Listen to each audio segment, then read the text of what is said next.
to prove that humans and zombies can have offspring too. I directly tied up a relatively clean female zombie, planning to develop feelings over time. It turns out that a global zombie apocalypse has arrived, and 90% of humanity has been transformed. Yet I activated a romance system that has nothing to do with the apocalypse. But at that moment, a beautiful zombie caught my attention. This suddenly enlightened me. The romance system didn't seem to specify any restrictions on race or gender. Besides, it's a shame to leave such a beautiful zombie here. Thinking of this, I took a rope out of my pocket. At this moment, the zombie, possibly bored, was banging its head against the wall repeatedly. Seeing this, I looped one end of the rope around a fire hydrant. I made a lasso with the other end. Then I threw it with force, catching the zombie entirely. Immediately, it let out an angry roar. But the next second, a rag was stuffed into its mouth. Smelling the nearby human flesh, the zombie reacted violently, its little head constantly trying to lean towards me. Meanwhile, I excitedly stroked its little hand, and suddenly the system's voice echoed in my mind. Congratulations, host, on completing the 1,000 Hands mission. Target name, Che Xiaoxiao. Identity, female university student,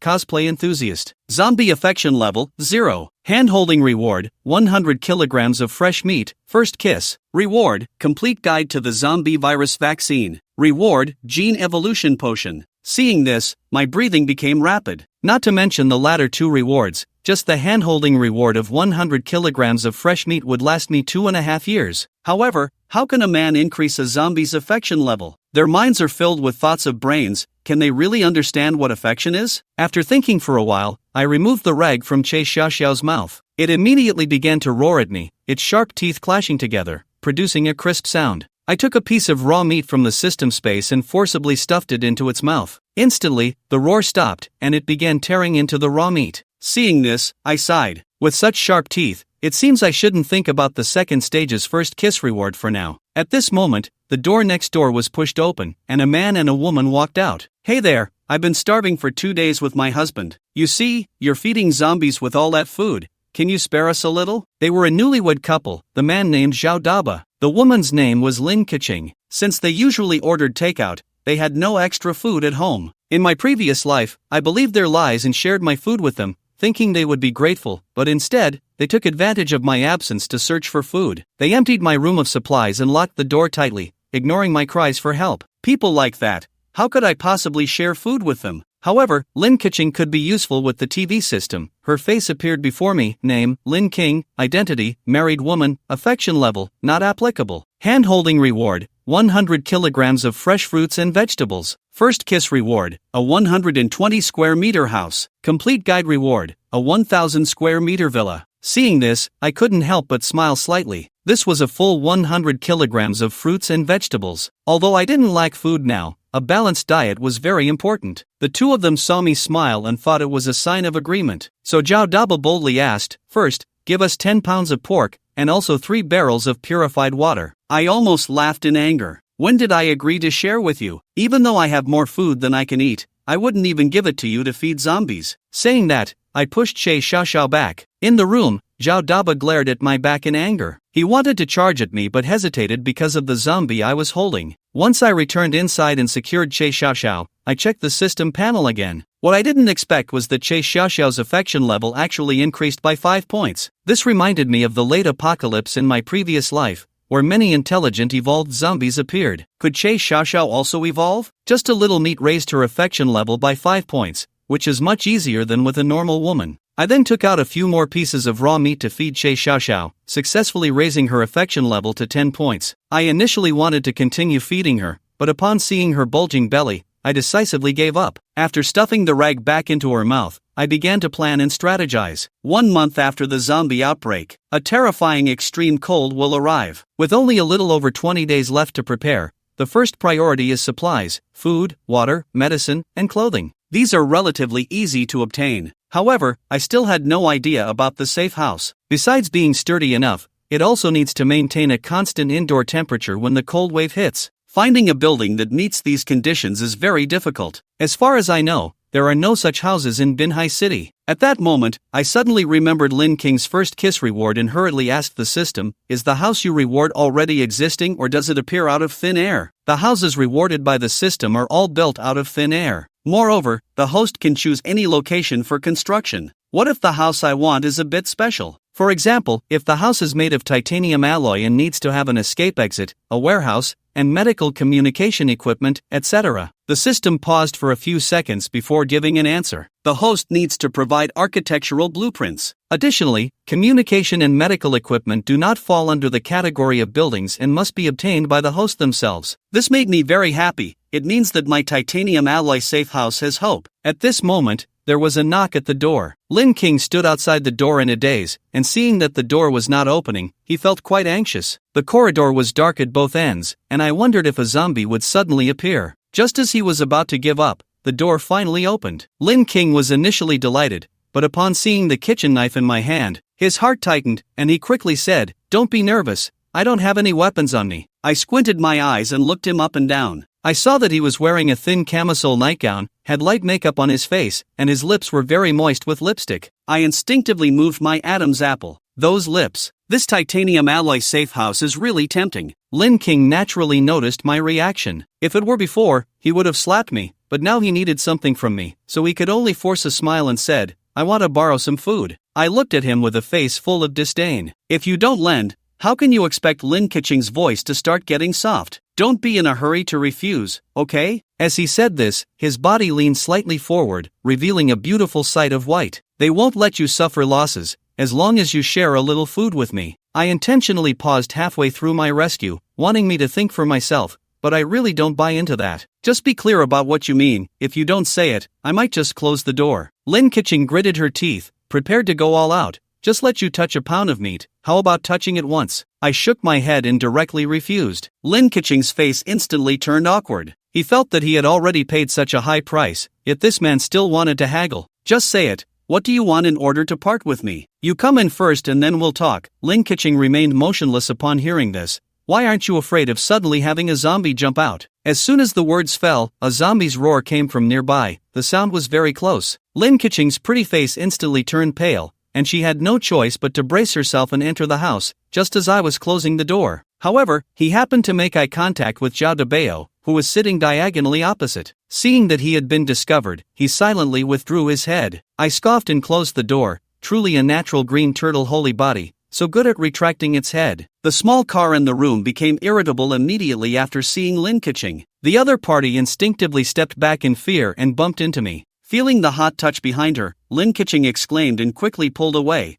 "How could you keep a zombie at home? Aren't you afraid?" I have a bland expression. What is there to be afraid of? It's just a zombie after all. Speaking of which, she couldn't help but compare me to Zhao Debao. If her husband had even half of my size, she wouldn't have come over to exchange food. Thinking of this, Lin Kitching sighed. "So what exactly do you want me to do for you to be willing to share the food with me?" After 5 seconds, Lin Kitching, kneeling in front of me, ran to the bathroom with a face full of despair, and soon a sound of vomiting came from inside. After a few more minutes, he returned to the living room and said to me in a very rude tone that I should do what I need to do, and I am preparing food. I slowly opened the refrigerator door, deliberately letting him see that it was stuffed full of raw meat. In that moment, Lin Kitching suddenly had the thought of knocking me out, but reason prevailed. I have actually been paying attention to the movements behind me. Lin Kitching hasn't made any moves, which makes me feel a bit regretful. I was so close to getting a freebie. I took out about a pound of pork and threw it in front of Lin Kitching. Lin Kitching stared at the pork on the ground with a grim expression. "Is this all you gave me? That's already enough. I originally only wanted to give you half a kilogram,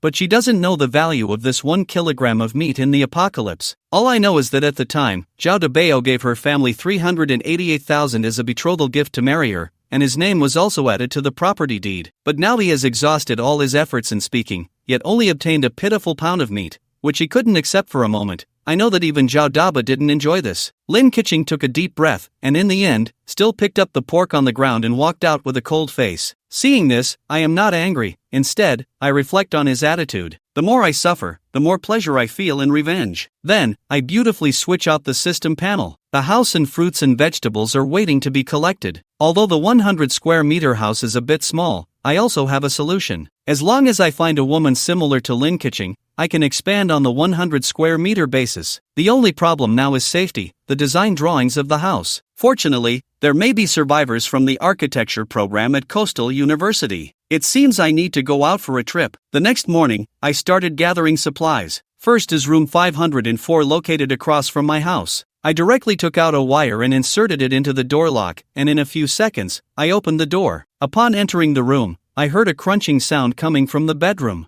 I quietly pushed open the bedroom door and saw an old man with white hair gnawing on a corpse on the bed. "How pitiful," I said as I swung the kitchen knife and struck the zombie's neck, but surprisingly, it didn't directly sever his neck. On the contrary, it startled him, and he turned around and lunged at me with his claws out. I kicked the zombie in the chest, and while pulling out the kitchen knife, I also kicked the zombie flying out. Immediately rushed forward to stab a few more times until the zombie stopped moving. Coming back to my senses, I then noticed that there were 2 notches on the kitchen knife. After all, it's just a kitchen knife. It's fine for chopping meat, but it's a bit insufficient for killing zombies. It seems I need to find a better weapon. By around noon, I finally cleared all 6 rooms on the 5th floor, and I chopped down 3 zombies in total. Found a box of wheat juice, miscellaneous medicines, 7 items, and a bucket of protein powder. Although the harvest is abundant, the sharp kitchen knife is also rendered useless. Fortunately, I also found a baseball bat, and it felt quite handy after swinging it a couple of times. On the other side, Lin Keqing and the other person also witnessed me chopping zombies through the peephole. My crazy appearance made the 2 of them swallow hard,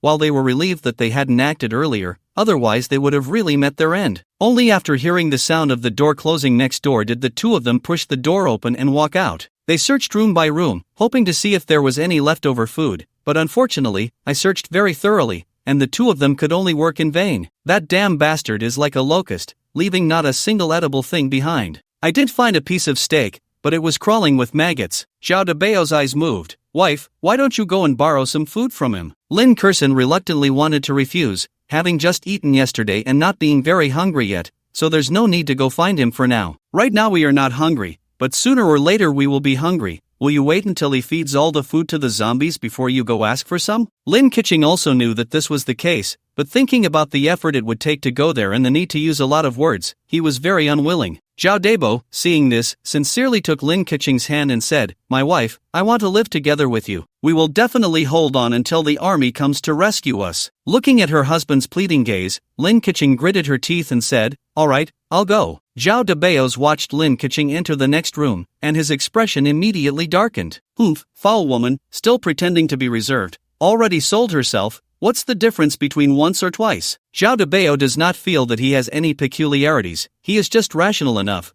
and this is what is called a real man who can bend and stretch. Lin Keqing had just entered the door when she smelled a tempting aroma. At this moment, I walked into the kitchen and quickly brought out a rice cooker, which was filled with a pot of potatoes. I also opened a bottle of wheat juice and comfortably sat on the sofa to eat. Lin Keqing was so tempted by the fragrance that she kept swallowing her saliva, but seeing that I didn't say anything, she could only stand by dumbfounded. After taking 2 bites, I suddenly spoke up and almost forgot about you. I said this and got up to bring a plate, filling it with some meat. Lin Keqing still thought it was for him, and as he happily prepared to take it over, I directly bypassed him and walked towards the sofa. After taking out the cloth from the little mouth of the car, he immediately buried his head into the plate and ate frantically. On the other side, Lin Keqing looked a bit awkward. He cleared his throat and the doctor changed the subject, asking if the 5th floor room had been cleaned today. "Yes, I'm going to leave, so I'm gathering some supplies before I go." Lin Keqing's eyes widened instantly upon hearing this. "What do you mean you want to leave? There are zombies everywhere outside.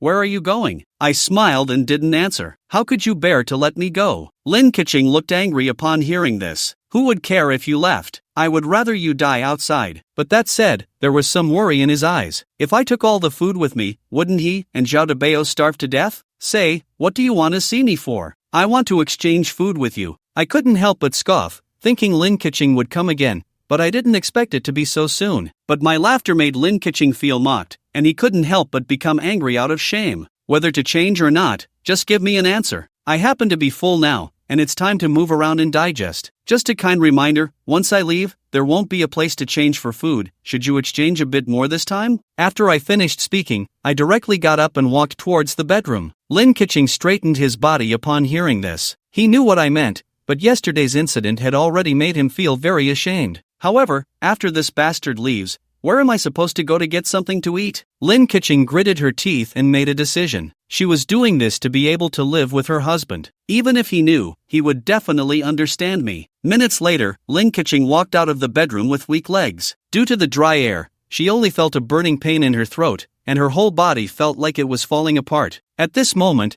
there was suddenly the sound of footsteps behind me. Lin Keqing instinctively covered her butt and begged for mercy. Please, I really can't do it anymore. I rolled my eyes, thinking, what are you talking about? I don't want food? Of course I want it. It took a lot of effort to persuade her to come over. How could I possibly not want it? I took out 2.5 pounds of meat and 3 pounds of potatoes from the refrigerator, and then handed them to Lin Keqing. But the other party widened their eyes and said, just this little bit? I nod my head in certainty. Lin Keqing unwillingly glanced around and found that there were still quite a few potatoes and meat left in the rice cooker. So he walked over and picked up the rice cooker, and the rest belongs to me now. Time flies, and after 4 days I have already searched through the entire building. During these days, Xie Xiaoxiao's appetite has also been getting bigger and bigger, from being able to eat half a gene of meat at the beginning to now being able to consume 2.5 genes of meat. His little belly shows no signs of fluctuation at all. If it weren't for his increasing favorability, I really wouldn't want to continue feeding him. Regardless of whether he can understand or not, I threaten him on my own. He has fed you for 6 days. If you dare to bite me again, I'll leave you here to fend for yourself. After I finished speaking, I took off the rag from the little mouth of the car. He did not roar like he did at the beginning,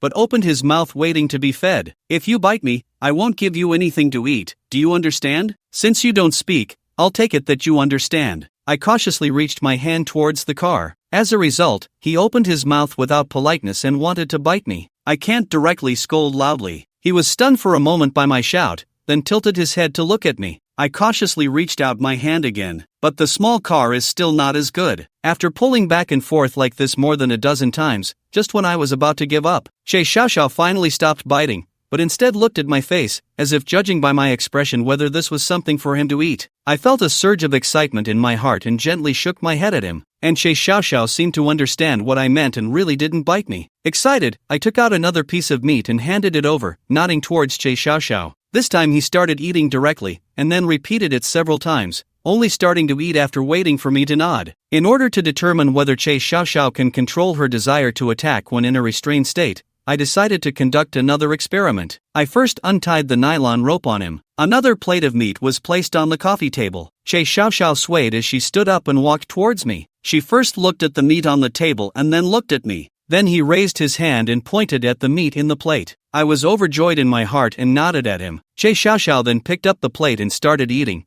It has to be said, her eating posture is still ungraceful. However, it is worth mentioning that although Xie Xiaoxiao only has a favorability of 40, she is already able to not attack me. If her favorability reaches 100, wouldn't I then have an obedient zombie subordinate? This is not a love system. It is clearly a master-servant system. At the same time, another point is that Zhao Debeos has been restless these days. He has already learned the news of my impending departure. Whether it's for the food in my hands or for revenge against me, he doesn't plan to let me leave alive, but he definitely can't do it alone. After all, I am someone who can easily deal with zombies. So Zhao Dabo began to encourage Lin Keqing. Honey, I think we can't let that guy next door leave. At least we can't let him leave with the food. Why not borrow food again, and then when he falls asleep, open the door and let me in, so we can take the opportunity to kill him. When Yan Lin Keqing will be amused. He doesn't understand why his husband thinks he can make that person fall asleep. Zhao Debeos, who has been waiting for a reply, is a bit anxious. If it's possible, you should at least say something. You wouldn't be reluctant to take action against him, would you? Lin Keqing hurriedly said. How could it be? I was just thinking about how to make him fall asleep. Zhao Debeos anxiously asked. Have you thought of a solution? He wished he could just say, why don't you just sleep with him? Out of guilt, Lin Keqing almost fulfilled every request of Zhao Debeo, so in the end, he still nodded. Zhao Debeo immediately became excited upon hearing this. Great. As soon as it gets dark, we will start acting. I will go prepare first. Looking at Zhao Daba's departing figure, Lin Keqing revealed a bitter smile. He didn't even ask what the specific method was, so it can be said that he knows. On the other hand, because I plan to leave early tomorrow morning, I am preparing to rest early. Just as I lay down, I heard a knock on the door. I opened the door with a smile, feeling hungry so soon again. Upon hearing this, Lin Keqing felt a surge of anger in her heart, giving her the impulse to punch. But she still endured it, even showing a charming expression, not just an evil dragon. Come in, I will clear the way. When Lin Keqing walked past me, I raised my hand and slapped. The jelly-like texture makes me sincerely praise it. The tactile feel is really nice. Lin Keqing covered her but glared at me angrily, and insisted that I must give her more cookies. Lin Keqing dared to be angry but didn't dare to speak, and her expression made me unable to help but throw my head back and laugh. So this is what it feels like to be treated as less than a person. It's really exhilarating.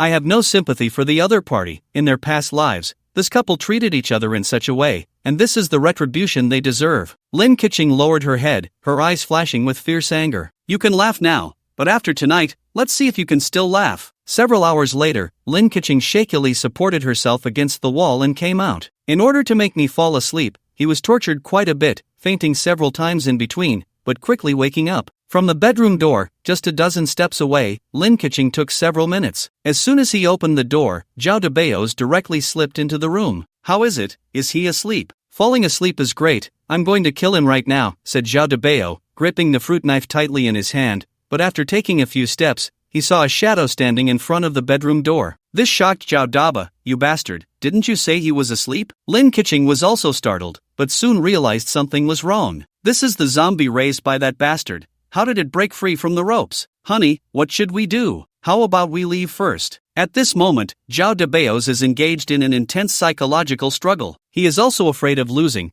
but he knows better that if he misses tonight, there will never be such a good opportunity again. Moreover, Che Xiaoxiao looks harmless, which gives Zhao Debo a false illusion of pursuing my ambitions. However, to be prudent, he still said to Lin Keqing, Wife, you attract his attention, and I'll deal with him. Lin Keqing was instantly shocked and shivered 3 times. Don't worry, I won't let him hurt you. Although I say this, Zhao Debeo is actually already prepared to sacrifice his wife at any time. However, Kalin and Kuqing are extremely unwilling. He hasn't reached the point of sacrificing his life for Zhao Debeos yet. At this moment, an impatient and annoyed voice came from the bedroom door. I said, how much longer do you need to discuss? Hearing this sound, Zhao Debeo's hearts began to beat violently, surprisingly not having fallen asleep. You are so noisy that even if I fall asleep, I will be woken up. Looking at the calm and composed smile on my face, Lin Keqing's expression was terrified. While my husband took advantage of the zombie holding her back, we quickly ran away. Is it talking about him? Amid the incredulous gazes of the two,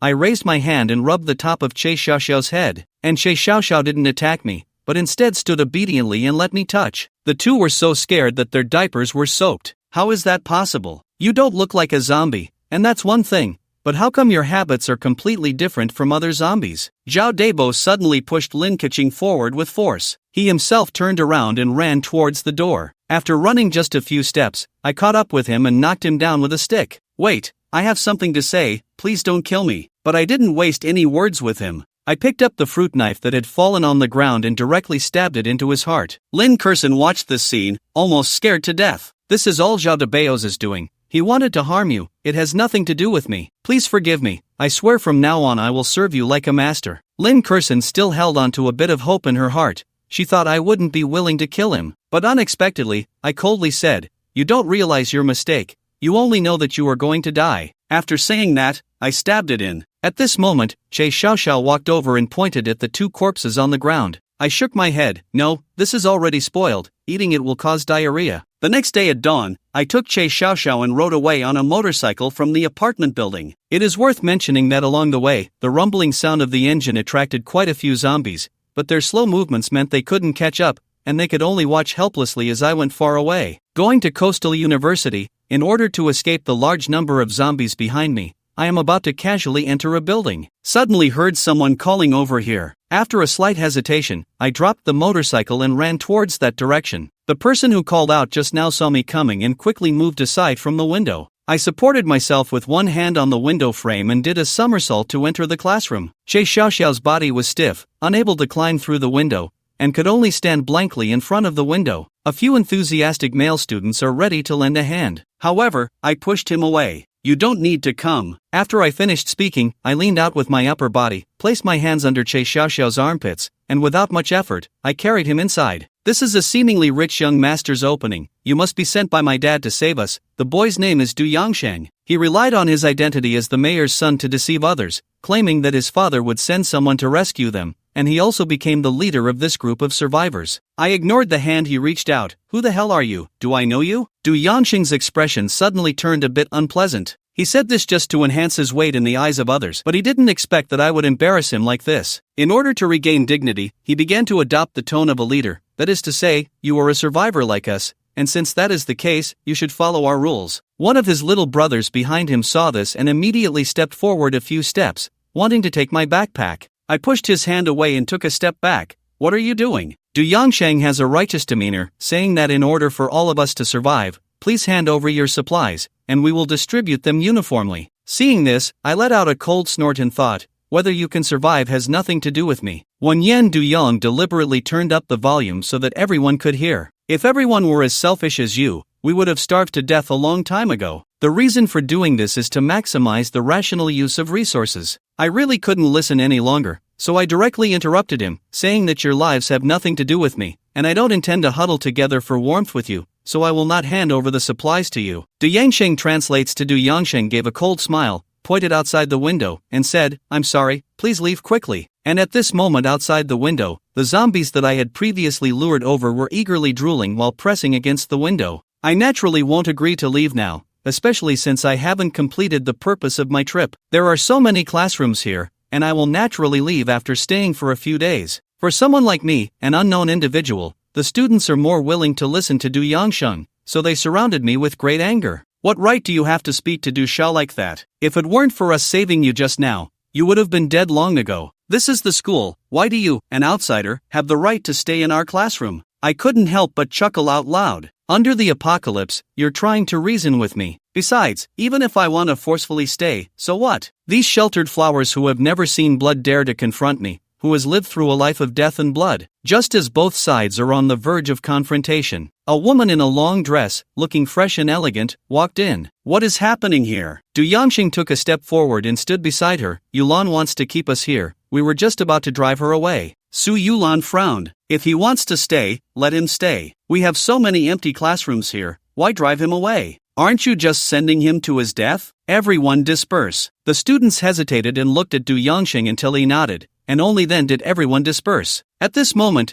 Su Yulan's gaze crossed over me and looked at the car behind me. Xiao Xiao, is this your sister? She is really beautiful. That's probably it. Hello, little sister, what is your name, and why are your eyes so red? His enthusiasm, however, did not receive any response from Che Xiao Xiao. Seeing this, I hurriedly stepped forward to explain, I just wore colored contact lenses. My sister is a bit introverted and doesn't like to talk, please don't mind. The other party easily believed my words. After all, there are no zombies that actively attack people now. Then you can stay here for now, the first to third floors are safe, and you can choose any empty classroom, but remember, the fourth floor and above are very dangerous. Before long, it was noon, and in front of a classroom marked with the word warehouse, more than a dozen students were lined up, all waiting to receive today's food. But most of them only received a few pieces of biscuits, and Du Yangsheng was secretly eating the chicken leg that he had tricked into getting in the warehouse. Just at that moment, everyone smelled a strong aroma of meat, and the dozen or so people in the team stopped lining up and ran downstairs following the scent. At this moment, in a classroom on the second floor, I am starting a fire to cook. Everyone's eyes turned red from watching. Du Yangsheng saw this and walked into the classroom. Can I trade my food for your food, friend? I directly refuse. With your rotten and moldy food, not only does it not fill me up but the taste is also bad. Du Yangsheng still wants to beg again, but I directly ignored him and walked out of the classroom holding a bowl of meat. Do you want to eat? Everyone nodded eagerly. I clear my throat.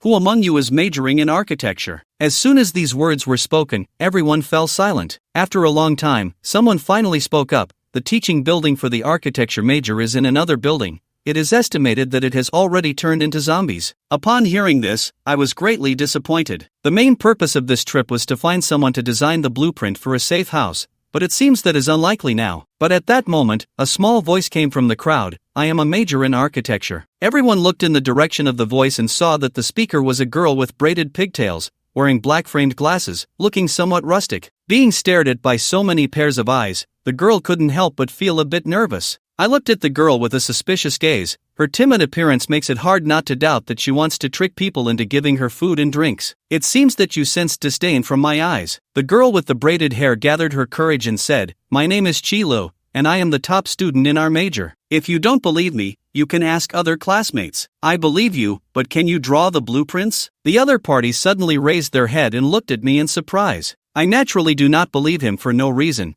but because of the system panel that appears before me. Name, Chilu, identity, architecture major student, liking is not effective. Hand-holding rewards solar power generation, choose one between sewage purification device. A set of first kiss reward monitoring system. Complete strategy rewards automatic turret 4, and turret-specific ammunition 100 rounds. Wow, this reward is more useful than the last one. If I could get them all, it would greatly enhance the safe house. Hearing my question, Sheila Xiang nodded without making a sound. Then will you draw some relatively special architectural design drawings? In Shili's little head, big question marks popped up, but in order to get food, he still agreed. Okay, I hire you. The compensation is a bowl of meat and a bowl of vegetables every day. Sheila originally thought it would be good to have a bit of meat, but unexpectedly there were vegetables as well, so he happily accepted the job immediately. When someone is happy, someone else is unhappy. After Du Yongsheng glared at me fiercely, he left with his little brother. Arriving at the stairs, a little brother named Zhang Wei first glanced around to make sure no one was following,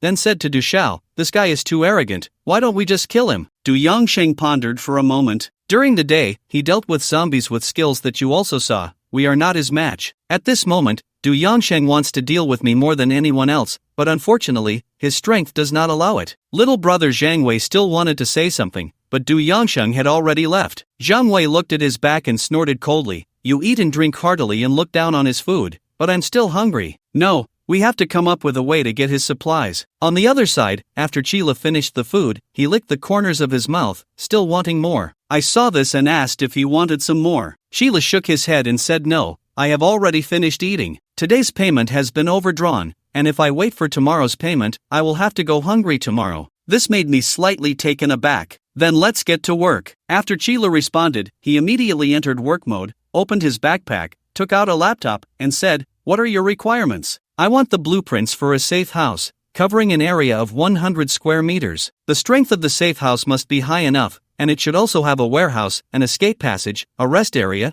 and a shower room. A space of 100 square meters is still too small for a safe house, because there also needs to be areas for planting and breeding. I looked at Sheila with some surprise. This girl seems to be more thoughtful than I expected. Not bad, so you still need to leave room for expansion. I understand, I will start working now. I excitedly asked her how long it would take to excavate. About 10 days or so, and if modifications are needed later, it will take another 2 or 3 days. I couldn't help but frown. According to my memories from my past life, a cold wave will arrive in a little over a week. If I can't move into a safe house before then, I'll have to stay in these 4 drafty classroom buildings and freeze. I need you to draw it within 7 days. Do you have confidence? Shi Lu was a bit hesitant at first, but soon showed a determined look. No problem, 7 days, just 7 days not long after. I brought the car Xiao to the rooftop, wanting to find a suitable location to build a safe house. I soon discovered an open area behind the school, without any school buildings blocking it, and there was a large mountain behind. It would be hard to find if one didn't enter the school, and there are fewer zombies here. I picked up the baseball bat and prepared to go clear the zombies. I climbed out of the window from the first floor and glanced around. There are 4 zombies wandering nearby. Even if I carefully knock a zombie to death, but still lure the other 3 zombies over. Fortunately, the one at the front is a person wearing a t-shirt,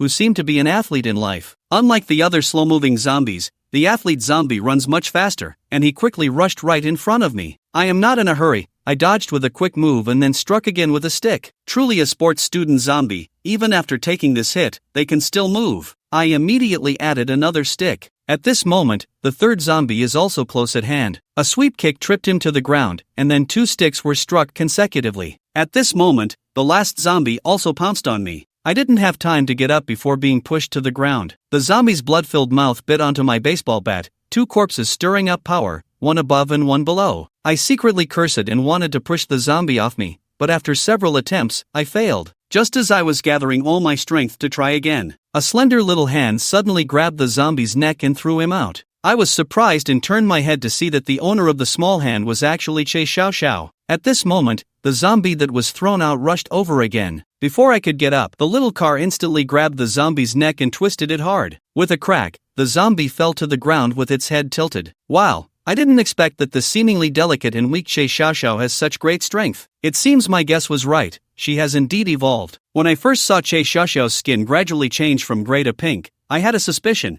and now it has finally been confirmed. I opened the system panel to take a look, discovering that Che Xiao's favorability has already risen to 50. This is really much better than women, right? No need for designer bags or cosmetics, just having food is enough, and you can even protect yourself. The car Xiao, whom I was watching, had no expression on her face, as if it wasn't her who had just acted. After resting for a while, I continued to lose the cleaning work again. Che Xiao will only step in to help when I am in life-threatening danger, At other times, she just silently watches the show. It seems that wanting to command her to work for me is not feasible. Must continue to improve favorability. Not until the sky began to darken did I set off to return to the teaching building. Arriving at the south side, I was just about to take off my clothes to wash the blood off my body. However, I saw Che Xiaoxiao also come in. Taking a shower in front of a woman, this is the first time, although it's a bit unnatural, but after all, it's just a zombie. Very soon, I who just finished showering was preparing to change into clean clothes. Suddenly, he looked at Che Xiaoxiao. Although he didn't know if zombies could sweat, the battle just now had splattered quite a bit of blood on him, so I decided to wash him up as well. At this moment, Che Xiaoxiao's gaze was fixed on me. Even though I knew there was no distinction between men and women in his mind, my face still turned red for a moment. I gritted my teeth and quickly unbuttoned Che Xiaoxiao's clothes. The white glowing skin almost blinded my eyes. Just looking at it made my blood boil a little. I quickly reminded myself in my heart that he is a zombie. After calming down a little, I hurriedly started to clean him up. After 1 minute, I finished washing up. I raised my head and made eye contact with Che Xiaoxiao. Well, now you should feel a bit more comfortable, right? But he was staring at me intently, and unlike before, there seemed to be an emotional fluctuation in Che Xiaoxiao's eyes. I don't know if it's my own illusion, so I leaned in closer to take a closer look. But the next second, Che Xiaoxiao's body suddenly leaned over, and I completely didn't expect him to attack me, so I had no time to dodge. However, unlike the imagined crazy biting, a soft, slightly sweet sensation came from the lips. My eyes were full of astonishment, and it wasn't until the system's voice sounded that I came back to my senses. Congratulations to the host for obtaining the first kiss. Reward for zombie virus vaccine, can be immune to zombie virus infection after an incident. Looking at the small favorability level of Che Xiaoxiao on the system panel, I was surprised again.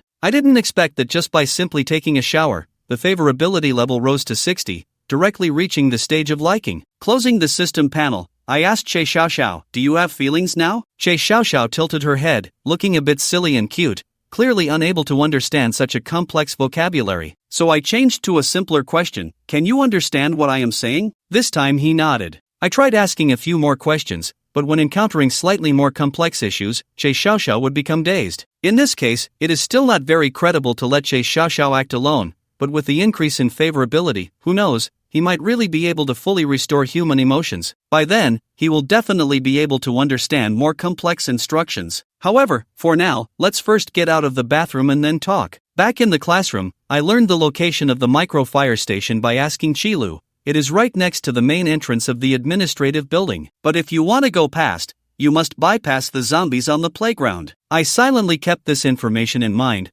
then instructed Qilu to go back and rest. Very soon there were only me and Che Xiaoxiao left in the classroom. I took the zombie virus vaccine, directly injected it into my arm, and administered a whole vial of the drug. This way, the threat of zombies to me is much smaller. At this moment, on the third floor of the teaching building, two figures stealthily walked towards the stairs. One person looked worried and said, "Will we really be okay doing this?" Another person disdainfully said, "What could possibly happen? He can only fight two people, and one of them is still a little girl." "Manhwa, you wouldn't be afraid of a girl, would you? This person is Zhang Wei." Very soon, the two of them reached the classroom where I was, one in front and one behind. The doors in front and behind the classroom have been locked from the inside. But this did not stop Zhang Wei, who had rich experience in skipping classes. He pushed against the window after fiddling with it and then flipped over and jumped in. Manhwa is not as agile as Zhang Wei. He first swung one leg over the window and was riding on it. But just as he was about to swing the other leg over, he noticed the small figure in the classroom, sitting up straight. Scared, he stammered nervously, "Zhang Wei." Someone named Zhang Wei instantly became alert,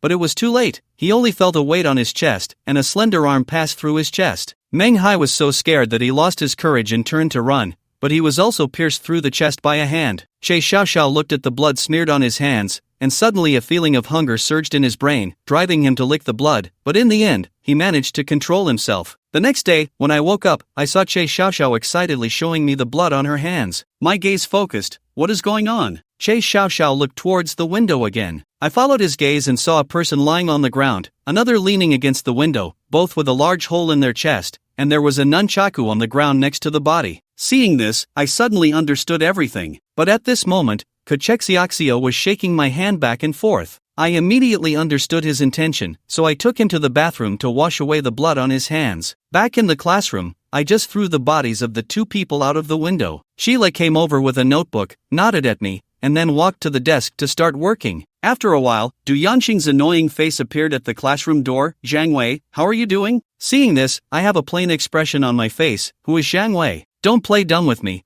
It's the one with green hair. I suddenly realized that one of the two people last night was named Zhang Wei, but I still pretended to know nothing and replied, I don't know what you're talking about, and I don't know any Zhang Wei. Do you think I would believe you? He didn't go missing earlier or later, but just happened to go missing right after you arrived. If it wasn't you, who could it be? What is your dog's name? If someone is missing, go look for them, don't bark here at me. The sound of the two people arguing attracted quite a few students to watch. Among them was Su Yulan, who asked in confusion what was wrong and what had happened. Du Yanqing's tone softened a bit. Zhang Wei and Meng Hai have disappeared. After thinking for a while, Su Yulan wondered if she had gone out to look for supplies. It is impossible that they did not receive my orders. They would not leave on their own. I took the opportunity to interject. Hee, you are so sure they will listen to you. Maybe they have long found you displeasing and might run away while you are asleep. Du Yanqing's eyes turned red with anger, wishing he could make a move on the spot, but unfortunately, he couldn't beat me. Su Yulan wants to ease the tense atmosphere filled with hostility. Perhaps the two of them have gone out for something and will return later, so let's wait a bit longer. I'll trust Yulan this once. If they don't come back before nightfall, I will definitely ask you for an explanation and leave a harsh remark. Du Yansheng left with a cold face. While passing by the warehouse,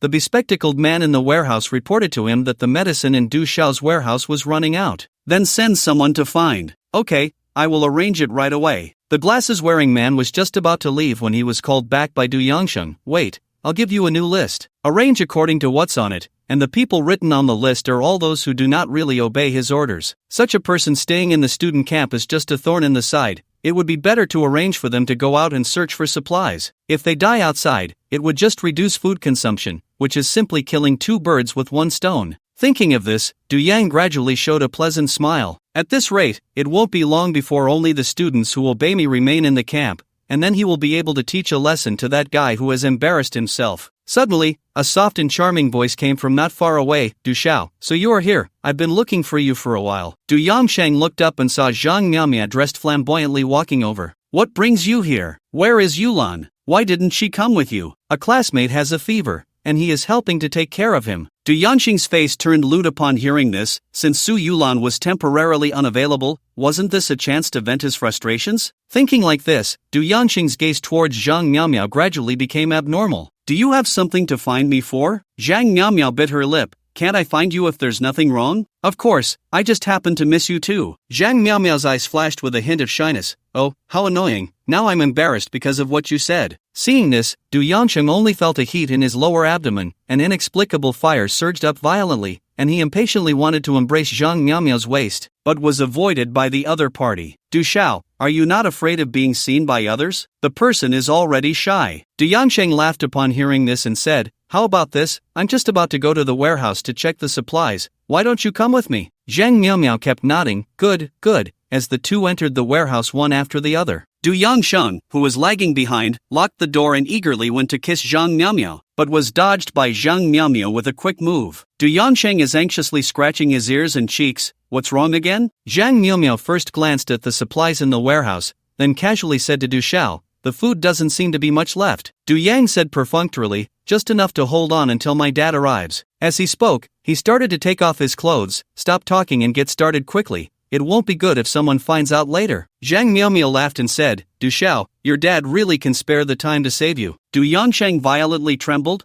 What do you mean? Zhang Miaomiao suddenly changed her tone, covering her mouth and chuckling. Oh, I'm just guessing casually like this. Don't be too nervous. By the way, I suddenly remembered that Yulan called me for help. Goodbye, Du Xiao. Zhang Miaomiao finished speaking and then went out. Only Du Yansheng was left awkwardly standing there, looking just like a clown. On the other side, while I was clearing zombies, I suddenly heard someone shouting for help in the distance, so I grabbed my baseball bat and looked over there. I only see a woman at the window of a tall building, shouting at me. This makes me unable to help but complain that this damn woman is looking for death. Yelling loudly in the apocalypse is a very stupid behavior. I know he wants to attract my attention, but I have no intention of saving him. However, the woman's cries inadvertently helped me. The zombies on the empty land heard the noise and slowly walked towards the direction from which the sound came. I said to Che Xiao, let's go, we can get off work early today. But this made the women in the building anxious. Where are they going? Didn't they hear my cries for help? As he saw more and more zombies surrounding him, he had no choice but to close his mouth and crouch down to cry. Back in the classroom, I asked Sheila, "Did you just hear a woman shouting?" Sheila nodded. It seemed to be Teacher Ning. "Do you know Teacher Ning? She is an alumnus of our school." I pondered for a moment.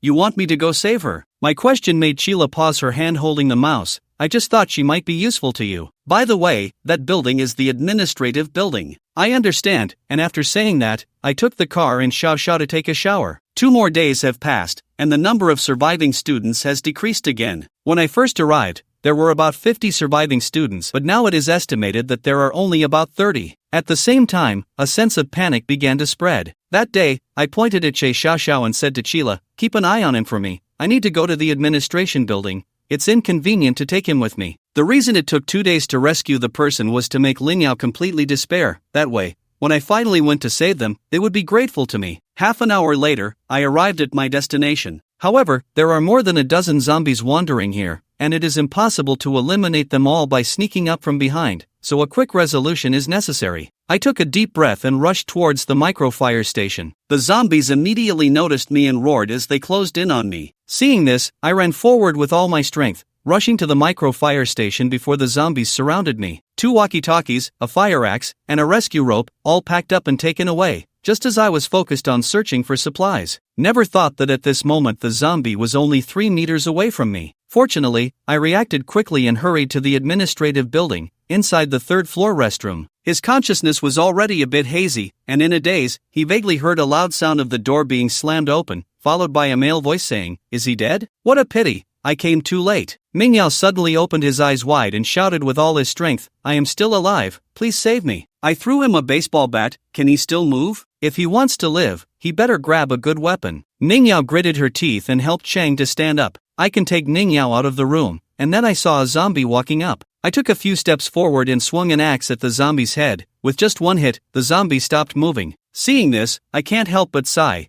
This axe is still very useful. Ning Yao behind was shocked. This person killed zombies so easily and comfortably. By the time I reached the stairway, he finally came to his senses and hurriedly followed. There are quite a few zombies on the stairs, all of which followed me into the administrative building. Just now, the terrain outside was too wide. Once I was surrounded, I would have to face attacks from all directions at the same time. But now there is only one staircase, and at the same time, only one zombie can attack, so I am naturally very confident. Plus, due to the high ground advantage, I can easily chop off the zombies' heads and necks. In just a few minutes, a layer of zombie corpses was spread out on the stairs. Ning Yao couldn't help but fall into a daze again, and my image in his heart became even more grand and sacred. But at this moment, his ankle was suddenly grabbed. At the foot, there is a female zombie with half of her face bitten off. A female zombie in a professional skirt suit. Ah, Alan? Ning Xiao recognized the female zombie as one of her former colleagues. But the other party couldn't recognize Ning Xiao and just kept opening and closing her mouth. Ning Xiao dared not move, her legs shaking like a sieve. She looked at Chen Luo with a pleading gaze, but saw him standing by, unmoved. "You have a weapon in your hand, don't be afraid of her." Chen Luo's simple words gradually calmed Ning Xiao down. I understand." Ning Xiao raised the baseball bat above her head, silently murmuring "I'm sorry," then closed her eyes and swung down hard. The zombie's blood splattered onto her face, causing her to instinctively open her eyes. Seeing that the female zombie was no longer moving, her mind went blank, only a roaring sound remained. "Did I do it?" she muttered to herself. Chen Luo watched everything coldly. The female zombie that had slipped past was clearly intentional on his part. He wanted to use this most brutal and direct method to make Ning Xiao grow quickly. "Very good," Chen Luo nodded. With Chen Luo's affirmation, Ning Xiao felt an unprecedented joy. She excitedly shouted, "Yes!" The zombies in the administrative building had been cleared out, and the next step was to return the way they came. They're back, Sheila said excitedly by the window. Che Xiaoyu stood beside her with a backpack, her expressionless face revealing nothing of her emotions. But her gaze followed the moving black dot, quickly magnifying, as if the whole world had been reduced to just one figure. Many other students gathered around them to watch. I didn't misjudge. Zhang Miaomia was also in the crowd, her eyes sparkling. Only such talent can survive in the apocalypse. Including the last time, Chen Luo had already led people out of the zombie horde twice. If he could replace people with supermarket supplies, the result would be the same, perhaps even easier. Thinking of this, Zhang Miaomia felt a bit jealous of Shi Lu. Why could she so easily cling to such a strong support, just because she was studying architecture? No, I must make him bow down at my feet and serve me. Zhang Miaomia clenched her fists, a decision forming in her heart. Chen Luo had already brought Ning Xiao to the window, and Shi Lu was about to open it, but someone was faster than her. Shi Lu initially thought it was Che Xiaoyu, but when she turned to look, Che Xiaoyu was still standing in place. Who was that person just now? Zhang Miaomiao pushed open the window and reached out to Chen Luo. But Chen Luo didn't take her hand, instead, he vaulted over the window in a single motion. It was Ning Xiao who pulled Zhang Miaomiao's hand, struggling to climb in. Thank you, Ning Xiao said after steadying herself. No need to thank me. Zhang Miaomiao's smile was somewhat unnatural. Teacher Ning, welcome to join us. Other students stepped forward to surround Ning Xiao, chattering excitedly. Teacher Ning. Teacher Ning. It was clear that Ning Xiao was quite popular among the students. Firstly, she was the only adult present, and secondly, most of them had received treatment from Ning Xiao and had a good impression of this gentle school nurse teacher. Hello everyone, Ning Xiao responded with a smile. Su Yulan chatted with Ning Xiao for a few moments before walking towards Chen Luo, bowing deeply. Thank you for saving Teacher Ning. I knew I wasn't wrong, you are a good person. Good person? Chen Luo scoffed, too lazy to refute, and led Che Xiaoyu upstairs. Wait for me. Seeing Chen Luo leave, Ning Xiao directly abandoned the students and jogged after him. Wasn't Teacher Ning always polite and caring for the students? How could she just leave them behind? The students looked at each other, confused about what was wrong with Ning Xiao. In the second-floor classroom, 4 women appeared simultaneously at the door. What are you doing here? Shilu adjusted her glasses, sizing up the other 3. Among the 4, only she had the most legitimate reason to be there. The other 3 felt somewhat guilty. Zhang Miaomiao, the thickest-skinned, naturally explained, I'm here to find Chen Luo. Chen Luo? Ning Xiao only now learned the name of her savior. As an adult, she handled this awkward situation with ease. I came specifically to thank him, after all, he saved me. What about you? The 3 of them turned their gazes to Su Yulan at the back. Su Yulan didn't even know why she was there. The classroom door opened from the inside, and Che Xiaoyu appeared behind it. Shi Lu, believing she had a better relationship with Che Xiaoyu, greeted her enthusiastically. Xiaoyu, I'm here for dinner. After saying that, she held her head high, wearing a proud expression as she walked in. Then came Ning Xiao and Zhang Miaomia. Su Yulan, left behind, first sighed in relief, then hesitated at the door several times. Finally, she found a reason for herself. I need to go in to prevent Zhang Miaomiao from causing trouble, and then entered the classroom. Chen Luo sat in front of the pot and was momentarily stunned by the scene. However, she quickly regained her composure, opened the pot, and a rich aroma wafted throughout the classroom. The 4 women couldn't help but swallow at the smell. Chen Luo first served herself a bowl, then served Che Xiaoyu a bowl. The others looked at her with a hint of envy. They were all women, why should she be served first? But remembering Che Xiaoyu's status, they felt relieved. It was normal for a brother to treat his sister well. Boss, I'm here to collect today's payment, Sheila stated. Chen Luo nodded and served her a bowl as well. While eating, Sheila cast proud glances at the others. Since she saw the others at the classroom door, she had felt a sense of crisis. This sense of crisis stemmed from her insecurity about her own looks. None of the others were lacking in figure or beauty,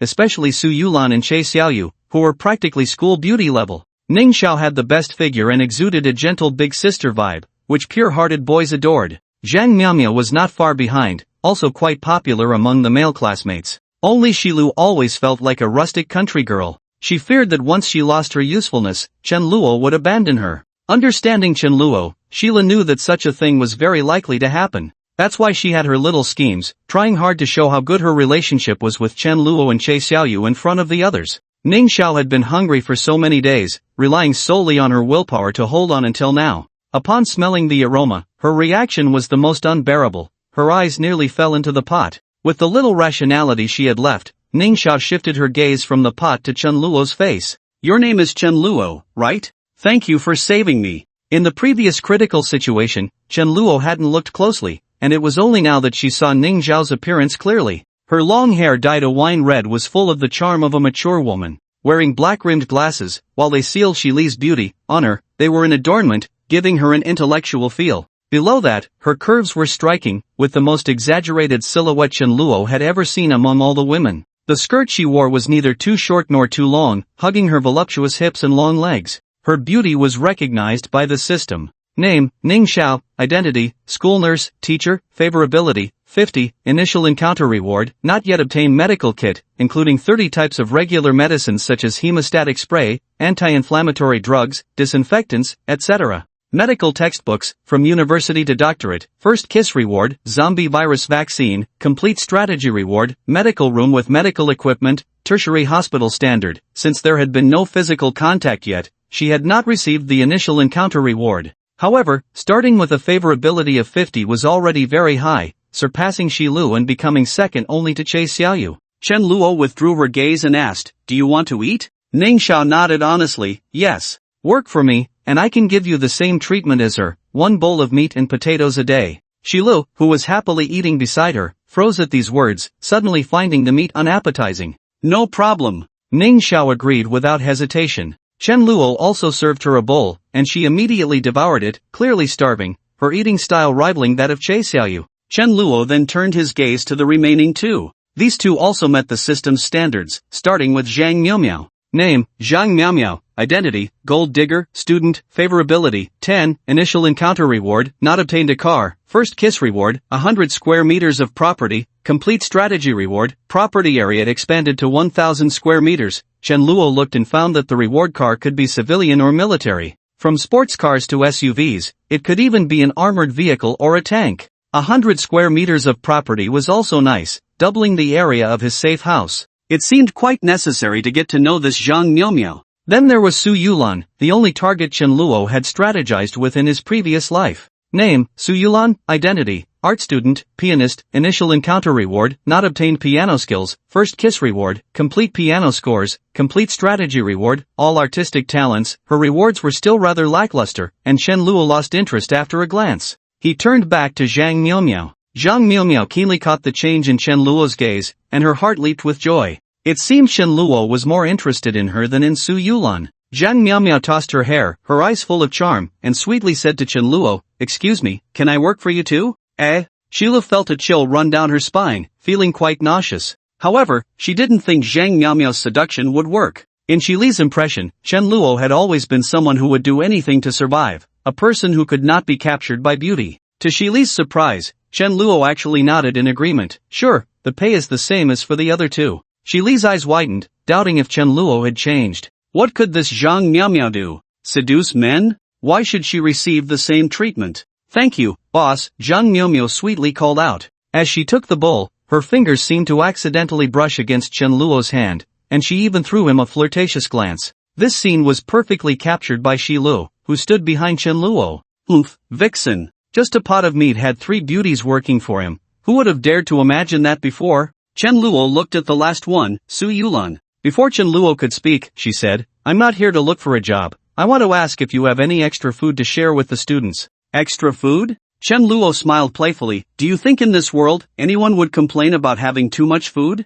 "I know, but..." Su Yulan hesitated. The students' food was running low, and it was foreseeable that chaos would soon erupt in the teaching building camp. Su Yulan knew her request was unreasonable, but she truly didn't want to see that scene. Plus, with Chen Luo risking his life to save Ning Xiao, she really thought Chen Luo was a good person. The result was that Chen Luo ruthlessly rejected her. "Alright, if there's nothing else, you can leave." Chen Luo clearly issued the dismissal order, and Su Yulan had no reason to stay. She lowered her head, clenched her fists, and walked out of the classroom. Watching her lonely figure, Zhang Miaomiao, as her classmate and roommate, felt a bit emotional. She's still so naive. After finishing the meal, Chen Luo asked Shi Lu, "How's the design plan for the safe house coming along?" Sheila quickly replied, "It's almost done, just the final proofreading and modifications left. Do you want to take a look?"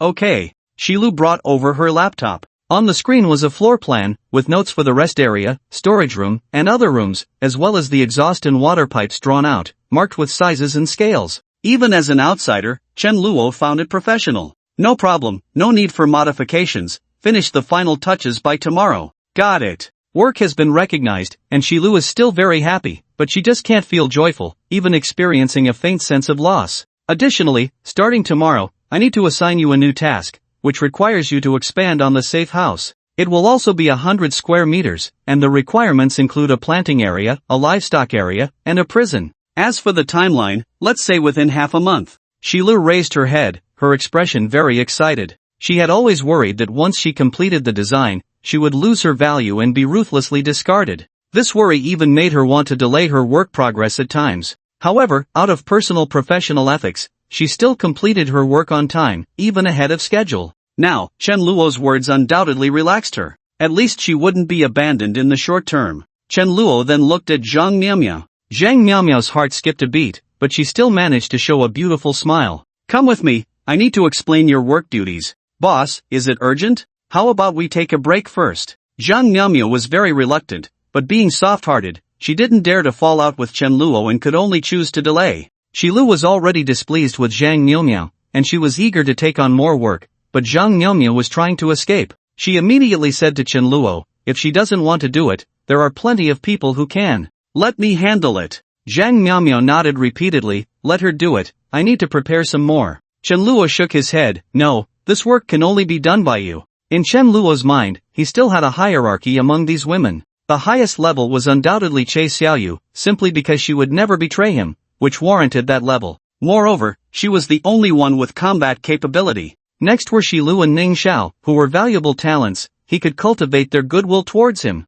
Chen Luo himself didn't need to invest too much genuine emotion and had to maintain necessary precautions. Zhang Miaomiao belonged to the lowest level, only useful for her physical presence, and after receiving the first 2 tiers of rewards, she could even be discarded directly. Of course, if she was obedient, she could be kept as a maid or something similar. This type required the least concern for feelings. You've already fed the rabbit, what reason do you have not to let it go? Zhang Miaomiao knew she couldn't escape this time and could only resign herself to following Chen Luo. What about me? What should I do? Ning Xiao asked anxiously. You will naturally have your role to play later. For now, help me keep an eye on Che Xiaoyu and don't let her follow us. Yes, I understand. After the two left, Shilu, feeling dejected, said to Ning Xiao, Teacher Ning, what kind of work can only be done by Zhang Miaomiao and not by me? Shilu had never even been in a relationship, so she naturally didn't understand the conversation between Chen Luo and Zhang Miaomiao. She just felt indignant, believing that she could do anything better than Zhang Miaomiao.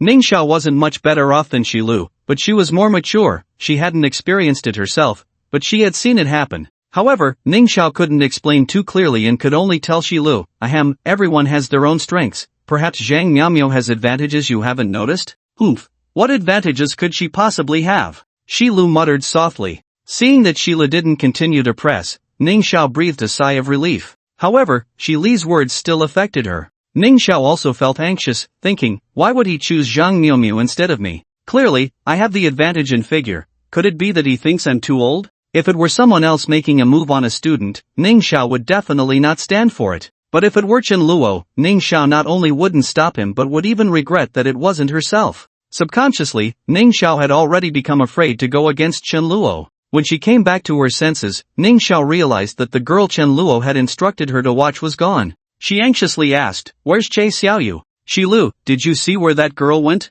This was the first task Chen Luo had assigned her, and she didn't want to mess it up and disappoint him. Ning Xiao had just arrived and didn't know Che Xiaoyu, but Shilu was very clear about how inseparable Che Xiaoyu was from Chen Luo. However, Sheila didn't remind Ning Xiao. Instead, he said to her, she must have gone out to the bathroom, don't worry, she'll be back soon. Phew, that's good. With Che Xiaoyu around, that bad woman Zhang Miaomiao surely wouldn't be able to do anything wrong, Sheila thought. The women's restroom on the second floor had its door tightly shut. Chen Luo was experiencing the advantages of Zhang Miaomiao firsthand, and Zhang Miaomiao had also developed a deep impression of Chen Luo's strengths. Just as Chen Luo was about to assign some work, the restroom door was suddenly slammed open by a tremendous force from the outside. Chen Luo jumped, and in her surprise, she accidentally choked Zhang Miaomiao, who began to cough. What are you doing here? Chen Luo couldn't help but rub her forehead as she looked at the girl outside the door. Che Xiaoyu stared at Chen Luo for a moment, then turned her gaze to Zhang Miaomiao,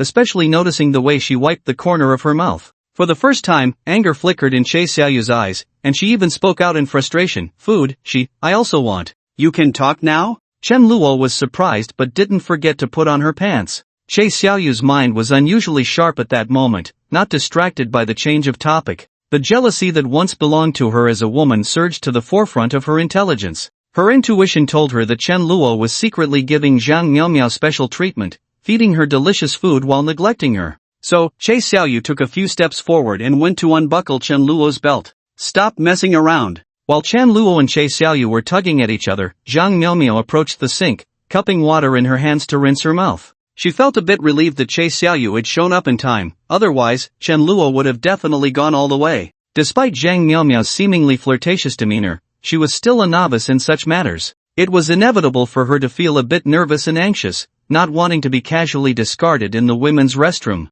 Moreover, she was counting on her purity to fetch a good price. At the very least, it should protect her for a lifetime, right? As Chen Luo's pants were about to be torn, she had no choice but to say to Che Xiaoyu, alright, I'll give it to you, but it has to be next time. Che Xiaoyu stopped her movements, her eyes fixed intently on Chen Luo. I promise, Chen Luo said earnestly. Che Xiaoyu finally released her grip. After rinsing out the foreign objects in her mouth, Zhang Miaomiao observed the two with a strange look. From her observations, these two were definitely not siblings. Moreover, Che Xiaoyu was almost exaggeratedly innocent, like a little dragon girl just emerging from an ancient tomb. All these questions were indeed suspicious. From the way Zhang Miaomiao's pupils darted around, Chen Luo understood that she had discovered something. However, he was too lazy to explain, not even asking Zhang Miaomiao to keep it a secret. Not to mention that he had no blood relation with Che Xiaoyu, even if he did, so what? In this world, could you really call the police to arrest him? The next day, Sheila finally completed the design plans for the safe house. Chen Luo was overjoyed and called the girls over.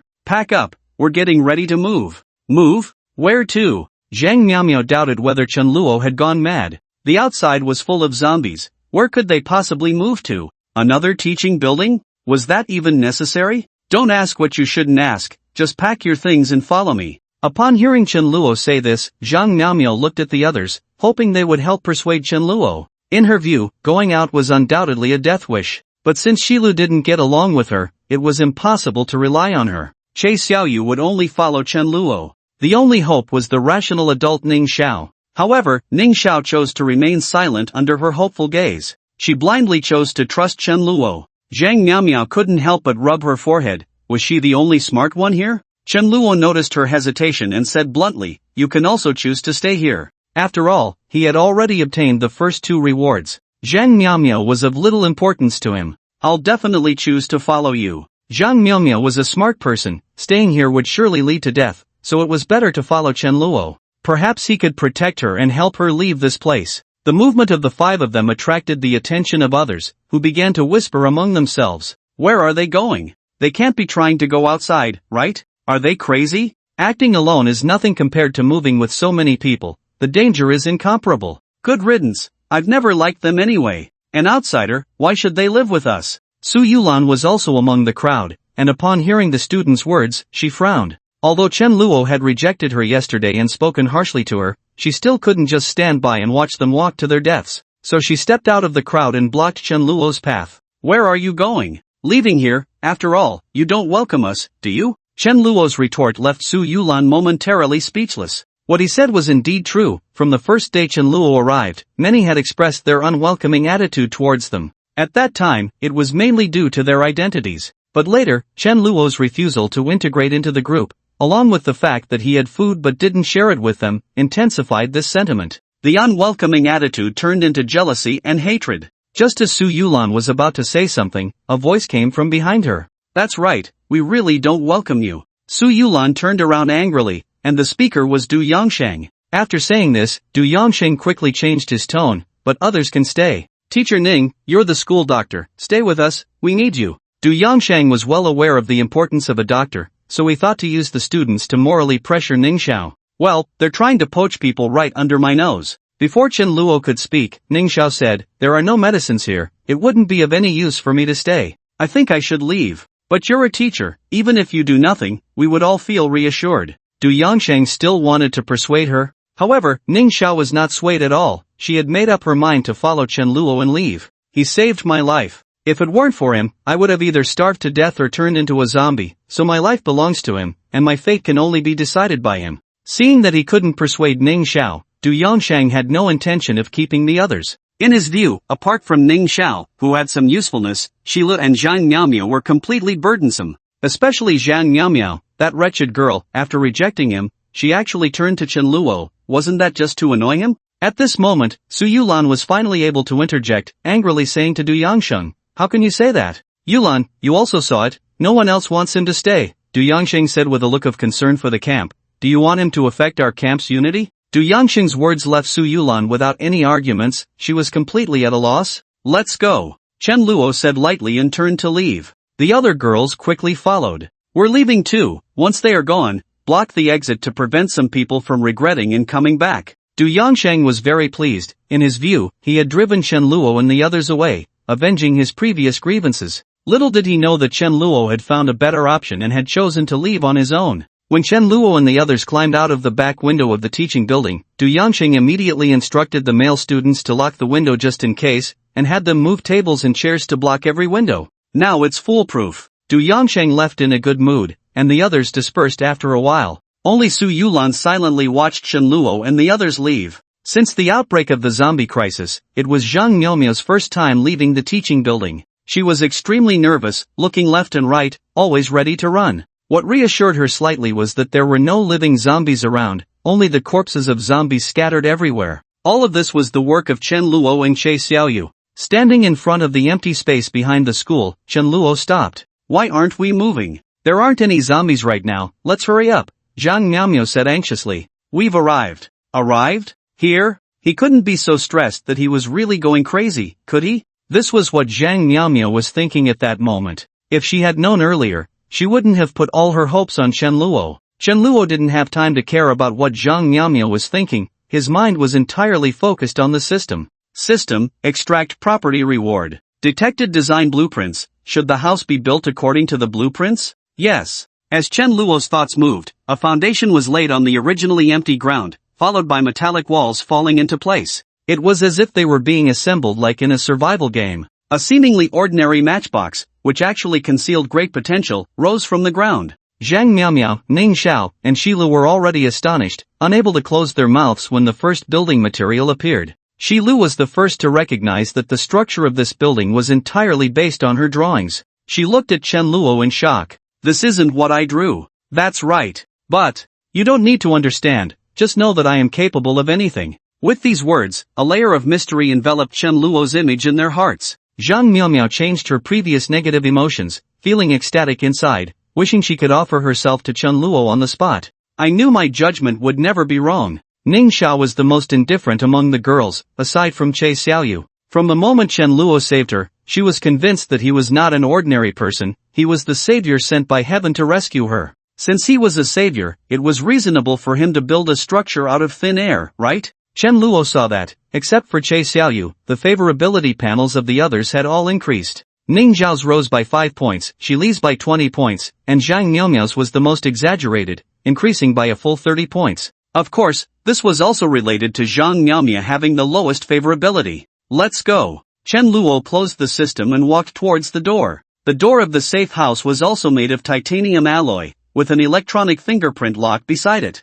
Of course, there was no need to worry about power outages, as it could also be opened with a key. After recording his fingerprint, Chen Luo recorded one for Che Xiaoyu as well. As for Ning Xiao and Shi Lu, Chen Luo planned to wait until their favorability reached 60 before recording theirs. Zhang Miaomio was too scheming, he would wait until her favorability reached 80. Ignoring Zhang Miaomiao's eager gaze, Chen Luo pressed his fingerprint. The titanium alloy door opened automatically, revealing a passage. Chen Luo and the others entered in single file. The safe house was powered on and very bright inside. Due to its small size, the safe house only had a living room, 3 rooms, a bathroom, and a storage room. There was also an escape passage at the back door, and Chen Luo planned to only record his own fingerprint there. The system generously provided furniture, such as a TV, sofa, bed, water heater, and even an integrated air conditioner, eliminating the risk of the outdoor unit being damaged. It even came with a diesel generator, but unfortunately, only 1 barrel of diesel was provided, otherwise, they wouldn't have to worry about power outages at all.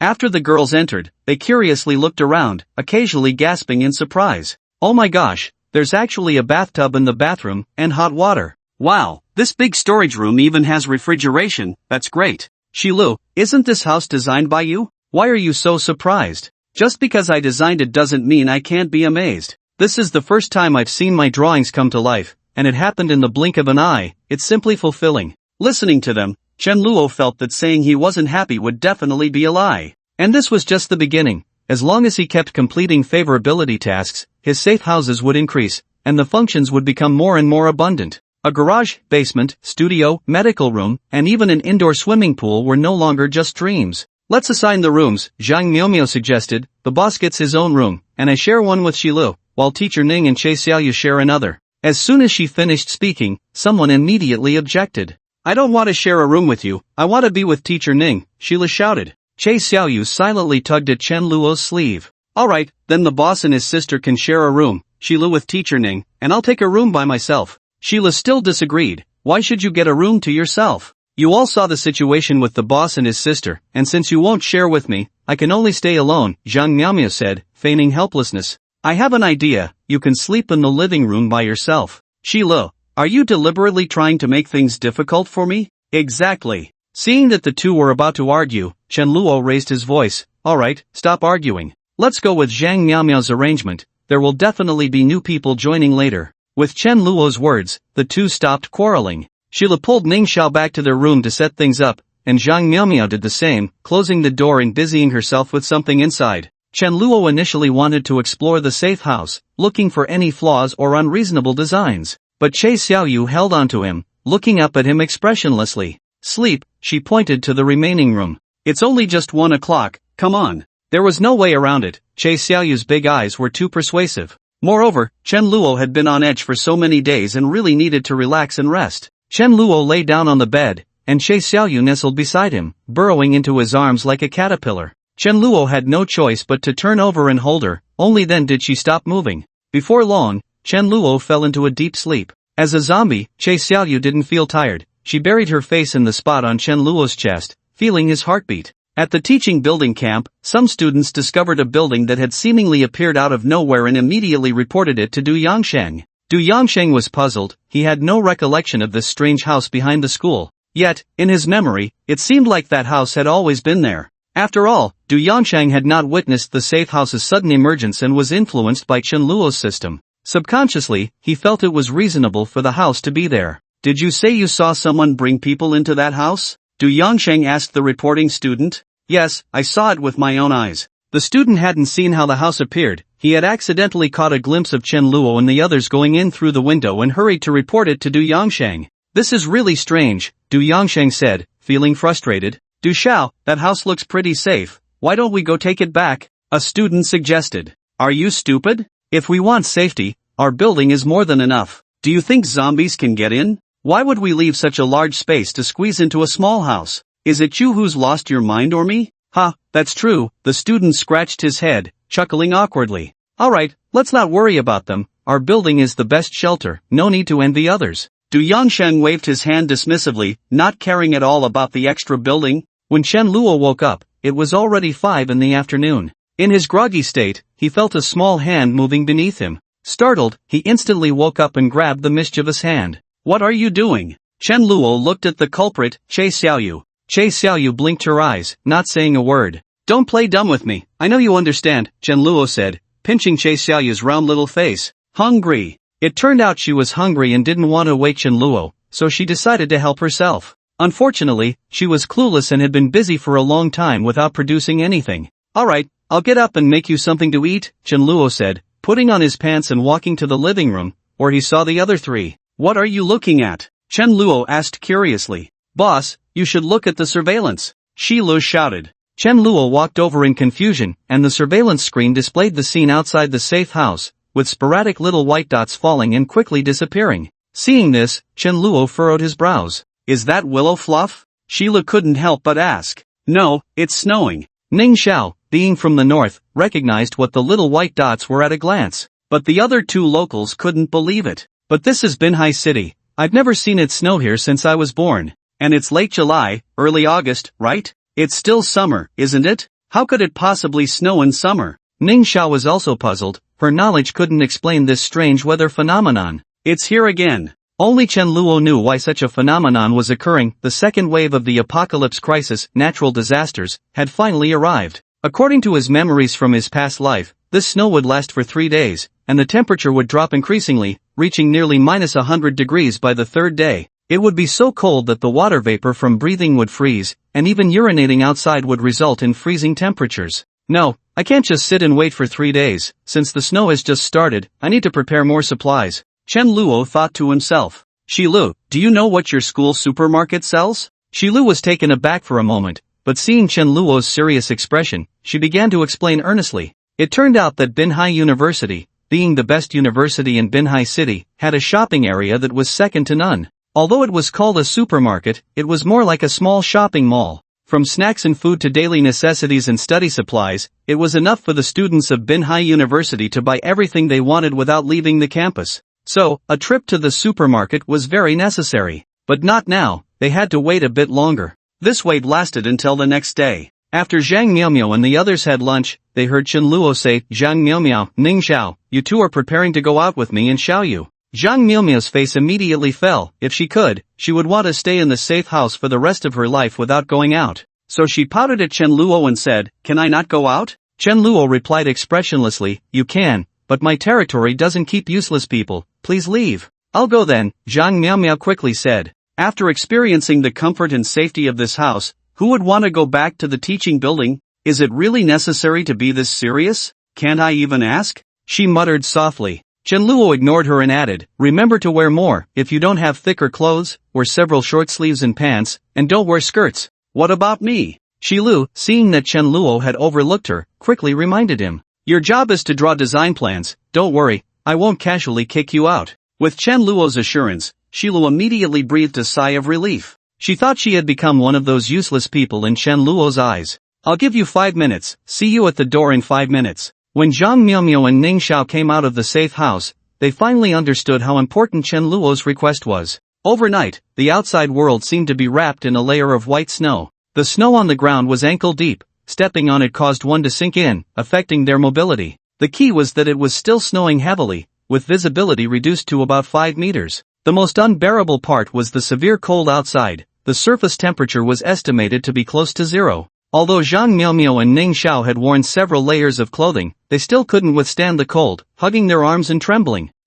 It's so cold, boss, let's go back," Zhang Miaomiao couldn't help but say. "It's fine, once we get in the car, it won't be cold." "Car?" Zhang Miaomiao looked in the direction Chen Luo was pointing and was astonished to find a massive vehicle. A 13-meter-long, heavy-duty truck, colored like Optimus Prime, was parked beside the safe house. "God, where did this truck come from?" Zhang Miaomiao's mouth fell open in surprise, unable to close for a moment. "Where did it come from?" "Of course, it was a reward obtained from you." Before extraction, Chen Luo had considered whether to choose an off-road vehicle or an armored car. But given the current situation, he felt it was better to get a heavy truck first for easier transportation. The system generously filled the truck's fuel tank, enough to cross several provinces. Chen Luo didn't explain to her, just said to the two of them, "You two and Xiaoyu go to the back compartment, I'll drive." He added, "Remember, as soon as you get out of the car, grab your weapons and follow behind me and Xiaoyu. Make sure not to fall behind. Isn't it too dangerous to have Xiaoyu in front?" Ning Xiao looked worried. "How about I go in front instead?" In Ning Xiao's view, as an adult and a teacher with experience in killing zombies, she was certainly stronger than Xiaoyu. It should be her responsibility to protect the other two. "Don't worry about Xiaoyu, she's much stronger than I am." Both Ning Xiao and Zhang Miaomiao showed doubtful expressions upon hearing this. Who was Chen Luo? A ruthless person who moved freely among the zombie hordes. And Xiaoyu looked like just an ordinary girl. How could she possibly be stronger than Chen Luo? With concern, the two of them entered the compartment with Xiaoyu and closed the door, which made it a bit warmer. Chen Luo took the driver's seat, shouted "Let's go," and started the heavy truck. While driving, he also kept an eye on the movements of the zombies around. Sure enough, the noise of the truck attracted a large number of zombies. But their movements were very slow, as if their limbs were frozen. It took them several seconds to take a step, merely watching the truck leave. It seemed that after spending a night outdoors, these zombies had become stiff. This was the reason Chen Luo had deliberately waited until morning to set off. "Zhang Miaomiao, Ning Xiao, report the direction." Due to the heavy snow, even with the wipers on, it was hard to see the direction clearly. Chen Luo had to let the two who knew the way guide him. "Got it, turn right ahead. Then left at the intersection." 10 minutes later, a 2-story building with a sign reading Binhai University Life Supermarket appeared in front of Chen Luo. He knew he had reached his destination. Just before arriving, Chen Luo suddenly turned the steering wheel, and the heavy truck swung its tail, making a 180-degree turn. The three people in the compartment were caught off guard and nearly bumped their heads. Then Chen Luo reversed the truck, crashing directly into the supermarket's glass door. The glass shattered like paper, while the truck remained unscathed. After parking the truck, Chen Luo jumped down from the driver's seat, quickly went to the back, and opened the compartment. He shouted to the three inside, "Hurry, grab your weapons and get out." Zhang Miaomio and Ning Xiao didn't dare to delay and quickly got out of the truck. The four of them entered the supermarket. The first floor of the supermarket was the food area, with several zombies dressed in sales uniforms wandering among the shelves.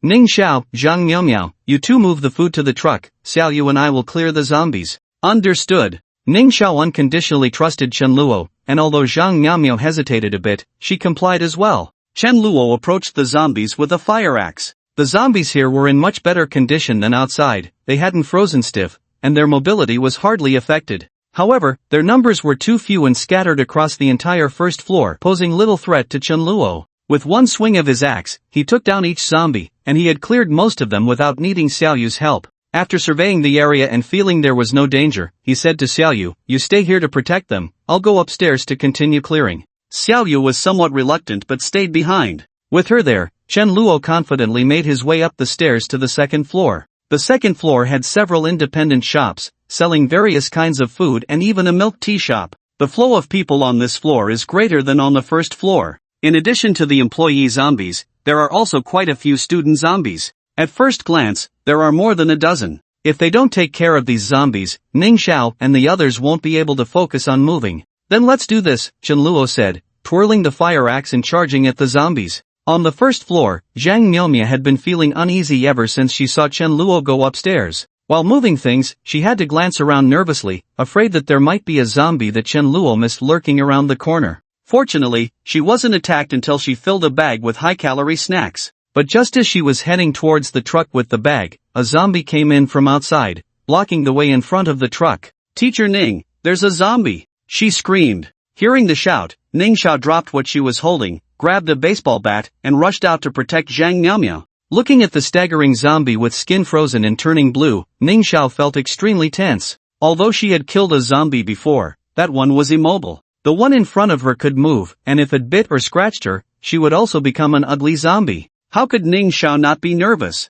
The two women stood there, one in front and the other hiding behind, retreating a step for every step the zombie took forward. At that moment, a figure walked past them. Ning Xiao saw it and quickly shouted, Xiao Yu, be careful. Before her words could finish, Xiao Yu raised her hand and effortlessly twisted the zombie's neck. Ning Xiao's voice stopped abruptly. It turned out Chen Luo hadn't lied to them. Xiao Yu was indeed very strong. Wow, Xiao Yu, you're amazing. Zhang Miaomio, being clever, wouldn't miss any opportunity to get close to someone strong. Seeing how powerful Xiao Yu was, her first thought was to build a good relationship with her, so that when she found herself in danger, Xiao Yu would come to her rescue. However, Xiao Yu only had feelings for Chen Luo and completely ignored everyone else. This left Zhang Miaomio feeling a bit embarrassed, standing there with her face flushed. Don't just stand there, keep moving, Ning Xiao reminded her, and the two continued to move things. By the time Chen Luo came down from the second floor, most of the valuable food and drinking water on the first floor had already been moved.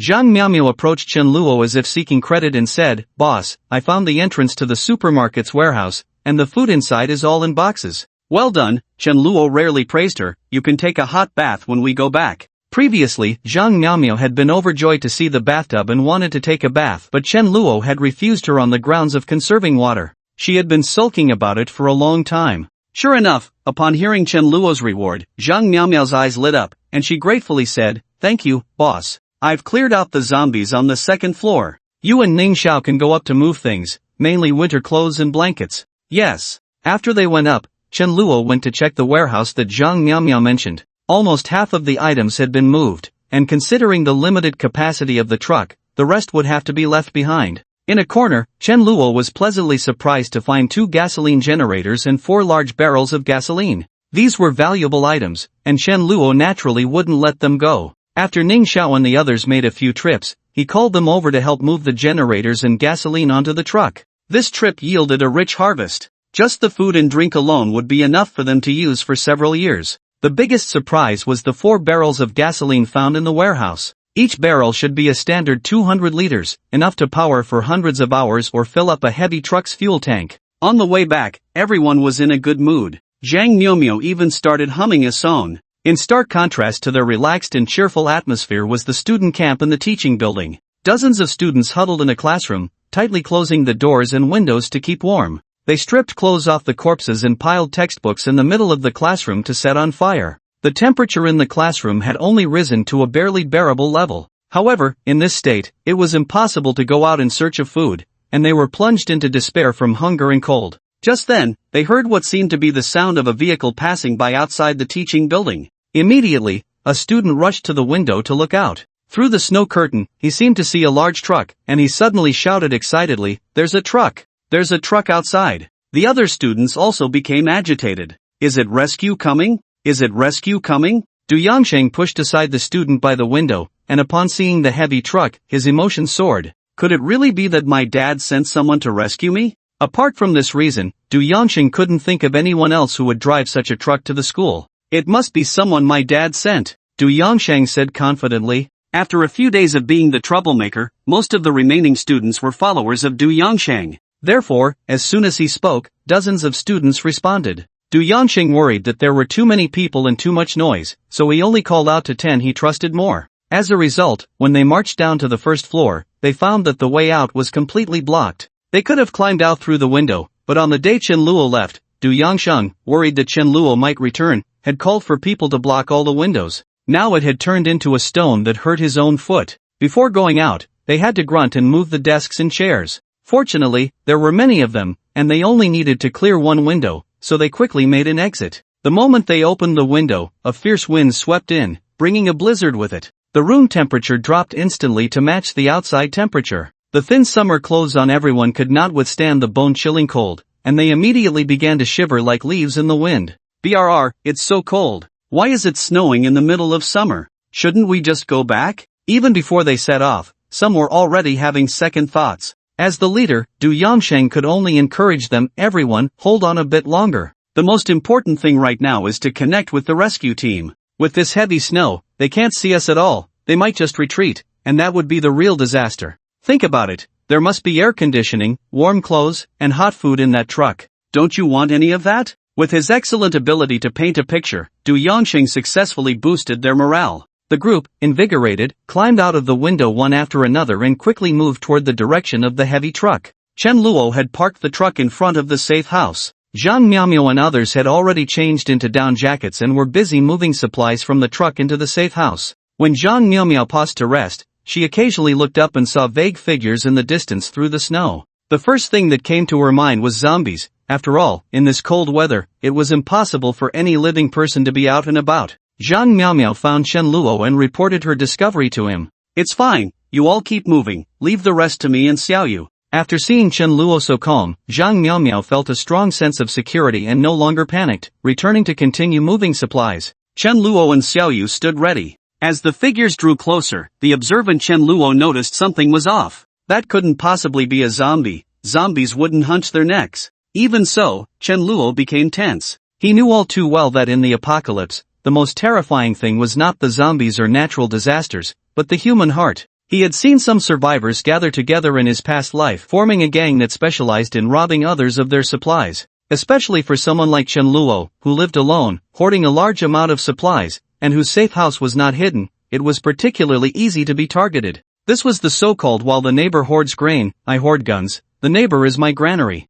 Looking back now, it seems that in their previous lives, Du Yangsheng and the others probably also walked this path, and he was the one targeted as the big fool. Just as Chen Luo was worried about whether to let Ning Xiao and the others enter the safe house first, he clearly saw the faces of the newcomers. It was Du Yangsheng and his group. Chen Luo immediately felt relaxed. They were just college students now, too immature. Du Yangsheng and the others also noticed Chen Luo and his group. Du Yangsheng said suspiciously, "How could it be you?" He looked closer at the imposing heavy truck and couldn't help but ask again, "Is this truck yours?" "It's not mine, could it be yours?" Chen Luo mocked disdainfully. "Impossible," Du Yangsheng said without thinking, "How could you possibly have such a heavy truck?" At that moment, one of his followers leaned in and whispered, "Du Xiao, they are moving supplies, it seems to be from our school's supermarket." Du Yangsheng glanced over and found it to be true, there was even a supermarket label hanging on it. The others were also quite displeased. In their minds, things from the school belonged to them. Chen Luo was just an outsider. Living at the school was one thing, but how could he take things from the supermarket that belonged to them without asking? One person stepped forward and shouted, "These things are ours, you must return them to us." "That's right, and this house too. Since it's on our campus, it naturally belongs to the school, and you have to give it up." Having lived in a drafty classroom building, some were naturally envious of Chen Luo's safe house. Du Du Yongsheng was even greedier. He had his eyes on Chen Luo's heavy truck. This kind of truck costs millions. How could an ordinary person like you own one? You must have picked it up somewhere. Please return everything that doesn't belong to you. Chen Luo looked at the crowd shouting with righteous indignation as if they were clowns. He wasn't angry, he just found it amusing. Truly, they were college students, exuding a clear kind of foolishness. Did they think that just because they were many and loud, they could morally bind others? Chen Luo took out the heavy truck keys and tossed them in his hand. If you want it, come and take it. Seeing Chen Luo's other hand tightly gripping a fire axe, Du Yongsheng knew things wouldn't be that simple. He shouted with a false bravado, you only have 5 people over there, 4 of whom are women. But we have 10 people here, and there are more than 20 waiting in the classroom building. I advise you to hand over the things to avoid unnecessary conflict. Looking down on women? Fine, I'll give you a chance. As long as one of you can beat my sister, I'll gladly hand over the keys. Chen Luo pointed at Che Xiaoyu. Du Yongsheng immediately agreed, it's a deal. Tai Tu, you go. Tai Tu, whom he mentioned, was a muscular man, tall and strong. Compared to him, Che Xiaoyu looked like a child. He grinned, his face full of flesh. Leave it to me. Xiaoyu, make it quick, Chen Luo said lightly. Che Xiaoyu silently stepped forward, expressionless, as she looked at the hulking muscle man approaching her. From his towering height, Tai Tu revealed a lewd smile. Little sister, you're really pretty, call me brother, and I'll be gentle. Ha ha ha. The crowd burst into laughter, completely unconvinced that Che Xiaoyu could be Tai Tu's opponent. A red light flickered in Che Xiaoyu's eyes, and for the first time, she took the initiative to strike. Tai Tu, still unconcerned,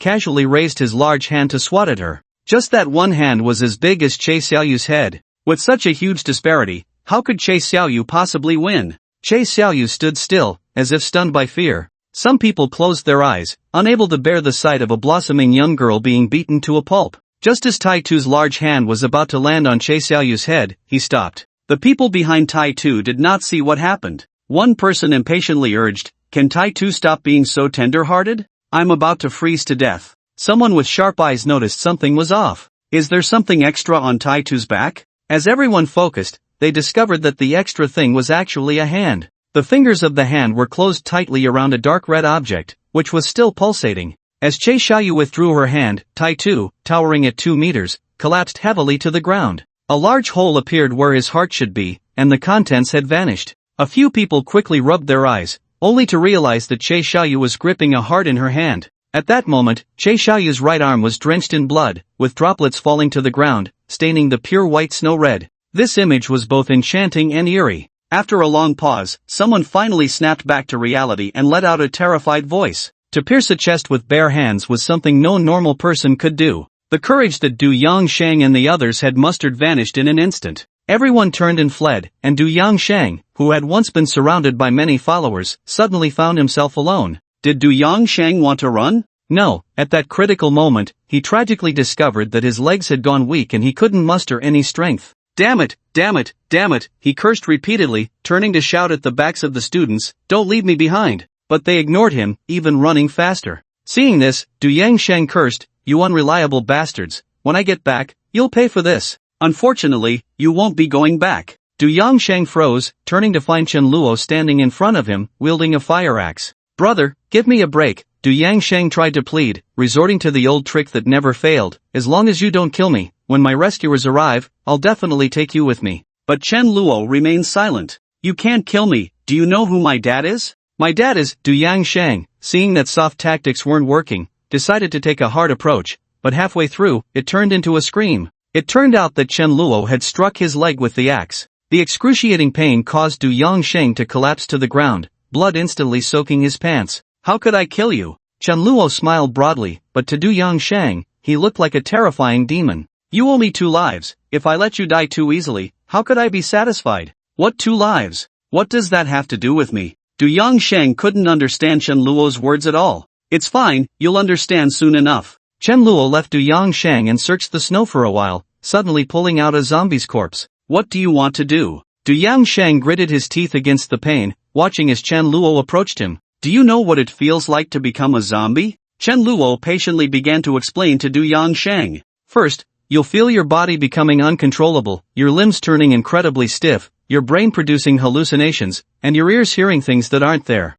Then you'll experience an intense hunger. Believe me, this kind of hunger is unbearable for a human. Even a mouse or a cockroach, you'll swallow without hesitation. At that point, you'll have completely turned into a zombie that doesn't recognize anyone. Chen Luo spoke vividly, as if he had experienced it himself. Du Yangsheng felt a chill run down his spine, every hair on his body standing on end. Do you know why I'm so clear about this? Chen Luo leaned closer to Du Yangsheng, speaking in a voice only the two of them could hear. It's all thanks to you. Madman, madman. I have no idea what you're talking about. Du Yangsheng was on the verge of collapse. It's fine, as long as I know. Chen Luo severed the zombie's hand, dark red blood oozing from the severed limb. Fortunately, it didn't freeze. You're really lucky. Chen Luo raised the severed limb and pressed it firmly against Du Yangsheng's wound. The two completely different blood types began to merge. The zombie virus is transmitted through blood, which is almost common knowledge. Du Yangsheng was still trying to save himself, frantically clawing at the ground,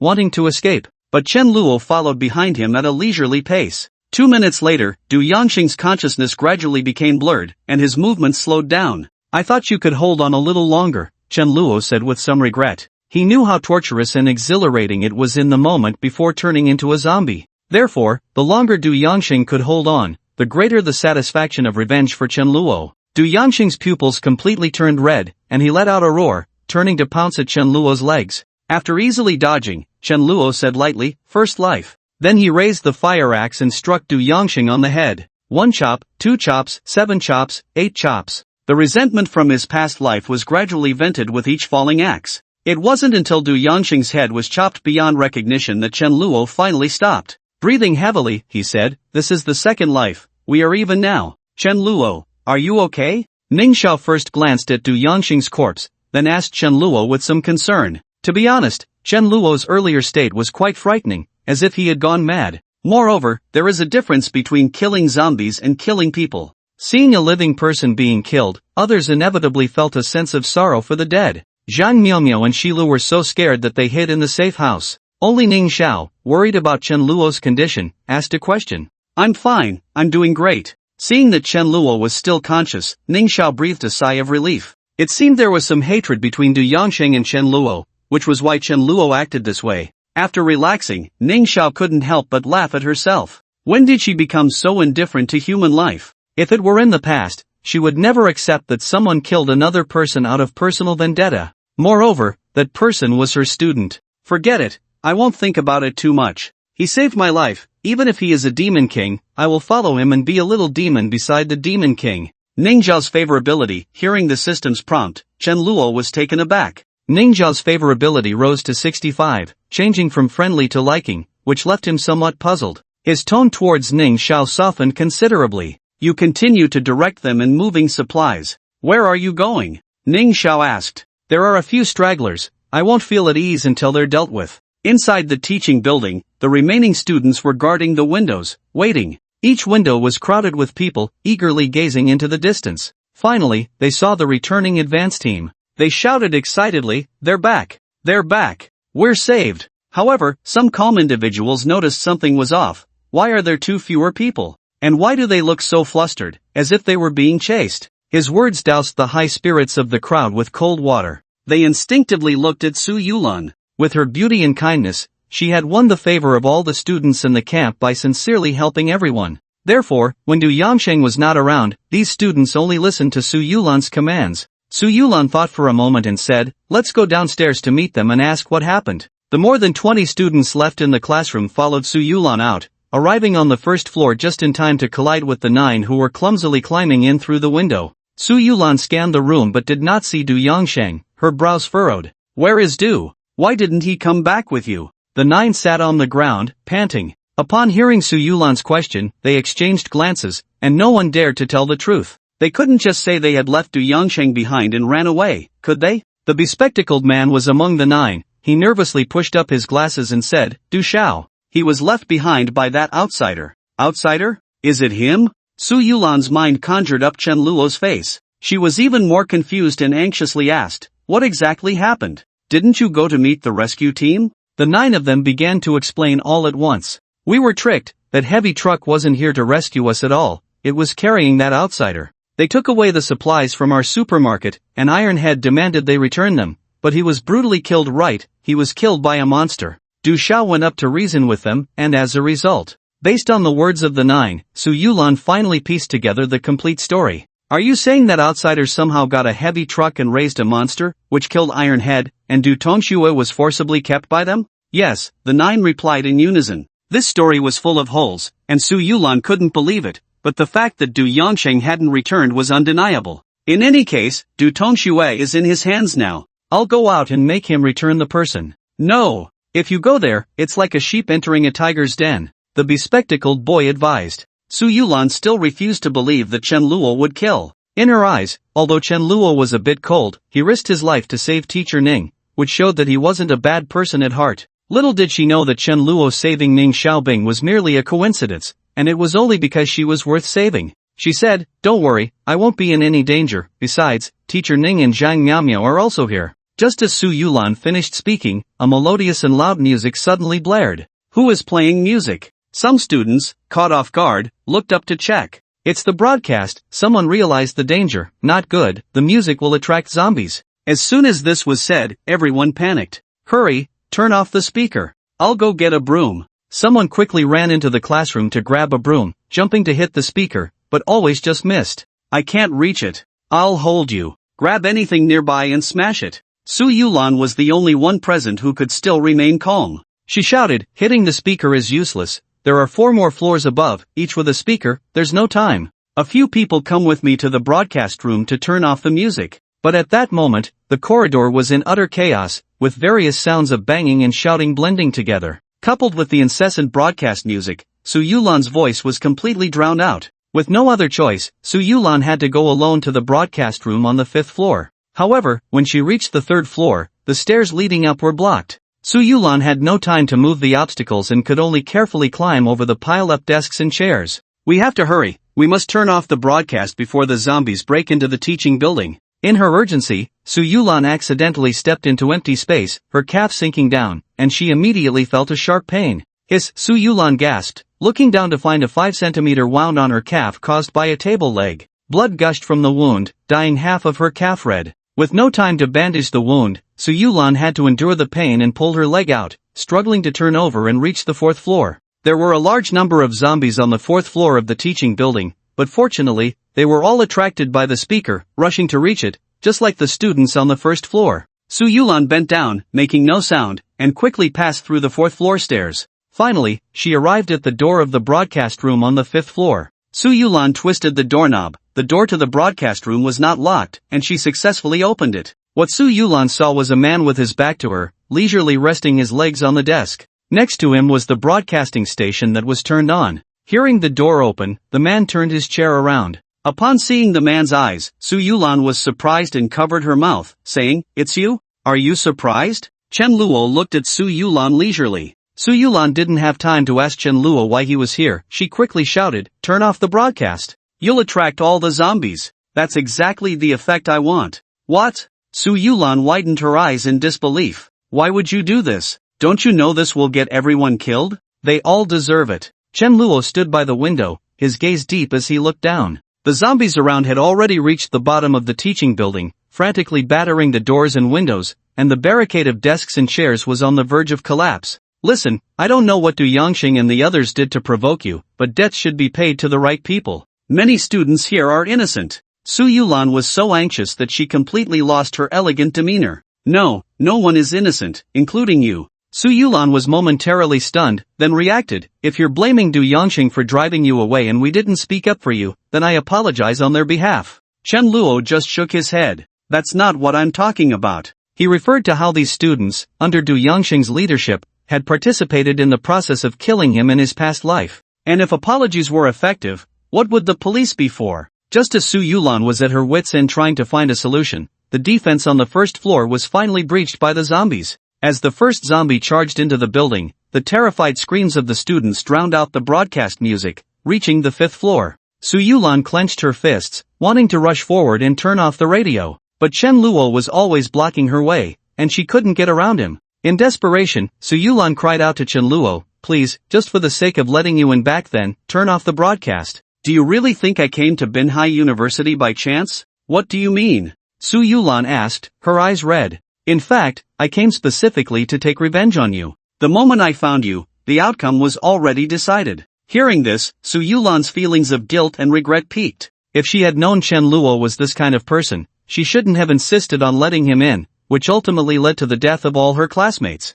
She truly regretted her decision. Chen Luo saw her despondent state and felt no stirrings in his heart. In fact, he almost wanted to laugh. He said this on purpose to make her feel regret and guilt. You care about your classmates, right? I'll let you know that the reason they ended up like this is because of you. Chen Luo wanted Su Yulan to suffer for a lifetime. This is the consequence of your betrayal. Suddenly, Su Yulan's crying stopped abruptly. She raised her head, with 2 streaks of unshed tears still on her face. She suddenly thought of her roommate, Zhang Miaomiao. Zhang Miaomiao must be living the life she dreamed of, relying on this man, right? Su Yulan didn't regret refusing Zhang Miaomiao's invitation. Instead, because of that invitation, she thought of a way that might make Chen Luo change his mind. Under Chen Luo's slightly surprised gaze, Su Yulan took off her top, revealing a pure white bra underneath. When it came to taking off her pants, she hesitated for a moment but ultimately gritted her teeth and removed them. At this point, she was left with only a set of white lingerie. Her snow-white skin could rival snowflakes. Her curvaceous figure was full of temptation, making Su Yulan appear both pure and alluring, capable of stirring a man's heart. What are you doing? Trying to seduce me? Chen Luo asked. Su Yulan didn't answer. Instead, she said, as long as you turn off the broadcast, you can do whatever you want with me. Chen Luo stepped forward, his eyes filled with a teasing appreciation for the body before him, a masterpiece of creation. Su Yulan felt an unprecedented humiliation, as if she were a prostitute, being appraised by Chen Luo with the eyes of someone evaluating merchandise. She had become the very person she once despised the most. Chen Luo withdrew his gaze and said, "Put your clothes back on." Su Yulan opened her eyes in surprise. "You agree? I knew you weren't. It's too late." After Chen Luo's reminder, Su Yulan realized that there were no more screams coming from downstairs. Chen Luo turned off the broadcast, climbed onto the open windowsill, and turned back to Su Yulan, saying, "Goodbye, good luck." Then he leaped down, grabbing the water pipe on the wall to slide down. Su Yulan finally understood how he had gotten up there. But it was all meaningless now. She stood there in a daze, her mind blank, unable to regain her senses for a long time. It wasn't until the door behind her was suddenly slammed that she snapped back to reality. Su Yulan nervously stared at the doorway, hoping whatever was outside would leave. But the sound of the door being hit never stopped. Finally, the door was burst open, and a disheveled zombie slowly walked in. "Xiao Chang, is that you? Xiao Chang?" The female zombie before her was unmistakably her former classmate, Xiao Chang, whom Su Yulan had cared for when she was feverish and unconscious. At that time, Su Yulan had been by her side, providing attentive care. But now, Xiao Chang clearly did not recognize Su Yulan. She moved closer to Su Yulan, who took a step back, then another. The space between them shrank little by little until Su Yulan found herself backed against the broadcast station, realizing she had nowhere left to retreat. "Xiao Chang, don't. It's me, Yulan." Su Yulan shook her head, trying to awaken Xiao Qing's reason.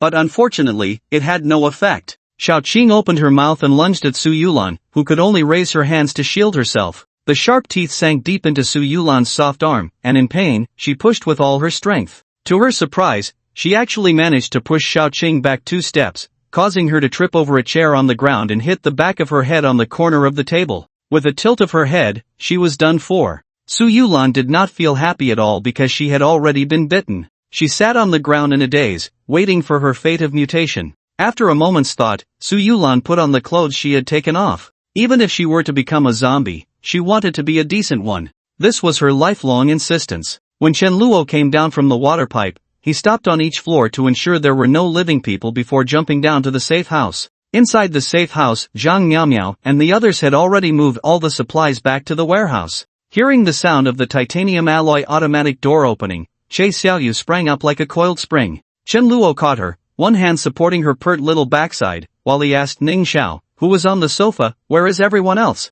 Ning Xiao replied, "Zhang Miaomiao is taking a bath, and as for Shilu, she's in her room drawing." Previously, Shilu had been drawing in the living room, but now she had locked herself in her room, which was obvious to avoid someone. Ning Xiao, fearing Chen Luo would be unhappy, explained for Shilu, "After all, Shilu is a simple-minded girl, it's normal for her to not accept it right away. Just give her some time." Chen Luo nodded, not particularly concerned. Ning Xiao then asked, "Was that music coming from the teaching building just now?" "I played it." Ning Xiao was a smart person, she immediately understood what had happened. "Aren't you afraid of me?" Chen Luo asked curiously. "I'm not afraid, I know you must have your own reasons, Ningxiao said, her eyes bright and focused. Under her intense gaze, Chen Luo felt a bit awkward. Let's go back to the room, get some rest early today. After Ningxiao returned to her room with Zhang Miaomiao, Chen Luo looked at Che Xiaoyu in his arms and couldn't help but pinch her delicate nose. I still prefer those dead fish eyes looking at me. Awu, Che Xiaoyu seemed to understand, angrily biting at Chen Luo's fingers. Chen Luo, confident because he had been vaccinated, did not dodge. However, Che Xiaoyu did not actually bite down but maintained the action, licking like she was enjoying a lollipop. Cough, cough. Chen Luo pulled his finger back, wiped it on his clothes, and carried Che Xiaoyu back to his room. As night fell, the blizzard outside intensified, even mixed with hail, which pelted the roof of the safe house with a crackling sound. Fortunately, the materials of the safe house were strong enough, otherwise, by morning, the roof would be riddled with dents. The outside world felt so oppressive, yet the atmosphere inside the safe house was entirely different. Chen Luo lay on the bed, with Che Xiaoyu beside him. She wrapped her arms around his neck, her soft body pressed closely against him. The unique fragrance of a young girl wafted into Chen Luo's nose, making it somewhat difficult for him to fall asleep. Can't sleep? Go to the bathroom, Chen Luo said, sitting up. Che Xiaoyu also sat up. Chen Luo told her, I'm going out for a bit. I'll be back soon, so just wait here and don't follow me. Che Xiaoyu was clearly reluctant, but she obediently stayed behind. Her affection level had already reached 75, and her emotional maturity had returned to that of a 14 or 15-year-old. She could understand most of Chen Luo's instructions now. However, she still often gave Chen Luo the impression of an innocent girl, which made him feel a sense of guilt. This was also why, even though Chen Luo could easily vent his frustrations on Che Xiaoyu, after all, zombies couldn't be broken, he still restrained himself. He was a bad person, but not scum. He stepped out of the room and closed the door behind him. When he emerged from the bathroom, feeling relaxed, he unexpectedly saw someone standing at the entrance. From her facial features and body curves, Chen Luo recognized it was Zhang Miaomiao. What are you doing here? Chen Luo asked, feeling puzzled. Boss, Zhang Miaomiao stepped closer, almost whispering in Chen Luo's ear, I want to work overtime. Having just taken a bath, Zhang Miaomiao smelled much stronger and more enticing than Che Xiaoyu. Coupled with her hand restlessly stroking Chen Luo's chest, the fire that Che Xiaoyu had ignited within him flared up again.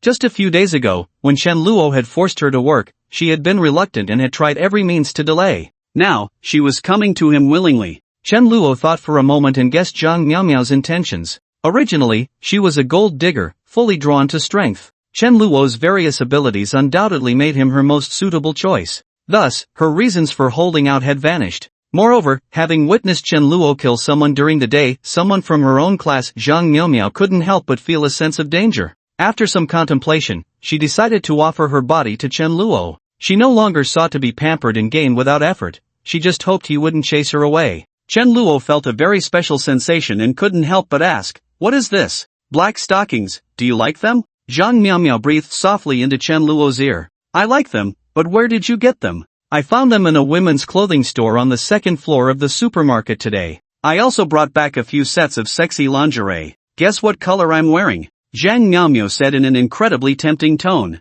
Chen Luo instinctively looked down. Zhang Miaomiao was wearing a silk camisole nightgown, very thin and even somewhat transparent. If she wore something like that outside, she would freeze to death in less than 10 minutes. But inside the safe house, Zhang Miaomiao could wear it, showing how good the insulation was. However, since the lights were off, Chen Luo could only see a deep, dark canyon and couldn't make out anything below. He could only guess based on his intuition. Black? Zhang Miaomiao covered her mouth and giggled before revealing the correct answer. I'm not wearing anything at all, you're playing with fire. Chen Luo could no longer hold back and swept Zhang Miaomiao up in his arms. She gasped in surprise, but her eyes were still filled with laughter as she wrapped her arms around Chen Luo's neck. Putting out fires for the boss is also a little employee's duty. Chen Luo hurriedly carried Zhang Miaomiao to the door of his bedroom. After hesitating for a moment, he turned and entered Zhang Miaomiao's room. A night passed, and Zhang Miaomiao paid the price for her seduction, lying in bed with an expression of having survived a disaster. As Chen Luo got dressed, Zhang Miaomiao disdainfully said, seeing you so bold, I thought you were quite skilled, but it turns out to be this? It was Zhang Miaomiao's first time, and she truly couldn't withstand the torment, leaving Chen Luo in a difficult position. Zhang Miaomiao endured the soreness and forced a smile. I'll study hard in the future, and definitely make the boss satisfied. Next time I check your progress, if it doesn't satisfy me, humph. With a slap, Zhang Miaomiao instinctively covered her backside. Seeing Chen Luo about to leave, Zhang Miaomia tried to negotiate for some benefits. So, boss, does that mean I won't have to do other work in the future? Dream on, this is just the price for staying here. For food and drink, you'll have to earn it through work. Zhang Miaomia hadn't expected Chen Luo to agree anyway, so she wasn't disappointed. However, she couldn't help but feel frustrated by Chen Luo's business-like attitude as soon as he put on his pants. Oh, she slumped like a wilted eggplant. Just before leaving, Chen Luo added, but since you were proactive today, I'll give you a day off. Zhang Miaomia immediately brightened up, showing a sweet smile, and formally bowed, thank you, boss. Yet, with no fabric on her body, it hardly resembled a proper boss-employee relationship.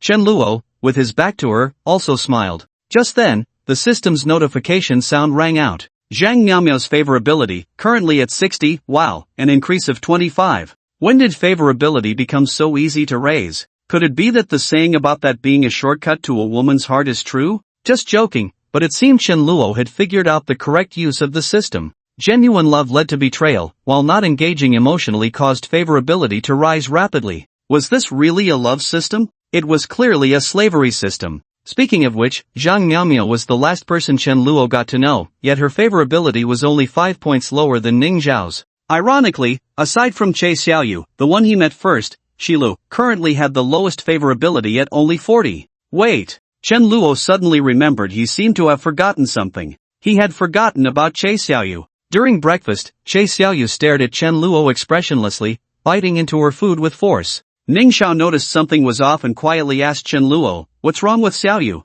Chen Luo casually waved his hand, it's nothing, just a kid throwing a tantrum, it will pass soon. And indeed, just as Chen Luo said, less than an hour after breakfast, Che Xiaoyu completely forgot that Chen Luo had stood her up and followed him closely. If the visibility was only 10 meters on the first day of the cold wave, it was nearly zero for the next 2 days. One could only say that Chen Luo had real foresight. If he had been a day late, they would have been stuck. Humans were still too fragile in the face of such natural disasters. Through the surveillance cameras, everyone could feel a sense of despair. Fortunately, there was a safe house, otherwise, they really wouldn't know how to survive. By the 4th day, the heavy snow finally stopped. The accumulated snow over these 3 days reached 3 meters deep, almost the height of a floor. The safe house was only 5 meters high, and more than half of it was buried in snow. Fortunately, the titanium alloy door could still open and close, so entering and exiting was not a problem. Ning Xiao took the initiative to find Chen Luo and said, since the snow has stopped outside, Shilu, Zhang Miaomiao, and I want to search nearby for usable items and supplies.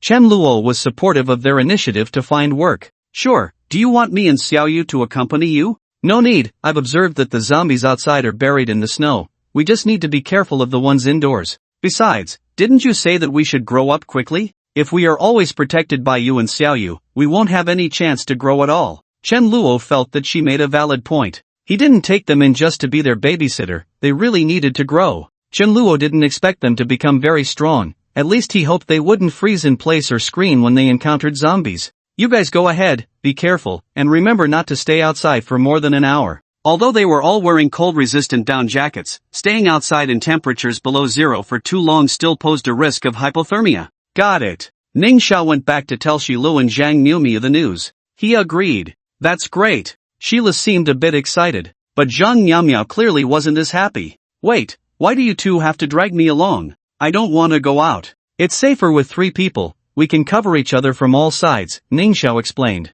Isn't it safer to stay in the safe house? Zhang Miaomia scoffed at this. But what if we encounter a situation like 3 days ago again? Don't you want to be able to help him a little? Ning Zhao's counter-question left Zhang Miaomia momentarily speechless. In the past, she would have said without hesitation that she didn't want to, but ever since that night, Zhang Miaomia felt like she had developed feelings for Chen Luo and found herself thinking about him from time to time. Ning Xiao clearly noticed something in Zhang Miaomia's gaze towards Chen Luo, which is why she said that. I didn't think that much, I just want to survive, Shilu interjected at this moment. This was originally her idea. In fact, since that day, Sheila had returned to normal and no longer avoided Chen Luo. However, having truly witnessed the cruelty of the apocalypse and the fragility of life, her mindset had matured even more. She wanted to become stronger so that if the day came when it was her turn, she could at least fight back a little. Teacher Ning, let's go, don't mind her. Seeing the two of them about to leave, Zhang Miaomia panicked. Hey, wait for me. Shilu asked with a smile, didn't you say you weren't going?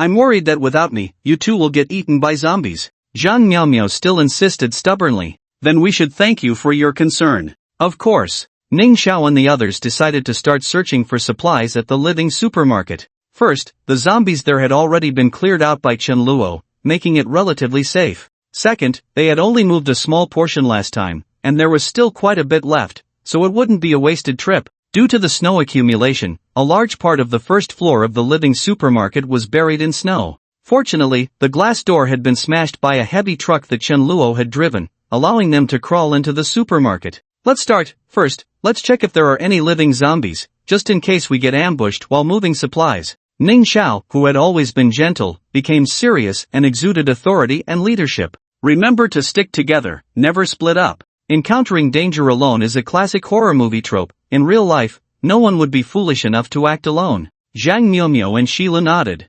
Yes. Understood. The three women cautiously searched among the shelves on the first floor, and unexpectedly, they encountered a zombie. This zombie must have entered the supermarket from the back. Ning Xiao looked at the other two. Who wants to go first? Zhang Miaomiao and Shilu exchanged glances, both sensing the tension in each other's eyes. Forget it, I'll go first. Ning Xiao decided to take the lead. After all, she had killed a zombie before and wouldn't be as clueless as the other two. Watch closely, this is how it's done. After saying that, Ning Xiao took a deep breath, circled around to the zombie's back, raised the baseball bat above her head, and swung down with all her might. The zombie was knocked to the ground, but after all, Ning Xiao was a woman and didn't have Chen Luo's strength. She had to hit it several more times before finally killing the zombie. So impressive, Teacher Ning. Amazing. Zhang Miaomiao and Sheila clapped their hands in applause. Ning Xiao regained her strength. Did you see? These zombies are very stupid. We don't have to be afraid of them at all. As long as you don't make any noise, you can easily sneak around behind them. Also, their heads are their weak points. Only by destroying that part can you completely kill them. Remember? Got it. The two girls replied in unison. Very good. Next up is Shilu. Sheila nodded heavily. When Chen Luo saw the three return, their faces and clothes were more or less stained with blood, but each of them wore an excited expression. Although they didn't bring back much, Chen Luo knew they must have gained a lot. How was it? Did you get some good stuff? The three girls exchanged glances and replied in unison, Very good, but I still want to remind you, don't think that just because you can kill zombies, they are nothing to be afraid of, unless you can be immune to the zombie virus. They answered seriously, understood. Alright, you can go back now, take a hot bath, and relax. Yay! Chen Luo watched them joyfully enter the safe house, while he headed towards the teaching building with Che Xiaoyu. His earlier words reminded him that as long as Ning Xiao and the others were not immune to the zombie virus, there would be a risk of infection. To eliminate this risk, Chen Luo needed to obtain a virus vaccine from female zombies. Fortunately, he knew where to find female zombies that met the system's standards. The teaching building, which once housed many student survivors, now had no signs of life. And the instigator was Chen Luo himself. After climbing in through the window, Chen Luo immediately bent down. He had forgotten that this building was surrounded by zombies within 100 meters. Plus, with those 20 or so students, it was a pure zombie den. Even if Chen Luo was immune to the zombie virus, along with Che Xiaoyu, he couldn't guarantee that they could escape unscathed in such a narrow space. So, necessary caution was still required. However, what puzzled him was that the building was eerily silent, with not a single roar to be heard. As Chen Luo peeked out from the classroom, a shocking scene unfolded before him. The entire corridor was covered with corpses. Chen Luo felt a bit surprised. It shouldn't be like this, with so many students, not a single one had turned into a zombie? He stepped forward and turned over the nearest corpse. By lifting the eyelids of the corpse, Chen Luo confirmed that this body had indeed been infected. In other words, he had turned into a zombie before being killed. The cause of death was his neck, which was almost bent in half. Could it be that other survivors have come here? Binhai University had more than one teaching building. Perhaps there were still student survivors in another building that Chen Luo didn't know about. But based on the degree of the zombie's neck bending, Chen Luo concluded that this person must have had immense strength. It didn't seem like something an ordinary person could do. Chen Luo flipped over several more corpses, all meeting the same fate, infected and then having their necks broken. Oh no, she wouldn't have been killed too, would she? Chen Luo recalled his goal for coming here and quickly grabbed Che Xiaoyu's hand, running upstairs. Arriving at the 5th floor broadcasting room, Chen Luo pushed open the door and immediately saw a corpse lying inside, clearly a girl based on her figure. Chen Luo cursed under his breath and hurried forward. As he got closer, he realized this corpse was not Su Yulan's. Chen Luo breathed a sigh of relief but felt a bit puzzled. Strange, where is Su Yulan? Did she escape? He thought left and right but couldn't come up with a reasonable explanation, so he decided to let it go. He turned to Che Xiaoyu and said, "Forget it, let's be careful going back." Before Che Xiaoyu could turn around, she was knocked away by a tremendous force. Chen Luo opened his arms and caught her. What was that? He held Che Xiaoyu and looked intently. He saw Su Yulan, whom Chen Luo had been searching for, suddenly appear at the door of the broadcast room. "It's you? You haven't been infected?" Hearing Chen Luo's question, Su Yulan slowly raised her head. On her elegant and beautiful face were several black lines, giving her an eerie and dangerous appearance. There was a bite mark on her naturally drooping right arm. No matter how one looked at it, she did not seem human. This meant that Su Yulan had indeed been infected and turned into a zombie. At that moment, Su Yulan, who had been standing still, suddenly moved. With terrifying speed, she lunged at the two people inside the room. Chen Luo quickly pushed Che Xiaoyu aside and rolled away to avoid her, barely escaping. He thought in shock, what incredible speed. She is definitely not an ordinary zombie. Clearly, Su Yulan had undergone a mutation, specifically a speed mutation. Before Chen Luo could get up, Su Yulan transformed into a blur. Chen Luo initially thought she was coming for him and rolled away in a panic. But to his surprise, Su Yulan's target was not him, but Che Xiaoyu. Che Xiaoyu was still dazed when Su Yulan grabbed her by the neck and lifted her up, applying force as if to snap her neck. "No!" Chen Luo shouted. Upon hearing Chen Luo's voice, Che Xiaoyu seemed to be activated. Her eyes suddenly sharpened, and she easily grabbed Su Yulan's hand, forcing it open. Su Yulan looked somewhat surprised, even tilting her head in a human-like manner, seemingly unable to comprehend that Che Xiaoyu was stronger than her. But Che Xiaoyu did not give her time to be surprised. She threw Su Yulan away, slamming her against the wall and causing her to slide down to the ground. At the same time, a system notification sounded in Chen Luo's ear. Name, Che Xiaoyu. Identity, female college student, campus beauty zombie, strength mutation, favorability, 90, loyal, initial reward, 100 kilograms of raw meat, selected, first kiss reward, zombie virus vaccine, obtained, complete reward, gene evolution potion. Chen Luo quickly noticed the changes on Che Xiaoyu's panel. The suffix strength mutation appeared after her zombie identity, which had not been there before. Chen Luo had previously felt that Che Xiaoyu's strength was much greater than that of an ordinary zombie. Now it seemed she had been in a state of evolution, completing it just moments ago. Chen Luo took a moment to check Su Yulan's panel. Name, Su Yulan. Identity, art student, pianist, zombie, speed mutation, favorability, 40, friendly, initial reward, not obtained, choose 1 piano skills, 100 kilograms of raw meat, first kiss reward, choose 1 complete piano scores, zombie virus vaccine, complete reward, choose 1 all artistic talents, gene evolution potion. It could be seen that Su Yulan had gained a zombie identity, and the favorability rewards had an additional column. However, logically, Su Yulan should have lost all her memories as a human, so her favorability towards Chen Luo should be 0. How could she have an initial favorability of 40 points? Moreover, Su Yulan's target in her earlier attack was Che Xiaoyu, not him, and certainly not the countless zombie corpses in the building. Chen Luo seemed to vaguely sense something. After being slammed against the wall, Su Yulan took a while to get up, indicating that Che Xiaoyu's blow had indeed caused her harm. She muttered, "Kill all zombies." As soon as she finished speaking, she charged at Che Xiaoyu again. But wary of Che Xiaoyu's monstrous strength, this time she did not attack head-on. Instead, she moved quickly around Che Xiaoyu, completely ignoring Chen Luo beside her. Che Xiaoyu could barely keep up with her movements. Su Yulan suddenly appeared in Che Xiaoyu's blind spot, reaching for her back with a fierce grab. As an observer, Chen Luo naturally saw this scene. He shouted, "Xiaoyu, duck!" Che Xiaoyu unconditionally obeyed Chen Luo's command. Hearing the shout, her brain hadn't reacted yet, but her body had automatically crouched down. Su Yulan's ambush missed again, and at that moment, Chen Luo had already rushed behind her, tightly hugging her from behind. Su Yulan struggled and twisted her body but couldn't break free. Just as expected, Chen Luo thought to himself as he realized that Su Yulan had mutated into a zombie that wouldn't attack humans. Chen Luo had seen many zombies in his past life and had heard of some terrifying evolved zombies, but a zombie that wouldn't attack humans was something he was seeing for the first time.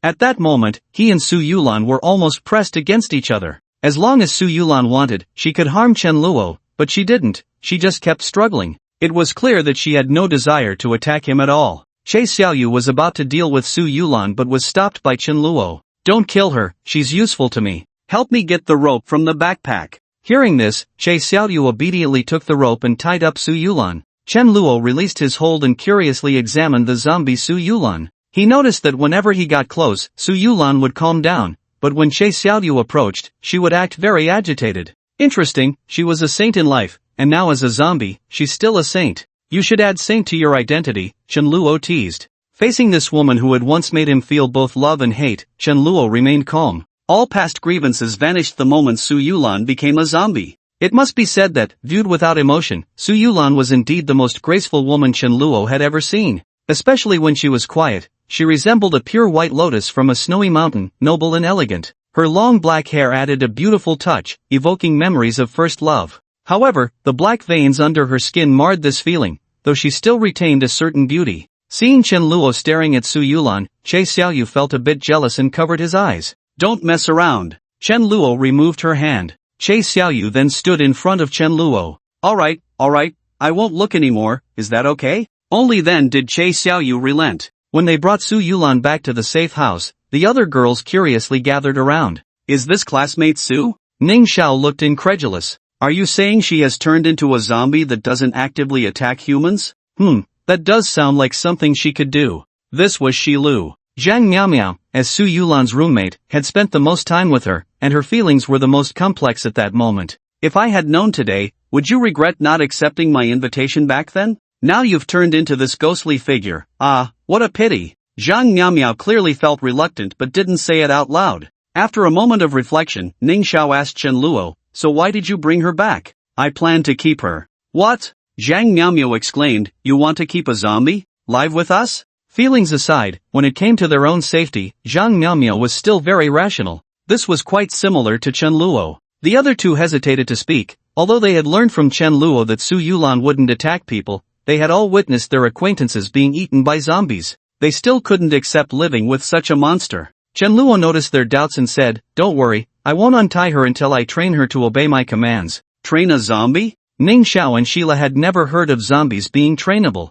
Zhang Miaomiao thoughtfully stroked her chin and then said, so, is Xiaoyu in the same situation? You figured it out? Chen Luo wasn't surprised, he hadn't hidden it from them. Moreover, with so many abnormalities about Che Xiaoyu, it was impossible to keep it a secret. Only Ning Xiao trusted Chen Luo too much, while Shi Lu was purely innocent. That's why they hadn't discovered it earlier. Well, I just never thought about it before. What do you mean? What's wrong with Xiaoyu? Shi Lu asked, puzzled. You should use your brain more often. Haven't you noticed that Xiaoyu is a zombie? Zhang Miaomiao rolled her eyes and explained. I do use my brain when I draw, okay? Shi Lu retorted defiantly, how could Xiaoyu possibly be a zombie? Boss, you tell me, is Xiaoyu a zombie? Shi Lu looked at Chen Luo, waiting for his answer, only to see him nod. That's right. No wonder, Ning Xiao suddenly realized, no wonder Xiaoyu, who isn't mute, hardly speaks, no wonder she's so picky, only eating meat and not vegetables, no wonder her pupils are red. It was then that Shi Lu discovered how many issues Xiaoyu had. So, boss, can you turn a zombie, into someone like Xiaoyu? Shi Lu asked.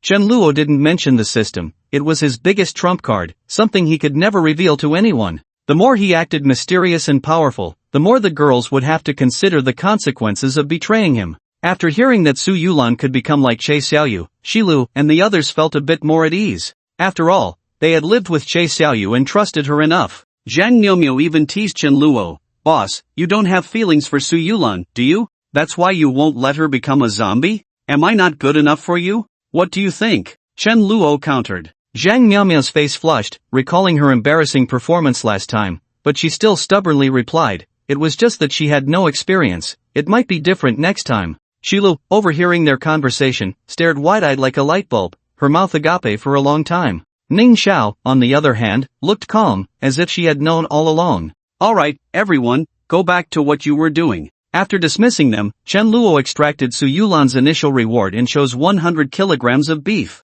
As for the first kiss, he glanced at Su Yulan, who was motionless as if in meditation, and at Che Xiaoyu, who was watching her warily. He thought it best to hold off until her favorability reached 60. On the other side, after the dismissal, Sheila found Zhang Miaomiao again. Seeing her hesitating at the door, Zhang Miaomiao couldn't help but say, come in, stop being so shy, just say what you want. Sheila mustered her courage and looked up. What you said in the living room about being with the boss, is it true? Which one? Zhang Miaomiao pretended not to understand. That one. Shi Lu was anxious, her modesty as a girl preventing her from saying it directly. Oh, that one. Zhang Miaomio nodded, so what if it's true? What does it have to do with you? Shi Li's hands behind her back were twisting the hem of her clothes into a knot. Her face turned bright red. Why did you do that with the boss? Zhang Miaomio suddenly became interested, her eyes sparkling. But before she spoke, she sighed, we're living under someone else's roof, do we have a choice? Sure enough, Sheila bit the bait and asked, so, did he force you? Seeing Sheila take the bait, Zhang Miaomio's smile widened. No, it was my choice. Why? Sheila couldn't understand, you clearly didn't seem very willing. I had no choice, to avoid being abandoned, I had to do this. Upon hearing that word, Sheila became excited, her voice rising. But why would he want to kick you out? Isn't it because I'm useless, can't do anything? Unlike Teacher Ning, who can heal, or you, who can design drawings, at least they have value in the short term. Short term? Value? Shi Li's heart twisted at those words. Zhang Miaomio continued, so to stay, I had to come up with this trick. Will I be kicked out? Sheila couldn't help but ask. Maybe, Zhang Miaomio said thoughtfully, after all, every painting must come to an end, right? What should I do? Sheila nervously grasped Zhang Miaomio's hand, her expression pitiful enough to almost soften Zhang Miaomio's heart. But thinking of how the other had been making things difficult for her, Zhang Miaomio's heart hardened again. Like this, come closer, I'll tell you, Sheila said. Her expression was first surprised, then hesitant, and finally, after biting her lip, she nodded seriously. After dinner, Chen Luo was feeding Su Yulan. Although Su Yulan had turned into a zombie, she still chewed her food slowly, a stark contrast to Che Xiaoyu. At that moment, Zhang Miaomio found him and said, Boss, I want to work overtime. Now, the term overtime seemed to have become a secret code between the two of them. Upon hearing this, Chen Luo's hand trembled, almost dropping the bowl. He glanced at Che Xiaoyu before replying, I'll come to your room later. Understood. Zhang Miaomio left, swaying her hips alluringly. That night, Chen Luo finally managed to trick Che Xiaoyu into not following him and sneaked into Zhang Miaomio's room like a thief. The dimly lit room had no lights on, and Zhang Miaomio did not come out to greet Chen Luo. Instead, she lay under the covers on the bed. Because the safe house was quite warm, the blanket she was under was not thick, and her graceful body curves were clearly visible. We're so familiar now, and you're still shy? Chen Luo took off his clothes and lifted a corner of the blanket to crawl in. When his cold body touched her warm one, he could distinctly feel her body shiver slightly. Oh, you're completely undressed, are you getting anxious? Chen Luo's large hand roamed freely over her body. The smooth sensation made him unable to stop, though it seemed a bit smaller than he expected. In another room, Ning Xiao looked helplessly at Zhang Miaomio, who occupied more than half the bed. So, why did you switch rooms with Shi Lu? Oh, Ning teacher, I missed you, come on, I've never slept with a girl before. Zhang Miaomio excitedly patted the side. Ning Xiao had no choice but to lie down on the bed. Wow, Ning teacher, your skin is so nice. Don't tickle me. Wow, Ning teacher, why is this part so big? I don't know, it's natural. I'm so envious of you, if I had your size, the boss would definitely be infatuated. Ning Xiao frowned, what does this have to do with Chen Luo? Because the boss is a man, and men like big things. Big is good is big. Ning Xiao gently pushed her, stop talking nonsense. I'm not talking nonsense, haven't you noticed? The boss often sneaks glances at you. Zhang Miaomio said with a cheeky smile. Ning Xiao felt so embarrassed that she turned over. I'm not talking to you anymore, I'm going to sleep. Meanwhile, in Zhang Miaomio's room, Chen Luo was doing something quite similar to what Zhang Miaomio was doing. However, while Zhang Miaomio was just indulging in a little fun, Chen Luo was going all the way. With a slightly pained gasp from the woman, Chen Luo rolled over like a leopard and fell off the bed. He turned on the light, only to find Sheila lying on the bed. Why are you here? Chen Luo couldn't help but ask.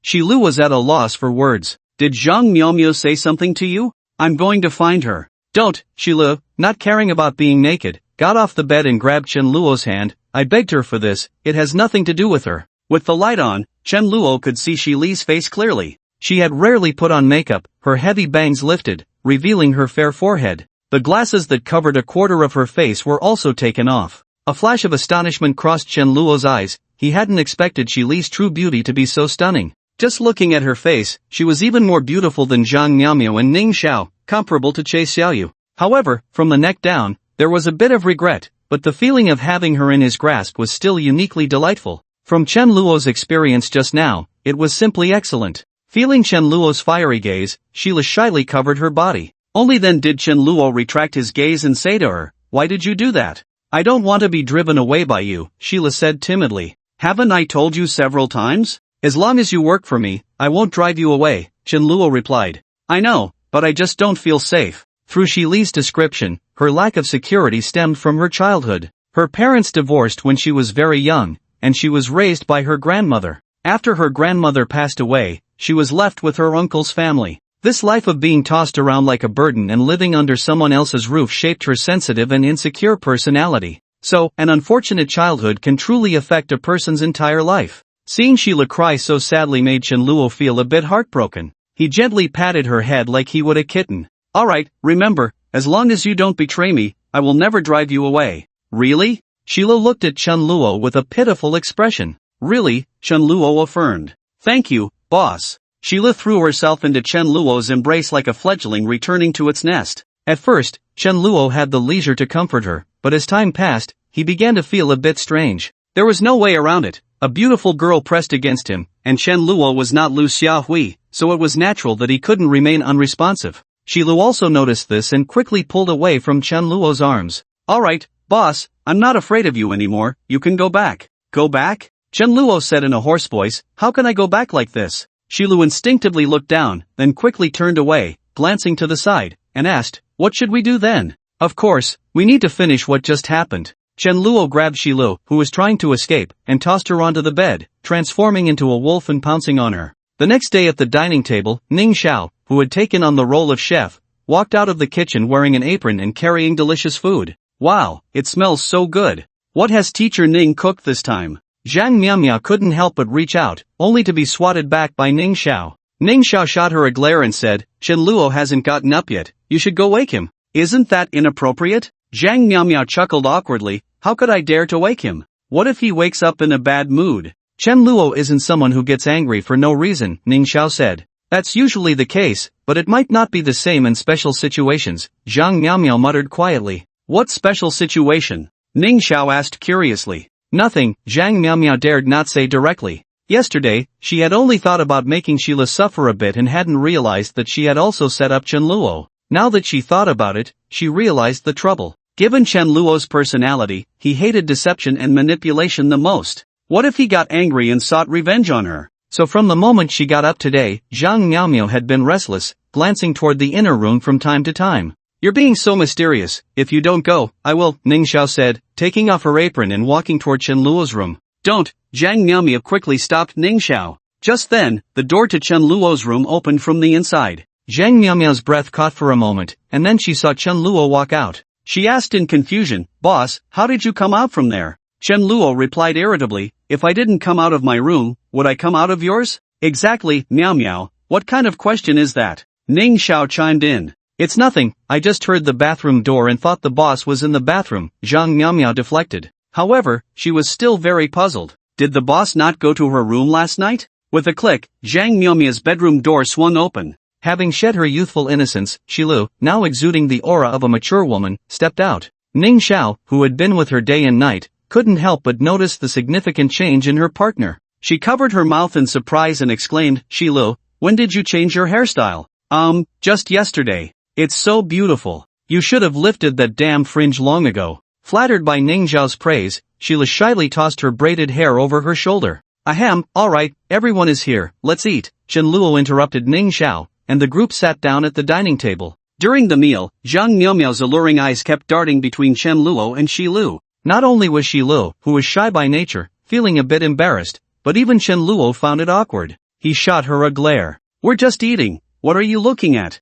Nothing. Zhang Miaomia had already confirmed that something had happened between Shilu and Chenluo last night. The changes in Shilu were too obvious to escape her notice. That smooth, dewy skin, the shimmering eyes, the blush like peach blossoms all indicated that Sheila had received a man's affection. Zhang Miaomia had seen the same reflection when she got up that day. Although Ning Xiao was older and more experienced, it was normal for her not to notice since she had yet to experience such things. Unable to hold back, Zhang Miaomia let out a snicker. Chenluo could no longer contain himself and tapped her head with his chopsticks. So happy, huh? After we finish eating, you can wash the dishes and then clean the entire safe house. Zhang Miaomia immediately lost her smile. Although the safe house was only 100 square meters, cleaning it was still quite a chore. If I don't keep you in check, who knows when you'll send someone to my bed, Chenluo thought. Although he didn't mind it himself, he even found some amusement in it. Besides, it was also a way to help Sheila vent her frustrations, considering her performance last night was quite satisfactory.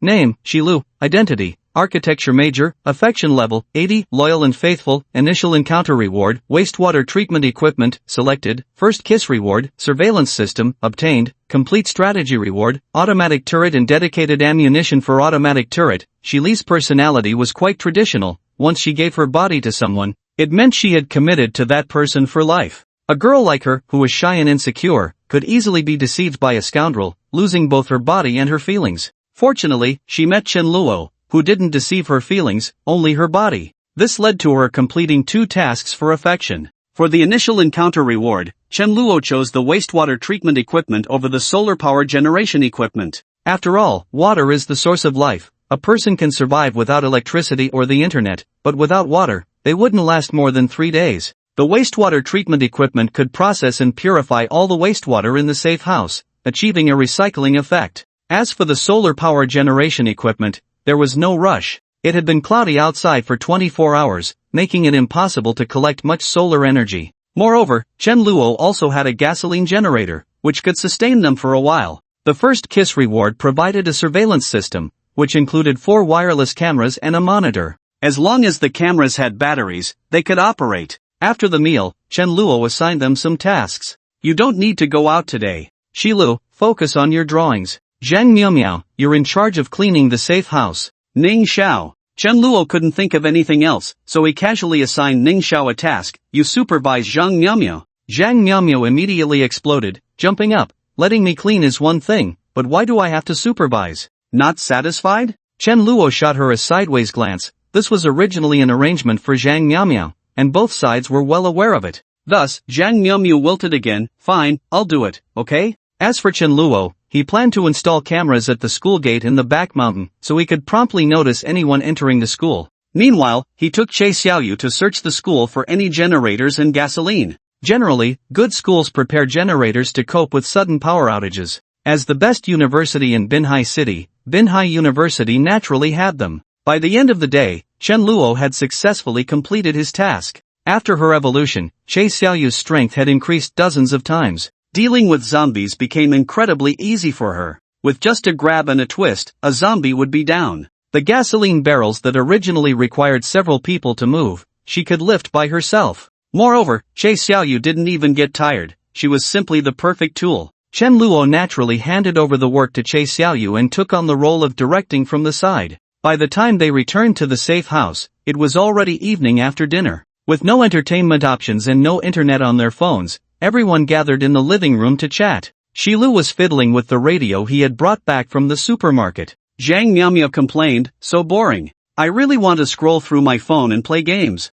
Chen Luo also thought about whether to wait until the planting area was finished before setting up an entertainment area. Otherwise, spending 24 hours a day working was indeed a bit tough. They couldn't just work all day, could they? Shilu, what are you doing with that radio? Zhang Miao asked, feeling bored. This radio was found during their last trip to the supermarket, and it was Sheila who strongly suggested bringing it back. I'm adjusting the channels to see if I can pick up any information from the outside world, Shilu explained while turning the knobs. Suddenly, she pressed a button, and the radio, which had been emitting static, began to transmit a human voice. I found a signal, Shilu exclaimed excitedly. Quick, let me hear what it's saying. Everyone became interested and gathered around Shilu. They held their breath and listened intently. A man's voice came from the radio, saying, Dear citizens of Binhai City, I am the mayor of Binhai City. I believe you have all suffered from the terrible zombie crisis and natural disasters, and are still in dire straits. As the mayor, I empathize with your plight. However, I have good news to share. Through our relentless efforts, we have successfully reclaimed the Haitan community, which is now a safe zone and will be open to all citizens. Citizens who receive this message are encouraged to make their way to the Haitan community. If you have family members at home who have difficulty moving, they can stay at home and wait for rescue. We will dispatch rescue personnel as soon as possible. Please rest assured, I am with you. Upon hearing this news, everyone reacted differently. Zhang Miao appeared very excited, saying, So there are other survivors in Binhai City besides us. I told you, how could a mere zombie wipe out humanity? It can only create some chaos in the early stages, but once humanity adjusts, we can quickly eliminate the zombies, Sheila said happily. However, if Sheila thought that the apocalypse only involved zombies and cold waves, she was too naive. As a reborn person, Chen Luo knew very well that after the cold wave, there would be several more crises. As for why there were only a few waves, it was because Chen Luo had already died by then. If he could live a bit longer, he might see even more. Take the alien races that might have already descended upon this planet, for instance. They would hunt humans to compete for living space. Before his rebirth, Chen Luo had heard of large safe zones, but they all disappeared before long. So, having more people was not necessarily a good thing. It could easily lead to exposure. However, to avoid discouraging them and causing them to lose hope, Chen Luo did not intend to tell them. You two are so happy, are you planning to go to that safe zone? Ning Xiao asked. Sheila secretly glanced at Chen Luo, her eyes filled with deep affection, before replying, I won't go. I think it's quite nice here. In fact, Sheila only wanted to follow Chen Luo. If he wanted to stay, she would stay with him. If he wanted to leave, she would follow him, no matter where he went. Zhang Miaomiao didn't think that much. She simply felt that this place was better. I won't go either. Just think about all these people. There won't be enough food to go around, and it definitely won't be as comfortable as here. Che Xiaoyu was becoming increasingly clever, already able to understand their conversation. However, she still didn't like to talk, silently hugging Chen Luo's right arm to express her thoughts through her actions. Seeing her so obedient, Chen Luo rewarded her with a gentle pat on the head. Zhang Miaomiao seemed to remember something and exclaimed, Wait, the mayor of Binhai City, isn't that Du Yangxing's dad? Upon hearing this, Ning Xiao and Shilu exchanged worried glances at Chen Luo. They all knew that Du Yangxing had clashed with Chen Luo and had been killed by him. Chen Luo frowned. Du Yangxing had indeed mentioned his father before. However, Chen Luo hadn't given him the chance to elaborate and had dealt with him instead. He hadn't expected such a big trouble to arise later. Nevertheless, Chen Luo had no regrets. If given another chance, he would still kill Du Yangxing without hesitation. It's fine, Du, as in Du Yangxing's dad, doesn't know that Du Yangxing is dead. Even if he finds out, so what? Who would know it was the boss who killed him if we don't say anything? Shilu said. Exactly, we will definitely keep it a secret, the other two chimed in. Chen Luo knew that if he didn't speak up, they would continue to worry. So he smiled lightly and said, I trust you all, don't worry, nothing will happen. Although he said this, Chen Luo had already made plans to visit this so-called safe zone. He always dealt with problems promptly and would never ignore a threat. Seeing the atmosphere grow tense, Zhang Miaomiao changed the subject. Shilu, change the channel and see if there are any other updates. Shilu adjusted the dial and indeed found several messages, some from safe zones in other cities and others from individual survivors. Most of the safe zone messages were about gathering manpower, while the individual survivors were exchanging supplies. The group stayed by the radio for a while, listening until they grew tired and gradually left. Haitian community was originally a high-end villa area in Binhai City, home to the wealthy. Therefore, the construction of this community was quite solid, with high and thick walls that kept most of the zombies out. As a result, most residents living here survived. Originally meant to keep the poor out, the walls ended up blocking the zombies that had once been poor, thus protecting the rich, which could be considered a function fulfilled. Du Kongning, as the mayor of Binhai City, naturally had the means to live here. After the cold wave, he organized a team with the security squad and some residents to reclaim the community. Now it had become a temporary safe zone in Binhai City. A man in a security uniform approached Mayor Du Kongning. Mayor Du, today 11 more citizens have come to seek refuge, 5 men and 6 women. Their information has been recorded on the list. Du Kongning had a square face that looked quite upright. Hearing this news, he was very pleased and patted the security guard on the shoulder. Good, arrange it. The able-bodied men should be assigned to the search team, while the elderly, children, and women should be placed in logistics. The security team leader, Zhang Dashan, was filled with motivation after being praised by Du Kongning. This was the mayor of Binhai City, a big shot he could only see on TV or through the car window when he opened the door before. After hesitating for a moment, security team leader Zhang Dashan said, however, the community owners are not very willing to let so many outsiders into the community, saying it will affect the community's security, and they have complained to the security team. Those fools, they are truly blinded by money. What time is it, and they still care about these things? Du Kongning scoffed. You go back and tell them that as long as they join the search team to gather supplies outside the community, I will drive those people away. Got it. The mayor is smart. With their tiny courage, sending them outside is almost like asking for their lives. It will definitely shut them up. Du Kongning wanted to say more, but he heard a gentle voice coming from upstairs. Kongning, is there any news about Yangsheng? A woman in her 30s walked down from upstairs. Her hair was styled up, held in place by an exquisite hairpin. Her oval face was free of makeup, yet she was no less beautiful than any star. The qipao she wore accentuated her curvaceous figure perfectly. Below the high slit of the qipao, a pair of shapely legs appeared, free of any excess flesh. She was a beauty filled with classical charm. Just as Du Kongning was about to respond, a girl followed the classical woman down the stairs, dressed in a black leather jacket and skirt, with leather boots and black fishnet stockings. The girl spoke up, "Oh, what's there to worry about? They say disasters last 1,000 years, he won't die so easily." "Judge, don't say that about your brother." The classical woman became angry, her tone still gentle. Compared to her, Du Konning's tone was much rougher. "Du Judge, Yangsheng is your brother, do you have any conscience at all? And why are you dressed so inappropriately? Hurry up and change." Du Judge, stubborn as she was, retorted, "What's wrong with my outfit? Isn't it pretty? Look, that uncle is staring at me." Hearing this, Du Kongning glanced at Zhang Dashan and, sure enough, saw him just retracting his gaze. Zhang Dashan had something to say too. With two beauties appearing at the same time, if he didn't look, he wouldn't be a man. In fact, he was looking more at Du Kongning's wife, Tang Xayan, rather than Du Jejia, as Tang Xayan, mature and sweet like a peach, was more to his taste. But Zhang Dashan didn't dare to say anything. If he did, Du Kongning would definitely get angrier. After all, daughters would eventually marry off, but a wife was his own. So Zhang Dashan chose not to defend himself. Du Kongning said in a deep voice, "Captain Zhang, you can leave after your report." "Yes, Mayor Du." Zhang Dashan quickly bowed and exited the villa, already sweating profusely by the time he stood up. Du Jejia continued, "Anyway, you only care about your precious son, why bother with me now?" Du Kongning held a strong preference for sons over daughters, doting on his only son, Du Yangsheng, while neglecting Du Jejia. Gradually, Du Yangsheng became more arrogant and domineering, while Du Jejia grew increasingly rebellious. Du Kongning didn't think he was in the wrong. Instead, he felt very angry that Du Jejia dared to talk back, making him lose face as the head of the family. "You dare to talk back to me? Go back to your room right now and reflect." "Humph." Du Jejia huffed angrily and turned to go upstairs. Tang Xayan, caught in the middle, could only step forward to soothe. "Alright, calm down, don't argue with a child. Look at the daughter you raised. What has she become? Does she even see me as her father?" Du Kongning blamed his educational failures on Tang Xayan.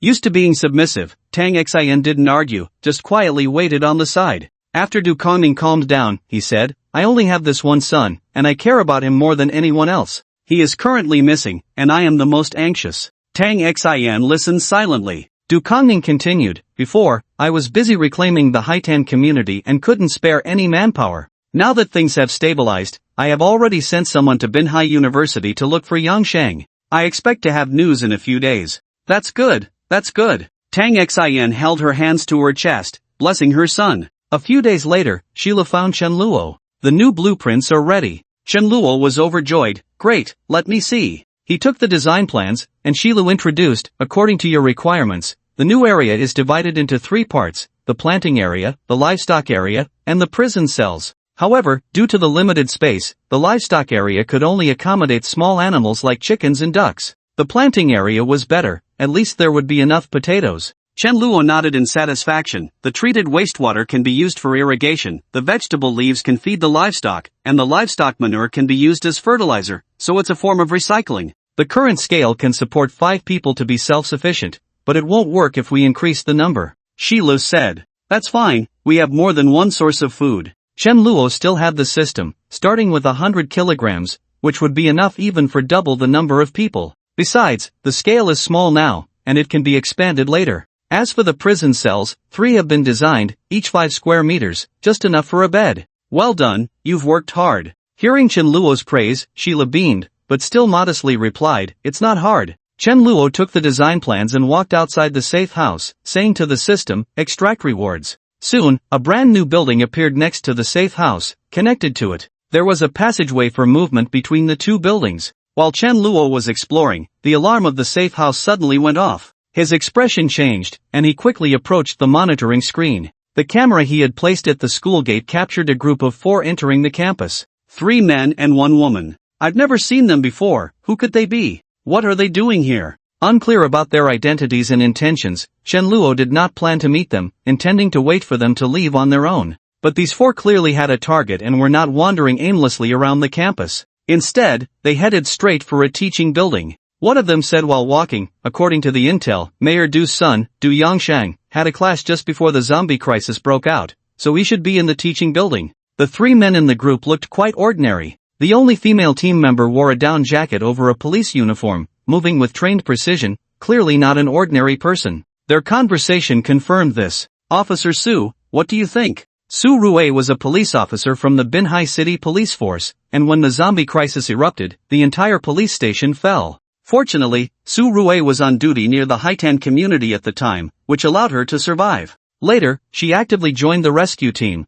wanting to live up to her police uniform and fulfill her responsibilities. As a result, her first task was to rescue Mayor Du's son. Su Rue actually had some reservations about this and was not very willing. She volunteered for the rescue team to save more citizens, not to go far and expend great effort to save the son of a mayor. She didn't want to become a slave to the powerful. However, Du Kongning told her that although her main task was to bring Du Yongsheng back, it was also to check if there were any survivors at Binhai University. These university students were the focus of rebuilding a civilized society in the future. Once Su Rue's team discovered a large number of surviving students, Du Kongning would immediately dispatch more rescue teams. Only then did Su Rue accept the task. However, looking at the lifeless campus before her, Su Rue no longer held much hope. She sighed and said, "The hope is slim. In a densely populated place like a school, if a zombie infection breaks out, it would be devastating. What should we do? If we can't find Mayor Du's son, it won't be good for us to report back." Su Rue had a pretty good impression of Du Kongning. After all, his image was quite honorable and upright. He then said, "Do your best and leave the rest to fate. Mayor Du knows we have tried our best and won't blame us." Soon, the four of them arrived in front of the teaching building and entered one by one. Su Rue carefully checked the classroom, her right hand resting at her waist, where something was bulging, as if there was something there. The other three also held weapons, following closely behind her. When they exited the classroom and entered the corridor, Su Rue and the others were stunned by the scene before them. So many corpses. Who could have done this? They were at a loss and had to continue searching. Soon, they finished searching one teaching building, and to their disappointment, Du Yongsheng was not there. However, this was a small blessing in disguise. If he had been there, he would definitely have become one of the corpses in the corridor, and his absence indicated that he might still be alive. One of them discovered something and called the other three over. "Look, there's a strange building over there. What's that for?" "I don't know, but let's go take a look. Maybe the mission target is there." Finally, Su Rue made the decision, "Let's go down and check it out." The four of them arrived in front of the safe house, circling around the building, occasionally gasping in surprise. "Wow, what material is this house made of? It looks like it's all metal. It seems to be titanium alloy. Isn't that the material used for airplanes? It must be very expensive. Who has the resources to build a house out of titanium alloy? Come over and take a look. There's a truck parked here." The four of them discovered a heavy truck behind the safe house, instantly capturing all their attention. The 13-meter-long, nearly 4-meter-high heavy truck stood before them, delivering a strong shock. This was simply a man's speed bump. Unlike the other three, who were amazed by the truck's appearance, Su Rue thought more about the truck's practicality. The current snow was at least several meters thick, and the ground beneath was compacted, as hard as ice. Ordinary vehicles could not possibly navigate such a surface. Otherwise, it wouldn't have taken them 3 days to travel from Haitian community to Binhai University. Moreover, due to the inconvenient transportation, the rescue team could only rely on manpower to transport supplies, which was very inefficient. It was estimated that only this kind of heavy truck could drive on the ice. If she could drive this heavy truck, she would definitely be able to save more citizens. With this thought, Su Rue instructed someone to climb up and see if the keys were in the ignition. Chen Luo, who had been watching the actions of the few from inside the safe house, finally couldn't sit still and came out with Che Xiaoyu. The sound of the titanium alloy door opening attracted Su Rue and the others' attention. They looked towards the entrance and saw a man and a woman coming out. The man looked quite young, while the woman appeared even younger, looking like she had just come of age, seemingly harmless. "Excuse me, what are you doing around my truck?" Chen Luo said loudly. "Hello, is this your vehicle?" "That's right." Chen Luo nodded. The person on the truck jumped down, and Su Rue held up a photo, asking, "Are you a student of this school? Have you seen this person?" Chen Luo took the photo and saw that the person on it was indeed Du Yongsheng, just as he had guessed. Naturally, he would not admit to having seen him, nor would he tell them that Du Yongsheng's body was buried in the snow beneath their feet. He shook his head. "I haven't seen him." "All right." Su Rue regretfully took back the photo. Compared to Mayor Du's son, she was now more interested in the heavy truck. So she redirected the conversation. Could you tell us where you got this truck? Chen Luo raised an eyebrow and said impatiently, that's none of your business, right? A man couldn't stand it any longer and said, kid, what kind of attitude is that? How can you speak to Officer Su like that? He turned to Su Rue and said, I think this truck must have been stolen by this kid, which is why he doesn't dare to say. Chen Luo unexpectedly glanced at Su Rue, you're a police officer? Another man answered before Su Rue could, that's right, scared now? Be smart and confess your crimes, then hand over the truck, or else you'll throw me in jail? Ha ha ha. Chen Luo burst into laughter. The three men were furious, rolling up their sleeves to teach Chen Luo a lesson, but Su Rue stopped them. She knew that the current laws could no longer restrain anyone, so she planned to use a more straightforward moral approach. You see, that truck is very important to us. If we have it, our search and rescue efforts will be much easier, so I hope to requisition the truck. But moral coercion had no effect on Chen Luo. Not lending it, who knows if you'll return it after borrowing. Don't worry, I guarantee it in my capacity as a police officer. To gain Chen Luo's trust, Su Rue added, by the way, we come from the Haitan community. I'm sure you've heard of it, the safe zone led by Mayor Du. I can take you there too, so you won't have to worry about being in danger without a truck. Chen Luo was just troubled about finding a way to sneak into the safe zone. After hearing Su Rue's suggestion, he hesitated briefly, then gave up. A heavy truck was a strategic transportation tool in the apocalypse. Handing it over to his enemies was something only a fool would do. So after some thought, Chen Luo refused her. No, I'm fine here. As he declined, Chen Luo carefully examined Su Rue. Compared to the girls in his safe house, Su Rue was definitely the most special.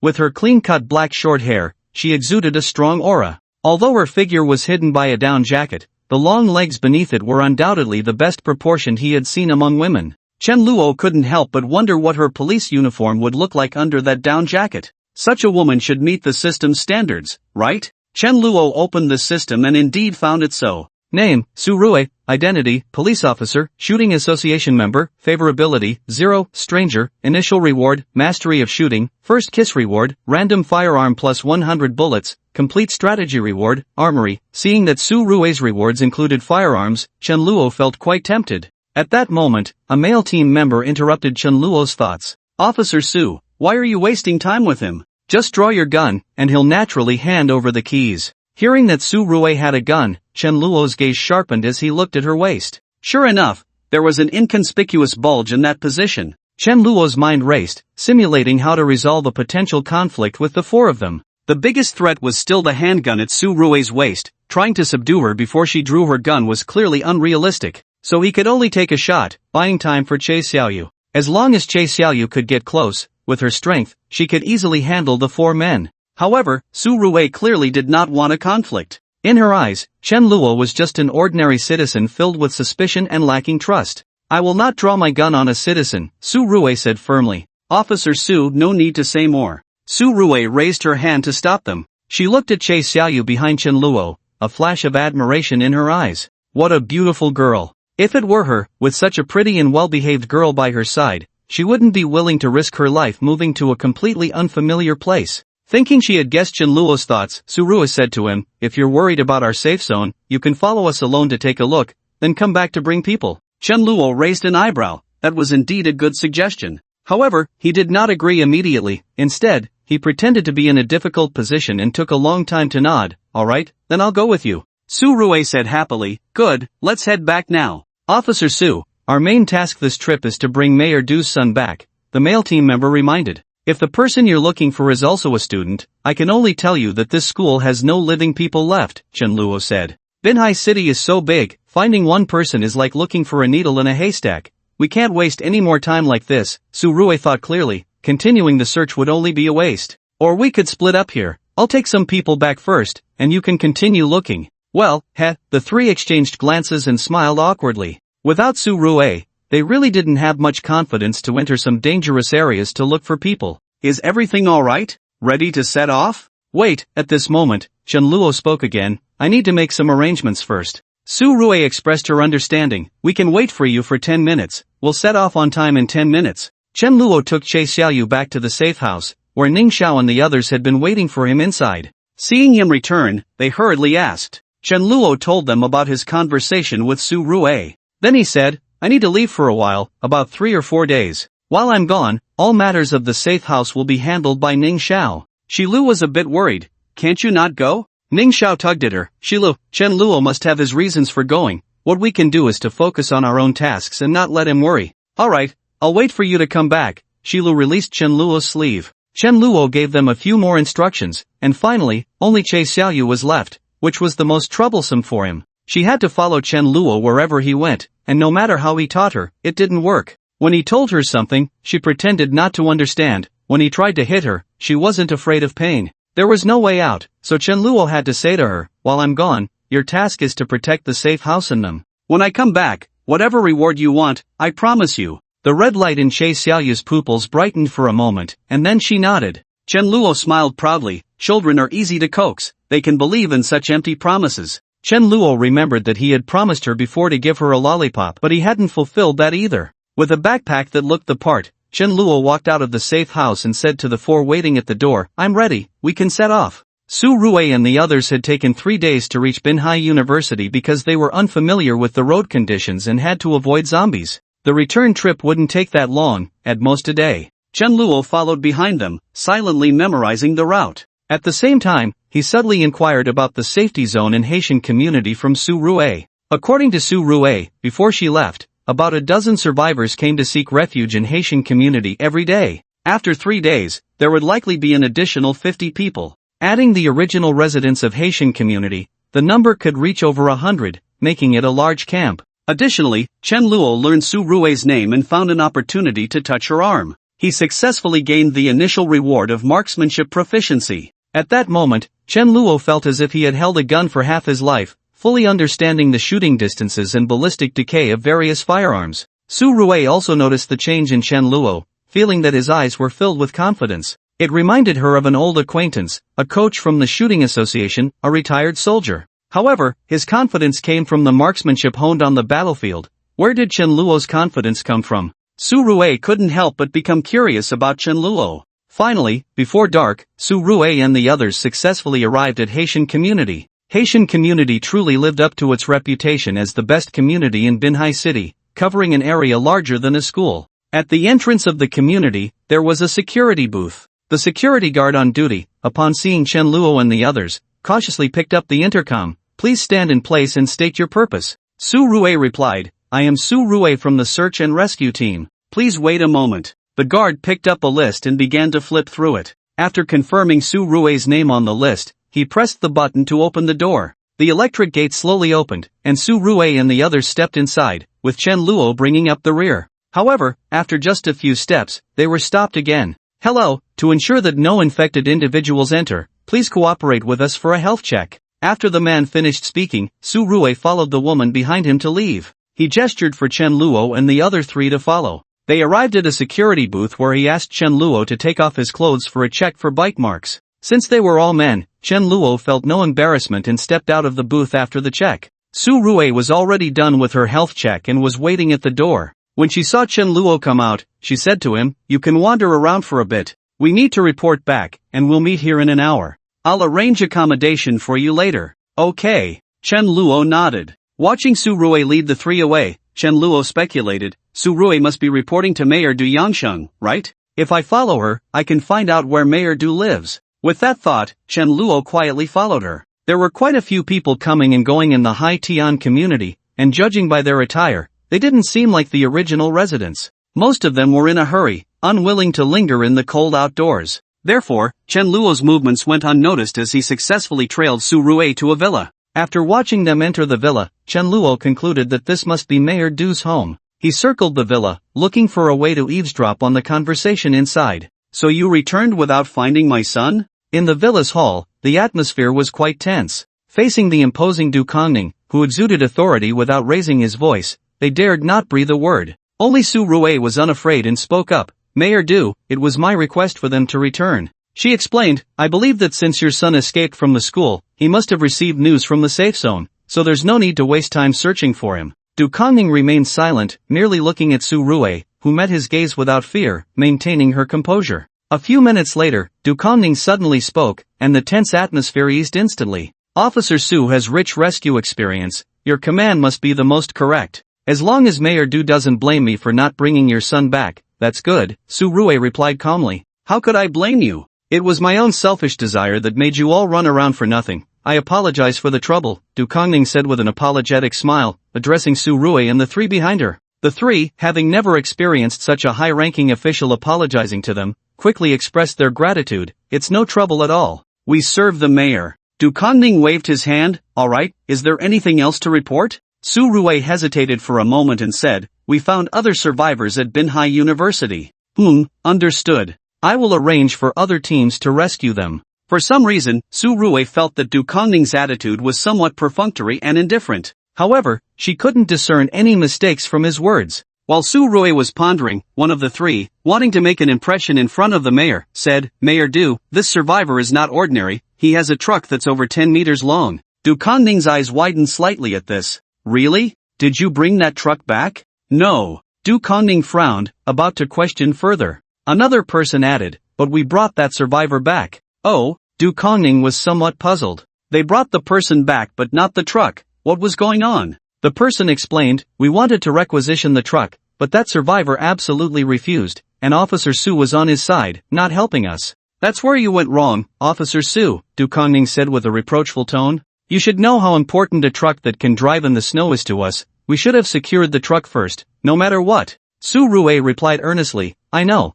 but that survivor is also a citizen. I can't just take a citizen's property without their consent. Hearing this, Du Kongning was infuriated. How could this woman be so rigid? What time was it, and she was still quibbling over these things? However, Su Rui was indeed a rare asset in battle and also had a sidearm. Du Kongning didn't want to fall out with her, so he refrained from saying anything too harsh. So what does bringing the person back mean? Su Rui proactively explained, I felt that he was unwilling to lend us the truck because he was worried that without it, they would be in danger. So as long as he is safe, keeping the truck is useless to him. So, did your plan succeed? No, Su Rui shook her head. He seems to be quite uneasy about our safe zone, so I invited him to come over and take a look before deciding whether to move here. I see, Du Kongning waved his hand, you can go back now, get some rest. The three exchanged glances, not understanding why Du Kongning kept them but only sent Su Rui back. Su Rui was also puzzled, but she didn't ask and turned to leave the villa. After Su Rui left, Du Kongning spoke again, do you know why I kept you here? The three shook their heads in unison. Su Rui is too righteous. But that's not a good thing in this period, so what I say next must be kept from her. The three pondered this, and Du Kongning narrowed his eyes slightly, continuing, a truck is a crucial means of transportation and plays a huge role in our safe zone. We must get it, whether that person is willing or not. Do you understand what I mean? They were taken aback for a moment, then quickly nodded, understood.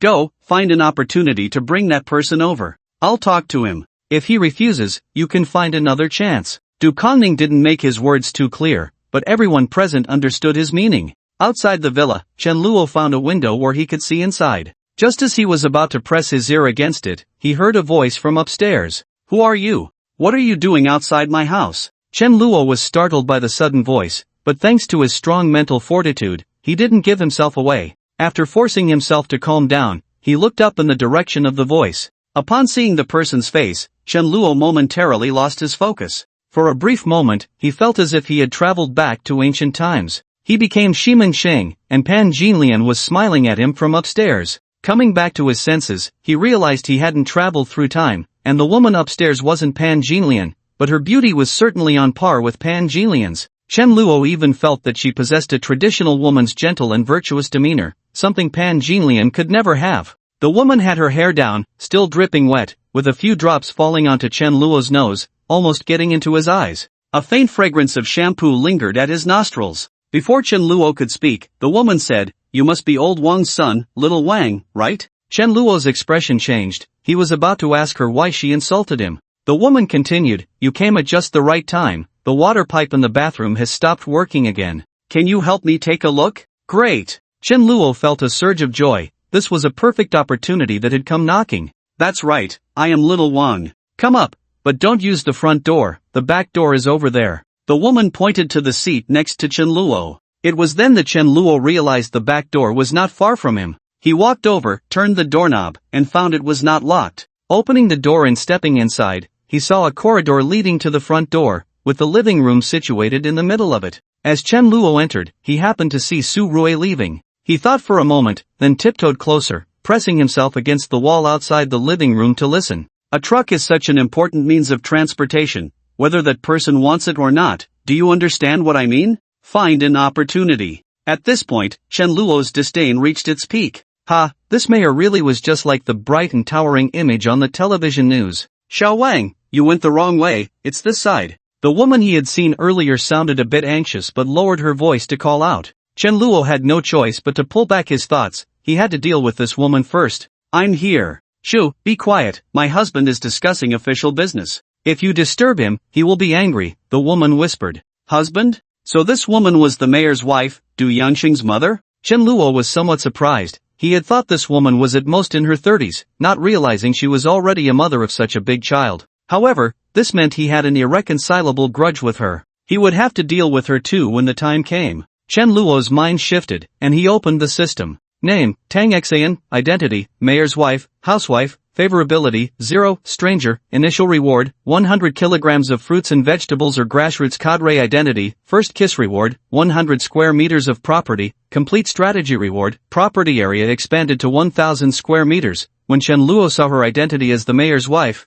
he thought she might offer some special reward, like a city or something. He didn't expect her rewards to be more related to being a housewife. That felt a bit lackluster. Chen Luo had already thought about it. He would infect her and then take the virus vaccine. Regaining his composure, Chen Luo politely greeted, Madam Tang. Tang Xian was not surprised that he knew her surname. She just thought it was his father, Old Wang, who had told him. Come with me. Chen Luo followed her upstairs. Due to their positions, his line of sight was always parallel to her hips. Moreover, because Tang Xian was wearing a qipao, her figure was very accentuated, making her hips stand out prominently. Chen Luo found it impossible not to look. Tang Xian did not sense the heated gaze behind her. She spoke to herself. How has your dad, Old Wang, been lately? Chen Luo was taken aback, his gaze struggling to move upward. He's fine. That's good. Your dad has worked for our family for a long time. Whenever there were issues with the water or electricity, we would call him. I didn't expect he survived the zombie outbreak crisis. Good people are rewarded. But your dad is indeed getting older. When I called him to fix something before, he kept saying his back wasn't good and that I should ask you to come. Chen Luo pretended to nod. Yes, my dad has mentioned many times that the pipes at the mayor's house need fixing. This is my bedroom. Tang Xian stopped, and Chen Luo didn't notice, almost bumping into her, but thankfully reacted in time. She pushed the door open, and Chen Luo followed her into the bedroom, curiously examining the decor. Compared to the luxury of the villa, Tang Xian's room as the mayor's wife was quite ordinary. What puzzled him even more was that there was only a single pillow on Tang Xian's bed, and the nearby furniture was all for one person. Did she sleep separately from Mayor Du? Chen Luo didn't quite understand. If he had such a beautiful wife, there was no way they would sleep apart. This is it. I was just washing my hair when the water suddenly stopped. Tang Xian sighed helplessly. Chen Luo followed her into the bathroom, which was also not very spacious, separated into two parts by a glass door for dry and wet areas. Chen Luo and Tang Xian were in the bathing area, and with two adults entering the already small space, it felt even more cramped. Being so close, Chen Luo could smell her hair's fragrance more clearly, reminiscent of a certain lily-scented shampoo. I think it's because of this water pipe. Look, it seems to be leaking here, Tang Xian said. She was clearly the type of pampered woman from a wealthy family, showing no caution towards strangers. Bending over with her back to Chen Luo, her already ample hips appeared even rounder, stretching the qipao tightly, as if it might burst at any moment. As their lower bodies drew closer, Chen Luo instinctively took a step back, but his back hit the glass door of the partition, leaving him with nowhere to retreat. Their positions felt very awkward, and Chen Luo even thought that if Mayor Du walked in at that moment and saw their posture, he might misunderstand and be so furious he would spit blood. When the water was off earlier, I turned this switch, and the shower started working, but this time it doesn't seem to help at all. To prove her point, Tang Xian twisted the valve again. But unexpectedly, a sound of rushing water suddenly came from the pipe, and before she could straighten up, water sprayed out from the showerhead, soaking both of them. Chen Luo was fine, he was wearing a down jacket, but Tang Xian was in trouble. She had been wearing the qipao because she liked it and because the villa had heating, so she wasn't cold, but being doused with cold water made her shiver. Ah! A sharp scream echoed in the bathroom, easily leading to suggestive thoughts. The already thin qipao became somewhat transparent when wet, clinging to her skin, faintly revealing the skin underneath. Sorry, are you okay? Tang Xian hurriedly turned off the valve and then turned back, filled with apologies. Let me wipe you down. Chen Luo was taken aback. is that appropriate? What's wrong with that? Tang Xin pulled Chen Luo aside and took a dry towel to start wiping him. Oh, so it's just wiping this, Chen Luo sighed in relief. But for some reason, his tone seemed a bit disappointed. Sometimes, Chen Luo suspected that Tang Xin was intentionally trying to seduce him, but looking into her sincere eyes, it didn't seem likely. He could only say she was too innocent, despite her mature appearance and body. Achoo, Tang Xin sneezed, then covered her mouth with her small hand, blushing as she said, "Sorry, I need to go change clothes." "Okay, go ahead. I'll check this water pipe." By the time Tang Xin returned after changing, Chen Luo had already come out of the bathroom. "How is it? What's the problem?" Tang Xin asked. "It's too cold, the water pipe is frozen and cracked." "Ah, what should we do? Can it be fixed?" Chen Luo shook his head. "I didn't bring any tools, I can only come back next time." "Alright, thank you for your hard work." Although Chen Luo hadn't solved Tang Xin's problem, she didn't blame him. Instead, she sincerely thanked him. "Here, take this as a reward for your efforts." Chen Luo didn't refuse and accepted the can. "Then I'll take my leave." I'll see you out." Tang Xin led Chen Luo downstairs, and as they walked down the stairs, Chen Luo took a special glance at the living room. But there was no one there anymore. Goodbye. Goodbye. After Chen Luo left, Tang Xin closed the door, only to turn around and see a girl leaning against the wall, looking at her with disdain. "Jia Jia? When did you get here?" "Just when you and your lover were in the room ing. Du Jia Jia mimicked Tang Xin's scream, deliberately making it sound flirtatious. "Jia Jia, you misunderstood, that was Xiao Wang, he came to fix the water pipe," Tang Xin hurriedly explained. But Du Jia Jia didn't listen to her explanation at all. I get it, fixing the water pipe, I understand that code." "You!" Tang Xin trembled with anger. "How can you say that? I'm your mother. So what if you're my mom? Does being my mom mean you can flirt with strange men? I'm really embarrassed for you." Du Jiajia is sharp-tongued and quick-witted, while Tang Xin has a calm personality, even a bit timid. When it comes to arguing, Tang Xin is no match for Du Jiajia. She is so anxious that tears are about to fall. Du Jiajia shakes her head, her tone filled with disdain. "This family is really falling apart. With a father who values sons over daughters, a brother who is extravagant and indulgent, and a mother who flirts with strange men, I can't stay in this house for even a second." Only then does Tang Xin notice that Du Jiajia is wearing a thick coat and pants. She doesn't have time to defend herself and anxiously asks, "Where are you going dressed like that?" "None of your business." Du Jiajia walks past Tang Xin without even looking at her, opens the door, and heads outside. "Jia Jia, Jia Jia." Tang Xin chases after her, but her clothes are too thin, and after a few steps, she is so cold that she has to turn back. At the agreed meeting place, Su Rui has already been waiting for a while. "Sorry, this community is too big, I got lost." Su Rui shows understanding. "It's fine, I only waited a little while." After chatting for a bit, Su Rui leads Chen Luo towards a villa. "You can stay here for the next few days." Chen Luo is a bit surprised. "Am I going to live in such a big house alone?"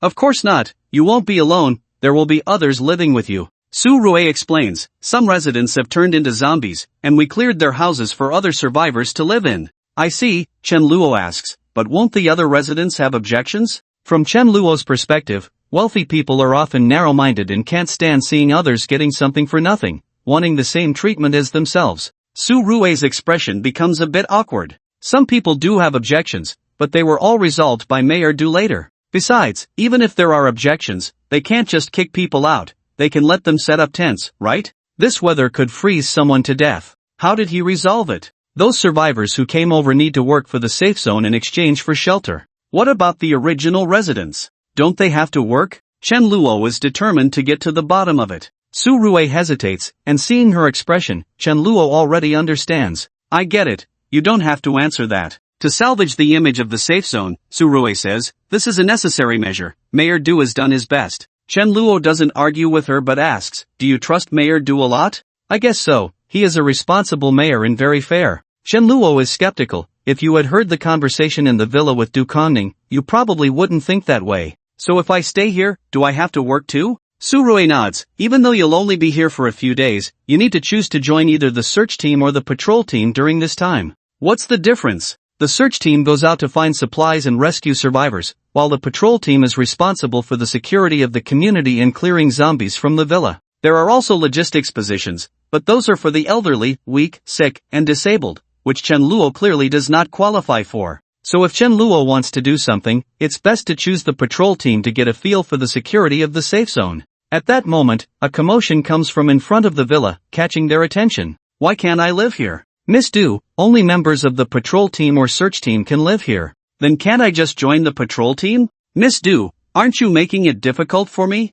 Bayan, who is in charge of housing management, looks helpless. He originally said this to dissuade Du Jiajia, but who knew it would dig a pit for himself. If Mayor Du finds out that he let his daughter join the patrol team, wouldn't he be in big trouble? How am I making it difficult for you? Du Jiajia's stubborn temper flares up. I don't care, you have to arrange a room for me. Old Bai, what happened? Su Rui walked towards the two arguing. Her reputation in the safe zone was not low, after all. She was a police officer, not to mention she had a gun in her hand. So Bayan recognized her, and seeing her was like seeing a savior. Officer Su, you arrived just in time. Miss Du insists on joining the patrol team, and I can't stop her. Please help me persuade her, Bayan said. Su Rui often visited the mayor's house, so she naturally knew the mayor's daughter. Miss Du, do you have your father Mayor Du's permission to join the patrol team? Chen Luo, hearing this, carefully examined Du Kongning's daughter. She had a streak of white in her black hair and wore smoky eye makeup, looking quite rebellious.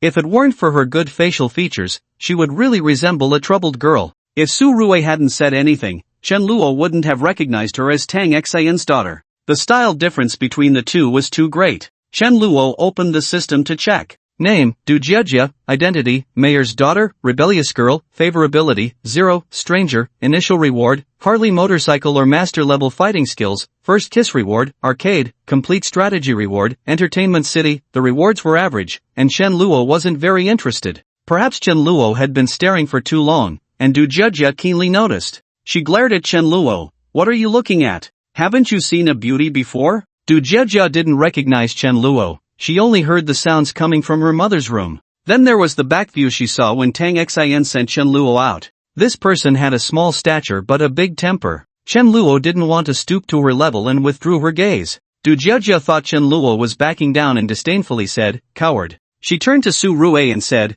"I don't need his permission, I can do whatever I want." That's not possible. The personnel list for the patrol team has to be reported to Mayor Du. Only with his approval can you join, Bayan said, giving Su Rui a thumbs up from behind Du Jiejia. Du Jiejia was somewhat annoyed, but she still said, "Then you can go ask him, he will definitely agree." Su Rui glanced at Bayan, who understood. "I'll go consult Mayor Du right away." After saying that, he jogged away. A little over 10 minutes later, he returned with a puzzled expression. "Old Bai, why do you look like that?" Mayor Du, he agreed. Su Rui was also confused. Did Du Konning not know that joining the patrol team was dangerous? Bayan relayed, Mayor Du said that as a member of the safe zone, everyone should contribute to it. As his daughter, Miss Du standing up to lead by example, he absolutely supports it. At first glance, this sounded noble, but everyone felt it was somewhat unreal. After all, people always have a protective instinct for their own kin. How could anyone unhesitatingly send their children to dangerous positions? Du Jiejia sarcastically remarked, "How great of our Mayor Du."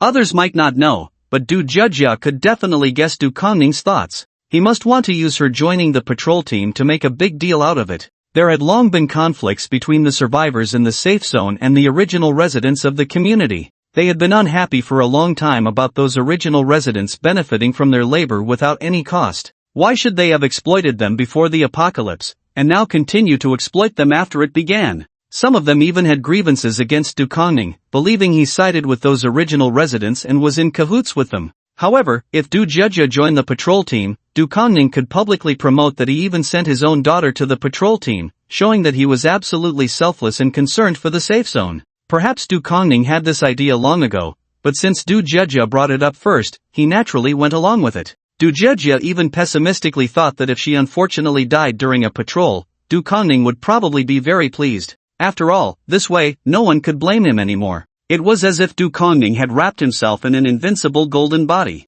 To mask her sadness, Du Jiejia pretended to be indifferent and said, "See? I told you he would agree, right? Can I join the patrol team now?" Since Mayor Du has agreed, welcome to our team, and thank you for your contributions to the safe zone, Su Rui said, extending her hand for a handshake. Now, can you take me to my room? Bayan, holding a notebook, opened it and said, currently, villas number 5 to 10 are not fully occupied, so you can choose a roommate. What? Du Jiejia couldn't accept this arrangement. Can't I have a room to myself? Bayan wiped away non-existent sweat. Well, our safe zone has a shortage of rooms, so we can only have mixed living, 4 people in one room. Doesn't that mean there will be dozens of people in one villa? Are men also mixed in? Yes, Bayan nodded with difficulty. Du Jejia wanted to leave that home, but she couldn't accept the price of sharing a room with a man. What if someone had ill intentions? As a young girl, she couldn't protect herself. At that moment, Surui stepped in and said, "How about this, Miss Du can stay with me, my room isn't fully occupied."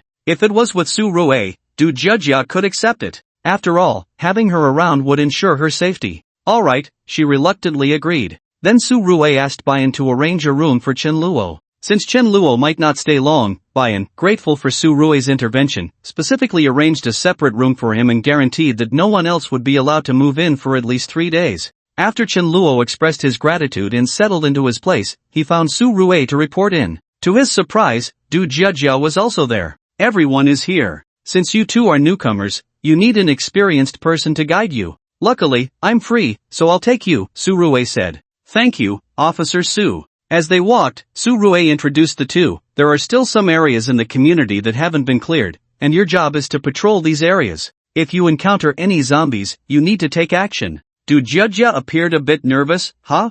I have to deal with zombies?" Surui nodded. "Yes, you've joined the patrol team, so facing zombies is a must." "What if I have no experience?" Du Jejia looked worried. "I'll teach you. If we encounter a zombie, you handle it while I watch," Surui said, patting the protrusion at her waist. "Okay." Since some zombies were not buried very deep, they could pop out of the snow at any moment. Additionally, there were undiscovered zombies deep within the villas, so the safe zone was still somewhat dangerous. These hazardous areas were marked with signs. Every couple of steps, Chenluo would see a sign that read, "Danger Zone, please be cautious." When they reached the backyard of a villa, all three heard a roar. Chenluo and Surui reacted first, one grabbing a fire axe and the other drawing a handgun. Du Jejia was still trying to understand the situation and asked, "What is that sound, a puppy?" "Shoo, it's a zombie." Du Jejia's heart instantly leaped to her throat. "Du Jejia, let this zombie be your practice," Surui suggested. Du Jejia hesitated and said, "How about we let him go first?" She pointed to Chenluo.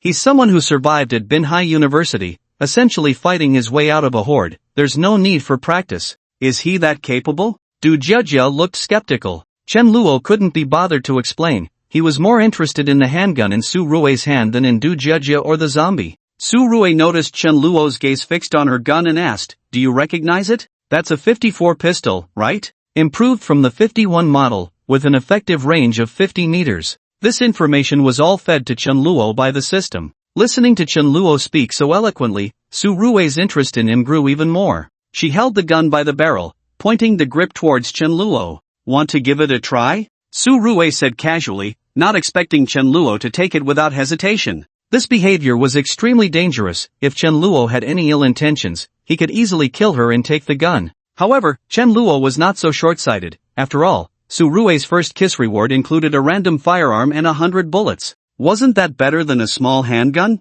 Chenluo held the pistol in a very standard posture, and his entire demeanor changed. He shrugged at Du Jejia. "Do you want to go, or should I?" "You go ahead," Du Jejia replied, still not mentally prepared. Chenluo rolled a snowball on the ground and threw it. Before long, the zombies in the backyard heard the noise and came out. Chenluo raised his hand, aimed, and shot. A bullet pierced straight through the zombie's forehead. The entire process took less than a second, smooth as flowing water. Surui's eyes were filled with admiration. What a precise shot! Although she could also hit the target accurately from 10 meters away, she certainly couldn't do it as effortlessly as Chenluo. She suspected that Chenluo's shooting skills were even better than hers. "Wait, it seems like you've attracted all the zombies," Du Jejia suddenly shouted in panic. Surui looked in the direction Du Jejia was pointing and saw that several zombies between the surrounding villas had been drawn over by the gunfire. There were at least 7 of them, coming from all directions, blocking their escape route. This scene made not only Du Jejia anxious but even Surui felt a bit flustered. She had been on field duty before and didn't know that firing a gun in a danger zone would attract so many zombies. Only Chenluo remained incredibly calm. The Makarov pistol has a magazine capacity of 8 rounds. I just fired one, so there are 7 left. 7 zombies, 1 bullet each. Hearing Chenluo's words, the two women felt a steady sense of security. They watched as Chenluo raised his head, squinted one eye, aimed at the zombies, and quickly pulled the trigger 7 times. With 7 gunshots, 7 zombies fell to the ground. Wow! Du Jiejia didn't hold back her praise, so accurate. You're amazing. Su Rui's eyes narrowed, the farthest zombie was 50 meters away. 50 meters moving target, consecutive shots, all hitting the bullseye. This accuracy was enough to qualify for the Olympics. Su Rui, being a shooting enthusiast, felt her fondness for Chen Luo increase significantly after witnessing his precise marksmanship. If Chen Luo had paid attention to the system at that moment, he would have received a prompt indicating Su Rui's favorability.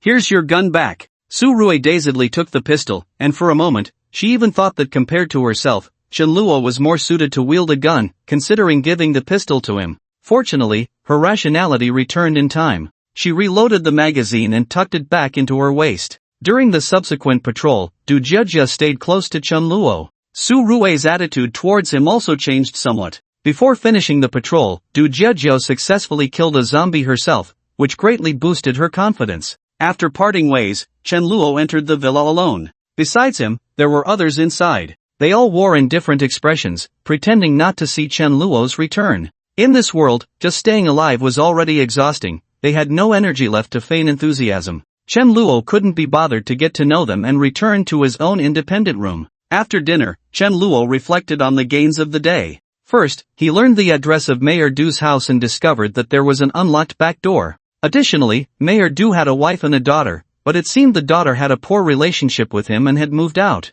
The security work in Haiknan community was quite good. If he wanted to kill Mayor Du and leave without attracting any attention, it would be nearly impossible. Moreover, besides Mayor Du, the 3 members of the rescue team also had to be dealt with. Otherwise, they would bring others to seize his truck. Unless Chen Luo can kill everyone, the best way is to eliminate all those who know the location of his safe house. After summarizing, Chen Luo did not take off his clothes, lay down, and soon fell asleep. The next day, when Chen Luo went out, he was confronted by the 3 men. Mayor Du is looking for you. Chen Luo already understood their purpose, so he sneered coldly. Alright, I'll go meet this Mayor Du. Arriving at the villa he had visited yesterday, Du Kongning was sitting in front of the sofa. It was the first time Chen Luo saw his face clearly, and he had to admit that, just based on appearance, he looked quite respectable. It was hard to tell that he was a schemer who would stop at nothing to plot against others. Du Kongning was still unaware that Chen Luo already knew about his conspiracy. With a warm smile, he said, "You must be the survivor from Binhai University.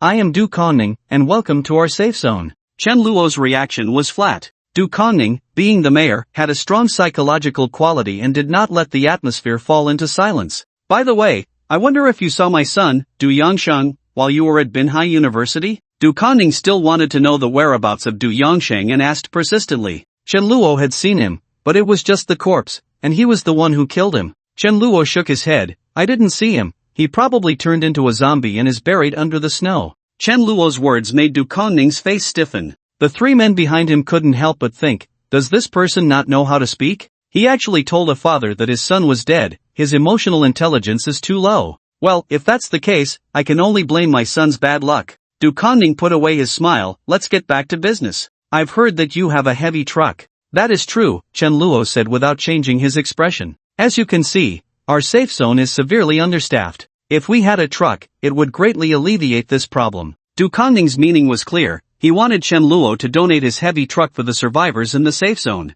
But whether the people in his safe zone lived or died had nothing to do with Chen Luo. If you're short on manpower, you could have those original residents of the community contribute as well, Chen Luo said, causing the expressions of the 4 present to change. The 3 members of the rescue team were also somewhat dissatisfied. Why should they risk their lives to go out of the safe zone to complete tasks just to stay in the safe zone and receive food and shelter, while those wealthy people did nothing and enjoyed the benefits? It was simply too unfair. However, in front of Du Kongning, they did not dare to voice their opinions. Du Kongning's expression darkened. He had tried to mobilize those original residents, but those who could live here were either rich or powerful, with backgrounds comparable to his. Therefore, his identity as mayor did not hold much deterrent power over them. They were also compliant on the surface but disobedient in practice, making it impossible for him to mobilize them. Du Kongning had no way to deal with them. But for Chen Luo to point this out in front of others was equivalent to not giving him face. Du Kongning's tone became somewhat harsh. "I will arrange the distribution of work in the safe zone, you don't need to concern yourself with that.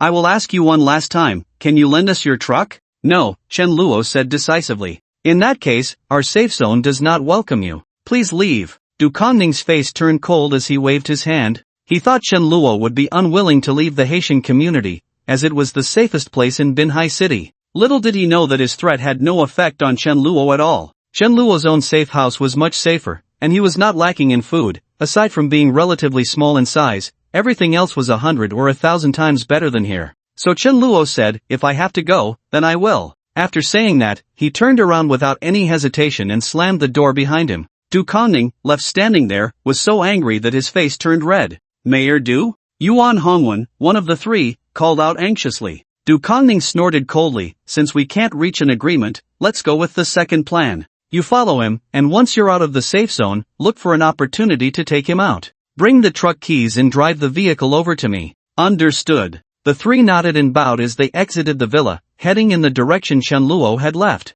Du Jiajia held her breath at the staircase, not daring to make a sound. She had originally come back to get her luggage, but unexpectedly saw Chen Luo when she went downstairs. Curiosity got the better of her, and she couldn't help but eavesdrop on his conversation with her father. Little did she know she would hear such shocking news. Although she knew her father was hypocritical, she never expected he would actually hire someone to kill. "No, I have to inform Brother Gao." Du Jiajia's eyes turned as she came up with an idea. She carefully slipped out the back door without making a sound. When she found Chen Luo, he was packing his things in his temporary room. Chen Luo had originally planned to assess the situation in the neighborhood before finding an opportunity to infiltrate the mayor's house and deal with him. Then he would locate the places where those few people were staying and eliminate them one by one. However, plans changed, and he now had to leave early. But it didn't matter. After all, the enemy was in the open while he was in the dark, and Chen Luo could return at any time, making him even freer. Just then, Du Jiajia barged in through the door.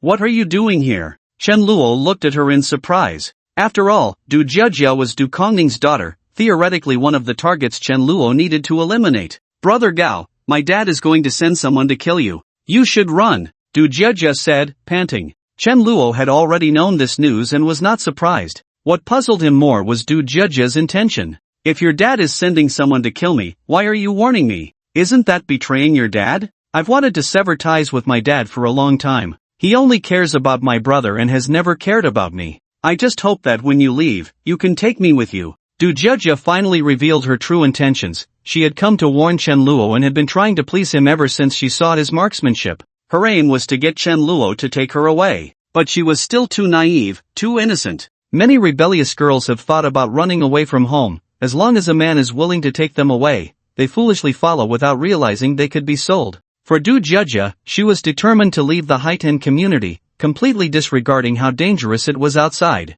Taking her along was feasible. After all, Chen Luo's safe house needed labor for farming and raising livestock. "Alright, but before we leave, I need to take care of one thing." "What?" "Eliminate the people your dad sent to kill me." "Ha?" In a regular community more than 10 kilometers away from the Haitian community, a zombie with a head several times larger than a normal zombie was followed by a large group of zombies weaving through the residential buildings. A man hiding in his apartment saw this scene and quickly pulled the curtains shut in fear. But it was too late. The big-headed zombie noticed the closed curtains and let out a roar. The zombies behind immediately charged into the building, and before long, they dragged the man out. "No, don't eat me," the man trembled. The big-headed zombie seemed to understand the man's words, and a cruel smile appeared on its face. With a low growl, a group of zombies pounced on the man, tearing him apart alive. Listening to the agonizing screams, the big-headed zombie displayed a human-like expression of enjoyment. However, the screams only lasted for a short while before the man breathed his last.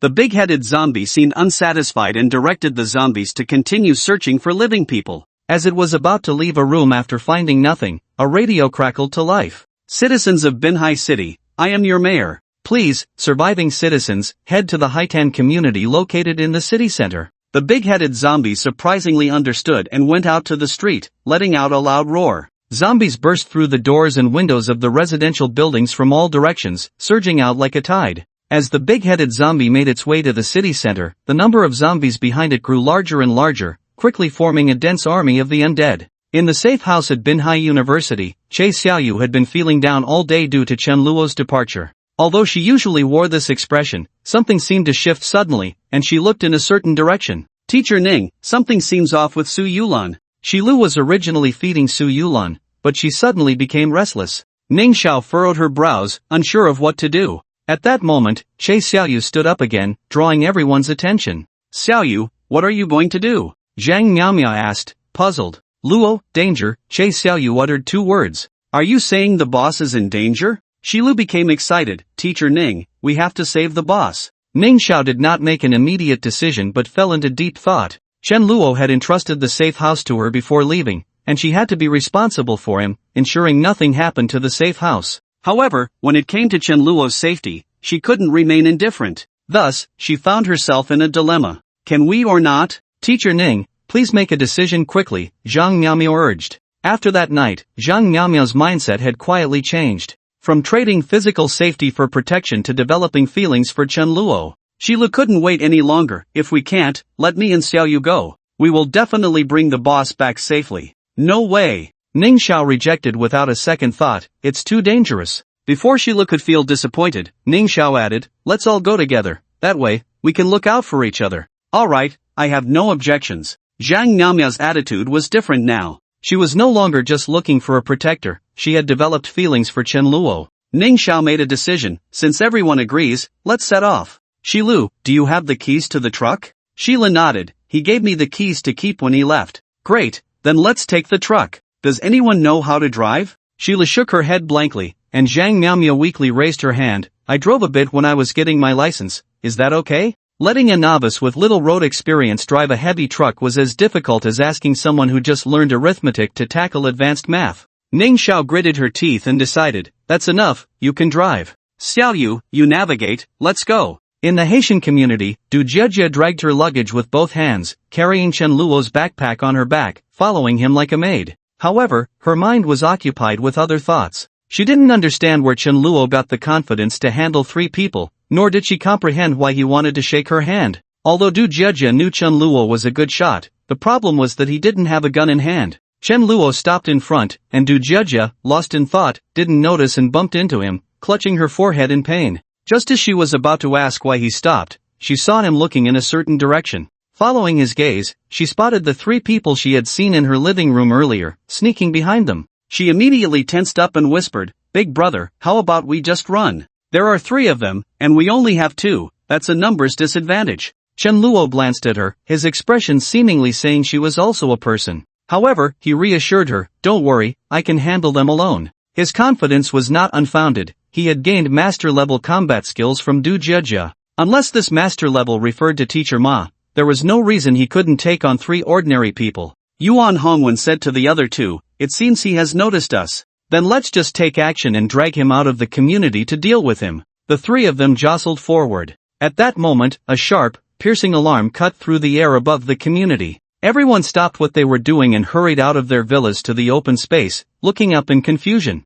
Su Rue, who had been patrolling, rushed to the security booth upon hearing the alarm. What happened? Look over there, the security guard in the booth pointed towards the gate. In front of them was a sea of zombies, an endless horde. Su Rue's eyes widened in shock, momentarily forgetting to breathe. Once she regained her composure, she grabbed the megaphone and shouted, Zombie tide. Stand guard. The entire safe zone descended into chaos. A portly middle-aged man grabbed a member of the patrol team who was about to flee back to the villa. Where do you think you're going? You need to protect us. The patrol member waved his hand dismissively, go to hell. You bastard. Living off us and eating our food, and you dare to be a deserter. The middle-aged man, infuriated, swung a punch. But he was too pampered to be a match for the patrol member, and the 2 immediately got into a scuffle. By the time Du Kongning arrived, he was met with utter chaos. He was both anxious and angry. Everyone calm down. All of you, grab your weapons and fight the zombies. Tang Xian also came out, but she was looking for Du Jiejie.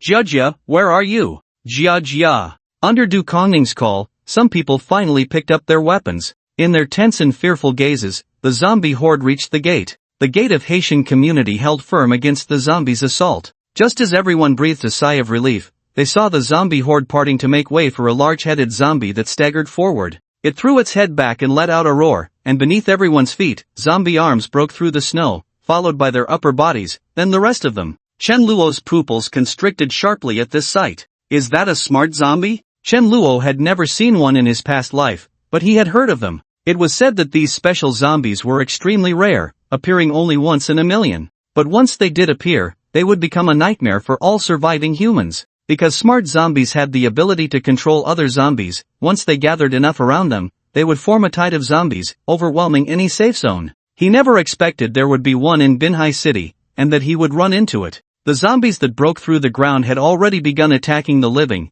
with many being knocked down and bitten, only to rise again a few minutes later and pounce on others. Su-Rue watched in horror, pulling out her gun to shoot at a zombie lunging at an elderly person. "Everyone calm down, calm down." Du Kongning's voice was nearly hoarse from shouting. There weren't many zombies running amok in the community, but all the living were in disarray. Chen Luo swung an axe to take down a zombie, not looking back as he said to Du Jia, "Stay close to me." Chen Luo planned to rush out through the side door before the zombies broke through the main gate. "Okay," Du Jia replied firmly. Jia. Du Jia turned her head and saw Tang Xian running towards her. Behind her, a zombie was chasing her, but she was completely unaware. "Damn it," Du Jia cursed under her breath, grabbing a stick and running towards Tang Xian, striking down the zombie that was about to pounce on her. "Why aren't you staying at home? What are you doing out here?" Du Jia shouted angrily. "I couldn't stop worrying about you," Tang Xian replied, looking somewhat aggrieved, as if their roles had reversed. "You should worry about yourself first." Though she said that, Du Jia still took Tang Xian's hand and started running. Even if she disliked this cowardly mother, Du Jia couldn't bear to watch her die right in front of her. When Chen Luo reached the side door, he discovered it was also surrounded by zombies. It seemed that the smart zombie's brain was even sharper than he had imagined, knowing how to employ encirclement tactics. At that moment, the door that had been held for so long finally crashed to the ground, followed by the side door falling one after another. The zombies surged in like a cafeteria opening for lunch. Seeing this scene, the courage that the crowd had barely mustered vanished completely. At that moment, they only regretted that their parents hadn't given them an extra pair of legs. Those who ran fast had already hidden in the villa and buildings, while the slower ones met their end under the ravenous kisses of the zombies. Patrol teams and rescue teams were utterly powerless in the face of the zombie tide. Watching the safe zone he had painstakingly built about to collapse, Du Kongning couldn't care less about his hoarse voice and shouted desperately, "Hold the line, hold it. Damn it, here's a stick. You come and hold it for me." Du Kongning looked incredulously at the honest security captain, Zhang Dashan, who dared to speak to him like that. But Zhang Dashan had already fled into a nearby villa and locked the door from the inside. Du Kongning turned around and found a zombie had already charged in front of him. Despite how easily he ordered others around, when it came to himself, he was more terrified than anyone. His hands gripping the stick lacked the courage to strike down. He simply loosened his grip, tossed the stick aside, and turned to run. Su-Rue might have been one of the few people on site who could remain calm. Watching the citizens she was protecting fall one after another, she felt it deeply in her heart. She noticed that these zombies seemed to be commanded by a special one. In a moment of inspiration, she decided to capture the leader first. She aimed at the larger-headed zombie and fired a shot. The big-headed zombie stood on a car, roaring excitedly, and under its influence, the other zombies became even more frenzied. A gunshot rang out. The big-headed zombie fell from the car. What a pity, Su-Rue sighed inwardly. Just now, the big-headed zombie was 50 meters away from her, close to the effective shooting range limit of her handgun. Moreover, the weather was too cold, and her hands were somewhat stiff, causing her shot to hit the big-headed zombie's body instead of its head. Su-Rue quickly adjusted and aimed at the big-headed zombie again. But the big-headed zombie was very intelligent and didn't just sit there, it pulled a nearby fat zombie in front of itself as a shield. Su-Rue tried to shoot twice, killing the fat zombie, but there were too many zombies nearby that could serve as shields. Even if Su-Rue had 200 bullets, it wouldn't be enough. "No, with my shooting skills, I can't kill it. I need to find someone with better aim." Su-Rue immediately thought of a candidate. She scanned the area and finally spotted Chen Luo, then quickly moved in that direction. Chen Luo was swinging his axe, taking down a zombie with each strike. But there were too many zombies, and he had to conserve his strength. "No, we need to break through," Chen Luo said seriously to Du Jia behind him. "When I charge, you stick close. If you fall behind, I can't save you." Seeing his serious expression, Du Jia's heart grew heavy. Chen Luo thought the side door was the best escape route, took a deep breath, and prepared to charge out. Suddenly, the zombies at the side door all stopped and turned their heads. Chen Luo was puzzled, but then he heard the sound of a vehicle approaching. From the noise, it was clear that the vehicle was quite large. Soon, a red and black heavy truck came barreling into Chen Luo's line of sight. The heavy truck sped forward, mercilessly crushing any zombies in its path. "Why does this heavy truck look a bit familiar?" Chen Luo paused for a moment, then suddenly remembered that this was his truck.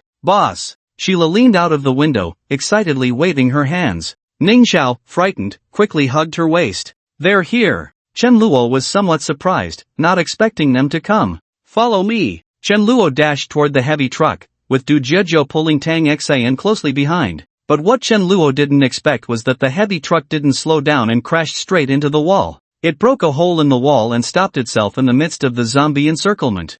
Li's head hit the car window hard, leaving a red mark. She winced in pain and said, "Zhang Miaomiao, how did you drive the car?" Zhang Miaomiao replied confidently, "It's already a miracle that I got the truck here, okay? Or would you like to do it? Stop arguing, let's get out and support Chen Luo." Before Ning Xiao could finish speaking, someone had already jumped out of the car, and that was Che Xiaoyu. She was unarmed but grabbed a zombie's arm and threw it over 10 meters away. Then she grabbed another one and tossed it again. Soon, a path was cleared. Zhang Miaomiao and the others watched in astonishment. "She's so fierce." Che Xiaoyu was smaller than all of them, but the power she unleashed was unmatched. After the shock, the three of them quickly moved towards Chen Luo while the zombies were still scattered, taking advantage of the path Che Xiaoyu had opened. The nearby zombies were knocked down cleanly, and compared to before, they had undergone a transformation. Chen Luo was also getting closer, and both sides fought their way through the zombie horde. The moment they met, Che Xiaoyu leaped into Chen Luo's embrace.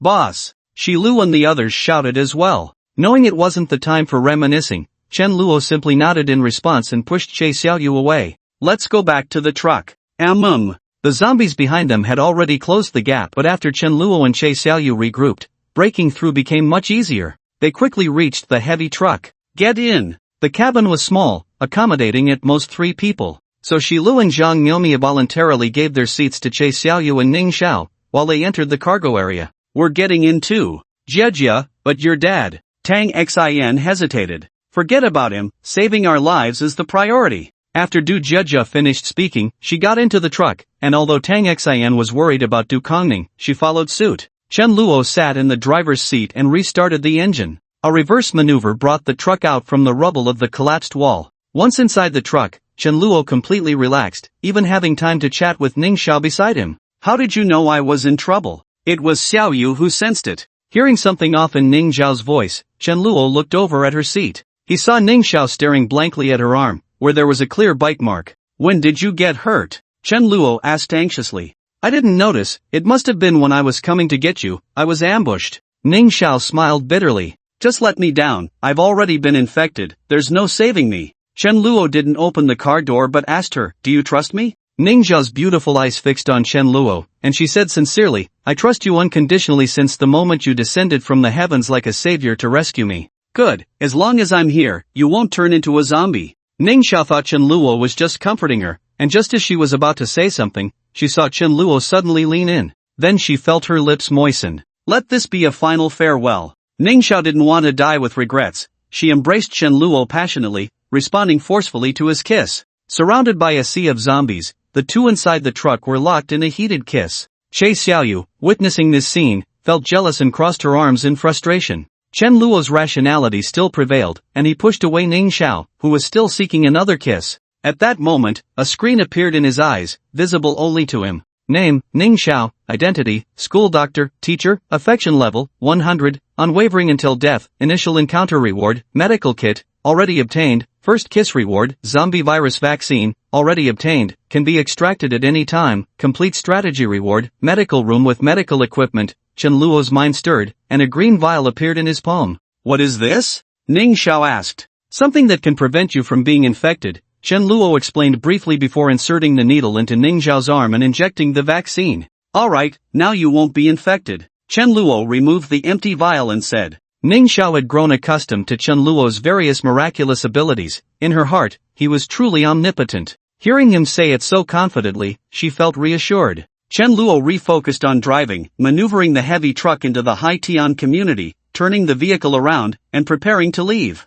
However, at that moment, he heard someone calling him. He looked out the window and saw Su Rue. So, Chen Luo rolled down the window. "Chen Luo, help me out, kill that special zombie that can command others." Chen Luo glanced in the direction of the big-headed zombie. The latter seemed startled by the gunfire and, upon seeing such a large truck roll in, cautiously retreated among the other zombies. "There's no way, I can't hit him." Chen Luo shook his head. It wasn't that he couldn't hit it, rather, the distance had exceeded the range of the Type 54 pistol. Su Rui lowered her head in despair but quickly ignited another hope. Can you let others on your truck? Chenluo didn't agree but asked, why should I do that? What's in it for me? Su Rui was left speechless. She knew Chenluo had no obligation to help her save anyone, but he was her only hope now. So, she could only plead, I have 50 rounds left in this handgun, I'll give them all to you, just please help me save them. Chenluo shook his head, not enough, you need to add another condition. I agree. Su Rui didn't even ask what the condition was and agreed immediately. As long as Chenluo could help her save people, she would be willing to do anything, even if it meant her own death,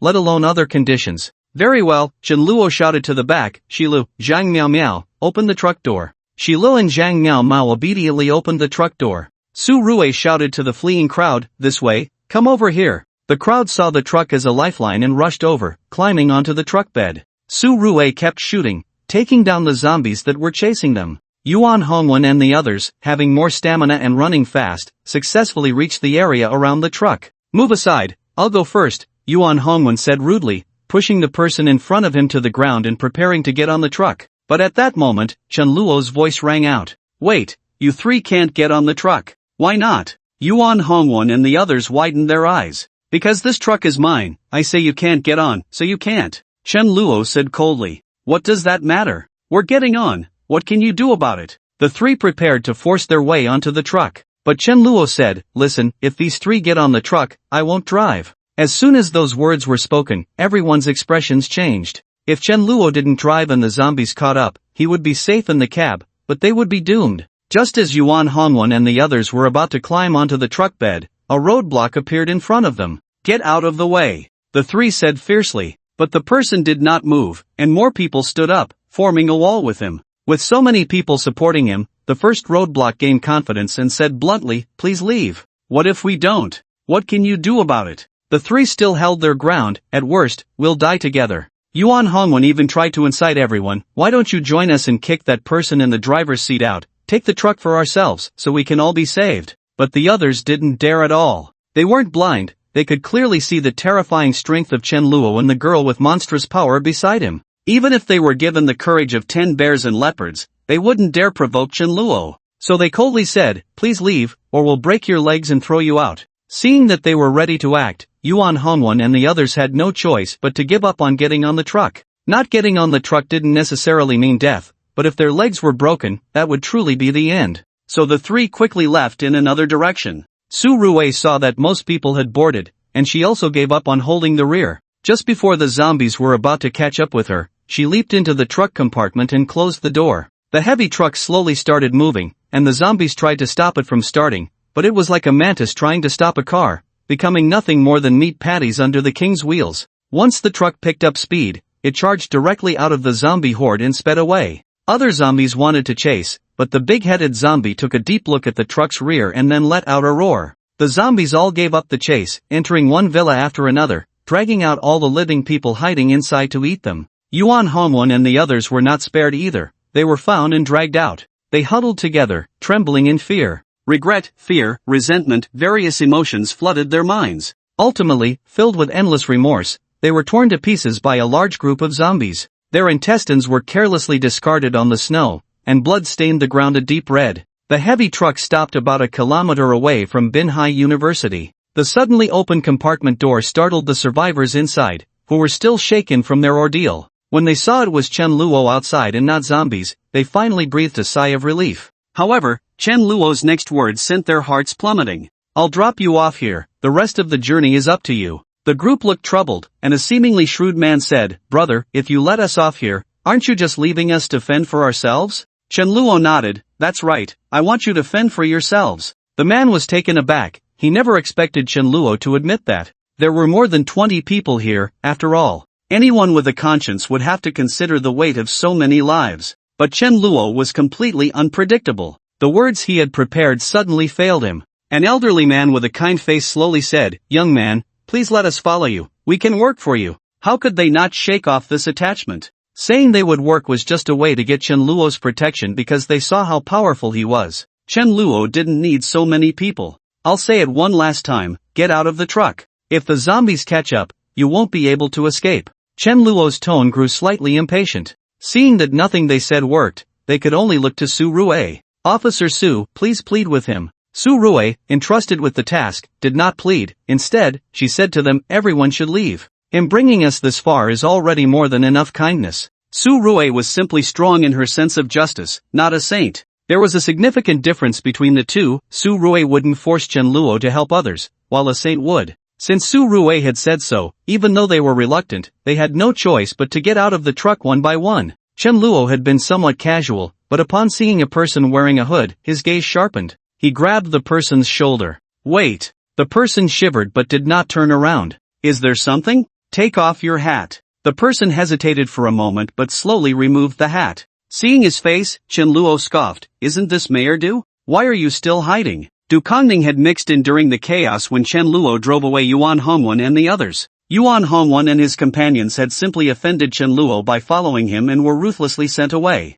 As the instigator, how could he escape? That's why he had been huddled in the corner with his hood up. Now that he had been discovered, Du Kongning decided to give up. After all, he had already been saved. Even if Chen Luo was vengeful, he wouldn't go so far as to tie him up and send him back, right? Chen Luo, it was wrong of me to expel you from the safe zone, but these citizens are innocent. You don't need to vent your anger on them, do you? Chen Luo was initially confused. When had he ever vented his anger on others? He simply didn't want to be burdened. But he quickly came to his senses. Even at this moment, Du Kongning was still trying to play the victim. Although Chen Luo looked down on his hypocritical selflessness, it was still effective in the eyes of the uninformed crowd. Originally, Su Rue had gained the gratitude of the people for saving them and felt a sense of emerging leadership. But Du Kongning's plea for the crowd contrasted sharply with Su Rue's support for Chen Luo in driving them away. Compared to the two, it seemed Du Kongning was more worthy of following. They surrounded Du Kongning again, ready to confront Chen Luo if he laid a hand on him.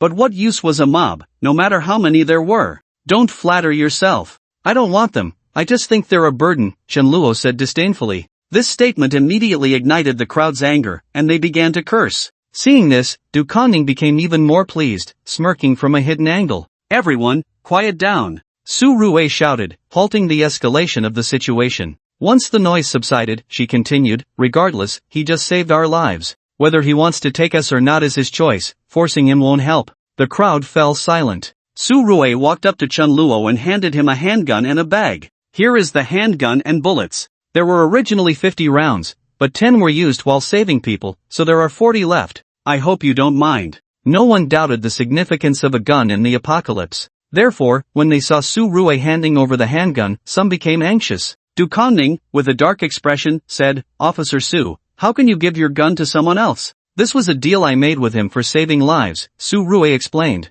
Du Kongning, flustered, lost his composure and began to curse. You clearly don't have long hair, how can you be so short-sighted? Can a handgun be used for trade? Even if you trade it, you can back out. He was not wrong, a gun was a deadly weapon, and even Chen Luo had to be cautious. Therefore, if Su Rue backed out and didn't hand over the gun, Chen Luo couldn't do anything to her. But Su Rue easily gave it away. Holding the gun, Chen Luo found it amusing to watch Du Kongning jump around. He raised the gun and aimed it at Du Kongning. The incessant chatter from Du Kongning abruptly stopped as he instinctively looked around. When those who supported him saw the dark muzzle pointed at them, they immediately abandoned Du Kongning and stepped back, fearing for their own safety. Indeed, a mob was just a mob, they couldn't amount to anything. Don't! A loud shout came from behind Chen Luo. He was somewhat surprised, he hadn't expected someone to be so fearless as to try to stop him. Turning around, he saw a face with an antique charm. It's you? Chen Luo exclaimed in surprise. It's you! Tang Xin was equally shocked. Du Jiejia had been holding on to Tang Xin, preventing her from rushing over. Seeing the two recognize each other, Du Jiejia curiously asked, Mom, do you two know each other? Do you know him? Isn't he the plumber Xiao Wang? Tang Xin said innocently. What plumber? Du Jiejia didn't connect him to the suspicious man she had thought of earlier, he's the master brother. No matter what Chen Luo's identity was, Tang Xin just wanted to stop him. With a thud, she knelt down. Please, don't kill my husband. Whatever grudge you have, come at me instead, just spare him. A stunning beauty knelt before them, begging in utter humility. The feeling was quite nice. If this beautiful woman was also the wife of an enemy, it would be even more intoxicating. Tang Xin, what are you doing? Du Kongning felt a rush of heat to his face. His wife was kneeling before so many people, begging someone else. It was utterly humiliating. How could Du Kongning, who cared so much about his pride, accept this? I'm saving you, Tang Xin replied. I don't need your help, get up right now, aren't you ashamed? Du Kongning exploded with rage. Seeing his mother kneeling, Du Kongning not only felt ungrateful but also scolded Tang Xin for being embarrassing. Du Jiejia finally couldn't stand it anymore, recalling the times she and her mother had been ignored and belittled. She pulled on Tang Xin's arm and said, Mom, don't worry about him, let him die. How can that be? He's your father, I can't just ignore him. Tang Xin held very traditional views. She believed a wife should stand up for her husband when he needed it, even sacrificing herself to save his life. I'm not going to care about you anymore. Du Jiejia was frustrated, stamping her foot in anger. However, she was just saying it. She didn't really intend to abandon Tang Xin, as she still had feelings for her. Although she often resented Tang Xin for being too weak and not fighting for equal treatment, Tang Xin was still the only one in the family who cared about her. However, Tang Xin's plea did not soften Chen Luo's heart just as he was about to pull the trigger. Su Rui spoke up. Wait a minute, are you going to plead for him too? Su Rui nodded, believing that the surviving citizens needed a spiritual leader. Du Kongning, for all his faults, was at least responsible in this regard. With his leadership, their chances of survival would increase significantly. Su Rui knew her goodwill wouldn't work on Chen Luo. She had to present her own bargaining chip. I'll trade one piece of information for Mayor Du's life. Oh, Chen Luo became interested. About what? Guns, an entire warehouse of firearms and ammunition. Chen Luo raised an eyebrow. This was a valuable trade for Du Kongning's life. And even if he lived a few more days, what difference would it make? Without a safe zone, he had already become insignificant, surviving with just over 20 people out of hundreds. Alright, but I have another condition. What? I need someone to tend to my farm, she has to stay. Chen Luo pointed at Tang Xin. Tang Xin was momentarily stunned, then quickly realized. She nodded repeatedly, I'm willing to stay. Chen Luo certainly didn't lack manpower. He deliberately kept Tang Xin just to annoy Du Kongning.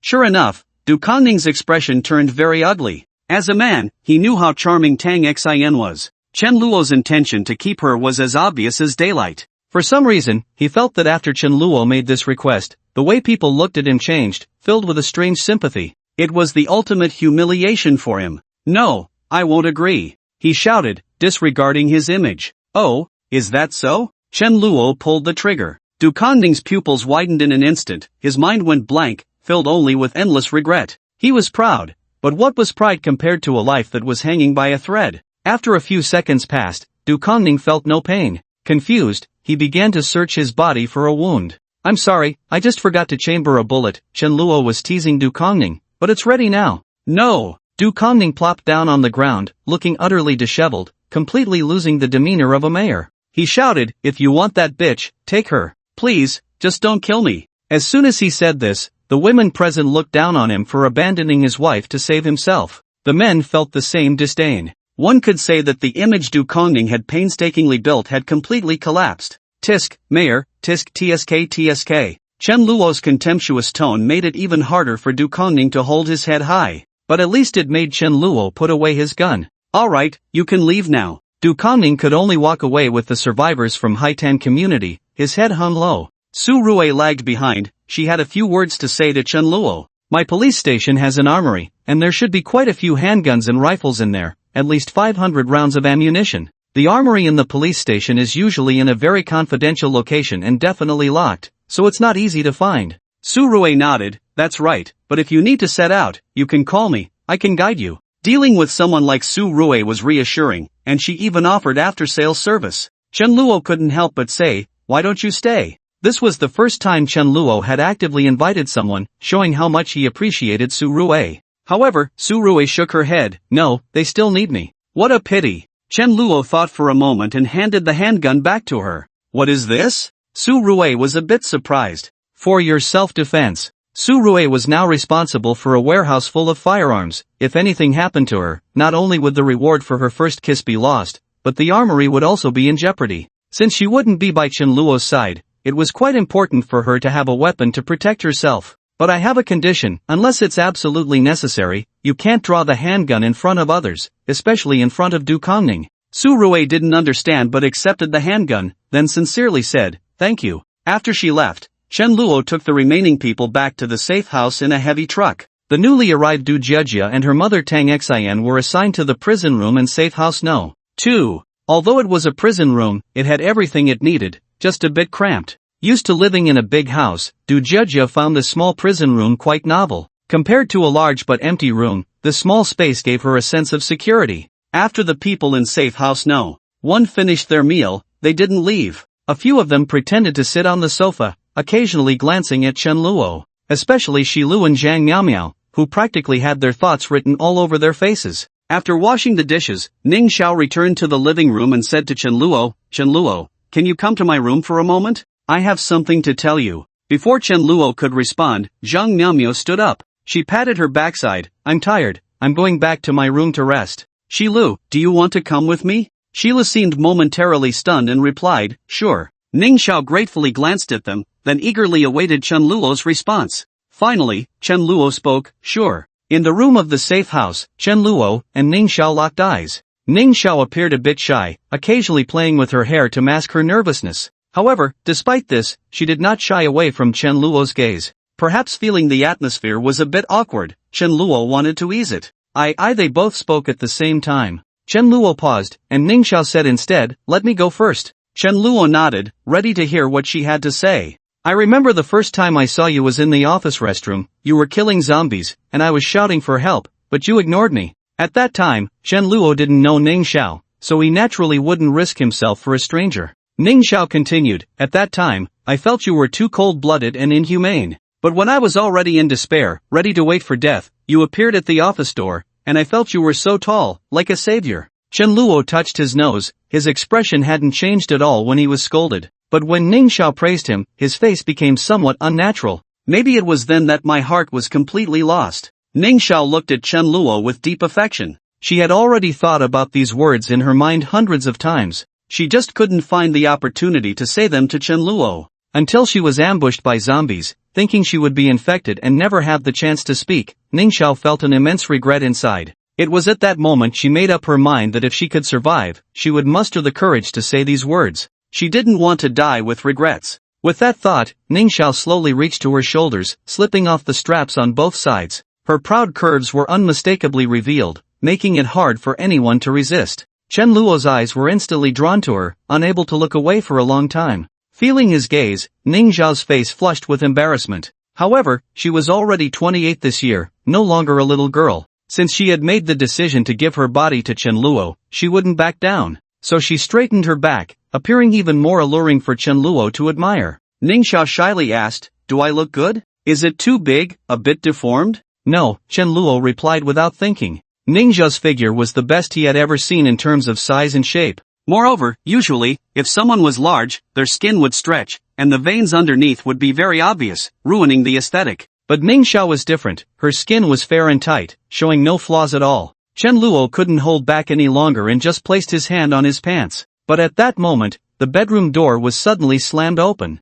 Che Xiaoyu appeared behind the door with a blank expression. Chen Luo felt a bit flustered, experiencing the awkwardness and embarrassment of being caught in bed by his wife, instinctively pulling up his pants. Xiaoyu, why are you here? Didn't I tell you to wait for me? Che Xiaoyu slowly but firmly shook her head. I won't be fooled again. Fooled? Who tricked you? Chen Luo blurted out instinctively. Che Xiaoyu raised her hand, pointing at Chen Luo. Me? You promised to reward me when you came back. Che Xiaoyu's sentences were becoming more complete now. If she didn't pause in between, she would be no different from a normal person. And you didn't give me food before. Her voice was devoid of any emotion, yet Chen Luo could hear the complex emotions of grievance, anger, sadness, and more. So you remember everything. Chen Luo opened the system and saw that Che Xiaoyu's favorability had risen to 95. Her intelligence was now not much different from before her mutation. It was just that she seemed a bit dull because she had lost her memory. Give it back to me.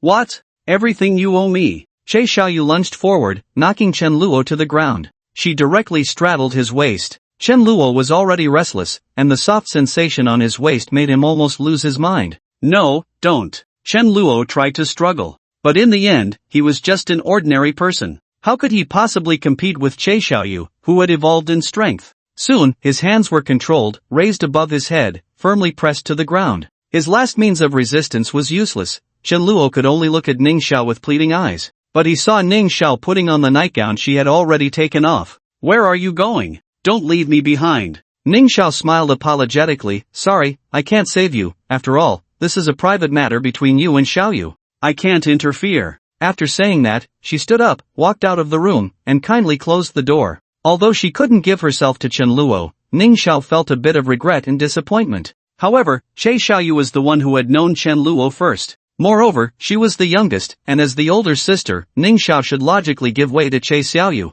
However, just thinking about Chen Luo's expression earlier made Ning Xiao unable to suppress a smile. The usually calm and composed him could actually be so flustered. This was truly rare. It was only because Che Xiaoyu was somewhat special that he became so unsettled. In the room, Che Xiaoyu easily tore Chen Luo's clothes into shreds. Soon, only a pair of shorts remained. Chen Luo had not given up and tried to persuade Che Xiaoyu to let him go. "Xiaoyu, let me go first, okay?" Che Xiaoyu shook her head. "If I let you go, you'll run away." "I really won't run." But no matter how Chen Luo pleaded, Che Xiaoyu wouldn't listen. She was determined to make him keep his promise. With a rip, the last piece of fabric on Chen Luo's body was gone. Che Xiaoyu tilted her head, unsure of what to do next. However, she had seen Zhang Miaomio and Chen Luo working overtime in the bathroom before. So, she mimicked Zhang Miaomio and lowered her head. But her technique was too rough, causing Chen Luo to wince in pain, truly a mix of pain and pleasure. If it weren't for Chen Luo having injected the virus vaccine, there might have been a risk of infection. "Forget it, let me teach you," Chen Luo said. Since he couldn't resist, he could only try to enjoy it a bit. First, the tongue. Chen Luo had quite a talent for teaching and quickly taught Che Xiaoyu. The two moved from verbal instruction to hands-on practice, completing a full set of teaching tasks. However, Chen Luo underestimated his own stamina. In the end, he was the first to succumb. When Che Xiaoyu finally came down, Chen Luo's eyes were sunken, his cheeks gaunt, looking like he had overindulged. The system's notification sound rang out simultaneously. Name, Che Xiaoyu. Identity, female college student, campus beauty zombie, favorability, 100, unwavering until death, initial acquaintance reward, 100 kilograms of raw meat, already obtained, first kiss reward, zombie virus vaccine, already obtained, complete reward, gene evolution agent, already obtained, pending extraction. As Che Xiaoyu's favorability reached 100, she became the first person Chen Luo completely. Originally, Ning Xiao had a very good chance of being the first,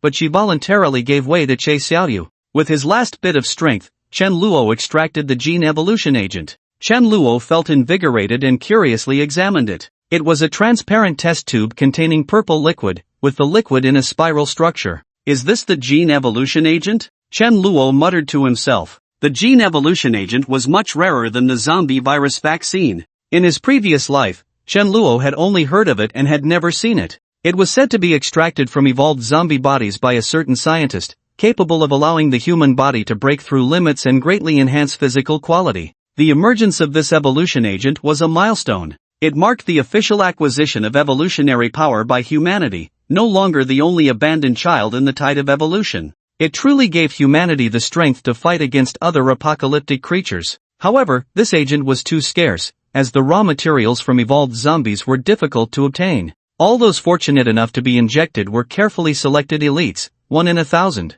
Moreover, even after injection, the success rate was not 100%. 90% of those injected ended up becoming zombies. Only 10% could survive and gain immense power. Yet, even so, countless people still sign up to be volunteers for the agent. When Chen Luo heard the broadcast calling for volunteers, he was also tempted. But before he could sign up, he was reborn. Unexpectedly, after his rebirth, he had obtained the gene evolution agent ahead of time. Chen Luo couldn't help but sigh. Fate was indeed so unpredictable. Moreover, he had already injected the virus vaccine, which meant he would definitely succeed in evolving. Just thinking about this made Chen Luo's breath quicken. He took out the syringe and injected it into his right arm. Just after the injection, he felt his body temperature rising rapidly. It was as if there was a furnace in his belly, about to burn him from the inside out. Chen Luo could only endure painfully until his will was nearly blurred, and the heat wave finally began to subside. His body returned to a normal temperature. What followed was a powerful sense of strength.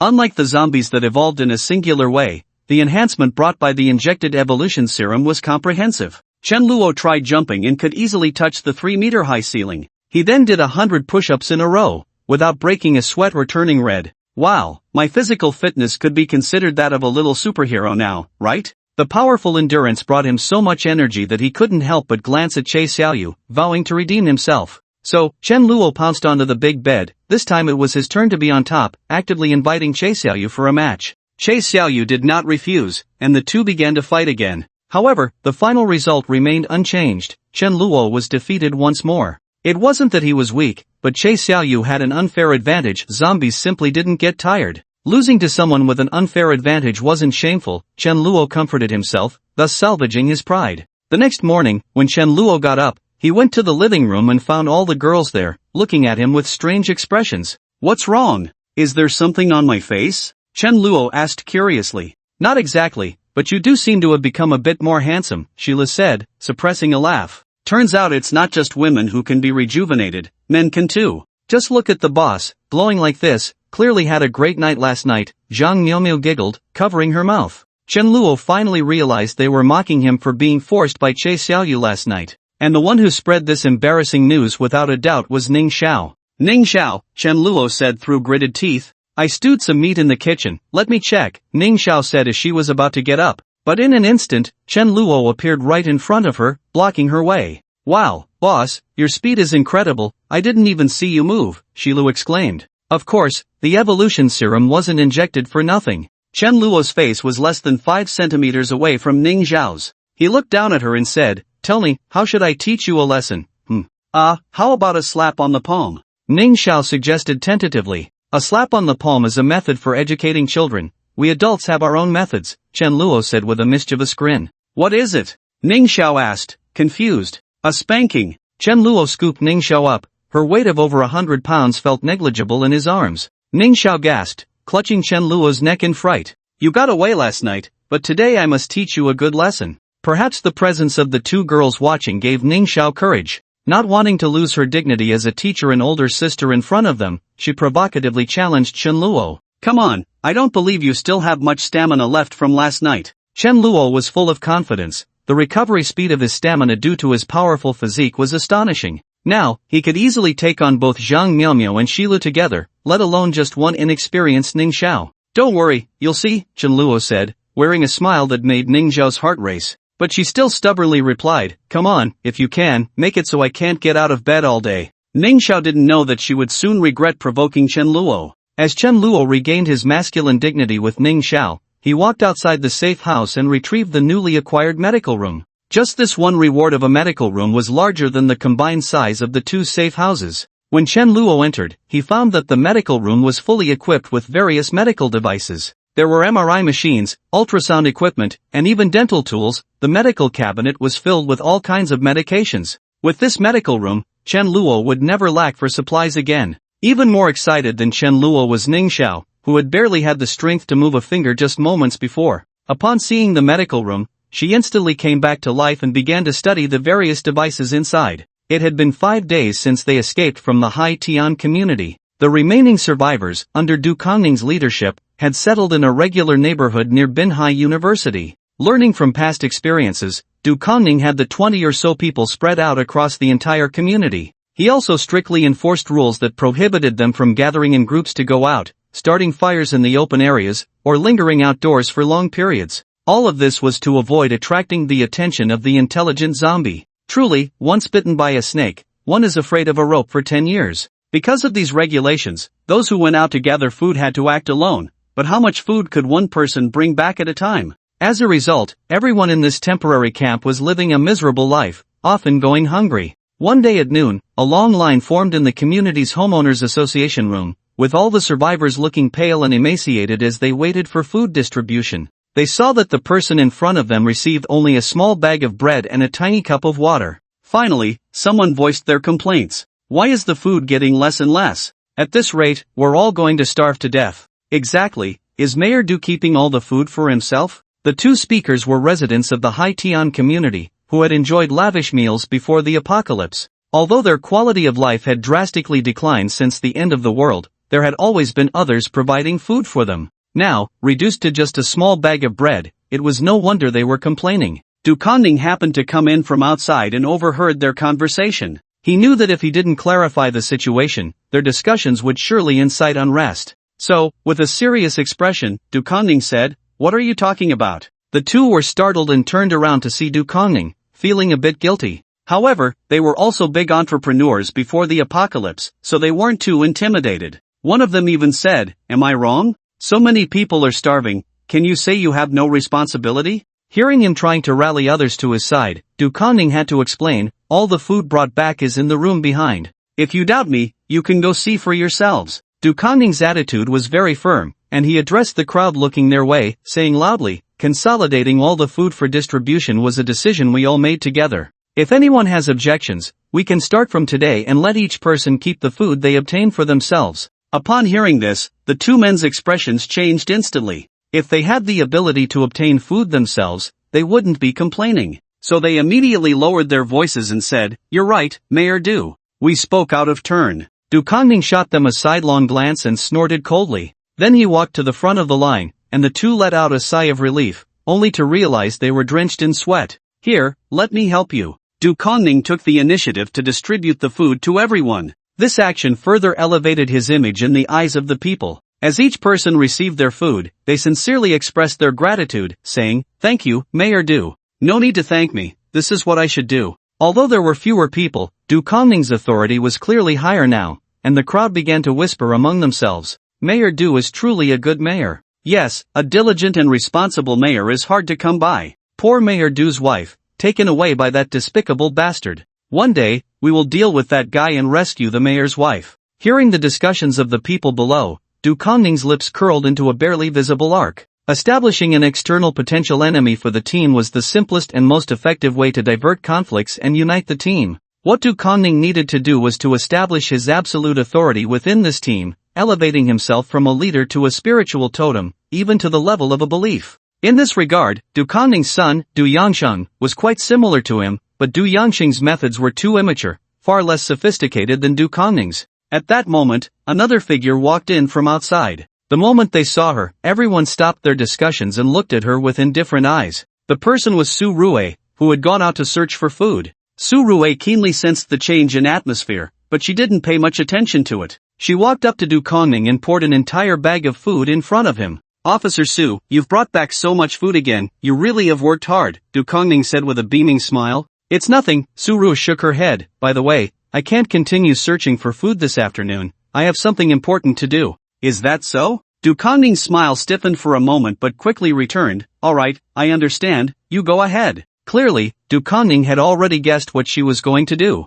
That bitch must be going to help that bastard move weapons. If Chen Luo obtained more weapons, his strength would greatly increase, which was not good news for Du Kongning. However, Du Kongning had no suitable reason to keep Su Rue, so he could only watch her leave. After Su Rue left, the crowd below began to discuss again. Is Officer Su really on our side? Why is she delivering weapons to the enemy? The answer to that question was already clear when she insisted on giving weapons to the enemy back then. Some who had been saved by Su Rue spoke up for her. "How can you say that? If Officer Su wasn't on our side, why would she work so hard to find food for us?" "Ha, it's just atonement, that's what she should do." Since it was already established that Chen Luo was the enemy, Su Rue, who was indecisive, naturally faced cold stares and exclusion from the crowd. This was also what Du Kongning hoped to see. After all, two tigers cannot coexist on the same mountain, and Su Rue had already affected his power. The fact that Su Rue was so unwelcome must have been fueled by him behind the scenes.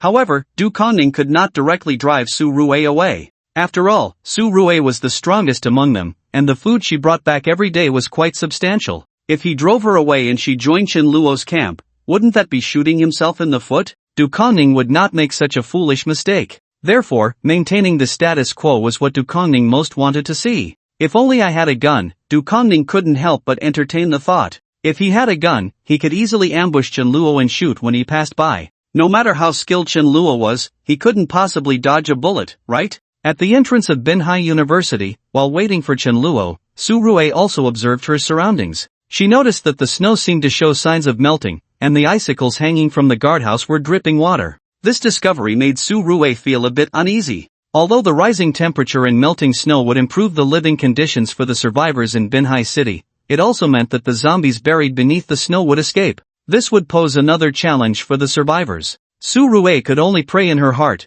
hoping that this period had given the citizens of Binhai City enough time to buffer. Moreover, she needed to inform Du Kongning about this news when she returned, so they could prepare in advance and clear out a safe zone in time. Just as she was feeling anxious, she heard the sound of wheels pressing on the snow behind her. Su Rui turned around and indeed saw a heavy truck, with Chen Luo sitting in it. "Get in the car!" Chen Luo shouted to her. Su Rui did not refuse, climbing into the passenger seat, opening the door and sitting down. "How have you been lately?" Chen Luo casually asked. But this casual concern warmed Su Rui's heart. These days at the camp, wherever she went, she was met with cold stares and heard nothing but mockery. Chen Luo was the only one who cared about her. It turned out that even the strongest woman needs care and support. This one sentence increased Su Rui's fondness for Chen Luo. If it were displayed on a system, it would be a boost in affection. "Not bad," Su Rui said, pretending to be indifferent to mask her inner turmoil. "That's good. I thought you might be having a terrible time," Chen Luo said while looking at the road ahead. "You already know?" Su Rui asked, looking at Chen Luo's profile. Chen Luo simply smiled faintly. "I guessed. As expected, I can't hide anything from you," Su Rui said with a bitter smile, lowering her head. She didn't understand why this was happening. She had always thought of everyone, serving them without ever expecting anything in return. But why did they treat her this way? Su Rui had long sensed this. Saying she didn't care was a lie. She was just pretending not to mind. "When you go back this time, you can tell them that you and I have settled everything, completely severed ties." "That might leave some room for maneuver," Chen Luo suggested. But Su Rui shook her head, refusing. "I serve them out of responsibility for my profession. Who I associate with is my personal freedom." "Suit yourself," Chen Luo said no more. The atmosphere in the car grew cold. After a few minutes, Su Rui spoke up. "Is it just the two of us? Won't that be a bit tricky?" "Of course not, there are two more in the back," Chen Luo pointed to the cargo area. Su Rui said oh and fell silent again. After half an hour, they finally arrived at the police station. After stopping the truck, Su Rui followed Chen Luo to the cargo area. When the door was opened, two girls came down from above. Su Rui had thought it would be the same three girls she had seen last time plus Du Jejia, two of the four. But among these two girls, only Che Xiaoyu was familiar to her. She did not recognize the other one at all. However, both Che Xiaoyu and the unfamiliar girl were very beautiful. Su Rui glanced at the girl's short hair and felt a bit inferior for some reason. "Who are they?" "You met this one last time, her name is Che Xiaoyu, you can just call her Xiaoyu," Chen Luo introduced. Su Rui had a very deep impression of this strong girl. She nodded at Che Xiaoyu, but the other party did not respond at all. "Don't mind her, she's like that." "I understand." Chen Luo then introduced the other girl. Her name is Su Yulan. After a few days of feeding, Chen Luo had successfully raised Su Yulan's affection level to 60. Now she had regained some ability to think and speak. At least they didn't have to worry about her attacking others anymore. So Chen Luo brought her out this time. "Su Yulan? We share the same surname." Su Rui extended her hand and said friendly, "Hello." Su Yulan smiled sweetly at her but also did not respond. She doesn't talk much either," Chen Luo said. I understand. Su Yulan said this, but a question inevitably arose in her mind. Where did Chen Luo find these two beautiful and peculiar girls? Before entering the police station, Su Rui reminded, the situation inside is quite complicated, with many corridors and rooms, so you must be careful at all times. Chen Luo nodded, I got it. Just count on it. Su Rui initially wanted Chen Luo to follow her, but remembering that Chen Luo was more capable than her, she gave up. She looked at the other two girls. Che Xiaoyu, well, she doesn't need to protect herself. Su Yulan's appearance is indeed very delicate, and she always has a smile on her face, which makes her seem formidable. So Su Rui said to Su Yulan, stay behind me, I'll protect you. Su Yulan just smiled gently. After getting ready, Su Rui took a deep breath to calm her nervous heart and pushed open the door to the police station. There were indeed many zombies inside the police station. As soon as she entered, two zombies in police uniforms came rushing at her. Su Rui just raised her hand, ready to aim, when she saw a shadow darting out. Then came the crisp sound of two necks snapping. Su Rui looked up in surprise and saw Su Yulan holding up a zombie's body with one hand. On that pure and beautiful face, dark lines appeared. This made Su Yulan's smile look eerie and terrifying. She. Su Yulan was shocked, staring blankly and unable to speak for a long time. Yulan, she's an athlete. It's normal for her to run fast, right? Chen Luo explained tactfully. Normal my ass. Su Rui was too exhausted to retort. Chen Luo's reasoning was simply too poor. What kind of athlete can snap the necks of two zombies in one go? And those dark lines on her face, they certainly didn't look normal. Seeing the doubt in Su Rui's eyes, Chen Luo shrugged helplessly. He also didn't understand why Su Yulan seemed perfectly normal most of the time, but whenever she saw a zombie, those strange dark lines would appear on her face. Anyone with normal intelligence would doubt her identity upon seeing Su Yulan like this. Chen Luo couldn't even help her disguise. Unlike Che Xiaoyu, who, aside from her eye color, was no different from an ordinary person, making her disguise relatively simple, just wear colored contact lenses. If it were anyone else, Chen Luo would definitely silence them to prevent them from leaking his secret. Su Rui was a smart person. Seeing that Chen Luo was unwilling to speak, she stopped pressing. "You stay behind us," Su Rui said with a strange expression. This was something she used to say to others. It was the first time someone had said it to her. Yet she was indeed the weakest among the four. Su Rui put away her pistol and said, "Turn left ahead, be careful, there are offices on both sides, and zombies might be lying in ambush." Chen Luo led Su Yulan in front, Che Xiaoyu brought up the rear, and Su Rui was protected in the middle. The four of them advanced deeper into the police station. As they passed the offices, the zombies inside noticed them and charged at them. Su Yulan faced the ones on the left, but the zombies on the right couldn't be defended against. Su Rui instinctively raised her hand, but then she saw Chen Luo kick out, sending the leading zombie flying backward at bullet speed, knocking down the two zombies behind it. For the other two, Chen Luo took them down with an axe, effortlessly resolving the situation. Then he took a few steps forward to finish off the three fallen zombies. Su Rui was also astonished at this scene. As a police officer, she trained a lot and knew how terrifying the force was to kick a zombie and knock down two others.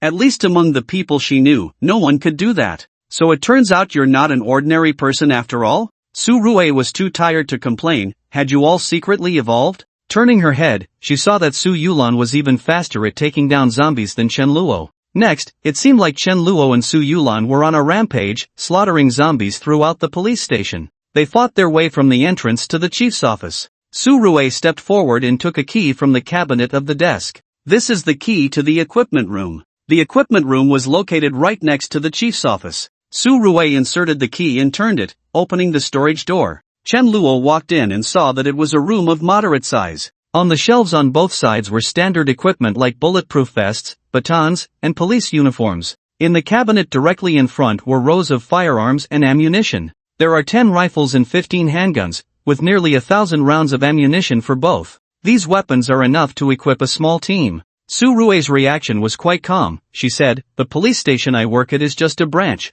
with only this equipment." Chen Luo was already satisfied. "This is enough." He took out a large bag and collected all the firearms and equipment, even taking a few sets of women's police uniforms. After packing everything up, Chen Luo handed it to Che Xiaoyu. Che Xiaoyu easily lifted the bag. Back in the truck, Chen Luo was in a good mood, and of course, he didn't forget to acknowledge Su Rui, the great contributor. "You did the most today, pick a gun from these." Su Rui humbly shook her head. "I just pointed the way, the zombies were all killed by you and Su Yulan. I didn't help at all. For me, killing zombies is the easiest thing." Chen Luo subtly boasted, and Su Rui couldn't refute it, because that was the truth. Seeing that Chen Luo genuinely wanted to thank her, Su Rui didn't refuse any longer. "I'll take this handgun." Su Rui drew the handgun from her waist. "All right," Chen Luo agreed. So, this handgun, which was a trade to Chen Luo and temporarily borrowed back to her, was now returned to her hands. After putting the handgun back, Su Rui noticed that the truck had arrived near the temporary camp. She then said, "I'll get off here." Chen Luo stopped the truck, and after Su Rui got out, he rolled down the window to call her. "Wait." Su Rui turned back. "Be careful of Du Kongning, he's not as bright and noble as you think." Chen Luo decided to remind her once more. Su Rui seemed unconvinced. She still felt that Du Kongning wasn't as bad as Chen Luo described. Chen Luo said this about Du Kongning because of their conflict, merely trying to tarnish his image. "I understand, I'll be careful." Seeing Su Rui's dismissive attitude, Chen Luo knew she hadn't taken it to heart. He shrugged, believing he had done his best for Su Rui. Since she didn't believe him, let her be. There would surely come a time when she would regret it. Su Rui watched as Chen Luo rolled up the window, and only when the taillights disappeared around the corner did she retract her gaze. Realizing it was getting late, she remembered it was afternoon when she set out, and now it was already evening. As night fell, the zombies seemed to become more active, and from time to time, she could hear growls coming from the nearby buildings. Su Rui quickened her pace back to the camp. The citizens who had queued for food during the day had already returned to their rooms. Just as Su Rui was about to leave, someone called out to her. She turned around and found it was Du Kongning. "Mayor Du, you haven't rested yet at this late hour?" "Yes, I was worried about you since you hadn't returned for so long," Du Kongning said sincerely. but Su Rui only replied politely, "Thank you, Mayor Du." She suddenly remembered her earlier discovery and decided to tell Du Kongning now. "Mayor Du, when I was out today, I noticed signs of melting snow, and I'm worried that the temperature will rise in the coming days." Du Kongning frowned at her words. Once the zombies regained their mobility, it would be their turn to face restrictions on their actions. This was not good news for a camp that relied entirely on searching for food outside. "It seems we need to quickly clear out a safe zone," Du Kongning said. "I think so too." Du Kongning sighed and muttered to himself, "Our situation is about to become more difficult. If only we had guns, it would greatly increase our safety whether clearing the safe zone or searching for food." After saying that, he added, "Unfortunately, we don't have a single gun." Hearing Du Kongning say this, Su Rui felt that she was quite agile and could kill zombies even without a handgun. On the contrary, if Du Kongning had a handgun, he could protect the citizens in the camp when she wasn't around. Thinking of this, she wanted to hand the pistol over to Du Kongning for safekeeping. But at this critical moment, Su Rui suddenly recalled Chen Luo's words, and she hesitated again. However, Du Kongning had already noticed Su Rui's instinctive movement towards her waist. He guessed something and immediately became excited. Nevertheless, Du Kongning had been the mayor for so many years, and his ability to conceal his emotions was well practiced. "Sorry to bring this up and put you in a difficult position." "It's nothing," Su Rui shook her head. "If there's nothing else, I'll head back to rest." After Su Rui left, Du Kongning could no longer contain his excitement. Su Rui definitely has a gun. Once he had a gun, Du Kongning's subsequent revenge plan could unfold. "I need to think of a way to get that gun from her." A malicious glint flickered in Du Kongning's eyes. "With the first gun, I can take out that bastard and then get all the guns he acquired today." Du Kongning believed that the gun in Chen Luo's hands could arm more than 20 people here. By then, each person would have a gun, not to mention a single big-headed zombie. Even if 10 came, he wouldn't be afraid. It would be enough to walk confidently in the apocalypse. "I also need to find a way to contact Tang Xian. I need her to lure out that Chen guy, and then..." Just as Su Rui had predicted, the temperature rose by 5 degrees Celsius each day over the next few days. When people walked outside, the exposed skin could clearly feel the temperature change, from a sting to gradually becoming bearable. Although the snow had not melted significantly, the ground beneath their feet no longer felt like solid ice but had become somewhat soft. Taking advantage of the zombies not being completely freed, Chen Luo, along with Che Xiaoyu and Su Yulan, thoroughly cleared the entire Binhai University. They completely claimed Binhai University as their territory. Therefore, in the past few days, Tang Xian and Du Jiejia not only had to plant potatoes and water them but also had to bury the zombie corpses to prevent the spread of disease after decomposition. Near the fence at the school, Du Jiejia struggled to drag a corpse into the dug pit, then sat down heavily on the ground. She couldn't help but complain, "Why do I have to do all this work?" Who is Du Jiejia? The daughter of the mayor, although not favored, had previously lived a life where everything was handed to her. She had never done so much physical labor before. At first, she found it novel and was full of energy, but after a few days, she began to complain. The dignified mayor's wife, Tang Xian, was now holding a shovel, filling the pit with dirt. Her elegant and beautiful face was smeared with quite a bit of mud. She no longer resembled an ethereal fairy but rather looked like a peasant woman. However, her stamina and strength were certainly not comparable to that of a farmer. She had to stop and rest after just a few attempts. Hearing Du Jiejia's words, Tang Xian replied, "Didn't you hear the boss say? If you want to stay, you have to work." "Then why don't those women in-house know? One have to bury corpses?" Du Jiejia protested. Tang Xian hesitated for a moment but still said, "They also have work to do, it's just different from ours." Du Jiejia still felt it was unfair and speculated, "I see those women have a special relationship with the boss. They might be his girlfriends." "No way?" Tang Xian's worldview was shaken. "He has so many girlfriends?" Du Jiejia scoffed, "Mom, what era are you living in? Even before the apocalypse, those executives and wealthy people all had a bunch of lovers." Tang Xian still found it hard to accept and said, "Who says high-ranking officials and wealthy people must have a bunch of lovers? At least your dad doesn't. Don't forget, before you, he had another wife, and they kept in touch." Du Jiejia's words deeply pierced Tang Xian's heart. Indeed, Tang Xian was not Du Kongning's only wife. Before her, Du Kongning had married another woman. Du Yansheng was born to him and his first wife. However, after they divorced, Du Kongning found Tang Xian. But the daughter Tang Xian gave birth to, Du Jiejia, was a girl, and later, due to an accident, she became unable to have more children. Since then, Du Kongning grew increasingly indifferent towards Tang Xian, no longer touching her, and even started sleeping in a separate bed. Tang Xian blamed herself for not being able to provide an heir for the Du family. So she silently endured her loneliness, and over time, her personality became more indecisive. Yet even so, Tang Xian could not accept that her husband was in contact with his ex-wife behind her back. She dropped the shovel, placed her hands on her hips, and scolded angrily for the first time, "Du Jejia, I know you have grievances against your dad, and I know he has wronged you, but how can you slander him?" Slander? Du Jejia was also agitated, jumping up from the ground. He brought his ex-wife home to spend the night, and almost everyone knows about it. Even the cleaning lady knows, yet you were kept in the dark. Tang Xian felt as if struck by lightning, completely stunned. Seeing Tang Xian in such a dazed state, Du Jejia regretted saying something so hurtful. However, she was unwilling to apologize and could only change the subject. "Anyway, I don't want to do physical labor anymore. I want to be a skilled person's girlfriend." Du Jejia's words pulled Tang Xian out of her complex emotions. She sternly admonished, "Jejia, you are a girl, how can you say such things? Oh, I can't take it anymore, I might as well go move corpses." Du Jejia was truly impatient. She would rather continue working than listen to Tang Xian's outdated feudal ideas. Tang Xian was also quite troubled by her rebellious daughter, and she sighed, about to continue filling the soil. In the distance, she vaguely heard someone calling her name. Tang Xian stopped her work, scanned the area, and noticed someone crouching outside the fence.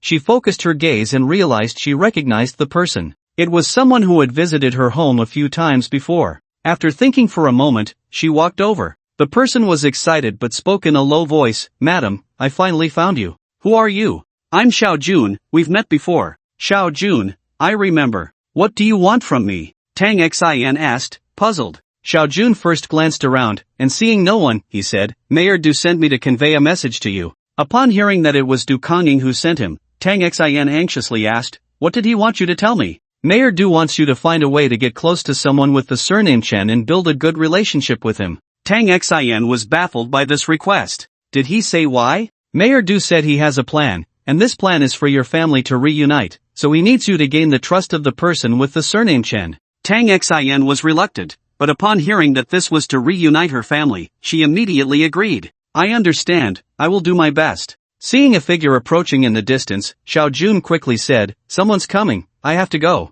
Just before leaving, Xiao Jun turned back to add, "By the way, Mayor Du also said that if necessary, you might have to make some sacrifices." After saying that, Xiao Jun quickly left. Tang Xian stood there, her expression shifting between uncertainty and contemplation. She was innocent, but she wasn't a fool. She could certainly understand the implication of Xiao Jun's words. In other words, her husband, the mayor of Binhai City, actually wanted her to sacrifice her dignity to get close to another man? At the dining table, because of her recent good performance at work, Du Jejia had the opportunity to eat with other girls. Sitting next to Du Jejia was Shilu, who was about the same age as her. Sheila nudged Du Jejia with her elbow and whispered, "Jejia, does your mom usually dress like this at home?" Du Jejia looked up at the mention. She saw her mother wearing a bright red embroidered qipao, which was sleeveless, revealing Tang Xian's fair arms. At the slit of the qipao, a pair of smooth, long legs peeked out. That's right. Du Jejia, having seen Tang Xian dress like this many times, didn't think anything was wrong.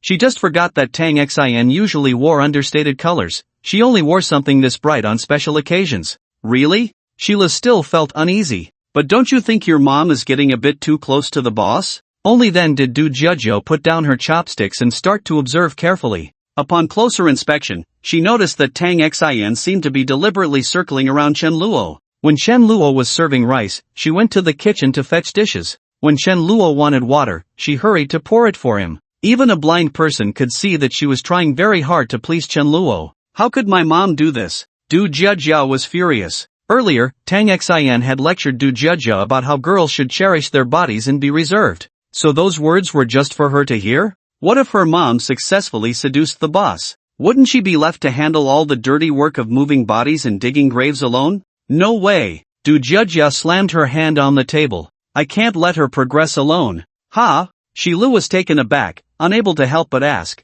"What do you mean by that?" Du Jejia said seriously, "I want to progress too." Shilu was astonished. Wow, doesn't that mean they would be a mother-daughter duo sharing a husband? These two were playing it big? She couldn't help but exclaim, "They say rich people know how to have fun, but I didn't expect it to be like this. I'm really seeing things in a new light." Chen Luo also noticed something off about Tang Xian, but he didn't say anything. He swallowed the last bite of meat in his bowl and was about to serve himself more soup. Ever since he injected the gene evolution serum, his appetite had been growing. Correspondingly, his physical condition was continuously improving. But before he could reach for the bowl, Tang Xian stepped in first and came to his side. She wore a somewhat unnatural smile on her face. "Let me serve you." Chen Luo nodded nonchalantly. Tang Xian felt a surge of joy as she took the bowl. Since the soup was in the middle of the table, far from her, she had to bend down to reach the ladle. This movement made Tang Xian's curvy hips rise, and the already tight qipao seemed to stretch even more, as if it could burst at any moment. From Chen Luo's angle, it looked like a sweet, juicy peach swaying in front of him. Anyone would think Tang Xian was deliberately trying to seduce him. Chen Luo was not shy. If she was showing it to him, he would look. He wasn't a gentleman who would turn away and pretend not to see. "All done, here you go." Tang Xian straightened up and only then realized that Chen Luo had been staring at her backside the whole time. At first, she didn't understand, but then she realized what Chen Luo was looking at. She felt both embarrassed and angry, her beautiful oval face turning bright red. Although Du Kongning had told her that she could sacrifice her appearance to get close to Chen Luo when necessary, Tang Xian had been conservative her whole life and couldn't break through her inner boundaries. She didn't want to become the person she hated the most. So Tang Xian only planned to flatter Chen Luo. The reason she wore such a bright qipao was to leave a good impression on him. It is well known that attractive people can easily win others' favor. She never intended to seduce Chen Luo, so when she realized her unintentional faux pas, she felt a strong sense of shame.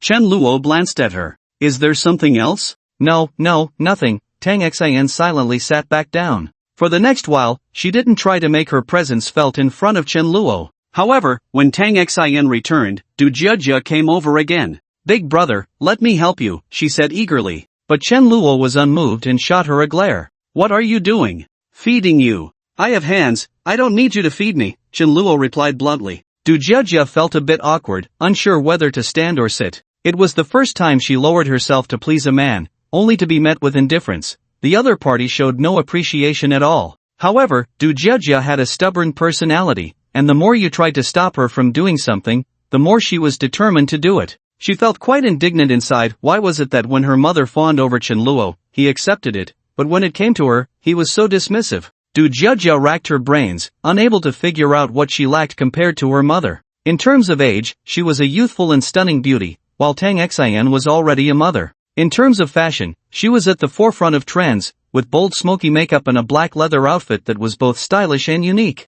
As for looks, Du Jia had to admit that Tang Xian was indeed quite beautiful. After all, her face resembled Tang Xian's to a large extent. Belittling Tang Xian would be like belittling herself. Could it be because of my figure? Du Jia tilted her head to glance at her own curves. She had noticed Chen Luo's gaze before, but it had been fixed on her mother's assets. Do experts prefer them larger? If that were the case, Du Jia really had no way to compete. Although hers was quite perky, compared to Tang Xian, who had given birth, she was definitely at a disadvantage in that regard. Du Jia felt a bit troubled. She couldn't just have a child, could she? That wasn't something that could be done overnight. If she wanted to attract the expert brother, her assets had to be larger. To have larger assets, she would need to have a child. To have a child, she would need to attract the expert brother. This had turned into a vicious cycle, and Du Jia couldn't think of a solution. After pondering for a long time, she suddenly remembered that there seemed to be a medical room next to the safe house. Du Jia had glanced in before and saw that it was equipped with all sorts of medical devices.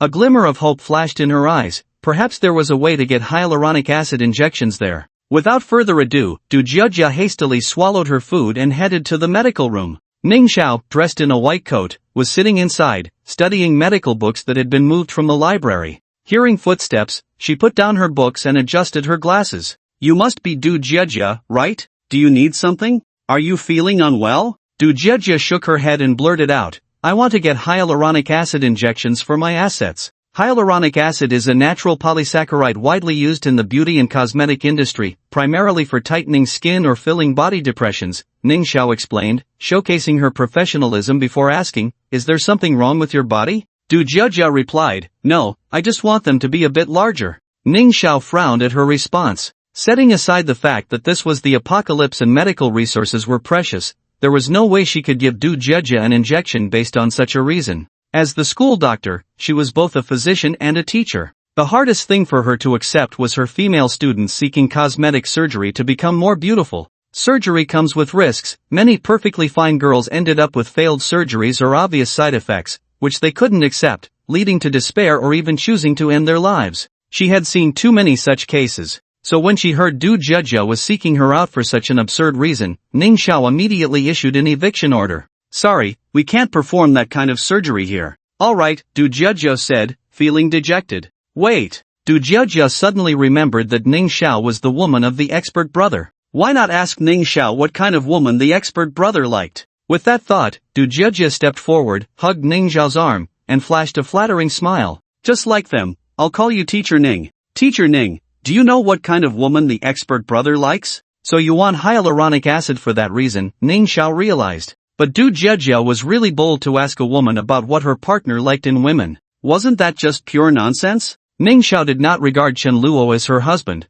but rather as a master-like presence. After some contemplation, she chose to tell Du Jia. Chen Luo has a very broad taste. Among his women, there are pure young girls and mature beauties, so in my opinion, as long as a woman is good-looking, he welcomes them all. Then why is he so rude to me? Du Jia complained. Someone like you. Ning Xiao carefully looked Du Jia up and down. You have a good foundation, but this makeup of yours. Smoky eye makeup, it's very popular abroad, isn't it bold? Du Jia said proudly. It is bold, but I can assure you that Chen Luo doesn't like heavy makeup, he prefers a natural look. Is that so? Du Jia's emotions stirred, and she muttered to herself, so that's why the expert looks down on me. I'll remove my makeup later. Her eyes sparkled as she continued to ask, what else? What else? That's it. Ning Xiao shook her head. I'm not very knowledgeable about attracting men. I suggest you ask Zhang Miao. She knows more about this. Got it. I'm going to find her right now. Du Jia excitedly ran out of the medical room without even thanking Ning Xiao.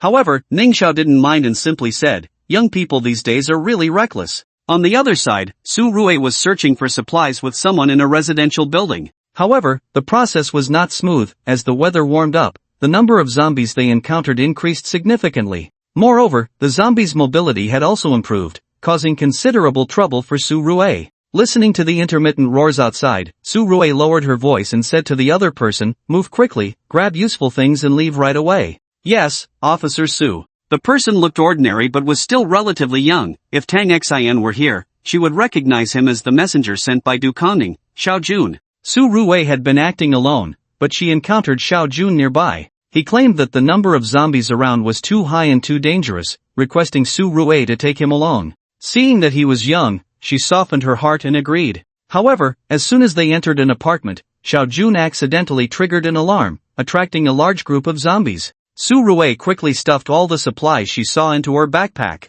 Then she said to Xiao Jun, who was still picking things up, we have to leave now. Okay. Xiao Jun nodded vigorously. Su Rui opened the door to take a look outside and, seeing that the zombies were at the end of the corridor, she opened the door and quickly ran out, with Xiao Jun closely following her. The zombies, hearing the footsteps, began to chase after them. However, the zombies were not as fast as humans, and they quickly fell behind. Just as they were about to rush out of the apartment building, Su Rui heard Xiao Jun's cry for help from behind. Officer Su, help! Su Rui stopped and turned back to see Xiao Jun had apparently tripped and was just getting up from the ground. Behind him were the approaching zombies. Run! Su Rui shouted. I can't, my leg is cramping. Xiao Jun's expression was pained as he tried to hop forward step by step, but the distance to the zombies was closing in. Seeing this young man about to meet his end at the hands of the undead, Su Rui no longer hesitated and drew her pistol. Get down! Xiao Jun instinctively dropped to the ground. A few gunshots rang out,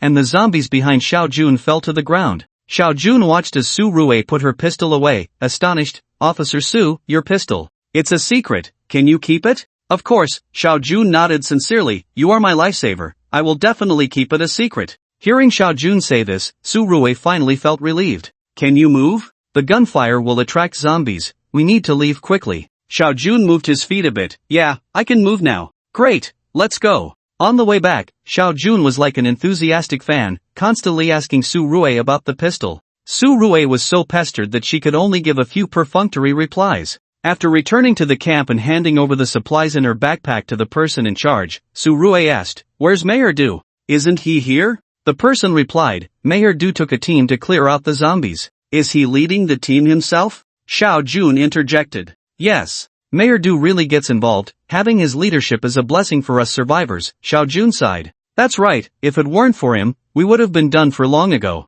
How could we have lasted this long? The people around joined in the discussion, filled with praise and respect for Du Kongning. Even Su Ruei was influenced, and she remarked, "Mayor Du is indeed a good mayor." Just then, someone outside shouted, "Mayor Du is back." Under everyone's gaze, Du Kongning entered the homeowners committee with 3 others. Each person's face looked grim, as if shrouded in a layer of gray mist, filled with a sense of ruin. Just by looking at their expressions, everyone had a bad premonition. Sure enough, after a few minutes of choking back tears, Du Kongning spoke, "I'm sorry, everyone. We encountered zombies and lost 2 team members." Xiao Jun, like a naive youth, shouted in excitement, "How could this happen?" Before Du Kongning could respond, a man behind him spoke with shame, "While we were clearing the zombies, we didn't pay attention to making noise. It wasn't until we noticed the zombies breaking through the snow around us that we realized we were surrounded. Xiaoran and Xiao Huang volunteered to charge to the front to help us break through, forcing a path for us to escape. We managed to escape safely, but the 2 team members..." Before he could finish, tears were already streaming down their faces. A heavy atmosphere of sorrow enveloped everyone. Du Kongning walked aside and slammed his head against the wall. The others were startled. When Du Kongning tried to hit his head again, they quickly rushed forward to stop him. "Mayor, no. It's my fault, I let them down. I caused their deaths." Du Kongning began to cry uncontrollably. Everyone, including Su Ruei, was stunned. When had they ever seen Du Kongning show such a vulnerable and sensitive side? All along, he had been a very composed person in their impression. Even when faced with great danger, he remained unflinching. Even when the hard-won Haitan community was destroyed and his wife and daughter were forcibly taken by bullies, he had never cried. Yet now, he was crying, and so heartbreakingly. Xiao Jun tightly hugged Du Kongning's waist. "How can you blame yourself? You've done your best." "No, if I had a gun or if I were strong enough, they wouldn't have died. It's my fault." Xiao Jun stood up and pointed at Su Ruei. "Officer Su has a gun." As soon as he said this, all eyes turned to Su Ruei. Even Du Kongning stopped crying and asked Su Ruei, "Officer Su, Xiao Jun says you have a gun. Is that true?" Su Ruei's expression instantly stiffened. She had never expected things to take such a turn, suddenly becoming the focus. In fact, although Su Ruei respected Du Kongning, she could never trust him unconditionally because of Chen Luo's words, so she didn't want to hand over the pistol to him.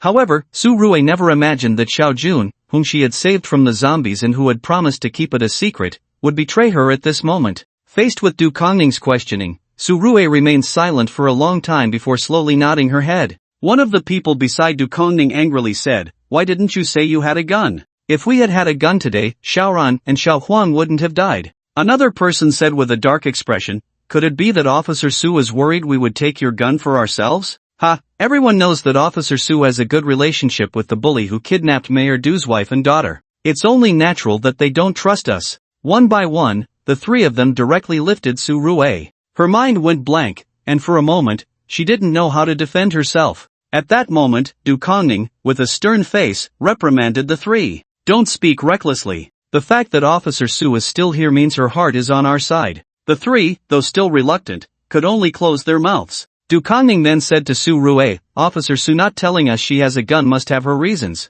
This statement seemed to exonerate Su Ruei, but it merely suppressed the others' opinions of her for the time being. The question of why Su Ruei concealed her possession of a gun was about to pass. Xiao Jun jumped out again, stating with righteous indignation, "I think it's more appropriate for Mayor Du to keep the gun." The 3 behind Du Kongning also expressed their agreement. "That's right. Mayor Du personally handles matters like clearing the safe zone. What if he encounters danger? We can't let him be unarmed. Officer Su's skills are sufficient. The gun should be for Mayor Du's self-defense." Besides these few, more and more people supported the idea of Su Ruei handing the gun over to Du Kongning. Du Kongning was the people's choice, while Su Ruei seemed to have become a contrarian, facing moral coercion from everyone. Su Ruei's hands, which were resting at her sides, clenched into fists. But as a police officer, she was a servant of the people, there to serve them. To go against the will of the people would be tantamount to betraying her profession, her sense of justice, her beliefs, right? In the end, Su Ruei sighed, relaxed her hands, and raised them to her waist, retrieving a handgun from her side. She reminded, it can be very dangerous if someone untrained handles a gun. She stepped forward and handed the handgun to Du Kongning. Du Kongning held the handgun, excitement barely concealed in his eyes. "Don't worry, Officer Su. I was a soldier in my early years. I know how to use a handgun," he said, his voice trembling. "What about the bullets?" Su Ruei took out a pack of bullets from her backpack. Du Kongning snatched it away, leaving Su Ruei aside as he began to inspect the bullet pack. There are only 20 rounds, that's a bit too few. Du Kongning felt a bit disappointed. However, thinking that Chen Luo had a police station's worth of weapons and ammunition, he became excited again. As long as the plan succeeds, I'll have an army, and then I can definitely reclaim Binhai City, he thought to himself. At that time, he would become the overlord of Binhai City again, wielding absolute power. This was something Du Kongning had dreamed of achieving, even more important than finding his son, Du Yongshang. Once he calmed down, Du Kongning said to the others, "Alright, everyone disperse. Officer Su should go back and rest early." After everyone left, only Du Kongning, Xiao Jun, and the 3 team members remained. Du Kongning could no longer contain his laughter. Xiao Jun flattered, "Congratulations, Mayor Du, your wishes have come true. That foolish woman will never guess that everything is under Mayor Du's control. Using the lives of 2 guys who have always defied Mayor Du's orders to get a handgun is truly killing 2 birds with 1 stone." Their flattery made Du Kongning very pleased as he raised a finger and twirled the handgun. "This is just the beginning, I'm still far from my goal." He looked at Xiao Jun. "What about Tang Xin? There hasn't been much progress with the mayor's wife. That useless woman can't even get a simple task done." Du Kongning snorted. "Find an opportunity to arrange a meeting between me and her, I'll talk to her." Yes. The next day, Tang Xin was working. Suddenly, she saw Xiao Jun waving at her from the school fence. He pointed at the fence, as if he had dropped something, then quickly left. Tang Xin looked around nervously, and seeing no one, she went to the spot where Xiao Jun had stood before. Under a brick, there was a note. Tang Xin picked it up and glanced at it quickly. It read, "After dark, come to the east side of the school, Mayor Du wants to see you." Tang Xin furrowed her brow, still trying to figure out what Du Kongning was up to. Du Jiejia's voice rang out behind her, "Mom, are you slacking off? I'm definitely going to report you to the master brother." Tang Xin sighed. How did she end up with such a daughter? Putting away the note, Tang Xin turned around and saw Du Jiejia's appearance, and she said suspiciously, "Is that you, Jiejia?" Du Jiejia rolled her eyes. "Who else could it be? What happened to you?" Du Jiejia had removed her heavy smoky makeup, revealing a fresh face without any powder. It seemed she had also changed the clothes under her down jacket and cotton pants. Tang Xin sensed something was off and stepped forward to unzip Du Jiejia's jacket. "Why are you wearing my clothes?" Du Jiejia blushed a little when caught but didn't back down. "My clothes are being washed, what's wrong with borrowing yours? Isn't there a lot of women's clothing at the boss's place? Various sizes, why do you have to wear mine?" Tang Xin asked. "Oh, yours looks good, is that a problem?" Du Jiejia replied impatiently. The truth was, Du Jiejia thought that perhaps the qipao would score points in Chen Luo's heart. There were no qipao styles among the clothes Chen Luo brought back from the school living area.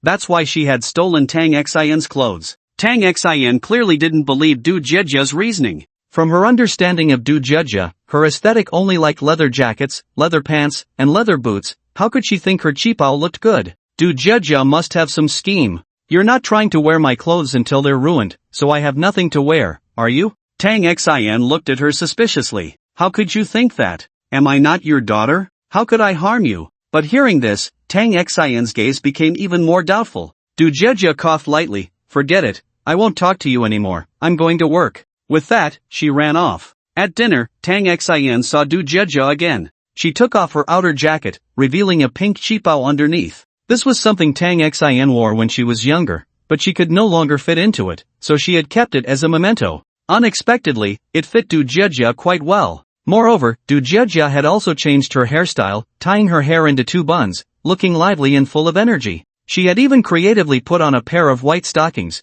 which matched the pink qipao perfectly. If it were any other time, Tang Xin would definitely suspect that Du Jiejia had changed into someone else. But now, with her mind heavy with worries, she couldn't think about anything else. Tang Xin instinctively glanced out the window. The sky outside had already darkened, and she couldn't help but feel anxious. Because Chen Luo hadn't told her in Du Jiejia the password to the second safe house. So once it was completely dark, she wouldn't be able to go out. Thinking of this, Tang Xin decided to find a reason to sneak out. Ning Xiao had just brought out the rice cooker. Du Jiejia eagerly went over to take it. "Let me do it, let me do it." Chen Luo glanced at the busy Du Jiejia, a look of surprise and admiration flashing in her eyes. She hadn't expected Du Jiejia to look quite beautiful when dressed up properly. Especially when standing next to her mother, the 2 qipao beauties, one big and one small, looked like they had walked out of a painting. Du Jiejia clearly noticed Chen Luo's gaze and felt delighted. It was indeed useful. She took a pair of chopsticks. "Master, let me serve you rice."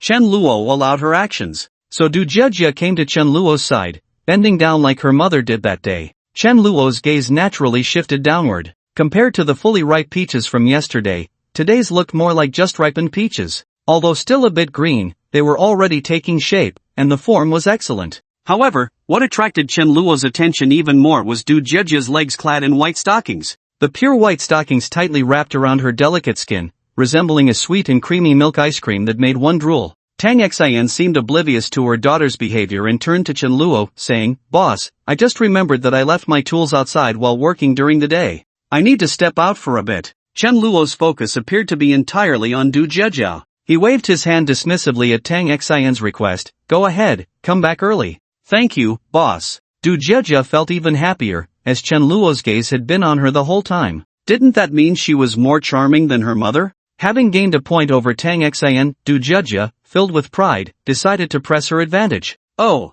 she exclaimed, falling back into Chen Luo's arms. "Sorry, master, I wasn't steady just now." However, Chen Luo was not swayed by this act and lifted Du Jejia up. "I have things to do, you all eat first." Du Jejia stood there in disbelief, only reacting after Chen Luo had already left. She had been ignored? Damn it, where did it go wrong? Was it the color of my qipao, or was my leg spread not high enough? Zhang Miaomio and Shilu, who had witnessed Du Jejia's attempts to seduce Chen Luo, could no longer hold back their laughter. "What are you laughing at?" Du Jejia stomped her foot in embarrassment and anger. "Oh, Master Big Brother, I wasn't steady, quickly hold me." Shilu mimicked Du Jejia's coyness, deliberately exaggerating her performance. Zhang Miaomia cooperated, pulling Shilu into her arms and lifting her chin. "Don't worry, no matter when, I will hold you. You guys, hum." Alright, no more laughing," Zhang Miaomio said, putting away her smile, "but your performance was indeed too obvious, not natural at all. What suggestions do you have?" Du Jejia shot her a sidelong glance. "Come closer, I'll tell you." Du Jejia approached skeptically, and Zhang Miaomio whispered in her ear. Du Jejia's expression changed dramatically, and finally, she gritted her teeth and asked, "Are you sure this will really work?" "Of course, I'm the first one here to have a relationship with the boss." Zhang Miaomia puffed out her chest proudly. "Alright, I'll trust you this once." Meanwhile, Tang Xian, under the dim moonlight, arrived at the east side of the school. Outside the fence on the east side, she finally saw her husband, Du Canning. Du Canning was in high spirits, his mouth curving into a constant smile. Tang Xian mistakenly thought Du Canning was so happy to see her that it made her happy too. "Husband," Tang Xian called out with a flirtatious look. But her seductive gaze was wasted on a blind man. Du Canning showed no reaction at all and even complained, "Why did you take so long? Do you know how long I've been waiting for you?" Tang Xian's smile froze, and after a few seconds of silence, she replied, "Sorry, I really couldn't find an opportunity." Alright, Du Canning waved his hand impatiently, "I'm not here to listen to you say this. I'm asking you, how are things with that Chen?" "It's okay, I guess." Du Canning was very angry. "What do you mean okay? I'm asking you, if I tell you to bring that Chen here right now, how confident are you?" Tang Xian fell silent. Seeing that Tang Xian wasn't speaking, Du Canning understood. His good mood was completely gone. If she couldn't even guarantee bringing someone here, how could he expect her to do it unprepared and without weapons? Wasn't that just a pipe dream? "Listen, you need to use your advantages, understand?" "But, husband, I'm your wife. How can I?" Tang Xian still couldn't accept it. "You're not a young girl anymore. What are you pretending for?" Du Canning had intended to say this, but when he saw that Tang Xian's state was off, he immediately swallowed his words. At times like this, it was better not to provoke Tang Xian. After thinking for a moment, Du Canning decided to talk about feelings. He looked at Tang Xian affectionately and said, "Wife,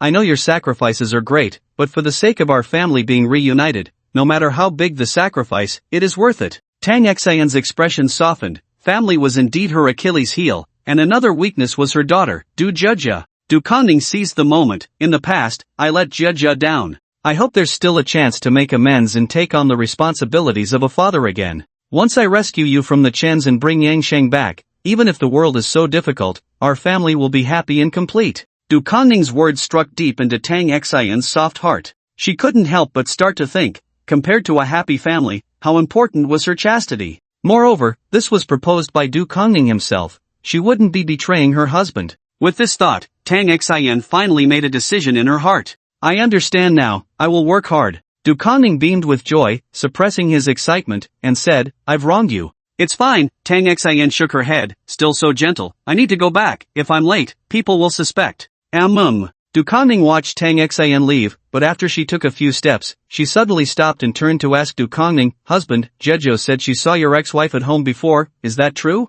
Although Du Kongning didn't understand why Tang Xin suddenly asked him this question, it was indeed true. However, Du Kongning believed he was in the right. After all, who told her she couldn't bear children? In traditional views, there are 3 unfilial acts, and having no descendants is the greatest. Tang Xin shouldn't be unaware of this. But now was a critical moment, there could be no changes. Du Kongning quickly reassured her, yes, that did happen, but I was discussing business with her, we have long since lost our feelings for each other. Tang Xin seemed to believe him, nodding and saying, oh. By the time Tang Xin returned to the safe house, it was already 10 minutes later. She was initially a bit anxious, worried that Chen Luo would ask her why she had been gone for so long. However, in the living room, she didn't see Chen Luo, which relieved her. After another 3 or 4 minutes, Chen Luo finally appeared. Although he had told them to eat first and not wait for him, the girls still didn't touch their bowls and waited until he returned to start the meal. Tang Xin picked up a piece of vegetable and placed it in Chen Luo's bowl.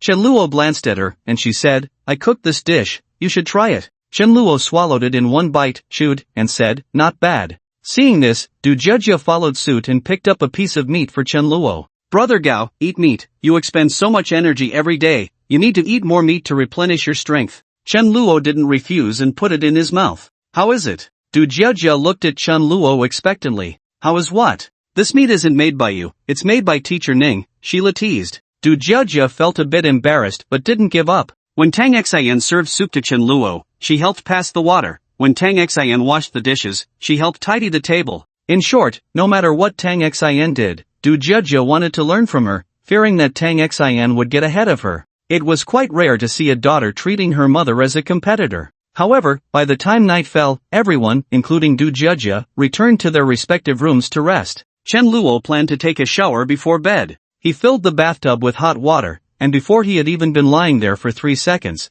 there was a knock on the bathroom door. In the safe house, besides Chen Luo, there were only women he had been involved with. Therefore, he didn't lock the door. Come in. The bathroom door opened, but no one spoke. Chen Luo opened his eyes to see Tang Xin standing at the door. She was still wearing a qipao, just in a different color, with a different pattern. However, with Tang Xion's curvy figure, anything she wore was an enhancement. The mist filled the air, and he could only vaguely see her beautiful face, half hidden like a pipa. Chen Luo's eyes flashed with amazement, but he did not linger too long on the other's beauty. Instead, he asked, why are you still here? Aren't you going to sleep?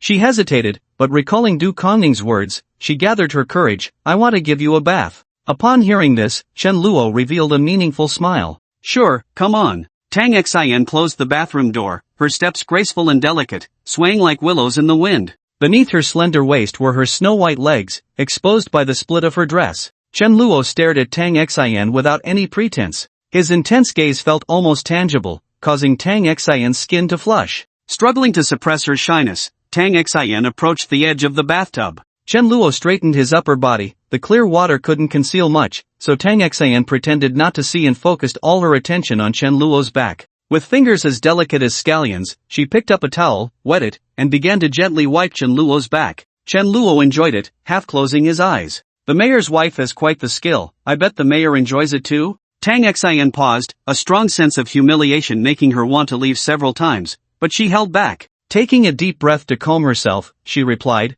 I've never wiped his back. Oh? Chen Luo raised an eyebrow, intrigued, aren't you two married? He's usually busy with work and doesn't spend much time at home. I see. Can you tell me how you two met? Tang Xin fell into her memories. My parents introduced us, they were very satisfied with him, so they arranged the marriage. After recalling, Tang Xin continued. In fact, before this, she didn't know Du Kongning at all. So, there was no love for Du Kongning, just a marriage arranged by her parents. Tang Xin married him after only meeting him a few times. Du Kongning was obsessed with power and spent very little time at home, especially after Tang Xin gave birth to a daughter, he became even colder towards her. It wasn't until Tang Xin had an accident and lost her ability to bear children that Du Kongning completely neglected her, even sleeping in a separate bed. It sounds like you two aren't very close, Chen Luo joked, then changed the subject, so why are you being so attentive to me now? Tang Xin was silent for a moment before saying, it's too dangerous outside. You give me a strong sense of security.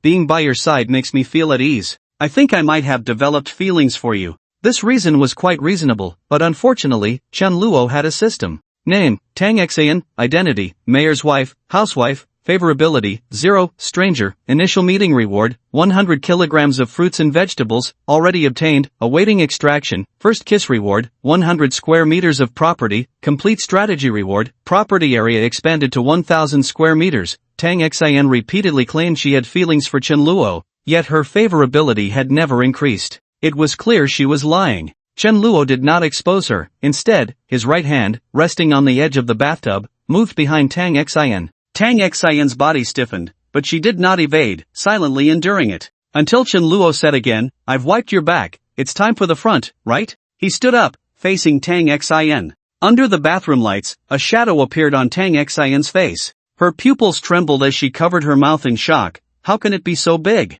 Chen Luo smiled proudly. What? Is the mayor's capital not very strong? Compared to Chen Luo, it was not just weak, it was practically non-existent. Once Tang Xian regained her senses, her small face was already flushed pink. She did not respond but trembled as she picked up the towel. After wiping a few times haphazardly, Chen Luo could no longer hold back and pulled her into the bathtub. Ah, no, no, you've been tempting me like this and still say no? I didn't. But Tang Xian's defense was as powerless as her resistance, light and insubstantial. With a sharp sound of rip, Tang Xian's beloved cheepo was torn open by Chen Luo. Tang Xian struggled to cover her body with both hands, but large areas of her smooth, white skin remained exposed. No wonder you're the mayor's wife, living in luxury, your skin is so good. Chen Luo's words repeatedly reminded Tang Xian of her identity, intensifying her sense of humiliation. Unable to hold back any longer, a tear slipped from the corner of her eye. Her hands fell away, allowing Chen Luo's greedy gaze to roam freely over her body.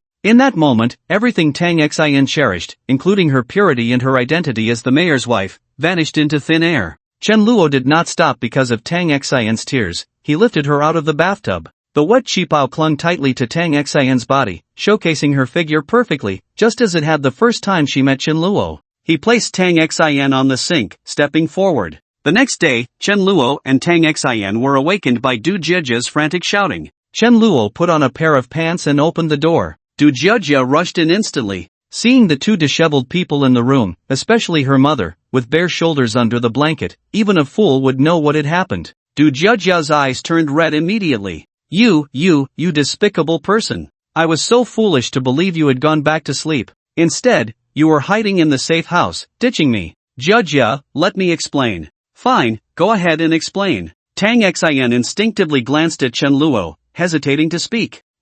Can't say anything, can you? Du Jiejia sneered a few times and turned to run out of the room. Tang Xian wanted to chase after her, but without clothes on, she could only watch her leave helplessly. Chen Luo was in no hurry. He found his clothes among the ones on the floor and got dressed. Seeing Chen Luo about to leave, Tang Xian quickly covered herself with the blanket and stepped forward, grabbing Chen Luo's hand. Chen Luo turned back. Tang Xian's eyes widened, filled with hope. With a hopeful expression, she asked, "What is our relationship now?" Chen Luo glanced at the system, which still showed a favorability rating of 0. This was the first time he had slept with someone, and the favorability had not budged at all. Clearly, they had enjoyed themselves so much last night. Some people are much more honest with their bodies than with their words. What do you think? Chen Luo playfully tapped her nose. This gesture between lovers made Tang Xian cry tears of joy. Her efforts last night had not been in vain. She had successfully gained Chen Luo's trust. As for Du Jiejia, she would have to explain later.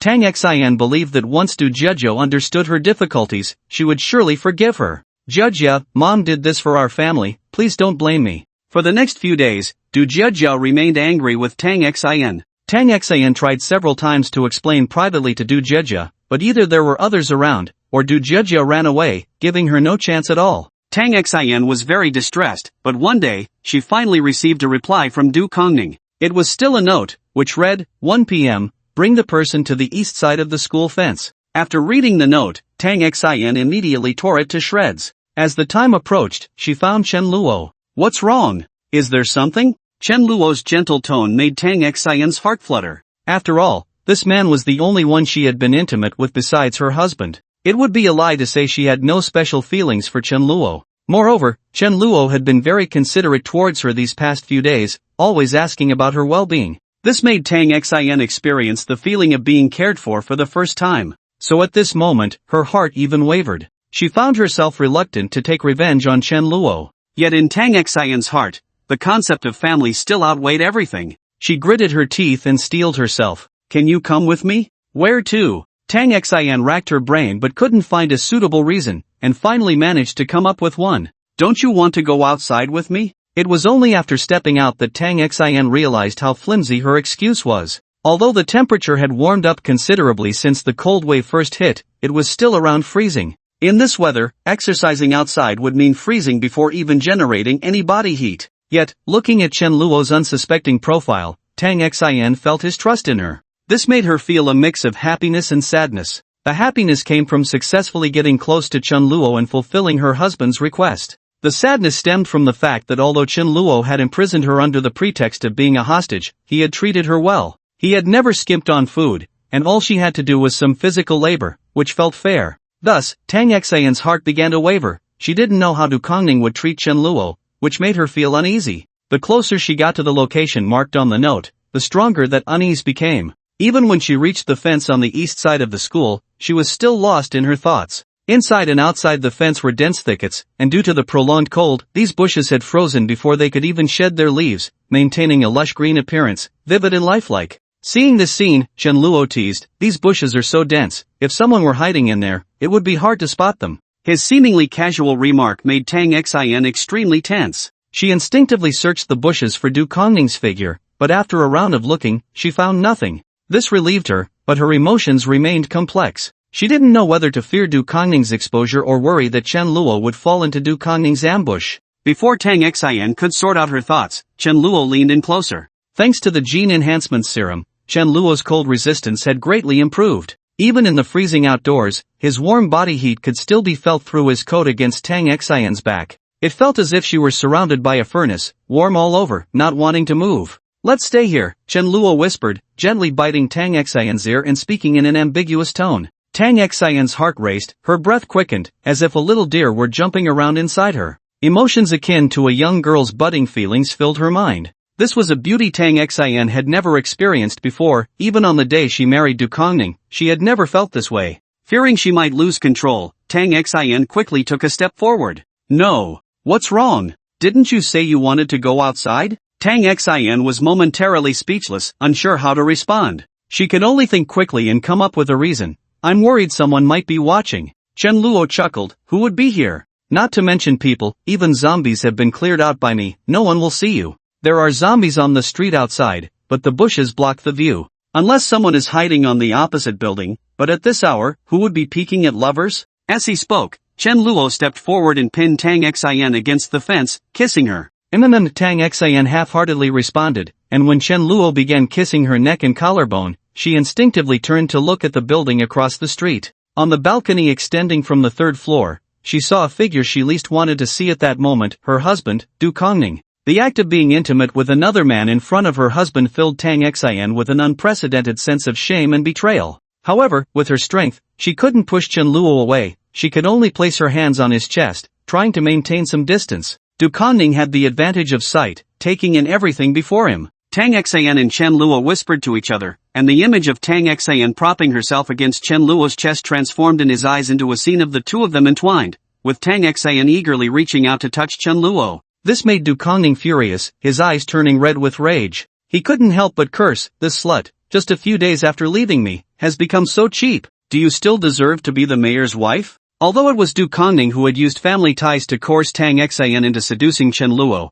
even teaching her the methods of seduction himself, he simply could not accept it. At the very least, she could have resisted a little, struggled a bit, right? By allowing others to take advantage of her so submissively, didn't it make him, Mayor Du Kongning, look blind for choosing such a worthless woman? To put it bluntly, Du Kongning was losing his composure. He took out his handgun, loaded a bullet, and aimed at the back of Tang Xin's head. However, he did not pull the trigger. There would be plenty of opportunities to deal with Tang Xin, but this moment was rare. If he didn't take the first shot at Chen Luo while he was unprepared, Chen Luo would definitely react. At that point, it would be difficult to fire a second shot. So Du Kongning shifted his aim to Chen Luo. The moment Tang Xian saw Du Kongning pull out the gun and aim, she fell into a dilemma. She had thought that Du Kongning only wanted to intimidate Chen Luo, to get her and Du Jejia back, and that he wouldn't harm Chen Luo. But the moment Du Kongning aimed at Chen Luo, Tang Xian realized, Du Kongning wanted Chen Luo's life. Damn it, that bastard's head is buried in my wife's chest, I can't aim at all. Du Kongning cursed again.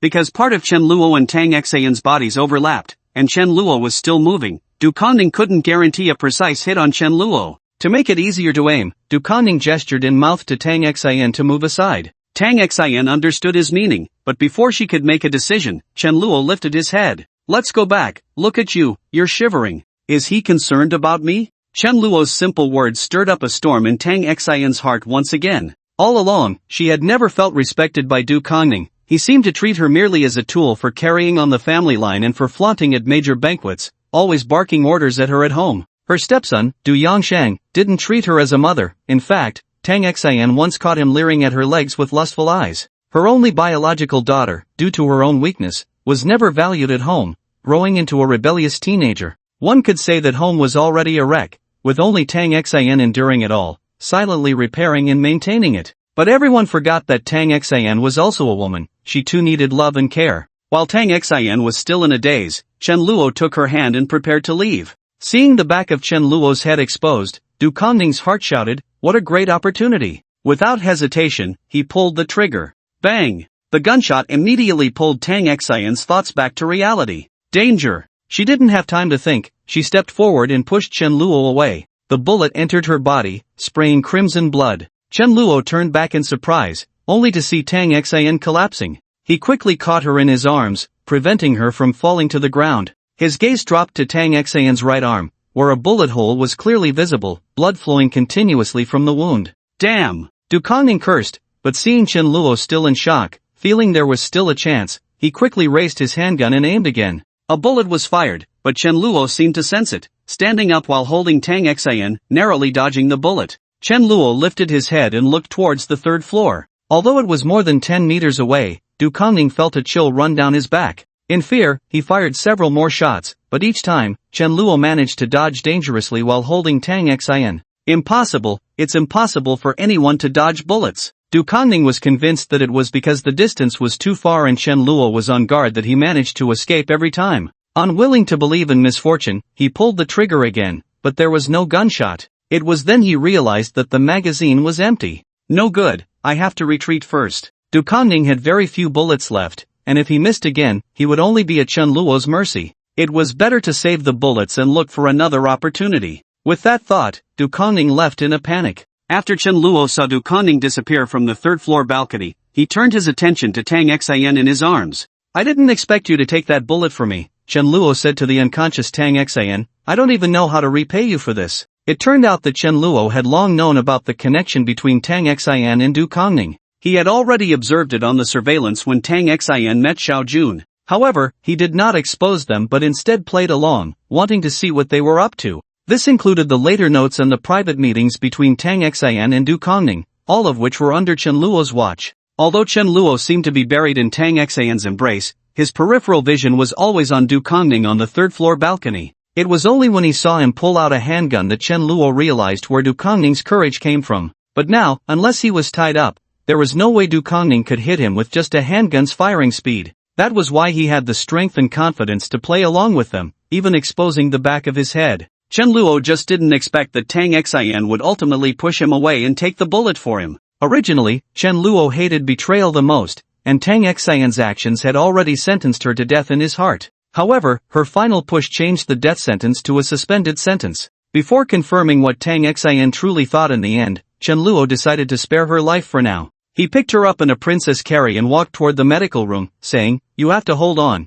It would be quite boring if you died before the sentencing." In the medical room, Ning Xiao saw Chen Luo carrying Tang Xian, whose half arm was covered in blood, which was shocking. She was startled and hurried over, asking, "Are you okay?" "I'm fine, the one in trouble is her." Chen Luo indicated Tang Xian in his arms. "Quick, put her down." Following Ning Xiao's instructions, Chen Luo laid Tang Xian on a chair. Ning Xiao swiftly put on a white coat, grabbed a stethoscope, and listened to Tang Xian's heartbeat. "There's still a heartbeat." Ning Xiao breathed a sigh of relief, then lifted Tang Xian's arm. The bullet is from a handgun, the caliber is small, and the wound isn't deep. As long as we take the bullet out and bandage the wound, it will be fine. Please take care of it. No problem, isn't that what my job is? Ningxiao shook her head. After eating and drinking for so long, I have to do something, or else how would you get rid of me? As she spoke, she playfully winked at Chen Luo. Chen Luo knew she was trying to lighten his heavy mood. He smiled slightly. You're my only doctor. I wouldn't get rid of you. Ningxiao was the woman he trusted the most, aside from Che Xiaoyu. Even when Sheila saw Chen Luo kill a student, he deliberately avoided her for a while. Zhang Miaomiao initially approached Chen Luo just to find a strong ally. Only Ningxiao had believed in Chen Luo from start to finish, which touched him deeply. The two exchanged smiles. At that moment, Tang Xian on the hospital bed let out a faint groan of pain. Ningxiao quickly got to work, fetching painkillers and disinfectant. Seeing this, Chen Luo said, I'll go get someone to help you. Ningxiao nodded. She indeed needed a nurse to assist her. When Chen Luo found Shilu and Zhang Miaomiao, Du Jejia was also there. The three were whispering about something, occasionally bursting into strange laughter. Chen Luo had no interest in the gossip among the girls. He interrupted them, saying, Someone go help, Ningxiao needs assistance, Tang Xian is injured. What? Du Jejia's expression changed, and she jumped up. What happened to my mom? Is it serious? Gunshot wound, but it's not. Before Chen Luo could finish the word serious, he saw Du Jejia darting out. Shilu and Zhang Miaomiao then asked, God, how did she get shot? Du Kongning ambushed me, but he didn't succeed. After explaining, Chen Luo added, You two keep an eye on Du Jejia for me. I'm afraid her excitement will affect Ningxiao's treatment. Got it. But where are you going? Of course, to take revenge. Be careful. Don't worry. On the other side, Ningxiao was busy and sweating profusely. Hearing footsteps, she thought it was Chen Luo bringing help. Without looking up, she said, Finally here, help me get a basin of warm water and wet the towel. The person who entered was Du Jejia, who was not in the mood to listen to Ningxiao. She stepped forward, knelt by the hospital bed, and cried out, Mom, are you okay? Wake up. Wu, I won't argue with you anymore. Ningxiao looked at her in surprise. Why are you here? Dr. Ning, my mom, she won't be okay, right? Du Jejia was already in tears. It's nothing serious, but if the bullet stays in her body too long, it could be hard to say. Realizing the severity of the situation, Du Jejia stood up and volunteered, Dr. Ning, you need water, right? I'll help you. Shilu and Zhang Miaomiao finally caught up. One of you, either Shilu or Zhang Miaomiao, should stay. Your family, and your emotions are high, it's easy to make mistakes. You should calm down first. Ningxiao gestured, and Shilu understood. Sheila stepped forward, I'll do it. Zhang Miaomiao then dragged Du Jejia out of the medical room. Who would shoot my mom? Du Jejia racked her brain but couldn't figure it out. Her mom was usually gentle with people, speaking slowly to everyone, with no airs of a mayor's wife. Who could have such a deep grudge against Tang Xian that they would shoot her? After hesitating, Zhang Miaomiao decided to tell her. After all, this was Du Jejia's family matter, and she had the right to know. Do you think it's possible that the person was aiming for your mom, but actually meant to attack the boss? Brother Gao? Wait, do you know who it is? Du Jejia reacted quickly and pressed for answers. Zhang Miaomiao nodded. The boss told me. Who is it? Mayor Du. At first, Du Jejia didn't react, but after a few seconds, she suddenly remembered. Mayor Du was her father, Du Kongning. No way? Du Jejia murmured. She never expected that her father would be involved in this. What about Brother Gao? I need to ask him for clarification. Du Jejia said anxiously. He has already left. Where did he go? To take revenge. Du Jejia fell silent. Although Du Kongning favored his son over his daughter, always doting on Du Yongshen while either ignoring or harshly criticizing her, he was still Du Jejia's biological father. So when Du Jejia heard that Du Kongning shot her mom and that Chen Luo went to find her dad for revenge, her mind was in chaos. She held her head and shouted, I don't care anymore. He has always treated me as a stain in his life, wishing he had never had me, and he betrayed my mom, cheating with other women. A father like that is better off without. As soon as Du Kongning returned to the temporary camp, he immediately called everyone to gather. More than 20 people looked confused, gathered in the homeowners committee, still trying to figure out what had happened. Su Rui was among them. She spoke up to Du Kongning, Mayor Du, why did you suddenly call everyone together? What's going on? Xiao Jun explained for Du Kongning, Mayor Du is eager to reunite with his family and wants to personally go out to rescue his wife and daughter, but he has not succeeded. Now that the person with the surname Chen is probably already on the way, he has called everyone together to think of a strategy. This was the reason that Du Kongning and Xiao Jun came up with on their way back. A man risking himself for his wife and daughter, no one could blame him. At the same time, he could gain a wave of sympathy from the crowd. Sure enough, the onlookers looked at Du Kongning with varying degrees of sympathy. An old man raised his arm and shouted, "All citizens of Binhai City, Mayor Du has worked tirelessly for us and has led by example. Now that he has provoked an enemy, we should fight to protect him in return for his kindness." The crowd began to whisper and discuss among themselves. "What's wrong with doing this for family? I fully support Mayor Du. That's right, with so many of us united, even if he comes at us one by one, it would take him a while." However, at that moment, a cold voice rang out at the entrance of the Homeowners Association.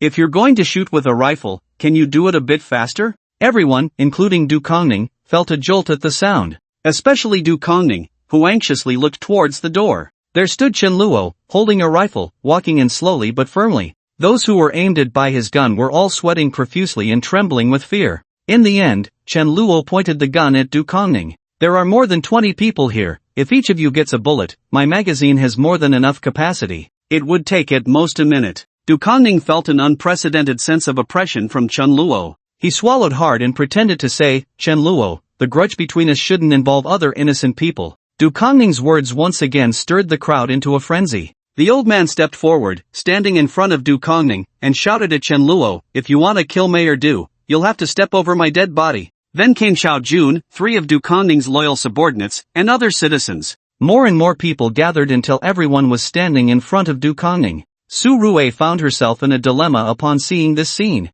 On one hand, she had a good relationship with Chen Luo, but on the other hand, these citizens were also the people she vowed to protect. For a moment, Su Rui really didn't know which side to take. Seeing this, Du Kongning signaled to the old man with his eyes. The old man nodded and said with righteous indignation, "The kindness you showed us back then has already been repaid by Officer Su. It is you who insists on detaining the mayor's wife and daughter. In terms of feelings and reason, the fault lies with you. As long as you release the 2 of them, from now on, you go your way and we go ours, and we won't interfere with each other." Chen Luo laughed in anger, as if he didn't know that it was them holding the gun. Since Chen Luo appeared, Du Kongning had only said one sentence, the rest were spoken by the old man and others. He had been waiting for an opportunity. Seeing Chen Luo's attention drawn to the old man, Du Kongning quietly pulled out his handgun. He moved stealthily to the front of the crowd, within 10 meters of Chen Luo. At this distance, it would be impossible for an ordinary person to dodge a bullet. "Die," Du Kongning thought to himself as he pulled the trigger.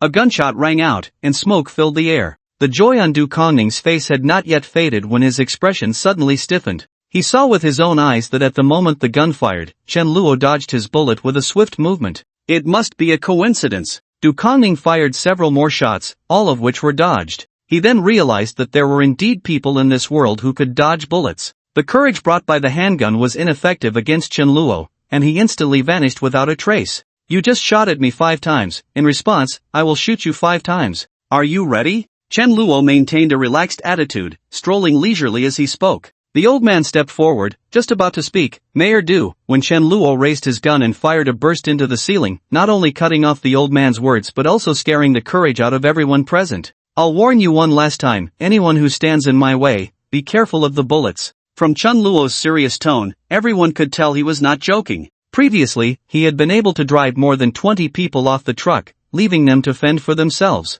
Now, killing a few people would naturally not trouble him. Thus, their footsteps instinctively spread out to the sides. Seeing the collapse of public morale, Du Kongning knew these people could no longer help him. He could only cast a pleading glance at the silent Su Rui. "Officer Su, you can't just stand by and watch." Su Rui took a deep breath, moved her feet, and stood in front of Chen Luo's gun and Du Kongning. "Chen Luo," she hesitated. "Are you going to stop me too?" Chen Luo appreciated Su Rui's skills and sense of justice, but if she was determined to prevent him from dealing with Du Kongning, he would have to deal with her as well. Sensing the murderous intent in Chen Luo's gaze, Su Rui quickly said, "Chen Luo, listen to me, you can't kill him. Oh, perhaps there are some conflicts between you, but no matter what, he is a good mayor. The survivors of Binhai City cannot do without him, and the post-disaster reconstruction needs him to be the backbone, so you can't kill him." That's right. Du Kongning nodded vigorously. "So what does that have to do with me?" Chen Luo's words pushed Su Rui back. Whether Du Kongning was a good mayor or how much the citizens needed him had nothing to do with Chen Luo. All he knew was that he had to kill Du Kongning this time. "I already gave him a chance before. He didn't cherish it and even came to ambush me, simply seeking his own death. And you are too naive. Do you really think there will be a chance for post-disaster reconstruction? Chen Luo ruthlessly shattered the fantasies of many present. When the snow melts and the weather warms, it will be the world of plants and animals. By then, they will undergo crazy mutations, growing 10 times their size or more. The living space for humans will only get smaller. Su Rui's heart was relatively strong. She did not lose hope because of Chen Luo's words. She was still trying to persuade Chen Luo to spare Du Kongning's life. Not because she had any feelings for Du Kongning, but because the survivors of Binhai City truly needed a leader like the mayor. And Du Kongning had always done well in this regard. Chen Luo, as long as you spare Mayor Du's life, I guarantee he will never cause you trouble again, and I can serve you just like the mayor's wife and daughter. Su Rui raised her hand in assurance. As long as you don't kill me, I swear to lead the remaining people to the west of Binhai City, or we will seek another way to survive. Du Kongning was also trying to save his life, making all sorts of promises. They were currently located in the eastern part of the city center, a wealthy area with good road conditions and a low population density. But to the west, it was a different scene altogether, with old, dilapidated buildings and narrow, broken roads. A large number of impoverished people who could not afford high rents lived there, resulting in a very high population density. Therefore, it was easy to imagine what kind of hellish scene would unfold there after the zombie crisis broke out. Not to mention surviving there, just on the way, Du Kongning and his 20 or so people would suffer heavy losses. Chen Luo did not respond to their pleas for mercy but instead asked Su Rui, "Why is the handgun I gave you in his hands?" Su Rui was taken aback at first, then felt ashamed. Chen Luo had repeatedly asked her to hide the handgun and not let Du Kongning find it, but she had failed to do so. Not only had the handgun fallen into Du Kongning's hands, but he had also used it against Chen Luo. If Chen Luo hadn't been able to dodge the bullets, Su Rui would have already become an accomplice in Du Kongning's attempt to kill him.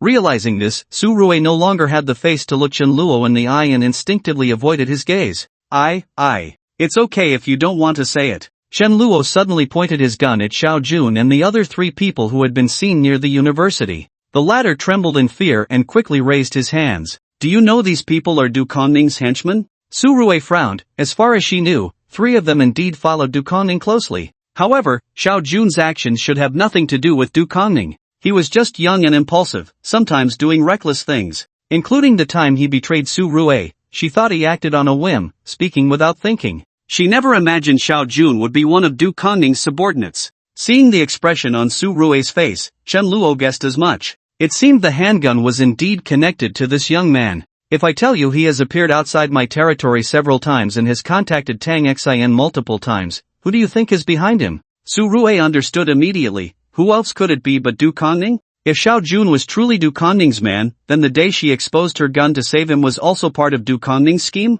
The thought of the seemingly noble Mayor Du secretly plotting against her made Su Rui break out in a cold sweat. The feeling of having a two-faced villain nearby was truly chilling. No, that's not it. I just happened to pass by. Xiao Jun tried to defend himself. Chen Luo didn't waste time with him and shot him directly. With a bang, the bullet hit Xiao Jun squarely in the forehead. The people next to Xiao Jun were splattered with blood, screaming in panic. No! Su Rui instinctively raised her hand. But it was too late. Xiao Jun's body had already fallen to the ground, his eyes wide open, unable to close. A young, vibrant life had just slipped away before Su Rui, and her heart ached deeply. However, Chen Luo didn't give her time to grieve. 3 more shots rang out, and Du Kongning's 3 subordinates fell to the ground in response. The crowd finally realized that this man was truly a ruthless killer. If they continued to obstruct him, death would be their only fate. So, without waiting for Chen Luo to speak, they scattered, clearing a path and exposing Du Kongning. Du Kongning looked somewhat frantic, as if struggling for breath.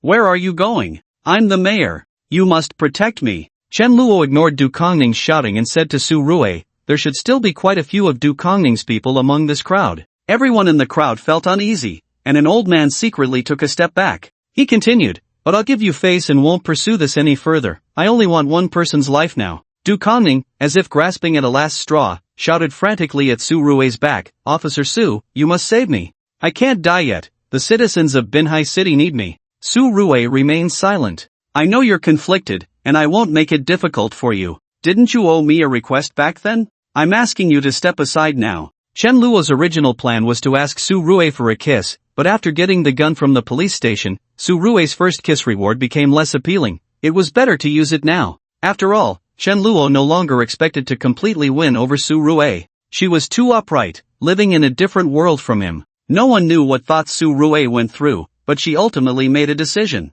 Su Rue stepped aside, closed her eyes, and clenched her fists tightly, her nails almost digging into her palms. Seeing the last hope slip away, Du Kongning began to babble in desperation. Officer Su, I'm the mayor, I command you to protect me. Jia Hai, Hu Xiong, he called out a string of names, each person mentioned lowering their heads in guilt, but not a single person responded to him throughout. By this point, Du Kongning already understood. None of his subordinates could be relied upon, they were all scared out of their wits by Chen Luo. With no other choice, he could only fend for himself. Du Kongning glanced around and noticed that the window on the right was open, so he immediately ran towards it. Chen Luo, seeing this scene, was not in a hurry, he slowly raised his rifle and aimed at Du Kongning's leg. As Du Kongning saw the escape window so close, hope blossomed in his eyes. But at that moment, Chen Luo finally pulled the trigger. Accompanied by a flash of fire, a bullet shot from behind and hit Du Kongning's right leg. At first, Du Kongning didn't react, running a couple more steps before a sharp pain shot up from below.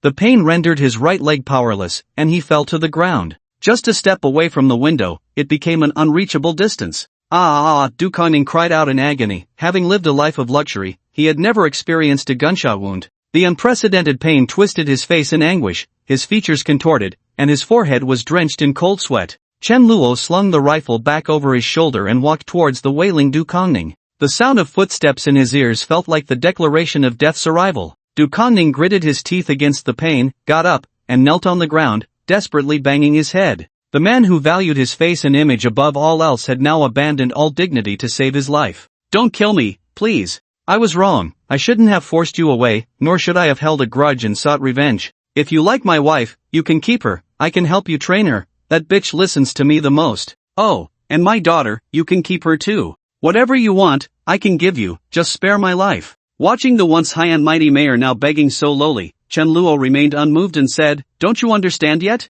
Du Kongning was taken aback. What? Fine, then I'll let you die with a clearer understanding. Chen Luo grabbed one of Du Kongning's legs and dragged him out of the room like a garbage bag. During this time, Du Kongning kept calling for help, but everyone turned a deaf ear to him. Even Su Rue, though she wanted to intervene several times, held back. Once the two left, the people in the room stared blankly at the several corpses on the ground. It was Su Rue who finally spoke, let's bury the bodies together. After a few seconds, someone finally started to take action. Chen Luo brought Du Kongning to the open space in front of the safe house at Binhai University. There, he let go of Du Kongning. Don't you want to know when I decided to kill you? Du Kongning was still in shock and did not respond. Dig through the snow beneath you and see what's underneath. After hesitating for a long time, Du Kongning finally began to dig. After unearthing a hole about the size of a basin and half a centimeter deep, he saw a face he never wanted to see at that moment. Yan Yangshan? Du Kongning exclaimed in shock, how could you be here? He never expected that the Du Yangshang he had been desperately searching for was already dead. Moreover, from the pale, frozen skin, it was clear that Du Yangshang had been dead for quite some time. So that's how it is, Du Kongning murmured to himself. He suddenly realized that it wasn't his greed that had drawn Chen Luo's wrath, leading to his demise. From the very beginning, Chen Luo had come for him. With Chen Luo's character of eliminating threats completely, after killing Du Yangsheng and knowing that he was Du Yangsheng's father, he must have already been thinking of cutting off future troubles. So it wasn't that his men had found Chen Luo but rather that Chen Luo had found Du Kongning. Du Kongning fell into complete despair, sitting on the ground with vacant eyes. Chen Luo raised his gun, ready to finish Du Kongning off, but then he heard someone shout from the safe house, wait. Chen Luo lowered his gun and looked over, seeing Tang Xian walking towards him with Du Zhejia's support. Behind them were Shi Lu and others. You're awake? Yes, Ning Zhao's medical skills are superb, I'm fine now. Tang Xian stopped Chen Luo not because she wanted to save Du Kongning, but for another purpose.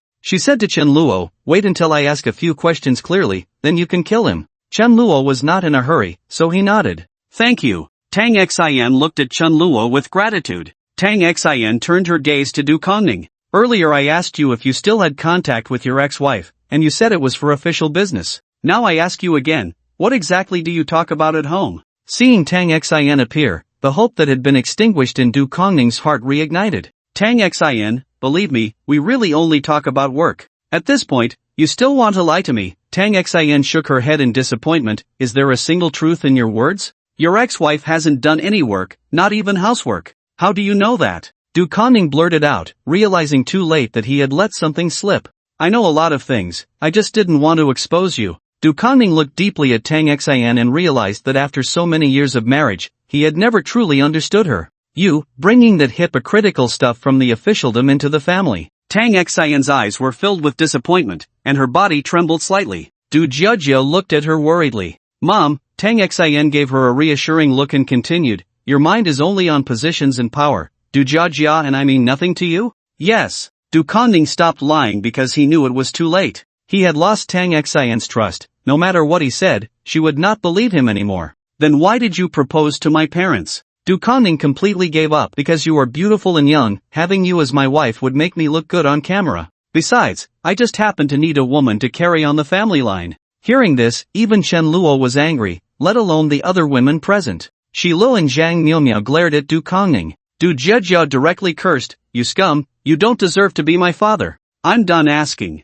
Chen Luo nodded and raised his gun. After a gunshot, Du Kongning fell beside his son, Du Yongsheng. Late at night, Ning Xiao and the others teamed up to block the door of the safe house, not allowing Chen Luo to enter. Ning Xiao said, she lost her husband and must be very vulnerable right now, you should go comfort her. After saying that, she pushed Chen Luo out of safe house no. 1. Che Xiaoyu wanted to follow but was also stopped. Looking at the tightly closed door of the safe house, Chen Luo shook his head helplessly. He turned and walked toward safe house no. 2. Arriving at the door of Tang Xian's room, Chen Luo twisted the doorknob and found it was not locked. So he walked straight in. It seemed Tang Xian had already guessed that Chen Luo would come back. She was sitting at the vanity in her pajamas. Chen Luo first scanned the room's environment. This room was originally built as a prison, and it was indeed a bit shabby for living. Taking Tang Xian's room as an example, there was only a bed inside, and the only piece of furniture, the vanity, was brought in by Tang Xian herself. This room is a bit small, I'll get you a bigger one after a while.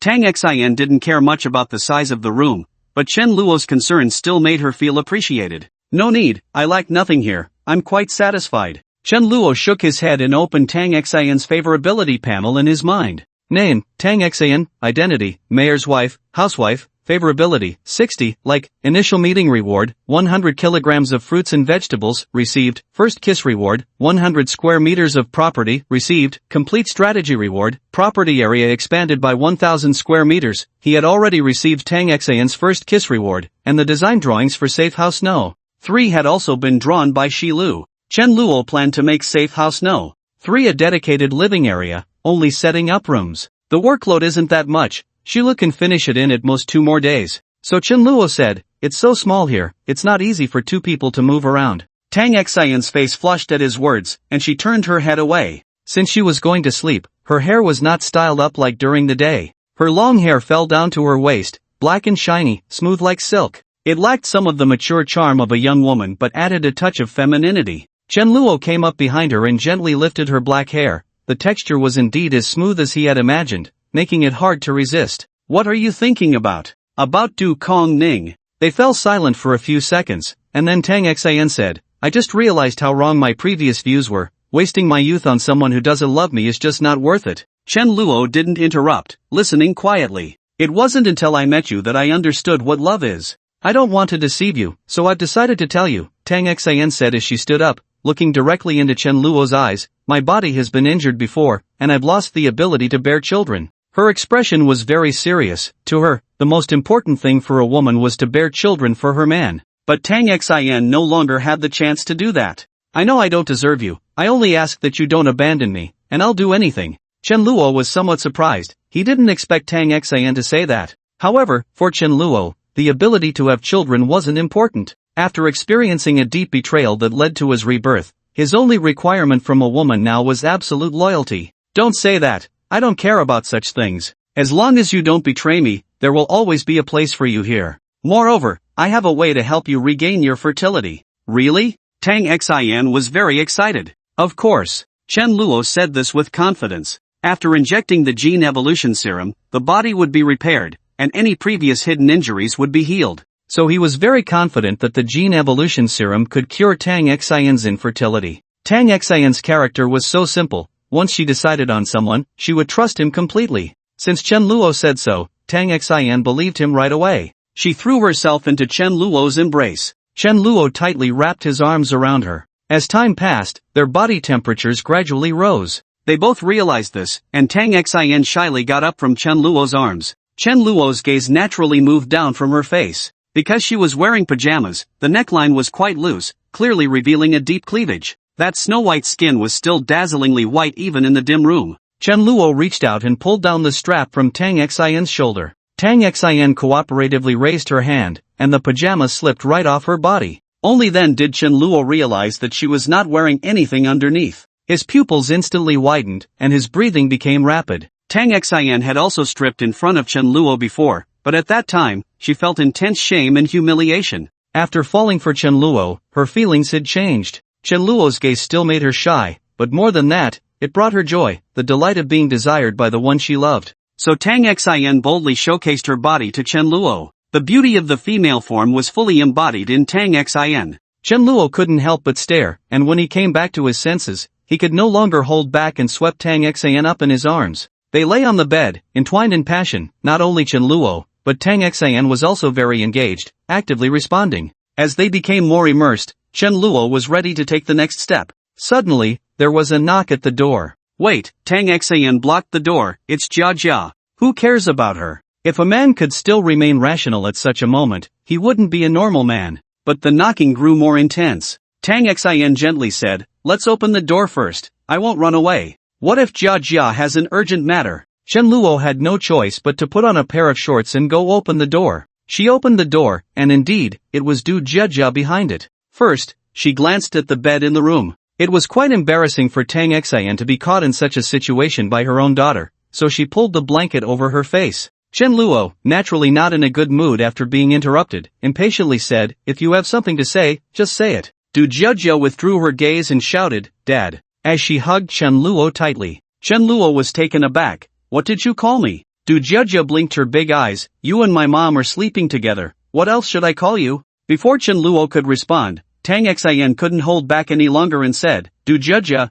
what are you trying to do?" "I'm not trying to do anything." Jia Jia appeared very innocent. "I just lack paternal love and want to make up for it with my new dad. Is that not okay?" Tang Xin, forgetting that she wasn't dressed, angrily got out of bed and reached out to pinch Jia Jia's ear. She scolded, "I'll make you stop talking nonsense. Let's see if I don't twist your ear off." "Ah, Dad, help. Mom has gone crazy." Jia Jia circled around Chen Luo, while Tang Xin chased her from behind, bare-skinned. The headlights of a car swayed back and forth, making Chen Luo's eyes go wide. Jia Jia, don't run." Tang Xin stopped to catch her breath. "No way, if I stop, I'll just be waiting for you to hit me." Jia Jia made a funny face. Hiding behind Chen Luo, she couldn't help but feel pleased with herself. This was a method she had shamelessly inquired about from Zhang Miao, specifically used to compete with her best friend for a boyfriend, but she was using it to dig at her own mother's corner. The method was to leverage her relationship with Tang Xin to create opportunities to get close to the skilled older brother. Then, at the right moment, she would appear to disrupt their good times, preventing their relationship from developing too quickly and completely kicking her out of the picture. Finally, she would stir up conflict, causing their relationship to break apart, and she would take the opportunity to step in and complete the takeover. This entire strategy was the crystallization of wisdom summarized by countless predecessors who had played the role of the green tea mistress, and it would definitely outsmart her mother. "Sorry, Mom, even though you just lost a man and it's pitiful, but..." Jia Jia looked at Tang Xin with a hint of sympathy, but quickly steeled herself. "But I absolutely will not take the initiative to withdraw." From Jia Jia's understanding of Tang Xin, she would never accept her daughter sharing a man with her. So Jia Jia had to fight for her own happiness. "Mom, don't blame me, you're just too old-fashioned. In this day and age, good men are hard to find. At worst, once I win over the skilled older brother's heart, I won't force you to leave." Jia Jia thought to herself. Alright, stop messing around." Chen Luo hugged Tang Xin. "Tonight I'll sleep in Jia Jia's room, and you two can share a room." After today, they would only have each other left as family. Although they didn't say it, there was a hint of sadness in their hearts. It would be better to let them have a heart-to-heart talk and comfort each other. After saying that, Chen Luo turned and left the room. "I don't want to sleep with her, skilled older brother, wait for me." Jia Jia shouted at Chen Luo's back, just as she was about to chase after him. Out of the corner of her eye, she noticed Tang Xin standing silently in place, looking somewhat desolate. Jia Jia couldn't help but soften her heart. She sighed and turned back. "Forget it, my bed is too small for two people, I'll just sleep here." Saying that, she climbed onto the bed by herself. Tang Xin was momentarily stunned, then climbed onto the bed as well. The two lay back to back on the same bed, able to hear each other's breathing. After an hour, Tang Xin really couldn't sleep anymore. She tentatively called out softly, "Jia." Sure enough, Du Jia hadn't fallen asleep either and replied irritably, "I was almost asleep, you woke me up. If you have something to say, just say it. Why is your attitude towards me so bad? Do you really hate me?" Du Jia almost blurted out yes, but hesitated as the words reached her lips. She was worried that this sentence would hurt Tang Xin, so she chose to remain silent. Tang Xin waited for a while, but what she received was Du Jia's silence, which made her heart ache, as if it were being squeezed in someone's hand, unable to breathe. "I'm sorry, I know you suffered cold stares in that original family, but I didn't dare to speak up for you. I didn't take on the responsibility of being a mother." Sob. The more Tang Xin spoke, the sadder she became, unable to hold back her tears. Hearing the sobs behind her, Du Jia had no choice but to turn around. "It's okay, it's all in the past." But, Tang Xin was choked with sobs. Alright, Du Jia gently patted Tang Xin's back, "I don't blame you. I know it's not easy for you either." Whoa, Tang Xin turned around and hugged Du Jia, crying bitterly. She cried loudly, the indifference of her husband, the covetousness of her stepson, the rebellion of her daughter, all the grievances of the past decade flowed out in that moment. It was the first time Du Jia saw her mother so vulnerable. She had always been gentle and dignified, constantly mindful of her image. She had never cried so disregarding her appearance. Du Jia could only keep patting Tang Xin's back, comforting her, "It's okay, it's okay." Their roles seemed to have reversed, the mother like a daughter, the daughter like a mother. But as they listened to each other, Du Jia couldn't help but feel sad too, and she started to cry as well. It was as if they were competing. "You raise your volume a little, I raise mine a little." Chen Luo, next door, pressed against the wall, heard their alternating cries. He didn't intend to interrupt. It was better to let them cry it out, and tomorrow would be better. The next day, when Chen Luo saw Du Jia and Tang Xin again, their condition had clearly improved. They no longer wore the troubled expressions from yesterday. Moreover, their actions showed that their relationship had grown much closer. However, as soon as Du Jia saw Chen Luo, she couldn't wait to run over. With a leap, she wrapped her arms around Chen Luo's neck, her legs clinging to his waist, a rather ungraceful posture. Tang Xin saw this and immediately got angry again. "Du Jia, what are you doing? Get down now." She hurriedly stepped forward to pull Du Jia away, but Du Jia refused to let go, saying, "I won't. What's wrong with hugging my dad? Get down." The two of them tugged at each other. It seemed that once it came to Chen Luo, neither of them would give in, neither would back down. Seeing this, Che Xiaoyu followed suit. Since the front position was taken by Du Jia, she jumped onto Chen Luo's back. However, her strength was too much, and she had no sense of control, nearly choking Chen Luo. "Get down, both of you, I can't breathe," Chen Luo said, repeatedly patting Du Jia's little bottom. Du Jia jumped down from Chen Luo, her little face flushed as she covered her backside. Shi Lu, Zhang Miao, and the others had been laughing quietly on the side. Zhang Miao even joked, "Boss, congratulations, you have such a big daughter now. They say daughters are their father's little lovers. I think that's true. Look how good the relationship is between the boss and Du Jia." Ha ha ha. Chen Luo glared at them, "If you keep making fun of me, you might not know who your dad is." Shi Lu, Zhang Miao, and Ning Xiaowen all turned red at once. Clearly, they had misunderstood and thought of something else. "Alright, come over for dinner. We still have work to do after eating." "Shi Lu, how's the design drawing you were working on?" Shi Lu replied seriously, "The design drawing for the No. 3 safe house has been completed. Also, the design drawing for the 1,000 square meters you asked for is in progress, but it will take another week." Chen Luo nodded, "Thank you for your hard work." He then looked at Tang Xin, "You and Du Jia continue to be responsible for the farm area." "Okay." A week later, Shi Li's design drawing for the 1,000 square meter safe house was also completed. During this time, Chen Luo successfully raised Zhang Miao and Shi Li's favorability to 100. Zhang Miao's current favorability panel is as follows. Name, Zhang Miao. Identity, materialistic woman. Student favorability, 100 initial encounter reward, 1 car, claimed. First kiss reward, 100 square meters of property, claimed. Complete strategy reward, property area expanded by 1,000 square meters, claimed. Similarly, Shi Li's favorability panel is as follows. Name, Shi Lu. Identity, Architecture major student favorability, 0, stranger, initial encounter. Reward, sewage purification device, claimed, first kiss reward, surveillance system, claimed, complete strategy reward, automatic turret and dedicated ammunition for automatic turret, claimed. After obtaining the design blueprints, Chen Luo extracted the rewards. A large safe house, divided into 2 levels and constructed from titanium alloy, appeared in the open space of Binhai University. With the automatic turret from Shi Li's favorability task reward, the safety level of this safe house has reached its peak. It would not be an exaggeration to call it a fortress. The original farm has been moved to the 2nd floor for better sunlight exposure, and the area has been expanded to grow more food. The 1st floor has been designated as the living area, with a total of 20 rooms. There is also a large dining room and kitchen, sufficient to accommodate 50 people for meals. While ordinary people have to consider conserving water even for a shower, Chen Luo has set up an indoor swimming pool in the safe house, showcasing its luxury. Additionally, there is a garage large enough to accommodate heavy trucks. Finally, there is no need to worry about heavy trucks being targeted and secretly vandalized. Other areas like the work area, monitoring room, power distribution room, and weapons room are distributed across both floors. Outside the safe house, due to the recent warm weather,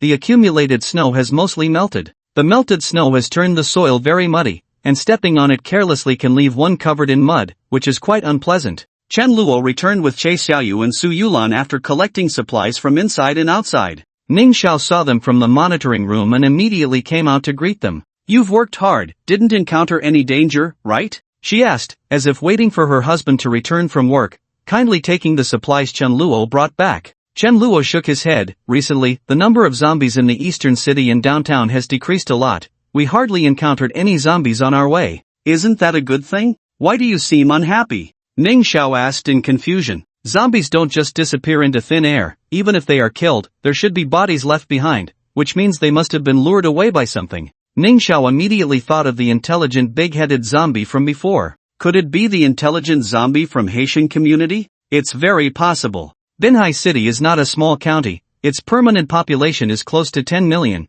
making it a large city. Excluding half that have been eaten by zombies and those who were infected too late, there are still about 5 million left. The big-headed zombie has controlled half the city's zombies, and even after accounting for those that slipped through the cracks and the surviving humans, the number is still quite staggering. It's just uncertain whether the big-headed zombie can control other mutated zombies. According to what Ning Xiao and the others said, Che Xiaoyu had a clear reaction to the big-headed zombie's summons. However, she is quite special, having regained her intelligence under Chen Luo's system abilities and developed her own thinking capacity. But other non-intelligent mutated zombies are likely to be controlled by the big-headed zombie. Among millions of zombies, it is quite possible for a dozen mutated zombies to appear. This cannot be underestimated. Chen Luo does not believe the big-headed zombie would choose to coexist peacefully with him. Therefore, preparations to deal with the zombie tide must begin. With this in mind, Chen Luo said to Ning Xiao, "When you have no work in the afternoon, take Shi Lu and the others to practice shooting." "Are we practicing by ourselves?" Shooting is not something that can be mastered just by having bullets. There is a lot of knowledge involved, including the posture of holding the gun, controlling the environment, and mastering the force, among other things. If there isn't a dedicated person to teach, it might take half a year to even get started. Chen Luo could teach, but he spent most of his day outside gathering supplies and simply had no time. After thinking for a moment, he came up with a suitable candidate. "You all practice for now, and I'll find you a teacher in a while." "Okay, good. By the way, nothing happened at school, right?" Chen Luo asked. Ning Xiao thought for a moment and replied, "Nothing much, just that 3 wild chickens ran down from the back mountain and were caught by Du Jejia and the others to be raised at the farm." "Oh?" Chen Luo raised an eyebrow with interest. The farm had been built for a long time, but they hadn't raised any animals yet. Mainly because zombies would eat any living creature they encountered, making it impossible to find livestock to raise. He didn't expect wild chickens to come right to them. They probably stumbled in by accident. It's not a big deal. Since Ning Xiao said so, Chen Luo didn't take it to heart. However, in the following days, 2 wild boars and a wild rabbit also came down from the back mountain one after another. They even found a deer carcass on the steps leading from the back mountain to the school. Chen Luo hurried over upon hearing the news and carefully examined the carcass. First, judging by the freshness of the body, the deer had died last night. Additionally, there was a palm-sized scratch mark on the body that looked like a human hand, and one of the deer's legs had been removed. Could it be the zombies? Chen Luo thought for a moment but then dismissed the idea. No, if it were zombies, they would be gnawing on the deer, not just taking one leg. Chen Luo pondered but couldn't figure out what had done this. Not knowing made him uneasy. The back mountain was too close to Binhai University, and there were no fences in between. If something strange from the back mountain entered Binhai University while Chen Luo wasn't around, Ning Xiao and the others would be in danger. Since that thing likes to eat meat, I'll use meat to lure it out. Chen Luo asked Du Jieja for a wild chicken, which she had just developed feelings for over the past few days. At first, she was a bit reluctant, but knowing the importance of the matter, she handed over a hen to Chen Luo. Chen Luo tied the hen's legs and wings to prevent it from escaping. He also set traps around the hen. This was a trap he had used in his past life to deal with people trying to infiltrate his shelter, and it had always worked. He figured it would work this time too. Chen Luo then covered the trap with some weeds, erasing footprints and human scent. Everything was ready, all that was left was to wait. The next day, as Chen Luo approached the trap, he heard a series of roars and struggles. Got it! Chen Luo felt a surge of joy and quickly moved closer. From a distance, he could see a humanoid creature hanging up, swaying back and forth in mid-air. The creature heard the footsteps and let out a threatening roar in Chen Luo's direction.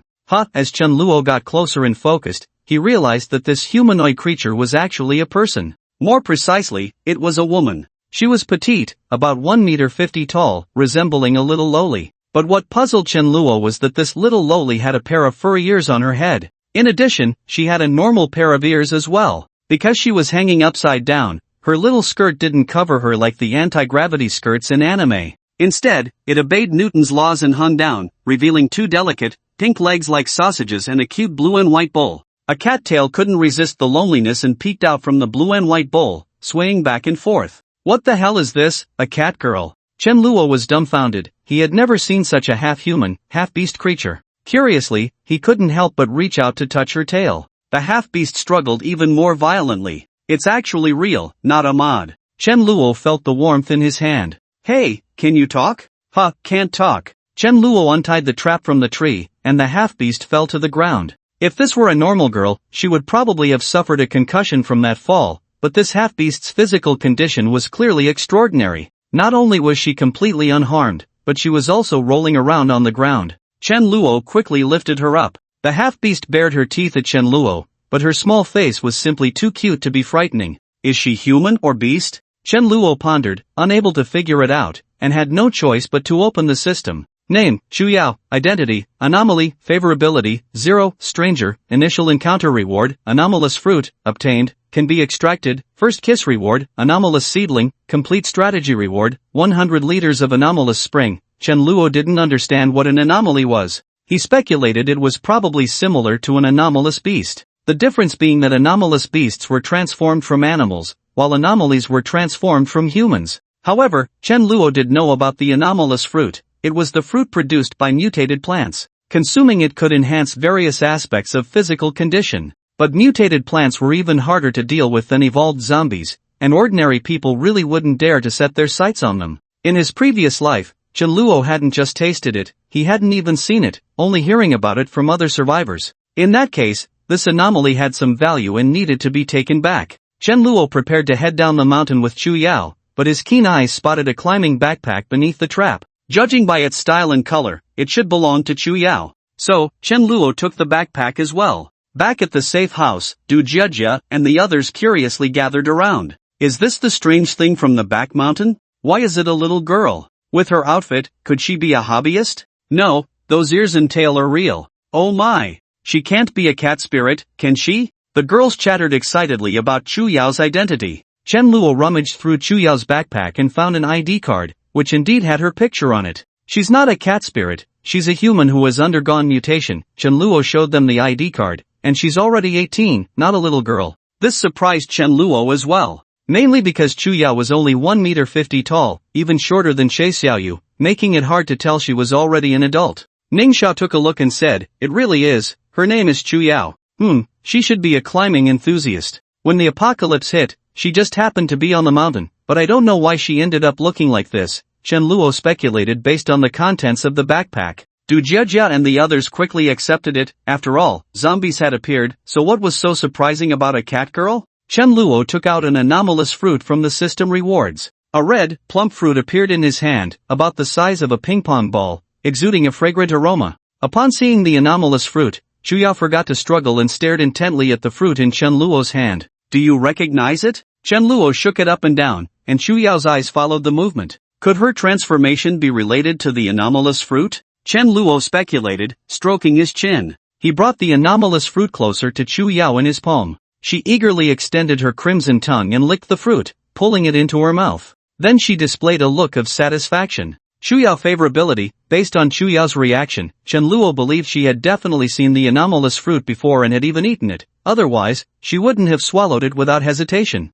This indicated that there was at least one mutated plant on the back mountain. However, with such a large area and so many plants, it was really hard to find. Chen Luo thought about it for a moment and decisively gave up. But seeing Chuyao enjoy it so much, he couldn't help but eat one himself. As his teeth met, the fruit burst into juice in his mouth. It was sweet and tasted quite good. Swallowing it sent a warm current coursing through his limbs. Chen Luo had felt this sensation before when he injected the gene evolution serum. It was just not as intense as the last time, but it lasted longer. This indicates that the indeed has the effect of enhancing physical fitness, though not as powerful or obvious as that of genetic evolution potions. However, it excels in quantity, with a full 100 pieces. Moreover, Chuyao's reward for her first kiss is a mutated fruit seedling. If Chen Luo is not mistaken, this seedling will bear once it matures. As for the mutated spiritual spring, it should be used for irrigation and ripening. If that's the case, he will continuously obtain. Thinking of this, Chen Luo looked at Chuyao with eager eyes, as if he were gazing at a priceless treasure. Chuyao, being a cat girl, had instincts as sharp as a cat's. She immediately glared at Chen Luo with suspicion, making a threatening ha-ha sound. Chen Luo ignored her, and under Chuyao's envious gaze, he distributed one to each of Ning Xiao and the others. Did you see? As long as you behave, there are fruits to eat, Chen Luo said, patting Che Xiaoyu's head, addressing Chuyao. Che Xiaoyu nuzzled against Chen Luo's hand, moving like a little kitten. Chen Luo rewarded Che Xiaoyu with an extra piece. Chuyao had only lost her memory, her intelligence was unaffected. She clearly understood something from Chen Luo's words and Che Xiaoyu's actions, showing a thoughtful expression. Chen Luo tentatively reached out his hand, and Chuyao instinctively flinched, but soon became still again. Chen Luo successfully placed his hand on Chuyao's little head. The fluffy cat ears and smooth hair felt incredibly soft to the touch, making it hard to resist. Not bad, I'll reward you with one too, Chen Luo said, giving Chuyao another piece. Chuyao happily ate it.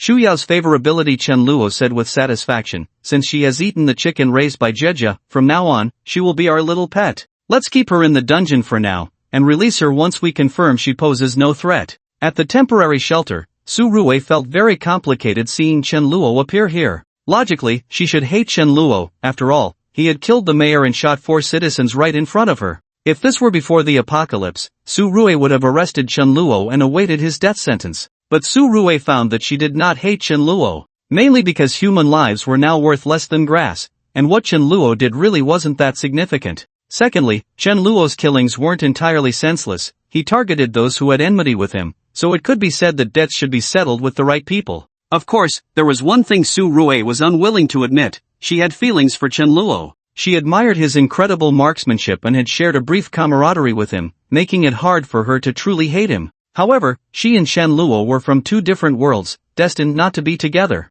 Su Rui suppressed her complex emotions and asked Chen Luo, "What are you here for?" Chen Luo did not answer immediately but teased, "You've done well here, it's quite orderly." After Du Kongning's death, Su Rui took over this place. Even she didn't expect that she would handle such matters quite adeptly. While stabilizing the original survivors, she gradually accepted some refugees who had come seeking shelter. The number of people in this shelter had now exceeded 50, making it a medium-sized camp. "It's okay," Su Rui replied modestly. "I knew I wasn't wrong, you are quite capable." Chen Luo appreciated Su Rui, his safe house lacked someone who could manage it. Ning Xiao and Tang Xian were too gentle in nature to be strict with the 3 girls, Shilu, Du Jejia, and Zhang Miaomiao, making it hard for them to command respect. Su Rui fell silent and did not respond. So, Chen Luo changed the subject. "By the way, have you noticed anything unusual here?" Su Rui replied that she indeed had. "Recently, the citizens who have come seeking refuge are all from the west. It seems a group of mercenaries has appeared there."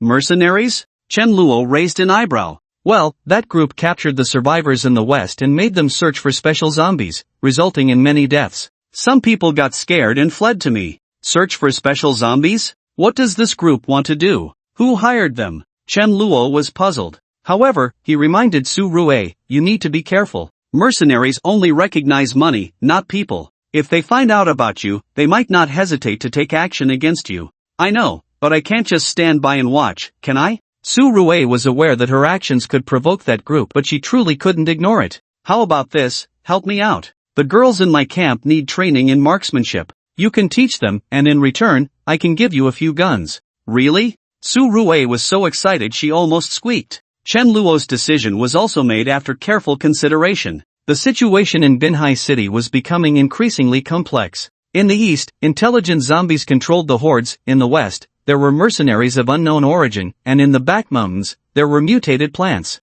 He needed some eyes on the ground to help him monitor the situation nearby. The shelter camp under Su Rue's management was undoubtedly a good choice. Mainly because of Su Rue's character, Chen Luo could trust her. After all, there were only a few people with Chen Luo, 1 gun per person was more than enough, and it was better to give Su Rue a few. This would enhance her influence in the camp, allowing her to maintain control. At the same time, it would prevent her group from being wiped out in a moment of carelessness. Where else could Chen Luo find such a stable shelter and someone to work for him? Also, when your people go out and discover anything unusual, you must report it to me in a timely manner. In return, I can provide you with some food every month. No problem. Su Rue agreed without a second thought. She knew Chen Luo wanted to use her people as eyes on the ground. But this deal was incredibly beneficial for her. First, the guns were self-explanatory, and second, her people already needed to go out to gather supplies and scout the surroundings. It was just an additional step of sharing intelligence with Chen Luo to obtain precious food.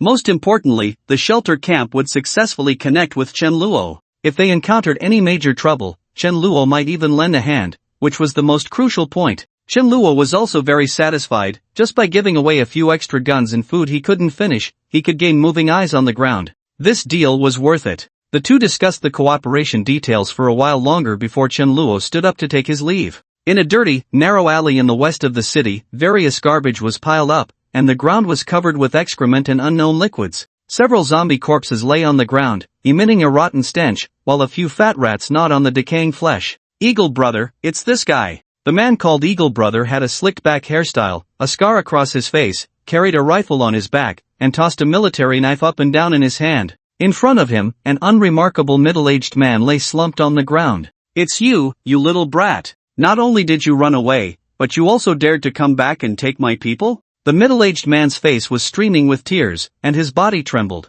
Eagle Brother, it was a misunderstanding. Misunderstanding? Eagle Brother scoffed disdainfully. If it weren't for the lookout discovering it in time, you would have led your people to the city center. What misunderstanding? Pa! The middle-aged man was spat on the face but didn't dare to wipe it off. He knew that the man in front of him was more ruthless than the zombies. Many people he knew had ended up dead just for crossing this man, their bodies still lying in some alley. The middle-aged man had been terrified by Eagle Brother's brutal methods, which was why he had fled. Before leaving, he promised his wife that as long as he found a safe place, he would come back to take her away. But he found the place, only to be caught when he went to retrieve her, and he received a severe beating. Tell me, where did the other escapees go? A man with a scorpion tattoo on one arm said behind Eagle. I don't know. You don't believe me? It seems you won't tell the truth unless you suffer a bit. Scorpion raised his gun and shot the middle-aged man's leg. The middle-aged man let out a wailing scream. A few people laughed heartily, completely disregarding his life or death. After they laughed enough, Eagle stepped forward, grabbed the man's collar, and said fiercely, I'll ask you one last time. If you don't speak, not only will you die, but your wife will die too. Big brother, can you let me have some fun before you kill that woman? Damn, Scorpion, you're really hungry. You can even go for that old onion? Go, what do you know? This is what cools the fire. Women are like wine, the older, the better. They discussed wantonly, and the middle-aged man's face turned paler, his hands clenched into fists behind him. Speak, or not. I'll talk, as long as you let my wife go. I'll say anything. The man's fists relaxed. That's more like it. Where did those guys run off to? There's a survivor camp on the east side of the city. I went there with the others. What a bold move, daring to snatch people from us. The crowd behind Scorpion and Eagle shouted. Big brother, let's storm that camp. No rush, Eagle said calmly. Let's deliver the goods first, get the payment, and then we'll talk. We can afford to wait a few days. What about this deserter? Scorpion asked stubbornly.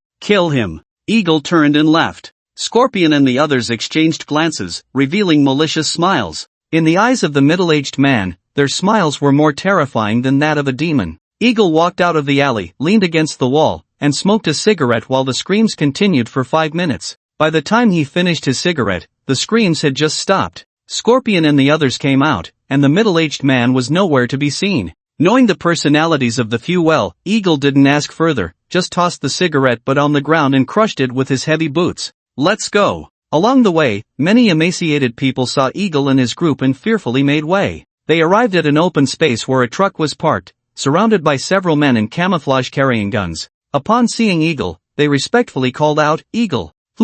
Eagle nodded in signal to the people behind him. Scorpion understood and stepped forward to open the truck's compartment. Inside was an iron cage, and within it was a zombie nearly 3 meters tall, like a small giant. Although they had seen it many times, everyone still showed shock each time they looked at it. If this guy played basketball, wouldn't he be a champion without breaking a sweat? Scorpion exclaimed in wonder. This zombie was hard to find. We lost 6 brothers for him, Eagle said regretfully. But it was all worth it. He looked greedily at the giant zombie. As long as we have him, we can trade for several boxes of gold, firearms, and medicine. This is truly a treasure. Scorpion patted the iron cage. The giant zombie was stirred, grabbing the cage bars and shaking violently, causing the truck to shake as well. Scorpion lost his balance and nearly crashed into the cage. The giant zombie reached out, its palm larger than Scorpion's head. If caught, he would probably burst like a watermelon. Calm down, calm down. Scorpion ducked and retreated repeatedly. Alright,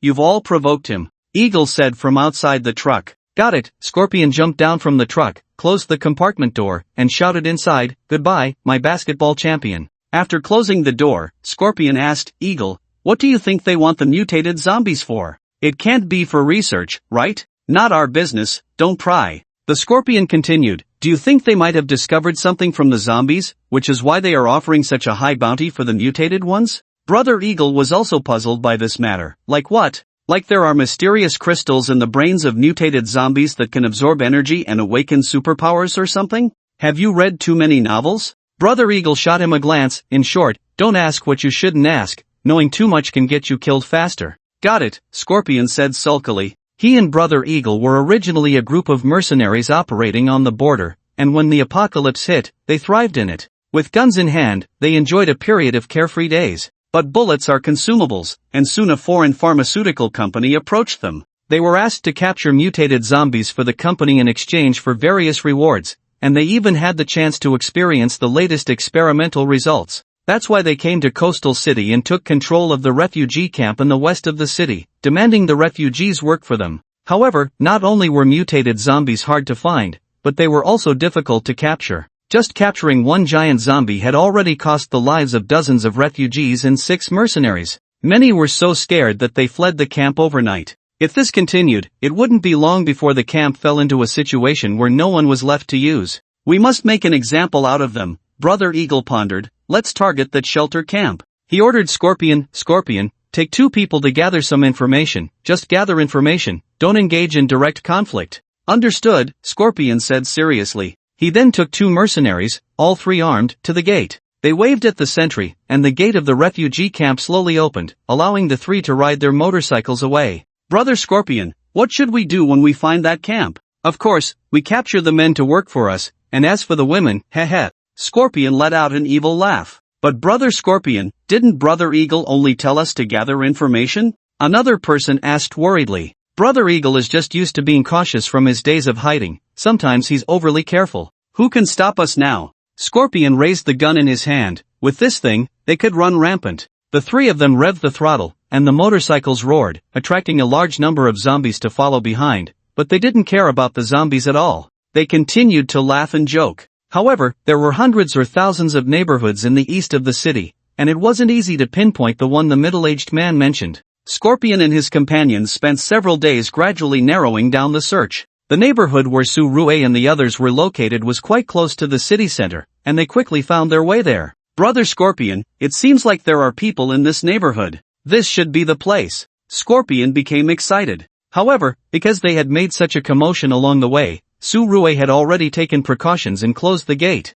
Su Rue shouted from behind the door, "Stop! Who are you, and what is your purpose here?" "A woman, and a beautiful one. Scorpion licked his lips. I haven't touched a woman in days, this time I'm going to have my fill. He shouted at Tsurue, if you know what's good for you, open the door quickly, or once we get in, you'll be done for. Before he finished speaking, the two behind him raised their guns, aiming at Tsurue. Scorpion thought that as long as they drew their guns, the woman opposite would be scared stiff. However, what he didn't expect was that the woman raised her hand. The people behind her also drew their guns. Where did she get a gun? Isn't it illegal to have guns in Huaxia? Scorpion wondered. Brother Scorpion, they have more people than us, one mercenary said nervously in a low voice. Don't be afraid, just because they have guns doesn't mean they'll use them. They might not even know how to aim. Scorpion forced himself to stay calm. Tsurue was always confident in her shooting skills. Hearing Scorpion doubt her, she snorted coldly. Then you can try my marksmanship with your lives. Upon hearing this, Scorpion immediately raised his hands and shouted, misunderstanding,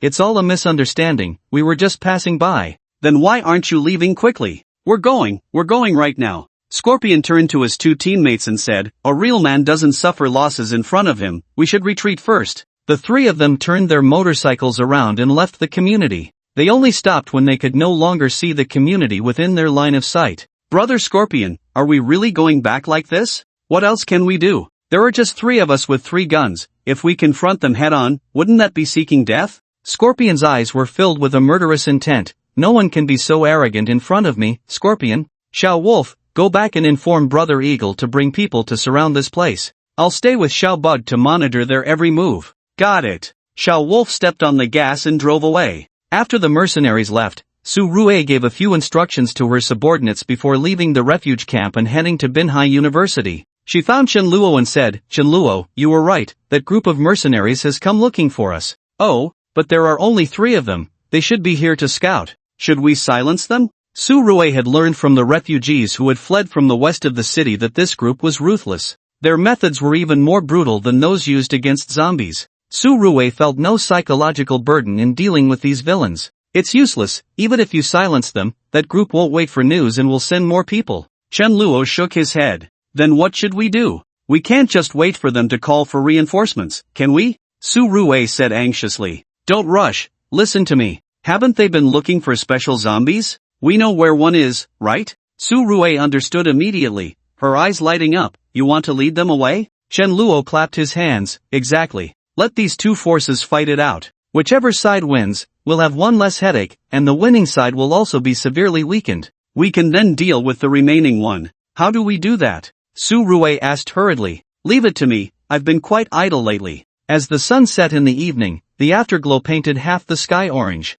Scorpion and Xiao Bug found a house, killed the original owner who had turned into a zombie, and leaned against the window, observing the situation outside while eating canned food. At that moment, a series of crashing sounds came from outside. Scorpion and Xiao Bug exchanged glances, quickly putting down their cans and pressing against the walls to avoid being seen while still observing the situation outside. They saw a young man surrounded by a group of zombies in the alley below, with about 10 zombies in front and behind him. He's doomed, Scorpion thought. He believed that even he would struggle to escape from such a narrow space without a gun. But what opened their eyes was that the young man took a running start and actually ran up the wall. Then, with a flip, he leaped over the heads of the zombies and landed behind them. Immediately, he swung his axe, and with each strike, a zombie fell to the ground. Within a few minutes, only the young man was left standing. So impressive, Xiao Bug blurted out instinctively. With such skills, even their captain, Brother Eagle, might not be a match for this young man. The young man heard Xiao Bug's voice, suddenly looked up, and locked eyes with the two of them.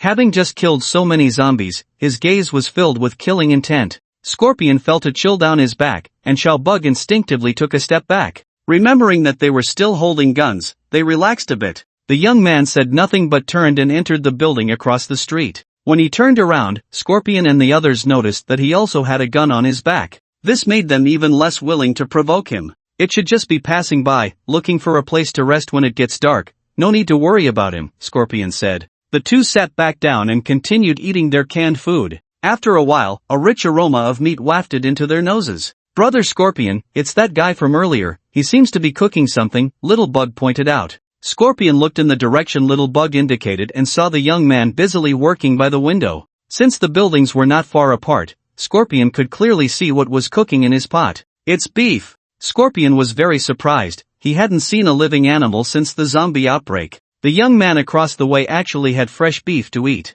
In an instant, they felt that the canned meat in their hands had lost its appeal. Canned meat was good, but it was not fresh meat after all. Scorpion opened the window and shouted across, "Brother, where did you get that beef?" The young man cooking the meat was Chen Luo. Thanks to the information provided by Su Rui's people, he had successfully found this group of mercenaries. He had also used the fresh beef to attract their attention. When he heard Scorpion's words, a barely visible smile appeared at the corner of Chen Luo's mouth. It's a catch. To maintain his aloof and skilled image, Chen Luo kept a straight face. From a ranch on the outskirts of the eastern city. Good skills. Scorpion gave a thumbs up. Chen Luo knew that the reason the mercenaries spoke so politely was entirely due to him demonstrating his strength. It wasn't just his skills, the gun behind him was also key. Otherwise, these two would have long since pointed their guns at his head, demanding he hand over his food. Scorpion and Little Bug were so tempted that they didn't know how to start the conversation, so they could only make small talk. "Where are you headed, brother?" "Escaping." Scorpion didn't find anything wrong with Chen Luo's taciturnity. After all, skilled people were often a bit eccentric. But he was still curious about what could make a skilled person escape. "Brother, don't joke around. With your skills, you still need to escape?" Chen Luo showcased his talent to the fullest as he turned to look east, a look of lingering fear on his face. He slowly said, "There's a very strange zombie to the east. That zombie has an enormous head, like a big-headed doll, and can control other zombies." "Can control zombies?" Scorpion and Little Bug caught the key point, expressing their surprise. "Brother Scorpion, could it be a mutated zombie?" Little Bug whispered. "Very likely." Scorpion was excited. Mutated zombies were treasures that could be exchanged for a lot of useful supplies. They had searched for so long and finally caught a giant zombie. They didn't expect that just going out would lead them to find a second one. This was a great achievement. Scorpion was already thinking about what reward to ask Eagle Brother for. So, Scorpion quickly asked, "Brother, can you tell me more about that big-headed zombie you encountered?" Chen Luo was also forthcoming. That big-headed zombie has gathered a large number of zombies and is now holed up in the former Haiyan community, Haitan community. "Thank you, brother. When I come back to the west of the city, I'll treat you to a meal," Scorpion said, no longer eating, tossing aside the can. "Little Bug, let's go." "Yes, brother Scorpion." The two hurriedly hopped on their motorcycle and headed towards Haitan community. Chen Luo leisurely leaned against the window, eating beef while watching them leave. Scorpion and Little Bug stopped a few kilometers away from the entrance of Haitan community. The sky was getting dark, so it was better to be cautious. They parked the motorcycle by the roadside and walked to the entrance of Haitan community. Haitan community still bore the scars of the battle that had taken place. The iron gate at the entrance was pushed to the ground, and inside were bodies that had been disemboweled, their innards long gone. Dried blood left dark red stains on the floor, and even the melted snow water could not wash it away. This hellish scene sent shivers down their spines. Scorpion and Little Bug, being mercenaries, had stronger psychological resilience than ordinary people and quickly regained their composure. "Scorpion, I don't see any zombies." "You can't see anything at the door, let's go inside." The two moved quickly but made no sound as they crept into the Haitan community. Along the way, they still hadn't spotted a single zombie. This unusual phenomenon made them wonder if the mutated zombies had changed their territory. Finally, when they reached the garden in the middle of the community, they saw the first zombie, followed closely by the second, the third, and then a dense swarm, so many they couldn't even count. The two quickly ducked behind some greenery, holding their breath, afraid to make a sound, and peeked out. A question arose in their minds simultaneously. What were these zombies doing here? Soon, their question was answered. A chorus of growls erupted from the horde, loud and chaotic. Amidst the growls, human voices could be heard. "Help! Help! Don't eat me!" Little Bug said to Scorpion, "Scorpion, it seems there are living people. Let's take a look first." The two focused their gaze, and in the center of the garden stood a man, a rotund figure with a big head and ears, and a large belly, easily weighing around 250 pounds,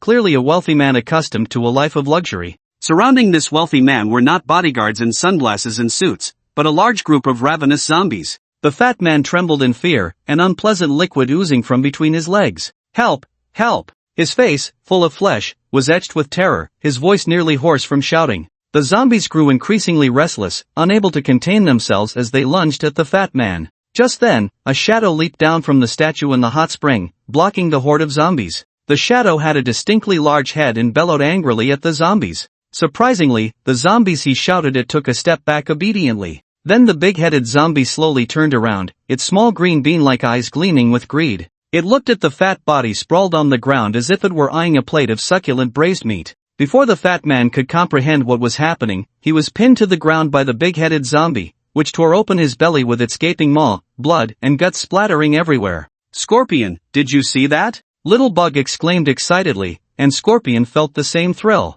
This big-headed zombie was definitely more special than ordinary mutated zombies. It had evolved the ability to control the horde. Scorpion could already imagine how much the organization would pay to acquire this zombie. "We're going to strike it rich." Scorpion couldn't hide his excitement. However, the two of them clearly couldn't capture the big-headed zombie from the sea of corpses. They needed to go back and call for help. "Let's head back immediately. Bring people and weapons." "Understood." Just as they turned around, they found someone standing behind them, though they didn't know when she had arrived. The person had a beautiful face, a slender figure, and waist-length black hair that gave off an artistic vibe. If they hadn't looked into her eyes, Scorpion and Little Bug might have thought she was human. But her crimson pupils revealed her true nature as a zombie. "It's a zombie." Little Bug quickly raised his gun to aim, but Scorpion hurriedly stopped him. "No, if you shoot here, the gunfire will attract all the zombies behind us," he said sternly. "Leave it to me." Scorpion unsheathed the military knife strapped to his leg, gripping it in his right hand as he approached the female zombie.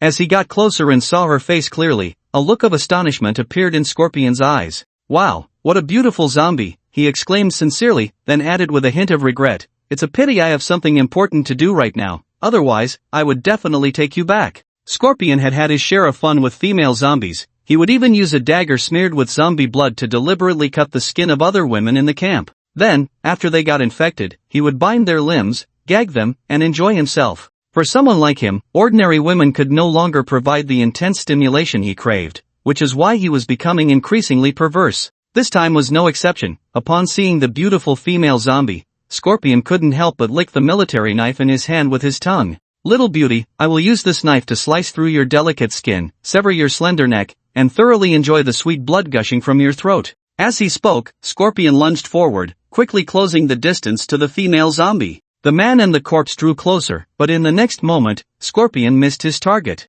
He stood there, knife in hand, looking around in confusion. "Behind you." Little Bug urgently wanted to remind Scorpion but had to lower his voice to avoid attracting more zombies. Fortunately, Scorpion received the warning. He rolled forward and quickly got up, crouching in a defensive position, only to find the female zombie standing still, not moving at all. "What the hell? Am I seeing things?" Scorpion refused to believe it and charged at the female zombie again. This time, he clearly saw that just as he was about to make contact, the female zombie transformed into an afterimage and vanished from sight, appearing behind him. Such speed, could it be? A troubling suspicion arose in Scorpion's mind. To verify this suspicion, he launched multiple attacks, only to find that he couldn't keep up with the female zombie's speed. "It's a mutated zombie." At that moment, Scorpion completely lost the excitement he had felt when he first spotted the big-headed zombie. Just then, Little Bug shouted, "Scorpion, the zombies behind seem to be getting closer." Damn it! Knowing that if he delayed any longer, he would lose his life, Scorpion cursed and pulled out his gun to shoot. However, the female zombie had already created distance by the time he drew his weapon, so his subsequent gunfire did not hit her. Instead, the sound of the gunfire caused all the zombies in the garden to turn their heads in unison. Little Bug, who had been paying attention to the movements in the garden, almost screamed at the sight. Being stared at by so many pairs of red eyes would frighten anyone. "Scorpion, Scorpion! Stop shouting and run!" Scorpion put away his rifle and took off running, with Little Bug hesitating for a moment before quickly following. The big-headed zombie raised its head, still chewing on a piece of fatty intestine. It let out a loud roar, and the countless zombies around it echoed the cry. The overwhelming sound was like thunder from the heavens, akin to waves crashing against the shore, sending chills down their spines. Upon hearing this, Scorpion and Little Bug could only curse their parents for not giving them an extra pair of legs. However, zombies were stiff-bodied and couldn't run as fast as they could, so the distance between them continued to widen. As they saw the main gate getting closer, hope shone in their eyes. Once they left the coastal community and reached the wide road outside, their motorcycle would be right there. As long as they got on the motorcycle, no matter how many zombies there were, they couldn't catch up to them. Just then, Scorpion's pupils constricted. The fast-moving female zombie had once again blocked his path. Scorpion had to stop, raising his gun. However, the female zombie's intention was clear. She aimed to slow him down. Every time Scorpion raised his gun, the female zombie would dart far away, preventing him from shooting. As soon as he lowered his gun, she would return to block his way. What frustrated Scorpion the most was that this female zombie seemed to hold a grudge against him, blocking him while ignoring Little Bug. It felt terrible to see his teammate running ahead while being chased. "Little Bug, help me out," Scorpion cursed. Little Bug seemed not to hear and actually ran a bit faster. "Damn it, when I get back, you're dead." With no other choice, Scorpion had to run while shooting. Such rapid-fire shooting while moving would be impossible to hit even for an Olympic shooting champion, let alone Scorpion. He emptied his magazine, but he achieved his goal. Under his barrage, the female zombie dared not approach. Taking advantage of the opportunity, Scorpion closed the distance to the gate significantly. Bang! A gunshot rang out, and Scorpion didn't even react, thinking it was the sound of his own rifle. But soon, his legs suddenly went weak, and he fell forward, tumbling over. He turned his head, staring in shock at the bullet hole in his leg, his mind filled with questions. Who shot him? There were only him and Little Bug with guns here. It couldn't be that he shot himself in a desperate attempt to escape, could it? Scorpion had no time to ponder who had shot him, as the horde of zombies behind him was already closing in. Dozens of zombies piled on top of him, each taking a bite. The excruciating pain akin to being flayed alive made him wish he were dead. At that moment, he deeply understood the feelings of those he had tortured to death. In the distance, on the roof of a villa, Chen Luo finished aiming and put away his gun. A figure flashed by, and the female zombie appeared behind Chen Luo. Well done, Chen Luo praised. Su Yulan seemed unsatisfied with Chen Luo's compliment, her big eyes fixed intently on him. Understanding her meaning, Chen Luo could only pat her head. Su Yulan comfortably squinted her eyes. Perhaps influenced by Che Xiaoyu, Su Yulan now demanded rewards for every little thing she did. And the rewards were the same as what Che Xiaoyu asked for, either a head pat or a hug. However, this time, the head pat did not satisfy Su Yulan. She quickly pecked Chen Luo on the lips, the action so swift that it left no time for reaction. Then she returned to her original position, her expression blank, as if nothing had happened. Su Yulan's favorability listening to the system's voice in his ear, Chen Luo opened the system panel. Name, Su Yulan identity, art student, pianist, zombie, speed variant, favorability, 70, loyal and unwavering, initial encounter reward, 100 kilograms of fresh meat, obtained, first kiss reward, zombie virus vaccine, obtained, complete strategy reward. Gene evolution potion. This kiss not only raised Su Yulan's favorability to 80 but also granted Chen Luo another vial of the zombie virus vaccine.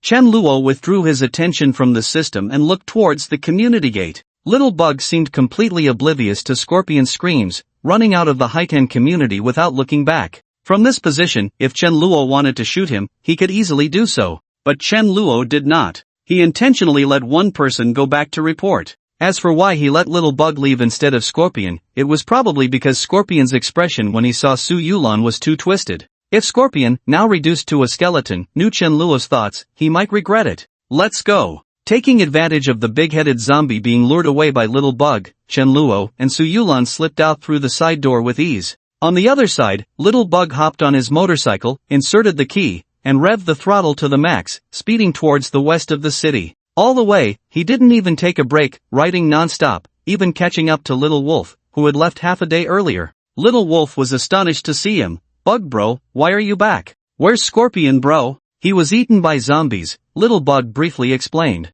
Ha? What happened? Little Wolf was taken aback. I'll explain later, let's head back to the camp first. Little Bug kept quiet about the details. The two rode in silence for a while, finally returning to the camp just before dark the next day. The guard on duty saw the two and raised his gun, asking, who goes there? It's us, Little Bug and Little Wolf. The guard lowered his gun, come in. Entering the camp, Little Bug casually asked a patrolling person, bro, is Eagle here? He's in the reception room meeting guests, and he doesn't want to be disturbed. Little Bug impatiently interrupted after hearing the first half. Got it, Little Wolf, let's go. The two headed straight to the reception room, not bothering to knock, and barged right in. Inside, besides Eagle, there were 5 strangers. Among them was a woman who was a foreigner, with a face that had a striking exotic quality. She had long, brown, wavy hair and an alluring appearance, with an eye patch covering her right eye, adding an air of mystery and danger to her demeanor. She wore a cropped leather vest that exposed her navel, and her slender waist, sexy abdominal lines,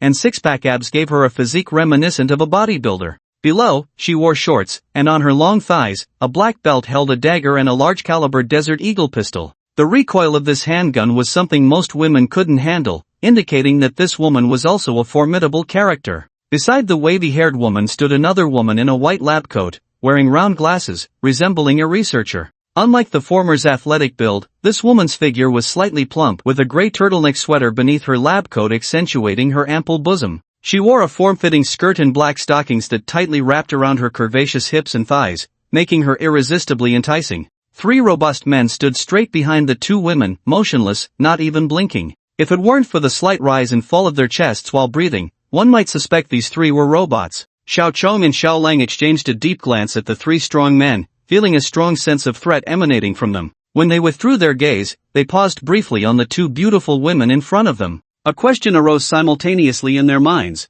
When did such beautiful women appear in the camp, let alone 2? Given their understanding of their teammates, if these 2 women belonged to their camp, they wouldn't have had time to get out of bed. Eagle Brother appeared very angry at their intrusion. Who let you in? Didn't you see I'm receiving distinguished guests? Xiao Chong hurriedly explained, Eagle Brother, we have important matters to report to you. However, Eagle Brother didn't take them seriously, or rather, he placed too much importance on the 5 people before him. He waved his hand and said sternly, no matter what it is, nothing is more important than my guests right now. Get out! At that moment, the wavy-haired woman spoke up, her melodious voice tinged with a hint of huskiness, like a beautiful red rose hiding a thorn. Mr. Eagle, your subordinates seem anxious, it must be something very important. Let's hear what they have to say first. Alright, Lady Red Rose, Eagle Brother replied respectfully, then turned to the 2 and urged, speak, what is it? Eagle Brother, Scorpion Brother. He's dead, Xiao Lang said hesitantly. Eagle Brother raised an eyebrow, clearly surprised, but he didn't show it in front of the 5.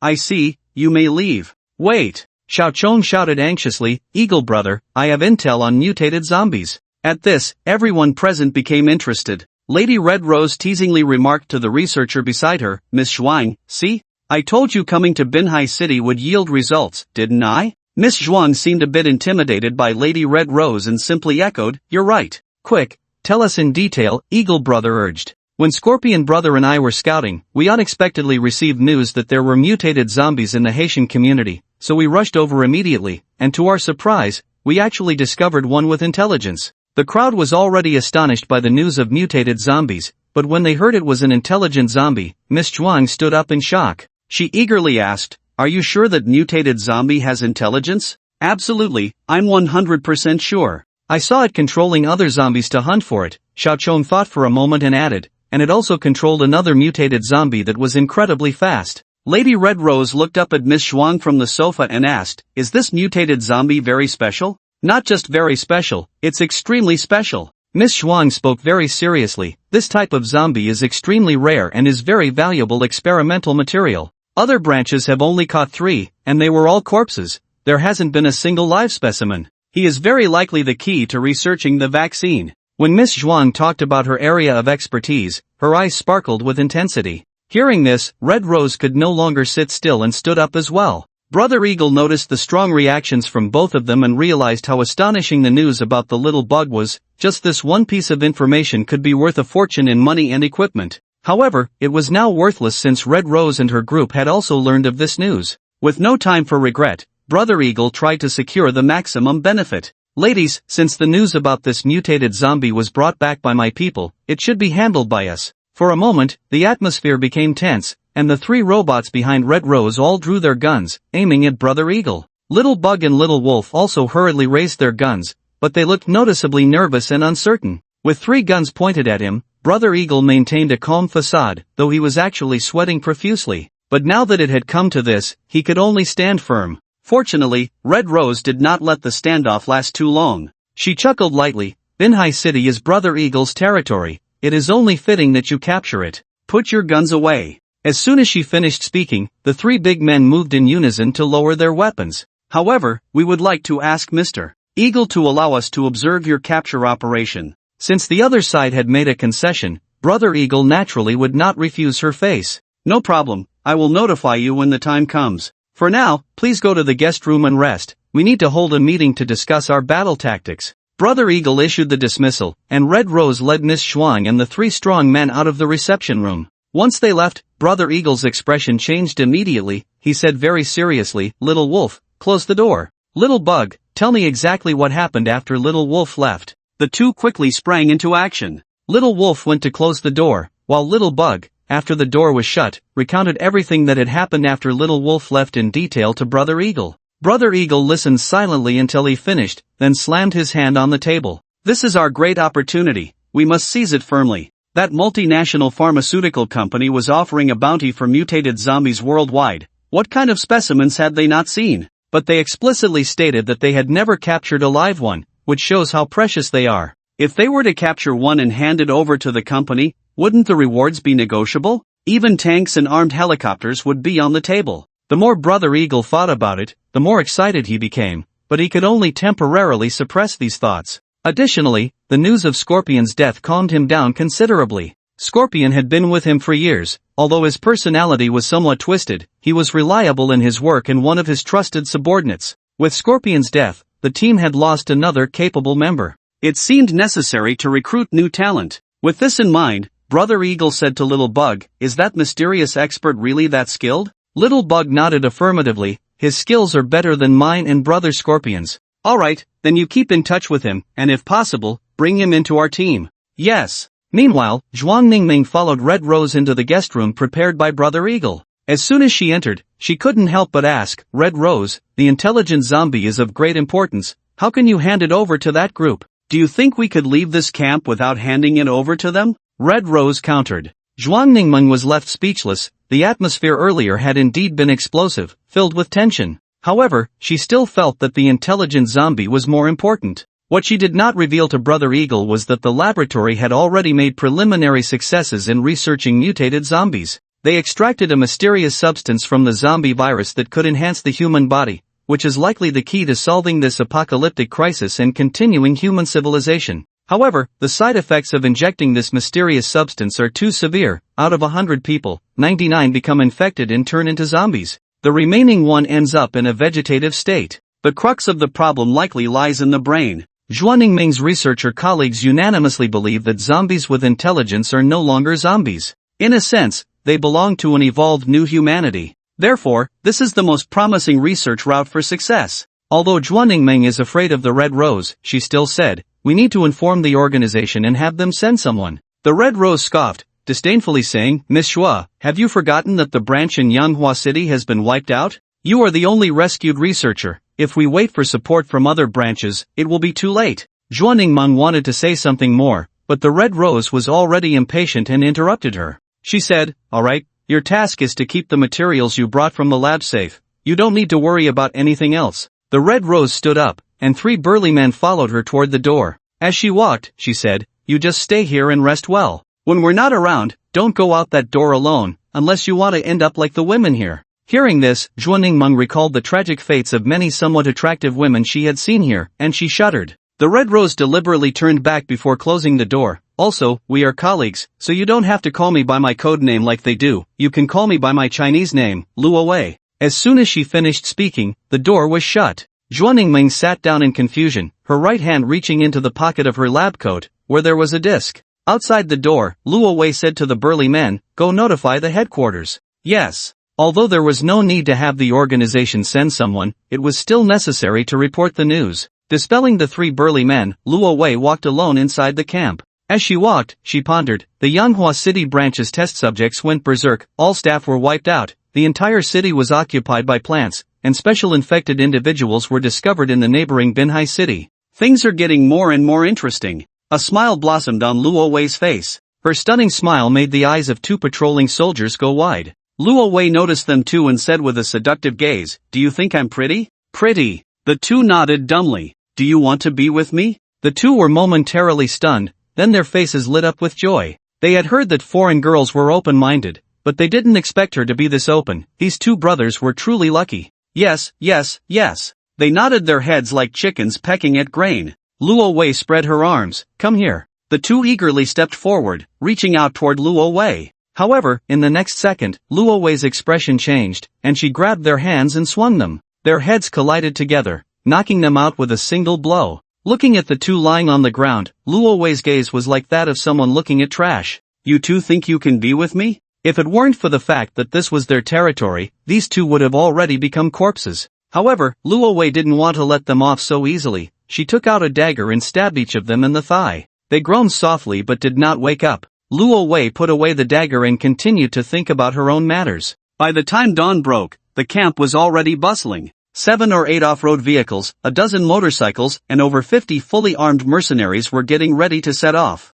Eagle, along with Little Bug and Little Wolf, arrived at a container. Opening the iron door, it was filled with firearms. Have the brothers come over to get their guns, 1 rifle and 300 rounds of ammunition, plus 5 grenades each. Yes. Luo Wei and Zhuan Ningmeng heard the commotion outside and also left the room to find Eagle. Luo Wei said, "It seems Mr. Eagle has already formulated a battle plan." "That's right," Eagle said confidently, "we've decided to set a trap, using live people as bait to draw him out, and then we'll finish it quickly." Worried that delays could lead to changes, this was the best plan he could come up with in such a short time. "Alright, then we'll wait to see Mr. Eagle and your subordinates' wonderful performance. You two just wait and see. Let's go, hurry up." Not far away, 2 mercenaries were shoving civilians, forcing them onto a truck. One of them couldn't help but ask, "Sir, what are we doing?" The mercenary replied harshly, "Don't ask what you shouldn't, just get on the truck." The man had no choice but to obediently board. When Zhuang Ningmeng heard that Eagle was going to use live people as bait, she felt a pang of sympathy.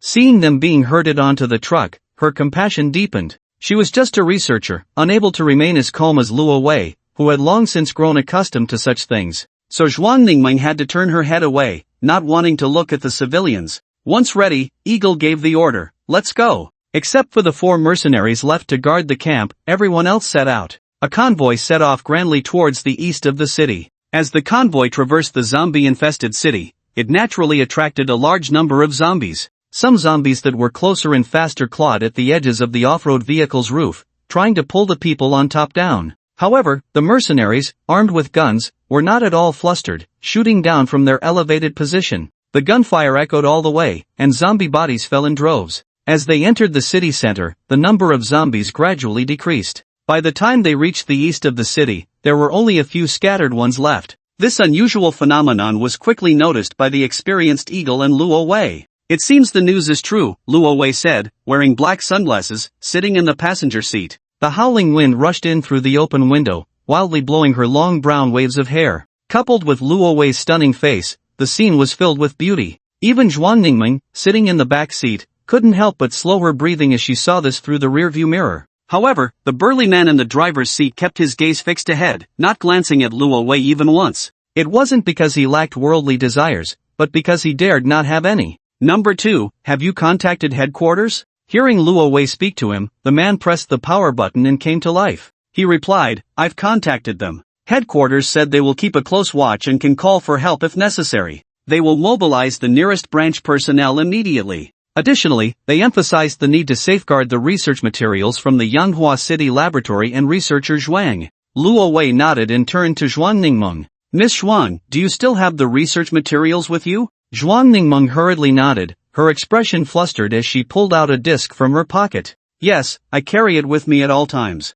"Very good, you must keep it close. Your importance is on par with the research materials." Zhuang Ningmeng felt a bit flattered, but she also knew she was the only surviving researcher in the project. Only she understood all the details of the project. That's why Luo Wei valued her so much. After saying this, Luo Wei fell silent and turned to look outside. There, Eagle was standing on the front off-road vehicle, looking quite the part of a hero. Little Bug sat behind Eagle and said, "Eagle, we're almost there, it's just 10 kilometers to Haitian community." "Great," Eagle said spiritedly, "pass the word down, stop ahead, and set the trap." Ahead of their position was a wide overpass, capable of accommodating 4 cars side by side. Eagle directed his men to stop at one end of the overpass, blocking it with the off-road vehicle. This way, they wouldn't have to worry about zombies on the sides or behind, only those in front. After realizing that the intelligent zombie had the ability to control the horde, this was the most suitable place to set a trap. Little Bug waved to the person in the vehicle behind him, and the other party nodded. Then he flipped over and got out of the car, walking towards the truck. The civilians in the truck's cargo area felt the vehicle come to a stop and saw someone approaching, so one of them hurriedly said, Sir, have we arrived?" The mercenary replied impatiently, "Not yet, just wait." Okay. The mercenary walked towards the driver's seat and whispered something to the driver. From time to time, he turned back to look at the civilians in the cargo area. The civilians felt a vague sense of unease, but they could only reassure themselves that everything was fine. After giving instructions, the driver started the truck and continued forward with the civilians. The commotion they caused quickly reached Chen Luo, who received the tip-off immediately. He stood on a building between the overpass and the Hai Tian community, watching the movements of Eagle Brother and the others through binoculars. Behind him was Su Rue, who anxiously asked, "Chen Luo, what should we do next?" The mercenaries were too well equipped. If they used that kind of firepower to attack her camp, it would be as easy as an elephant crushing an ant. The disparity in firepower was too great. Chen Luo was also somewhat surprised, but this only strengthened his resolve to keep this group of people. "Don't worry, we just need to watch the show." Although Su Rue was anxious, she calmed down upon hearing Chen Luo's words and picked up a pair of binoculars to look as well. In their line of sight, the truck drove all the way to the entrance of the Hai Tian community. It did not stop at the entrance but drove inside. In the garden, the zombies heard the sound of the vehicle and all raised their heads. Thousands of eyes simultaneously turned towards the truck that seemed to have wandered in by mistake. The truck driver slammed on the brakes, bringing the vehicle to a halt. He widened his eyes, staring at the dense mass of zombies in front of him, which seemed endless. Both sides were momentarily stunned, until a large hand pushed aside the zombies blocking the way. An ugly, oversized head emerged. The big-headed zombie let out a loud roar upon seeing the people in the truck. In an instant, a stone stirred up 1,000 waves. The horde of zombies roared in response and, after finishing their cries, began to run towards the truck. The truck driver reacted, stepping on the gas and wildly turning the steering wheel. Due to the sharp drift while turning, the cargo door swung open. Inside the cargo area, a dozen confused civilians, upon seeing the scene before them, nearly forgot to breathe. They had never seen so many flesh-eating zombies, and their courage was shattered. Someone screamed, and soon everyone was screaming louder than the last. They desperately squeezed towards the front of the truck, huddling together. The big-headed zombie, excited by the sight of so much food, accelerated and ran ahead. The chase quickly led them to the overpass. Halfway across, the big-headed zombie sensed something was off. It seemed like the truck was deliberately baiting him, maintaining a speed and distance that was just right for him to keep up. The big-headed zombie stopped directly and roared, causing the horde behind him to stop as well. The truck also came to a sudden halt in the middle of the overpass. The driver, looking panicked, opened the door and fled, leaving the truck behind. The big-headed zombie squinted its small green bean-sized eyes, looking towards the end of the overpass. There, a pile of vehicles was parked, but there were no signs of living people. Ultimately unable to resist the temptation of fresh flesh, the big-headed zombie took a step forward. When the truck stopped, the civilians inside were frantically banging on the partition wall at the front of the truck. "Drive! Drive!" They still didn't know that the driver had abandoned them and fled alone.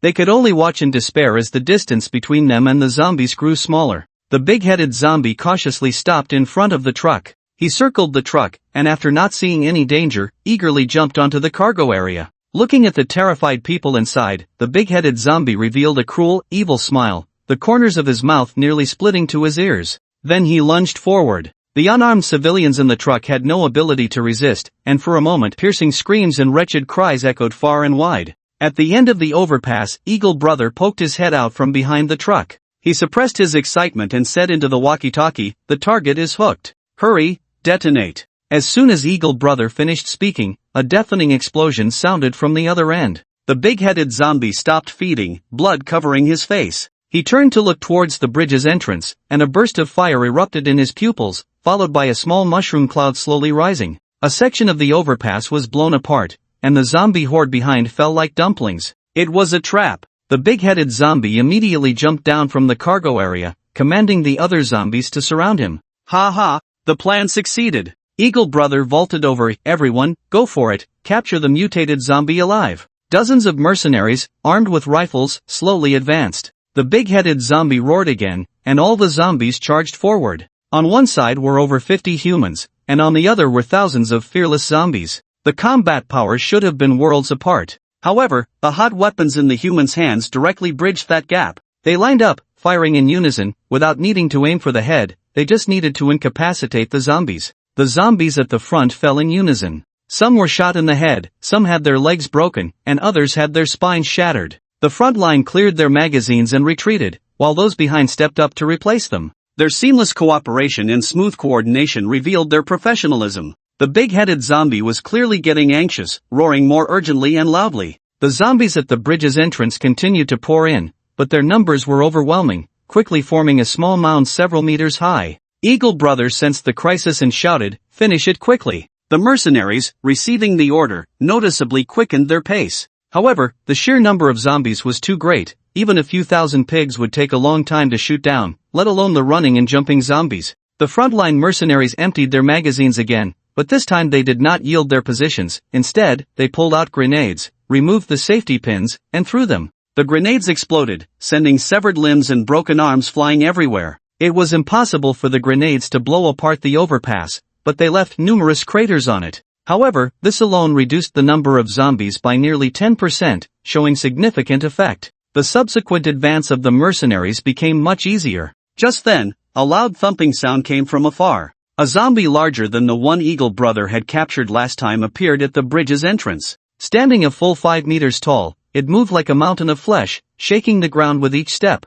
It leaped over the gap in the overpass and bent down beside the big-headed zombie. The big-headed zombie clung to the giant zombie's neck. This scene resembled a monster from a certain game. Not good, he's going to run. Little Bug hurriedly opened the trunk of the off-road vehicle and took out a rocket launcher. Just as he was about to aim, a cold gun barrel pressed against his head. "Put down the rocket launcher," said Luo Wei, holding a desert eagle, her tone indifferent. Eagle brother angrily questioned, "What are you doing?" "The company wants it alive," Luo Wei replied succinctly. Eagle brother was momentarily speechless and had to tell Little Bug, "Did you hear that? Put it down." Little Bug silently lowered the rocket launcher, and only then did Luo Wei retract her gun. Perhaps feeling he had the upper hand, the big-headed zombie did not order the giant zombie to take him away. Instead, he controlled it to walk towards the mercenaries. The mercenaries raised their guns and fired frantically at the giant zombie's head. However, the rifle bullets that could easily penetrate ordinary zombies had little effect on the giant zombie. It seemed that even its head was covered in muscle, with bullets getting stuck between the muscle fibers, only penetrating a few centimeters. Nevertheless, the giant zombie raised one hand to shield its head. With the other hand, it swatted at the mercenaries. 2 of them were caught off guard and were directly knocked off the overpass. The fall from such a height of over 10 meters would undoubtedly have dire consequences. Brother Eagle's eyes widened in fury as he shouted into the radio, "Shoot its legs, shoot its legs." They then opened fire on the giant zombie's right leg. The giant zombie lifted its leg and kicked a few more people away, then grabbed one mercenary and stuffed him into its mouth. Like biting into sugarcane, it chomped off half of him, juice splattering everywhere, crisp and delicious. Seeing this, another comrade took the last grenade from his waist and threw it under the giant zombie's right leg. The grenade exploded, and the shockwave caused the giant zombie to stumble and fall to the ground. Fortunately, it fell face first, otherwise, the big-headed zombie on its back would have been crushed into a pulp. The other mercenaries seized the opportunity to fire at the giant zombie's right leg, finally breaking it.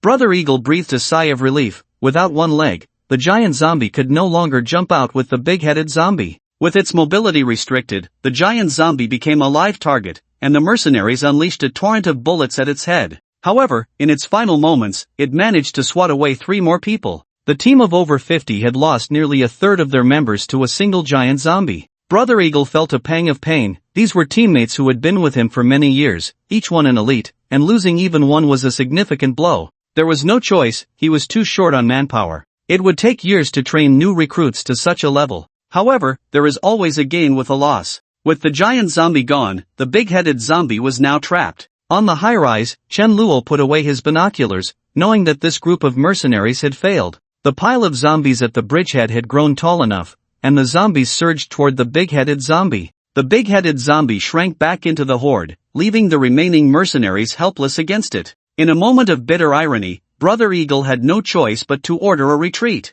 The zombies kept coming, and if they delayed any longer, their ammunition would eventually run out. They could only retreat first and then discuss a strategy. The big-headed zombie did not send the zombies after them, mainly because they couldn't catch up. However, after this battle, the mercenaries had lost over 10 teammates and a significant amount of ammunition, while the big-headed zombie had lost one of its mutated zombie subordinates. Both sides suffered losses that were hard to accept, and there was no true victor. On the way back, Brother Eagle wore a grim expression. Those around him, seeing his murderous demeanor, dared not disturb him at that moment. "It seems they can't do it," Luo Wei said as she rolled up the window. Number 2, notify headquarters to prepare to take over. Yes. Back at the camp, Brother Eagle gathered his trusted subordinates in the conference room for a discussion. Once everyone had arrived, Brother Eagle scanned the room with a cold gaze and asked Little Wolf, "Where's Little Bug?" Little Wolf hesitated and replied, He said he wanted to stay behind to observe the target and would be back later. Brother Eagle snorted. He knew Little Bug was afraid he would take his anger out on him, so he made an excuse to stay away. Forget him, let's get started. Brother Eagle sat down and asked, "What are your thoughts?" The person sitting to Brother Eagle's right hesitated for a long time before speaking. "Brother, why don't we just give up? That thing is really not easy to deal with." Many mercenaries shared his sentiment, and with the first person speaking up, others quickly chimed in. "Yes, brother, that monster can control too many zombies, it feels endless, and our firepower is completely insufficient. And who knows if it has other mutated zombie subordinates besides the giant zombie." Eagle's left-handed man seems to have a very explosive temper, as he stood up cursing. "Give up? Then our brothers would have died for nothing. You bunch of cowards." He pointed at the person across from him, who was also very angry. "Tai-Tu, what do you suggest we do?" Tai-Tu slammed the table. "If it were up to me, I'd say we should just charge in with heavy firepower. What about collateral damage? Collateral damage is just collateral damage. If they die, we can use them to exchange for rewards, right? Does that compare to those who are still alive? Can you catch the living ones? You." The scene erupted into chaos, with both sides holding their ground, refusing to back down. Until the silent Eagle stood up, and the noise in the room instantly quieted down. Dozens of eyes turned to Eagle in the middle. Eagle spoke. "Giving up is definitely not an option. After all, we have already suffered such great losses. However, our manpower and weapons can no longer withstand consumption, so I think we should use a decapitation operation." Decapitation operation? The two below were filled with confusion. That's right, that beast is just intelligent. In other aspects, it's not particularly outstanding. As long as we can get close to him, we can easily capture him. Eagle's idea was to select 3 to 5 skilled individuals, find an opportunity to ambush the intelligent zombie when it was alone, and forcibly bind it to bring it back. After he shared his idea with everyone, the scene fell into an eerie silence. It was a good plan, but the problem was who would go. Chen Luo and Su Rue parted ways downstairs.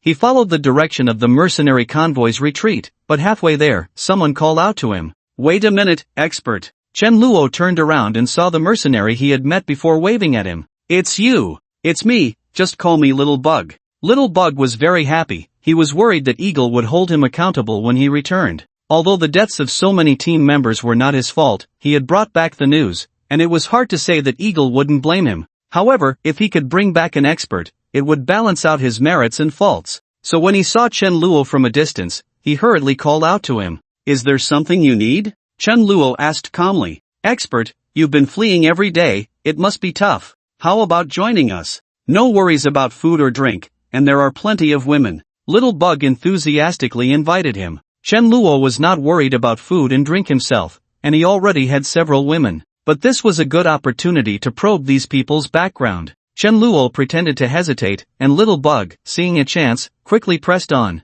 In the apocalypse, being a lone wolf won't last long. Sticking together is the only way out. Little Bug earnestly said a lot, and Chen Luo finally nodded in agreement. Little Bug happily said, "Great, come on, I'll take you back to our camp." Little Bug rode a motorcycle, taking Chen Luo westward. Chen Luo quietly memorized the route while observing that as they entered the west of the city, the closer they got to the mercenary camp, the more corpses there were by the roadside, both zombie and human. Finally, after another half hour of driving, a camp surrounded by various iron products appeared ahead. There was a simple wooden lookout at the entrance, swaying as if it would collapse at any moment with a gust of wind. There was a guard standing at the lookout, aiming a rifle at Chen Luo and Little Bug. "Who goes there?" "Little Bug." "And him?" "Our own." The guard verified their identities before waving them in, and the people below struggled to pull open the iron gate. "Let's go." Little Bug turned back to call Chen Luo. The two entered the camp, which was in a much worse condition than Su Rue's.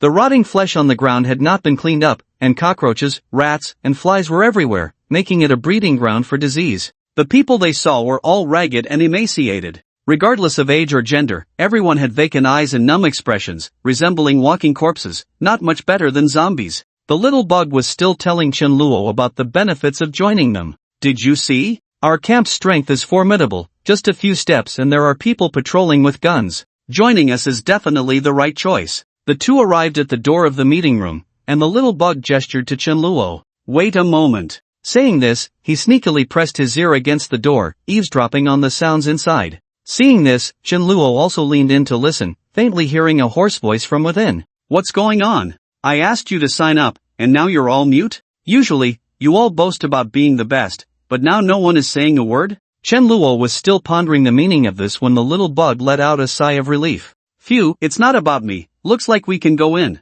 With that, he knocked on the door. Come in. The little bug walked in with a grin. Boss, I'm back. Weren't you supposed to keep an eye on that beast's every move? Why are you back? Eagle Brother looked a bit disappointed and angry at his seated subordinates. Upon seeing the little bug enter, his tone turned sarcastic. I ran into a mysterious expert on the way, so I came back early. The little bug quickly used Chen Luo as a shield. Turning his head, he said, Brother, come in quickly. Hearing him call, Chen Luo thought for a moment and walked in. A dozen pairs of eyes turned to him simultaneously. As the mercenaries sized up Chen Luo, he was also assessing them. Each of these people was robust, with multiple scars and gunshot wounds. Their fierce gazes made it clear they were not to be trifled with, especially the middle-aged man in the center, whose eyes were sharp like an eagle's, making Chen Luo feel a prickling discomfort under his gaze. However, Chen Luo's mental fortitude was quite strong. Even under the scrutiny of so many, he remained composed. Eagle Brother nodded slightly in approval. Just this mindset alone could be considered a mark of a master. So you are the mysterious expert that little bug mentioned, who broke through the encirclement of over a dozen zombies and killed them all? Just as Chen Luo was about to speak, the hot-tempered mercenary scoffed, What's so great about that? I can do it too. Mid-sentence, someone beside him quickly nudged his elbow. He immediately realized and fell silent. But it was too late. Eagle Brother said to him, Since you're so capable, let's have you go. The hot-tempered man's face instantly turned sour, as if he had eaten a fly. Boss, my stomach hasn't been well lately. I'm constipated, so it's not suitable for me. Eagle Brother snorted coldly. Then what do you have to say? The person sitting opposite the hot-tempered man, who didn't get along with him, chuckled. Even though the hot-tempered man saw it, he dared not express his anger. There was no way, if he kept being stubborn, he would be sending himself to his death. Compared to life, what was face worth? Eagle Brother turned his attention back to Chen Luo. That should be the case. Chen Luo replied. Welcome to join us. Eagle Brother extended his hand, and Chen Luo shook it. Alright, let's continue the previous topic. Wait a minute, boss, he just joined. He doesn't have the right to participate in our meeting, does he? The hot-tempered man spoke up again. Whether he has the right or not is up to me. It's better than having you bunch of wooden heads in a meeting. Eagle Brother was genuinely angered by them. This time, he made an exception to let Chen Luo attend the meeting to instill a sense of crisis in these guys. He wanted them to know that from today onwards, it was no longer about feelings, but about who had the ability to rise to power. Chen Luo's heart stirred. He stood quietly to the side, but his mind was already active. Eagle Brother said, For those who just arrived and didn't hear or were distracted, let me repeat, we are discussing selecting a few people to capture the mutated zombies. Anyone who is caught, whether they are new recruits or have been here for years, will be promoted to vice captain. Upon hearing this, the expressions of the others varied. In their team, there had only been Eagle Brother as the captain, while the rest held equal status. Nowadays, there is an additional position of vice captain. If I get elected, wouldn't that mean I can step on others? Thinking of this, many people felt tempted. Brother Eagle had been observing them and was quite satisfied with their reactions. It was time to employ the catfish effect. Can I join too? A female voice rang out from outside. Chen Luo focused his gaze and saw a beautiful foreign woman walk in. Why are even women here? Everyone wants a piece of the pie? The hot-tempered one spat. The woman you speak of is stronger than most of the men here. Luo Wei directly pointed out the hot-tempered one, like you. What did you say? The hot-tempered one slammed the table and stood up. But in the next second, Luo Wei moved, using a hold to pin the hot-tempered one's arm behind his back on the table. The hot-tempered one still tried to resist, but a cold, piercing dagger was pressed against his neck. What are you doing? Let him go. Seeing an outsider bully their own, they finally united. Didn't Mr. Eagle say that as long as you have the ability, anyone can rise? Am I not allowed as an outsider? Luo Wei not only showed no fear but also raised an eyebrow provocatively. Chen Luo quietly asked the little bug beside him, Who is she? The little bug didn't think much and directly told Chen Luo about Luo Wei's background. This foreign beauty is an employee of a multinational pharmaceutical company. That company is researching experiments with zombies. Our heavy weapons are exchanged for mutated zombies with them. A multinational pharmaceutical company? Conducting experiments with mutated zombies? Chen Luo recalled an organization from his previous life that broadcasted for volunteers to test drugs. It seemed to be a pharmaceutical company. Could it be the company behind this woman? Chen Luo wanted to learn more about this company, especially their progress on the virus vaccine. So he asked, What is the name of that company? Do they have branches in the country? The little bug shook his head. I don't know. We only deliver to the locations they specify, nothing else. Chen Luo was not discouraged. Then why did this woman come here? Do you know? I don't know either. She must be passing by.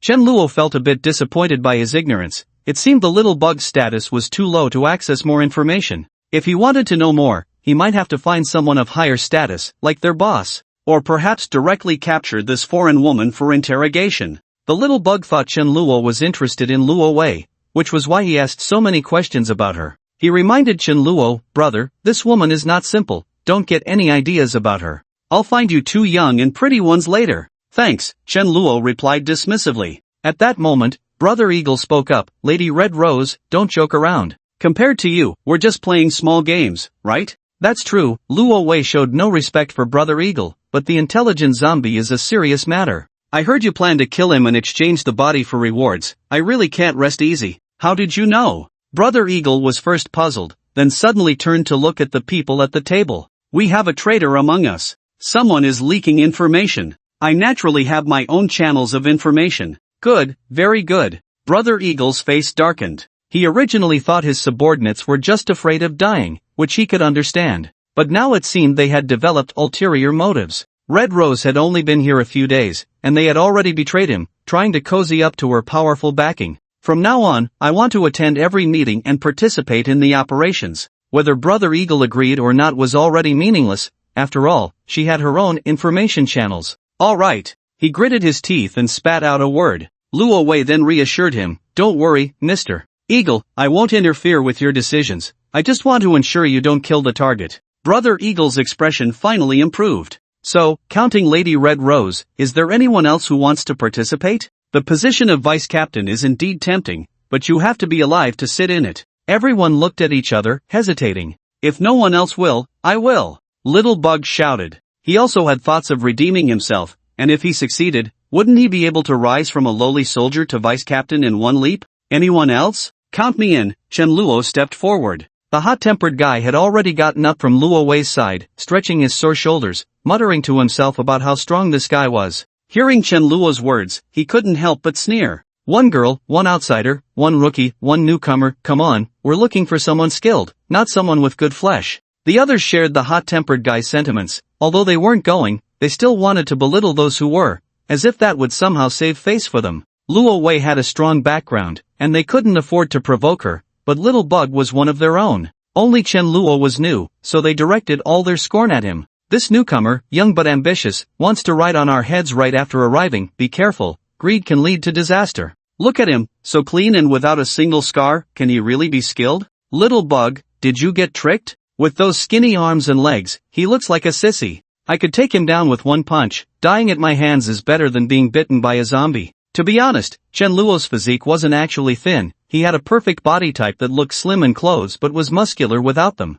His muscles were more understated, not as exaggerated as those of bodybuilders. But in terms of explosiveness and endurance, Chen Luo was dozens of times stronger than those who relied on drugs. So, the few of them insulting Chen Luo was truly awkward. As for his fair skin and lack of scars, that was true. Chen Luo had some scars before, but they had all been repaired after he injected gene-enhancing agents. Chen Luo didn't care about the ruckus from this rabble. He wanted to sign up just to get closer to Luo Wei and Eagle Brother to gather information about the mysterious pharmaceutical company. Chen Luo could disregard others' opinions, but Eagle Brother couldn't. He had to consider whether the candidate could win the crowd's approval. On the other hand, he also had doubts about Chen Luo's true strength and saw this as an opportunity to test him. To give everyone in Luo Wei an explanation, Eagle Brother said to Chen Luo, since so many people doubt you, why don't you show a few moves to prove yourself? How do I show? Fight a wooden dummy? Chen Luo didn't understand their rules. The hot-tempered guy burst out laughing, fight a wooden dummy? Do you think you're in a movie? I need plaster, ha ha, Little Bug quietly explained. To prove yourself here, you have to pick someone to fight. Chen Luo suddenly understood. In that case, he would choose the one who was jumping around the most. I choose him. Chen Luo pointed at the hot-tempered guy. Me? The hot-tempered guy widened his eyes in surprise, and then a strong sense of humiliation surged up, making him furious. Kid, do you think I'm a soft persimmon? Chen Luo replied lightly, if you can't even beat a woman, what else could you be? This guy was targeting him for no reason, and Chen Luo wasn't a saint. he naturally had a temper and seized the opportunity to fight back. Sure enough, the hot-tempered guy's eyes turned red with anger upon hearing this. I can't beat a woman? I just don't want to stoop to her level. If we really fought, I could Luo Wei shot him a glance. The hot-tempered guy quickly spoke up. Anyway, kid, you picked the wrong person. Just wait until I beat you to a pulp. After saying that, he stood up and walked outside amidst the crowd's jeers. It's cramped inside, not good for fighting. Come out with me. Little Bug said worriedly to Chen Luo. Expert, are you sure? He's one of the top 3 fighters here. Maybe you should choose someone else? He doesn't really care about Chen Luo. Mainly, Chen Luo is the one he brought back. If Chen Luo loses, especially in a humiliating way, it would be hard for him to save face. 1 minute, Chen Luo replied. Ha! Xiao Chong didn't quite understand what Chen Luo meant, and by the time he realized, Chen Luo had already walked out of the conference room. In the open space, the two stood 3 meters apart, facing off, attracting quite a few onlookers. Brother Eagle said to the intrigued Luo Wei, Ms. Red Rose, who do you think will win? Without any hesitation, Luo Wei replied, that big guy. Oh, Brother Eagle was curious about her certainty. Can you share your reasoning? Although that big guy isn't very bright, he has brute strength, and from his steps and stance, it's clear he has undergone professional training. Luo Wei spoke confidently, and Brother Eagle couldn't help but nod. That's right, Tiger used to be a martial arts instructor, but he was fired for being hot-tempered and hitting someone. As for the guy opposite the big guy, his steps are chaotic, and his posture is sloppy, just like an ordinary person. When they fight, the big guy will definitely win. Seeing Luo Wei's confidence, Brother Eagle couldn't help but question Chen Luo. Could it be that Xiao Chong was really deceived? The audience present had already started to tease. Tiger, if you can't win, it'll be really embarrassing. Shut up, if I can't win, change my name to Sick Cat. Tiger glared at the person. Then he looked at the seemingly indifferent Chen Luo. Kid, I'm going to make you kneel and beg for mercy, regretting your choice. To Tiger's harsh words, Chen Luo merely scratched his ear impatiently. Can we hurry up? Are we still fighting? Since you're so eager to die, I'll grant your wish. Take this. Tiger shouted, his hands clawing towards Chen Luo. The movement was so fierce that it even made a tearing sound, like a roaring tiger. The onlookers nodded in approval. No wonder he was a martial arts instructor. This tiger claw had already reached a master level. Facing the roaring tiger claw, Chen Luo stood his ground, not dodging or flinching, even his expression unchanged, as if he were stunned. But just as the tiger claw was about to grab him, he moved with lightning speed, extending his hands and instead grabbing Tiger's claw. Tiger looked down in shock at his hands intertwined with Chen Luo's, then a tremendous force surged through. Accompanied by the crisp sound of bones breaking, Tiger's face twisted in pain. To prevent his wrist from breaking, he had to lower his body and kneel. Everything happened so suddenly that the crowd hadn't even seen how Chen Luo made his move before Tiger was already on the ground. This scene left everyone dumbfounded, including Luo Wei. What a fast response! Luo Wei exclaimed. She could easily take down Tiger because she was well versed in human joints, knowing how to render him powerless. But Chen Luo had directly overpowered Tiger with sheer strength, which was no small feat. It's broken! It's broken! Tiger shouted repeatedly. Do you admit defeat? Chen Luo looked down at him. I admit defeat, I admit defeat. Kneeling in front of so many people and admitting defeat with his own mouth, Tiger's face was utterly humiliated. But if he didn't admit defeat, his hand would be ruined. Chen Luo released Tiger, who quickly looked at his hand, seeing his wrist was red and trembling uncontrollably. Chen Luo ignored him and said to Brother Eagle, Am I qualified now? Enough, enough. Brother Eagle was secretly pleased. He finally had another capable person under his command. Xiao Chong was even more proud, praising, so the minute you mentioned was actually about winning in a minute. Truly a masterful display. Luo Wei stepped forward, her single eye filled with fighting spirit. You, very impressive. I underestimated you. Chen Luo was just about to strike up a conversation with her when Eagle Brother quickly interrupted. Alright, we have 3 candidates confirmed. Is there anyone else who wants to sign up? Eagle Brother watched Luo Wei warily. He had finally found a capable person and couldn't let Luo Wei easily poach her. Luo Wei naturally sensed Eagle Brother's hostility towards her, but she didn't care. She had never missed out on what she wanted. Let him be happy for a couple of days. Perhaps Chen Luo's easy victory over Huzi had given others confidence, as 2 more people signed up one after another. Very well, since the candidates have been decided, let's hold a feast to celebrate and bless them. Great! The crowd cheered. In a harmonious atmosphere, the mercenaries urged the civilians to bring over a large table, then set out food on it. Chen Luo glanced around and found that most of it was canned food, even the fruits and vegetables were canned oranges and canned peaches. There wasn't a single fresh dish. Compared to what Chen Luo usually ate, this was far from satisfactory. The only thing that could be considered luxurious was the beer. The mercenaries' eyes lit up at the sight of the beer. For these people who never parted with cigarettes and alcohol, this drink was far more appealing than canned food. Come on, everyone, drink up. Eagle Brother pulled the tab on a can of beer and raised it to the crowd. Cheers! They cheered and drank heartily. Chen Luo looked around. The only ones who could sit down were the mercenaries themselves. The civilians could only watch and had to busy themselves serving them. Although Chen Luo felt sympathy for them, he had no intention of advocating for their justice. Fairness had to be fought for by oneself. If one didn't put in the effort, it was useless for others to try to help. Chen Luo was more concerned about Luo Wei, who seemed to have disappeared after the banquet started. He wanted to look for her, but Xiao Chong kept pulling him to drink, and Eagle Brother occasionally shot him glances, making it hard for him to find an opportunity to leave. After finally waiting for the drinks to flow and everyone to get drunk, it was already quite late. One by one, people left to rest, while some simply slumped over the dining table, snoring. Chen Luo had a sudden idea and said, Eagle Brother, Xiao Chong is drunk, I'll help him back to rest. Go ahead, Eagle Brother replied, tipsy and suspicious. Chen Luo helped Xiao Chong leave the party, and when they reached a deserted corner, he dropped Xiao Chong down. Chen Luo squatted down and patted Xiao Chang's face. Wake up, wake up.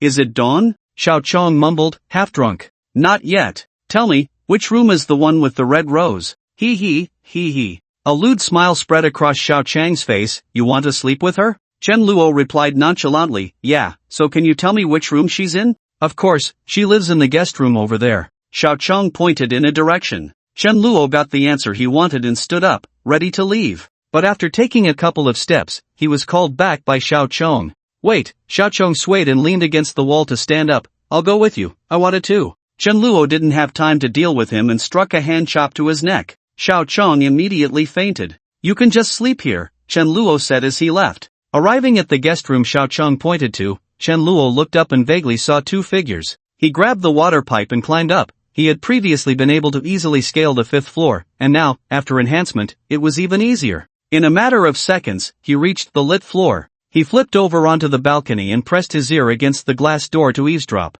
A woman's voice came from inside, but it was clearly not Luo Wei's, it was another woman. How much longer do we have to stay here? Just when Chen Luo thought he had found the wrong room, Luo Wei's voice came through. We can leave once we capture the intelligent zombie. Why? Are you in a hurry? No, it's just that the research materials are with me, and I can't relax for a moment. Otherwise, why don't you take care of them? I've told you before, you are just as important as the research materials. It's best if you keep them, so we don't get distracted. Alright. Research materials? Could it be about the vaccine? Chen Luo became interested and continued to eavesdrop. However, Luo Wei seemed to be tired and yawned. Alright, I'm tired. I'm going back to my room to rest. After saying that, Luo Wei went into her bedroom. Chen Luo waited for a while, and another figure also left the living room. Seizing the opportunity, Chen Luo opened the glass door and slipped inside. He first rummaged around the living room but found nothing useful. Then he approached the door of Luo Wei's room and listened carefully. It was silent inside, with not a sound to be heard. Chen Luo did not go in but moved to another room's door. He could faintly hear the sound of water coming from inside. Is someone taking a shower? Chen Luo's eyes lit up. If someone was showering, they would definitely have to undress. The so-called research materials must be in the clothes. Chen Luo twisted the doorknob and found the door was locked from the inside. But he had a plan. He returned to the balcony and climbed the wall, jumping between the windows. He successfully made his way to the other side, opened the window, and slipped inside. In the bathroom, a vague figure was moving. From the outline, the woman had an exquisite hourglass figure. Chen Luo couldn't help but take a few more glances before turning his attention to the bed. Sure enough, several pieces of clothing were scattered on the bed. Chen Luo tiptoed to the bedside and began to search through them. Wait a minute, these clothes don't have pockets. How did she carry her things? Chen Luo was puzzled. The only item that could possibly hide something among these clothes was the underwear. Could it be that she usually hides the research materials here? Curiously, he picked up the underwear, and a strong fragrance wafted into his nose. Just as Chen Luo was pondering where the items could be hidden, the sound of water in the bathroom stopped. A voluptuous woman walked out. Seeing the figure by the bed, she thought it was Luo Wei. After all, only she had the key. Luo Wei, what are you doing in my room? She asked. Chen Luo stiffened. It was too late to hide now. He quickly covered his face with the black silk fabric in his hand and turned around. The freshly showered Zhuang Ningmen was wearing a white robe, with nothing on her upper body and only a silk thong on her lower body. She saw a man with a stocking over his head squatting by her bed, holding her intimate clothing. Zhuang Ningming immediately understood that this person was definitely a pervert. Luo MMPH. Chen Luo reacted quickly, instantly moving in front of her and covering her mouth with his large hand. Zhuang Ningming instinctively tried to resist, raising her leg to kick Chen Luo in the groin. Chen Luo hurriedly grabbed her thigh. Her freshly washed skin was incredibly smooth, slippery to the touch, like an eel. Chen Luo had to increase his grip. Zhuang Ningmeng let out a painful groan, a red handprint appearing on her snowy white thigh. She slapped Chen Luo's face, but he used his other hand to grip her wrists, pulling them up. At the same time, he stepped forward, pinning Zhuang Ningmeng against the wall. Listen, if you don't want to die, shut up. Chen Luo growled in a rough voice. But he didn't expect this woman to be so strong-willed. She completely disregarded her balance and kicked Chen Luo with the only leg she could still move. Naturally, Chen Luo wouldn't let her kick him. He stepped forward, firmly pinning Zhuang Ningmeng against the wall. Zhuang Ningmeng's eyes widened, filled with terror. To her, this strange man was definitely a perverted wolf, attempting to assault her. Therefore, she used all her strength to struggle desperately. Chen Luo was irritated by her actions, his tone turning angry. Don't move. Tell me, where are the research materials? Hearing that he was here for the research materials, Zhuang Ningmeng's struggles became even more intense. However, in her struggle, her white lab coat naturally became a bit disheveled. The collar opened to the sides, revealing a deep cleavage that seemed to absorb all light like a black hole. Chen Luo's gaze was involuntarily drawn to it. Moreover, upon closer inspection, one could see two fiery red suns at the edges of the black hole. After twisting for a while, Zhuang Ningmeng wondered why the perverted colored demon had gone silent. She opened her eyes and found him looking down, so her gaze followed suit. Once she realized what he was looking at, Zhuang Ningmeng felt both shy and angry, her cheeks turning crimson. In truth, Chen Luo was not merely tempted by beauty, his attention was more on Zhuang Ningmeng's lab coat. He had his own doubts about this out-of-place garment. Would a normal person take a lab coat into the bathroom while showering? Usually, one would either wear underwear, wrap a towel around themselves, or simply wear nothing at all. How could someone come out wearing a lab coat? Unless that lab coat was very important. An idea struck Chen Luo, and he released Zhuang Ningmeng's legs. Zhuang Ningmeng, who had been leaning against Chen Luo for support, immediately lost her balance and instinctively clamped her legs around his waist. This position was quite ambiguous. If someone were to walk in and see this scene, they would definitely misunderstand that the two were being intimate. At this moment, all of Zhuang Ningmeng's attention was on her legs. She felt a hand, as agile as an eel, climbing up her leg. Zhuang Ningmeng's body stiffened, and the next second, her struggles intensified. Experienced men knew how tiring it was to maintain this position. Most men couldn't hold on for long. Moreover, Zhuang Ningmeng's figure was quite curvy, making her heavier than a slender woman. So she thought that this unfamiliar man wouldn't last a minute before giving up and letting her go. At that point, she would have a chance to escape. But Chen Luo was no ordinary man. After so long, he felt no soreness in his waist or arms. His hand, reaching toward the woman's lab coat, found a rectangular metal object in the pocket. Chen Luo's heart leaped with joy as he grasped the metal object in his hand. With the item in hand, he had no intention of entangling himself further with this woman. He let go and took 2 steps back. Without the support of the wall and Chen Luo, Zhuang Ningmeng fell to the ground. Her lab coat completely slipped off, and in an instant, springtime beauty was revealed. However, this stunning scene went unappreciated, as Chen Luo ran to the window and jumped out without looking back. Zhuang Ningmeng hurriedly shouted, "Roxy, Roxy!" Her cry startled Roxy next door, who jumped out of bed and rushed to Zhuang Ningmeng's room, twisting the doorknob. Realizing the door was locked, she lifted her nightgown, and the bright red fabric flashed by. Removing the handgun strapped between her thighs, she shot at the door lock. This woman even kept a gun by her side while sleeping. Her level of caution was astonishing. After the gunshot, the lock was broken, and she kicked the door open, gun raised, charging inside. But the room was empty except for the disheveled Zhuang Ningmeng. Roxy scanned the room and noticed the open window by the bed, and in an instant, she understood everything. She quickly went to the window to look outside, but saw nothing. Roxy put away her gun and helped Zhuang Ningmeng up. "Miss Zhuang, are you alright?" Zhuang Ningmeng quickly said while getting dressed. "Just now, a pervert wearing a stocking on his head sneaked in through the window, attempting to assault me, but he failed due to my struggles. Check if anything is missing. I always keep the research materials with me, even when I shower." Zhuang Ningmeng patted the pockets of her lab coat, her expression changing. She hurriedly turned out the pockets. It's gone, it's gone. The research materials are missing. She disbelievingly turned out the other pocket as well, then knelt down to search carefully, but still found nothing. She could only sit on the ground with a face full of regret. It must have been when he touched my leg just now, I thought. Luo Wei's expression was also not good. She had just assured Zhuang Ningmeng that the things left with her would definitely be safe. Yet, right after that, the items were snatched away right under her nose. It was simply a slap in the face. I'm sorry, Red Rose, Luo Wei interrupted Zhuang Ningmeng. It has nothing to do with you. I was careless, but fortunately, you're fine. She continued, the other party came for the research materials, but even if he got his hands on them, it would be useless. Without your help, he won't be able to decipher the contents. Zhuang Ningmeng felt a little reassured at this. She then asked, who do you think it could be? Luo Wei shook her head. I don't know. It could be a competitor, or it could be this group of mercenaries. But whoever it is, he will definitely come back. When he does, my bullets will send him to meet God. The next day, Chen Luo arrived at the conference room. As soon as he entered, he saw Luo Wei sitting in the position directly facing the door, her face dark enough to drip water. A pair of sharp eyes scrutinized everyone who came in. When Chen Luo walked in, he was also stared at for quite a while. He thought for a moment that his actions from last night had been exposed and almost ran away. Fortunately, the next person came in, and Luo Wei's gaze shifted. After Chen Luo took his seat, a little bug came in rubbing his shoulders and sat down next to him. What's up with that woman at the door? She was staring at me when I came in, as if I owed her millions. I don't know, Chen Luo replied. By the way, why did I wake up on the concrete floor today?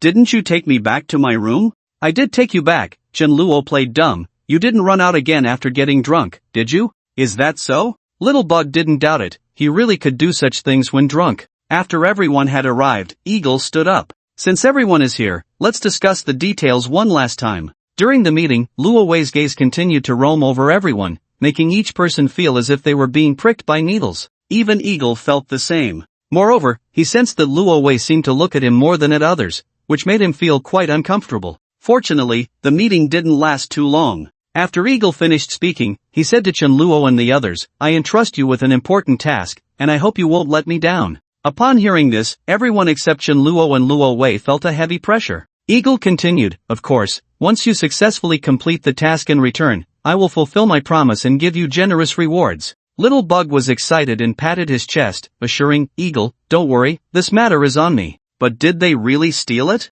Luo Wei observed for a long time but still couldn't figure out who had a problem. She couldn't sleep last night, and after thinking it over, she still felt it was this group of mercenaries who had stolen it. First of all, this was their territory, and outsiders couldn't easily come in. Secondly, these people were all scoundrels, they would do anything for a bit of profit. However, ordinary foot soldiers probably wouldn't have the guts to sneak into her room. Most likely, it was their leader who instructed them to do it. But they were about to set off, so she had to put her thoughts aside. The 5 of them, including a driver, totaled 6 people, driving towards the Hai Tian community. This situation was completely different from before. Last time, there were the most zombies right when they set off, and as they drove east, the number of zombies decreased. This time, it was the opposite, the closer they got to the Hai Tian community, the more zombies there were. Chen Luo pondered, it seemed that the big-headed zombie had been angered by the mercenaries' trap and had released the zombies under its command. Fortunately, he had specifically instructed Ningxiao before leaving to have her and the other women hide in the safe house and not go outside. Su Rui's side was in dire straits, their food was running low, and they had to go out, which would likely be tough for a while. When the vehicle reached the location of the last overpass, the number of zombies on the road had swelled to resemble an ant nest. The off-road vehicle crushed dozens of zombies, but eventually got stuck on the corpses, unable to move forward. The leader among the 5 was a man named Wang Chang, who had previously clashed with Huzi. He spoke up, let's get out here and move quickly along the path. After the 5 got out, the driver left first, and they continued on. They were not ordinary people, each had remarkable skills, and cutting down these slow-moving zombies was like chopping vegetables. However, there were simply too many zombies, and after advancing a short distance, they had to stop to rest. The group was drenched in sweat, panting as they leaned against the wall. Xiao Chong complained, damn it, my hands are worn out, there are just too many zombies. Wang Chang replied irritably, you think so? Half the city's zombies are here. When we reach our destination, there will be even more. Among them, Luo Wei had the least physical exhaustion. She hardly had to lift a finger except to deal with the zombies that got too close. Xiaochong shouted at her, "Hey, why didn't you do anything just now?" Luo Wei replied leisurely, "My main task is to supervise that you don't kill the target, not to help you complete the mission." She didn't care whether she could successfully capture the intelligent zombie, she was indifferent to the lives of the other four. What mattered to her was only the living intelligent zombie. So it was best if the mercenaries completed the mission, if they didn't, it didn't matter. As long as she waited for the reinforcements from the branch office to arrive, she would definitely succeed in capturing it. "So you're just here to supervise," Xiaochong muttered. Everyone knew Luo Wei was slacking off, but no one dared to say anything. At most, they would grumble quietly. However, they didn't know that it wasn't just Luo Wei who was slacking, Chen Luo was too. He could easily keep going until they reached the Hai Tian community. But Chen Luo understood that as long as you could work, you had to keep working. He pretended to put in a lot of effort, but in reality, when they weren't paying attention, he had secretly let through countless zombies. The group rested and advanced intermittently, finally arriving at their destination just before dark. They found a high point to overlook the Hai Tian community and were immediately stunned into silence by the scene before them. The density of zombies inside was so high that there were almost 5 zombies per square meter. Moreover, they keenly noticed that among these zombies, 3 or 4 seemed to be of unusual size. 2 of them were several times larger than the others. Although they didn't reach the size of the giant zombie from before, they were still quite impressive. Additionally, there was a dark, indistinct creature that was hard to tell whether it was a wolf or a dog. But it was as big as a tiger, nearly 3 meters long from head to tail. Its fangs protruded from its mouth, looking quite ferocious. Its fur was matted with blood, making it look rather grotesque. When Xiaochong saw it, his heart sank, and he immediately wanted to give up. "Is that a zombie dog? Why is it so big? If it catches us with its claws or bites us, we're done for. It can't still have its sense of smell from before infection, right? How can we approach the target without being detected?"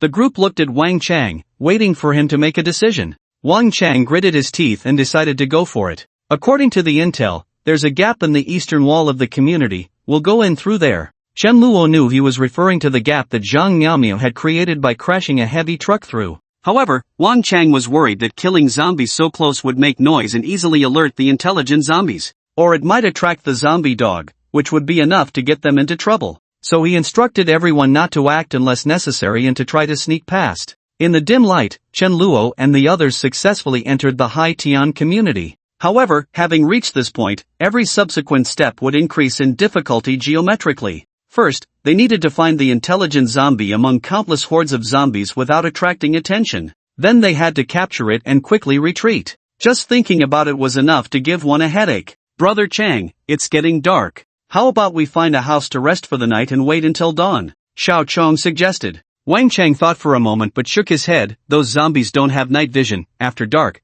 they can only rely on sound, which is advantageous for us." As he spoke, he pulled out a head-mounted device from his backpack. This was the night vision goggles that Eagle had distributed to each of them before they set out. In addition to the night vision goggles, Eagle also gave each of them 100 rounds of rifle ammunition, 2 grenades, and a flashbang. It could be said that he had invested heavily for this mission. The others followed suit and put on their head-mounted night vision goggles. Chen Luo had never worn such equipment before. When he put it on, he could see the zombies clearly within 100 meters ahead. Unlike thermal imaging, night vision goggles capture weak visible light signals, so even if the zombies had no body heat, they could still be seen. With this equipment, they waited a while longer until it was completely dark, to the point where one couldn't see their own hand in front of them, before continuing their actions. The zombies at this time were much more active than during the day. Some were running around, often knocking over other zombies. More zombies stood still, seemingly in a daze, as they had no targets. As Xiaochong passed by a stationary zombie, it suddenly moved, swinging its arm towards him.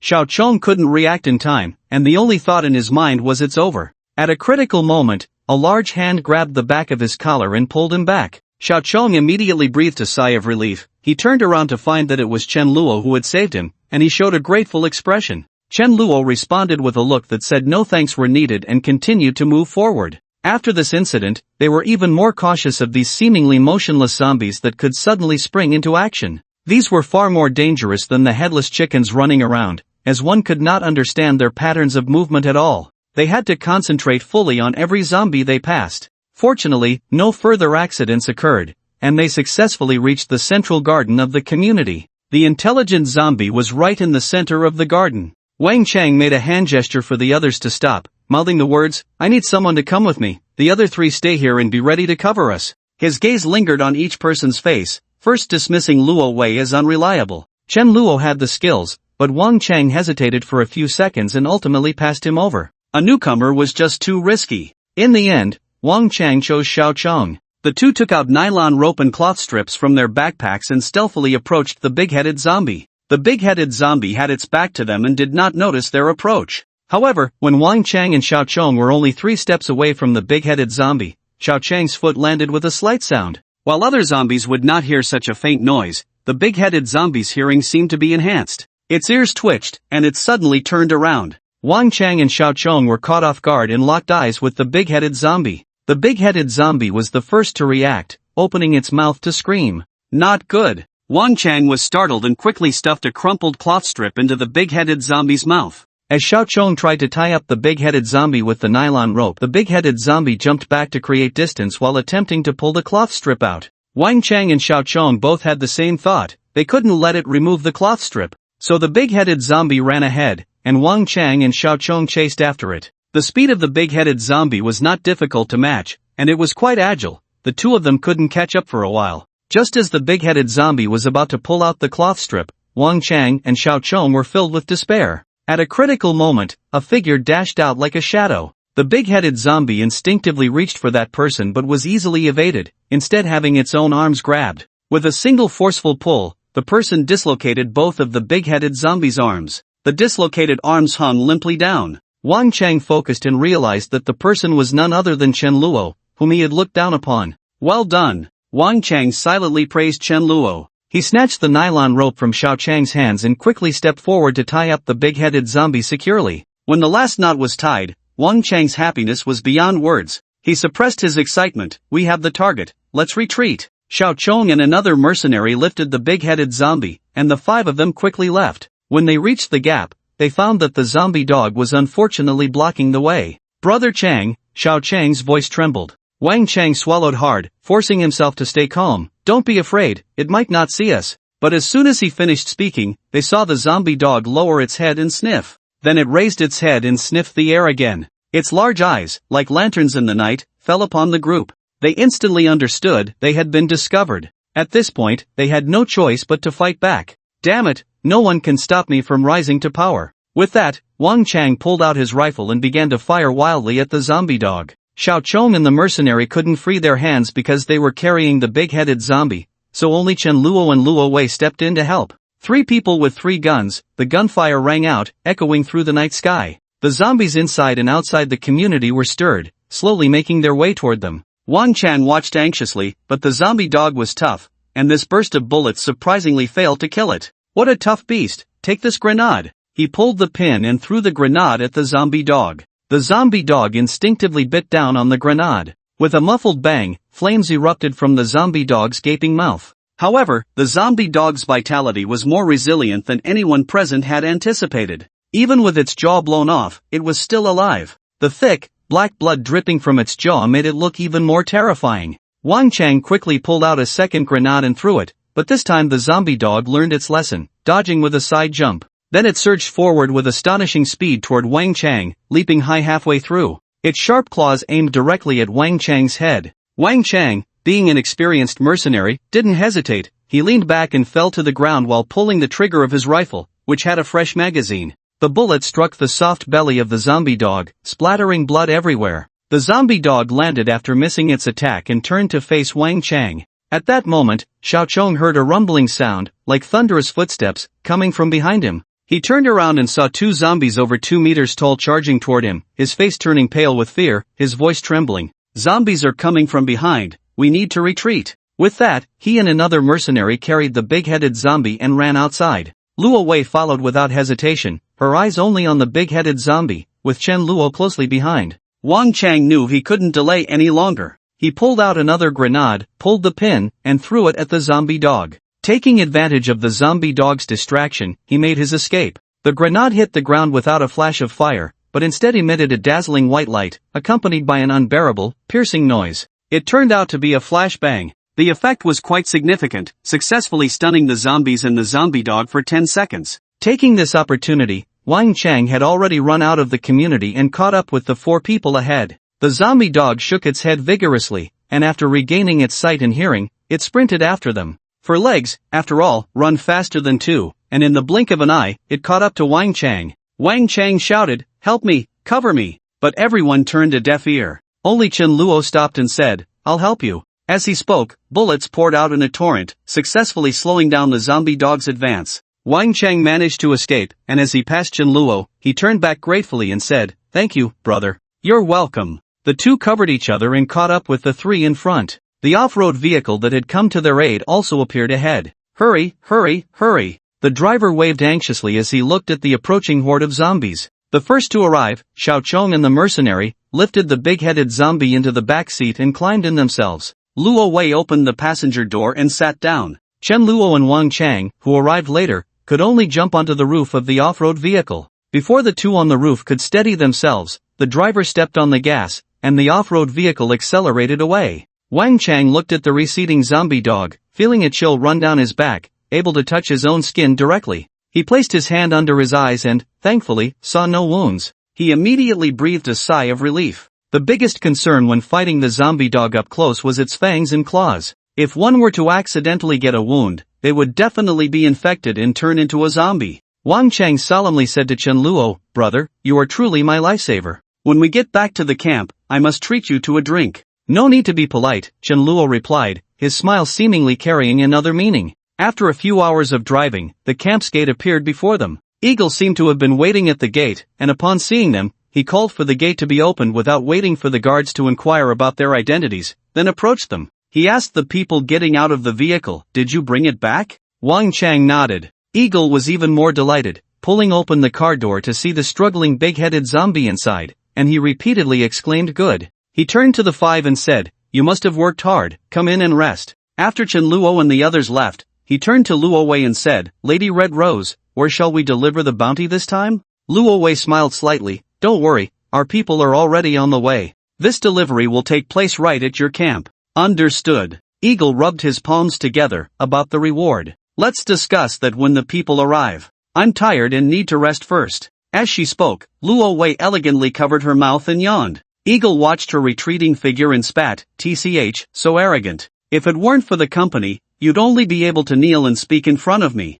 Turning his head, he changed his expression, looking at the intelligent zombie with shining eyes. "My dear treasure, this time it all depends on you." The intelligent zombie's brain had already begun to understand human language. Hearing Eagle's words and seeing his expression, it couldn't help but tense up. The next morning in the conference room, Eagle sat in the main seat with a beaming face. Next to him was an iron cage containing the big-headed zombie. When Chen Luo entered, Eagle stood up and led everyone in applause. "Welcome our hero." Chen Luo looked at him in confusion. "Wang Chang and Xiao Chong have already told us the details of this operation. Not only did you save those two, but you also made a significant contribution in capturing the zombie." "That's what I should do," Chen Luo humbly replied. "You are the greatest contributor. I won't treat you unfairly," Eagle declared earnestly. Luo Wei also stepped forward and extended her hand. Eagle raised an eyebrow in surprise. It was the first time he had seen Luo Wei take the initiative to be friendly with someone. Usually, she always appeared proud. "Mr. Chen Luo, it's a pleasure to meet you. You can call me Luo Wei." "Hello, Luo Wei." The two shook hands gently. Chen Luo heard the system's prompt in his ear. Name, Luo Wei. Identity, female agent, female assassin. Favorability, 20, familiar, initial encounter reward, listening device, collectible, first kiss reward, Barrett specific ammunition complete strategy reward, ammunition depot. The system rewards were fine, but what satisfied Chen Luo the most was that he had gained the trust of Eagle Brother and the favor of Luo Wei. It was worth the effort he put in, having saved two people. After releasing his hand, Chen Luo noticed that a woman was following behind Luo Wei. After putting on her clothes, he almost didn't recognize her. At that moment, she was intently studying the big-headed zombie through the iron cage. While studying, she muttered, "Living samples are really rare. I want to cut open your head to see what your brain is like compared to an ordinary zombie." The big-headed zombie showed a human-like expression of fear upon hearing this. The female researcher exclaimed in surprise as if she had discovered a new continent, "You can understand human language? How amazing!" Noticing that Chen Luo's gaze was fixed on Zhuang Ningmeng, Luo Wei introduced, "This is Zhuang Ningmeng, a researcher from our company's laboratory, very interested in zombies." "I can tell. After learning the female researcher's name, the system's voice echoed in Chen Luo's mind again. Name, Zhuangningming identity, researcher favorability, 0, stranger, initial encounter task, biological laboratory, collectible, first kiss reward, zombie virus vaccine formula complete strategy reward, gene enhancement drug formula. Seeing her rewards, Chen Luo couldn't help but widen his eyes. The formulas for the zombie virus vaccine and the gene enhancement drug were both valuable. One could make a person immune to the zombie virus, while the other had a chance to enhance physical attributes, elevating an ordinary person's capabilities to that of a minor superhuman. Using both together could directly eliminate the side effects of the gene enhancement drug, guaranteeing 100% enhancement. Moreover, the system kindly rewarded him with a laboratory for producing the drugs. Faced with such generous rewards, Chen Luo couldn't help but develop thoughts about this woman with an ascetic demeanor and voluptuous figure. Luo Wei keenly caught the change in Chen Luo's gaze, her single eye sparkled with amusement as she teased, "What? Are you interested in my researcher? How about this, you become my subordinate, and I can help you make connections." Just as Chen Luo was about to respond, Eagle Brother spoke up, "We have no shortage of women in our camp." "Alright, Chen Luo, sit down, it's time to discuss your rewards." Luo Wei didn't mind Eagle Brother interrupting her conversation with Chen Luo again. She was confident that if she truly wanted to steal someone away, Eagle Brother wouldn't be able to stop her. She believed any smart person would make a wise choice after witnessing the strength of her company. As for now, Luo Wei's focus was entirely on the intelligent zombie, protecting Zhuangningming, and finding the thief who had stolen something. Aside from Zhuangningming, who was engrossed in her study of the big-headed zombie, everyone else sat down at the table. Eagle Brother cleared his throat. "First, Chen Luo, you contributed the most in this operation and are the greatest hero. Your reward is 50 cans of meat and 10 bottles of beer." After saying this, he looked at Chen Luo's expression, and seeing no reaction, he thought he was dissatisfied, so he added, "Additionally, I allow you to choose any 2 women from the camp to serve you." Chen Luo remained expressionless. These rewards might seem generous to others, but to him, they were too ordinary. Even the beer could be brewed from the surplus food in his safe house, offering no appeal. Eagle Brother waited for a few minutes, but when he didn't receive a grateful response from Chen Luo, he awkwardly cleared his throat. "Ahem, I was originally going to let you all have the position of vice captain, but then I thought about it and realized that having too many vice captains would be chaotic, so I decided to only choose Wang Chang as the vice captain." Xiao Chong and Xiao Gui both agreed, "So it just depends on your opinion now." Upon hearing this, Chen Luo instinctively glanced at Xiao Chong. Xiao Chong lowered his head, looking guilty. Seeing his reaction, Chen Luo immediately understood. It turned out they had kept it from him and had already reached a consensus. Among them, aside from the outsider Luo Wei, Wang Chang was the only one considered a veteran, with the longest tenure and the most trust from Eagle Brother. So he only intended to select Wang Chang as the vice captain. Xiao Chong and the other person must have secretly received benefits or some promise from Eagle Brother, thus voluntarily giving up the vice captain position. As a newcomer with the least experience, Chen Luo was the last to know and had no promises at all. "Chen Luo, I hope you can understand," Eagle Brother said with a troubled expression, speaking earnestly, "if you become vice captain right away, the others will be dissatisfied, which will affect the unity of the team. But don't worry, as long as you work for another 2 or 3 years, this position will eventually be yours, and you might even have a chance to sit in my position." Such a simplistic promise would probably not convince even a novice in the workplace, let alone Chen Luo. Ultimately, it was just a matter of distrust towards Chen Luo. He had clearly promised that as long as the tasks were completed, anyone could become vice captain. Now that the tasks were done, it was like unloading the donkey after using it, pulling this kind of stunt. And he pretended to be so troubled, which was truly hypocritical. Chen Luo himself had no particular thoughts about the position, he was just disgusted by Eagle Brothers' double standards. After all, he had saved Wang Chang and Xiao Chong's lives. The way they treated him was truly that of ungrateful wolves. Chen Luo silently noted all of this in his heart, maintaining a calm expression. "I can understand." Eagle Brother had initially thought he would have to persuade Chen Luo, but he didn't expect Chen Luo to accept so readily. Even he was a bit surprised. He then happily patted Chen Luo on the shoulder, saying with great satisfaction, "That's great." After the meeting, Chen Luo was stopped by Luo Wei on his way back to his room. Confused, Chen Luo asked, "Is there something?" Luo Wei nodded. "It's not convenient to talk here. How about we go to my room to chat?" If it were any other woman saying this, Chen Luo might suspect that she had feelings for him. However, Luo Wei never gave off a seductive vibe. Despite her beauty surpassing that of most women, her demeanor was very proud, looking down on any man, and naturally, she didn't need to rely on her looks to attract men. Chen Luo was just worried about not having the opportunity to place the listening device he received as a reward from the system in her room. After the last incident, she would definitely be on high alert, making it harder to sneak in. He didn't expect her to invite him herself. Chen Luo pretended to hesitate for a few seconds before saying, "Alright." The two arrived at the guest room where Luo Wei was staying. Luo Wei fiddled with the electronic device next to the door for a moment before opening it. She didn't forget to explain to the curious Chen Luo, "It's a high-tech anti-theft device, for catching thieves, just so you know." "Got it." They sat down on the sofa in the living room, and Luo Wei asked, "Would you like something to drink?" "Just plain water is fine." Luo Wei nodded and left the living room to go into the kitchen. Taking this opportunity, Chen Luo took out the listening device. This device was no thicker than a needle, and according to the system's description, it was cutting-edge military technology. Only special forces or secret agents would have the chance to use it. Despite its small size, the battery inside was enough to power it for a month.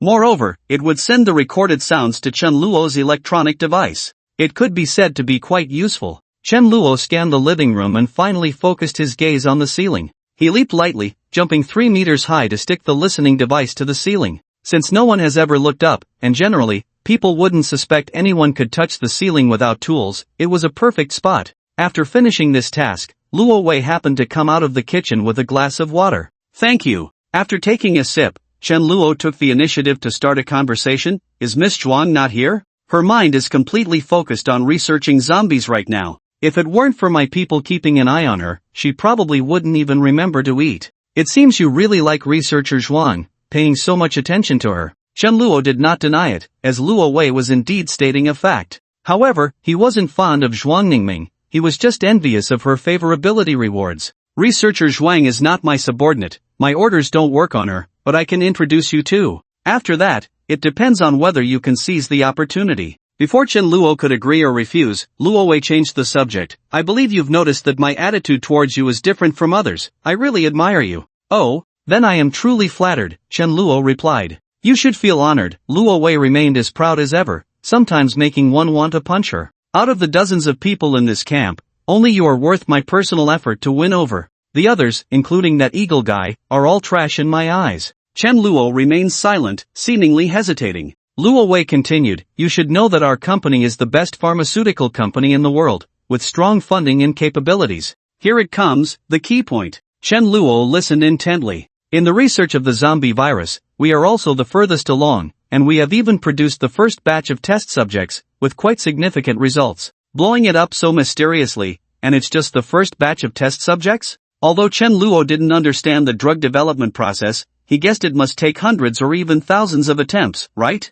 Plus, there are biological tests, clinical trials, and long-term observations to determine side effects. This process would take at least a few years. It seemed faster to max out Zhuang Ningming's favorability and get the formula. Luo Wei continued to speak to herself. "I firmly believe we will become the saviors of this apocalyptic crisis, and by then, we will be the greatest rulers on this planet." At this point, a fervent expression appeared on Luo Wei's face. Chen Luo began to doubt whether this company had brainwashed her. She sounded like a cultist. "Let me think about it." Upon hearing this, Luo Wei snapped out of her fervor. Her attitude suddenly changed, becoming much colder. "In that case, I won't see you out." Luo Wei issued an eviction order, and Chen Luo naturally had no reason to stay. He shrugged and walked out of the guest room. "I thought he was a smart person, but I didn't expect his brain to be so useless." She had personally invited him to join and had told him a lot about the company's advantages. Who would have thought he would still hesitate? Wasn't that just foolish? Late at night, Chen Luo was preparing to sleep when he heard some noise from the listening device.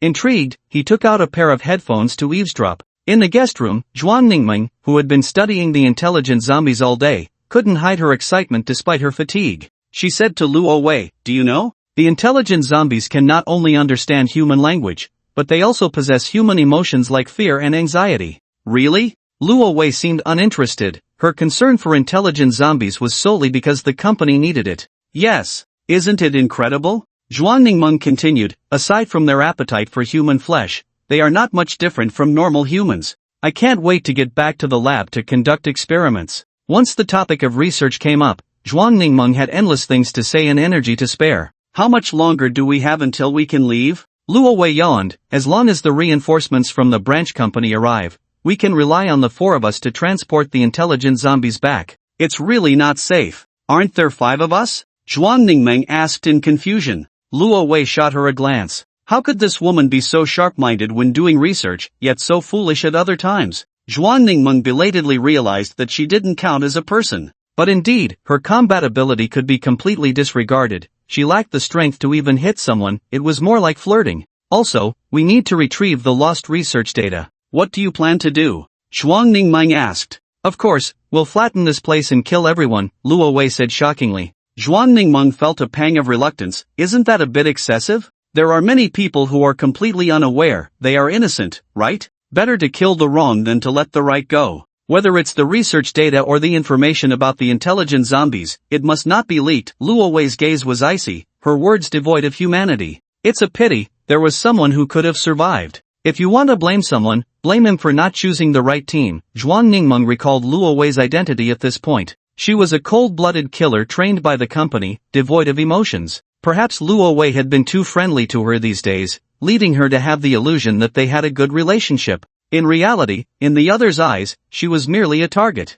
If she lost her value and was abandoned by the company, Luo Wei would not hesitate to eliminate her, just like those colleagues in the research institute. At that time, the institute was overrun by failed experimental subjects, and she and other colleagues were hiding in the laboratory. When Luo Wei appeared with others, they thought they had been saved. But instead, Luo Wei asked who was in charge of Project Zero. Zhuang Ningmeng raised her hand. The next second, gunfire erupted, and the other colleagues fell to the ground. The wails of the dying haunted Zhuang Ningmeng for a long time. The first thing she heard upon regaining her senses was Luo Wei reporting to her superiors. Report to the company, all other personnel aware of the project have been dealt with, leaving only one person in charge. At that moment, Zhuang Ningmeng witnessed the dark side of the company. It turned out that a company that appeared to be developing drugs for the benefit of all humanity was secretly training a group of cold-blooded killers, devoid of humanity and ruthless. As for why the company wanted to cultivate someone like Luo Wei, Zhuang Ningmeng still couldn't understand. Back in reality, Zhuang Ningmeng's mood became somewhat low, her voice a bit dull. I understand. Luo Wei thought she was worried about the research data leak and comforted her. You don't need to be too nervous. As long as you are safe, even if the research data is stolen, they won't be able to use it. On the other end of the listening device, Chen Luo's eyes lit up upon hearing this. It turned out that the research data had to be used in conjunction with Zhuang Ningmeng. But then again, apart from Ning Xiao, who was studying medicine and had some relation to biology, the others in his safe house were completely unrelated to this field. Even if he brought the research data back, no one would understand it. This way, Zhuang Ningmeng's importance in Chen Luo's mind increased a bit. On Luo Wei's side, their conversation came to an end as Zhuang Ningmeng's mood worsened. The two returned to their respective rooms to rest. Chen Luo took off his headphones and prepared to sleep. He spent another 2 days figuring out the patrol schedule and the alert areas of the sentries in the camp. Just as he decided to go all out and leave tonight, he was called to a meeting by someone sent by Eagle Brother. Chen Luo arrived at the meeting room with confusion. After waiting a few minutes for everyone to gather, Eagle Brother began to explain the purpose of the meeting. I called you here today for no big deal. Mainly, there's a camp that has been digging into our people. We haven't had the time to deal with it, but now it's time to teach them a lesson, Eagle Brother said casually, looking down on other camps from the bottom of his heart. Xiaochong, you went there once, why don't you explain it to everyone? Sure thing, Big Brother. Little Bug stood up. This camp is located east of the city, less than 20 kilometers from where we captured the intelligent zombies. We need to be aware that they have guns. Chen Luo's heart stirred, guessing they were talking about Su Rui's camp. In the days Chen Luo had been here, he hadn't heard them mention it, thinking they had forgotten about it. He didn't expect they still remembered, just that they hadn't had the chance before. Hearing that the other side had guns, everyone's expressions grew serious. At that moment, Little Wolf also spoke up. I've been there a few times, they only have 4 or 5 guns, and most of the people they accept are old, weak, sick, or disabled, not much to fear. As soon as he said this, the atmosphere lightened. The naturally talkative tiger couldn't help but mock, hey, I thought they were something special. Just 4 or 5 guns, and they dare to compete with us for people? They're just asking for it. Wang Chang had just become the vice captain and was full of vigor. Naturally, he wouldn't miss this opportunity to show off. He confidently said, Big Brother, leave this to me. I'll set off early tomorrow morning and guarantee to complete the task. Alright, since you're so confident, I'll leave it to you. Eagle then instructed, remember, just take out the leader, and bring the others back to supplement our labor force. Yes, Eagle. Wang Chang turned to point at a few people, Little Bug, Little Wolf, little ghost. When he pointed to Chen Luo, he paused for a moment, then jumped over. This task, which posed no difficulty, was purely for racking up achievements. If he invited Chen Luo along, what if Chen Luo stole his thunder? His rival Tiger had always looked down on Wang Chang, going around saying his position was just a fluke. Wang Chang didn't want to give anyone more fodder for gossip. In the end, of the 5 from the last operation, except for Luo Wei, only Chen Luo was not chosen. Anyone with eyes could see that Chen Luo was being isolated. However, no one cared. Little Bug and Little Ghost were busy flattering Wang Chang, while Eagle felt much more confident now that they had intelligent zombies. In the past, he might have worried about Chen Luo leaving or being poached by Luo Wei, but now, having one more or one less didn't matter. Chen Luo was indeed skilled, but in the end, he was just one person. Once Luo Wei's people arrived, what rewards would Eagle not want? Forget about guns and bullets, even tanks would be within reach. No matter how capable Chen Luo was, could he withstand a tank shell? Little did they know, he was still buried in the drum, and Luo Wei had no intention of paying any rewards. Once her people arrived, it would be the end for Eagle and his camp. The only one who knew this truth, Chen Luo, was not anxious at all. Instead, he leisurely watched them bask in their success. He was curious if they would still be able to laugh after tonight. As night fell, Chen Luo quietly slipped out of his room. Along the way, he seemed to have a premonition, avoiding all the patrolling guards. He easily made his way to the place where the big-headed zombie was held. 2 armed mercenaries stood at the entrance, and Chen Luo hid in the shadows, waiting for the right moment to act. "Hey, why hasn't that woman come out yet? Should we go in and urge her?" One said. "Let's wait a bit, who can we afford to provoke her? Speaking of which, that woman is really beautiful, especially her figure, so curvy." "No kidding, I love how she looks in black stockings, it's just too sexy. But I prefer her big horse colleague, taming a wild horse like that is really exciting." The 2 of them shared a lewd smile, but they also knew they were just talking big, indulging in fantasies. Damn it, if it weren't for those 3 bodyguards, we would have rushed in and taken care of her. Forget it, we can't take on those 3. How can't we? We can ambush them with guns first, right? The more they talked, the more excited they became, completely unaware that a shadow had crept up beside them against the wall. When one of them noticed someone approaching, the shadow was already less than 7 steps away from them. "Who is it?" the man shouted as he raised his gun. But beyond 7 steps, the gun was quick. Within 7 steps, Chen Luo's legs were even faster. With a whip kick, he sent that man crashing down. Then, he pulled a dagger from the right leg guard of the standing man and slashed it across his throat, blood gushing forth. The man clutched his throat, trying to scream but only managing to emit a ha-ha sound before falling silent. Another man attempted to get up, but Chen Luo swiftly finished him off as well, slitting his throat. After this fluid series of movements, he stood upright without a flush or a gasp, pushed the door open, and walked in. Before him lay a pitch-black tunnel, with a large-headed zombie imprisoned in the basement at the end of it. However, 3 burly men stood guard at the tunnel's entrance. Upon seeing Chen Luo enter, they simultaneously turned to look at him, their movements perfectly synchronized. Coupled with their expressionless faces, they resembled androids. When they saw the bloodied dagger in Chen Luo's hand, their faces changed for the first time. Without a word, the 3 charged at Chen Luo from 3 different directions.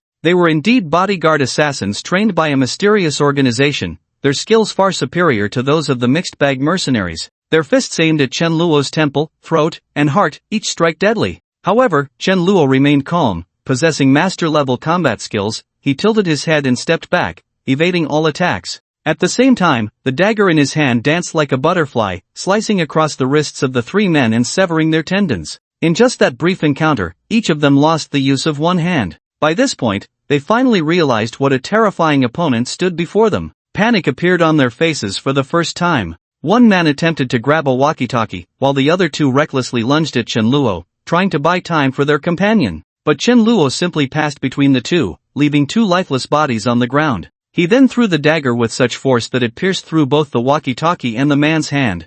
The burly man was about to scream when Chen Luo seized his neck and twisted it with force, snapping it instantly. The scream was abruptly cut off. In the dungeon, Zhuang Ningmeng was taking notes. The pages were densely filled with observations about the intelligent zombies. Hearing the commotion and the approaching footsteps outside, Zhuang Ningmeng said without turning her head, "Give me half an hour, I just need to wrap things up." But when she received no reply, she lifted her head and turned around sharply. She saw a strange man enter, holding a blood-stained dagger. Zhuang Ningmeng instinctively hugged her notebook to her chest. "Who are you? How did you get in? What happened to the others outside?" "Who I am isn't important, but you need to come with me, Chen Luo said calmly. What gives you the right to make me go with you? Just this. Chen Luo stabbed the dagger into the wooden table and pulled out a disc from his pocket. Upon seeing the familiar disc, Zhuang Ningming's pupils constricted, and she exclaimed, "You were the one from that night?" Chen Luo nodded. However, this made it even less likely for Zhuang Ningming to go with him.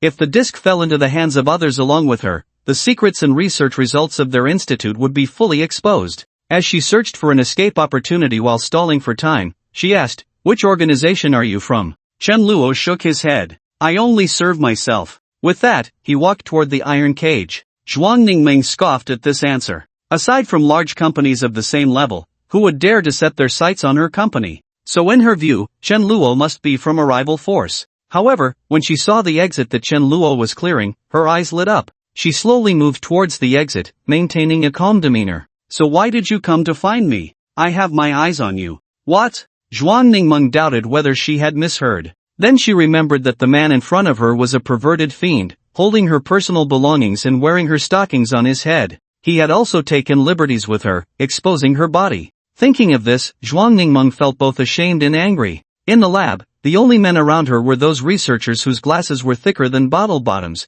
unkempt and utterly unattractive. To this day, she had never been in a relationship. And this detestable man not only took advantage of her but also humiliated her. Zhuang Ningming silently vowed that once she escaped, she would not let Luo Wei off the hook. At that moment, Chen Luo had reached the edge of the iron cage, his back to the exit and Zhuang Ningmeng. What a good opportunity! Zhuang Ningmeng spread her legs to escape, but the man's voice reached her ears. So many people treat you like a treasure, sacrificing themselves for you, but to me, you are nothing. Zhuang Ningmeng's body froze. She turned to see Chen Luo and the intelligent zombie staring at each other across the iron cage. The intelligent zombie recognized Chen Luo as the culprit who had taken away his freedom. Hearing Chen Luo belittle her, he struggled madly. Zhuang Ningming couldn't hold back any longer and asked, "What are you going to do to the intelligent zombie?" "What am I going to do?" Chen Luo chuckled lightly. "Of course, I'm going to send him on his way." "You can't do that." Zhuang Ningmeng forgot about escaping and hurriedly said,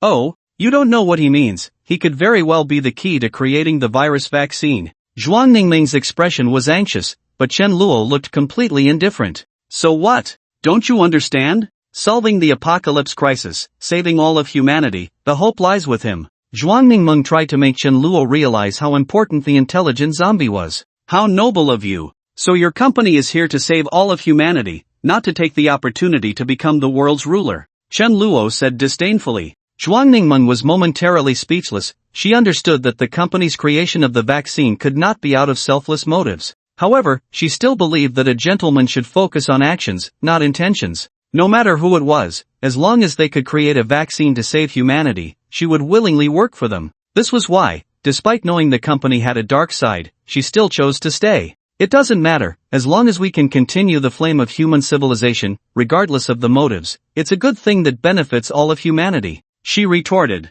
"Is that so?" Chen Luo drew a dagger and stabbed it into the zombie's large head. "No!" Zhuang Ningmeng shouted in despair. But Chen Luo still plunged the knife into the intelligent zombie's head. The zombie's head tilted, and it died. Chen Luo, still not satisfied, grabbed the zombie's relatively thin neck and yanked its head off, tossing it aside. "Now, the key to the vaccine, the hope for the continuation of human civilization, is all buried in my hands." Zhuang Ningming's face turned ashen upon hearing this, and she knelt weakly on the ground. Chen Luo approached her again, but this time Zhuang Ningmeng showed no reaction to his closeness. Her heart had died, she no longer cared about anything. Zhuang Ningming stared blankly at the floor as a hand reached out to her. Chen Luo's voice echoed in her ears. "If I said I have a way to get the formula for the virus vaccine, would you come with me?" Hearing this, Zhuang Ningmeng gradually came to her senses, and the world in her eyes regained color. "You say you have the formula for the virus vaccine? The zombie virus?" she asked, half in disbelief, confirming again. Chen Luo nodded. "Not only that, I also have the formula for the gene evolution agent." Zhuang Ningmeng lifted her head, looking blankly at the man in front of her. By some strange twist of fate, she reached out her hand and grasped Chen Luo's large hand. The next day. "Who did this?" The roar echoed in the conference room. 6 corpses were laid out in the open space of the room, among them the most important, the intelligent zombie, was decapitated. Eagle was furious, shouting at everyone. Each person's face bore a grim expression as if the sky were about to fall, and no one dared to respond at that moment. Just then, the conference room door was kicked open from the outside. Ro Wei, having received the news, rushed in and immediately began to confirm the identities of the bodies. Her expression darkened when she saw the corpses of 3 strong men. When she finally laid eyes on the headless zombie, her face was filled with murderous intent. Fortunately, among the bodies on the ground, there was no sign of Zhuang Ningmeng. This slightly improved her expression. But the current problem was that the intelligent zombie was dead, and Zhuang Ningming and the research materials were missing. Ro Wei's mission could be described as a complete failure. How was she to vent her pent-up anger? With a sullen face, her single eye visible outside her mask was filled with killing intent. In her fury, Ro Wei even dropped the formalities of calling him Mr. Eagle. Pointing directly at Eagle's nose, she demanded, "You must give me an explanation." Explanation? What explanation could I possibly give? Do you think I'm feeling good about this? Eagle was not one to have a good temper either. If it were anyone else accusing him at that moment, it would already be a corpse. But since it was Ro Wei, Eagle still held back his anger and spoke in a calm tone, "Lady Red Rose, please calm down. I have already sent someone to gather everyone in the camp. We will definitely give you an answer." It better be so. Ro Wei crossed her arms and stood aside. After a while, the person Eagle sent to investigate finally returned. "Big brother, 5 people went missing from the camp last night. 3 were ordinary civilians, 1 was one of our team members, and the last was Lady Red Rose's person." "Oh?" Eagle quickly asked, "Who was that person?" "A new member recruited a couple of days ago, Chen Luo." Upon hearing this name, the little bug, who had been pretending to be invisible, looked up in shock. The next second, 2 pairs, actually 3, of blood-red eyes turned to look at him. The little bug immediately broke out in a cold sweat, fearing that Eagle and Ro Wei had turned into zombies. "I knew it. There's no way a mysterious passerby could be so skilled. He must be an agent sent by some secret organization to stop me." Ro Wei looked as if she had just awakened from a dream. This explained why Chen Luo possessed skills that were at least on par with hers. After all, he was just like Ro Wei, only working for a different organization. Compared to Ro Wei, Eagle's reaction was much more intense. He stepped forward and grabbed the little bug by the collar. I, the little bug stammered, unable to speak due to his nerves. "I ask you, where did you find that Chen Luo?" Eagle gritted his teeth. I don't know. He found me and Scorpion." "So you brought an unknown person to our camp?" The little bug thought to himself, "Wasn't it you who told me to invite him? How did it become my fault?" But he didn't dare to retort and could only keep silent. After spending time together, Wang Chang had become the second big brother to the little bug, aside from Eagle. In terms of their relationship, the little bug and Eagle had a clear superior-subordinate dynamic, while Wang Chang and the little bug were much closer. He couldn't help but step forward to speak for the little bug. "Big brother, it's not certain that it was Qin Shirchom's people who did this. One of her people is also missing, isn't it?" Ro Wei sneered. "Are you implying that I staged this?" "I didn't say that," Wang Chang defended himself. "What I mean is that there's more than one person missing. Until we find the culprit, we can't blame our people." No one would suspect that Ro Wei had staged this scene to avoid putting a bounty on them. After all, if we are going to act, there is no need to kill the intelligent zombie. A living intelligent zombie is far more valuable than a dead one. Wang Chang's words were just a way to make excuses for his little brother. Luo Wei was almost amused by his shamelessness. If it wasn't Chen Luo, who else could it be? Those 3 unarmed civilians or the utterly defenseless Zhuang Ningmeng? If you don't blame yourselves, are you going to blame me? Regardless, the person was lost on your territory, and the thing died under your watch. You must give me an explanation. Otherwise, with Luo Wei's blatant threat, if Eagle Brother could still swallow his anger, he really wouldn't deserve to be the big brother of the mercenaries. He coldly replied, "Red Rose, the intelligent zombie was captured by us, and you didn't even reward us, so it was originally ours. Whether it lives or dies has nothing to do with you. As for your people, I will send someone to find them and ensure they are returned to you unharmed. You better keep your word. We'll see." Luo Wei turned and left. Watching her retreating figure, Eagle Brother slammed his fist heavily against the wall. "Big brother, don't be angry. That shameless woman dared to disrespect you. I'll go catch her back," Xiao Chong said obsequiously. With a slap, Xiao Chang's right cheek visibly swelled, a handprint clearly marked on it. "Are you trying to make things even more troublesome?" Eagle Brother had just defended his little brother in front of outsiders out of duty and loyalty. Now that Luo Wei was gone, he shifted his anger onto Xiao Chong. They have a mysterious organization behind them, with an unknown number of people and weapons. What do we have? About 30 people plus 100 useless cannon fodder? "Big brother, calm down, Wang Chang soothed, "but I think Xiao Chang's idea is also an option. Eagle Brother looked at him, ready to hear his opinion. The organization behind Red Rose is very powerful, but she is currently alone, without any subordinates. Rather than wait for her to settle the score with us later, we might as well. Wang Chang made a gesture for silencing. Eagle Brother sat back in his chair, deep in thought, while the others dared not breathe, fearing they would interrupt his contemplation.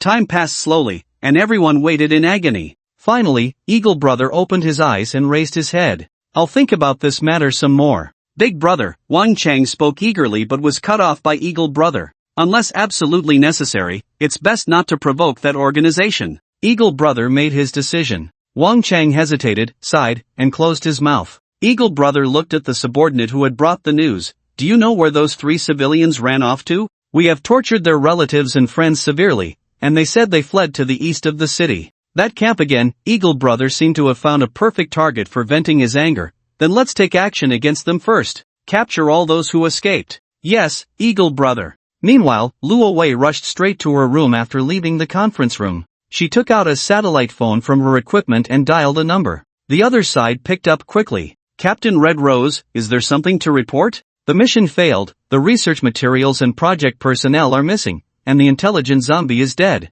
The tone on the other side suddenly became excited. We will arrive in Binhai City as soon as possible, within 5 days at most. Understood. Luo Wei hung up the phone, and the fury in her single eye could no longer be contained, transforming into an almost tangible killing intent. Mercenaries, Chen Luo, none of you can escape. Is this the safe house you mentioned? Outside the safe house, Zhuang Ningmeng looked at the metallic-looking building, which seemed utterly unappealing, and couldn't help but ask. She had thought Chen Luo would take her to some hidden secret base. She didn't expect it to be in such an ordinary campus. Now she doubted whether she had fallen for Chen Luo's trick. That's right. Do you want to see the laboratory I've prepared for you? Chen Luo had just extracted the initial reward for Zhuang Ningmeng. The safe house had added a laboratory on top of its original structure, equipped with various instruments. Forget it, let's take a look at my room first. Zhuang Ningmeng had completely lost hope in the laboratory. To her, it was just a small room that might not even be able to perform sterilization.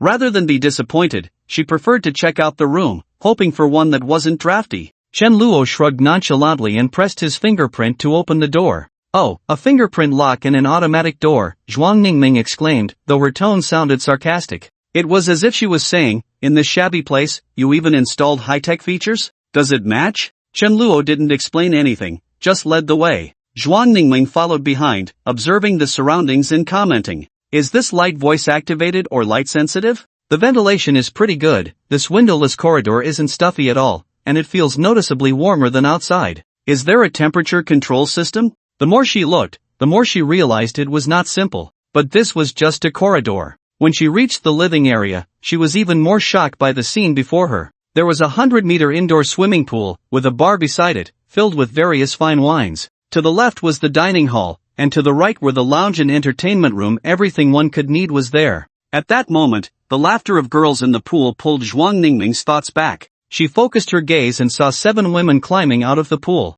Among these 7, there were curvy and slender, tall and petite, mature and youthful. Without exception, they were all exceptionally beautiful, truly like a gathering of stunning flowers, each more charming than the last. Especially since they were all in swimsuits, it was a dazzling sight. Zhuang Ningmeng felt like Zhu Beiji who had stumbled into the spider spirit cave, witnessing 7 enchanting fairies bathing. Before she could regain her composure, a petite figure in a standard swimsuit lunged at her. However, another figure in a white bikini was faster, leaping into Chen Luo's arms first, wrapping her legs tightly around his waist. One was Che Xiaoyu, and the other was Su Yulan. Che Xiaoyu, who had lost her spot, pouted her lips in frustration. Chen Luo had no choice but to pat Su Yulan's little rear. Alright, come down now. Just as he managed to coax Su Yulan down, Che Xiaoyu jumped back up. After calming Che Xiaoyu, Chen Luo looked at the other 5 women who were eagerly watching him and smiled helplessly. Okay, how about a hug for each of you? Is that alright? The women beamed with joy, lining up to hug Chen Luo.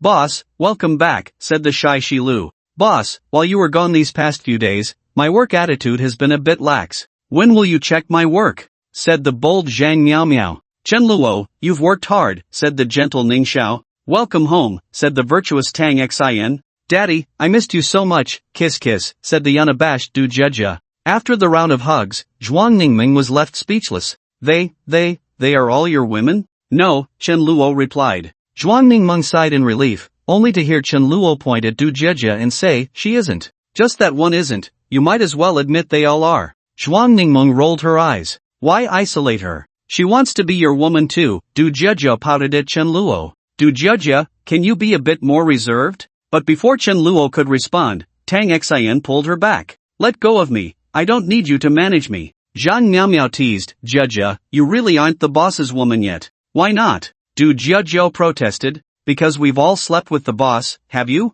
Du Jieja was momentarily at a loss for words, but when she saw Su Yulan, her eyes lit up as she pointed at her and said, she hasn't slept either, has she? She's almost there, but you're in a tougher spot, especially since your mom is keeping a close watch. Du Jieja immediately drooped her head in disappointment. Listening to the conversation among these women, Zhuang Ningmeng felt her worldview was about to collapse. She couldn't help but ask, aren't all your women here? There can't be more, right? Chen Luo thought for a moment and replied firmly, no more. Aside from a little pet that hadn't been tamed yet, everyone else was already here. Zhuang Ningmeng had endless complaints. Where have you brought me? Is this still a safe house? So it's your harem, huh? Does that mean I can't escape your clutches in the future? Zhuang Ningmeng was already starting to regret it. Why are you all swimming here? Chen Luo asked. Shilu replied, isn't it because you won't let us go out? We have nothing to do, so we can only find something to pass the time. Boss, you should join us, Zhang Miaomiao said with a twinkle in her eye. I'll go get you some swim trunks. Du Jieja volunteered. Chen Luo just got back and probably hasn't eaten, so I'll get you some food. Today's dish is potato stew with beef brisket, which I made myself. You have to try it, Tang Xian said as she walked toward the cafeteria. I'll open a bottle of champagne for you, Sheila said excitedly. After you eat and drink well, I'll give you a massage to help relax your muscles, so you won't have any hidden injuries. Ning Xiao prepared to head to the medical room for essential oils. But seeing Zhuang Ningmeng standing there in a daze, Ning Xiao took the initiative to say, is this the new sister? Do you want to join us? She looked down at Zhuang Ningmeng's impressive figure and added, but we probably don't have a swimsuit in your size here. Maybe Sister Tang Xian's would fit. I'll go borrow one for you. No, Zhuang Ningmeng quickly said several no's. Alright, then you can wander around for a bit, and later I'll show you around here. Thank you. When the women returned one after another, Chen Luo was in swim trunks, his upper body bare, lounging in the pool. His head rested on a pillow that was on par with Zhuang Ningmeng's. Ning Xiao was behind him, helping to relax his shoulder muscles. Shi Lu and Du Jieja were feeding him food and drink, making it all quite pleasant. Is this still the apocalypse? Zhuang Ningmeng couldn't help but wonder, who can be so carefree in the apocalypse? Zhuang Ningmeng patiently waited for Chen Luo to finish eating. Seeing him enjoy his meal so much, her stomach, which had not been hungry before, began to rumble. Embarrassed, Zhuang Ningmeng covered her belly, but the rich aroma still tempted her from time to time, making her regret rejecting food earlier. The problem was, how could she have known Chen Luo was eating so well? Previously, whether at the research institute or the mercenary camp, the food provided by others was either unbearably salty canned goods or some high-calorie compressed food. The taste could only be described as edible. The reason Zhuang Ningmeng often focused on her research and forgot to eat was largely related to this. When Ning Xiao invited her, she habitually thought they were eating canned food too. But unexpectedly, what was served was a fragrant dish of potato stew with beef brisket. The brisket looked fresh and had a great texture. Paired with potatoes, it was truly a feast for the senses. However, Zhuang Ningmeng couldn't bring herself to ask for food, especially since she had just refused. To distract herself, she began to examine these unfamiliar women. At first, she looked at them with an appreciative gaze, but when her eyes landed on Che Xiaoyu, her pupils instantly constricted. She excitedly jumped into the pool, disregarding that she was still in her clothes. The white lab coat clung tightly to her skin when wet. This subtle allure was even more tempting than wearing a swimsuit. But Zhuang Ningmeng didn't have time to think about that. She eagerly swam over to Che Xiaoyu. He grabbed the seemingly frail shoulder of Che Xiaoyu and leaned his face closer. They were just a few centimeters apart, their faces almost touching. Zhuang Ningmeng's unusual behavior puzzled the others. Zhang Miaomiao quietly asked Chen Luo, "Boss, the sister you brought back, she doesn't like women, does she?" The other women instinctively covered their varying depths of cleavage with their delicate hands. It was mainly because Zhuang Ningmeng's gaze was too abnormal, as if she had seen some rare treasure. What normal woman would look at another woman with such eyes? However, they all misunderstood. Zhuang Ningmeng's full attention was not on Che Xiaoyu's face or body, but rather fixated on her pupils. Che Xiaoyu didn't understand what was happening, merely tilting her head and standing still, making it easier for Zhuang Ningmeng to observe. Finally, after studying for more than 10 minutes, Zhuang Ningmeng reached a definitive conclusion. Those blood-red pupils, you are a zombie. The women immediately breathed a sigh of relief. It turned out Zhuang Ningmeng wasn't a pervert, which had scared them. Do Judya even teased, what's so strange about this? Is it really worth such a big reaction? But she's a zombie. If bitten, it could be infectious. Aren't you afraid? Zhuang Ningmeng was baffled. Haven't you noticed how well-behaved Xiaoyu is? The only one here who might get bitten is the boss. Zhang Miaomiao's words elicited giggles from the other women. She continued, and it's not just Xiaoyu, Yulan is also a zombie, right? There's more? Zhuang Ningmeng looked at Su Yulan, whom she pointed to, and sure enough, Su Yulan's pupils were also blood-red. However, what Zhuang Ningmeng couldn't understand was that neither Su Yulan nor Che Xiaoyu showed any signs of aggression. They were completely different from those man-eating monsters. How did you do it? She couldn't help but ask. What? Chen Luo countered. How did you tame these two female zombies to be so well-behaved, just like? Zhuang Ningmeng initially wanted to say pets, but felt it was insulting and held back. After all, Che Xiaoyu and Su Yulan seemed to possess intelligence, they might understand her words. But Chen Luo had no such reservations and directly said, just treat them like pets, feed them a bit, and they become like this. Impossible. Zhuang Ningmeng retorted firmly. Their research institute had captured so many zombies for study, keeping them in the lab and feeding them raw meat every day, yet they still bit anyone they saw. Chen Luo smiled, he couldn't tell her that without a system, of course, they couldn't do it, so he remained silent. Seeing that Chen Luo wouldn't tell her, Zhuang Ningmeng decided to find the answer herself. She said to Chen Luo, can I borrow these two for my research? Chen Luo casually replied, you need to ask them if they agree, if they do, I have no objections. Hearing this, Zhuang Ningmeng put on a flattering expression and asked Che Xiaoyu and Su Yulan, ahem, is it convenient for me to check your bodies? The way Zhuang Ningmeng said this, her tone and expression made her seem like a lecherous man trying to deceive innocent girls. Che Xiaoyu furrowed her brows warily and shook her head. Zhuang Ningmeng's smile faltered for a moment, but there was still Su Yulan, her last hope. However, Su Yulan completely ignored her. Zhuang Ningmeng felt a bit disheartened. She had no choice but to explain to Chen Luo the importance of this matter. They both have complete consciousness, which is much more intelligent than ordinary zombies. You must allow me to study them. Forget it, Chen Luo said, lacking interest. Che Xiaoyu and Su Yulan were far more important to him than any vaccine. Zhuang Ningmeng knew she couldn't persuade Chen Luo and could only sigh helplessly. However, as a researcher in biology, she quickly became interested in another matter. You said they are your women, does that mean you have at least been intimate with one of them? Chen Luo nodded, that's right. So, did you take any safety measures? What? Oh, just a little umbrella. No. Zhuang Ningmeng muttered to herself, that shouldn't be the case. The blood and bodily fluids of zombies contain viruses. If you didn't take safety measures, you should have been infected. Didn't I tell you I have a way to get the vaccine formula? So what's strange about me having been vaccinated? Chen Luo replied casually. You've already been vaccinated? Zhuang Ningmeng's eyes were filled with disbelief. Their company had multiple research institutes working together, and they had only managed to extract the virus solution and preliminarily develop a sample. Chen Luo had actually obtained a finished product and had been vaccinated? Is there more? Zhuang Ningmeng leaned closer to Chen Luo eagerly. The damp, white lab coat rubbed against Chen Luo's hard chest. Chen Luo couldn't help but react. If this continued, it might lead to an accidental discharge. With no other choice, Chen Luo tossed the virus vaccine, a reward for Su Yulan's first kiss, to her. Zhuang Ningmeng fumbled to catch it but missed. Fortunately, the test tube bounced off her chest when it fell, and this time she successfully caught it. After firmly grasping the test tube, Zhuang Ningmeng finally relaxed her heart that had been in her throat. She couldn't help but scold Chen Luo, how can you just throw away something so precious? What if I hadn't caught it and it fell into the pool?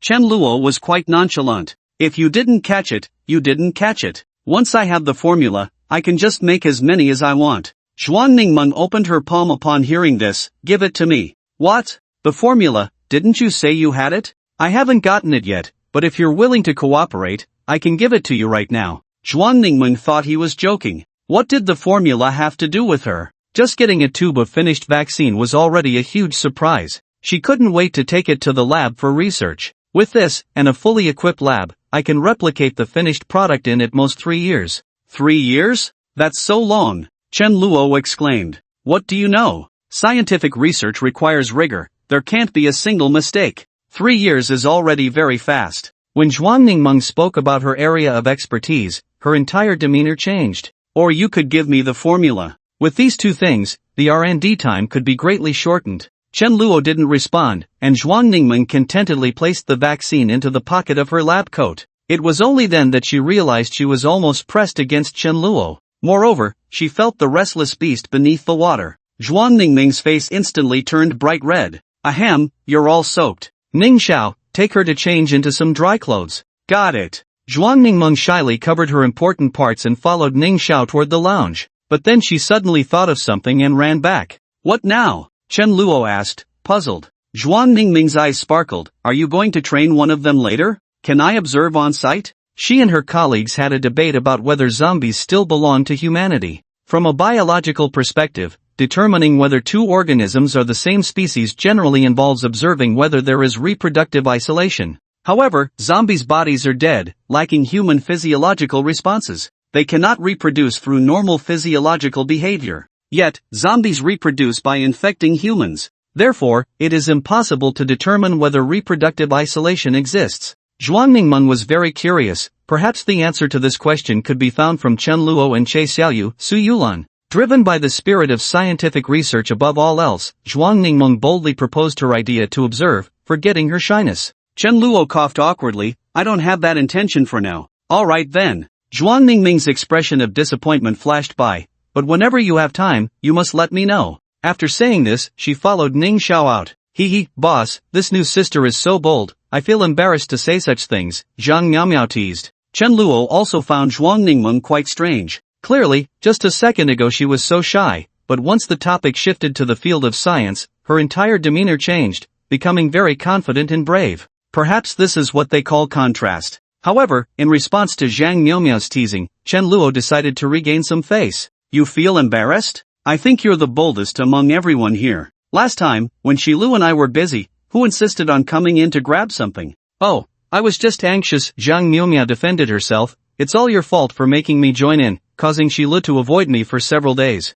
Ah! Sheila screamed, boss, just talk to Zhang Miaomiao, can you not involve me? So envious, mom, why don't we? Du Jiajia hadn't finished her sentence when Tang Xian shot her a look that silenced her. Don't even think about it. Damn it! Du Jiajia, unable to contain her anger, splashed water at Tang Xian, but ended up splashing Shilu instead. Naturally, Shilu wouldn't just take it, and immediately retaliated. The others quickly joined the fray, and soon the pool was filled with laughter. Seeing this, Che Xiaoyu also joined in, and with a strong heave, she created a wave 3 meters high. The girls gasped, getting drenched like drowned rats. They looked at each other and burst into laughter. Ha ha ha. Tang Xian watched them playfully with a loving smile, saying to Chen Luo, before, they were all gloomy while swimming, but now that you're back, it's like they've put down their burdens. Chen Luo turned around and saw Tang Xian gazing at her with deep affection. So, promise me, no matter what happens, you must ensure your safety, okay? Of course, of course. Chen Luo nodded vigorously, their heads leaning closer until their lips met.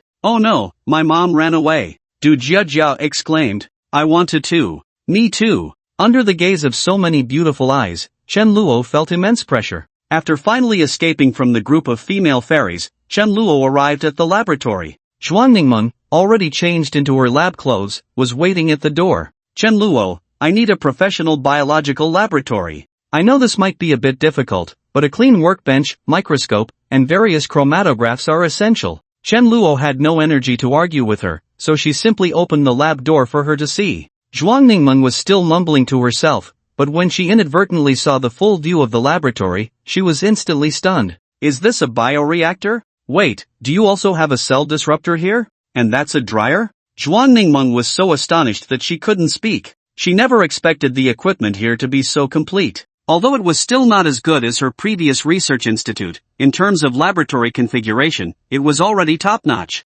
With this laboratory, her research could fully commence. Compared to a comfortable living environment and delicious food, a top-tier laboratory made Zhuang Ningmeng feel much more satisfied. She couldn't wait to get started. However, Chen Luo stopped her, saying, before you start, tell me what this is for. Seeing the plate in Chen Luo's hand, Zhuang Ningmeng's expression instantly froze and became serious. Do you really want to know? She confirmed several times, and after receiving Chen Luo's affirmative response, she sighed. Taking the plate, she inserted it into the computer, and various documents appeared on the screen. Zhuang Ningmeng said very seriously, the company I worked for was indeed researching an antidote for the zombie virus at the beginning. But when we discovered that the mutated zombie virus could enhance cells, the company ordered us to shift our research focus. From developing an antidote to studying whether the zombie virus could affect the human body, helping humanity to complete its evolution. These are the records of human experiments with the zombie virus. Records on whether the behavior of mutated zombies is controllable after frontal lobe removal, on the possibility of mutated zombies becoming biological weapons, can injecting the mutated zombie virus induce human enhancement, after brain removal, does the frenzied test subject still possess aggressiveness?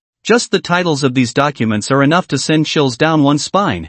Zhuang Ningmeng opened the document, and it was filled with garbled text. After a few keystrokes, the garbled text transformed into coherent words. The beginning focused on vaccine research, while most of the latter part shifted to studying the substances within mutated zombies that caused their changes. To find out what substance enabled the zombies to evolve and whether this substance could also enhance living humans, they conducted many inhumane human experiments. This included, but was not limited to, injecting living people with the mutated zombie virus, dissecting their brains after infection, and controlling the frenzy test subjects in various ways. It was unclear whether these individuals were informed and consenting, deceived, or coerced. However, judging by Zhuang Ningmeng's instinctive evasive gaze, the answer to this question was already quite evident. Zhuang Ningmeng sighed and explained, at that time, the company claimed it would provide shelter, food, and water to recruit volunteers. So many people participated willingly, but they had no idea what the specifics of the experiment were beforehand. This practice is inhumane and illegal, but the company's justification to us researchers was that extreme measures were necessary under extreme conditions, all for the sake of saving humanity. Moreover, with armed soldiers guarding us every day, we had no choice but to continue our research. Chen Luo nodded in understanding. The fact that such a company could establish a branch domestically indicated that it had previously disguised itself quite well. Zhuang Ningmeng and her colleagues were unaware of the dark side behind the company, making their choice to join quite normal. However, with the apocalypse arriving and order collapsing, the company no longer felt the need to hide its true nature, laying its darkness bare for all to see. Some researchers, like Zhuang Ningmeng, who held a sense of justice, dared not speak out under the threat of guns. Zhuang Ningmeng continued, my position in the company was as a team leader in one department, responsible for one of the most important projects in the research institute. As she spoke, Zhuang Ningmeng flipped to the last page of the document. The dense text was incomprehensible to Chen Luo, who did not have a background in biology. You might as well just tell me, I can't understand this. At that time, in Manhwa City, someone discovered a peculiar vine that not only survived temperatures below -50 degrees but remained lush and green. After it was sent to the research institute, we found that this vine contained the same mysterious substance as that found in mutated zombies. We speculated that this mysterious substance was the source of biological evolution, and we named it Source. We also watered the vine with nutrient solution, and the nourished vine almost doubled in size overnight, covering the entire laboratory. Moreover, the vine bore a fruit with a strange fragrance, and all the test subjects in the research institute became unusually irritable upon smelling it, even those who had their frontal lobes removed. Later, we discovered that this fruit had the ability to enhance the human body. Although its effects were not as strong as the zombie virus, it was safe and had no side effects. The institute's supervisor was overjoyed and reported it immediately. The company also took it very seriously, demanding that we quickly cultivate more vine plants and send people to collect them. However, the survival rate of the vine cuttings was zero, they simply could not be kept alive. As the deadline from headquarters approached, the supervisor came up with a solution, to plant the cuttings in human bodies. Chen Luo pondered for a moment before saying, planted inside a human body? Isn't that treating people like flower pots? What a vicious idea, how did your supervisor come up with that? Because the mutated vines have also shown aggression towards living beings, we speculate that every organism has a source within them, just in varying amounts. Zombies eat people, mutated vines attack living beings, all to obtain the source, and what our research institute lacks the least is people. When Zhuang Ningmeng said this, her body visibly trembled. An image involuntarily surfaced in her mind. Dozens of living people were tied to experimental tables, and researchers brought in vine seedlings. In the terrified gaze of the living, they cut open their skin and planted the seedlings inside. The roots of the seedlings touched the blood, as if coming to life, writhing madly and burrowing deeper. The test subjects were bound, and it felt as if countless caterpillars were crawling inside them, an unbearable itch that they could not scratch. They could only endure this inhuman torment. After the seedlings took root, they began to greedily absorb the blood and nutrients from within. In just a few minutes, a living person was drained to a mere skeleton. The most terrifying part was that the test subject was still alive. Their sunken cheeks would occasionally move, their dry lips opening and closing as they repeatedly begged the researchers for help. On their surface, a tender green vine seedling thrived, swaying slightly in the air. This image left a deep impression in Zhuang Ningming's heart, causing her to have nightmares about it from time to time. But at that time, she was powerless to stop it. She was just a team leader. What right did she have to stop the supervisor? So why did you come to Binhai City? Chen Luo's question interrupted Zhuang Ningming's memories. After calming her fearful heart a bit, she replied, although the vine's cuttings were successfully transplanted, they couldn't bear fruit like the main body, so the supervisor had no choice but to order us to continue irrigating the main vine. But the amount of nutrient solution required for the vine to bear fruit was too much. Our entire supply was only enough for it to produce 2 fruits. So the supervisor thought of using living people instead of nutrient solution, and the effect was remarkable. Upon hearing this, Chen Luo couldn't help but sigh. The apocalypse had turned people into monsters. The lives in the hands of the supervisor were probably not fewer than those of the zombies, right? Zhuang Ningmeng continued to recall, after producing 10 fruits in succession, the vine suddenly stopped bearing fruit. A bulge appeared on its stem, and all the nutrients absorbed were used to support the growth of the bulge. Including the supervisor, none of us researchers knew what was happening. The supervisor had to report this situation to headquarters, and the response was to fully supply the vine. So we halted all other experiments and shifted all our research focus to the bulge on the vine. As time passed, that bulge grew larger and larger, until it reached the size of a human. It gave birth to a new life. A new life? Chen Luo didn't know what to say and could only repeat Zhuang Ningming's words. That's right, a new life, a humanoid life, a baby girl. Zhuang Ningming's eyes were vacant as she murmured. And after the vine gave birth to the baby girl, it quickly withered and died, along with all the other cuttings. But no one cared about those vines anymore. Everyone at headquarters and the research institute focused all their attention on this baby girl.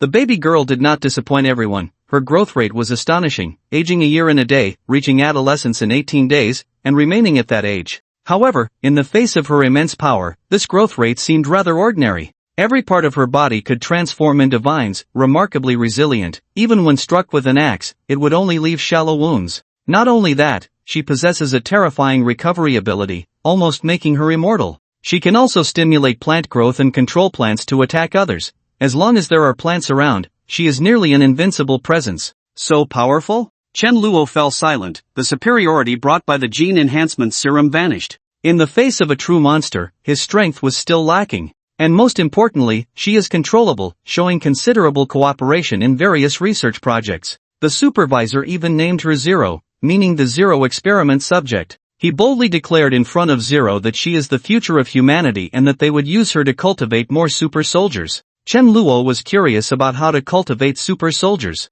Could it be as he imagined? Wasn't this Zero a vegetable? Could this even be possible? Zhuang Ningmeng did not notice Chen Luo's confusion and continued speaking. On the night the supervisor made that statement, Zero lost control. Vines the size of giant pythons shattered the laboratory's reinforced glass, releasing all the experiment subjects. She sat on a throne made of thorns and flowers, stepping on a carpet of vines, proudly surveying her territory. Wherever she went, all the guards were strangled by the vines. The supervisor was even pierced by her thorny control, with thorns drilling into every hole in his body, turning him into a living porcupine. It was at this moment that we realized we had been deceived by her. The obedient and cooperative demeanor she displayed was merely to lower our guard, buying time for her growth and accumulating power. Once she possessed unmatched strength, she revealed her true self, like a queen high above, with no compassion for living beings in her eyes. She was not the savior of the apocalypse, she herself was the crisis. Zhuang Ningmeng paused before continuing, perhaps in her eyes, we are all ants, not worth her attention. In the end, she did not wipe us all out, so the remaining people hid in the laboratory. How ridiculous, before we were outside, and the experiment subjects were inside, now we are inside, and they are outside. Then Luo Wei arrived, rescued me, and then we came to Binhai City. Chen Luo already knew what happened next. So Luo Wei saved you because you were the one who understood this project the most among the survivors? The company wanted the research data on the Zero project from you? Zhuang Ningming nodded, exactly, they want to replicate this experiment in other branches. Then why don't they just send someone to capture Zero? They want to, but Luo Wei's original mission was to retrieve Zero. At that time, she didn't know Zero would lose control, and the number of people she brought was limited. After Zero lost control and the research institute fell, Luo Wei's mission was temporarily changed to take me and the research data away. So they will send another group to capture Zero? That's right, the company always prepares for both scenarios. Knowing the whole story, Chen Luo took out a strange fruit. Is this the fruit you mentioned that has a strange fragrance? Zhuang Ningming's eyes widened. That's it. How do you have it? Not only do I have it, but I have many. Chen Luo casually pulled out more than 20. Zhuang Ningming looked at Chen Luo in shock as he took out the strange fruit as if it were ordinary fruit. Their research institute had used all its resources to cultivate 3, and Chen Luo casually took out more than 20. The gap was too large. Who exactly are you? Zhuang Ningming was frustrated. As you can see, just an ordinary citizen struggling to survive in the apocalypse. Zhuang Ningming rolled her eyes. If this was called struggling to survive, others might as well not live. Can you give me a few for research? Zhuang Ningming requested. I can give you a maximum of 3, the rest I still need to feed my cat. You feed your cat this? Zhuang Ningming saw that Chen Luo's expression was serious, not joking, and couldn't help but ask. Yes, didn't I tell you that I have a pet? What a waste. Zhuang Ningming sighed helplessly. However, when Chen Luo brought her to see the so-called pet cat, Zhuang Ningming was once again shocked. Is this a half-beast? She asked, looking at Chu Yao, who was lounging on the ceiling as if it were the ground. I call her an anomaly. How did she become like this? Zhuang Ningming's beautiful eyes sparkled with intense interest. For students of biology like them, what could be more exciting than discovering a new species? In the past, that would have required writing dozens of papers. It seems she was affected by mutated plants and became like this after eating an anomalous fruit, Chen Luo explained. Zhuang Ningming no longer felt that feeding the cat anomalous fruit was a waste. Not to mention Chu Yao's agile movements, just her adorable appearance was worth it. Having her around was a visual treat. It's amazing, simply amazing. Zhuang Ningming was lost in thought. However, after encountering even more astonishing post-zeros, her mental fortitude had greatly improved. Soon snapping back to reality, she excitedly grasped Chen Luo's hand. Please, you must let me study the anomaly. But Chen Luo refused. She isn't fully tamed yet and doesn't listen to me. After some time of feeding, Chu Yao's favorability had reached 39, just a little shy of the 40 needed to enter the friendly stage. This slight difference meant she still had an aggressive stance towards Chen Luo, and they needed to continue building their relationship. But how does one cultivate a relationship with a cat girl? Chen Luo had never raised a cat before and had no experience in bonding with one. Should he just pet her head and scratch her belly? Surely it couldn't be just cleaning the litter box? That day, Su Rui was standing at a height with binoculars, scanning the area. According to reports from her subordinates, many unfamiliar faces had appeared around the camp recently, which raised her alertness. At that moment, she spotted a camouflage off-road vehicle circling her camp before finally stopping at the main entrance. A person got out of the vehicle and arrogantly addressed the guard at the entrance. Who is your leader? Bring her out to see me. Who are you? Do you think our boss would meet you personally? The guard, a young man full of vigor, couldn't stand the insult to Su Rui and retorted immediately. Who I am doesn't matter, just know that my boss is Eagle Brother. The person continued to look down his nose at the young guard, clearly dismissing him. What Eagle Brother, Bird Brother? Never heard of them, get lost. You. The visitor was furious. Fine, since that's the case, when our army arrives, don't say I didn't warn you. He turned to leave, but a voice called out to him from behind. Wait. The visitor turned around to see Su Rui approaching. Boss, the young guard called respectfully. So you are the leader of this camp, and you're actually a woman, the visitor said, somewhat surprised, sizing Su Rui up with a critical eye, clicking his tongue as he did so. Su Rui was dressed conservatively, but she still felt irritated under his lewd gaze. Before she could scold him, the young guard had already shouted, "Put away your filthy eyes. Be careful I don't gouge them out." The visitor shrugged indifferently and then said to Su Rui, Eagle Brother wants you to negotiate at the overpass 5 kilometers away, he's waiting for you there. After saying that, he got back into the off-road vehicle and left. Su Rui fell into deep thought, while the young guard grew anxious and urged, Boss, that group of mercenaries is not good people, you absolutely mustn't go. What if it's a trap? Su Rui interrupted, avoiding it isn't a solution, we will have to talk to them sooner or later. However, Su Rui wasn't foolish enough to go alone. She instructed the young guard, you go to Binhai University and tell the people there that I need help, and do it quickly. Yes. The young guard immediately ran out. An hour later, at the overpass, Brother Eagle stood at the edge of the broken bridge, looking at the bodies of his fallen brothers, his heart filled with mixed emotions. These were good brothers who had fought alongside him on the border for many years. They had finally waited for better days, only to be buried here. The key point was that the wise zombie had ultimately died, which meant their sacrifice was in vain. Brother Eagle only hoped to capture the person who kidnapped Zhuang Ningmen to quell Luo Wei's anger. Perhaps he could exchange the wise zombie's body for some rewards, at least to recover a bit of the loss, so it wouldn't be all for nothing. With this thought, Brother Eagle called Wang Chang for questioning. What's the situation with the Red Rose now? She hasn't left her room since that day.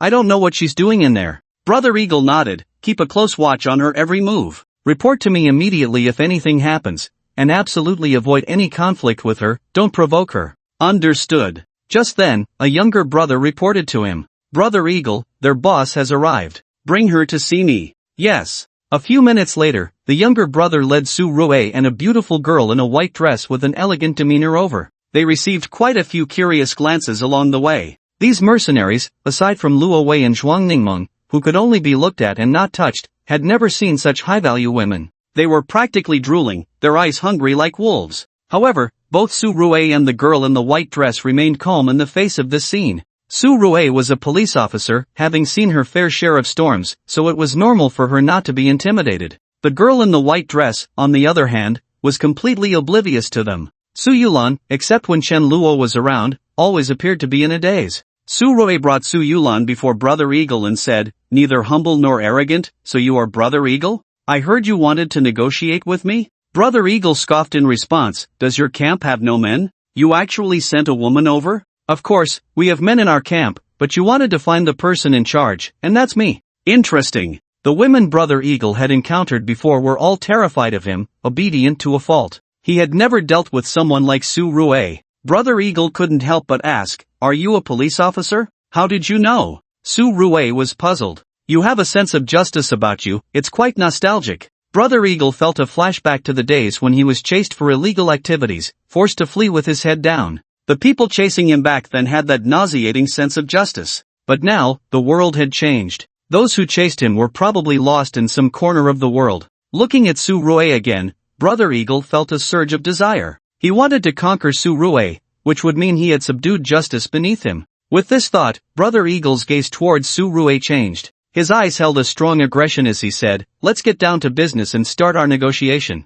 Many people from my camp have escaped to yours. Are you aware of this? So what if I know? Citizens have the freedom to choose which camp to go to. No, they have no freedom. They are my property, resources of our camp. Su Rue knew that discussing human rights and freedom with these people who didn't regard others as human was pointless. She got straight to the point. What do you want? Just say it directly, don't waste my time. Since that's the case, I won't beat around the bush. As punishment for infringing on my property, I want to confiscate everything you have, including your camp and you. Su Rue was almost laughing in anger, glaring at him, don't even think about it. If you refuse, that's fine. I'll just bring people in to kill you. I heard you have guns. How many do you have, and how many bullets? We have one for each person here. His tone dripped with contempt, as if Su Rue and her camp were already within his grasp. Then let's fight and see who the final winner will be. Su Yulan, let's go. With that, Su Rue turned and walked away. Eagle didn't expect her to be so tough.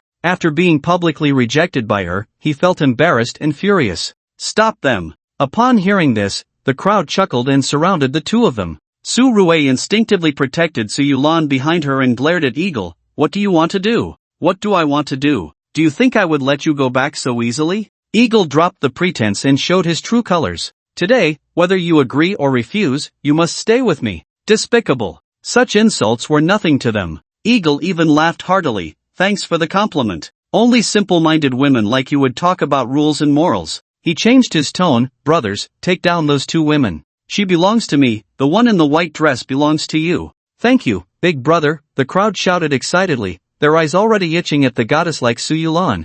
Su Rue kept her eyes fixed ahead, her right hand moving towards her waist. In a voice only the two of them could hear, she said, when I fire, you run, understood? Su Rue had sent someone to call Chen Luo for help, hoping he would come personally or at least send that strong girl Xiaoyu. Unexpectedly, he sent Su Yulan, whom Su Rue didn't know. With no other choice, Su Rue had to rely on herself. Eagle had been watching Su Rue's every move. He loudly warned everyone, be careful, she has a gun at her waist, rush in and stop her. Hearing this, everyone lunged forward, not giving Su Rue a chance to draw her gun. At that critical moment, a gunshot rang out. The person at the front fell to the ground, blood pooling beneath him. Everyone was stunned for a second, and upon closer inspection, they realized the shooter was not Su-Rue. Even Su-Rue was surprised, her gun hadn't even been drawn yet. So who fired the shot? The crowd instinctively searched for the source of the gunfire. Another shot rang out, and another person fell. Eagle quickly found cover and shouted, "Sniper!"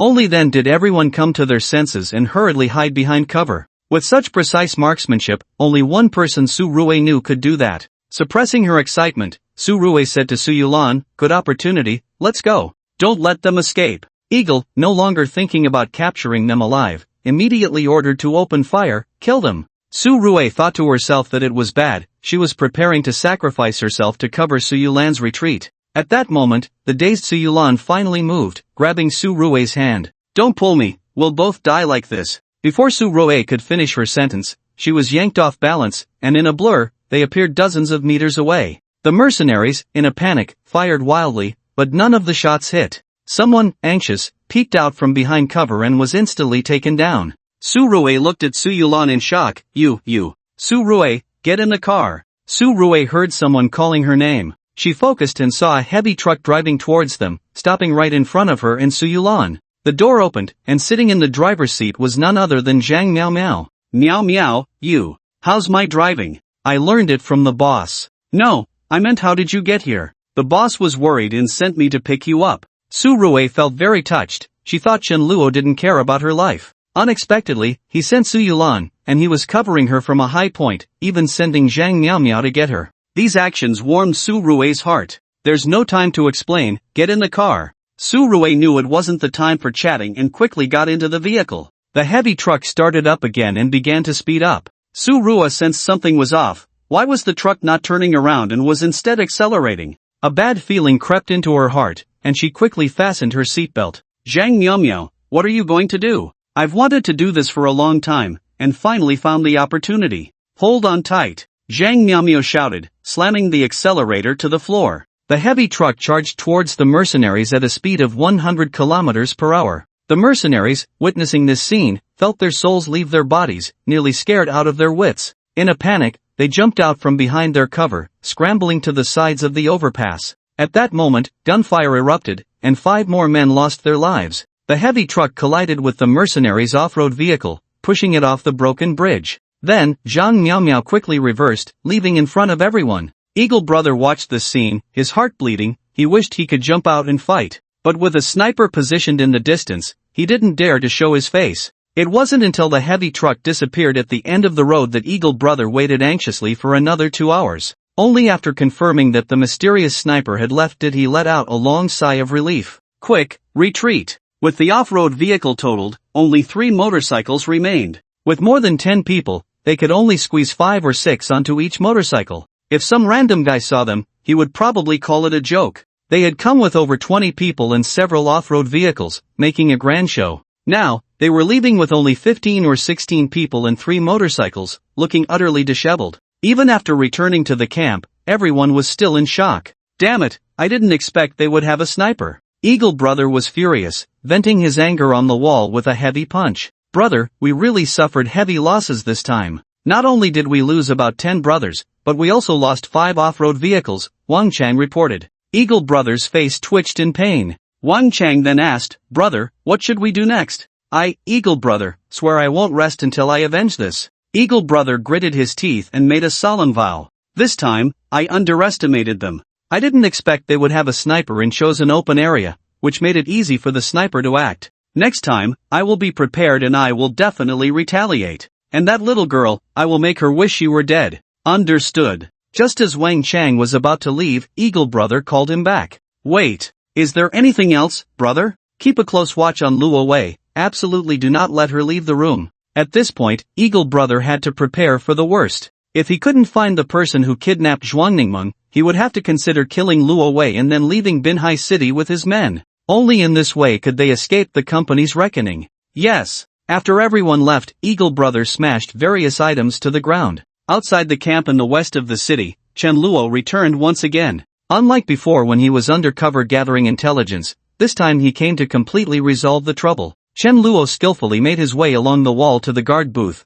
climbing up with the agility of a monkey. He landed behind the sentinel, not giving him a moment to react, with a twist of his neck, the sentinel fell into eternal sleep. Chen Luo used the same trick again, taking out the remaining sentinels at the guard booth one by one. Thus, the entire camp fell into a state of blindness. The phone rang, and Luo Wei picked it up casually, then walked to the balcony to answer. Report, Captain. We have entered Binhai City and are currently advancing towards the city center, expected to reach the designated location in 1 day. A glint of excitement sparkled in Luo Wei's single eye. Good, how many men did you bring? The voice on the satellite phone replied, all the forces from the Donghai City branch, a total of 70 men. Additionally, we have brought several heavy weapons to ensure this mission's success. Luo Wei was initially surprised that the company had sent so many people and even brought heavy weapons. What are heavy weapons? They refer to weapons with high damage, large caliber, high rate of fire, or special functions. The simplest and most direct example is a heavy machine gun. In front of a heavy machine gun, any human wave tactic is futile. Although the number of zombies was large, they had not evolved to the point of transcending their physical forms, and they could not withstand the fire of heavy machine guns, not to mention the other rocket launchers, grenade launchers, and even missiles. This showed how much the company valued this mission. However, she soon understood that they were not just here to rescue her, but also to capture Zero. On the other hand, this also revealed to Ro Wei that the company's patience had worn thin. First, the experimental subjects went out of control, then the Yanghua City branch fell, followed by the disappearance of research data and researcher Zhuang Ningmeng, and finally, the intelligent zombie had died. Several consecutive accidents and losses had made the company anxious. As the person in charge of this operation, Ro Wei felt nothing but shame, believing she had let down the trust and cultivation of the company. Just as she was about to respond, her peripheral vision caught sight of a sneaky figure downstairs in her building. The person realized they had been discovered and simply stood there openly staring at Ro Wei. Ro Wei frowned slightly and said into the phone, "Let's leave it at that. I have something to do, I'll hang up." After hanging up, Ro Wei walked from the balcony to the living room, and as soon as she opened the door, she almost bumped into two mercenaries. MS. Red Rose. The two greeted her casually. "Who are you, and what are you doing guarding my door?" Ro Wei's alertness had reached its peak. One of them explained, "We were sent by Deputy Captain Wang Chang. He instructed us to be here to serve you at all times." "I don't need any service, you can leave." "That's not possible," the other said seriously. "This is a task assigned by the Deputy Captain, and we must strictly comply." MS. Red Rose, please don't make it difficult for us. "Then you can stay here, I'm going out." Ro Wei didn't want to waste time with them and decided to go directly to Brother Ing. But before she could take a step, the two reached out to stop her. "What do you mean?" Ro Wei glared at them. "If MS. Red Rose has any needs, just tell us directly, please return to your room." Although they spoke politely, the mockery in their eyes was unmistakable. Ro Wei finally understood that these people were here to monitor her, aiming to restrict her range of activities. And they were doing this. Brother Ing could not possibly be unaware, perhaps it was his order. However, Ro Wei did not understand who had given them the courage to act this way. Just based on these 20 or so small thugs? Or those few off-road vehicles? At this moment, Ro Wei was still unaware that Brother Ying's manpower had dwindled to just over a dozen and was still decreasing. The off-road vehicles had all been scrapped, leaving only a few motorcycles, which were quite shabby. Perhaps it was precisely because those who had nothing to lose were fearless that Brother Ring decided to take the risk. Ro Wei said nothing and turned back to her room. The moment the door closed, the two changed their expressions. One of them spat disdainfully. "TCH, stinky bitch, who are you putting on a sour face for? Thought your 3 bodyguards were here?" "Exactly, I think Chang is being too cautious. He should have waited a few more days to see the situation, making us stand here. Hey, Xiaofeng and the others should be in bed with women right now, really enviable." Enough talk, let's continue watching the door. What they didn't know was that the Xiaofeng they mentioned was now lying in a pool of blood. Beside Xiaofeng were several bodies dressed in camouflage, including the sentry. "This is already the 10th one," Chen Luo said expressionlessly, his back to the bodies. Besides the core members, there were quite a few peripheral and newly joined members in the camp. However, these people were just minor characters, and Chen Luo couldn't be bothered to kill them one by one. His next targets were familiar faces like Brother Ring, Wang Chang, and Xiao Chong. However, while searching for their rooms, Chen Luo passed by the building where Ro Wei was. He paused, a smile curling at the corner of his mouth. "Since I'm here, I might as well meet an old friend." Chen Luo turned around and walked towards the building. At the foot of the building, he saw another mercenary. The other party noticed Chen Luo, but it was clear he didn't recognize him. After all, Chen Luo had only joined the mercenaries a few days ago, and one of those days was spent on a mission outside, so it was normal for him not to know Chen Luo. The mercenary blocked Chen Luo's path. "Stop! No one is allowed to enter here." Chen Luo thought with a hint of schadenfreude, looks like Luo Wei isn't having a good time, being kept under house arrest. The man, seeing that Chen Luo wasn't moving or speaking, impatiently shoved him. Just as he reached out, Chen Luo grabbed his hand. "What are you doing? Let go of me!" he shouted, his bravado faltering. In the next moment, a silver flash cut through the night. He looked shocked as he clutched his throat, but blood still flowed from between his fingers. He opened his mouth to call for help, but only managed to produce a huff-huff sound. Chen Luo ignored him, stepped over him, and entered the building, the sound of a body hitting the ground echoing behind him. Luo Wei's door opened again. The two guards looked at each other in confusion. "Lady Red Rose?" This time, Luo Wei didn't waste words with them. She swiftly plunged a knife into the chest of the man on the left. The man on the right barely reacted when Luo Wei charged at him. The former barely managed to draw his gun before Luo Wei's fingers locked tightly on the trigger. No matter how hard he tried, he couldn't pull it. Luo Wei seized his arm and threw him to the ground. The hard toe of her combat boot pressed heavily on his Adam's apple.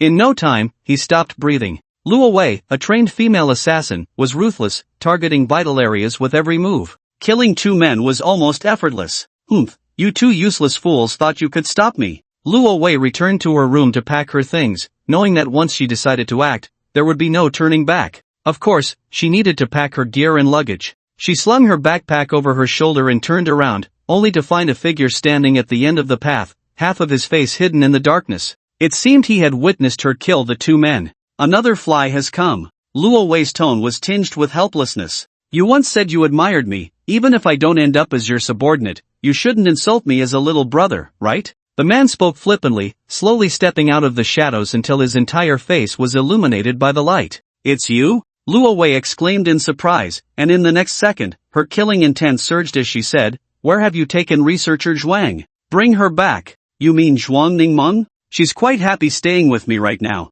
Zhuang Ningmeng was indeed living comfortably with Chen Luo, enjoying fresh meat and vegetables at every meal. After being well fed, her energy was almost too exuberant. She spent nearly 24 hours a day in the laboratory. The rest of the time, she either observed Chu Yao or hovered around Che Xiaoyu and Su Yulan. This made it inconvenient for Chen Luo to get close to Che Xiaoyu these days. The resentment she carried was almost palpable. Luo Wei was unaware that Chen Luo was speaking the truth. She only thought he was using Zhuang Ningmeng to threaten her. She coldly replied, "Since you won't release her, I'll have to take you down." As soon as she finished speaking, she transformed into a swift female leopard, charging towards Chen Luo. When she reached the body, she slid in, while drawing her military knife, aimed a slash at Chen Luo's ankle. Chen Luo remained calm, dodging her attack with a few leg lifts. He kicked her wrist with a swift motion. Luo Wei felt a sharp pain in her hand, almost losing grip on the knife, which flew out and crashed against the wall. Luo Wei quickly adjusted. Since she couldn't exert force with her hand, she decided to attack with her legs. Her legs were long and powerful, perfect for leg strikes. A whip kick aimed at Chen Luo's head. Chen Luo raised an arm to block it. Luo Wei jumped and spun in mid-air, kicking towards the other side. Chen Luo was quick-witted and directly grabbed her ankle before her leg could kick him. Luo Wei tried to break free, but Chen Luo's strength was too great. She couldn't escape at all. With no other choice, she glared at Chen Luo and said, "Let go of me. You're no match for me. There's no need to keep fighting, right?" Luo Wei's competitive spirit was strong, and Chen Luo's words made her feel belittled. Ignoring the pain in her wrist, she threw a punch at the face that disgusted her. Chen Luo dodged by turning his head, and with a backhanded punch, he struck the wall behind Luo Wei's head. At first, she didn't understand how Chen Luo had missed. However, the loud sound of his fist hitting the wall made her instinctively turn to look. She saw a small hole appear in the wall, through which she could see the arrangement of the room inside. Luo Wei swallowed hard and instinctively raised her hands. "I surrender, I'm being honest, please let me go." It was no joke. If that punch had hit her head, she would probably be dead by now. Luo Wei was indeed competitive, but she wasn't reckless. Chen Luo, satisfied, withdrew his hand and let her down. "From now on, you will follow me closely." "Understood." Chen Luo's gaze swept over her, finally settling on her leg bag. He took out the Desert Eagle pistol from her bag. "You won't need this for now, leave it with me." "Damn it!" Luo Wei was seething with anger. She had refrained from using the gun earlier, worried that the gunfire would attract other mercenaries. She had originally hoped to ambush with the pistol, but now it was taken away by Chen Luo. There was truly no way out now. Luo Wei had no choice but to follow behind Chen Luo, her expression on her face pitiful like a little wife. The once arrogant female assassin had now become a servant to her backpack. If her subordinates saw her like this, where would she put her face as the captain? She could only comfort herself repeatedly, I am bearing humiliation for a greater purpose, this is the spirit of never giving up. After repeating this several times, her mood improved a bit. When she lifted her head again, she found that Chen Luo was not heading out of the camp but rather in the opposite direction. She curiously asked, where are you going? To catch up with an old friend, Chen Luo replied. Luo Wei had already confirmed that it was Chen Luo who had kidnapped Zhuang Ningmeng and killed the intelligent zombie. Seeing that he was not running away but instead walking deeper into the camp, she couldn't help but ask, aren't you afraid they'll come looking for trouble? Looking for trouble with me? Chen Luo scoffed, maybe in the next life, in this life, they won't have the chance. They walked a distance further and saw two people leaning on each other, swaying as they approached. The two seemed to be drunk, burping as they walked. Brother Chon, thanks for treating me to drinks, burp. Hey, Xiaolang, we're good brothers, no need to say thanks. True, in the future, if either of us makes it big, hey, who are those two ahead? Xiao Chong and Xiaolang stopped. Xiao Chong rubbed his bleary eyes, trying hard to open them wide. Chen Luo? He looked incredulous, aren't you missing? Seeing Chen Luo appear unscathed here, followed by Luo Wei, Xiao Chong seemed to understand something. So what Brother Chang said was true. You two are in cahoots. You staged the killing of the intelligent zombie just to avoid giving us a reward. Idiot. Luo Wei coldly spat out two words. Great. Xiao Chong became excited. Xiaolang, our chance to make a contribution has come. Let's capture those two. Brother Ring will definitely reward us with the position of deputy captain. Awesome. Xiaolang was also thrilled. The two even began to fantasize about their future in their minds. Chen Luo couldn't be bothered to talk to them, seeing that they were still lost in their dreams. He simply took out Luo Wei's Desert Eagle, chambered a bullet, and shot them both, putting them into a deep sleep. The sound of the Desert Eagle's gunfire was particularly pronounced in the quiet night. Luo Wei was a bit nervous and said, let's hurry, if we get surrounded, we won't be able to escape. Chen Luo, however, was not in a hurry and stood there leisurely. Although Luo Wei was anxious, there was nothing she could do. After waiting for a few minutes, no one came. Luo Wei was puzzled. Where were these mercenaries? Had they all gotten drunk and fallen asleep? A few more minutes passed, and finally, someone appeared.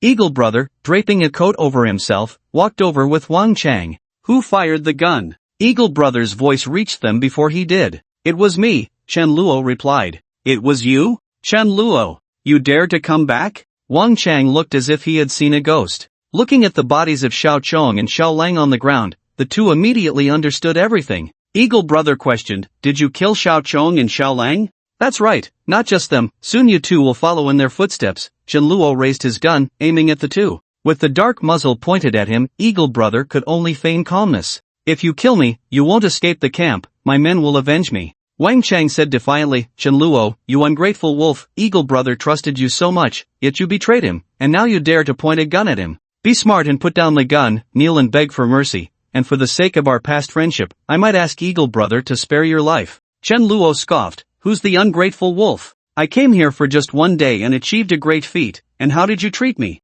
Not only did you break your promises, but you also banded together to exclude me, the ungrateful wolves are you. So it turns out you are dissatisfied because of this. Eagle Brother pretended to be disappointed. Actually, you misunderstood me. He explained, I have always appreciated you and even thought you were the most suitable person to take over my position. I was just worried that giving you too much responsibility right away would ruin your talent. I was genuinely thinking of you. If Chen Luo believed such nonsense, he would truly be a fool. You might as well say that to a ghost. Do you really think I care about your pathetic vice-captain position? Chen Luo coldly retorted. Eagle Brother was momentarily speechless, but upon seeing Luo Wei behind Chen Luo, he suddenly realized. No wonder you look down on me, it turns out you have a bigger backing now. Well, since that's the case, you can leave with her. For the sake of the Red Rose, I'll tell my men not to pursue you. Chen Luo instantly saw through his trick. Don't think I can't see that this is just a delaying tactic. As soon as we leave, you'll immediately send your men to hunt us down. With his plan exposed, Eagle Brother became somewhat angry and simply admitted it. So what? Chen Luo, this is my territory, you are already surrounded by my men, so just put down your gun and surrender. Surrounded? Chen Luo laughed as if he had heard the biggest joke, and after laughing enough, he said, you should look around, where are your men? Eagle Brother and Wang Chang glanced around. In the vast open space, there were only the two of them, with no one else in sight. Logically, with such a loud gunshot, the patrolling men should have arrived long ago. Brother, they can't be drunk, can they? Wang Chang still held some hope. I've warned them several times not to drink during patrols, but they didn't listen to me. Next time, I will teach them a good lesson. However, Chen Luo's words shattered his last fantasy. Unfortunately, you won't have a next time. Let's talk about it on the road to the underworld. Don't, Chen Luo. The two wanted to say something, but Chen Luo pulled the trigger twice in quick succession. Eagle Brother, the captain of the mercenary team, and his vice-captain became two cold corpses. Chen Luo showed no change in expression after killing the two, as if he had just killed two zombies. Luo Wei was the same, neither of them regarded this so-called mercenary captain as anything significant. Compared to his death, Luo Wei was more concerned about where Chen Luo was taking her. Where are we going now? I'm taking you to my territory. Although the rewards on Luo Wei were not as good as Zhuang Ningming's, it was still better than nothing. As time passed, the number of candidates meeting the system's standards would dwindle. So when he encountered her, Chen Luo certainly wouldn't let the opportunity slip by. After all, women in the apocalypse didn't require much effort to pursue, a bit of food and a place to stay would suffice. Chen Luo had plenty of food in empty rooms. Luo Wei's heart stirred, and she tentatively asked, "Are we going to the base of your organization?" Chen Luo stopped in his tracks and shot her a sidelong glance. Luo Wei thought Chen Luo had realized she was trying to extract information from him, and her expression stiffened for a moment. Fortunately, Chen Luo turned back and continued walking. Why do you all ask this question? Do I look like a killer from some mysterious organization?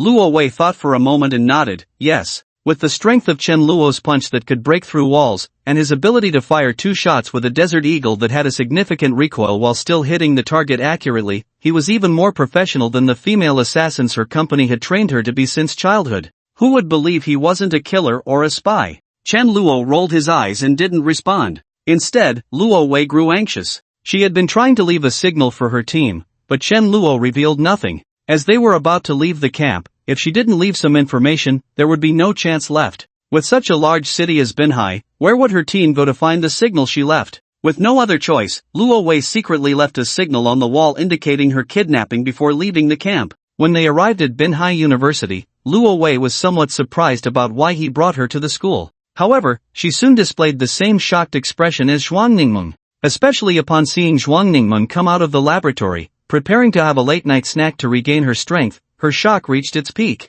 "Researcher Zhuang, are you okay?" Not only was she okay, but Luo Wei noticed Zhuang Ningmeng's complexion was rosy, and her figure had even become a bit fuller. Zhuang Ningmeng was equally astonished to see her. "Hong Luo Wei, what are you doing here?" Zhuang Ningmeng and Luo Wei had at least worked together before, and Luo Wei felt a sense of familiarity upon seeing her, pouring out her grievances. "Like you, I was kidnapped. Now we both have become prisoners." "No, I came voluntarily, I wasn't kidnapped," Zhuang Ningmeng corrected her seriously. "You came voluntarily?" Luo Wei's eyes were filled with disbelief. "That's right. Chen Luo provided me with research materials, including the vaccine for the zombie virus, so I accepted his invitation." Luo Wei didn't care what benefits Chen Luo had given Zhuang Ningmeng. All she knew was that Zhuang Ningmeng had betrayed the company, which was the most unacceptable thing for her. Luo Wei questioned loudly, "Zhuang Ningmeng, the company trained you, how could you become a traitor?" If this were before, Zhuang Ningmeng would have apologized. But now, she was an employee invited by Chen Luo, and Luo Wei was merely a prisoner. Why should she speak loudly to her? So Zhuang Ningmeng retorted loudly, "I was trained by the school. What does that have to do with the company? Don't flatter yourself." It was the first time Luo Wei had seen such a strong side of Zhuang Ningmeng, and she felt somewhat lacking in confidence. But she still stubbornly said, "The company also provided you with a well-paying position." That was deception. If I had known the company was an evil organization training killers and conducting experiments on humans, I would never have joined from the start. You. Luo Wei stammered for a long time before finally gritting her teeth and stamping her foot. "That's still not a reason for you to be a traitor. You're beyond saving," Zhuang Ningmeng said with pity in her eyes. "What kind of look is that?" Luo Wei asked angrily. "A pitiful worm who has been brainwashed and doesn't even realize it. I have nothing to talk about with you." Just as Zhuang Ningmeng was about to leave, Chen Luo heard the argument and walked over. "What happened? What are you two arguing about?" Zhuang Ningmeng simply described the situation, and Chen Luo nodded, indicating that he understood. He looked at Luo Wei, who instinctively averted her gaze. Then she realized that as a formidable female assassin, why should she fear an ordinary person? Wouldn't it be laughable if her colleagues in the company found out? So she glared back at him. Chen Luo was not interested in her psychological turmoil, he was more concerned about the extent to which Luo Wei had been brainwashed. He asked, "Do you know about the bad things your company does? What if I do, and what if I don't? As long as it's the company's will, I will obey unconditionally." "So, you are also an accomplice of the company." Luo Wei scoffed at this. "So what? Don't you also have several lives on your hands?" Chen Luo did not deny it, he and Luo Wei were of the same kind. They would stop at nothing to achieve their goals, indifferent to the lives of others. The only difference was that Luo Wei was a puppet of the company, while Chen Luo acted solely for himself. However, what troubled Chen Luo was the depth of Luo Wei's brainwashing. This meant he would have to strictly limit her activities. Until her favorability towards him increased, she absolutely could not be allowed to act alone. Luo Wei was still unaware that her stubbornness had caused her to completely lose contact with the company and her chance at freedom. If she knew, she would surely regret it and slap herself. The civilians in the mercenary camp got up before dawn. There was no choice. If those lords woke up and saw them still sleeping, they would surely be tortured again. It was better to be proactive and avoid a beating. A civilian was carrying food to the mercenaries' rooms. However, halfway there, he saw several people lying face down on the ground. At first, he thought the mercenaries had gotten drunk again and were sleeping on the road. This kind of thing happened often. He hesitated, unsure whether to wake them up. If he did, those living hells might take out their morning grumpiness on him. But if he didn't wake them and they found out, his fate would be even worse. He decided to wake them. After all, it was his bad luck. The civilian, with a worried frown, put down the food, squatted down, and softly called out, Sir, wake up, it's cold on the ground, go back to your room to sleep." But the few had no response. The civilian seemed to think of something and hurriedly turned one of them over. He saw a bullet hole in the man's forehead, a bullet deeply embedded in his skull, with blood streaming down his face, making it impossible to recognize him. The civilian was so frightened that he sat down on the ground, his voice trembling. "Dead? Is he dead?" It took him a long time to calm down, and he turned over the others, finding their deaths identical to the first. The civilian stood there helplessly, but as he looked at the gun on the ground, a thought gradually emerged in his mind. He picked up the gun, and since he didn't know how to use it, even his grip was wrong. However, this did not stop him from holding the gun and walking towards other places. More and more people discovered that the once arrogant mercenaries were almost all dead. Those with quick wits quickly picked up the guns on the ground, one after another heading towards the mercenaries' rooms. In one room, a mercenary was still asleep, holding a woman. Suddenly, the door was kicked open with a heavy thud. The mercenary woke up, and the woman in his arms also stirred. Seeing the figure at the door, she instinctively shouted, "Honey, is it you?" The mercenary recognized the figure at the door, and despite his usual arrogance, he did not notice the gun in the other person's hand. He shouted angrily, "Who let you in? Get out!" The person said nothing but silently raised the gun. Only then did the mercenary become nervous. "What do you want? Where did you get that gun? Die, you scum!" With a bang, the mercenary fell dead on the bed, eyes wide open. The woman threw herself into the man's arms, and the two began to cry together. The same scene played out in multiple rooms. In the end, the mercenaries that Chen Luo let go all died at the hands of the civilians they had bullied. However, as the last mercenary fell, the nature of the situation began to change. The bloodthirsty people gathered in the square. One of them announced loudly, "From now on, this place is under my control." "Why should it be under your control?" A slightly overweight middle-aged man protested. "Let me take charge. I used to be a manager at a company and have rich management experience. Under my leadership, we will definitely bang." The middle-aged man's words were abruptly cut off, and screams erupted from the crowd. The first man lowered his gun and coldly said, "Just because I have a gun." But he was not the only one with a gun. Soon, someone shot him from behind. There was a clear disparity between their statuses, and the benefits they could gain were worlds apart. To fight for their own interests, these people picked up guns and shot at those who were bullied like themselves. A gunfight to determine the distribution of benefits began. It wasn't until the sun set that the gunfire in the camp gradually ceased. After nearly 40% of the people had died, the final victor emerged. Surrounded by his small group, he announced loudly, "From now on, I am your new boss, all food and women will be under my control."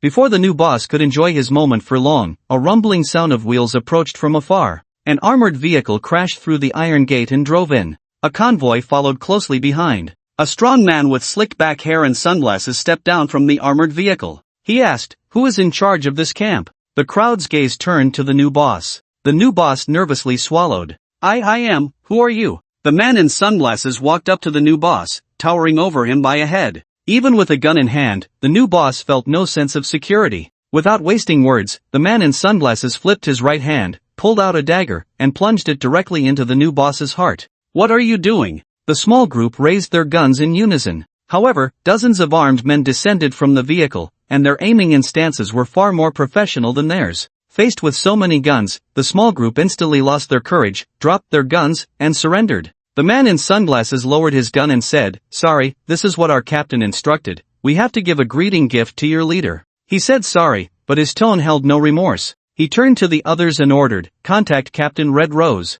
Yes. One person took out a satellite phone and dialed Luo Wei. After a dozen rings, the call did not go through. Report, Captain Red Rose did not answer the phone. The man in sunglasses frowned and quickly instructed, "Send someone to search this camp." Yes. After his subordinate left, the man in sunglasses pressed his gun against one person's temple. Ignoring the other's pleas for mercy, he asked, "Tell me, where is Captain Red Rose?" "Sir, what Rose? I don't understand, I'm just a cook." The latter was extremely nervous, but his will to survive made him speak quickly. "Why don't you ask Shin the gardener? He might know. Are you messing with me?" His eyes, cold beneath the sunglasses, sent a chill down the cook's spine. The cook, already nervous, was further frightened by the man in sunglasses, stammering, I don't dare to." The man in sunglasses quickly lost his patience and shot the cook, silencing him completely. Then he moved on to the next person. "You tell me, where is Captain Red Rose? Why you bang? You tell me, where is Captain Red Rose? Don't kill me, please.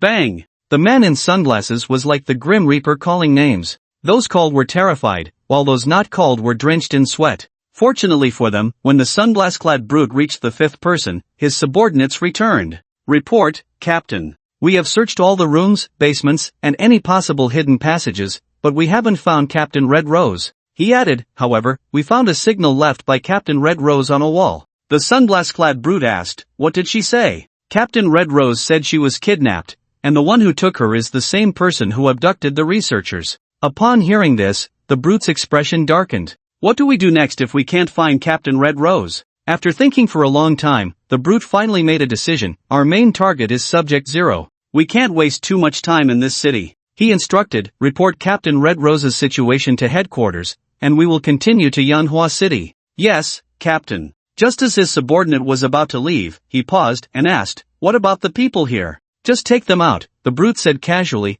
as if he were talking about squashing a few ants rather than dozens of lives. The subordinate was not surprised by the captain's order, as if he had grown accustomed to it. After he left, gunfire erupted in the camp, accompanied by blood-curdling screams, which lasted for over an hour before stopping. After clearing out the living in the camp, they got into their vehicles and left. A few zombies staggered in through the collapsed iron gate. Upon seeing the bodies strewn across the ground, these zombies let out a howl, as if a cafeteria had just opened, eagerly devouring the remains. However, neither the zombies nor the group of unknown origin noticed the surveillance camera in the corner, silently recording everything. In the safe house's monitoring room, Chen Luo leaned back in a recliner, watching the footage of the sunglass-clad brute calling out names on the screen. Also watching with him were Zhuang Ningmeng and Ning Xiao. Ning Xiao was shocked by the brute's bloody methods and couldn't help but turn to ask, "Zhuang Ningmeng, did you really work with this kind of person before?" Zhuang Ningmeng was also a bit startled and explained, "I mainly stayed in the research institute and didn't know much about their work."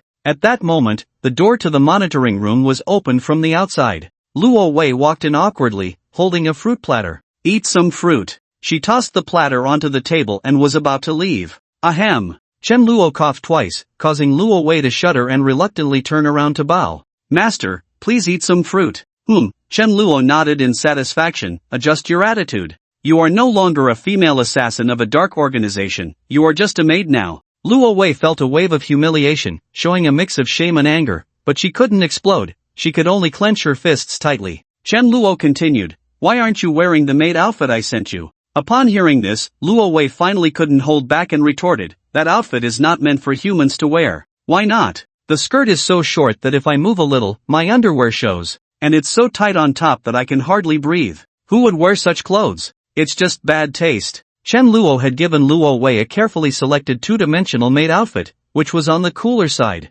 When Luo Wei put it on, her greatest asset, her long and fit legs, was revealed. However, Luo Wei was used to being tightly wrapped. According to her, leather clothes are hard and can reduce the impact of bullets in critical moments, potentially saving her life. It was really uncomfortable for her to wear a skirt. She always felt a sense of insecurity, as if all her weaknesses were exposed. I think it looks beautiful and suits you very well. Chen Luo's tone was firm, exuding an air of finality. Luo Wei gritted her teeth in frustration, wishing she could grind Chen Luo to dust. But when her gaze inadvertently fell on the monitoring screen, her eyes widened in shock. She instantly recognized their identities. They are people sent by the company. They came to find me. Luo Wei was very excited. She saw a chance to escape from Chen Luo's clutches and finally wouldn't have to wear a dress anymore. Just wait. Once I get out, you bastard, will have a hard time. Luo Wei had already thought it through. She would spare Chen Luo's life. Then she would force him to wear a dress and dance in front of her. That scene would definitely be satisfying.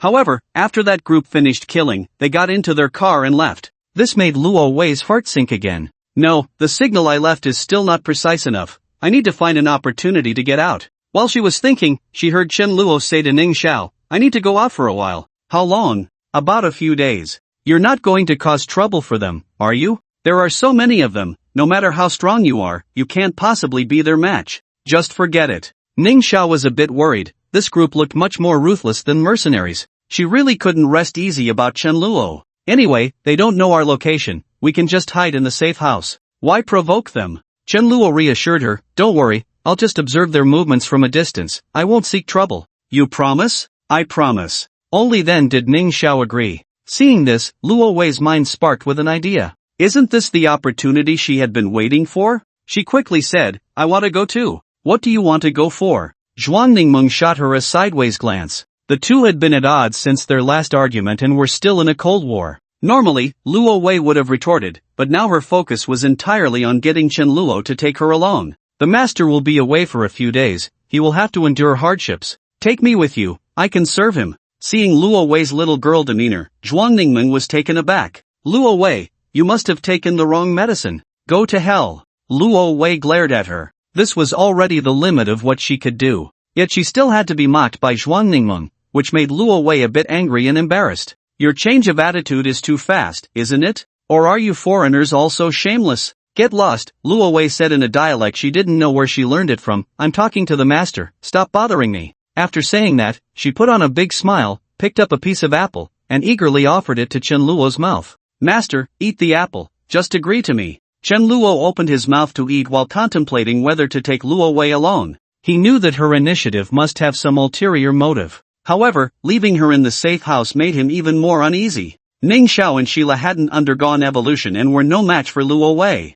Che Xiaoyu and Su Yulan could fight back, but their brains seemed rusty and wouldn't cooperate at all. They could easily be deceived by this bad woman, Luo Wei. It was better to keep her by his side so he could keep an eye on her. With that thought, Chen Luo nodded, alright, great. Luo Wei, overwhelmed with excitement, couldn't help but hug Chen Luo. Luo Wei's favorability. Chen Luo was a bit surprised. This was the first time Luo Wei's favorability had increased since she arrived. The expression on his face made Luo Wei blush. She held back her shyness and said, don't get the wrong idea, this is a hug of gratitude, don't think I have feelings for you. I didn't misunderstand. That's good. Luo Wei also felt that she was being a bit too obvious. Feeling embarrassed, she turned to leave. I'll go prepare my luggage. After she left, Zhuang Ningmeng reminded Chen Luo, you need to be careful of Luo Wei, she's acting so strangely, there must be some conspiracy. Don't worry, I know. The company people are going to Yanghua City, they must be after Ling. You must be careful, not just of people but also of the plants around you. Understood. Zhuang Ningmeng seemed to think of something and added, be careful of Ling's disguise, our entire research institute was deceived by her before. She wanted to remind him of something else, but Luo Wei urged, I've packed my luggage, when are we leaving? I've already said, I'm just skimming the edge, I won't take any risks, so you and Ning Xiao don't need to worry, Chen Luo said as he took Luo Wei out the door. Before leaving, he checked Luo Wei's luggage. It was called luggage, but it was actually just a backpack. Inside were a few changes of clothes, and that was it. There wasn't even a single piece of underwear, not to mention toiletries. Is this all you're bringing? Is it too much? Luo Wei replied as if it were obvious, I think it's a bit much too. Actually, just one set of clothes to change would be fine. In the southern regions, those who can go for days without showering or changing clothes are extraordinary. The south is humid and hot, making one sweat easily. If you don't change clothes, there will be a smell of sweat. Chen Luo recalled something he had heard. Supposedly, Westerners have more developed sweat glands than Asians, hence a stronger body odor.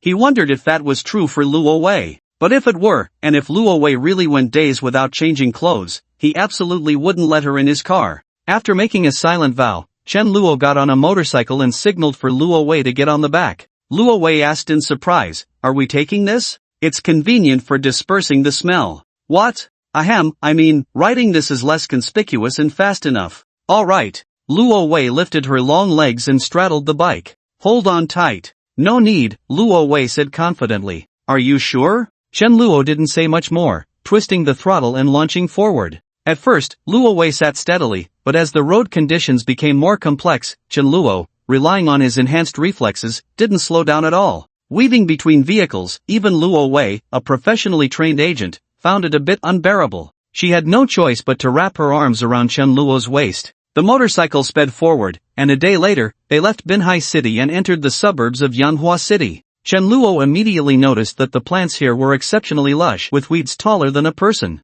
As they ventured deeper into the city, the plants grew even taller. The trees in the roadside green belts reached dozens of meters high, their umbrella-like canopies shading the sky between the buildings. Only a sliver of sunlight managed to filter through the gaps in the leaves. Therefore, the brightness in the city was very low, resembling nighttime even during the day. Luo Wei was also surprised. "When I came here before, there weren't this many plants." It seemed that Zero's abilities had improved again. She couldn't help but worry whether the company had brought enough personnel and weapons. Finally, as they entered the city, Chen Luo and Luo Wei had to abandon the motorcycle and walk. The road ahead was completely covered in vines, making it impossible for the motorcycle to proceed. The two found themselves in what felt like a primeval forest. Everything around them was gigantic. Chen Luo curiously examined a flower in front of him that was taller than a person and larger than his head. The next second, the flower suddenly opened its massive mouth and lunged at Chen Luo. Fortunately, Chen Luo reacted quickly and jumped back just in time. After losing its target, the flower returned to its original state. If he hadn't almost been bitten just now, Chen Luo would have thought it was just an absurdly large but otherwise ordinary flower. It seemed that when Zero wasn't controlling the plants, her abilities still affected the surrounding flora, giving them mobility and a strong aggressiveness. Chen Luo noted this discovery in his mind and became more cautious. After walking a bit further, he noticed that the road ahead seemed to have been forcibly cleared. He realized that the group of muscular men in sunglasses was just ahead. "Hurry up," Luo Wei said while looking for an opportunity to signal. However, the environment was too complex, others might not see the signal, so she gave up. Chen Luo and Luo Wei advanced a bit further, each lost in their thoughts. Faintly, they heard urgent gunfire, accompanied by occasional explosions. Luo Wei's expression changed, thinking they might be in danger. "Let's go take a look." As soon as Chen Luo's words fell, Luo Wei had already walked in front of him. The further they went, the clearer the gunfire became, until he finally saw the flashes of fire ahead. Chen Luo grabbed Luo Wei's arm. "Get your dirty hands off me," Luo Wei instinctively blurted out. Chen Luo raised an eyebrow, and only then did Luo Wei come to her senses, quickly changing her words. "Master, why aren't we moving forward? The battlefield is right ahead, we need to keep our distance to avoid being mistakenly injured." Luo Wei was anxious, and without thinking, she said, "Then you wait here, I'll go ahead and scout the way." "Don't even think about it. Do you think I don't know these people are in cahoots with you? Zhuan Ningmeng told me long ago." "Damn that filthy woman," Luo Wei gritted her teeth. "If I had known, I shouldn't have saved you, I should have let you die in the lab." Chen Luo ignored her and glanced around. He noticed a large tree to the left front, about 10 stories high, with a radius of nearly 5 meters. There was little cover around, providing a very good line of sight. He pulled Luo Wei to the base of the tree and, using both hands and feet, easily climbed up. Sitting on a branch, he looked down at Luo Wei and said, "Come up." Luo Wei was still thinking of making a run for it while Chen Luo wasn't paying attention, so she replied, "I'll wait for you down here." Chen Luo paid her no mind and looked up towards the direction of the fire, where he indeed saw the group of people on the monitor. They clearly understood Zero's abilities and had come prepared. 3 of them held flamethrowers, arranged in a circle, creating a cleared area. The rest of the troops continued to shoot in one direction. In front of them, countless vines slithered towards them like serpents. Chen Luo didn't know if plants had pain receptors, but the impact of the bullets did prevent the vines from advancing. However, the battle situation soon escalated again. The green sap splattered from the vines when hit soaked into the surrounding weeds, causing them to grow wildly. In no time, they reached over 2 meters in height and continued to extend towards the cleared area. The 3 holding flamethrowers felt the pressure increase and had to crank up the power just to hold them back. The burly man in sunglasses saw this and ordered, "Throw incendiary grenades." The grenades were tossed to the ground and exploded, dousing the surrounding weeds in burning gasoline. Unlike the flamethrowers, the flames from the grenades clung to the plants and burned continuously, significantly suppressing them.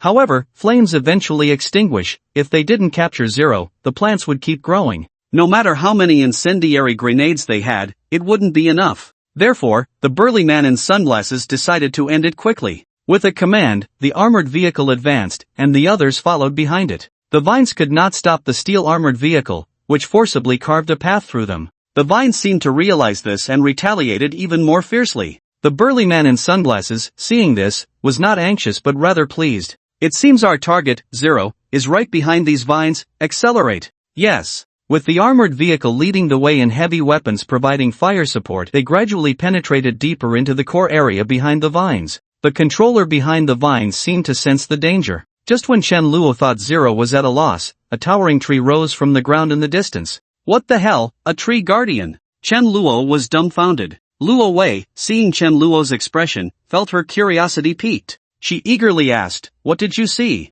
Why do you look like you've seen a ghost?" "If you saw what I saw, you'd understand why I look this way," Chen Luo replied without turning back. Luo Wei, feeling even more curious, was itching to know. But having just said she wouldn't go up, she now hesitated to go back on her word. After all, she was a person of some stature. Even if she was enslaved now, she had endured hardships. Thus, even though Luo Wei was anxious to the point of pulling her hair, she forced herself to endure. In the distance, Chen Luo saw that the tree guardian was still so astonishing, while the burly man in sunglasses and others nearby were already too shocked to speak. Standing beneath the towering 100-meter building and looking up, one would still feel a sense of awe. Not to mention that this giant being had started to move, giving an entirely different impression. They craned their necks as much as possible, yet still could not see the top of the tree guardian. They could only see 3 openings on its trunk, which were 2 eyes and a mouth. From that massive mouth came a roar from ancient times. The sound was deafening. Those standing directly in front felt a fierce wind rushing towards them. Then, it was as if a thunderclap exploded in their ears, the tremendous noise nearly deafening them, forcing them to cover their ears to prevent their eardrums from bursting. After enduring the roar, the tree guardian lifted its foot and took a step forward, instantly shaking the ground. The burly man in sunglasses reacted first, shouting, "Fall back." Everyone quickly retreated, but the armored vehicle started a bit slowly and was crushed under the tree guardian's foot. Though it was called a foot, it was actually a split tree stump pressing down on the armored vehicle, causing sparks to fly from the wheels against the ground, yet it still could not escape. After the burly man in sunglasses created some distance, he stopped and shouted, "Fire!" A barrage of bullets rained down on the tree guardian, but they barely penetrated, at most knocking off a few pieces of bark from its surface. But for the 100-meter-tall tree guardian, this level of damage was nothing more than a tickle. It ignored them, slowly bending down, then extending a branch-like hand to scoop up the armored vehicle, gently bringing it to its dark, gaping mouth. "Damn it, burn it with fire!" The usually calm burly man in sunglasses finally panicked. 3 men with flamethrowers stood in a line, and 3 jets of flame shot out from their nozzles. Others threw incendiary bombs and Molotov cocktails at the tree guardian. The flames crawled like maggots on the tree guardian's folds, quickly burning from the base of the tree to its waist. The tree guardian's action of swallowing the vehicle paused, and it used its other hand to swat at the fire, but it was ineffective, instead spreading the flames to its branches. Roar! It let out another deafening roar. At that moment, a call echoed from behind the vines, and unlike the tree guardian's roar, this call was melodious, clearly resonating throughout the clearing. Influenced by the call, large swaths of vines began to entwine around the tree guardian, and they automatically snapped, spraying out sap. The areas splashed with sap had their flames extinguished. "This is impossible." The burly man in sunglasses found it hard to believe. It should be known that the fuel in the flamethrowers and incendiary bombs was either napalm or thermite, which could not be extinguished with water. Yet, it was doused by the sap of the vines. Still insufficient information. The materials sent to him by the company did not record that vine sap could extinguish fire. This made their situation even more difficult. The tree guardian freed its hands and continued with what it had not finished earlier. After placing the armored vehicle into its gaping abyss, the bark-like face revealed a human-like expression of satisfaction, as if it had truly eaten. The burly man in sunglasses called into the intercom, "Number 7, can you hear my voice?" Number 7 referred to the driver of the armored vehicle, which also had 5 passengers besides the driver. After a crackling electronic sound, a reply came through the intercom. "Report, Captain, this is number 7, I can hear you." The burly man in sunglasses felt a surge of joy in his eyes. Great, report your status to me. We are inside the tree's belly. It's very dark, not a bit of light. The vehicle has stalled and won't start. The joy on the burly man's face faded. He asked, is there a way to abandon the vehicle? There was a silence on the other end for a few seconds. Then the reply came, no, the door is blocked. We can't open it from the inside. Damn it. The man in sunglasses cursed inwardly. He wanted to say something, but the tree guardian moved again. This time, it charged directly at the crowd, who seemed like ants before it. With a single step, it scattered their formation. The surrounding plants surged in, and one person, not paying attention to his feet, was ensnared by a vine that lifted him off the ground. His gun slipped from his grasp and fell to the ground. He opened his mouth to call for help, but another vine slithered in through his open mouth. Ugh, he couldn't help but feel the urge to vomit, but the vine blocked his throat, and the most terrifying part was that the vine continued to burrow deeper, siphoning off the nutrients from his body. Before long, he was drained to a husk and discarded on the ground. The vine, now plumper and more vibrant in color, crawled toward the next victim. Another person, while retreating, bumped into a large red flower, which instantly opened its gaping maw and bit off his head. In just a few minutes, 5 or 6 people had perished. If this continued, this group would all meet their end here. The man in sunglasses racked his brain but found no solution. Helpless, he picked up the walkie-talkie. Number 7, execute the self-destruct order, detonate the armored vehicle, and destroy the tree from the inside.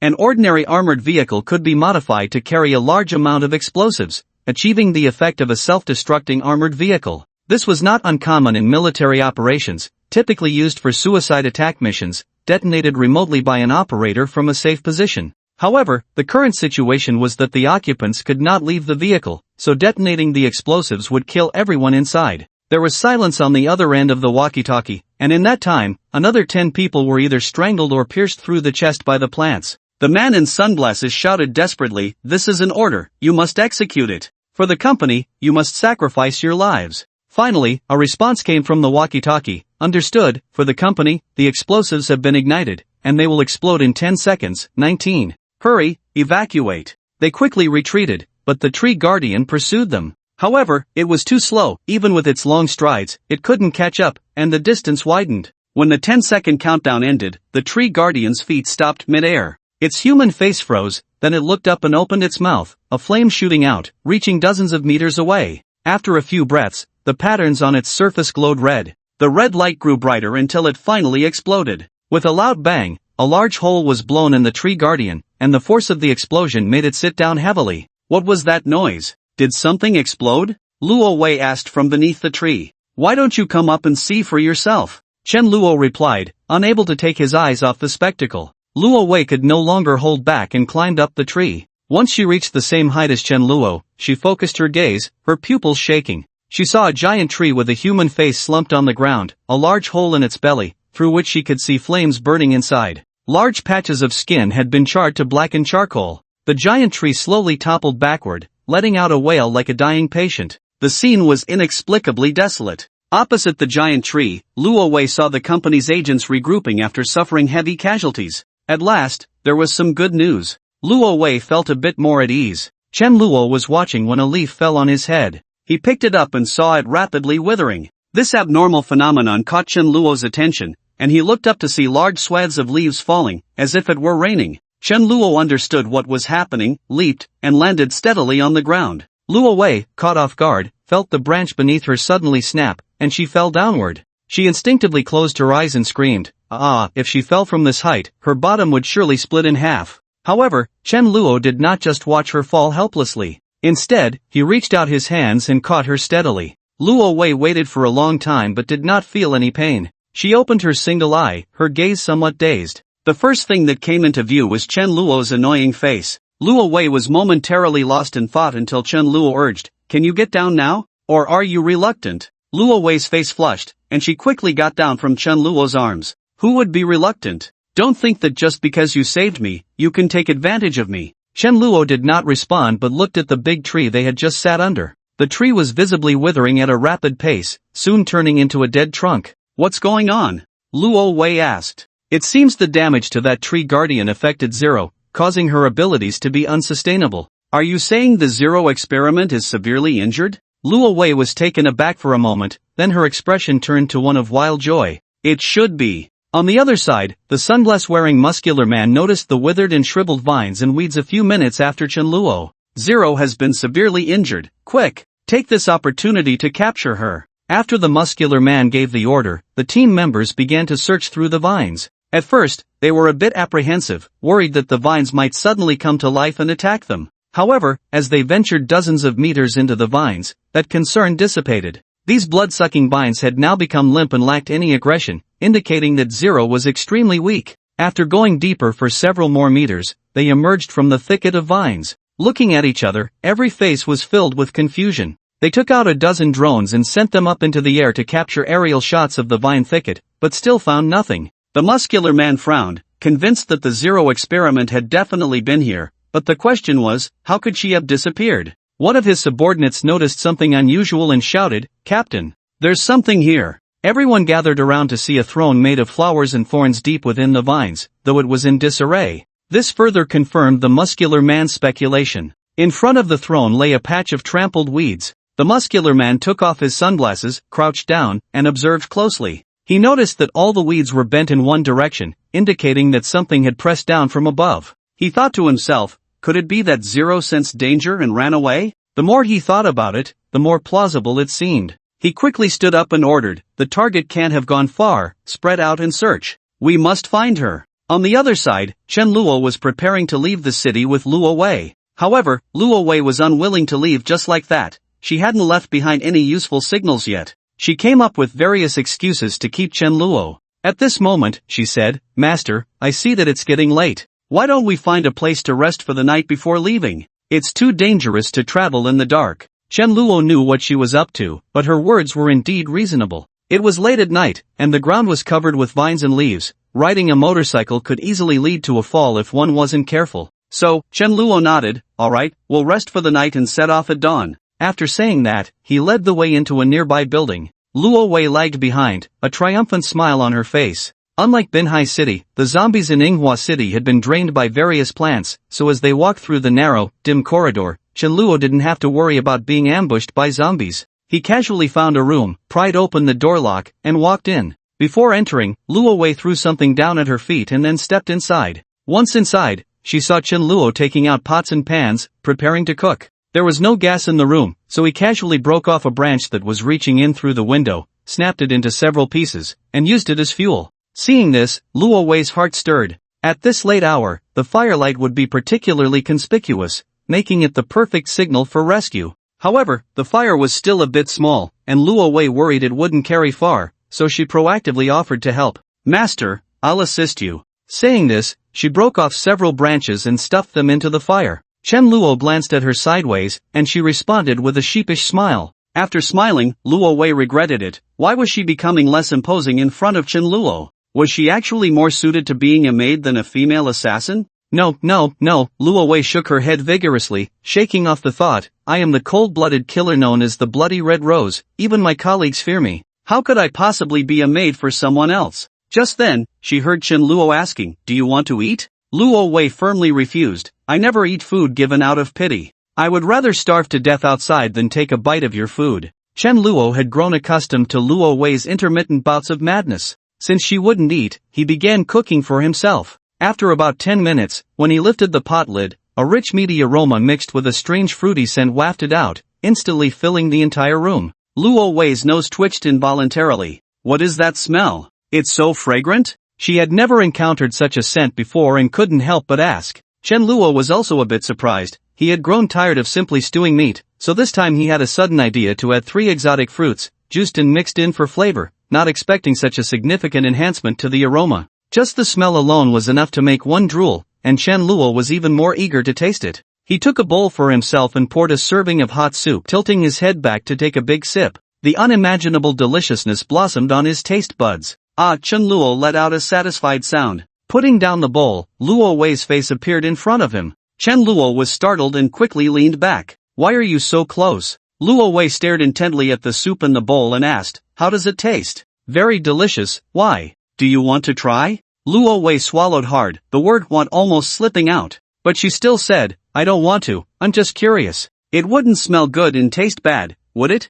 Chenluo didn't respond to her and continued eating. Besides the soup, the meat was also quite tasty, very flavorful. Moreover, after eating, his stomach felt warm, a sense of strength spreading throughout his body. It was truly a dual enjoyment of taste and sensation. Seeing that Chen Luo was ignoring her, Luo Wei grew anxious, but she couldn't just ask for some, could she? That would be too embarrassing. But the aroma was so special that it made her hungry, her stomach growling incessantly. She should have packed some food before setting out, now it was too late to regret it. Luo Wei could only sit alone, sulking. She used to be respected wherever she went, treated to delicious food and drink, which she had always looked down upon. Now, reduced to a prisoner, she had not only lost her freedom but also had to endure hunger. Suddenly, a strong sense of grievance surged in her heart, and Luo Wei's nose tinged with bitterness, her eyes slightly reddening. Just as she was brewing her emotions, on the verge of tears, a bowl filled with meat and soup was presented before her. The soup was still steaming, wafting towards Luo Wei's face, as if a pair of hands were gently caressing her cheeks.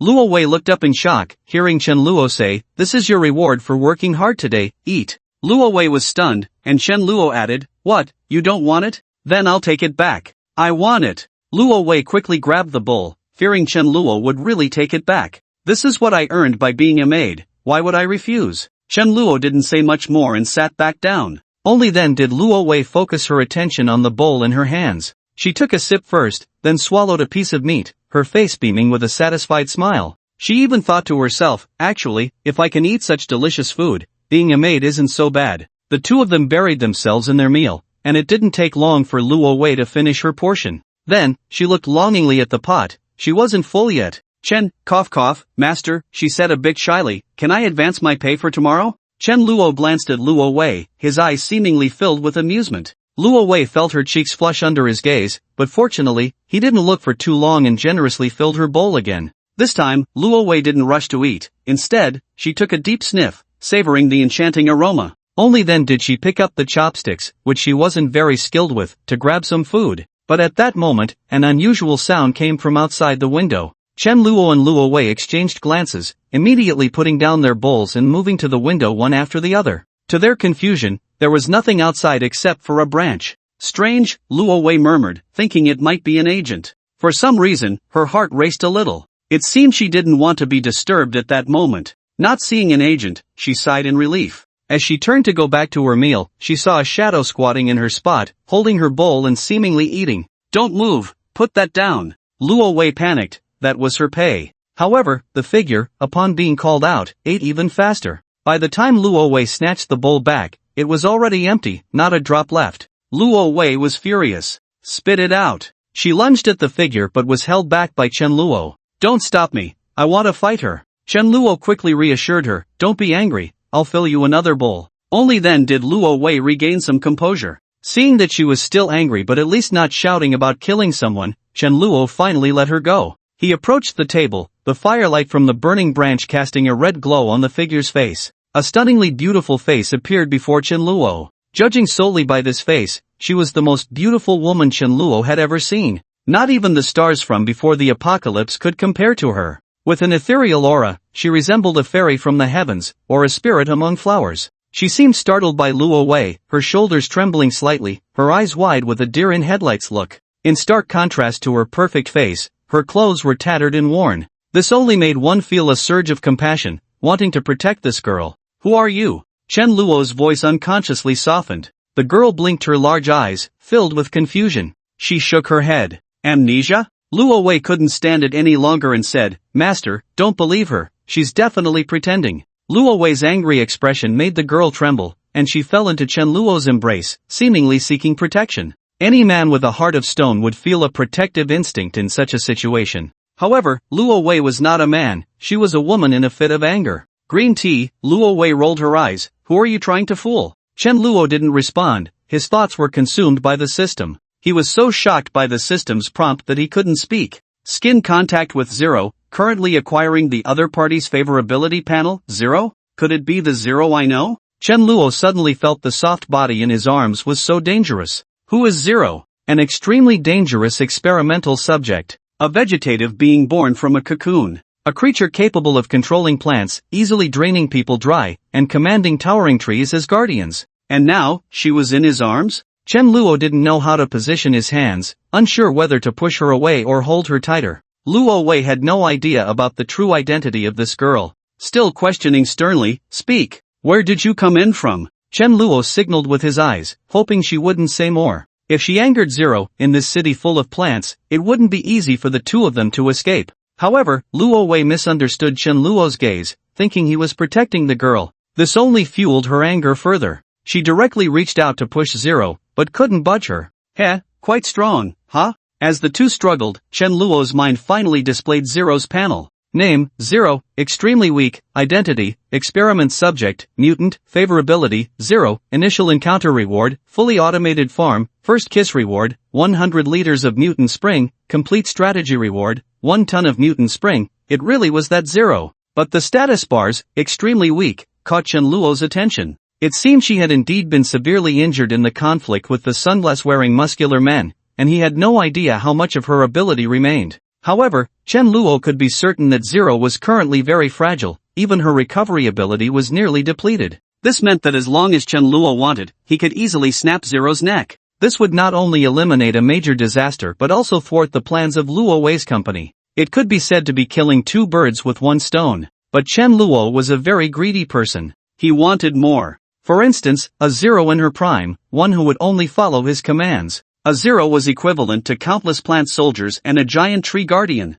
This power could easily dominate in the apocalypse. With this thought, Chen Luo stopped Luo Wei's actions. "Alright, stop messing around." His words still held some deterrent power over Luo Wei. After hearing Chen Luo say this, Luo Wei indeed did not make another move against Zero. Only then did Zero lift her head from Chen Luo's arms, her big eyes glistening with tears, looking pitifully at him. He finally understood why Zhuang Ningmeng repeatedly emphasized that Zero was good at disguise. It was indeed the case. If he didn't have the system, he might have truly thought Zero was a harmless, pitiful girl. It was completely unnoticeable that she had actually destroyed a research institute and hung up all the zombies in the city as food reserves. It was surprising that Luo Wei didn't recognize Zero. Chen Luo thought again that Luo Wei's original task was to pick up Zero. At that time, Zero hadn't shown her true self, so the company naturally thought Luo Wei only needed to bring her back. There was no need for a photo of Zero, so it was reasonable that Luo Wei didn't recognize her. After leaving Chen Luo's arms,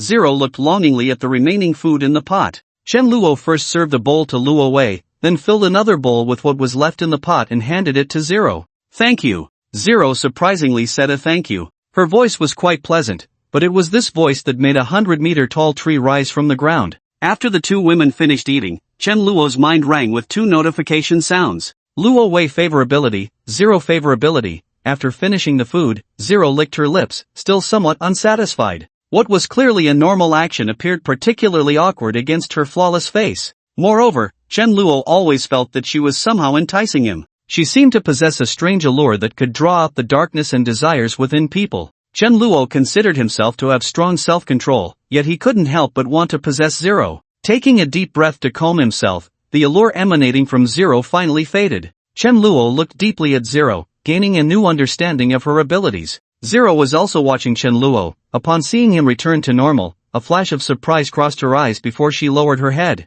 "Hey, you freeloader, the food is finished, you should leave now, right?" Luo Wei issued an eviction order to Zero. But Zero shook her head, her expression pitiful as she said, "It's dangerous outside, I'm scared." Her speech was somewhat clumsy, as if each word was being forced out. Seeing Zero like this only made Luo Wei angrier. "Speak properly, even I, a foreigner, can speak Mandarin better than you. And besides, there are only plants outside. Not to mention zombies, there isn't even a living person around, where's the danger?" "Wait," Luo Wei suddenly thought of a serious question. Her eyes filled with suspicion. "Where did you come from? After all, just a few hours ago, the outside was full of man-eating plants that attacked all animals indiscriminately. If Ling had been living here all along, why hadn't she been attacked?" I don't remember," Ling tried to evade. Still pretending to have amnesia, Luo Wei was not buying it at all. Unable to respond, Ling simply looked at Chen Luo. Ahem, Chen Luo cleared his throat. Maybe she has been hiding in this room,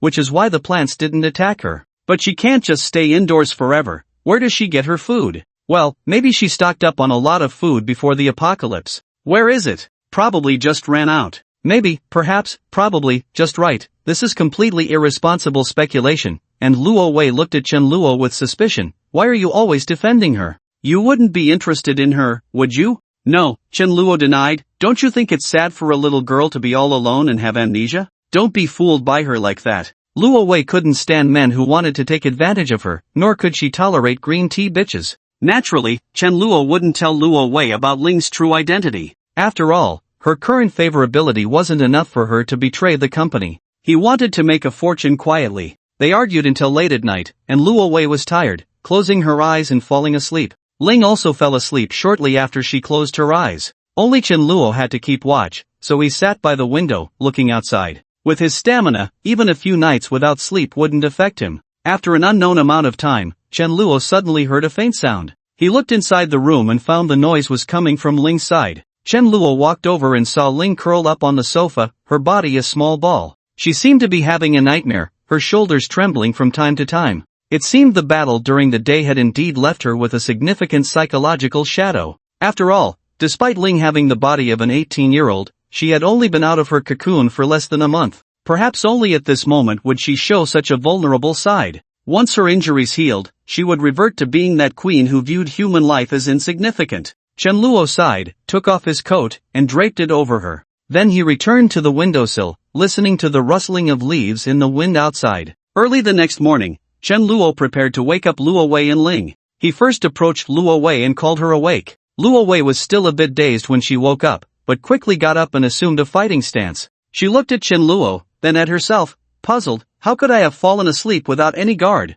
This is a major taboo for spies and assassins. If Chen Luo were an enemy or had hostile intentions, she would have already become a corpse. Luo Wei slapped her face to wake herself up, while reminding herself in her heart, Luo Wei, you are not a maid, you are an assassin, you are the company's sharp blade. Once Chen Luo saw Luo Wei was awake, he ignored her and squatted down beside Ling, his hand just touching her shoulder. Ling suddenly opened her eyes wide, and for a moment, Chen Luo seemed to see a sea of corpses and blood in her gaze. Then he realized it was Ling's killing intent materializing. However, Ling's killing intent appeared only for an instant before vanishing, so quickly that Chen Luo even thought it was an illusion. But that feeling of heart palpitations was indeed real. When Chen Luo came back to his senses and looked at Ling again, she blinked innocently. Chen Luo swallowed and said, I was going to wake you up, we need to leave. Do you want to come with us? Why bring her? A person of unknown origin, who knows if she's a spy? When Luo Wei said this, she was thinking from Chen Luo's perspective, completely unaware that she was the real spy.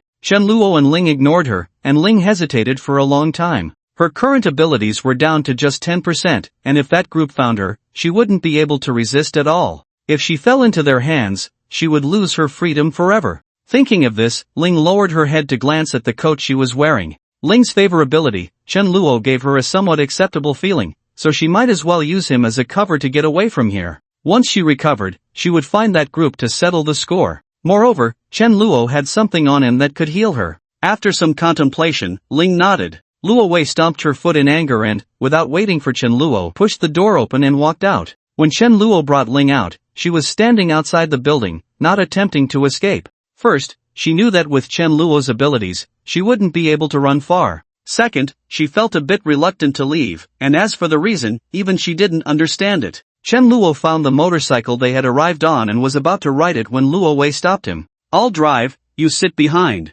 I don't want to sit with her. Chen Luo shrugged, indifferent. After all, he hadn't slept all night, so it was a good opportunity to rest. Thus, Luo Wei drove, Ling sat at the back, and Chen Luo sat in the middle. The three of them rode away from Yanghua City on a motorcycle. Upon returning to the safe house, Ning Xiao and the others came out to greet them. They were already used to the fact that there was one more person returning with Chen Luo than when he left. However, upon seeing Ling, they were all stunned by her beauty. What a beautiful sister, Ning Xiao exclaimed sincerely. Shi Lu also asked, what's your name? Ling felt a bit uncomfortable with the girl's friendliness, but in order to disguise herself, she held it in. She replied, I don't remember. Did you lose your memory? Zhang Miaomio said sympathetically, how pitiful. Tang Xin stepped forward and took Ling's hand gently, saying, it's okay, you can live with us from now on. Ling broke free, but Tang Xin didn't mind, thinking she was just shy. They surrounded her, asking about her well-being. At that moment, Zhuang Ningming had just rushed over from the laboratory.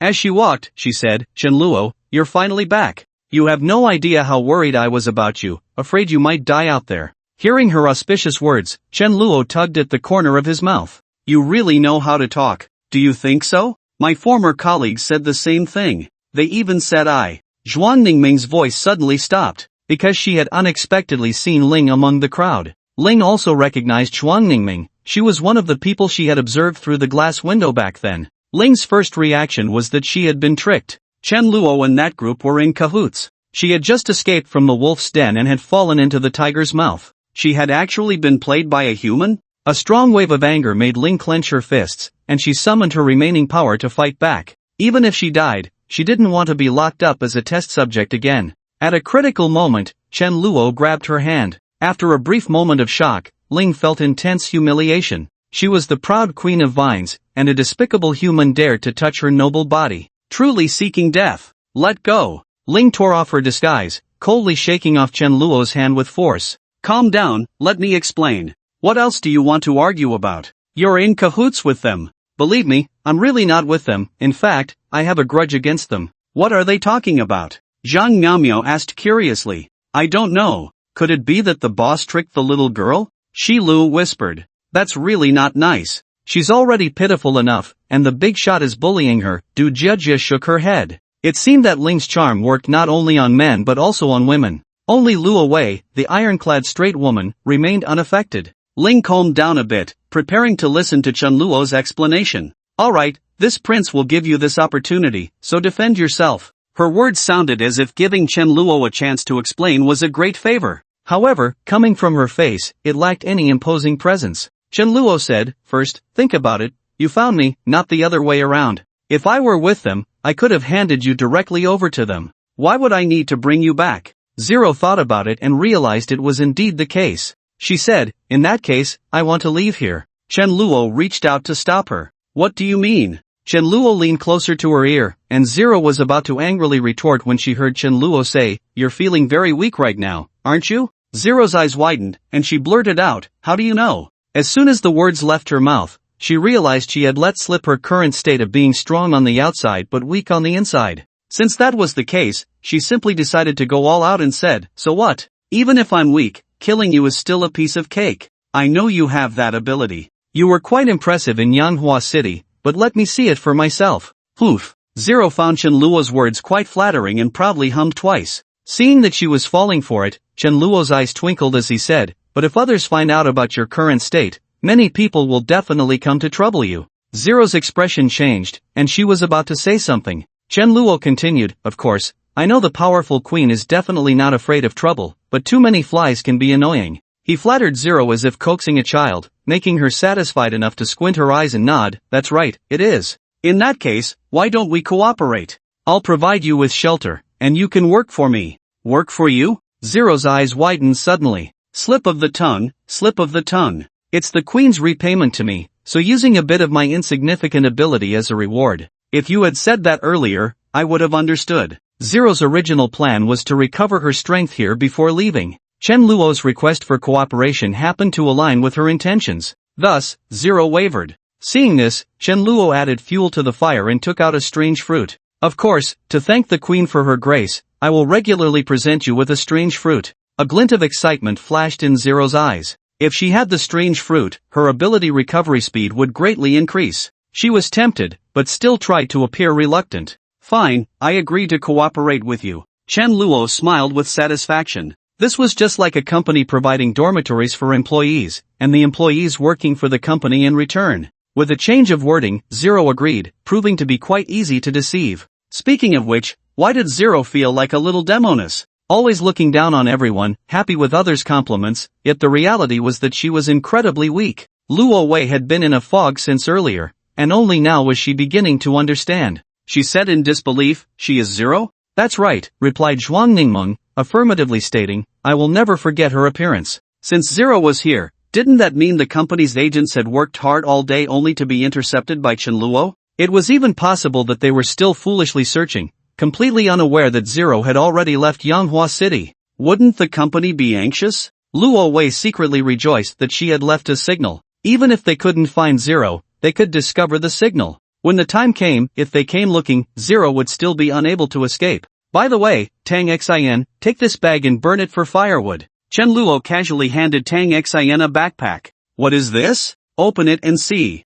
Upon hearing this, Tang Xin opened the backpack, and a branch fell out. Why is it a branch? What do you want with this? We don't lack fuel. Luo Wei focused her gaze and immediately saw the carvings on it. Wait, isn't that the signal I dropped? Chen Luo looked at the stunned Luo Wei with a smile that was not quite a smile. Someone carelessly threw away trash, and I couldn't stand it, so I picked it up. It turned out that her little action had not escaped his eyes at all. Luo Wei gritted her teeth. Zhuang Ningming had been terrified ever since she saw Zero. Although she was the head of the experiment project involving Zero and had practically watched Zero grow up, she did not have much emotional attachment to her. On one hand, Zero grew too quickly, aging a year and a day, reaching adulthood in just 18 days, leaving Zhuang Ningming no time to develop feelings for her. On the other hand, Zero was an experimental subject, while Zhuang Ningming was a researcher. Their meetings were always separated by glass. Instead, the image of Zero rampaging after breaking containment left a significant impression on Zhuang Ningming. While Chen Luo was conversing with Zero, she kept observing the latter's actions, ready to run at the slightest hint of aggression. It wasn't until she heard Chen Luo say that Zero was currently in an extremely weakened state and that she indeed showed no signs of aggression that Zhuang Ningming mustered the courage to ask Chen Luo, "Boss, how did you encounter the experiment?" Zero was quite sensitive to the word experiment and shot Zhuang Ningming a glare. Zhuang Ningming quickly corrected herself, "How did you meet Zero?" Zero had little reaction to that name. So, Chen Luo shared everything he had seen since arriving in Yanghua City yesterday, including the tree guardian. Ning Xiao and the others were so surprised they couldn't close their mouths. They had never expected that someone as cute as Zero could possess such immense power. Unlike Ning Xiao and the others, who were simply astonished by Zero's abilities, Zhuang Ningming, as a researcher, saw much more. She deliberately spoke in a low voice, one that Zero couldn't hear, to Chen Luo. It should be that summoning the tree guardian drained her abilities, leading to her weakened state. We conducted similar extreme tests when she was at the research institute, but back then, Zero was still small. She only exhausted herself by hastening a few batches of crops and needed several tons of nutrient solution to recover. Chen Luo stroked his chin, "So, if she can't intake high-energy nutrients, she'll remain in this state forever?" "Exactly," Zhuang Ningming nodded. "No matter how powerful she is, she must adhere to the law of conservation of energy." After hearing Zhuang Ningming's words, Chen Luo's last shred of doubt vanished. He had been worried that if Zero recovered, she might kill him and the others like she had done at the research institute. That would make him the farmer in the story of the farmer and the snake, dying an unjust death. It now seemed that Zero was likely attracted by high-energy exotic fruits, so as long as Chen Luo controlled the quantity of exotic fruits he gave her, he wouldn't have to worry about her going on a killing spree. With this thought, Chen Luo looked at Zero again. He was curious about how much of her power remained and whether he could suppress her, which would determine his attitude towards her. Zero noticed Chen Luo's gaze, raised her head proudly, and asked, "Human, why are you looking at me?" "Well, Your Majesty, I wonder if you could show us your divine power, so we can broaden our horizons." "Sure." Flattered, Zero readily agreed, but soon she felt awkward. There were no plants here. How was she supposed to demonstrate herself? If it were during her prime, she could easily grow countless vines from her body, but now it was a bit of a stretch. To save face after her grand claim, Zero could only say, "But there are no plants here, let's save it for next time." Du Jejia, who was naturally playful and unafraid of trouble, wouldn't have received a reward for good feelings if she weren't. Upon hearing that Zero needed plants, she immediately stepped forward. "We happen to have a batch of crops on our farm, can we use them for the demonstration?" "Damn human woman, you want to see me make a fool of myself, don't you? Once my powers are restored, I will not let you off." Zero kept Du Jejia's grudge in her heart. She maintained a calm demeanor and said, "Alright, you lead the way." "Yay!" Du Jejia, unaware that she had stirred up hatred, bounced toward the farm. The others followed behind her. Upon arriving at the farm, which had previously been less than 10 square meters and could only grow plants in flower pots, it had now expanded to nearly half an acre, with nutrient-rich black soil. The ceiling above could open during the day to let in sunlight and close at night to use artificial light for illumination, ensuring growth around the clock. The main crops planted were still potatoes and sweet potatoes, as other crops simply wouldn't yield enough to eat.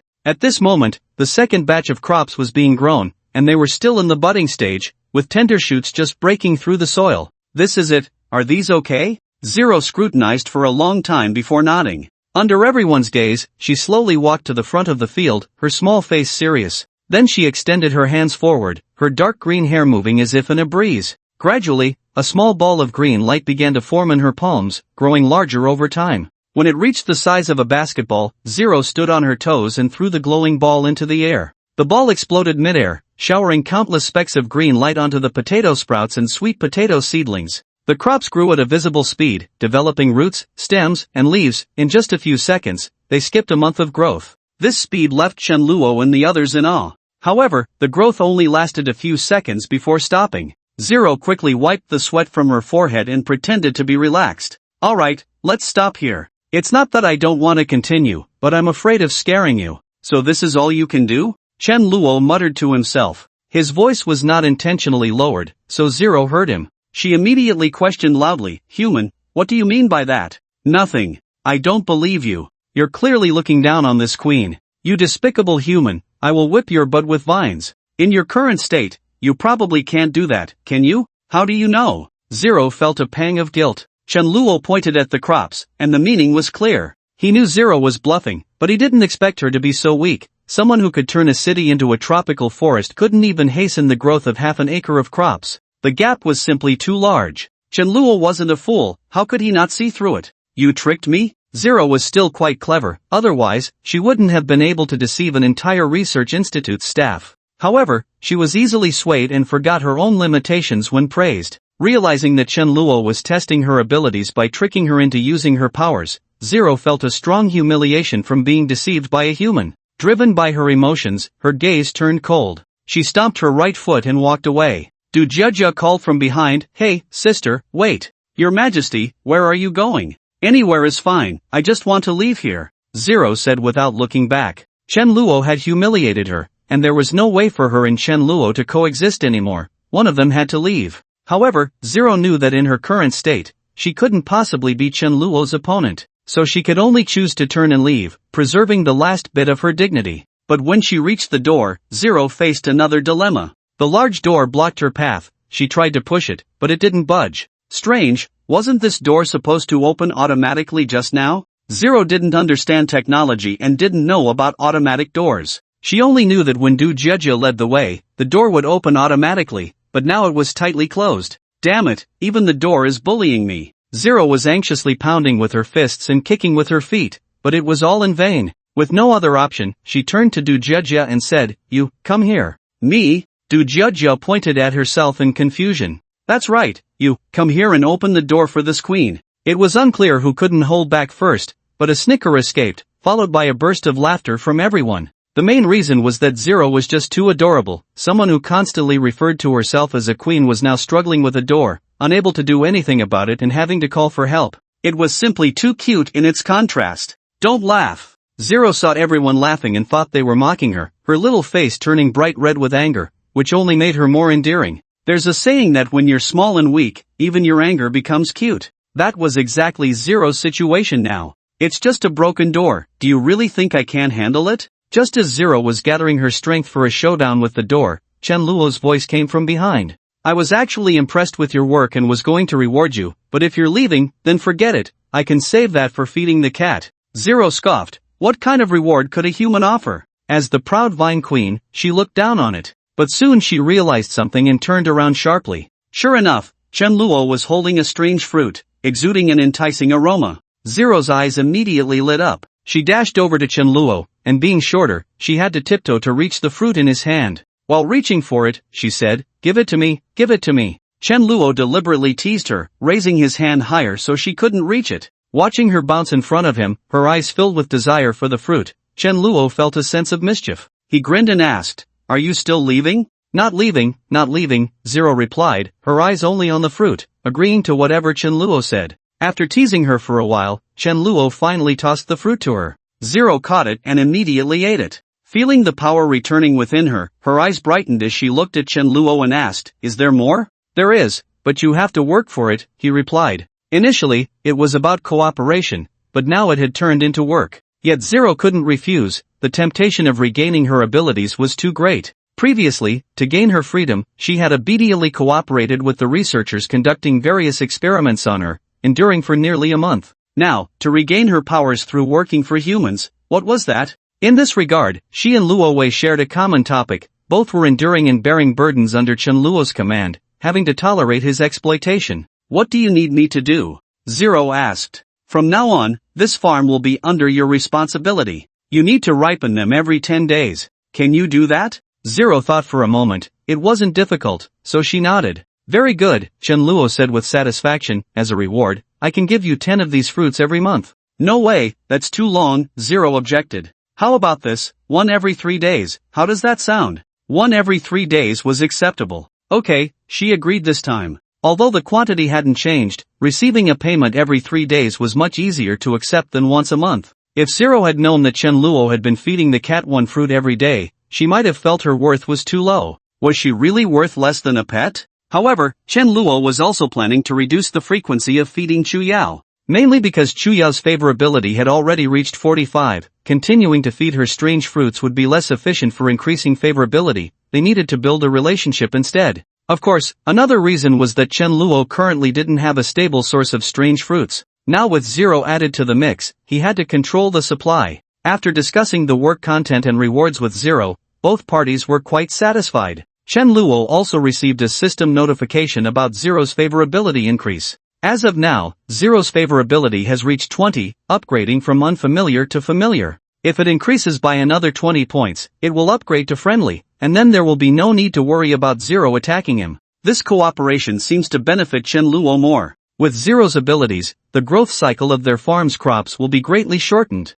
Crops that originally took 3 months to mature can now be ready in just 1 month with Zero's help. This way, their safe house will have more food available for brewing or trading with other survivors. They can also consider planting some crops that have longer growth cycles and lower yields. Although they have paid with exotic fruits, it has also increased Zero's favorability. Isn't that essentially for their own use? Chen Luo understands the principle of getting wool from sheep. When he can increase favorability, he will never be stingy. Besides Chen Luo and Zero, the other happy person is Du Jejia. Originally, the farm and ranch were managed by her and her mother. Now that the farm has been assigned to Zero, Du Jejia's workload has been reduced by more than half. How could she not be happy? She was just short of grabbing Zero's hand and begging him to stay forever. However, Du Jejia did not know that Chen Luo had obtained an automated farm from Zero. In the future, the tasks of sowing, irrigating, and harvesting will be done by machines, and Zero only needs to be responsible for accelerating the growth. It's uncertain if she would still be this happy.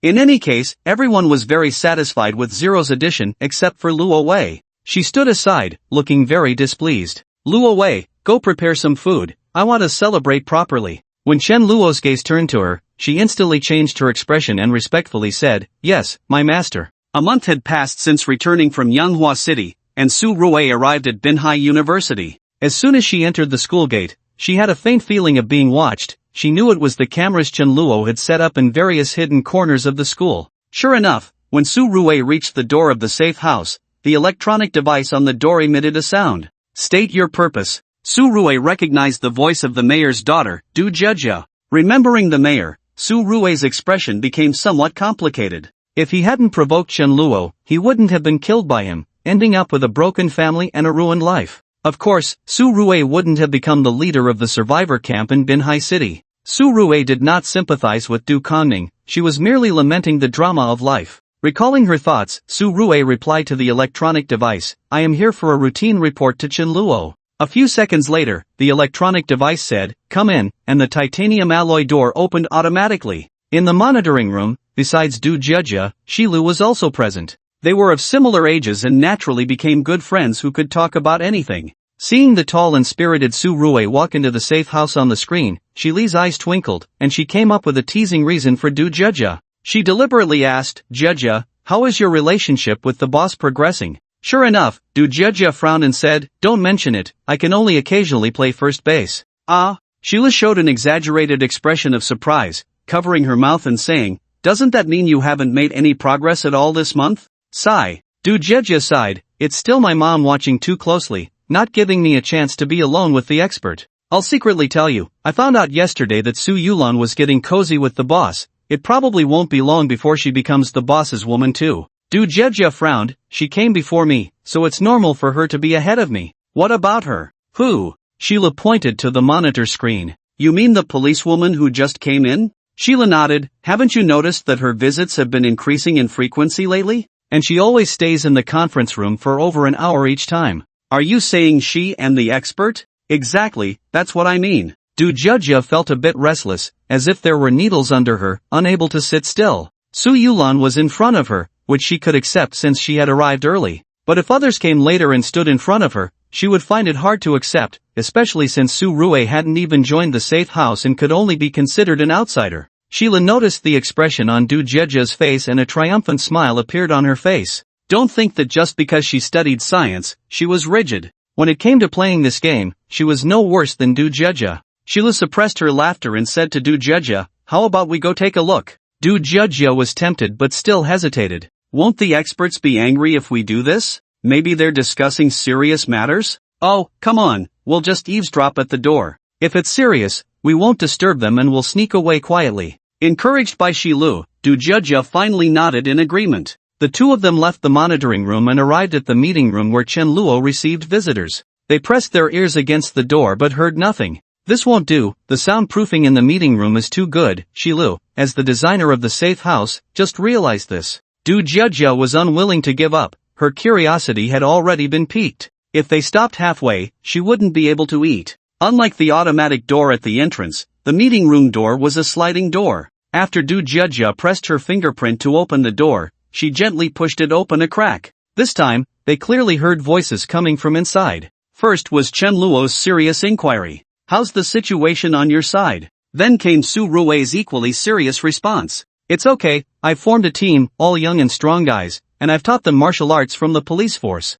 The security situation at the camp has improved quite a bit." Chen Luo asked again, "What about the situation in Binhai City?" Su Rue replied, "My informants report that recently many outsiders have entered our city, some of whom have formed external gangs, while others have joined local survivor camps. For instance, our camp's population has recently increased to several hundred." Chen Luo nodded, seemingly already aware of this situation. Humanity's ability to adapt to and transform its environment is very strong. After overcoming the fear of zombies, almost everyone can single-handedly take down a zombie without injury. In a united front, they can even coordinate to take down several times the number of zombies. Therefore, unless they encounter very powerful evolved zombies, it is inevitable for humanity to reclaim lost ground. Chen Luo himself was powerful enough to take on evolved zombies without issue. His subordinates included the super-strong girl Che Xiaoyu, Su Yulan who had a grudge against zombies, and the somewhat obedient cat girl Chu Yao. When it came to killing zombies, it was like chopping vegetables.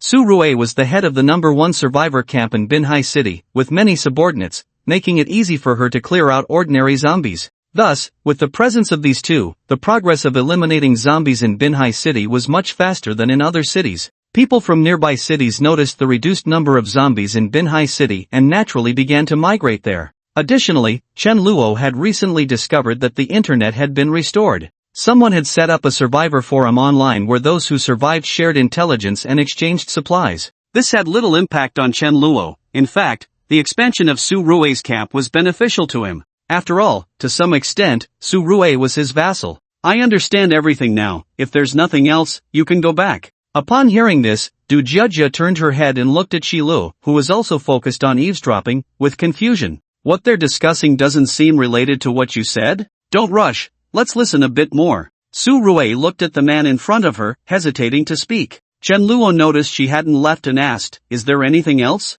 You once made me owe you a favor. What did you originally want to ask for?" Chen Luo had nothing to hide. "I wanted a kiss from you." Su Rue was completely stunned. Outside the conference room, Shilu excitedly patted Du Jeja, forcibly lowering his voice as he said, "See, I told you something was up." Du Jeja clenched her fists, fully focused on listening. After Su Rue came back to her senses, her face had turned red all the way to her neck. To ease her embarrassment, she kept playing with her hair, pushing her black short hair behind her ears, revealing her delicate earlobes. Su Rue definitely had some unusual feelings towards Chen Luo. Initially, she had developed a fondness for him because of his incredible marksmanship. However, after Chen Luo killed Du Kangning, she realized that her values were completely at odds with his. Thus, her fondness for him faded away. But as time passed, Su Rue's original beliefs were gradually altered by the state of the world. She had originally wanted to save all the citizens, even everyone. But now, she recognized the reality that she couldn't save everyone.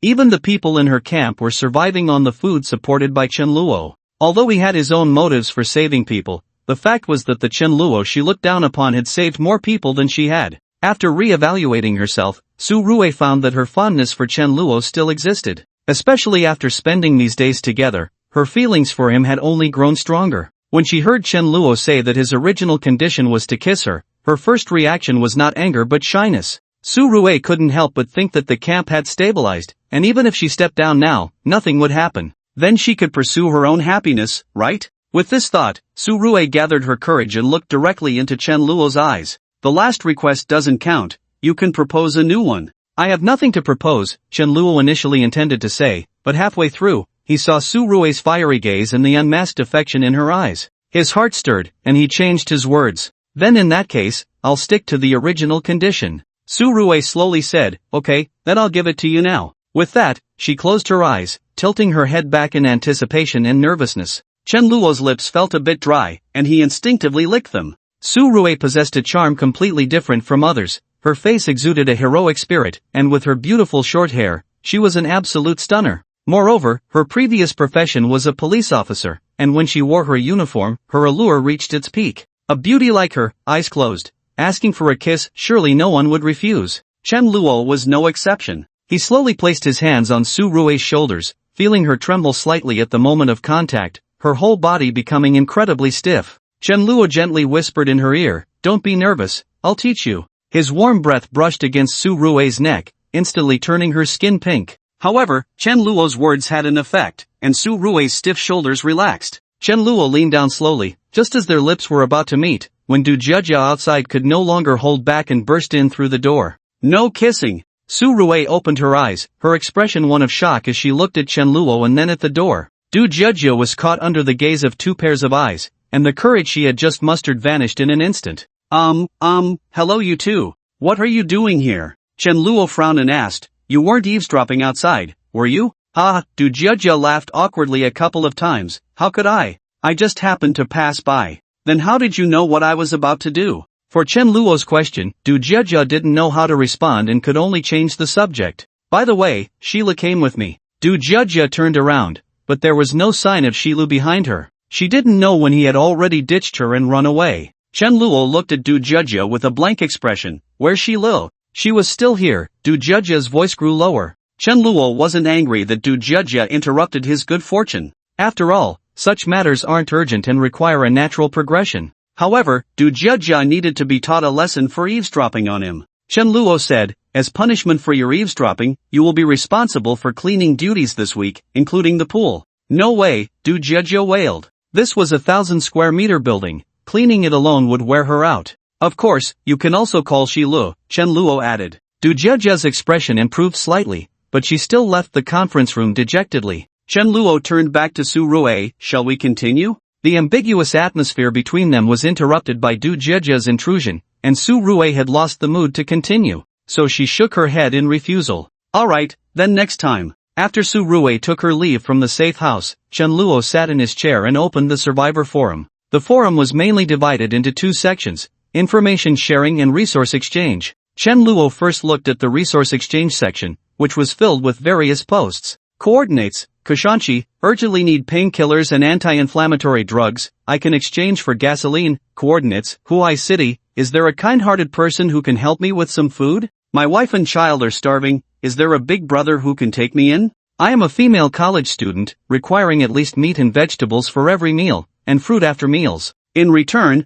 I can sleep with you. Chen Luo did need gasoline, but unfortunately, Kushanchi was inland while Binhai City was on the coast, too far apart. The other two posts were completely useless, and the comments below were filled with curses. It was a newly established forum, so it was normal for the posts to be a mix of truth and falsehoods. Chen Luo then looked at the information sharing section. There were far fewer posts in this section, with only a few on the homepage. Top 10 cities most suitable for survival, Top 10 cities least suitable for survival, Apocalypse Survival Guide, How to Identify Zombies. Compared to the resource exchange section where anyone could post, this section was much more rigorous. Posts had to be reviewed before being displayed. This was quite necessary. After all, in a time when information channels are blocked, any piece of false information could endanger many lives. Chen Luo clicked on the most suitable survival cities and found that Binhai City was actually on the list. The reason given for its inclusion was low number of zombies, relatively safe, and close to the sea, providing multiple ways to obtain food. Chen Luo looked at several other cities and found that the reasons for their inclusion were quite similar, mainly analyzing safety, transportation convenience, and difficulty in obtaining resources.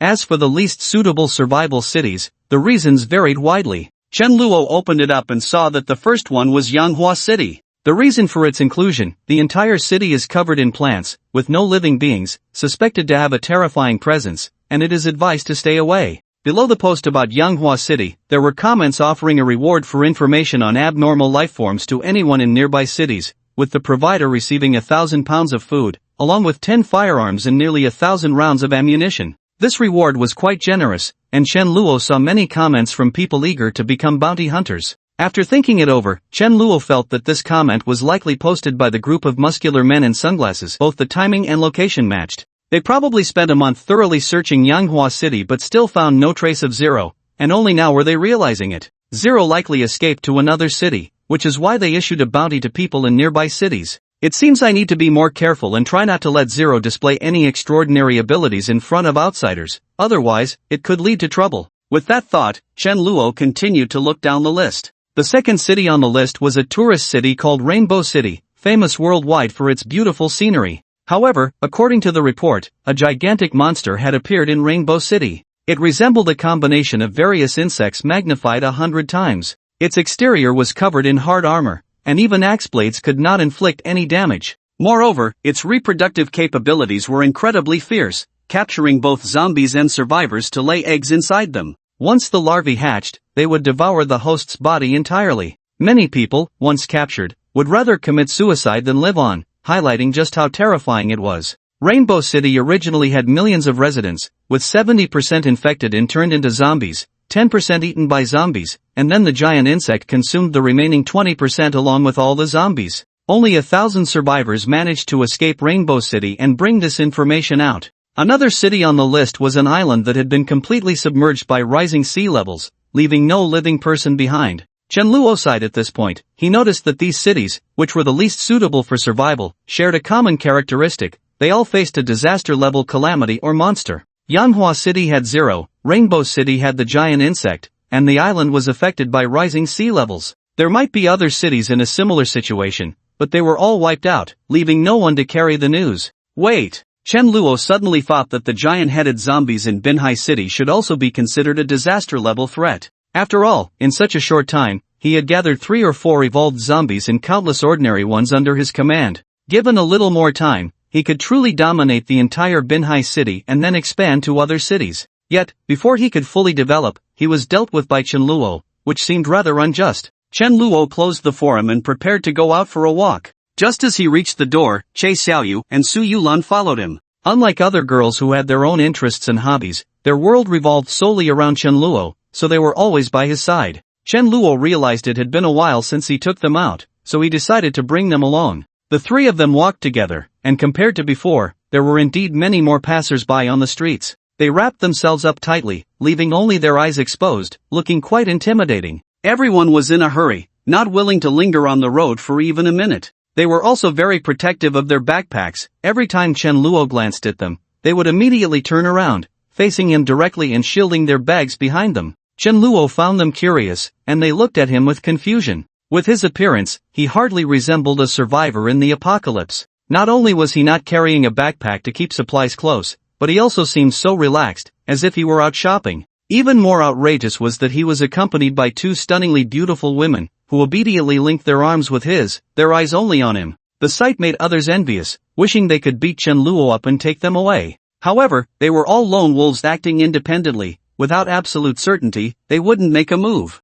Thus, they merely glanced at Chen Luo before continuing on their way. Chen Luo stopped one of them, who initially seemed a bit impatient, but his attitude changed immediately when Chen Luo pulled out a can of meat. Chen Luo tossed the can casually, and the man's gaze followed it up and down. "I have a few questions for you, answer them, and this can is yours." The passerby smiled eagerly. "Big brother, what do you want to know?" "I'll tell you everything I know." "Where are you from?" "We're all from nearby cities and small towns. We heard Binhai City is safe, so we came here." Chen Luo asked again, "So are you all living separately now or sticking together?" This question was still somewhat sensitive, and the passerby squinted his eyes and cautiously replied, "Why do you ask that?" Chen Luo didn't explain anything, just took out a piece of compressed biscuit. "Hey, what are you doing?" "I can't not tell you." The passerby's expression changed instantly. "Some of us have joined the local camp, while others are uneasy. so we banded together to set up a temporary camp at the seaside dock. We're keeping warm together. As a local of the seaside, Chen Luo naturally knew about the seaside dock. It was an area in the seaside port for loading and unloading goods and docking ships. But could people actually live there? Chen Luo expressed his doubts. The passerby noticed Chen Luo's confusion and explained, "There are quite a few containers at the seaside dock, and we live inside them." Can people really live in containers? Why not? Although it's cold in winter and hot in summer, it's not comfortable at all, but it's convenient for escaping. If there's any sign of trouble, we can just run. Chen Luo became increasingly curious about this temporary camp. So who's in charge of your temporary camp? No one. We're all just looking after ourselves. Got it. Chen Luo tossed him the canned food and biscuits. The passerby beamed, nodding and bowing repeatedly. "Thank you, big brother, thank you so much." After bidding farewell to the passerby, Chen Luo, along with Che Xiaoyu and Su Yulan, made their way to the seaside dock. A unique fishy smell wafted towards them with the sea breeze. There were no fences around the dock, and dozens of containers were scattered casually across an open area. Not even a single guard was on duty. If they were surrounded by zombies, they would all be doomed.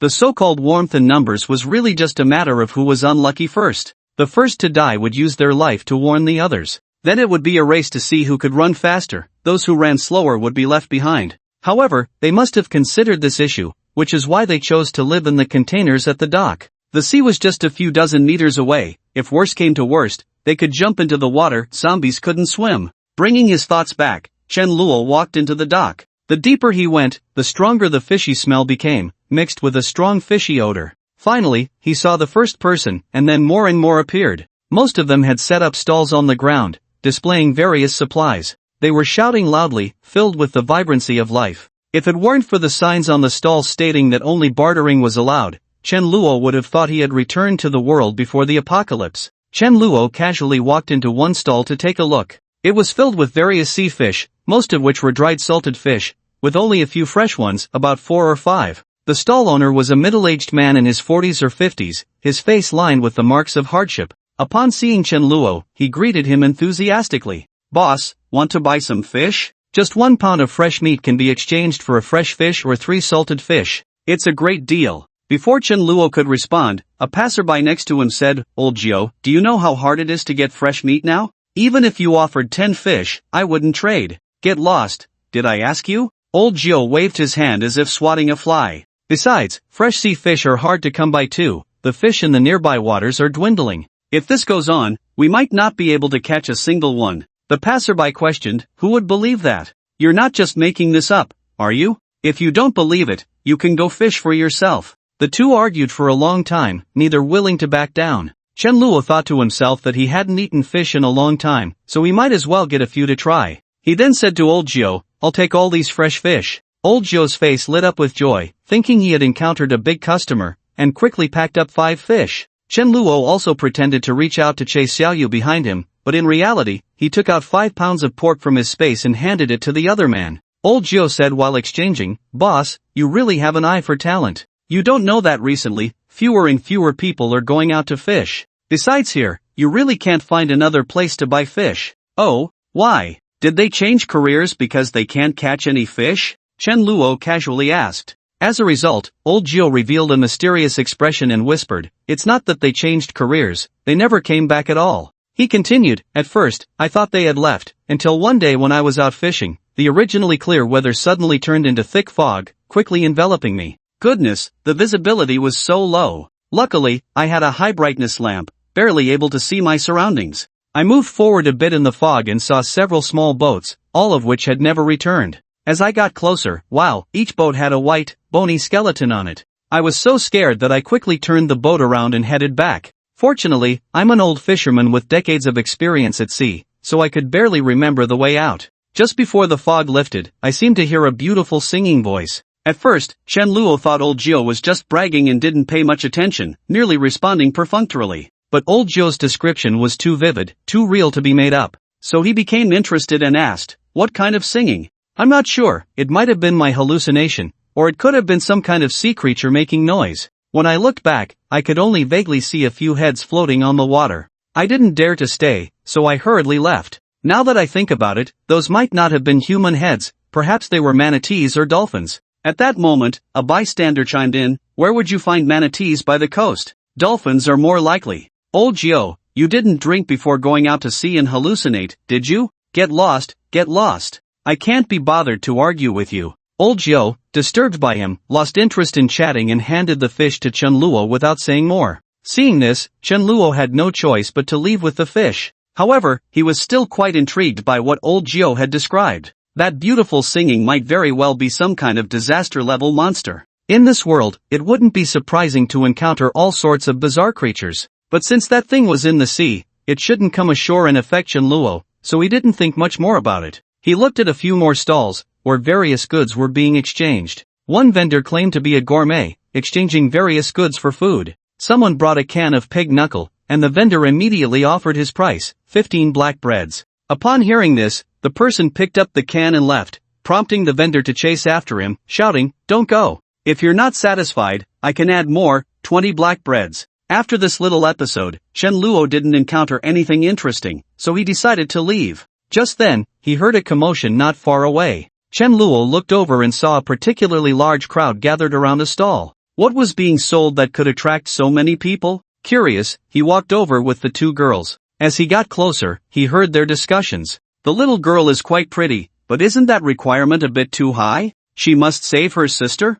Appendicitis, that's not easy to treat. If it's serious, surgery is required. If not serious, various antibiotics must be used for treatment. Either way, it's not easy. Chunluo squeezed through the crowd and saw a petite girl kneeling on the ground. The girl looked pale and thin, with sunken cheeks, making her large, hollow eyes stand out. Yet even so, her beauty couldn't be concealed. She was a real little beauty. This was also why so many people were gathered here. In front of the girl was a sign that read, "My sister has acute appendicitis. Anyone who can save her, I am willing to be their servant." Acute appendicitis, getting this illness at such a time is quite unbearable. Not only does it severely affect daily life, but the abdominal pain is excruciating. Moreover, if left untreated, various complications may arise, which could truly endanger one's life, Chunluo thought to himself. In the crowd, a sleazy man said, "Hey, beautiful, why don't you come with me? I guarantee you won't go hungry. As for your sister, let her fend for herself." The girl's eyes gradually regained their sparkle. She merely glanced at him and firmly replied, "I won't abandon my sister." The thug, rejected, became somewhat furious. "Don't push your luck. I can go to those women by the containers. A pack of biscuits can keep me entertained all night. If it weren't for your looks, I wouldn't even bother to glance your way." The girl remained silent, her head lowered, tears shimmering in her eyes. The pitiful sight of the frail girl with tears in her eyes easily evoked sympathy, but it also made the villain think she was weak, prompting him to press further. The thug tossed a pack of snacks at her and said, "This pack of food buys you a night with me. Isn't that fair?" Those nearby saw it was a pack of spicy strips, the kind that costs 50 cents for a small bag. It was hardly enough to fill a stomach. To think he could use this to seduce a pretty girl was truly shameless. Even the bystanders found it hard to watch. However, it clearly wasn't worth it to provoke someone who was obviously trouble for a girl they didn't know. So they merely watched coldly, not stepping in to help her out of the situation. "Alright, I've paid for my services, now come with me," the thug said as he reached for the girl's hand. She shrank back to avoid him. "So you want to play hard to get, huh?" The thug barked, startling the girl into a stiffened posture. But after the initial shock, the girl found her courage, raised her head, and stared directly at him. The thug, seeing this, became even angrier. "Since you want to play here, I'll oblige." He began to unbuckle his belt and said to the crowd, "Everyone, you're in for a treat. I'm putting on a show for you, no admission fee." The girl could no longer bear his filthy words and picked up a piece of cardboard from the ground, ready to leave. "Where do you think you're going? You took my money and want to run?" The thug, halfway through pulling down his pants, quickly blocked her path. "I didn't take it. It's on the ground, you can take it back." The girl shouted, her voice trembling, saying the hardest words in the softest tone. "Heh, I've already given it to you. Whether you take it back or not isn't up to you. You. The girl was so stunned by his shamelessness that she couldn't find her voice. Seeing the thug's dirty hand reaching for her, she instinctively raised the cardboard to shield herself. The thug snatched the cardboard away, and the girl anxiously cried, "Give it back, give it back, give it back?" Poof. The thug held the cardboard high and then tore it in half right in front of her. The girl watched the scene, her heart feeling as if it were bleeding. In her eyes, that cardboard was her sister's only hope for survival. The thug had become the greatest obstacle to her sister's life. She pushed the thug away, trying to escape. However, the girl was simply too frail. the thug barely swayed. Yet her actions still angered him. He picked up his belt and swung it at her. With the force he was using, it would surely leave a mark on her delicate face. Among the onlookers, some more sensitive individuals could no longer bear to watch and closed their eyes. The girl stood frozen, staring blankly at the descending belt. Just then, a large hand reached out from the side and firmly grasped the belt. The girl looked over in shock. The one extending a helping hand was a tall, exceptionally handsome young man, followed by two equally impressive women. The small thug looked at the man who had suddenly appeared, feeling a bit uncertain. He tried to pull out his belt, but it wouldn't budge. "Kid, you want a hero to save the beauty, huh? Do you know who I am?" "I don't know, and I don't want to know," Shenluo replied. "Bastard." The thug was furious. Seeing that he couldn't pull out the belt, he let go and swung a punch at Shenluo's face. But all that was heard was a loud smack. The thug's face was split open, bright red blood dripping from his chin onto the ground, making his face look even more ferocious. He covered his face in disbelief, his voice trembling. "You dare hit me? What's wrong with hitting you?" Shenluo waved his hand again, and the belt disappeared without a trace. After another loud sound, a terrifying blood mark appeared on the thug's face. The intense pain didn't make the thug retreat, instead, it ignited his ferocity. He shouted and charged at Shenluo, looking for death. Shenluo struck first, kicking the thug in the stomach. The thug flew backward at 10 times the speed, like a cannonball, soaring several meters away. He landed in a hunched position, kneeling on the ground. Blood oozed from the corner of his mouth, clearly indicating internal injuries from Shenluo's kick. Before Shenluo could move forward, the thug struggled to raise a hand, weakly saying, No, just let that woman go to you."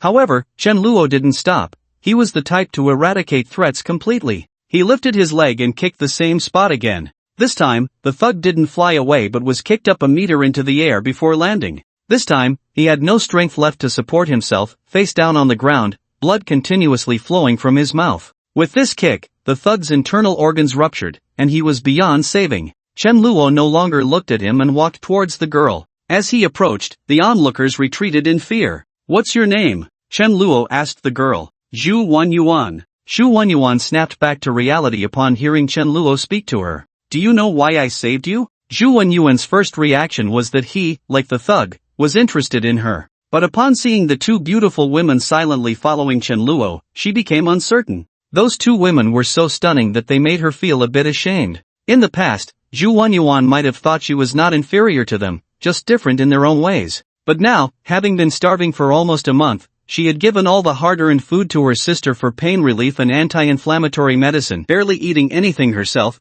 and had become emaciated. Her once plump and rosy cheeks had turned gaunt and pale, her smooth long hair lost its luster, becoming dry and frizzy. Even from not bathing for a long time, she could sense a faint body odor on herself. There was no comparison to the two radiant women in front of her, whose fragrance could be smelled from afar. So Zhu Wenyuan was confused. She shook her head honestly. "I don't know." "You," Shenluo said bluntly. "So it was also for my appearance?" Zhu Wenyuan revealed a bitter smile. She had thought she had encountered a good person, but it turned out he was also after her body. After all, men are creatures that are never satisfied. Yet even so, she boldly said, "I'm sorry, I can't go with you." Zhu Wenyuan's refusal only piqued Shenluo's interest further. He looked at the girl before him, who was barely taller than his chest and seemed even more juvenile than a child. Yet this small person, after witnessing him kill, still had the courage to refuse him, truly rare. "Why?" he asked deliberately. "Thank you for saving me," Zhu Wenyuan bowed to him, "but I can't leave my sister. Please forgive me for not being able to repay your kindness."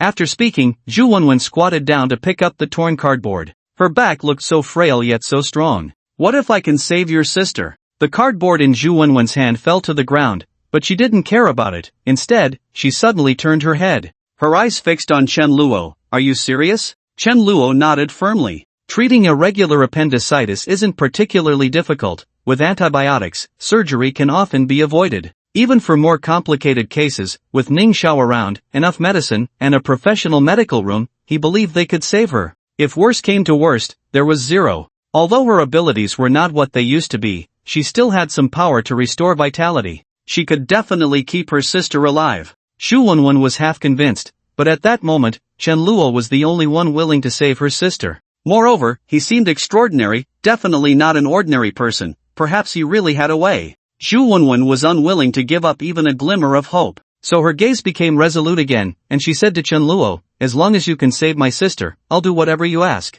Very well, Chen Luo nodded in satisfaction. Now, take me to where you live. I want to bring your sister to my place for treatment. Zhu Wenwen hesitated for a moment but eventually nodded, follow me. After they left, the onlookers, who had been too afraid to approach because of Chen Luo, slowly moved closer to the young thug lying on the ground. The thug was still alive but barely breathing, with only a single breath left. A bolder passerby noticed the thug's lips moving and bent down. He heard the thug mumble indistinctly, help me, help me. Seeing this, the passerby steeled his heart, rummaged through the thug's belongings, and after finding a few packs of instant noodles, stuffed them into his arms and hurried away. With the first person, there was a second. He pulled out 2 packs of compressed biscuits from the thug's arms and quickly left. Then came the third and fourth. The thug could only watch helplessly as they rummaged through him, taking away all the useful things. His cries for help seemed to go unheard. Finally, he couldn't catch his breath and died with resentment. The crowd dispersed, leaving behind a naked corpse. Zhu Wenwen brought Chen Luo and Che Xiaoyu to a container, which was locked at the entrance with a large iron chain. Sensing Chen Luo's gaze, Zhu Wenwen explained, I have no choice. There are all kinds of people here. If someone breaks in while I'm away, it would be disastrous. Chen Luo nodded in understanding. Zhu Wenwen unlocked the chain and struggled to lift the heavy iron chain to open the door. Inside, it was very dim due to the lack of light, relying entirely on sunlight from outside. The space was extremely cramped, only 3 meters long, 1.5 meters wide, and just 2 meters high. For Chen Luo, who was 1 meter 80 tall, it felt stifling. Once the light from the open door poured in, the interior was fully revealed. At the far end was a small bed, which was actually just made of discarded cardboard. Lying on the small bed was a person whose build was similar to Zhu Wenwen's, even her appearance seemed to be carved from the same mold. However, due to long-term illness, she was even thinner than Zhu Wenwen. If Zhu Wenwen was skin and bones, she was just bones. Sister, you're back. She tried to get up but failed after several attempts. Zhu Wenwen hurried forward to support her. Sister, how are you? Much better, it hurts, but I've gotten used to it. The sister forced a smile, and Zhu Wenwen looked at her with eyes full of pain. Is she your sister? Chen Luo stepped forward, interrupting their conversation. Zhu Wenwen replied, yes, her name is Zhu Huihui. We are identical twins, so we look quite alike. Zhu Huihui curiously examined Chen Luo and the others. Sister, who are they? They are the ones who can save you. They are here to take you for treatment. Really? Zhu Huihui's eyes sparkled, making the dim container seem brighter. Her personality was much more lively compared to her sister Zhu Wenwen. If she weren't sick, she would definitely be a vibrant, energetic young girl. On the contrary, her sister seemed a bit too mature for her petite stature. Thank you so much, Zhu Huihui sincerely thanked Chen Luo. You can thank me after you get better, Chen Luo said as he walked to the small bed, reaching out to pat the girl's head but stopping midway. By the way, how old are you and your sister? We're both adults, Zhu Huihui answered eagerly. That's good, then I can rest easy. Rest easy about what? It's nothing. After brushing it off, Chen Luo ruffled the girl's hair. The system's voice echoed in his mind. Name, Zhu Huihui. Identity, female college student. Campus beauty, patient, favorability, 50. Initial reward, complete set of appendicitis surgery medication, already obtained. First kiss reward, dessert shop. Complete strategy reward, gene evolution potion. Besides the medication for appendicitis surgery, the gene evolution potion also has healing effects. It can be said that 2 out of the 3 rewards are related to treatment, which is reasonable. As for the dessert shop, it should be her hobby. Chen Luo asked, Huihui, do you like desserts? Zhu Huihui's eyes lit up as she nodded repeatedly. I love them. I can even make them myself. My cream puffs are delicious. Great. I look forward to trying your cream puffs someday. Zhu Huihui nodded vigorously. Seeing her sister smile so happily made Zhu Wenwen feel joyful as well. It had been a long time since she had seen her sister smile. Regardless of whether Chen Luo was deceiving them, Zhu Wenwen sincerely thanked him. Oh, and you, Chen Luo remembered his main target. He then ruffled Zhu Wenwen's hair. Unlike the enjoying Zhu Huihui, Zhu Wenwen seemed quite uncomfortable with others touching her head. She endured it as Chen Luo continued. Clearly, Zhu Wenwen also met the system's criteria. Name, Zhu Wenwen. Identity, female college student, scholar, favorability, 30, familiar, initial reward, nutritional meal for appendicitis patient, already obtained, first kiss reward, access to a top library and collection, complete strategy reward, gene evolution potion. This was the main reason Chen Luo saved Zhu Wenwen from the little thug. Otherwise, mere admiration wouldn't have been enough to make him intervene. The moment he saw Zhu Wenwen's appearance, Chen Luo was certain she met the system's standards. He just didn't expect that Zhu Wenwen's sister was a twin, looking exactly the same, essentially a buy one get one free. From Zhu Wenwen's rewards, 2 of them were related to her sister. Could she be a sister complex? However, Chen Luo didn't realize that Zhu Wenwen was actually a scholar. Thinking about Zhu Wenwen's height of less than 1.50 meters, she couldn't even reach the blackboard and had to stand on a stool. Then, wearing oversized black-framed glasses that covered half her face, the image seemed somewhat comical. Looking at the visibly uncomfortable Zhu Wenwen, Chen Luo asked, "Since you both are adults, you must be in college, right?" Xu Huihui proudly lifted her head. "My sister is a top student, the kind that skipped grades. If it weren't for the apocalypse, she would have already become a doctor." Xu Wenwen humbly corrected, "I'm just pursuing a doctoral degree, not a doctor yet." "That's still impressive," Chen Luo complimented her. Xu Wenwen shyly lowered her head. "Thank you." Chen Luo checked the time, estimating that his people were about to arrive. He had notified Zhang Miaomiao on the way to have her drive over to pick them up.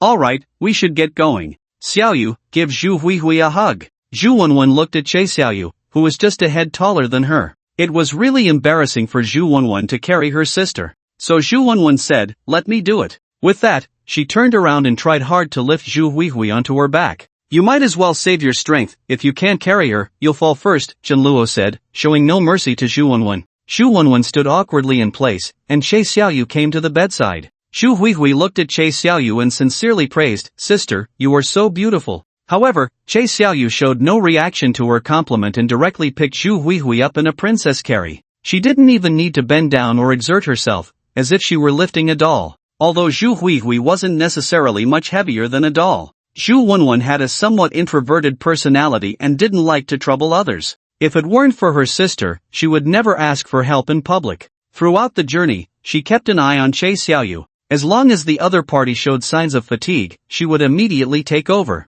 However, what Zhu Wenwen didn't expect was that Che Xiaoyu's expression remained unchanged from beginning to end. She didn't even break a sweat. Zhu Huihui looked at Che Xiaoyu with admiration. From this angle, she could only see Che Xiaoyu's chin, which made her seem incredibly tall. She enviously said, "Sister, your hands are so steady. I wish I had your strength." Zhu Wenwen touched her forehead and comforted her. "Once your illness is treated, you'll be able to eat well, and your strength will be as great as this sister's." "Really? If you don't believe me, you can ask this uncle." Zhu Huihui looked at Chen Luo. "Uncle, can my strength become as great as this sister's?" Chen Luo, who usually didn't like to lie, said whatever came to mind. However, seeing Zhu Wenwen's pleading eyes, he reluctantly went against his nature and said, "It will, and also, call me brother." Zhu Wenwen looked at Chen Luo gratefully. At the same time, Chen Luo heard the system's voice in his mind. Zhu Wenwen's favorability reached 40, friendly. It seemed that sometimes a kind lie could be beneficial. On the road outside the dock, a jeep was parked by the side.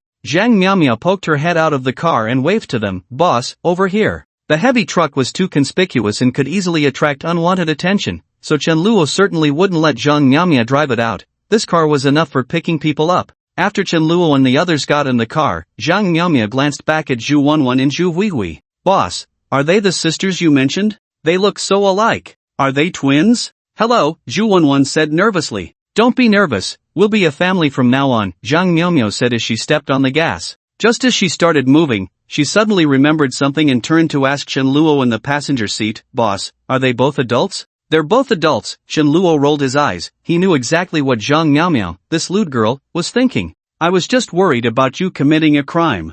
I mean, even though the law doesn't apply now, we still need to have some conscience and morals." She chattered on. "Just focus on driving, don't crash into a wall again," Chen Luo said irritably. "Is it easy for this sister to crash while driving?" Zhu Huihui asked innocently. Zhu Wenwen said nothing, just silently buckled her sister's seatbelt. "That's slander. Pure slander." Zhang Miaomiao exclaimed excitedly, almost standing up. "That was my first time driving after getting my license, okay? And it was a huge heavy truck. Just crashing into a wall was already quite an achievement. And my driving skills have improved a lot since then, alright?" This was indeed true. Ever since the last time she crashed, Chen Luo had specifically taught a few girls how to drive, just to prevent such incidents from happening again when he wasn't around and they needed to use the car. Among them, Zhang Miaomiao's progress was undoubtedly the most noticeable. She already had a foundation and enjoyed driving, so her skills quickly surpassed those of her peers. However, this did not stop Chen Luo from teasing her about it. Amid Zhang Miaomiao's one-sided chatter, the car arrived at Binhai University.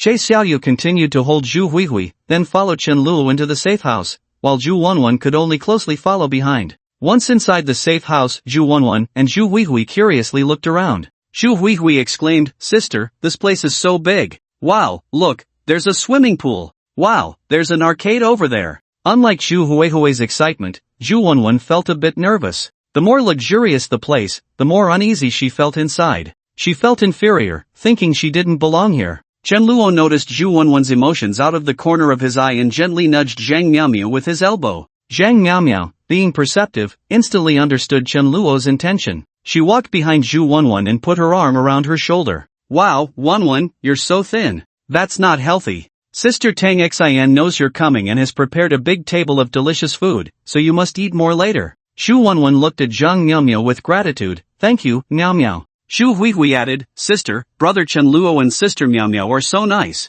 Once I get better, we'll repay them together." Hearing this, Zhu Wenwen's mood improved significantly. She nodded vigorously, Just as they entered the hall, Ning Xiao, who had been waiting for a long time, approached in a white coat with a stethoscope. Zhu Huihui exclaimed again, "Wow, sister, you're so beautiful. Brother Chen Luo, is this heaven? Why are there so many fairies?" Ning Xiao smiled gently, "Little sister, you have quite a sweet mouth. Come, let me give you a checkup." Che Xiaoyu placed Zhu Huihui on a chair, and Ning Xiao first touched her abdomen with her fingers. "Does this hurt?" "No. How about here?" "It hurts." After asking a few times, Ning Xiao straightened up. Seeing this, Zhu Wenwen quickly asked, "Doctor, how is my sister? Is there still hope?"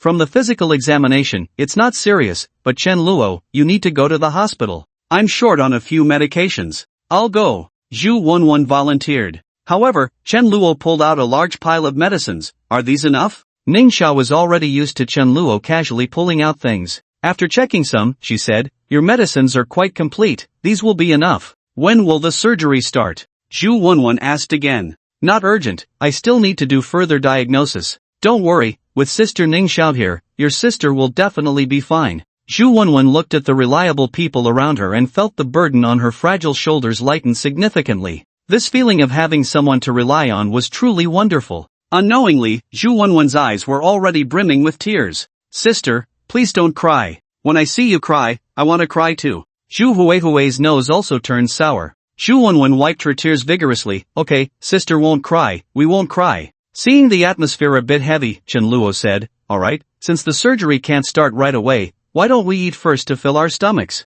Chen Luo called for Tang Xian, and upon seeing Zhu Wenwen and Zhu Huihui, her maternal instincts were triggered. She gently patted their heads, feeling sorry for them. "What beautiful little girls, how did you get so thin? It's too pitiful. Come, tell Auntie what you like to eat, and Auntie will make it for you." Zhu Wenwen and Zhu Huihui exchanged glances, and Zhu Huihui said, "Thank you, sister. We're not picky, we can eat anything." Appendicitis patients should have a diet that is light, easy to digest, and high in protein, such as meat, eggs, milk, and fish. Ning Xiao offered her professional advice. Including Zhu Wenwen, if you've been hungry for a long time, you should also eat something light, otherwise, it's not good for your stomach. Just in time, I brought back some fish. Tang Xian, you take care of it, Chen Luo said as he handed the sea fish to Tang Xian. "Okay, I'll get started right away." Tang Xian took the fish into the cafeteria. An hour later, everyone gathered together. Du Jejia, Shilu, Zhang Miaomiao, and the Zhu sisters, Zhu Wenwen and Zhu Huihui, were all around the same age.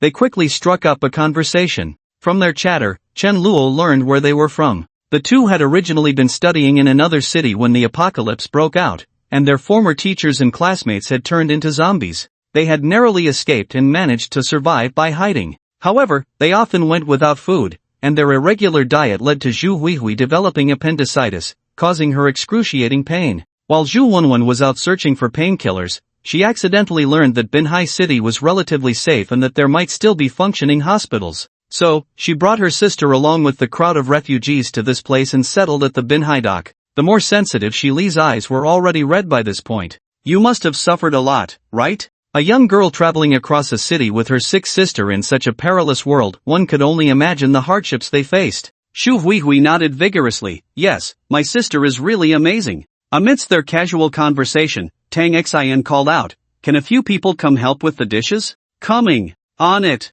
Zhu Wenwen also wanted to help but was stopped by Du Jejia. "Let us handle it today, you'll have plenty of opportunities to work in the future." The big boss will definitely exploit you hard. Chen Luo shot her a glare upon hearing this. What? Do you want to sweep the floor for another week? Hee hee. Du Jia stuck out her tongue and made a silly face before running off. Before long, everyone returned with a plate in hand, filled with steaming, fragrant food. The two sisters, Zhu Wenwen and Zhu Huihui, who had been hungry for who knows how long, felt their stomachs rumble. They hadn't had hot food in ages, let alone a mix of meat and vegetables. Once the food was on the table, Chen Luo said, "Let's eat," and everyone eagerly picked up their chopsticks. Everyone ate heartily. Zhu Wenwen tried hard to control her eating manners, but in this situation, it was difficult not to gobble down the food. Zhu Huihui, despite her abdominal pain, managed to eat quite a bit. However, the consequence was that after the meal, she lay uncomfortably on the dining table. Seeing this, Chen Luo said to Zero, "Can you help her feel better?"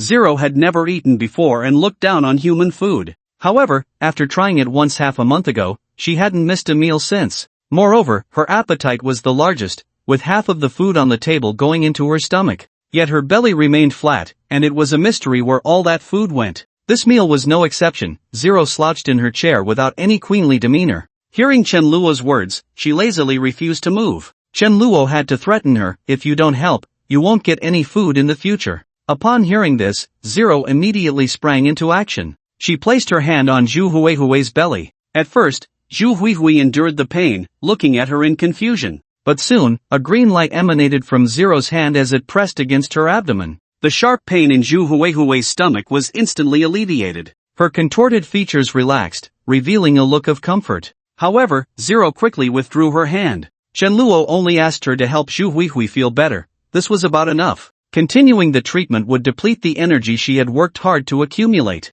Zhu Wenwen looked at Zero, momentarily awestruck. What was this? Why did her hand emit green light? This was unscientific. Shilu, seeing Zhu Wenwen's ghostly expression, guessed what she was thinking. However, because Chen Luo had previously told them seriously that they absolutely could not reveal Zero's origins without his consent, or it would bring trouble, Shilu could only explain awkwardly, "This is Sister Zero, she has superpowers." Superpowers? Zhu Wenwen clearly did not believe this explanation. On the other hand, Zhu Huihui easily accepted this premise and raised her hand, shouting, "I know. I've read about this in novels. It's called supernatural ability." "That's right, it's supernatural ability," Sheila quickly confirmed, following her lead. Zhu Wenwen frowned. "Huihui, didn't I tell you to read fewer worthless online novels?" "Novels aren't worthless," Zhu Huihui retorted unusually. "Besides, life is already tiring. What's wrong with relaxing by reading novels?" Du Jia strongly agreed. "Exactly, people need to balance work and rest." "Who are you to talk? Others balance work and rest. You just rest." Tang Xian, the mother, showed no mercy to Du Jia. "Oh mom, why do you always undermine me?" Du Jia protested but was directly ignored by Tang Xian. Zhu Wenwen was still concerned about the superpowers. "I still think it's unscientific." "So what? Speaking of science, zombies are the most unscientific, right?" When it came to science, no one had more authority than Zhuang Ningming, who spoke eloquently. "Zombies, as a species, completely violate the law of conservation of energy. They only eat raw meat, and logically, after running out of meat, they should stop moving and enter a dormant state, but they don't. Is it possible that zombies can perform something like photosynthesis, similar to plants?" Zhu Wenwen asked. "Impossible. I've dissected at least 70 or 80 zombies, and I haven't found any plant cell functions in them. What I mean is, could there be a type of free energy in the world that our current human technology cannot detect, but which provides energy for zombies to move?" Zhu Wenwen's whimsical idea coincidentally aligned with Zhuang Ningmeng's research findings. Zhuang Ningmeng looked at her in surprise and said, "I didn't expect you to have such a wealth of knowledge." "It's okay, I just read a lot," Zhu Wenwen humbly replied. The two, one a professional researcher and the other a doctoral student, found their conversation quite engaging. Zhuang Ningming even suggested taking Zhu Wenwen to the lab to show her some of her latest research results. After Zhu Wenwen agreed, she looked at Zero, who seemed completely uninterested in their conversation, as if they were discussing someone else. Seeing this, Sheila said, "Actually, there are more than just Sister Zero with supernatural abilities here. Are you too, Sister Sheila?" Zhu Huihui asked, her eyes bright with anticipation. "Well, I'm not," Sheila said awkwardly, quickly pulling over Che Xiaoyu and pointing at her, "but your sister Xiaoyu is. She's really strong. And Sister Yulan, she runs really fast," Shilu added. Zhu Wenwen and Zhu Huihui exchanged confused glances. Sheila could only plead with Che Xiaoyu and Su Yulan, "Please help me out." However, both Che Xiaoyu and Su Yulan remained unmoved. Seeing that she couldn't get them to cooperate, Sheila had no choice but to cling to Chen Luo's arm and plead, "Boss, can you let Xiaoyu and the others show off? You wouldn't want me to lose face in front of the new sisters, right?" Chen Luo glanced at her indifferently. Sheila had no choice but to grit her teeth and lean close to Chen Luo's ear, whispering something. "As long as you get them to help, tonight." Chen Luo's eyes lit up after hearing Shili's conditions. "Deal." Du Jieja, seeing Shili's expression of great sacrifice, couldn't help but pull her over and ask, "Shilu, what kind of deal did you make with the expert?" Shilu imitated Chen Luo's earlier expression and shot her a sideways glance. "What's it to you? You little novice. You." Du Jieja was furious but had no way to vent. After getting Chen Luo's consent, Che Xiaoyu and Su Yulan began to demonstrate one by one. First was Che Xiaoyu, who effortlessly lifted the dining table. This was not just any small table, but one of those large rotating tables like in a hotel. Just this table weighed nearly 500 pounds. Che Xiaoyu could lift it without breaking a sweat, a strength not possessed by ordinary people. Then came Su Yulan, who transformed into a blur, circling around the sofa countless times. Due to her incredible speed, the wind she generated even blew up Zhu Wenwen's bangs. Witnessing this scene left Zhu Wenwen in disbelief. Xu Huihui was even more excited, clapping her hands red and exclaiming, "Wow, the Hulk in Quicksilver! Chen Luo, is this the Avengers headquarters? Now do you believe?" Sheila said, raising his eyebrows in triumph. "We believe," the two sisters replied in unison. Just then, a figure burst into the cafeteria, and before anyone could react, she dashed toward the dining table. "Another expert?" Zhu Huihui's eyes widened. When the person stopped, she and Zhu Wenwen finally saw her face. The newcomer had a pair of fluffy cat ears on her head and a swishing cat tail behind her. "Is this Catwoman? The Justice League is here too?" Xu Huihui exclaimed, having seen many movies. It was indeed Xu Yao. Since her favorability rating had reached friendly and she no longer displayed aggression, Chen Luo had released her from the dungeon. However, because she was as fast and silent as a cat, often hiding in dark corners, even Chen Luo couldn't find her without checking the surveillance. She would only show herself when she was hungry. Over time, Chen Luo had just let her be. Seeing her appear and fixate on the plates of fish on the table, Chen Luo understood what she was after. In the past, Xu Yao would have snatched the fish and eaten it. But after Chen Luo's training, she had become very well behaved. Before touching food, she had to get Chen Luo's permission. Chen Luo asked, "Do you want to eat fish?" Xu Yao nodded vigorously. "Go ahead." Xu Yao plopped down in Chen Luo's lap, grabbed some fish, and swallowed it in a few bites, then rubbed against Chen Luo with a satisfied expression. Chen Luo showed a helpless look. Xu Yao's cat-like nature now outweighed her human side, so she had no sense of human shame, often doing things that left Chen Luo both amused and exasperated. Just like now, she was like a frisky cat, restlessly nudging around. Especially as her favorability increased, her behavior became more frequent. Chen Luo was starting to find it unbearable. With so many people around, if he embarrassed himself, where would he put his face? So he had to tell Xu Yao, alright, go play. But Xu Yao insisted that Chen Luo pet her before she would leave. So, Chen Luo rubbed her head in cat ears. Xu Yao's favorability, her favorability panel also changed. Name, Xu Yao. Identity, otherworldly being. Favorability, 80, loyal and unwavering. Initial meeting reward, exotic fruit, obtained. First kiss reward, exotic fruit seedling, not obtained. Complete strategy reward, 100 liters of exotic fruit spring, not obtained. With Xu Yao's favorability, as long as Chen Luo wanted, he could obtain her first kiss reward at any time. Curious about the exotic fruit seedling, Chen Luo leaned down and captured Xu Yao's lips. He initially only intended to give her a quick kiss, but Xu Yao wrapped her arms around Chen Luo's neck, refusing to let go, and responded passionately. Everyone present was wide-eyed. Although most of them had already crossed that line with Chen Luo, the rest also had feelings for him, making it a situation where they could be picked at any time. However, it was the first time being affectionate in front of so many people. Once Xu Wenwen snapped back to reality, she quickly covered her eyes with her hands, unable to bear to watch. Not forgetting to use one hand to cover Zhu Huihui's eyes, but as soon as Zhu Huihui lowered her head, she continued to watch with great interest.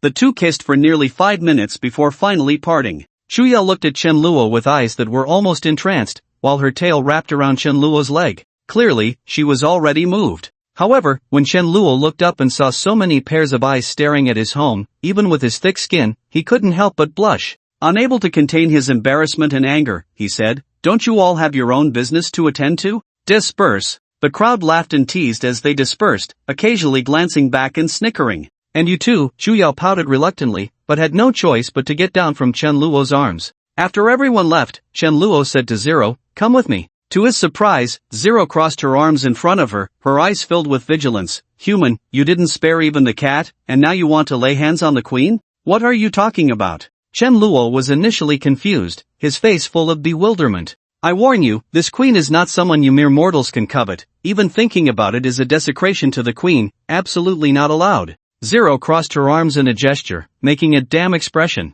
Chen Luo almost rolled his eyes and said irritably, "Give me a break. Who would have thoughts about a little beansprout like you? Who are you calling a little beansprout?" Zero immediately got anxious, trying to prove her strength by lifting her lightning. Chen Luo was taken aback for a moment. To be honest, Zero's figure was even more impressive than he had imagined. Especially since she was quite petite, it made her proportions even more outstanding. However, Chen Luo certainly wouldn't let Zero feel proud, otherwise, with her personality, who knows how smug she would get. He said, "Pfft, nothing special." "Nothing special? Human, you are insulting this queen." Zero was so angry that she wanted to teach Chen Luo a lesson. However, just as two vines began to grow from her hands, she noticed that a plant had also appeared in Chen Luo's hand. Zero was momentarily stunned, thinking that Chen Luo also had the ability to summon plants. Then she realized that it was a seedling that Chen Luo had taken out. The fruit seedling emitted a special aura. Ordinary people would definitely be unable to perceive it, but Zero, who considered herself the vine queen and was also born from mutated plants,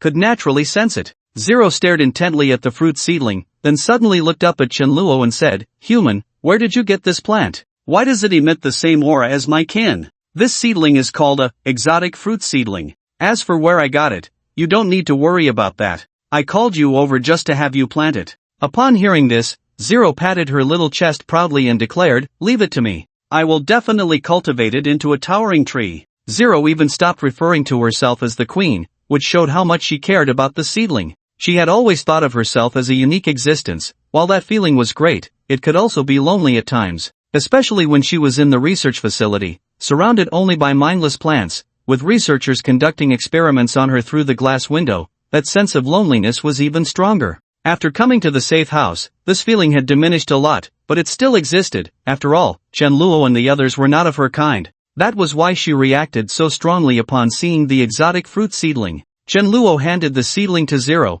who carefully took it and then turned to head towards the farm, eager to plant it. Meanwhile, Du Jejia, after leaving the cafeteria, was still brooding over Shi Li's words. "Humph, damn Shilu, I thought of you as my best friend, sharing everything with you, and you actually mocked me for being a novice. How infuriating." Du Jejia clenched her fists and waved them vigorously to express her anger. Thinking of the scene of Chen Luo and Chu Yao kissing, Du Jejia felt even more indignant. Why did you all, who came later, progress faster than me? If this continues, won't she become the only girl left? No way, I can't rely on my sisters. If I depend on them, when will I ever become the woman of the master? I have to find a way myself. One must rely on oneself. Du Jejia's eyes darted around, a plan forming in her mind. She went to Ning Xiao's medical room, where, besides Ning Xiao, the twin sisters Zhu Wenwen and Zhu Huihui were also present. At that moment, Ning Xiao was conducting a more detailed examination on Zhu Huihui, only glancing up briefly before lowering her head again. "Jejia,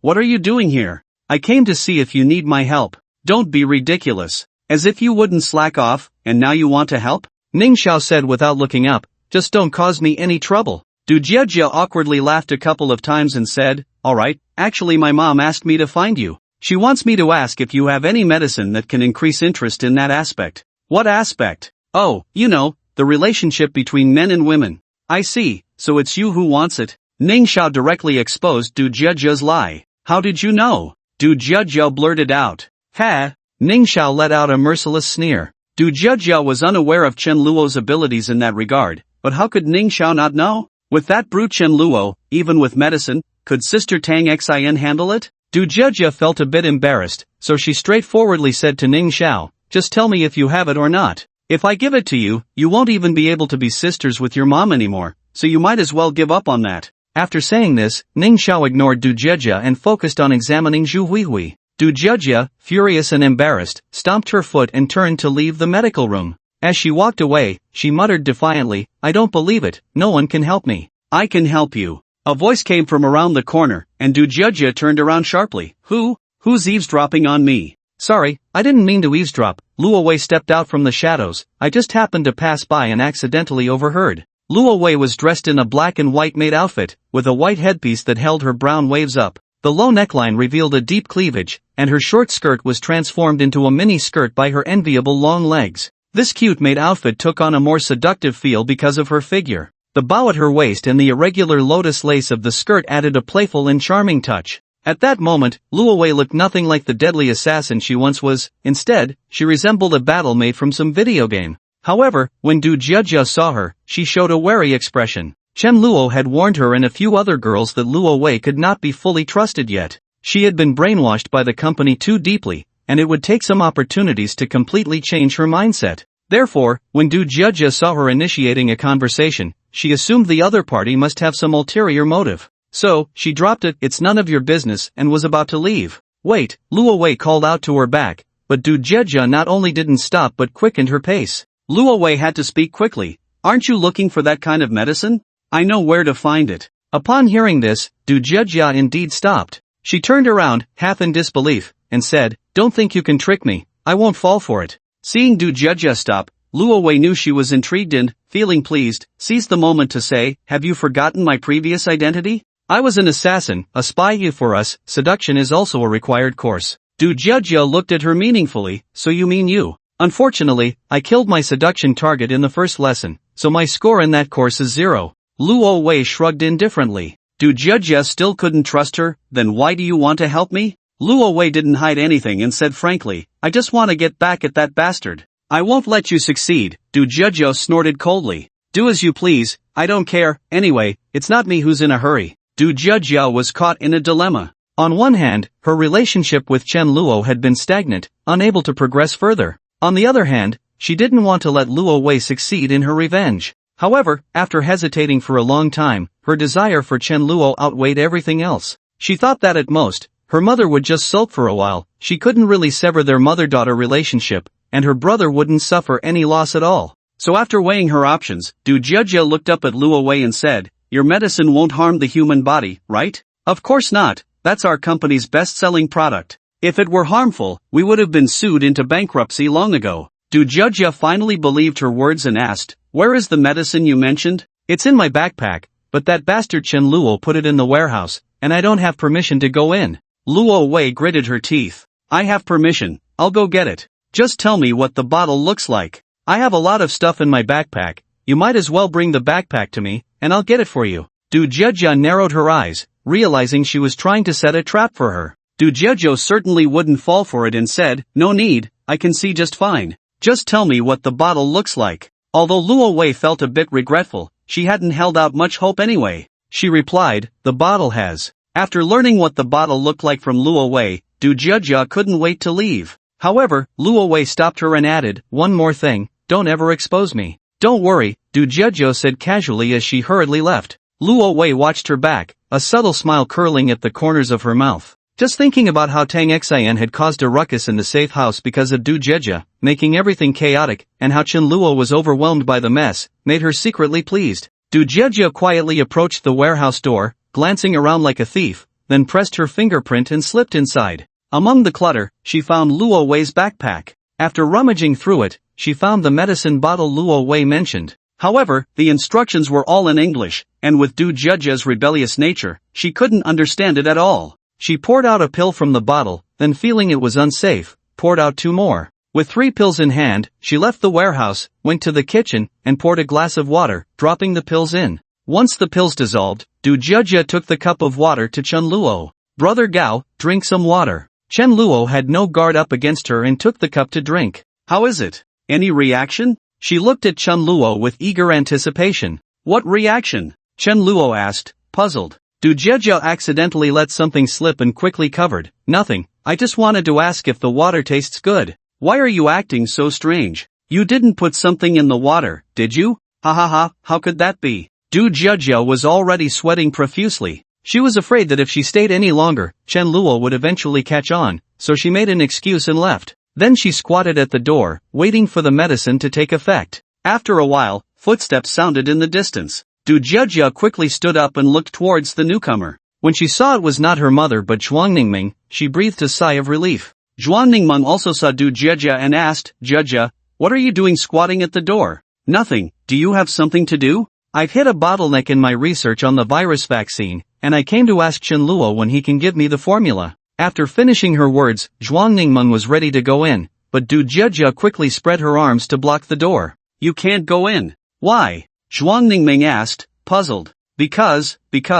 Du Jiejia racked her brain but couldn't come up with a reasonable reason. Zhuang Ningmeng thought Du Jiejia was just playing a prank and said, alright, I don't have time to play with you, I have important things to do. With that, she pushed past Du Jiejia and walked inside. Du Jiejia wanted to follow her in, but Zhuang Ningmeng was worried she would cause trouble, so she closed the door behind her. Looking at the tightly shut door, Du Jiejia was anxious. She could only silently pray that Zhuang Ningmeng wouldn't take too long and would come out soon. Inside the room, Zhuang Ningmeng, with an accusatory tone, asked Chen Luo, can you give me the vaccine formula you mentioned now? Chen Luo raised an eyebrow. What do you need the formula for? So Zhuang Ningmeng told Chen Luo about her research hitting a bottleneck. Then she spread out one hand, placing it less than 10 centimeters in front of Chen Luo's eyes. Chen Luo glanced at her hand helplessly, and her favorability panel appeared before him. Name, Zhuang Ningmeng. Identity, researcher, favorability, 59, friendly, initial reward, laboratory, obtained, first kiss reward, zombie virus vaccine formula, not obtained, complete strategy reward, gene evolution agent formula, not obtained. Her favorability was still at the friendly stage, indicating she hadn't developed feelings for Chen Luo yet. If he told Zhuang Ningmeng that they could obtain the virus vaccine formula with just a kiss, she would probably think he was being lewd and trying to take advantage of her. Just as Chen Luo was about to dismiss that idea, he was quickly distracted by Zhuang Ningmeng's glistening red lips. For some reason, he felt a strong impulse. Seeing that Chen Luo hadn't spoken for a long time, Zhuang Ningmeng thought he was feeling guilty. So she waved her hand under Chen Luo's eyes, and he snapped back to reality, shifting his gaze away from her lips. Hearing Zhuang Ningmeng say, I knew you were lying to me about the vaccine formula and the gene evolution agent formula. But since you gave me a sample of the vaccine, I'll forgive you. She was still thinking of Chen Luo, worried that he might feel too bad because of her words, completely unaware that something was off with Chen Luo. After Chen Luo's gaze left Zhuang Ningmeng's face, he was drawn to her outfit. At that moment, Zhuang Ningmeng was still wearing a white lab coat over a gray turtleneck sweater, which accentuated her impressive curves. Below, she wore a black bodycon skirt, the exaggerated curve making one worry it might burst open. Further down were black stockings. Different from Luo Wei's sheer ones, she wore knitted tights. The fabric was thicker, mainly for warmth in autumn and winter. However, due to Zhuang Ningmeng's voluptuous legs, she exuded a sense of allure. The more Chen Luo looked, the harder it became to pull away, and the unnamed fire in his belly grew stronger. Why aren't you speaking? Zhuang Ningmeng asked worriedly. You aren't feeling guilty, are you? It's okay, I've already said I don't blame you. As she spoke, she leaned down, her eyes filled with concern. However, Chen Luo's gaze was drawn to the towering sight just a hand's breadth away. Zhuang Ningmeng, realizing what Chen Luo was looking at, lowered her head and followed his line of sight. Upon realizing what Chen Luo was staring at, her oval face instantly flushed red. She spat, pervert. Embarrassed and angry, Zhuang Ningmeng turned around, twisting her waist and hips to leave. But then a gust of wind rushed past her, and Zhuang Ningmeng felt her body lose balance, letting out a sharp scream. Outside, Du Jiejia, who had been eavesdropping, heard the commotion and hurriedly knocked on the door, shouting, Open the door! Hurry up and open the door! But no one replied. Chen Luo had completely lost his rationality, while Zhuang Ningmeng was frightened by his bloodshot eyes. Chen Luo, are you okay? Do you need me to call Ning Xiao for you? Zhuang Ningmeng's words were abruptly cut off. An hour later, as Chen Luo's eyes gradually cleared, he saw Zhuang Ningmeng beneath him, exhausted and deeply asleep. He cursed under his breath, damn it. He quickly opened the system to check the favorability rating. To his relief, he found that Zhuang Ningmeng's favorability had not only not decreased but had actually increased a bit, surpassing 60. Thank goodness she didn't hold a grudge against him for this. Hearing the knocking outside the door, Chen Luo casually wrapped a towel around himself and prepared to open the door. Outside, Du Jiejia had called Luo Wei over and said to her, Didn't you say your medicine is harmless to the human body? It is harmless. Then the person inside has been shouting for almost an hour now, and they're still shouting. Upon hearing this, Luo Wei pressed her ear against the door and indeed heard faint moans coming from inside. She straightened up with a strange expression and said to Du Jiejia, It's fine, this is a normal reaction. Just as she finished speaking, Luo Wei suddenly remembered that Du Jiejia had said it had been an hour, and she quickly asked, How much medicine did you give that bastard? Du Jiejia silently held up 3 fingers. 3 pills? Luo Wei almost squeaked. This was a potent drug. Just one pill could rejuvenate an old man in his 70s or 80s. Let alone 3 pills, it could potentially cause an old man to burst. Is someone going to die in there? Luo Wei wasn't worried about Chen Luo. As a man in his prime, his blood vessels were definitely more resilient than an old man's and wouldn't rupture so easily. She was worried about Zhuang Ning Meng, her former colleague. Although Zhuang Ning Meng had a body that was a weapon in itself, she was still a novice and couldn't withstand the rough driving of an experienced driver. If something happened to her, Chen Luo would definitely be furious enough to kill someone afterward. Luo Wei just wanted to teach him a lesson, not cause a death. So she and Du Jiajia began to knock frantically on the door.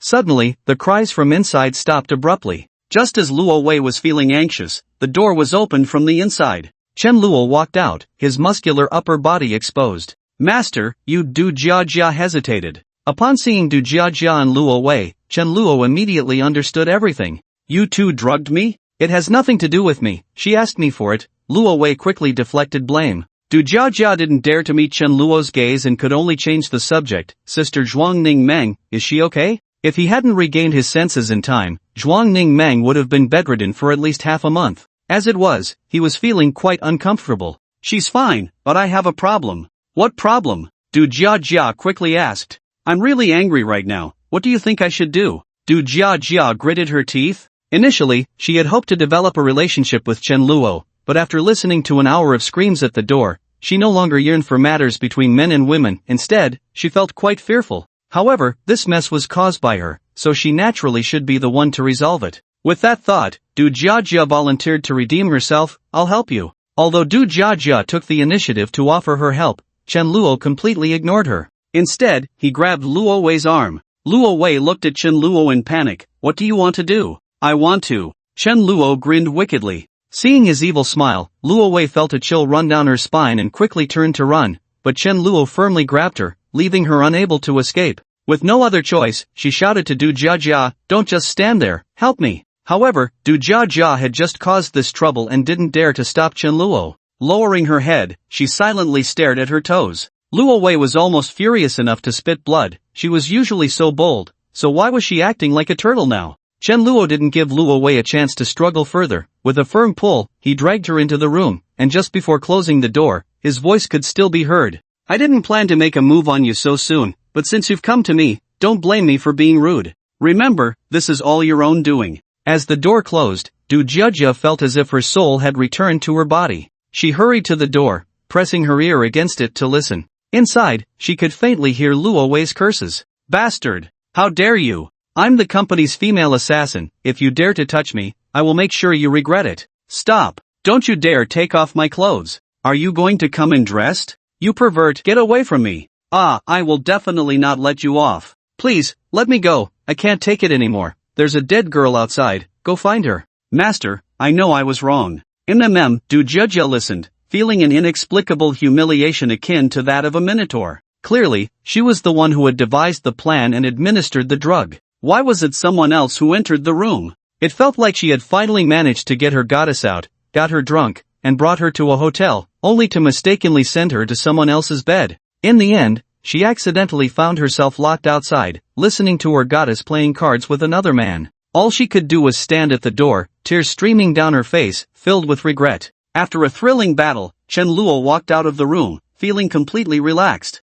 Reflecting on the fight, he remarked, the ocean horse truly lives up to its name, its combat power is impressive. However, in the end, it was the more physically fit and experienced Chen Luo who emerged victorious. As he walked out, lost in thought, he accidentally kicked something. Looking down, he saw Du Jiajia sitting against the wall on his right, seemingly asleep. As he approached, he noticed tear stains on her face. Looks like she has gone through some deep reflection. Chen Luo had originally intended to give Du Jiajia a good scolding, as she had indeed gone too far this time. But seeing her like this softened his heart. Just as he was debating whether to wake her, Du Jiajia suddenly jolted awake. Her eyes were bloodshot, clearly having just cried. Upon seeing Chen Luo, she quickly stood up. Master brother, Chen Luo interrupted her. Alright, considering your heartfelt remorse and how sad you are, I won't deal with you. Heartfelt remorse? Me? Du Jiajia was a bit confused. She had cried, but not out of repentance, rather because she had sent her male god to another woman's bed. Chen Luo continued, and the person you should apologize to is not me, but Zhuang Ningmeng.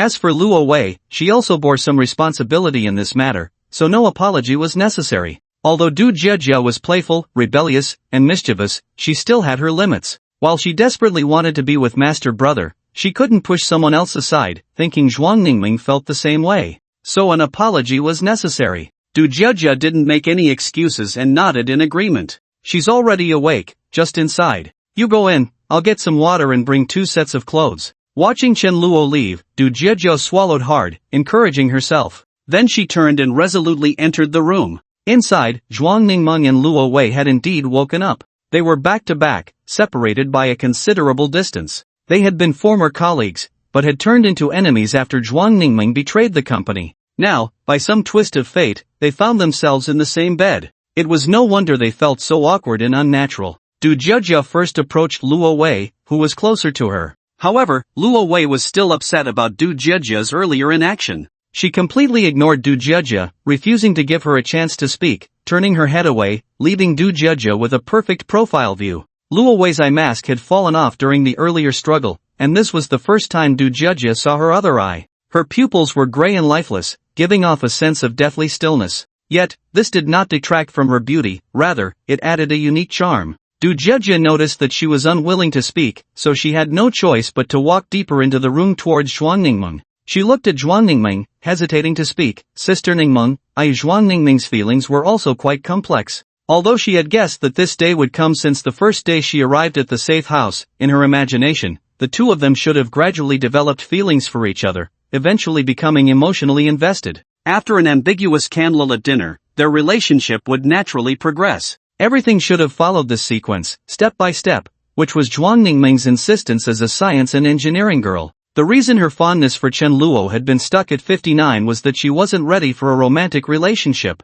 However, Du Jiejia had shattered all her plans, skipping directly over the intermediate steps. It was like drug development, bypassing clinical trials and going straight to market. This was a significant medical accident. Fortunately, afterward, to appease Zhuang Ningmeng, Chen Luo handed her the formula for the zombie virus vaccine he had just obtained. Compared to personal matters, she indeed cared more about medical research, which diluted her other emotions. So although Zhuang Ningmeng hated Du Jiejia, it wasn't as intense as it could have been. However, like Chen Luo, she thought Du Jiejia should receive a profound lesson. People don't learn from others, they learn from experiences. Thus, she continued to look at her coldly, maintaining her silence. Just as Du Jiejia's psychological pressure was about to reach its peak, nearly bringing her to tears, Zhuang Ningmeng finally spoke. She let out a long sigh and then said to Du Jiejia, I know you like Chen Luo, but no matter what, you can't use drugs, right? Can love obtained through manipulation last? Yes, Du Jiejia accepted humbly.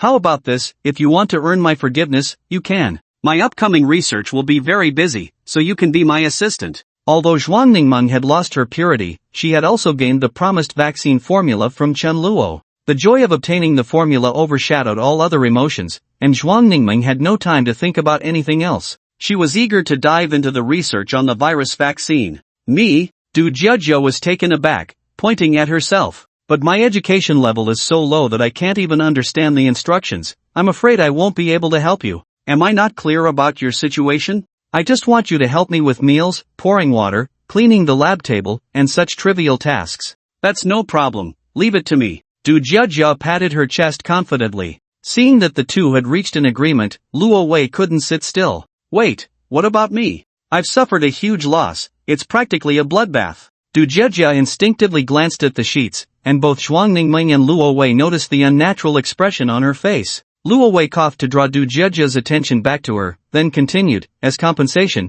I demand that you retrieve my backpack from the storage room and give it to me. That skilled guy said you deserve it and don't need compensation. What? Luo Wei jumped up from the bed, that damn bastard, I want to kick his ass hard. With that, Luo Wei stormed out the door. Zhuang Ningmeng also tried to get up, but her legs went weak, and she nearly fell to the ground. Fortunately, Du Jiejia was quick to support her. Supported by Du Jiejia, Zhuang Ningmeng wondered, why is she unaffected at all? Is it because her physical condition is better than mine? Or is there another reason? I need to find an opportunity to dissect her and observe. Hearing this, Du Jiejia broke into a cold sweat. She hadn't expected Zhuang Ningmeng to have such a terrifying side. Let's go, help me to the lab. Du Jiejia paused for a few seconds, then quickly nodded in agreement. A few days later, Chen Luo was sitting in the monitoring room, observing the situation outside the school. Dressed in a maid outfit, Luo Wei pushed the door open and slammed a plate of fruit in front of him. "Eat the fruit," she said in a stiff tone. "I didn't ask you to prepare fruit for me?" Chen Luo asked, puzzled. "I cut too much, so I brought you a portion. Whether you want to eat it or not is up to you," Luo Wei replied coldly. Chen Luo suppressed a smile and said, "Feed me. Don't you have hands?" Although Luo Wei said this, she still used a fork to pick up a piece of watermelon and brought it to Chen Luo's mouth. Chen Luo swallowed it in one bite, and as he did, he thought about the changes in Luo Wei over the past few days. Since that day, Luo Wei had become much more obedient. Although she still verbally mocked Chen Luo, her actions were very honest. She would often complain a bit about his requests but would still go ahead and do them.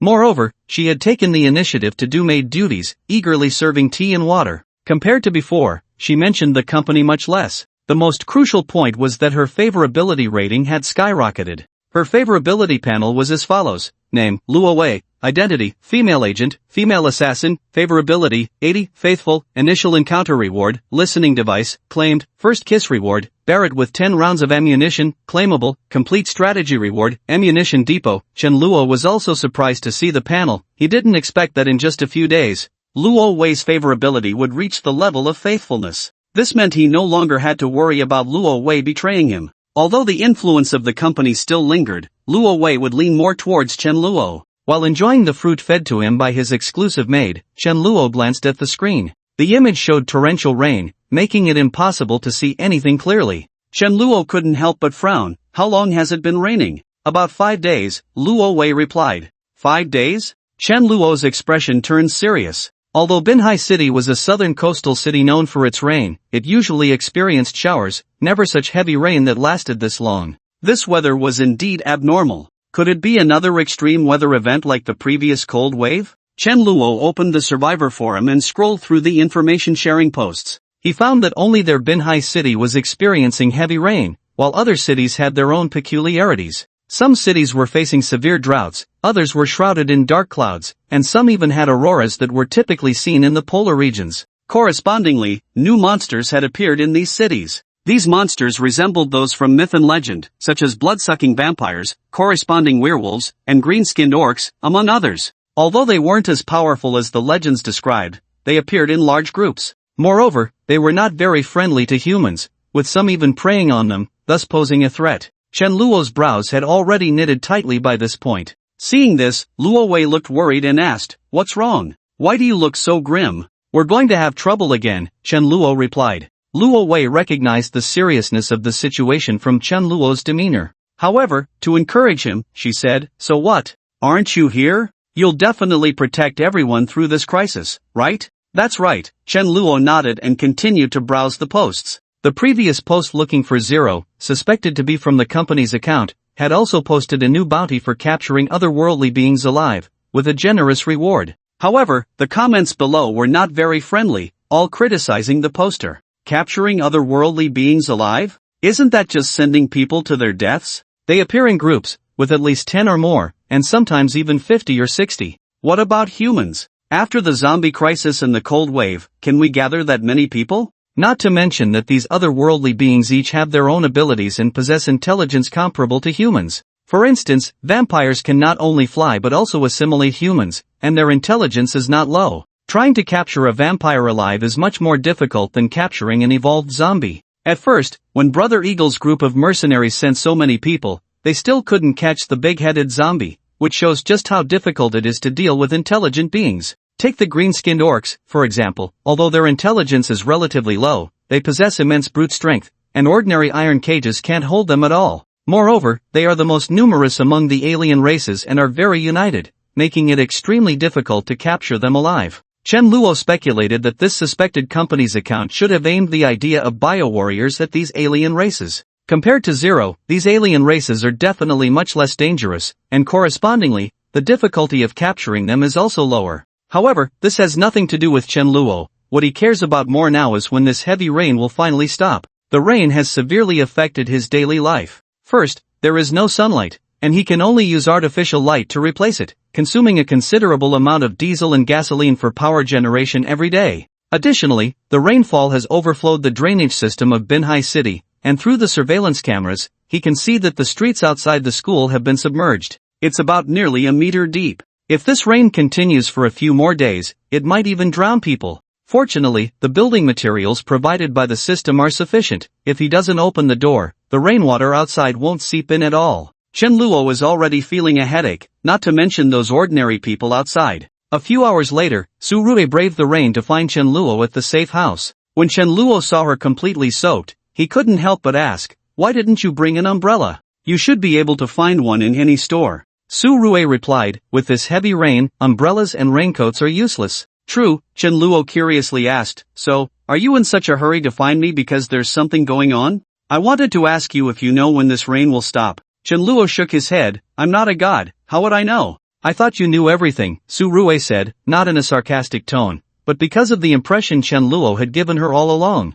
Su Rui continued, "It looks like this rain won't stop anytime soon. I've already had my people move to higher floors, but I remembered your safe house only has 2 stories, so I was worried and came to check." Chen Luo appreciated her concern and joked, "Even if your camp's floors are flooded, nothing will happen here." Su Rui pretended to be angry, saying, "Humph, it seems I've been worrying for nothing, then I'll leave." Chen Luo grabbed her hand and pulled her back. Su Rui lost her balance and fell right into Chen Luo's arms. She opened her eyes and met Chen Luo's smiling gaze. Su Rui was only wearing a thin short-sleeve shirt, which clung tightly to her body due to the rain. Through the semi-transparent fabric, one could see her black underwear, perfect abs, and the curve of her waist, making her look incredibly alluring. Among all the women Chen Luo knew, only Luo Wei had a similar figure. However, both had their own charms. Luo Wei's face was filled with exotic allure, her long brown waves were incredibly sexy, and her eye patch and single eye added a dangerous aura to her. Su Rui, on the other hand, exuded a very righteous aura,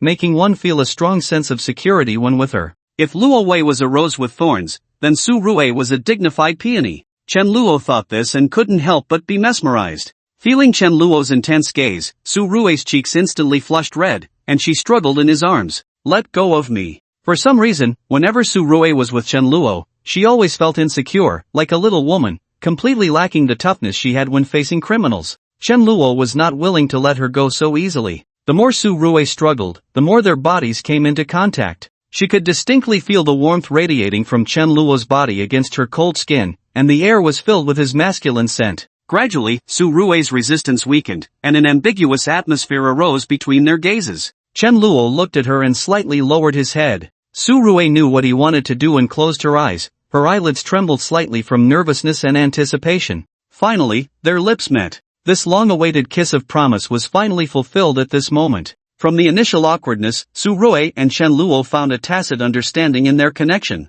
After a long time, their lips parted, and Su Rui took the initiative to kiss again, but she missed. She opened her eyes and bumped into Chen Luo's amused gaze. "You, bad guy," she lightly elbowed Chen Luo's stomach. "I'm a bad guy, so does that mean Officer Su is going to arrest me? Humph, knowing that and still daring to tease me?" They flirted like a normal couple. At that moment, Chen Luo also heard the system's notification sound. Su Rui's favorability reached 100, eternal loyalty, name, Su Rui, identity, police officer, shooting association member, favorability, 100, eternal loyalty, initial encounter reward, mastery of shooting, obtained, first kiss reward, random firearm plus 100 rounds of ammunition, obtained, pending collection, complete strategy reward, armory, not obtained. This meant that as long as Chen Luo wanted, he could completely conquer Su Rui immediately. However, Chen Luo did not do so. Instead, he said seriously, "Stay, don't go." Su Rui did not expect Chen Luo to say this, and she was taken aback before asking, "What's wrong? Why suddenly say this?"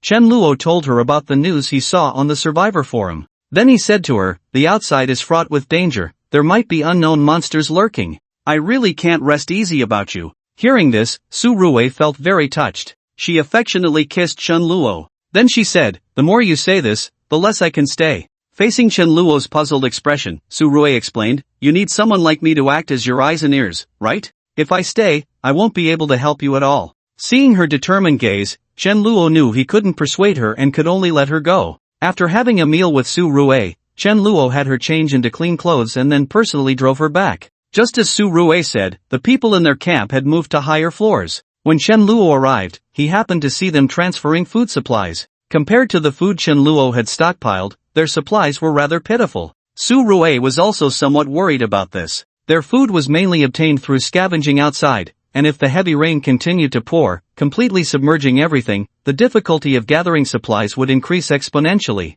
Fortunately, with Chen Luo's food support, her people wouldn't starve. However, it was still necessary to prepare a few small boats just in case. A week passed after returning from Su Rui's camp, and the heavy rain continued for a week. The good news was that the rain was finally about to stop. The bad news was that the water on the roads had risen to about 3 meters high, nearly a floor's height. One day, Chen Luo saw a middle-aged man paddling a small boat to the door of the safe house on the surveillance screen. Chen Luo looked down from the second-floor window. Lao Jiu looked up and said, "Boss, this place is not bad." "It's okay," Chen Luo replied perfunctorily. Lao Jiu didn't mind and picked up a large plastic bag, saying, "The sea fish you ordered, I've brought it for you." Ever since the last time he had the sea fish bought from Lao Jiu, Chen Luo placed a regular order with him. Every so often, Chen Luo would go to the coastal dock to pick up fish from Lao Jiu. However, recently, due to the roads being completely submerged, it was inconvenient for Chen Luo to travel, so Lao Jiu took the initiative to deliver the fish.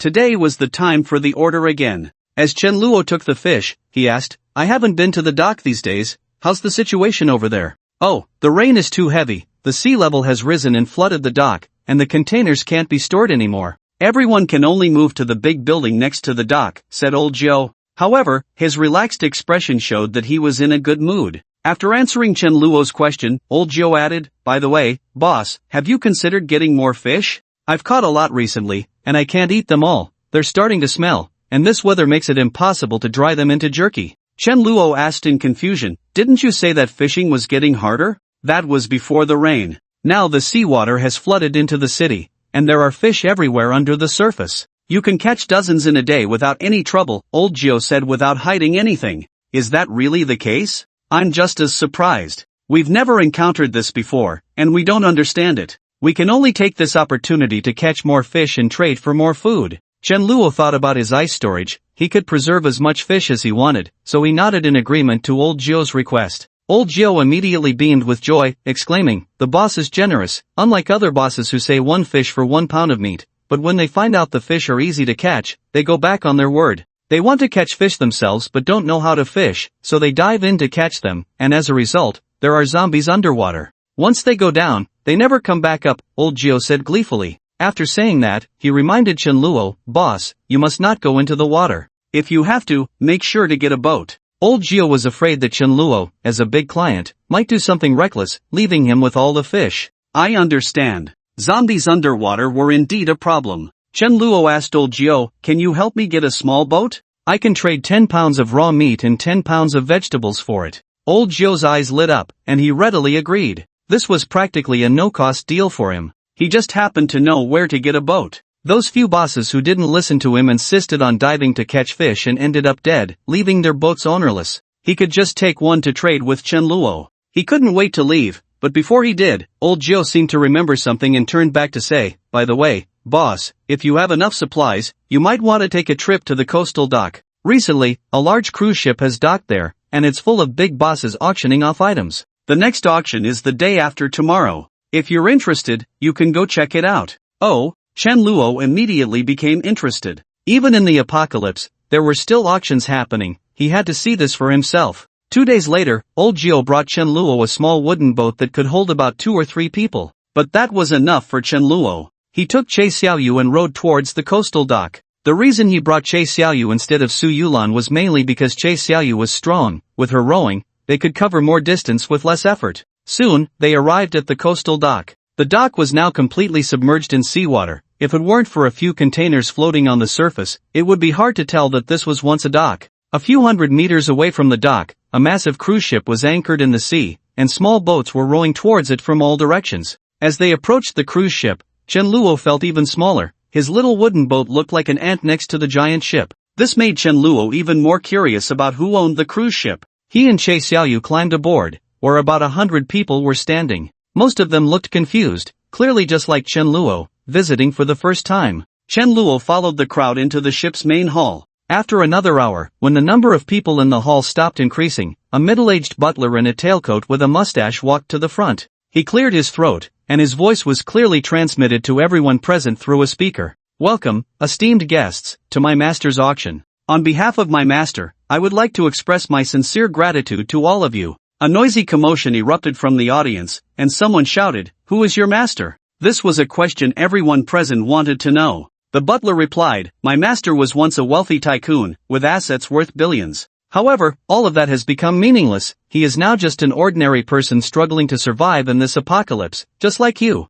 Some people scoffed at this. Ordinary people didn't own such large cruise ships, nor did they have bodyguards. These rich folks just knew how to talk. Anyone who believed them would be a fool. The butler continued, "This cruise ship is also my master's asset. It was originally meant to transport a large amount of goods for international trade, as you all know." He paused, then added, "But even in the apocalypse, business must go on. My master has traveled across the country in the past few months, exchanging goods for supplies. Now, he has come to Binhai City and wishes to make a trade with you all." The crowd continued to murmur, curious about what items would be put up for auction.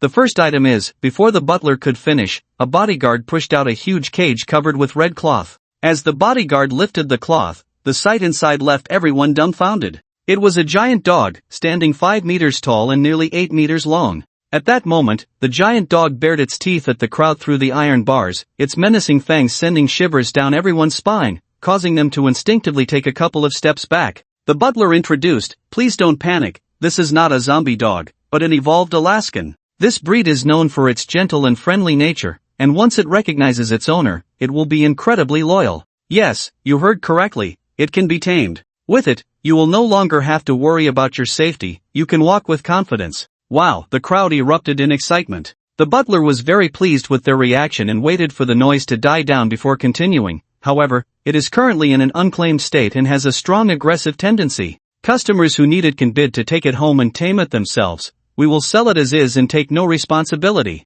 He briefly glossed over the drawbacks compared to the advantages, then, without giving the crowd time to discuss, shouted, "Alright, the first item of this auction officially starts now, with a starting price of 1 ton of gold, or equivalent supplies, food, medicine, weapons, gasoline are all acceptable." 1 ton of gold? Someone cursed loudly, "Are you out of your mind? 1 ton of gold would be worth hundreds of millions in cash. What does it mean to have supplies worth hundreds of millions? If calculated with the purchasing power before the apocalypse, it would be enough to empty all the supermarkets and convenience stores in Binhai City." Of course, prices were definitely different now. Bottled water that used to sell for 2 yuan was now not even available for 20,000, and currency had become worthless paper. Only gold, with its mineral properties in addition to its monetary value, retained some worth, but it had certainly depreciated significantly. It was probably worth about the supplies of 1 or 2 large supermarkets. The problem was that all the supermarkets in Binhai City that were safe had been nearly emptied by survivors.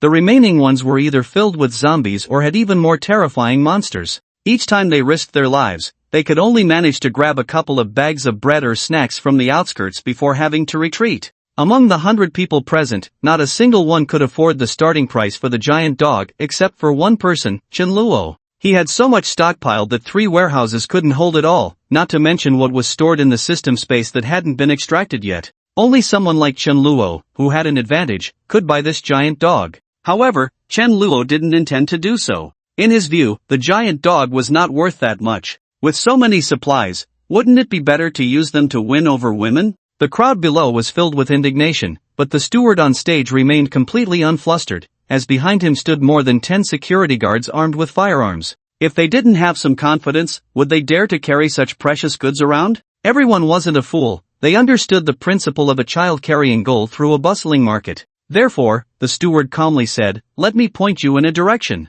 The bank's vault in Binhai City definitely has a ton of gold. You can go and take it, since there are no guards there now. Isn't it just a matter of how much you want to take?" He continued, "There's no need to rush. We will be docked in Binhai City for a few days, giving you plenty of time to prepare. Now, let's start our auction. Is there anyone willing to bid?" The steward called out 3 times, but the crowd remained silent. Although the first auction item went unsold, the steward did not feel disappointed. This giant dog was originally meant to warm up the atmosphere, and it had achieved its effect, raising everyone's expectations to the max. Under their eager gazes, the steward announced, "Next up is the second auction item, a tank." As he spoke, a camouflage tank slowly rolled in. The hall erupted into a clamor. For those who had never experienced war, the oppressive presence of the tank was undoubtedly strong. Their impression of tanks was that they were war machines, invulnerable and possessing devastating firepower. However, those who understood modern warfare knew that with the advent of anti-tank weapons and drones, tanks were no longer as invincible as they once were. Especially since this tank was an old light tank, perhaps discarded by some unit, its defensive capabilities were not very strong, and a single soldier with anti-tank equipment could destroy it. The most fatal flaw was that such vehicles consumed fuel at an enormous rate, making them true gas guzzlers. But the steward did not explain this to them. He viewed leveraging information asymmetry as a normal business practice. Seeing their reactions more intense than when they saw the giant dog, the steward seized the opportunity to quote, "A light tank, without fuel or ammunition, is priced at 1,000 jin of gold or equivalent supplies." Upon hearing there were no shells, a few people calmed down, but many others were already competing to bid. "I'll trade it for 2 cows. My family runs a pharmacy. I'll offer 1,000 bottles of medicine. I'll give 2 cans of diesel." Hearing their bids, even Chen Luo was taken aback by their generosity. It turned out there were so many people in Binhai City with abundant supplies. But it made sense. Binhai City was so large, with so many resources, no force could monopolize everything, and Chen Luo was no exception. In the end, one person won the tank with 3 cans of diesel. That person was quite pleased. He had taken over a gas station and would not lack fuel for at least a while. With this tank, he could drive it to seize more gas stations. This business was incredibly profitable. However, in his excitement, he did not notice that several pairs of eyes in the crowd were fixated on him, and a few people quietly left the hall. Now, the next item for auction. The auction continued with fervor. Compared to the frenzied crowd, Chen Luo's reaction was very subdued, mainly because there was nothing he was interested in. It was not difficult to observe that the items being auctioned by the steward were all priced inconsistently with their actual value. Meanwhile, they were collecting practical supplies, such as food and drinking water. The most collected item was diesel. It seemed this group of people were clever merchants, best at selling worthless items at the highest prices. Just when Chen Luo thought he would leave empty-handed today, the auction was nearing its end. The steward, with a slightly fatigued voice, said, "Thank you all for your support. The unsold items will be auctioned again in the future. Next is the final item of this auction." As his words fell, a smaller iron cage, also covered with a red cloth, was pushed onto the stage. Everyone was very interested in this final item, thinking it should be something similar to the first auction item. At that moment, a maid lifted the red cloth. They rushed to the front to take a look, only to be greatly disappointed. Inside was not some rare beast, but an ordinary human woman. Well, not exactly ordinary. This woman had a face of extraordinary beauty, with picturesque features and an ethereal, refined aura. Although her figure was not clearly visible, just based on her face, she was already a stunning beauty. Moreover, they felt that this woman looked somewhat familiar, as if they had seen her before, but couldn't recall where. At this time, the butler explained, "As you can see, this last auction item is a woman. I believe many of you have recognized her. Indeed, she is the national-level singer GCC." Upon hearing the butler's introduction, memories flooded back to everyone. No wonder they felt this woman looked familiar. They had seen her in advertisements on television and in shopping streets. After months of the apocalypse, they had almost forgotten what television was. GCC had become a top-tier singer-songwriter in the country within just a year of her debut, thanks to her talent. Every time she released a new song, it would quickly dominate the charts. Industry insiders unanimously believed that as long as GCC didn't fall from grace, she would become a diva-level singer within 3 years at most. Anyone who could use a smartphone or watch television couldn't possibly not have an impression of her. However, no one present expected to see this little diva again in such a manner. Amidst the surprised gazes, the butler continued to explain, "This luxury cruise ship is not only a cargo ship but also a passenger vessel. The guests aboard this cruise are either wealthy or noble, and Miss G is one of them." However, no one expected the apocalypse to suddenly arrive and change everything. 80% of the passengers on the ship have turned into zombies. Fortunately, my master was well prepared and arranged for extensive security, eliminating all the zombies at the first opportunity. The surviving guests were grateful to my master for saving them and disembarked after paying a considerable fee. Only Miss G could not afford the payment, and her agency was unwilling to cover it for her, so she was left behind to be auctioned off as cargo to redeem herself. Upon hearing this, everyone suddenly understood, this fee was probably not voluntary. It was quite normal that GCC couldn't afford the ransom, as reports indicated her family background was quite ordinary, with parents and relatives being regular people. It is well known that the survival rate for ordinary people is very low. They might have already been completely consumed by zombies. Others were even less likely to pay the ransom for GCC. After all, her talent was solely in singing, which was of no use in the apocalypse. So, the national singer, Little Diva GCC, is officially up for auction, starting bid to 20 cans of food, the butler said after taking a long breath. Unlike before, this time no one made a bid, they coldly watched the butler and GCC in the iron cage. After a few minutes of silence, someone finally spoke up, sneering disdainfully, "Do you know how much a woman in a refugee camp costs for one night? A pack of biscuits. 20 cans of food, ha. That's not how it works, after all, she's a star, with the added value of fame. And look at her beauty, no refugee can compare. I assure you, we haven't touched her, she's still a virgin," the butler argued. At a time like this, who cares about a hymen? Can it be exchanged for a loaf of bread? What good is it to be beautiful? It's the same when the lights are off. Spending so much food for a little bit of fun isn't worth it. Exactly, 20 cans of food are enough for me to buy 5 women. After venting, I can wash up and have a few 100 pounds of meat. Others chimed in agreement. GCC huddled in the corner of the iron cage, hugging her knees, with the noise about her ringing in her ears. In their eyes, she was merely a piece of merchandise, devoid of human rights and dignity, left to their bargaining. She had seen such a scene several times over the past few months. At first, she would protest and fight back, but now she had become completely numb. It is said that true despair is not about making a fuss, but about numbness. That was her current state. The butler had been confronted by so many people that even his good upbringing had been breached. He did not argue back with the crowd but turned his anger towards GCC.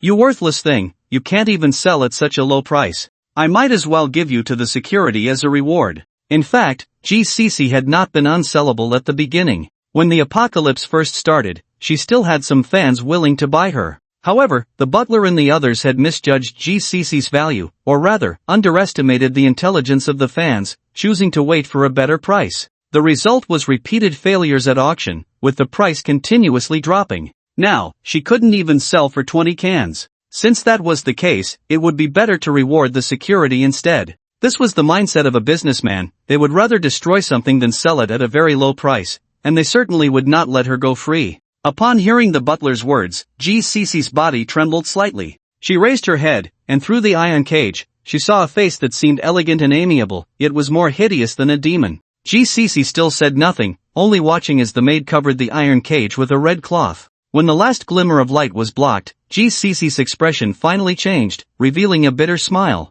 Chen Luo had wanted to bid on GCC. If the butler was not lying and GCC's body was still clean, she would definitely meet the system's standards. However, the butler had been arguing with the people below, and the auction ended before it even began, not giving Chen Luo that opportunity. Forget it, if it's over, then it's over. The identity of a singer probably won't yield any useful rewards, Chen Luo thought of Su Yulan, who had been a pianist before becoming a zombie. The reward was useless piano skills and sheet music. GCC would likely be similar. Although it was also possible to have Che Xiaoyu bite her, infecting her as a zombie to refresh the rewards. However, considering that the butler and his group were habitual liars, claiming nothing had happened, who knew if they would later say they were not responsible for after sales? So Chen Luo quickly dismissed that thought. After the maid pushed the iron cage away, the butler announced to everyone, "Today's auction is concluded." Although there were some minor incidents, overall it went smoothly. Now everyone can leave at their own discretion, or stay to enjoy the sea view on the deck. We will provide exquisite dining at reasonable prices.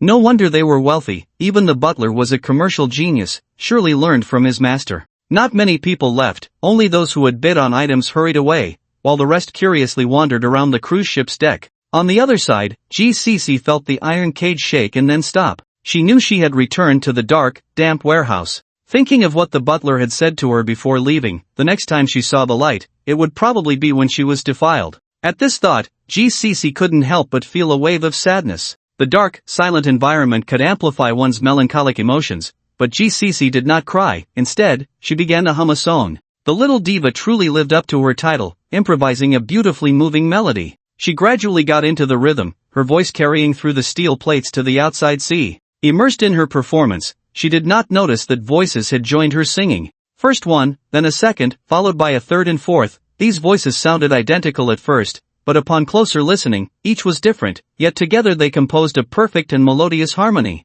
It felt as if one were in the most prestigious music hall, with the finest choir bringing a feast for the ears. At this moment, GCC finally sensed that something was amiss. She stopped singing, but the song did not cease. Instead, it grew closer and clearer. GCC listened carefully and realized that the singing seemed to be separated from her by only a steel plate. But she wondered, isn't the vast ocean just beyond the wall? How could someone be singing on the sea? Just as she was puzzled, the external song shifted from GCC's sorrowful melody, as if entering the next phase, becoming passionate and wild. At the same time, the sound of rain began to patter outside the cabin. Less than half a meter from the iron cage was the porthole. GCC struggled to tear down the red cloth and leaned as close as possible to the porthole to look out at the sea. Indeed, it had started to rain, and the downpour was intensifying. A fierce wind had also risen over the sea, whipping up huge waves that crashed violently against the porthole, causing GCC, trapped in the iron cage, to feel the shaking. GCC gripped the edge of the cage with both hands, trying to maintain her balance.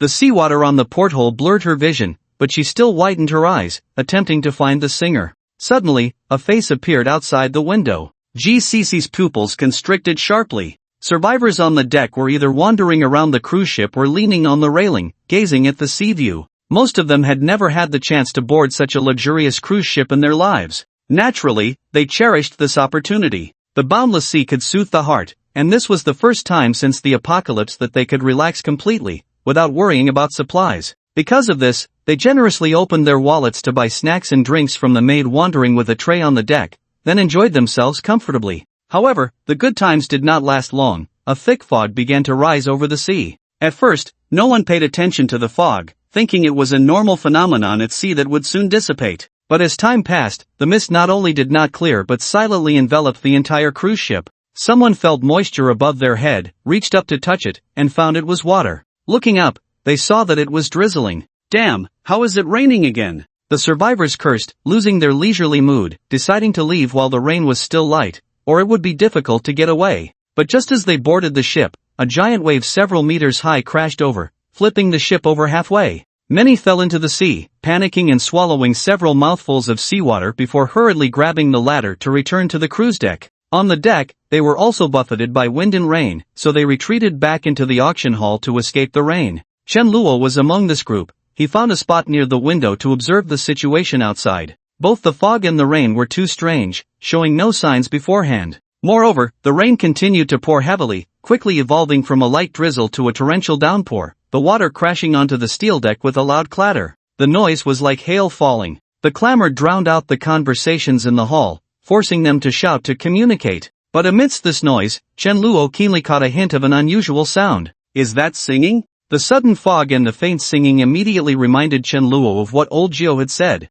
He had originally thought it was just a story old Jiao made up to sell fish. But the scene before him was exactly as he had described. Indeed, this rain was not so simple. Nevertheless, Chen Luo was not too panicked. The cruise ship was only a few hundred meters from the shore. If any danger arose, he could simply rush to the control room, gun to the captain's head, not fearing he wouldn't steer towards the shore. Moreover, he had Che Xiaoyu by his side. If they couldn't escape, the others would have even less chance of survival. Just as he was thinking this, suddenly, the cruise ship shook violently. Under the sudden turn of events, everyone fell in a heap. The ever-elegant butler rushed in, panicking, and shouted, "Not good. There's a huge hole in the cabin, and seawater is flooding in." Everyone's expression changed instantly. One person stepped forward and grabbed the butler by the collar. "What are you waiting for? Hurry and tell the captain to steer the ship to shore." "My master said," he said. The butler stammered, "He said for you all to help block the cabin." "What? Is your master out of his mind?"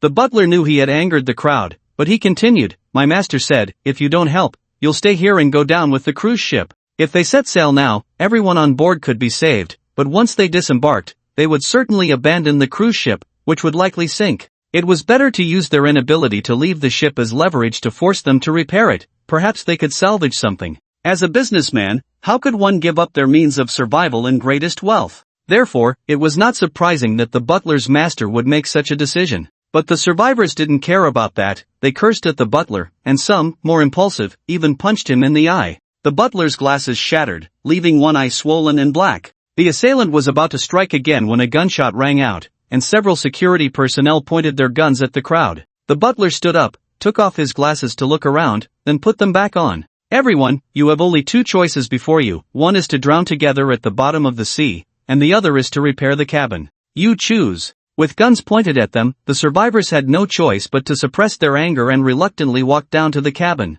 Chen Luo followed behind Che Xiaoyu, keeping a low profile. Upon entering the cabin, he immediately spotted the huge gap in the middle of the wall. Seawater was continuously rushing in through the breach, and the accumulated water inside was already over everyone's knees. Many drenched cruise staff were moving back and forth with repair materials, trying to seal the gap. After the survivors joined in, the pressure on them lessened significantly, but they were still overwhelmed with work. Chen Luo and Che Xiaoyu took advantage of the chaos. He carried a few wooden planks to the gap and seized the opportunity to observe it. The gap was irregular, not like one caused by a collision with a reef. A glimmer caught Chen Luo's attention. He picked it up and found it was a scale, shimmering with iridescent colors. Silently, he tucked the scale into his pocket, then placed the wooden planks over the gap and secured them with nails using a hammer. With so many people present, some were blocking the gap while others were scooping out water. They finally managed to seal the gap just before the seawater reached their heads. Everyone breathed a sigh of relief, their faces showing expressions of having survived a disaster. The butler also said to them, "Thank you all for your help,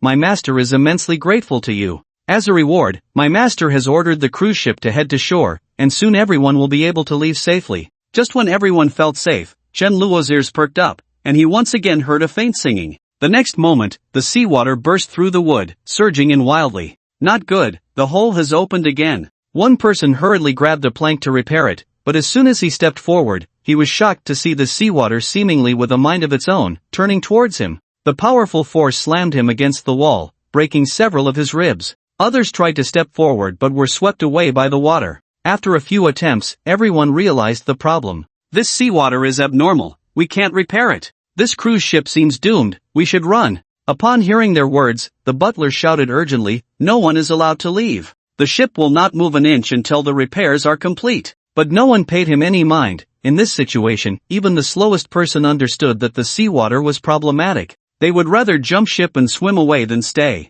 The steward, in a fit of rage, dodged a gun held by a security guard and pulled the trigger at the fleeing people. However, it was clear he didn't know how to use a gun. The recoil sent the barrel straight up to the ceiling, and he ended up sitting in the seawater. "Help me! I can't swim, gurgle gurgle." He flailed his arms and legs wildly, but fortunately, a nearby security guard pulled him up just in time. The cabin was in chaos, and Chen Luo seized the opportunity to take Che Xiaoyu's hand and leave the cabin. As they passed a room, he noticed a sign hanging that read cargo hold. Chen Luo stopped, thinking that the ship was definitely going to sink, and it would be a waste for so many good things to go down with it. Adhering to his principle of never wasting anything, Chen Luo had Che Xiaoyu open the cargo hold door. Che Xiaoyu stepped back half a step, didn't gather strength, and kicked the iron door. With a loud bang, the iron door fell to the ground. Chen Luo stepped over the door and walked in, only to find it already submerged in seawater. However, because it was relatively high, the water only reached waist level here. He glanced around. The cargo hold was very large, even bigger than Chen Luo's safe house.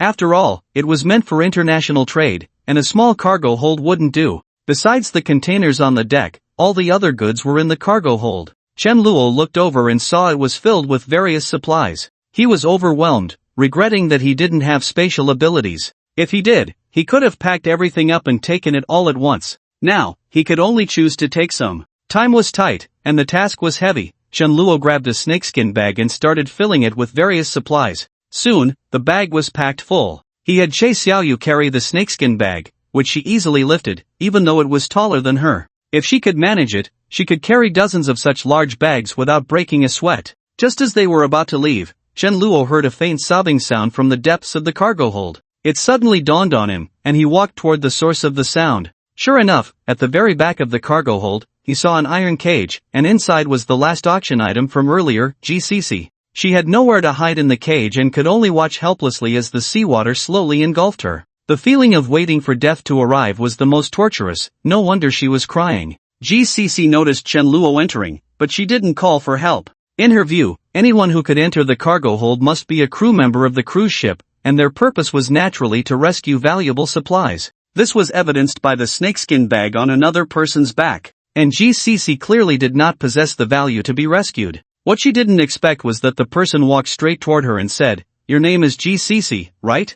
GCC nodded in a daze. "Nice to meet you." As he spoke, he extended a hand toward her. "Seriously, is this really the time to be making introductions?" The seawater was almost flooding the cruise ship, and he was still trying to shake hands. GCC was bewildered by his behavior, her mind blank, and she instinctively shook his hand. Target GCC meets the criteria. Indeed, Chen Luo's guess was not wrong. However, this was not the time to check the favorability rewards. Chen Luo focused and saw that a chain about 2 fingers thick was locking the cage. Che Xiaoyu couldn't free her hands while carrying the snakeskin bag, so this time Chen Luo planned to do it himself. Despite assigning all the physical tasks to Che Xiaoyu, his strength was not much less than hers. Having injected gene evolution serum and consumed over 10 exotic fruits, his physical condition had already surpassed that of an average human. He grabbed the iron chain with his bare hands, exerted force, and surprisingly, the chain snapped. "You're saved, come with me." GCC, as if waking from a dream, hurriedly asked,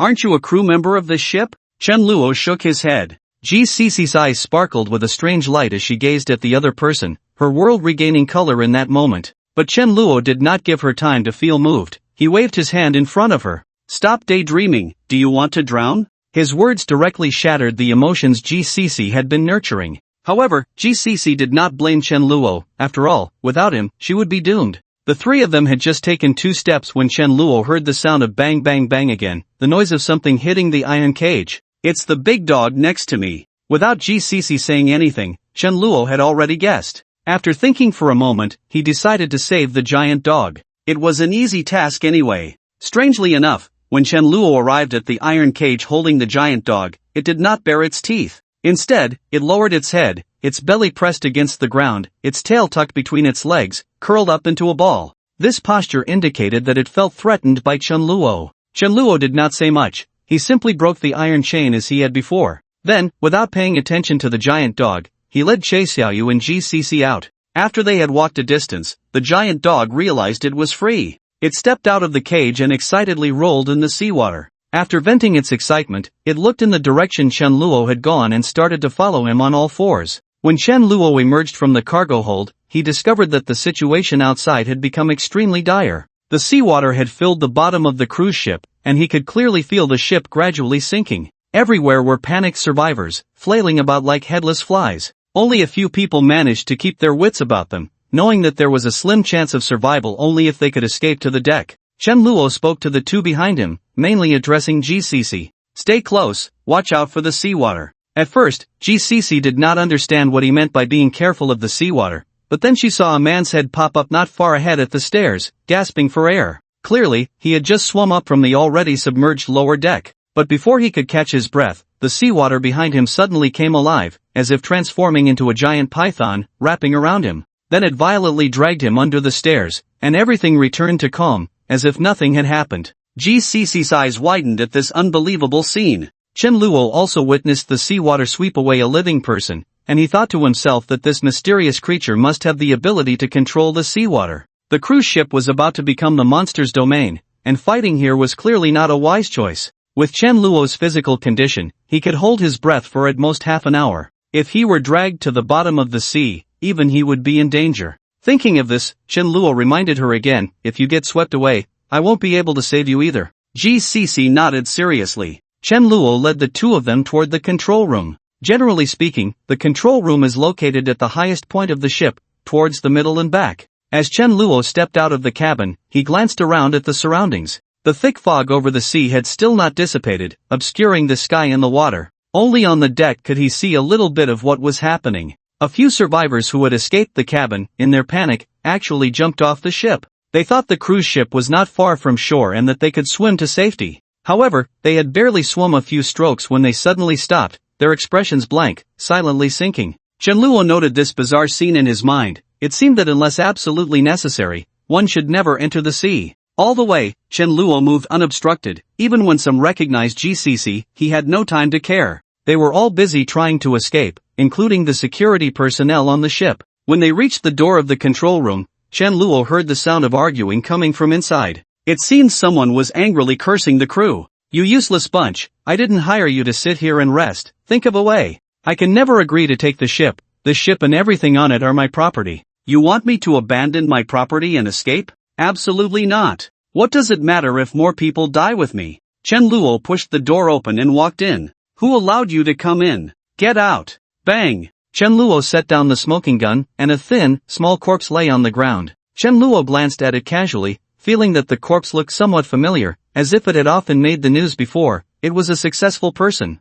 However, he was just too noisy, and since Chen Luo was in a hurry, he killed him directly, then said to the stunned crew inside, "Set sail, head for the shore." The captain and crew exchanged glances and started the cruise ship from the heart. The massive vessel let out a wail and began to move, dragging its dying body. Just before it completely sank into the sea, it reached the shore. The survivors, seeing this, burst into tears of joy, shouting, "Great! We are saved!" Their cheers even reached Chen Luo's ears in the third-floor control room. But Chen Luo did not relax like they did. His brow remained tightly furrowed, his attention focused outside the ship. According to old Jiu, he had escaped from the thick fog to survive. Now, although the fog had thinned somewhat, they were still within its range. This indicated that they were still in danger. The survivors below didn't care about this at all. One by one, they jumped into the water like dumplings. Compared to the sea, the dock, although submerged, was not very deep, at most 2 or 3 meters. Clearly, this gave them a false sense of security. As they swam towards the dock, singing voices came from all directions.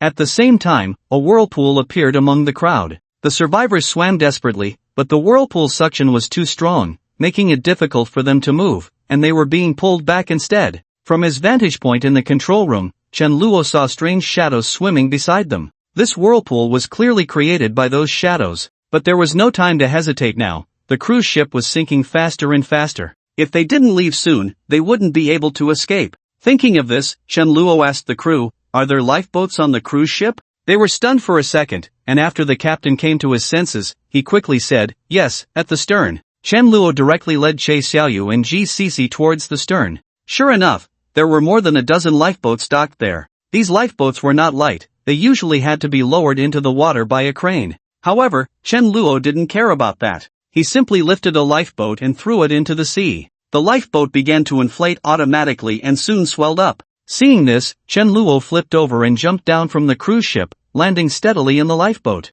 Next was Che Xiaoyu, who, with a snakeskin bag on her back, fell like a stone, landing in the lifeboat as well. When it was Ji Cece's turn, she became nervous. The cruise ship was too high, nearly 7 or 8 stories tall. Even those without a fear of heights would hesitate to jump from such a height. Chen Luo shouted, "Jump! I'll catch you!" Perhaps it was due to her trust in her savior Chen Luo, or maybe it was because she saw the petite Che Xiaoyu jump too. Ji Cece gathered her courage and leaped. The powerful sensation of weightlessness and the whistling wind in her ears made her instinctively close her eyes. Strong, powerful arms caught her and placed her in the lifeboat. "Thank you," Ji Cece said gratefully. Chen Luo did not respond. Instead, he picked up a paddle and began to row. Those still on the cruise ship saw this and hurriedly shouted, "Please, take me with you." But Chen Luo turned a deaf ear to their cries for help. A barking sound came from the cruise ship. Chen Luo instinctively looked back and saw a shadow fall into the sea. Then, it swam with 4 legs to the side of the cruise ship. That shadow was the giant dog that Chen Luo had let go. It tried to climb onto the lifeboat, but after realizing its size was too large and that Chen Luo and the others would have no place to stand once it got on, it obediently followed alongside the lifeboat, as if acting as a guardian. The people on the cruise ship thought that Chen Luo would rather save the dog than them, cursing angrily, "Damn it!" However, Chen Luo's way of escaping awakened them, and they all rushed towards the lifeboat at the stern of the ship. They tried to throw the lifeboat down like Chen Luo, but it took more than a dozen people just to barely lift one. The crew then operated the crane to lower 2 more. The remaining people hurriedly jumped into the sea and then scrambled onto the lifeboat. Generally, a lifeboat should accommodate 5 people, but now it was crammed with more than 10. After everyone was on the lifeboat, the cruise ship completely sank into the sea, taking countless supplies with it. 4 lifeboats rowed towards the dock, while people struggling in the whirlpool shouted for help. The others on the lifeboats also chose to ignore the dying. Chen Luo kept a close watch on the surface of the water, and sure enough, a strange shadow swam towards him. He raised the oar, fully focused. Just at that tense moment, the giant dog barked wildly, alerting everyone. The shadow underwater paused for a moment, then turned and swam towards the second lifeboat, where the people were clearly unprepared. Suddenly, a column of water surged towards the person sitting at the back. In panic, that person grabbed the arm of the one in front, dragging him down into the water as well. "Be careful, there's something in the water." They belatedly realized and clung tightly to each other. More and more shadows appeared beneath the water, and columns of water kept surging towards the people on the lifeboat. The survivors were drenched, unable to even open their eyes. However, they held on tightly to one another, so no one fell back into the water. Seeing this, the shadows ceased their attack and surfaced together. Heads floated on the water's surface, creating an eerie scene. Everyone glanced over and found that these heads seemed to belong to women, with long, flowing hair that swayed like seaweed when wet. Their faces were extraordinarily beautiful, no less than the big stars or supermodels on television screens. With so many faces appearing at once, it was like a film festival red carpet, overwhelming to behold. The survivors were not deceived by their beauty. After all, various signs indicated that they were not human, but monsters. The women slightly parted their red lips, and a beautiful song emanated from their mouths. Everyone felt dizzy, and illusions appeared before their eyes. Chen Luo felt the same and quickly said, "Cover your ears, the song has hallucinogenic effects." But before he finished speaking, a strange sound came from behind him. Chen Luo reacted swiftly, dodging a punch that came at him. Turning around, he found that it was GCC who had attacked him. "What are you doing, bastard? You dare call me a liability? I'll show you my strength." Saying this, GCC attacked Chen Luo again. Chen Luo realized she was treating him like a steward. He dropped the oar and restrained her, then covered her ears. GCC came to her senses, confused, and asked, "What happened to me?" Chen Luo shouted in her ear, "You're hallucinating, quickly cover your ears." "Okay." GCC obediently covered her ears. Chen Luo freed his hands to cover his own ears and looked around at the other survivors, finding that they too were under the influence of the hallucinations, fighting among themselves.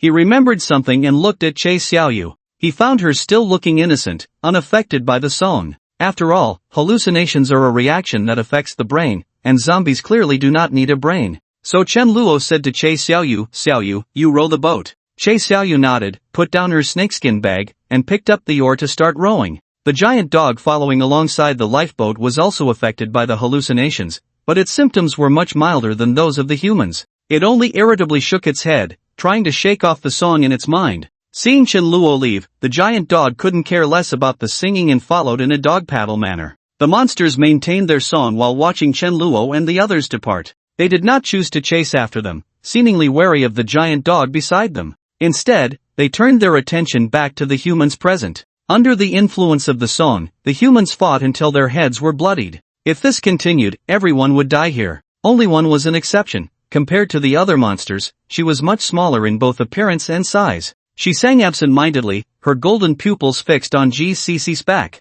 At that moment, something caught her peripheral vision, reflecting light. She focused her gaze and discovered a colorful object peeking out from one of the human's pockets. The little monster's eyes darted, and she quietly slipped into the water, swimming in the direction they had left. Once they left the dock, the deadly song was finally out of earshot. Chen Luo released his grip and turned to glance back. At the end of his line of sight, he could vaguely see dozens of corpses floating on the water. GCC felt a pang in her heart. If it weren't for Chen Luo, she would have become one of them. No, her fate would have been worse than theirs. She could only watch helplessly as the sea swallowed her, with no chance to struggle for survival. Thinking of this, GCC felt immense gratitude towards Chen Luo. GCC's favorability level has reached friendly. Chen Luo was taken aback for a moment, then looked at GCC's favorability panel. Name, GCC identity, singer, star favorability, 40, friendly, initial reward, top-notch sound equipment, received, first kiss reward, not received, complete strategy reward, celestial voice, not received. Just as Chen Luo thought, the first two rewards were like chicken ribs to him. However, the last one, celestial voice, piqued his interest. Through the system's explanation, he understood that this so-called celestial voice could give a person's voice a powerful charm, capable of captivating hearts. Chen Luo pondered if this ability could be considered a supernatural power. However, the effect of captivating hearts seemed somewhat useless to him. He preferred abilities that were simpler and more direct. Fortunately, the system said that celestial voice could be gifted. This meant that as long as he wanted, he could completely give celestial voice to the other girls in his safe house. An ability that was useless to Chen Luo could be very practical for them. At least it could serve as a means of self-defense. Chen Luo withdrew his gaze and found that they had entered the city. He was still curious about the monsters with women's heads, so he took out the scales from his pocket and examined them. Human heads. The song can induce hallucinations, scales that can control water flow, and when gathered, can even create fog and trigger heavy rain. Various abilities indicated that the monster was not an evolved creature from this world. It resembled the so-called other races mentioned in the survivor forums. The palm-sized, fan-shaped scales displayed a myriad of colors, looking very beautiful and dazzling. Chen Luo was somewhat entranced, while the giant dog sensed something, turning its head back and forth, barking as a warning. Almost simultaneously, a water column as thick as a bowl shot towards the scales in Chen Luo's hand. Just out of the dock, Chen Luo had relaxed slightly and did not react to the sudden attack, and his right hand was struck by the water column. The scale slipped from his hand, falling in a parabolic arc towards the water's surface. Chen Luo instinctively reached out to catch them. A splashing sound came from not far away, and a figure leaped out of the water. Chen Luo's eyes widened as he saw a dazzlingly white upper body and a colorful fishtail. She swung her tail in the air, seizing the scales while Chen Luo was in a daze, then fell back into the water. The splashing water drenched the 3 people in the lifeboat, and only then did Chen Luo come to his senses. However, the monster with the human head and fish body had already submerged, and Chen Luo could only watch helplessly as she swiftly disappeared like a torpedo. Chen Luo sighed, feeling that there wasn't much to regret. After all, Chen Luo originally didn't know what the scales were for, so losing them was just losing them. Chen Luo turned his head, ready to let Che Xiaoyu continue rowing the boat. Just then, he heard the giant dog barking again. He quickly turned around and indeed saw the monster returning. As it approached the lifeboat, she surfaced, creating a wave that crashed towards Chen Luo. Compared to the towering waves from before, her wave could only be considered a splash. Perhaps it was because her ability was relatively weak, or maybe they needed more people for their powers to strengthen. In any case, Chen Luo remained completely still. The wave did not harm him at all. The monster seemed to have anticipated this. Her goal was not to kill or harm Chen Luo. Using the wave to obscure Chen Luo's vision, the monster's fishtail curled towards GCC, who was sitting at the back of the boat. GCC gasped as her waist was ensnared, a force trying to drag her into the water. In a critical moment, a large hand broke through the waves and grabbed the monster's tail. The first sensation upon contact was smooth, slippery like a catfish, but without the sliminess of a catfish's skin. Chen Luo had to exert more strength to hold her firmly. He sneered, "You managed to escape earlier because I wasn't paying attention, and now you dare to come back and snatch someone right in front of me? You really don't take me seriously." The monster understood Chen Luo's words and struggled violently, but she couldn't break free at all. Instead, Chen Luo tightly held her fishtail and forcibly dragged her onto the lifeboat. Once out of the water, the monster became like a fish on land, only able to flop around a bit. Chen Luo straddled her hips, pressing both of her hands down onto the boat. Anyone unaware of the situation would definitely misunderstand that Chen Luo was trying to force the girl, but as soon as one got closer, they would discover that beneath the girl was actually a fish tail, which was still swishing back and forth. GCC had to carefully dodge, fearing being swept into the water. The monster was incredibly fast in the water, and it was only after Chen Luo had her under control that he could see her appearance clearly. Compared to other monsters with faces akin to supermodels from foreign lands, this monster's face was even more beautiful. In terms of looks, she might even surpass GCC, a big star in the entertainment industry, and was on par with Zero. Moreover, her face hadn't fully matured yet, carrying a hint of baby fat, similar to Zero, giving her a somewhat youthful appearance. She seemed to be about the age of a newly adult human, but it was hard to guess her exact age. After all, who knows how long her lifespan is? Her long, wavy golden hair looked very luxurious, and she was dressed quite lightly, with just 2 shells hanging on a gently rising little hill. Her waist was slender, truly resembling a water snake's waist, and below that was a fishtail covered in colorful scales. The upper half of the monster's humanoid form resembled a lowly like Zero, while the lower half was nearly 2 meters long. After sizing her up, Chen Luo sternly asked, "Tell me, what are you?" The little monster did not answer but instead opened her mouth and sprayed a mouthful of water all over Chen Luo's face. Chen Luo, annoyed, wiped his face with his hand, and the little monster took the opportunity to start humming a song.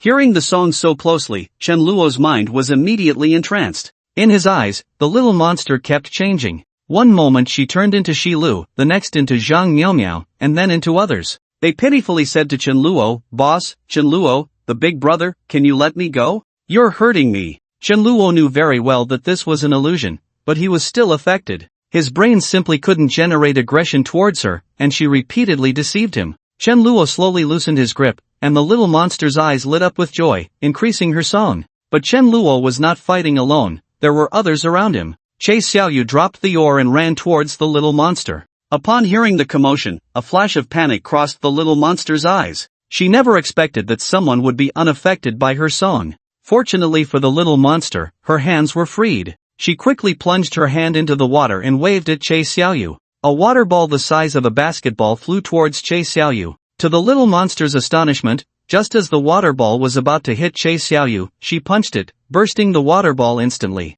Without losing any momentum, she charged towards her. Meanwhile, the giant dog restrained its agitation and began barking furiously at the little monster. Woof woof woof woof woof woof. The loud barking drowned out the little monster's singing, greatly diminishing her voice. Chenluo's eyes cleared up immediately, and he quickly covered the little monster's mouth with his hand. With his other hand, he gestured for Che Xiaoyu to stop. Seeing that Chenluo was fine, Che Xiaoyu finally felt relieved and walked back to the bow of the boat as if nothing had happened. The little monster also sighed in relief. Che Xiaoyu's earlier aura had frightened her. She thought she was going to be torn to pieces. After the relief, the little monster realized there was a large hand over her mouth. She angrily tried to spit out water, but it was blocked, nearly choking herself in the process. What the little monster found most unacceptable was the sensation of a hand wandering over her body. Chenluo searched up and down but couldn't find the scales that the little monster had snatched back. Strange, where could it be hidden? She only had one piece of clothing, and there were no pockets on her fishtail, so where else could she hide things?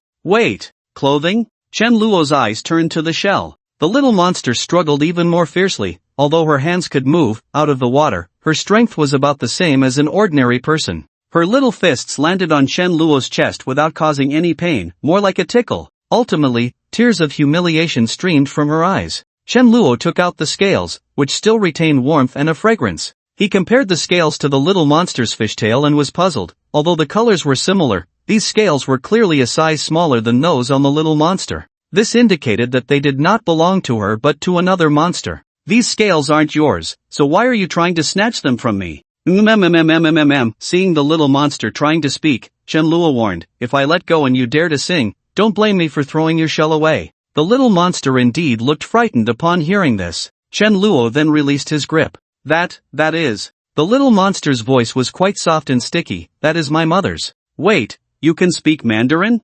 Chenluo asked. What is Mandarin? The little monster looked puzzled. It's the language you're speaking right now. I don't know, I just inexplicably knew it after I came to this world. The little monster had a naive expression, not pretending, and Chenluo tentatively believed her. He then asked, you said this scale belongs to your mother. Who is your mother? The little monster honestly replied, the leader of our siren tribe. This simple sentence contained a wealth of information. First, the siren tribe, which is a sea creature from Western mythology, is said to be female and appears in the form of either a birdwoman or a fishwoman, and the little monster belonged to the latter. The most famous legend about sirens is that they use their beautiful singing voices to lure passing sailors to their doom. The little monster was stunning and graceful, which matched the image of sirens. Although there were some discrepancies, legends are often distorted, so some inaccuracies are normal. Then there was the little monster's mention of leader, which piqued Chenluo's curiosity, and he asked, so you are the princess of the siren tribe? The little monster nodded.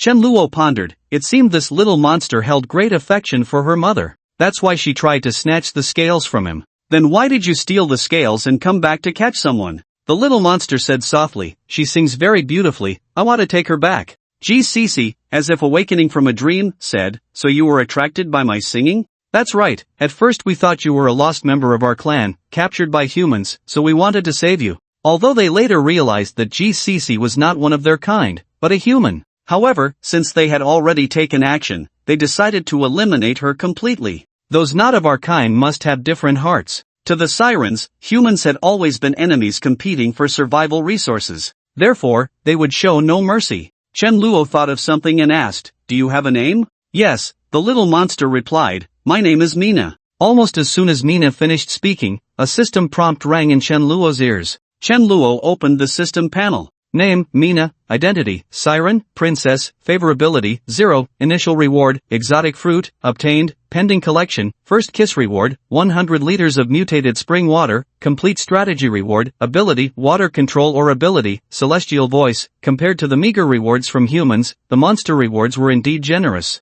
The exotic fruit was needless to say, with 2 big fruit eaters at home, it was simply a necessity. As for the mutated spring water, Chenluo had never obtained it before, but it was probably similar to the exotic fruit, a spring water with powerful energy. Finally, there were 2 abilities. Celestial Voice was the same as GCC's. However, Mina had an additional option, which was water control. This ability was quite useful, especially when playing on home turf, causing Chenluo quite a bit of trouble. If Chenluo wasn't careful and got dragged into the water, it would be truly dangerous. Underwater, he would have strength but nowhere to use it. In that case, he couldn't let this little monster go. Chen Luo looked at Mina with a strange expression and said, "Did you come to steal scales? Does your mother or your clan know?" Mina was clearly well protected by her mother and didn't understand the malice of human hearts at all. She shook her head. "They don't know, I sneaked out to surprise my mother." A glimmer of joy flashed in Chen Luo's eyes, and Mina innocently asked, "I've answered all your questions, can you let me go now?"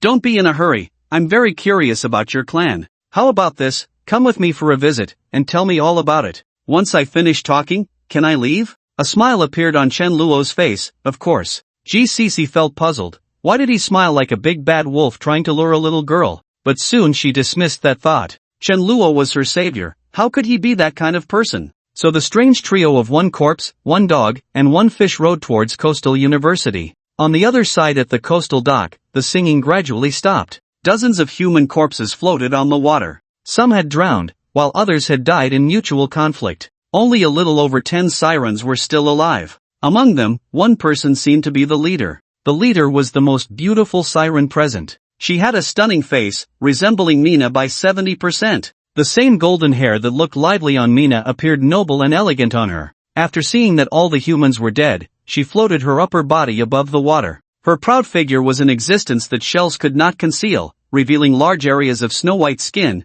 dazzlingly white. If Mina was a gently swaying green apple, she was a heavy, ripe watermelon. With a cold expression, a siren swam up to her and said, "Leader, little Mina is missing." The siren leader glared with beautiful eyes, her brows furrowed. The siren asked again, "Leader, little Mina won't be in danger, right? Should we go look for her?" "She must be playing and has run off again." The siren leader showed a helpless expression. "No need to search, she'll be back in a couple of days." This kind of thing had happened often before, and they had some experience with it. Of course, the main reason she felt so at ease was that the humans in this world were too weak to harm Mina. It was the corpses underwater that might pose some danger. Corpses do not need to breathe, cannot drown, and are not afraid of their singing, which significantly restrains their abilities. The siren leader thought for a moment and then said to a black-haired, Asian-faced siren, "Liuya, go find Mina." Yes. Back at the safe house, Chen Luo initially intended to imprison Mina in the dungeon. After all, she had just attacked him, and he couldn't be sure if she would attack others. However, Mina expressed that if she stayed away from the water for too long, it would be life-threatening. Only then did Chen Luo carry her to the pool and toss her in. Upon touching the water, Mina instantly forgot her surroundings and happily swam back and forth a few times. Chen Luo asked from the side, "Are you satisfied with this place? The water here is very clean, I like it a lot," Mina added somewhat regretfully, "but there are no corals, no little fish or shrimp, it's a bit too monotonous. After all, this pool was meant for the entertainment of the girls in the safe house, and keeping fish would require frequent water changes to avoid it getting dirty." Mina's suggestion was quite good. If the safe house were to expand in the future, they could indeed create an aquarium. They could keep some marine creatures they had never seen before and even raise a mermaid, which would be quite pleasing to the eye. It was still too early to think about this. If they were to really set up an aquarium, his safe house would need to be as large as a coastal university. Currently, his safe house was just over 1,000 square meters. However, Tang Xayan's favorability had already risen to 100, completing the task for full, allowing the safe house to expand by another 1,000 square meters.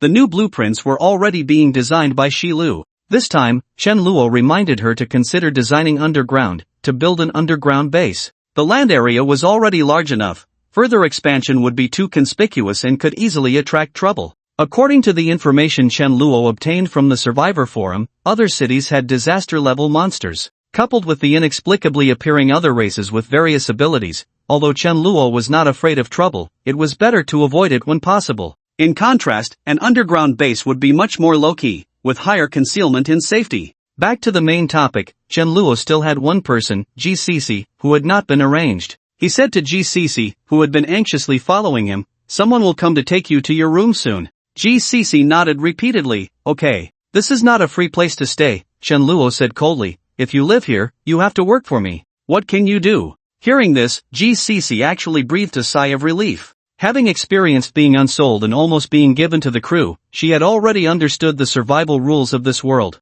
That is, a person must have value. If Chen Luo were to save her for no reason, provide her with food and shelter, she would be the most uneasy. GCC quickly replied, "I can do anything." Worried that Chen Luo might not believe her, she added, "Don't look at me as a star, I came from the countryside before my debut, and I can do all kinds of housework." "Very well, then you will be responsible for washing the dishes from now on. As the number of people in the safe house increased, Tang Xian was already exhausted just from preparing food for so many people. It was time to find someone to help her share the burden. Du Jiajia hurriedly walked over. Master, you called me over for something? I still need to help Sister Ningmeng. Since the last incident, Du Jiajia had become Zhuan Ningmeng's assistant. The latter had just obtained the vaccine formula and immediately threw herself into vaccine production, leaving her assistant Du Jiajia overwhelmed. There's a newcomer, take her to the lounge and arrange a room for her. Got it. Du Jiajia turned to look at this so-called newcomer. When she saw GCC's pure face, she screamed in surprise.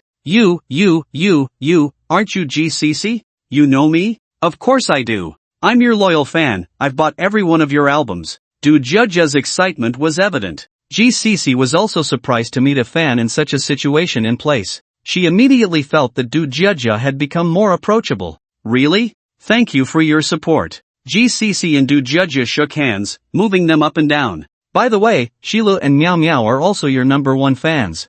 I'll introduce them to you later. Just then, a voice came from the other side of the aisle. Du Jiajia, I asked you to get something. Why have you been gone so long? Before Zhuan Ningmeng finished speaking, she spotted Mina in the pool. Her eyes widened, and she let out a scream identical to Du Jiajia's. A mermaid. Oh my god, I thought that was a fairy tale. I didn't expect it to be real. Chen Luo cleared his throat and said, I need to correct you, she is a siren, not a mermaid. They're the same. Zhuan Ningmeng waved her hand dismissively, her eyes seemingly sparkling as she looked at Mina. Mina felt uneasy under her gaze and quietly submerged to the bottom, revealing only half her face. She always felt that the gaze of this female human was as if it wanted to slice her into fish fillets, which was terrifying. Little did she know that Zhuan Ningmeng indeed had such thoughts. She turned to Chen Luo and asked, Can I study her? I promise I won't kill her. Chen Luo twitched the corner of his mouth. He was not at ease handing Mina over to Zhuan Ningmeng. Not to mention that Mina had over a dozen clan members outside, just her favorability reward alone made it impossible for Chen Luo to let Mina be in danger. So he decisively refused Zhuan Ningmeng. No, she is useful to me. Zhuan Ningmeng said regretfully, what a pity. Instead, Mina showed Chen Luo a grateful expression. Mina favorability, hearing the system's prompt, Chen Luo was momentarily stunned, not expecting such a pleasant surprise. After Du Jiajia settled GCC, it was mealtime. Everyone passed by the pool before entering the dining room and naturally saw Mina in the pool. Except for Zhuan Ningmeng, who was filled with research interest in abnormal creatures, the others had already gotten used to the occasional appearance of non-human beings in the safe house, so they didn't make a fuss. When Ning Xiao came in, she said to Chen Luo, is that mermaid outside one you brought back? Chen Luo nodded and introduced again, Mina is not a mermaid, she is a siren. Also, remember to be cautious when passing by the pool, she is not one of us yet and might attack you. However, they weren't very concerned about Mina's race. Ning Xiao said, then you need to watch out for Chu Yao. When I came in just now, she was right by the pool and seemed very interested in the siren. Upon hearing this, Chen Luo immediately got up and walked out of the dining room, and sure enough, he saw Chu Yao eyeing Mina with intent by the pool. Chu Yao was on all fours, her back arched high, and her tail was swaying continuously, clearly in a cat's battle stance. Correspondingly, Mina's eyes were also fixed on Chu Yao. Although it was their first meeting, they seemed like sworn enemies, filled with hostility towards each other. Chen Luo quickly stepped in to stop it. Upon seeing Chen Luo, Chu Yao immediately changed to a well-behaved demeanor, rubbing against him. Chen Luo pointed at Mina and said to Chu Yao, she is not food, no attacking, understand? Chu Yao whimpered a bit, feeling wronged. To soothe her, Chen Luo patted her head. Alright, if you want fish, there are some in the dining room. Only then did Chu Yao nod. Mina witnessed this scene, and her favorability towards Chen Luo increased again. Mina favorability, in just a few hours, she had gone from being a stranger to feeling familiar. The speed of this increase was remarkable. It indirectly indicated that Mina was indeed well protected, making it easy for her to trust others. Chen Luo thought for a moment and invited, we're going to eat, do you want me to get you a portion? Mina tilted her head, trying to understand what eating meant, and when she realized it was about food, she actually felt a bit hungry, so she nodded. What do you want to eat? Rice, meat, or vegetables? Chen Luo really didn't know what sirens ate. Is there fish? Yes, do you want it raw or cooked? Mina had lived her whole life in water, so she had never eaten cooked food. However, she still asked, what is cooked? Chen Luo simply said, I'll go get a portion for you to see, if you don't like it, I can get you raw. Mina happily splashed the water with her tail. Returning to the restaurant with Chu Yao, Chen Luo said to Tang Xin, "Give me a plate, and put 2 fish on it." Tang Xin was making grilled fish today, seasoned with a lot of chile, and it looked quite spicy. After preparing the plate, Chen Luo carried it to the side of the pool. Mina smelled the rich aroma from afar. The food she had eaten before had never smelled like this. It immediately whetted her appetite. Chen Luo placed the plate by the pool, and Mina poked half her body out of the water. After getting wet, her skin looked moist and shiny, even more enticing than the grilled fish. Mina's attention was completely drawn to the grilled fish, feeling a strong curiosity about the familiar ingredients prepared in an unfamiliar way. She couldn't use chopsticks, so she tried to pick up a piece of fish with her hands and put it in her mouth. The fiery sensation she had never experienced before stimulated her taste buds, and she stuck out her tongue, fanning it. Hoo, I wanted to remind you, this fish is spicy. If you're not used to it, I can take it back and get you a raw one, Chen Luo said as he prepared to pick up the plate, but Mina quickly snatched it away. She mumbled, "I like this taste." Chen Luo saw her face turn red from the spice, and her forehead was covered in sweat, so he asked, "Isn't it spicy for you?" "No, it's not spicy," she insisted stubbornly. Perhaps this was what it meant to be both pained and happy. "Alright then, I won't bother you anymore." As Chen Luo stood up, preparing to leave, he suddenly heard a notification again. Mina's favorability has reached friendly. Chen Luo thought with a strange expression, at this rate of increase, by the time Mina's mother comes looking for her, perhaps both of them would be celebrating a wedding. Surely her expression would be just as wonderful as that of a beloved daughter being taken away by a blonde, spirited young man. Shaking off his thoughts, Chen Luo returned to the restaurant. After finishing the meal, Chen Luo went to find Zero on the farm. Zero didn't like the normal room Chen Luo had arranged for her. Instead, she had built a small palace out of vines on the farm, also to make it easier for her to take care of the seedlings. When Chen Luo approached the farm, Zero had already sensed him. By the time he reached the vine palace, her voice came from inside. "Human, state your purpose for coming." Zero's situation was akin to a female demon going through a phase, and Chen Luo played along, respectfully saying, "I have important matters to discuss with the queen. Come in." Zero's voice sounded somewhat pleased. Walking up the steps into the palace, the space inside was not large, only about the size of a normal room. However, there was no furniture or bed, just a throne made of vines, about the length of a bed. Zero sat on the throne, looking down at Chen Luo from a height. She maintained a serious expression and said, "Speak, what is the important matter?" Chen Luo was actually there for the mutated spirit spring. He wanted to understand what the mutated spirit spring was and what it was used for. To clarify this question, he needed to obtain the mutated spirit spring. Among all the women, only Chu Yao, Zero, and the newly arrived Mina would reward him with the mutated spirit spring. Excluding Mina, that left him with 2 choices. However, Chu Yao would only reward the spirit spring if he fully completed her route. The closer the favorability got to 100, the harder it was to increase. Chu Yao was stuck at 80 and hadn't moved in a long time. Clearly, he couldn't rely on her in the short term. The only hope left was Zero. All she needed was a first kiss to obtain 100 liters of the mutated spirit spring, which was undoubtedly the fastest way to acquire it. However, the difficulty was no less than any other method.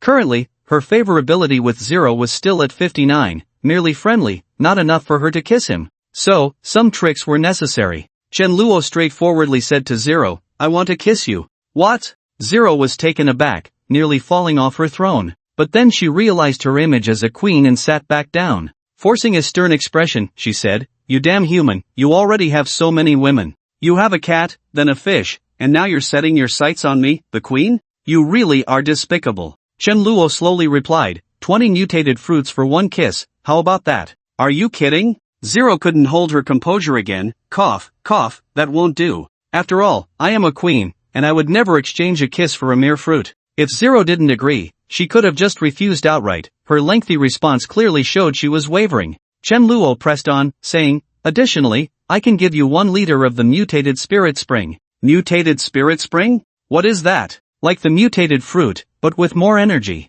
Chen Luo wasn't sure which was better, but that didn't stop him from trying to persuade Zero. "Show it to me first, otherwise, how do I know you're not just making this up to trick me?" Zero proudly lifted her head. "I'm not that easy to fool. I don't have it on me right now." Seeing Zero's expression change, Chen Luo told her how he obtained the spirit spring. "You mean exchanging a kiss with me can get you the spirit spring?"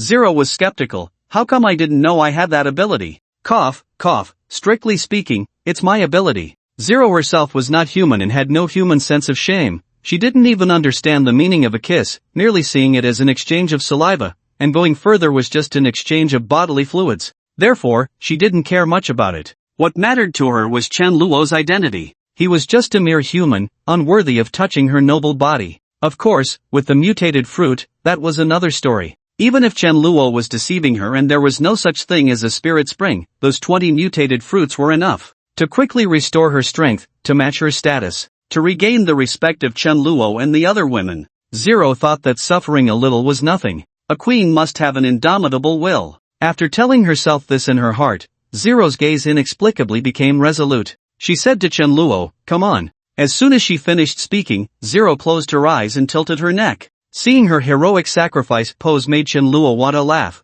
but he forced himself to hold it in and walk slowly to the front of the throne. This time, it was Chen Luo looking down at Zero. From this angle, he could clearly see every detail on her face. Not even a single pore was visible, she was truly flawless. Zero also sensed Chen Luo's proximity. Her long eyelashes fluttered slightly, indicating that her heart was not as calm as she appeared. Her rosy little mouth looked enticing, slightly parting as if tempting someone. Chen Luo sat down on the vine throne, close to Zero. He gained a clearer understanding of her petite and delicate figure. She resembled a large doll, small enough to be held entirely in his arms. A rich plant fragrance emanated from her, her natural scent far more pleasant than any technological perfume. Chen Luo slowly reached out his hand, and as soon as he touched her green hair, Zero opened her eyes. She glared at him and said, "I only allow you to exchange saliva. I didn't permit you to touch me, that's a different price." Chen Luo said seriously, "You don't understand, for us humans, kissing is a very solemn matter. It must have a sense of ritual, and touching is part of that ritual."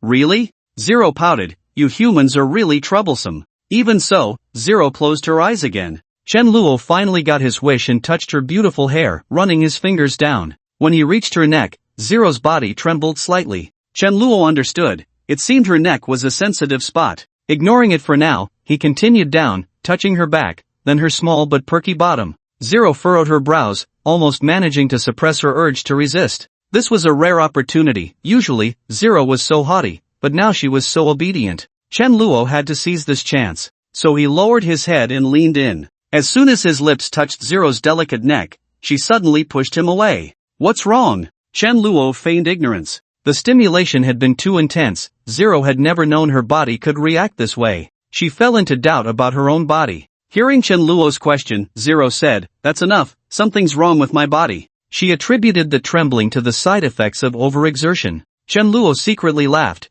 It seemed even the so-called Vine Queen had human physiological reactions. On the surface, he remained calm and said, "That's not acceptable, you promised me." The Great Queen can't go back on her word, can she? This directly put Zero in a bind. After a long struggle, she gritted her teeth. "Fine, I'll endure it, but you'd better be quick." Chen Luo leaned in again, inhaling the scent from her neck all the way to her sexy collarbone.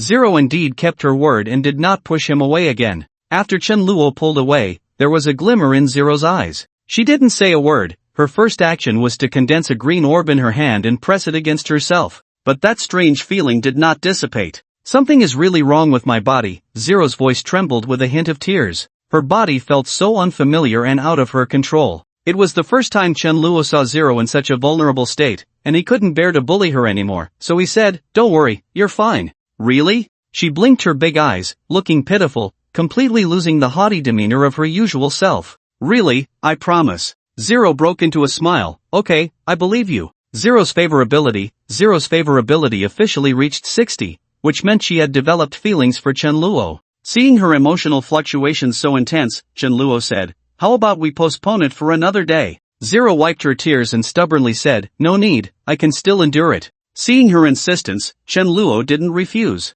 He leaned down again, this time directly kissing her lips. The first sensation was soft, then sweet. A burst of sweet fruit juice flavor exploded in Chen Luo's mouth. This was the most enjoyable kiss Chen Luo had experienced so far. Although Zero had no experience and responded awkwardly, that fruity flavor was unique. Zero's reaction was also significant. To her, kissing had merely been an exchange of saliva between humans, a very meaningless act. No other creature would do such a thing like humans. It wasn't until she tried it with Chen Luo that she understood why humans were so obsessed with kissing. They both stopped thinking about the outside world and immersed themselves completely. An inexplicable atmosphere blossomed between them, and their relationship quickly heated up in that ambience. It was unclear how much time had passed, but when they finally separated, their gazes were still locked on each other. Both felt a lingering sense of unfulfillment. It was Chen Luo who broke the silence first. He coughed and took out 20 exotic fruits. These are the exotic fruits I promised you. Zero took them but didn't even glance at them. Then there's this. Chen Luo took out a 500 milliliter bottle of mineral water and filled 2 bottles. The powerful energy fluctuations finally diverted Zero's attention. She looked at it curiously. Zero felt her body rejoice at the touch of the mineral water bottle. This feeling was similar to when she kissed Chen Luo, but there were some differences. The former was like a vast grassland with thousands of horses galloping, a scene full of vitality. The latter was like a parched tree meeting a refreshing rain, bringing everything back to life. With anticipation, Zero opened the bottle cap and sniffed. The scent seemed no different from ordinary mineral water. Tentatively, she took a small sip and immediately felt a surge of energy within her. Ah, she let out a moan that could easily be misunderstood. How does it feel? Chen Luo asked curiously. Very good, just this one sip has more energy than 20 exotic fruits combined. Hearing this, Chen Luo was overjoyed. This meant that the energy of the mutated spiritual spring was at least 10 times that of the exotic fruits. He had been reluctant to use the exotic fruits to enhance his or others' physical abilities because they were too scarce and precious. He had to use them wisely. Feeding Chuyao and Zero to increase their favorability was undoubtedly the best choice. Now, the investment had finally paid off. While Chen Luo was still immersed in joy, Zero tilted her head back and drank the entire bottle of spiritual spring water in one go, letting out a satisfied burp. Burp. Then Zero's expression changed. Seeing her look off, Chen Luo quickly asked, "What's wrong?" Zero didn't answer but clutched her stomach in pain. Just as Chen Luo was about to step forward, a circle of vines suddenly grew wildly at her feet, blocking him outside. Then Chen Luo saw a green light enveloping Zero, as if forming a cocoon. Under the green light, Zero's figure began to grow, transforming from her original petite 1.5-meter frame into a 1.6-meter tall girl. Her baby fat faded away, transitioning from innocence to youth. Her originally shoulder-length light green hair turned deep green and grew down to her waist. Such a drastic change left Chen Luo dumbfounded. Zhuan Ningming had said that when Zero was born, she aged a year each day and changed her appearance. Then she would remain at the age of 18 without change. Now, in just half a minute, she had grown from 18 to 24. It was clear that something significant had happened to her. Under Chen Luo's worried gaze, the green light enveloping Zero finally dissipated. The girl form of Zero opened her eyes, and Chen Luo asked, "Zero, you?" The girl Zero looked over, her emerald green pupils devoid of any emotion. Chen Luo froze, feeling that the girl before him was so unfamiliar. His heart sank, realizing something was wrong. Zero now looked even more powerful than during her peak when he caught a glimpse in Yanhua City. Had he known the energy contained in the mutated spiritual spring was this immense, he shouldn't have given her a leader. After all, her favorability hadn't reached 80 yet, and there was still a possibility of betrayal. This girl Zero might just be her true self. The previous little demoness was merely a disguise to lower Chen Luo's guard. A sudden rush of wind snapped Chen Luo's attention back to reality. He looked up to see a vine as thick as a water barrel wrapping around him. He tried to dodge but was too late, getting bound around the waist and hung upside down in midair, head down and feet up. The girl Zero stepped towards Chen Luo, stopping half a meter away from him. From Chen Luo's angle, he could see her 2 fair legs. It turned out that after Zero grew, her clothes hadn't grown with her. The originally fitted dress now seemed a bit short. Chen Luo raised his gaze slightly and caught sight of a piece of snug clothing. Still a little bare, how cute, a thought popped into Chen Luo's mind. Ugh, in such a critical moment, how could he have the leisure to think about this? Chen Luo quickly pushed aside his chaotic thoughts. Then he said to the girl Zero, "Zero, don't call me by my name." The girl Zero's small face turned stern, her tone icy. "Then what should I call you?" "Your Majesty." Her words carried an undeniable attitude. Chen Luo helplessly tugged at the corners of his mouth and could only say, "All right, Your Majesty, what do you want to do with me now that you've tied me up?" "Human, I have fully recovered now. It's time for you to pay the price for your rudeness." "I wasn't rude to you. How could you not be?" The girl Zero counted on her fingers. First, deception. You clearly knew I was the Vine Queen, yet you tricked me into coming here. Then you demanded that I work for you, and... Chen Luo listened as she enumerated his offenses like a list of treasures, then asked, "So, Your Majesty, how do you intend to punish me?" The girl Zero placed her hands on her hips and said, "From now on, you must add noble before my title, and whenever you see me, you must bow to me. Also, you will work for me, farming and taking care of the seedlings." When I call for you, you must come immediately, and when I'm not around, you must be on standby at all times. Furthermore, whatever I want to eat, you must have someone prepare it for me, and you are not allowed to object. And also, Chen Luo couldn't help but laugh. Hearing this, he knew that the girl Zero was still the same Zero as before, otherwise, she wouldn't need to mention these trivial punishments. Zero, still unaware that she had revealed herself, glared and said, "What are you laughing at? Be serious. I'm talking about something very important." "Sorry, I just thought of something really funny." Since Chen Luo apologized, Zero didn't pursue it further and continued listing her punishments. She mentioned over a dozen items, and by the last one, an unnatural blush appeared on her face. "Lastly, you must kiss me once a day like you just did." "No, twice," Zero greedily stated. She was quite fond of the idea of kissing. "That's all for now, will you agree?" Just as Chen Luo was about to speak, the girl Zero's body shrank at a visible speed until she returned to her original lowly form. "How could this happen? Why did I change back?" Zero looked at her hands in disbelief, watching her fingers transform from slender to youthful. She could still feel the abundant energy within her, but she couldn't summon it. Chen Luo also noticed that the vines binding him had loosened. With a slight exertion, he broke free and landed steadily on the ground. Chen Luo dusted off his hands and walked toward the still incredulous Zero with a mischievous smile. "Your Majesty, oh no, I mean, noble Your Majesty, what happened to you?" Seeing the smile on Chen Luo's face, Zero felt a chill run down her back. She took a half step back, feeling guilty. "Ahem, this king thinks being too high up is bad. I can't absorb oxygen, so I changed back." "I see, then do you need me to supply you with oxygen? After all, didn't you demand that I kiss you twice a day? That leaves one more." "Not today, this queen is tired. You may leave." As Chen Luo approached, he finally revealed his intentions and grabbed her arm. "Still pretending with me? When did you find out?" Zero blurted out, then realized she had let it slip. She could only awkwardly laugh a couple of times to cover her embarrassment and then flatteringly said, "I was just playing around with you." "Playing around?" Chen Luo sneered. Seeing the situation turn unfavorable, Zero tried to escape, but with her current strength, she couldn't break free from Chen Luo's grip and was easily lifted by him. After a dizzying spin, she was placed head down on Chen Luo's lap. "Damn human, let me go." Zero flailed her arms wildly, her short legs kicking in a frenzy. Still so arrogant even when facing doom. Chen Luo raised his right hand and brought it down. Smack! Zero's eyes widened in shock, filled with disbelief. She, the Grand Queen of Vines, was actually beaten by a human? What a humiliation! Ling felt both ashamed and angry, gritting her teeth as she said, "You're finished. You actually hit my drum. Once I recover, I will definitely return the favor double." Chen Luo saw that she was still unconvinced, so he swung his hand again. Smack! "You bastard! You're dead for sure. I swear, you're dead for sure." Smack! "Let go of me." Smack! Smack! "Stop hitting me, please spare me. I won't dare to threaten you again." Boo-hoo. Hearing Ling plead for mercy, Chen Luo finally stopped, still feeling unsatisfied.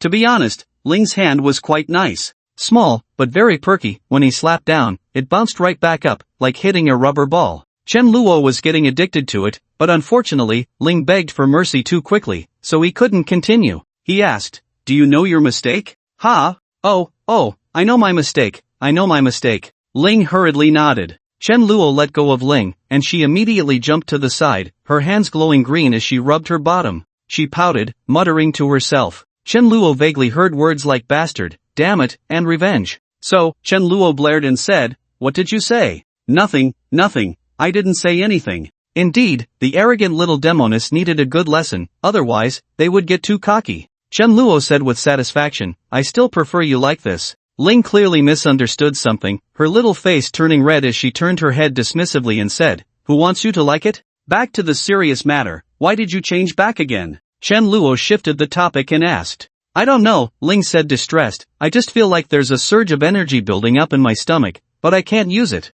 "Don't you have a bottle left? Try drinking it and see if you can change back." Ling was tempted, but after hesitating for a while, she said with a long face, "Forget it, I feel like my stomach is about to burst." Based on her description, Chen Luo speculated, it should be nutrient surplus, unable to digest, it will be fine after a while. Ling thought about it and felt it made sense. She felt that as long as she digested a bit of the energy in her body, she would have the ability to switch freely between the two forms. Moreover, she vaguely sensed that the two forms were not the limit. However, Ling's eyes turned, and she chose to keep it from Chen Luo. She planned to give him a surprise after a while, to give him a good scare. She glanced at the 500 milliliters of spirit spring left in her hand, then looked at the mutated sapling not far away. Then she walked over with the mineral water bottle. Chen Luo was puzzled about what she was going to do when he saw her pour the spirit spring onto the mutated sapling. Don't pour too much, or it will have indigestion like you, Chen Luo said. However, Ling was full of confidence, patting her chest. Don't worry, it's in its growth phase, and it's lacking nutrients.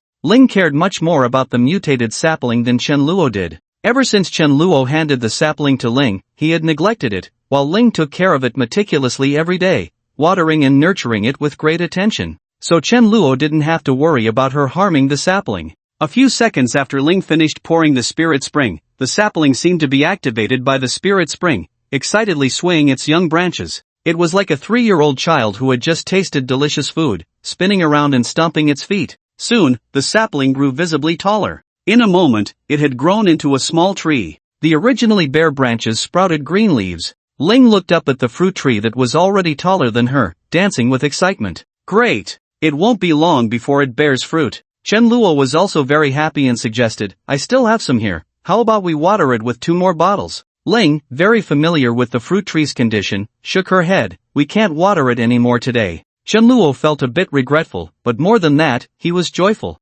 After spending another hour under the fruit tree with Ling, he finally took his leave. As Mina passed by the swimming pool, she was lazily floating on her back. Chen Luo, seeing her, took the initiative to strike up a conversation. What are you doing? Mina was pleasantly surprised to see Chen Luo. It wasn't because she liked him, but because she was so bored that she desperately needed someone to chat with. Hearing Chen Luo's words, Mina pouted and said, I can't do anything here. I can't chase fish or play hide and seek in the coral reefs. Chen Luo scratched his head, realizing he couldn't solve that problem. After thinking for a moment, he snapped his fingers. Got it. Wait for me. He quickly walked away. Mina was puzzled, not understanding what he was up to. A few minutes later, she saw Chen Luo return, holding a dark, square object. Curious, Mina asked, what is this? Chen Luo was connecting wires as he replied, a TV. A TV? Mina clearly didn't understand human high-tech products. After plugging in the last wire, Chen Luo clapped his hands, all set. He then took out a remote control, turned on the TV, and randomly played a video. The images on the screen began to move, and Mina gasped, leaning closer to the edge of the pool. She pointed at the screen and asked Chen Luo, why is there a little red fish in there? That's called an animated film. It's a produced visual work, Chen Luo patiently explained. Mina responded with a half-understanding oh. Suddenly, she exclaimed, wow, that snake looks so ugly, ew, it's covered in bumps, so disgusting. Seeing her occasionally shout in excitement, Chen Luo knew she was very interested in the animated film, so he didn't have to worry about her getting bored. While gathering supplies, he had found a hard drive in a room plastered with posters of 2 winged apes. It contained several films, which he had casually brought back, not expecting they would come in handy now, enough for Mina to watch for quite a while. You can watch it here, but remember, don't let the TV get wet, or you'll get electrocuted, understand? Chen Luo reminded her seriously. Mina didn't turn back and casually asked, what happens if I get electrocuted? Remember the grilled fish you had today? Of course. Mina said happily, are you going to give me grilled fish to eat? She always felt like something was missing. If she could eat delicious grilled fish while watching animated films, that would be perfect. Chen Luo said expressionlessly, no, I mean if you get electrocuted, you'll turn into grilled fish. Mina shuddered at his words. After realizing that the TV could turn her into grilled fish, Mina felt both fond and fearful of the TV. Seeing her like this, Chen Luo understood she had recognized the danger and spoke to reassure her, don't worry, as long as you don't splash water on the TV, nothing will happen. Mina nodded heavily. Chen Luo suddenly remembered something and slapped his forehead, right. He took out a bottle of mutated spirit spring, opened the cap, and poured it into the pool. The spirit spring was colorless and tasteless, silently merging with the water in the pool. But Mina immediately sensed something unusual. She turned around just in time to see Chen Luo pouring the water. She hurriedly asked, what kind of water is this? Mutated spirit spring. A good thing I just got. I wanted to let you try it. How does it feel? Chen Luo said with a serious tone. This is clearly the holy water from the Lake of Immortality. Mina exclaimed excitedly. Lake of Immortality? What is that? Mina then remembered that this was no longer her original world. To Chen Luo's confusion, she explained, the Lake of Immortality is a legendary holy place. It is said that the water there has mysterious powers that can grant eternal life to those who drink it. But my mother told me it was all a lie. The true water from the Lake of Immortality does have the ability to grant eternal life, but it also transforms people into another kind of bloodthirsty monster, just like the creatures underwater here. Chen Luo felt that something was off as he listened. Combining the matter of the alien race's arrival, could it be that the waters of the undying lake also descended upon this planet? And then someone mistakenly drank it, leading to the zombie crisis? Wait, if the mutated spring is indeed the water from the undying lake, then isn't Zero just about to go back to find Zero? Mina then spoke up, no, this water doesn't have the filthy feeling that Mother mentioned, instead, it's very pure, not the same thing at all.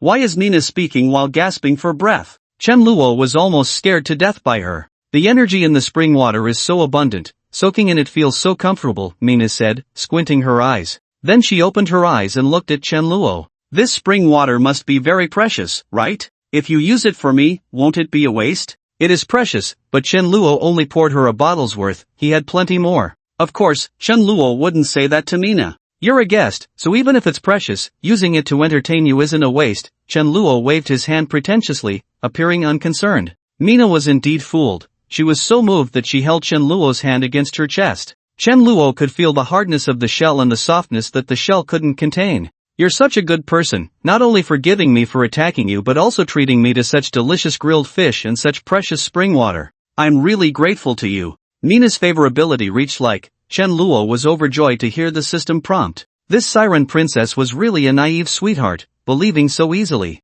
No, I have to keep pushing forward, Chen Luo encouraged himself in his heart. If he could raise it another 20 points to reach 80 unwavering loyalty, he wouldn't have to fear even if his mother-in-law came knocking. Because by then, Mina would definitely stand by his side. Chen Luo withdrew his hand contentedly, alright, I won't disturb you from watching the animation. Mina nodded and turned back to continue watching the animation. On the city streets, a strange shadow swiftly moved underwater. If an unsuspecting person saw it, they might think it was a big fish. In fact, that shadow was the siren Liuya, sent by the siren chief to search for Princess Mina. She stopped in the middle of the intersection, taking a short break while feeling lost inside. It had already been the third day since she set out, yet she still had nothing to show for it. She had searched every artificial lake, big and small, in the city, but still hadn't found a single scale of Mina. A bad suspicion arose in her heart, could the princess have been kidnapped? The reason she suspected kidnapping rather than harm was that there was a sense of connection among the sirens.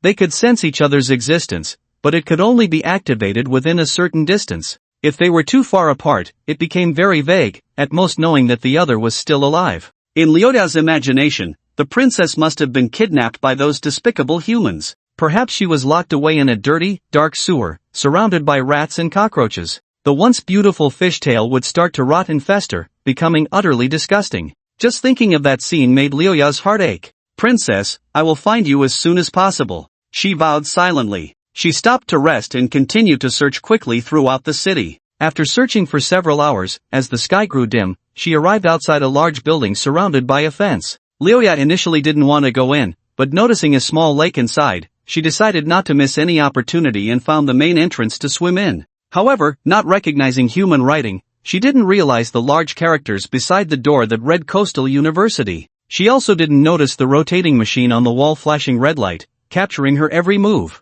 There was indeed an artificial lake at Coastal University, not very large, housing some ornamental fish. However, after the water level rose, these fish disappeared without a trace. Liuya swam around the artificial lake and found nothing, but when she reached the playground, her sense suddenly intensified. The princess is nearby. Liuya immediately became excited. Following her senses, she arrived at an open space behind the playground, where she saw a silver metal structure. Is the princess inside there? Liuya circled the metal building but couldn't find an entrance. Just as she was considering going back to call for help to flatten the building with the tide, a heavy sound echoed, and a door opened automatically. Liuya hesitated, looking at the passage before her, unsure whether to enter. If she went in, she might fall into the enemy's trap. But if she didn't go in, what if the door closed and wouldn't open again? What if she went back to call for help and the humans inside moved the princess away? After a mental struggle, Liuya gritted her teeth and swam in without hesitation. As soon as she entered the building, the large door behind her closed automatically, sealing the water outside.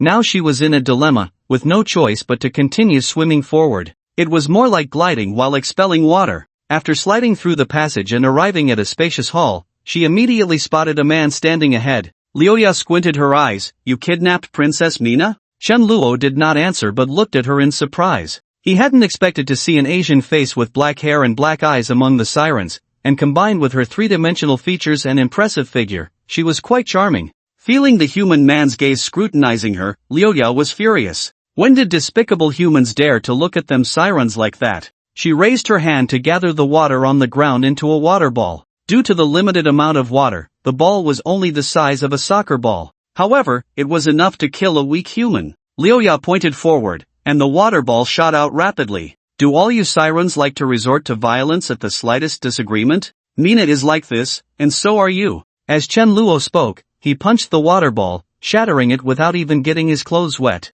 Liuya didn't have time to be surprised. She shouted angrily, "You really did kidnap Princess Mina. Let her go." Kidnap? I think your choice of words is incorrect, and even if I let her go, she might not want to leave. Bullshit. Liuya interrupted Chen Luo with a curse. Since you refuse to release her, then I'll kill you first. As soon as she finished speaking, Liuya opened her mouth and shot out a column of water. Chen Luo frowned. This siren was not easy to communicate with, always shouting about killing. He thought for a moment. The descriptions of sirens and legends were indeed cruel and venomous, especially towards humans, even specifically luring and killing sailors and crew members passing through their waters. Back on the cruise ship, they had also indiscriminately attacked. In contrast, Mina, who was so well protected, still retained her innocent and naive character, which was quite rare. Just then, the water column was less than half a meter away from Chen Luo's face. He didn't even think to dodge, he simply raised his arm in front of him and blocked the attack. Liuya's pupils constricted sharply at this scene.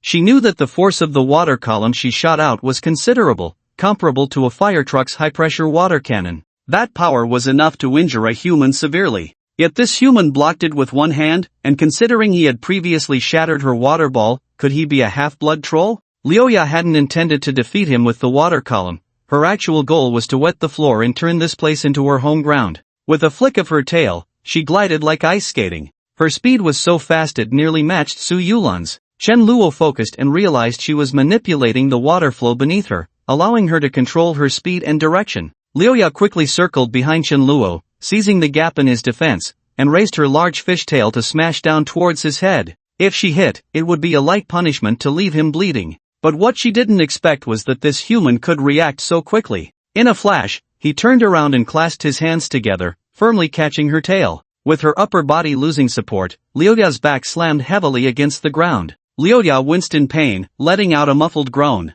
However, she had no time to cry out in pain as her tail suddenly coiled. Chen Luo didn't expect that even while on the ground, she could still exert force, and before he could react, he stumbled forward and crashed onto Liuya. Just as he was about to get up, a smooth fish tail wrapped around him from behind. Chen Luo could have easily broken free, but he knew it would hurt Liuya. He had no intention of falling out with Mina's family. So, he said to the Liuya who was so close, "Let go." "I won't." The two were almost nose to nose, feeling each other's breath as they spoke. Chen Luo remained unfazed, but Liuya's face flushed slightly. It was her first time being so close to a male, especially a human. The psychological embarrassment and the physical awkwardness made her feel a bit uncomfortable. However, Liuya knew that with the strength and reflexes Chen Luo had shown, if she let him go, she would never find such a good opportunity again. She opened her mouth to sing into Chen Luo's ear, but Chen Luo was already on guard. As soon as he saw her mouth open, he prepared to block it. Although his hands were bound by the fish tail, he still had a nimble tongue. He lowered his head and blocked all the sounds Liuya was trying to make. Liuya was completely stunned. She couldn't believe what was happening. By the time she reacted, she swung her tail with all her might, throwing Chen Luo away. Chen Luo spun in the air a few times before landing steadily. When he looked back, Liuya was continuously vomiting, completely forgetting that she could spit water. Chen Luo grinned and said, "I told you to let go, but you insisted on holding on. You can't blame me." Liuya was still retching, and upon hearing Chen Luo's words, her eyes were filled with murderous intent. "I will definitely kill you. Have you asked your princess about that? She wouldn't want to kill me." Liuya thought Chen Luo was threatening her with Mina, and she shouted angrily, charging at Chen Luo again. But Chen Luo had no intention of continuing to tangle with her. He casually said, "Zero, capture her." Upon hearing Chen Luo's words, Liuya thought, is there an ambush? She suddenly stopped and scanned her surroundings. She saw that vines had sprouted from all directions without her noticing. As Chen Luo's words fell, the vines came to life, reaching out to grab Liuya. Liuya could still pull away using her speed advantage, but the vines couldn't catch up to her, so half of them plunged into the water. They washed the water clean, and Lyoya's speed slowed down, getting firmly bound by the vines that caught up from behind. She was like a small fish caught by an octopus, unable to resist. A girl in ill-fitting clothes walked over, stepping on the vines and flowers. She raised her chin proudly, her aura exuding nobility. Lyoya had only seen such an aura on the clan leader, which made her realize that this girl was not simple. But what happened next left Lyoya in shock. The girl walked up to Chenluo and quickly shrank in size. Until she became a little girl, she looked up at Chenluo and said, "How about it? This queen is reliable, right?" In an instant, all the noble aura disappeared, turning her into a little girl seeking praise. Chenluo gave Zero a thumbs up, saying, "Well done, you truly are the Vine Queen." Zero immediately beamed with joy, but noticing Lyoya's strange gaze, she remembered to maintain her image. She immediately stiffened her face, but it looked forced no matter how you saw it. Chenluo patted Zero's head and asked, "Can you control that energy now?" Zero shook her head unhappily. There were still eyes watching, and she didn't want anyone to see her being patted on the head. Did she still want her queen's face? Even so, she replied, "Not yet. I've only gained a new form. I'm still a long way from that state." "Keep working hard," Chenluo encouraged her, then changed the subject. "Bring her and follow me." Zero nodded, controlling the vines to lead the hostage behind Chenluo into the safe house. Along the way, Leah continued to curse incessantly. "Filthy humans, damned humans, despicable humans. I will definitely exterminate you all. Our chieftain will come to rescue us, and then it will be your end." She racked her brain for every insulting word she could think of. But neither Chenluo nor Zero reacted. Chenluo was thick-skinned and used to being cursed at. Zero, on the other hand, didn't realize she was cursing at herself. After all, she was cursing humans, and Zero was not human, so she naturally wouldn't be angry.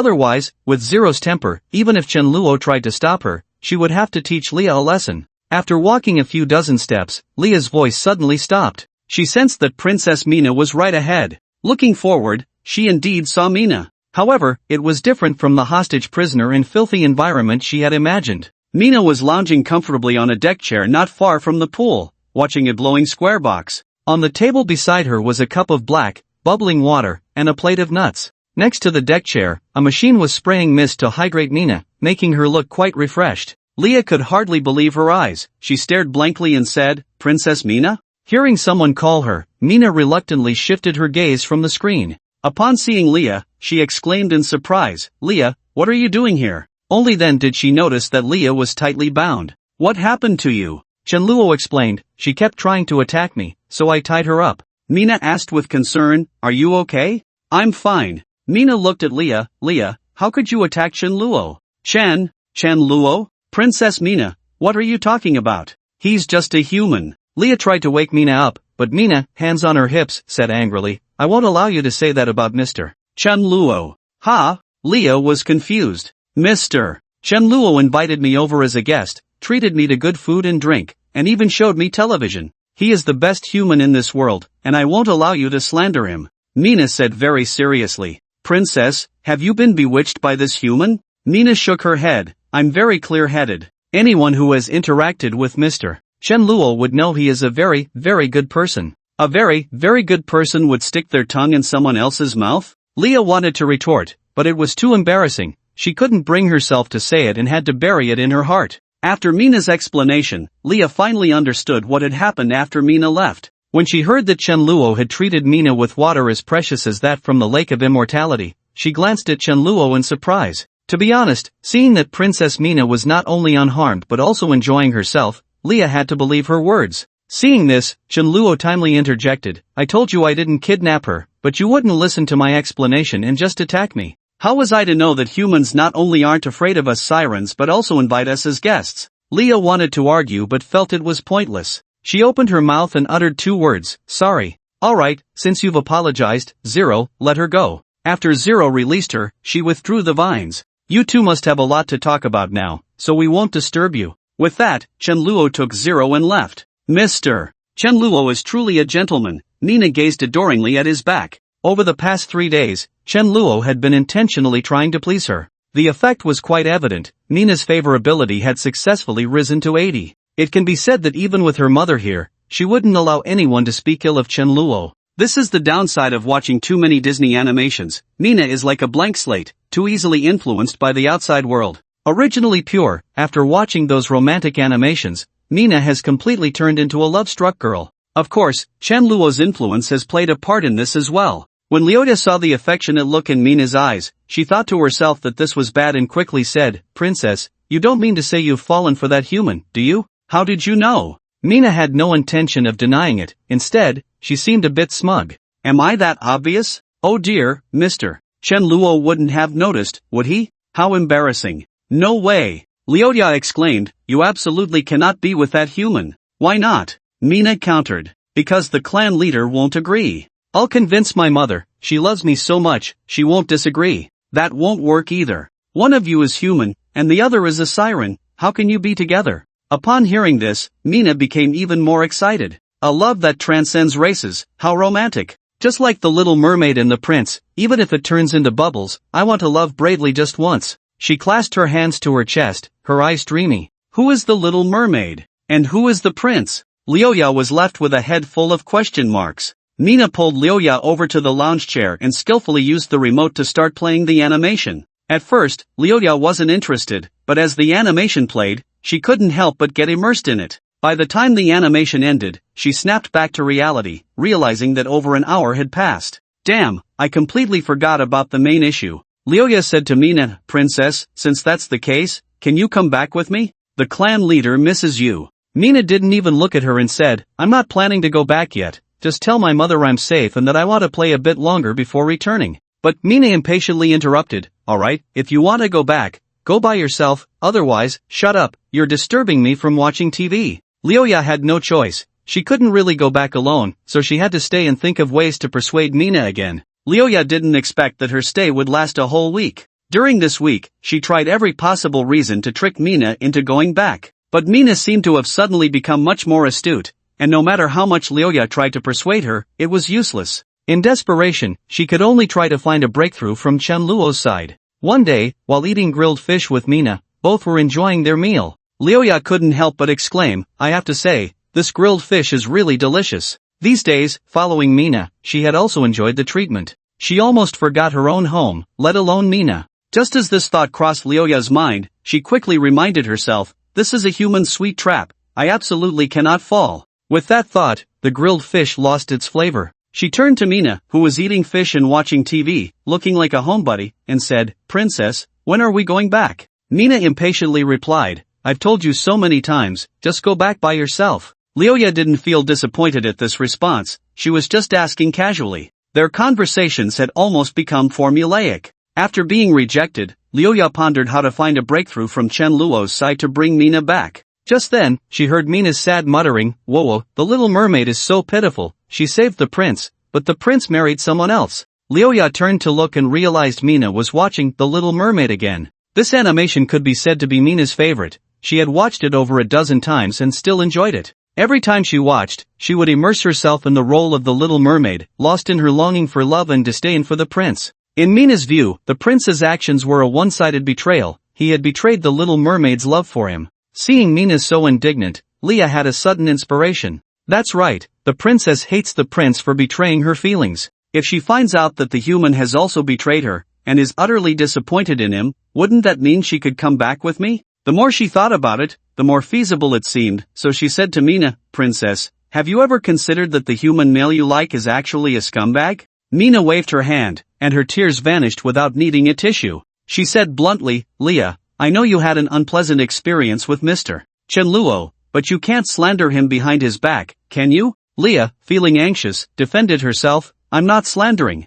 Look at all these women, they're all very close to him. There must be a problem between them." "That just means they have a good relationship, they're good friends," Mina asserted. Leah was almost spitting blood in frustration. They didn't hide it at all, having hugged and cuddled in public several times. Didn't that indicate something? Did she have to see them kiss to believe it? To persuade Mina, Leah decided to go all out. She clenched her fists. "What if I told you he kissed me too?" Finally, Mina shifted her gaze from the screen to Leah. "You're not joking, are you? How could I joke about my reputation?" Leah retorted. Mina knew that their kind generally looked down on humans, never considering them an equal race. Except for Mina, the others felt that even interacting with humans was an insult. So, Leah's words had a high degree of credibility. However, Mina was still unwilling to believe it, prompting Leah to recount the events of that day in detail. To her surprise, Mina let out a long sigh of relief upon hearing it. So that's how it is, that makes it understandable. What do you mean by understandable? Leah quickly asked.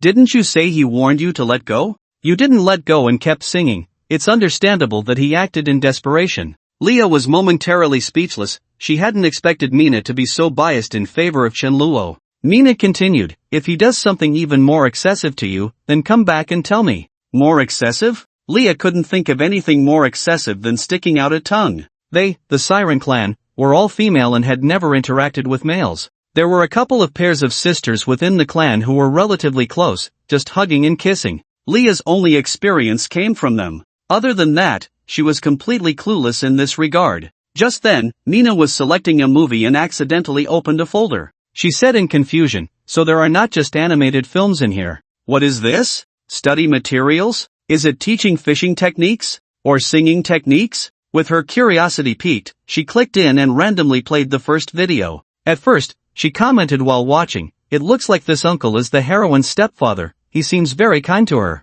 But as the plot progressed, Mina gradually sensed something was off. Leah, beside her, also heard the embarrassing sounds coming from the television. She instinctively turned to take a glance, and just one look left her frozen, as if petrified. Both of them wore the same dazed expression, their mouths agape. So this is what the human lower body looks like, they both thought. However, due to the censorship, they couldn't see exactly what it was. They only knew that the heroine was enjoying herself immensely, in every sense of the word. Halfway through the plot, the male lead hugged the female lead and said, I'm doing this because I love you so much. Mina suddenly realized, so when there is love between humans, they do such things. Leah's eyes lit up even more. This was definitely more excessive than kissing, right? Leah couldn't help but think of a bold plan. She not only wanted to do it but also wanted Mina to witness it with her own eyes, so that Mina would have no reason to explain for Chenluo. However, before implementing the plan, she needed to study the specific details further. Mina felt that she and Chenluo would eventually reach this step, so she began to watch attentively.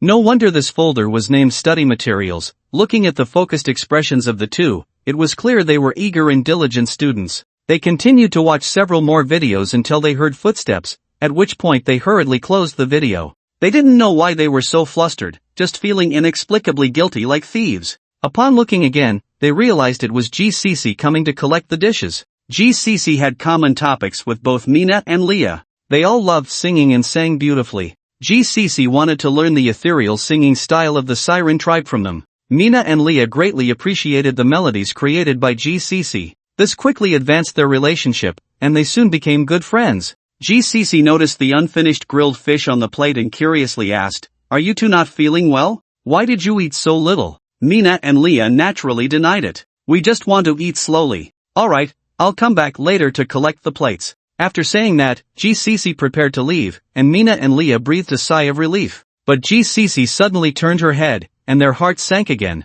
GCC said, Isn't today's grilled fish too spicy? I see both of your faces are as red as tomatoes. Mina and Leah exchanged glances and realized it was true. Of course, it wasn't from eating the fish, but Leah could only stammer, It is a bit spicy. Okay, I'll tell Sister Tang Xin to put less chili next time. The next day, Leah believed she had mastered the technique and it was time to take action. She found Chenluo before dinner and said expressionlessly, It's time to discuss Princess Mina's matter. 8 o'clock tonight, come to the lounge. After saying that, she didn't give Chenluo a chance to refuse and turned to leave. Then Leah found Mina in the pool and said to her, Princess, Mr. Chenluo asked you to come to the lounge at 8 tonight. Just as she had expected, Mina believed it without any doubt. The joy and excitement of a date with her crush, along with the nervousness, clouded the mind of this lovesick girl, making her already slow-witted brain even more blank. She grabbed Leah's hand and anxiously asked, Did Mr. Chenluo say what he wanted to see me about? Leah was lying, so she could only shake her head and reply, He didn't say.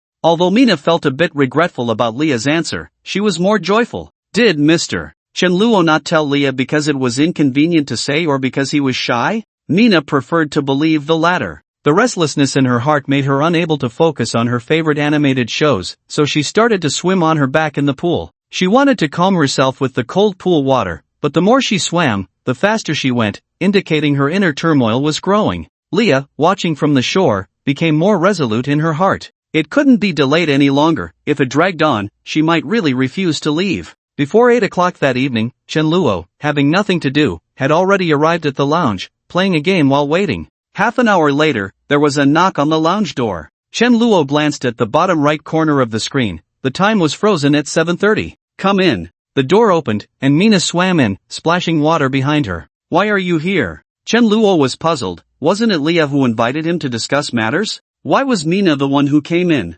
Seeing Chen Luo's expression, Mina mistakenly thought she had arrived too early. Every minute and second of waiting was torture. She had finally endured until 7:30 and couldn't wait any longer, which was why she came early. Mina shyly pushed aside her golden hair on the right side of her face, revealing her stunningly beautiful face. Sorry, I wanted to see you so much. Chen Luo was at a loss for words in response to such straightforward remarks. No matter why she was here, he felt too embarrassed to send her away. What kind of iron-hearted person could refuse a beautiful girl who was so direct with her feelings? Chen Luo patted his right side. Mina happily swam over and sat down next to him. Chen Luo continued to play his game, lost in his own world. After watching the screen for a while without understanding, Mina simply turned her head and stared at Chen Luo's profile, lost in thought. Her intense gaze warmed Chen Luo's cheek, making it hard for him to stay calm. He decided to pause the game, put down the controller, and turned to meet her gaze. What are you staring at me for? Is there something on my face? Mina didn't answer but murmured, do you think our meeting was arranged by fate? If I hadn't chased after you that day, would we have missed each other? Chen Luo, being straightforward, couldn't grasp such poetic words. Why are you suddenly saying this? Mr. Chen Luo, I like you. She looked directly into Chen Luo's eyes, filled with affection. Chen Luo was taken aback for a moment, then smiled gently, I like you too. Mina's eyes lit up, filled with joy. That's great. Mina's affection level reached 100, so fast? Chen Luo opened the system panel. Name, Mina, identity, siren, princess, affection level, 100, unwavering, initial encounter reward, exotic fruit, obtained, first kiss reward, mutated spirit spring, not obtained, complete strategy reward, ability, water control or ability, celestial voice, not obtained. Looking at the panel, Chen Luo suddenly thought of a very important question. It is well known that the complete strategy reward requires physical intimacy to obtain. But a siren has a fish tail. Does she have that capability?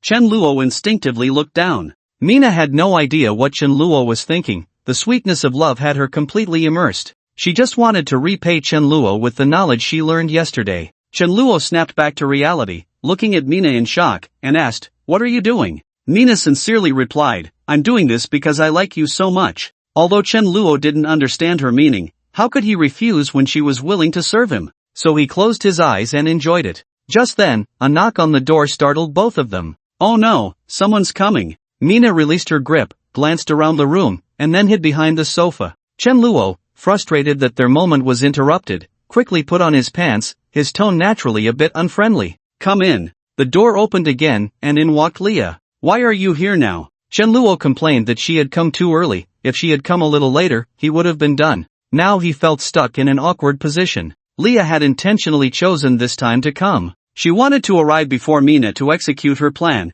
ensuring that Mina would witness everything perfectly. Leah deliberately left the door open and said to Chen Luo, so, what will it take for you to let us go? Chen Luo shrugged, you can leave any time you want, I'm not stopping you. Leah knew that Chen Luo's confidence came from Mina. As long as Mina didn't give up on Chen Luo, she wouldn't be able to leave. Gritting her teeth, Leah pushed Chen Luo down onto the sofa. Her imposing body pressed tightly against his chest. What are you doing? Chen Luo asked again. Leah didn't answer but glanced at the door, not seeing Mina's figure. Seeing that Chen Luo was about to push her away, Leah gritted her teeth and reached down. Again? Chen Luo's eyes widened. Just like that, Leah wasn't done. She questioned herself internally if it was necessary to sacrifice so much. But thinking of the clan leader's instructions, Leah decided to go for it, brushing her black hair aside and lowering her head. Chen Luo, utterly confused, opened Leah's affection level panel. Name, Leah, identity, siren, affection level, 20, familiar, initial reward, exotic fruit, obtained, first kiss reward, 100 liters of anomalous spring, not obtained, complete strategy reward, ability, water control or ability, celestial voice. The rewards are exactly the same as Mina's, after all, both of them are sirens.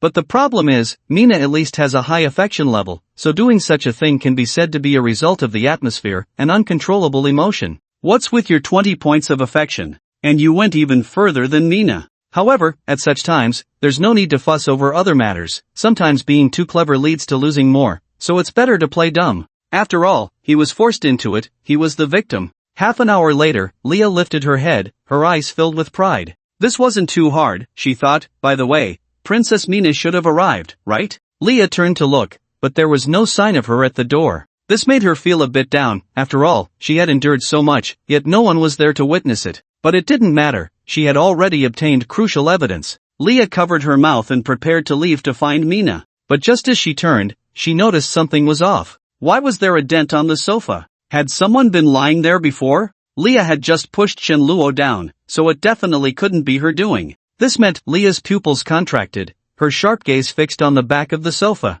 The edge of a fish tail was just visible in her line of sight. She looked up again, and her gaze met a pair of curious eyes. The owner of the eyes noticed she had been discovered and simply poked their head out from behind the sofa. Unnaturally, they greeted her. Leah, hello. Leah's brain exploded in an instant, buzzing filled her ears. When she came to her senses and was about to say something, she accidentally choked. All evidence was gone. Now, Leah completely broke down, feeling that her face as an elite of the Siren clan was utterly lost. If the princess had been hiding behind the sofa all along, then everything she had just said must have been heard by her. Leah couldn't bear to think about what Mina would think of her. She had no face left to communicate with Mina and rushed out without looking back. Hey, Leah, Mina tried to stop her, but Leah ran too fast and disappeared at the door. As for Mina's true thoughts about Leah seducing Shenluo, she actually didn't care much. After all, the Siren clan had no concept of human marriage systems, nor did they have any so-called moral values. In Mina's romantic worldview, as long as both parties had feelings for each other, they could be together.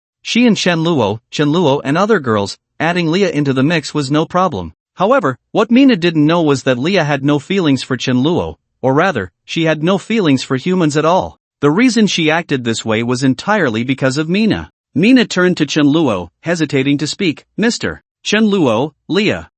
It seems she needs some time alone to calm down, Shenluo replied. He then asked, but how did you and Leah come up with the idea to do such a thing? Mina replied seriously, the learning materials on the hard drive taught us this. Learning materials? Shenluo was taken aback for a moment, then slapped his forehead.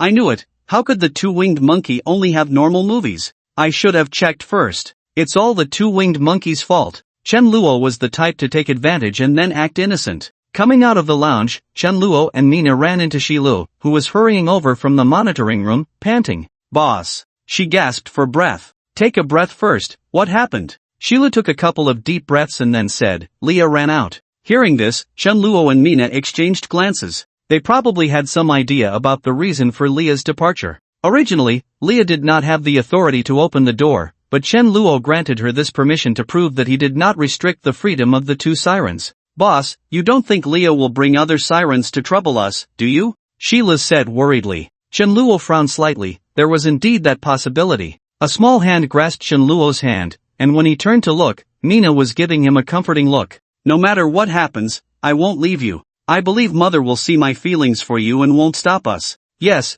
there was no need for him to worry. Even if a fight broke out, with the firepower of his safe house, he could arm everyone to the teeth. Combined with the defensive capabilities of the safe house, the sirens would have no chance of breaking through. If worse came to worst, he could just pour the exotic fruits and spiritual springs into Zero, using resources to push her to the peak. Suppressing the Siren clan would be a piece of cake, right? Moreover, with Mina, who was infatuated with him, on his side, it was uncertain whether both sides would even fight. With this thought, the sense of crisis that had finally emerged in Shenluo's heart vanished. He turned his hand to hold Mina's hand and smiled back at her. Meanwhile, after leaving Binhai University, Leah wandered aimlessly through the city streets. She didn't know where to go. If she returned to the clan, she hadn't brought Princess Mina back, and without completing the task, she would be too ashamed to face the clan leader. If she returned to the safe house, she had no idea how to face Mina. Thus, she fell into confusion. Lost in thought, she didn't notice the dozen or so strange figures swimming up behind her.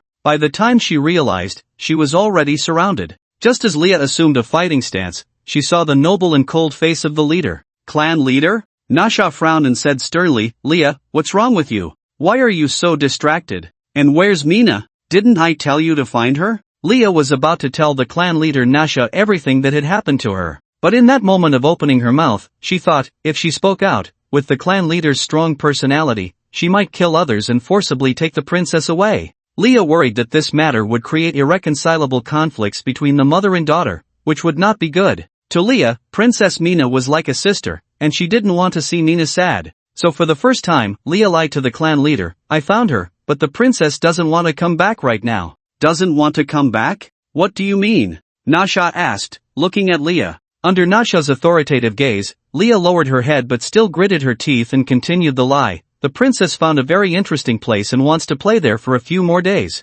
Once she's done, she'll come back naturally. She told you not to worry about her, it's very safe there. A dignified princess, so eager to play. Does that make sense? Nasha's tone shifted. Let's not worry about her for now. You come with us. Yes. Leah secretly breathed a sigh of relief after Nasha turned around. Fortunately, clan leader Nasha had a tough exterior but a soft heart. Although she said that, she did not send anyone to bring Mina back. Otherwise, her lie would have been exposed. Leah followed her clan members for a while and couldn't help but whisper to her friend beside her. Where are we going? To find food. Leah asked in confusion. If we're looking for food, why not go fishing in the sea? What are we looking for in the city? Her friend explained. The clan leader said those sea fish are different from the ones in our world, they have no energy. She wants to find food that has energy. Only then did Leah realize. Energy was very important to their siren clan. Unlike humans, they did not reproduce through education and training but by consuming the energy within their bodies.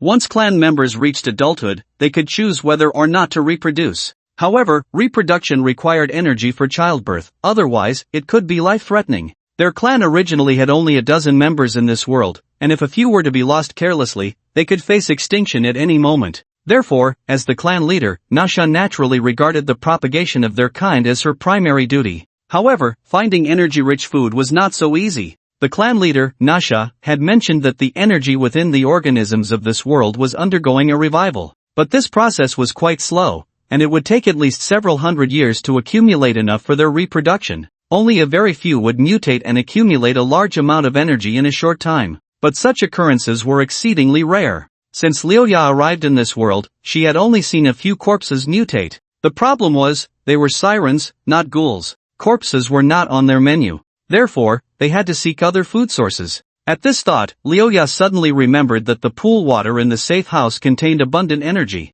Moreover, sometimes after meals, Chen Luo would take out a special fruit to share with everyone. Leoya had also received a few, and after tasting them, she couldn't forget them. Not only because they tasted good, but also because the fruit contained quite a bit of energy. Should she tell clan leader Nasha about this? This was a matter concerning the survival of the entire clan, and her personal feelings for Mina were insignificant in comparison. Leoya's gaze firmed as she swam a few strokes forward, but by some strange twist of fate, she suddenly recalled what had happened in the lounge earlier. For some reason, she didn't want to tell clan leader Nasha about the safe house. This time it wasn't because of Princess Mina, but her own selfishness. Leoya believed she had no feelings for Chen Luo, but after what had happened, how could she pretend it never occurred? The fluttering in her heart at that moment was undeniable. What that meant, Leoya still didn't understand. She only knew it was something that could only happen between lovers. So, if she and Chen Luo had done such a thing, did that mean they were lovers? Leoya couldn't help but ask herself. Various chaotic thoughts filled Leoya's mind, disrupting her train of thought. If she could do it all over again, she would definitely not make the same mistake. Then she could treat Chen Luo as an ordinary human and tell clan leader Nasha the location of the safe house without hesitation. In her dilemma, Leoya could only remind herself, the leader's direction was very clear, she obviously knew where to find food. Since that was the case, there was no need for her to bring up the safe house. If they couldn't find food, it wouldn't be too late to mention it later. After making her decision, Leoya lifted her head, only to find the clan members in front had stopped. Leoya didn't have time to slow down and bumped into them. The formation was disrupted, and Nasha noticed the commotion in the group and swam over. She scolded sharply, Leoya, focus. Sorry, clan leader, Leoya admitted her mistake. Nasha gave her a deep look and swam back to the front of the group. Leoya raised her head, and before her stood a magnificent mountain, towering over 1,000 meters high. Nasha frowned as she looked at the mountain. There must be food she was looking for within that mountain, but the question was how to get up there?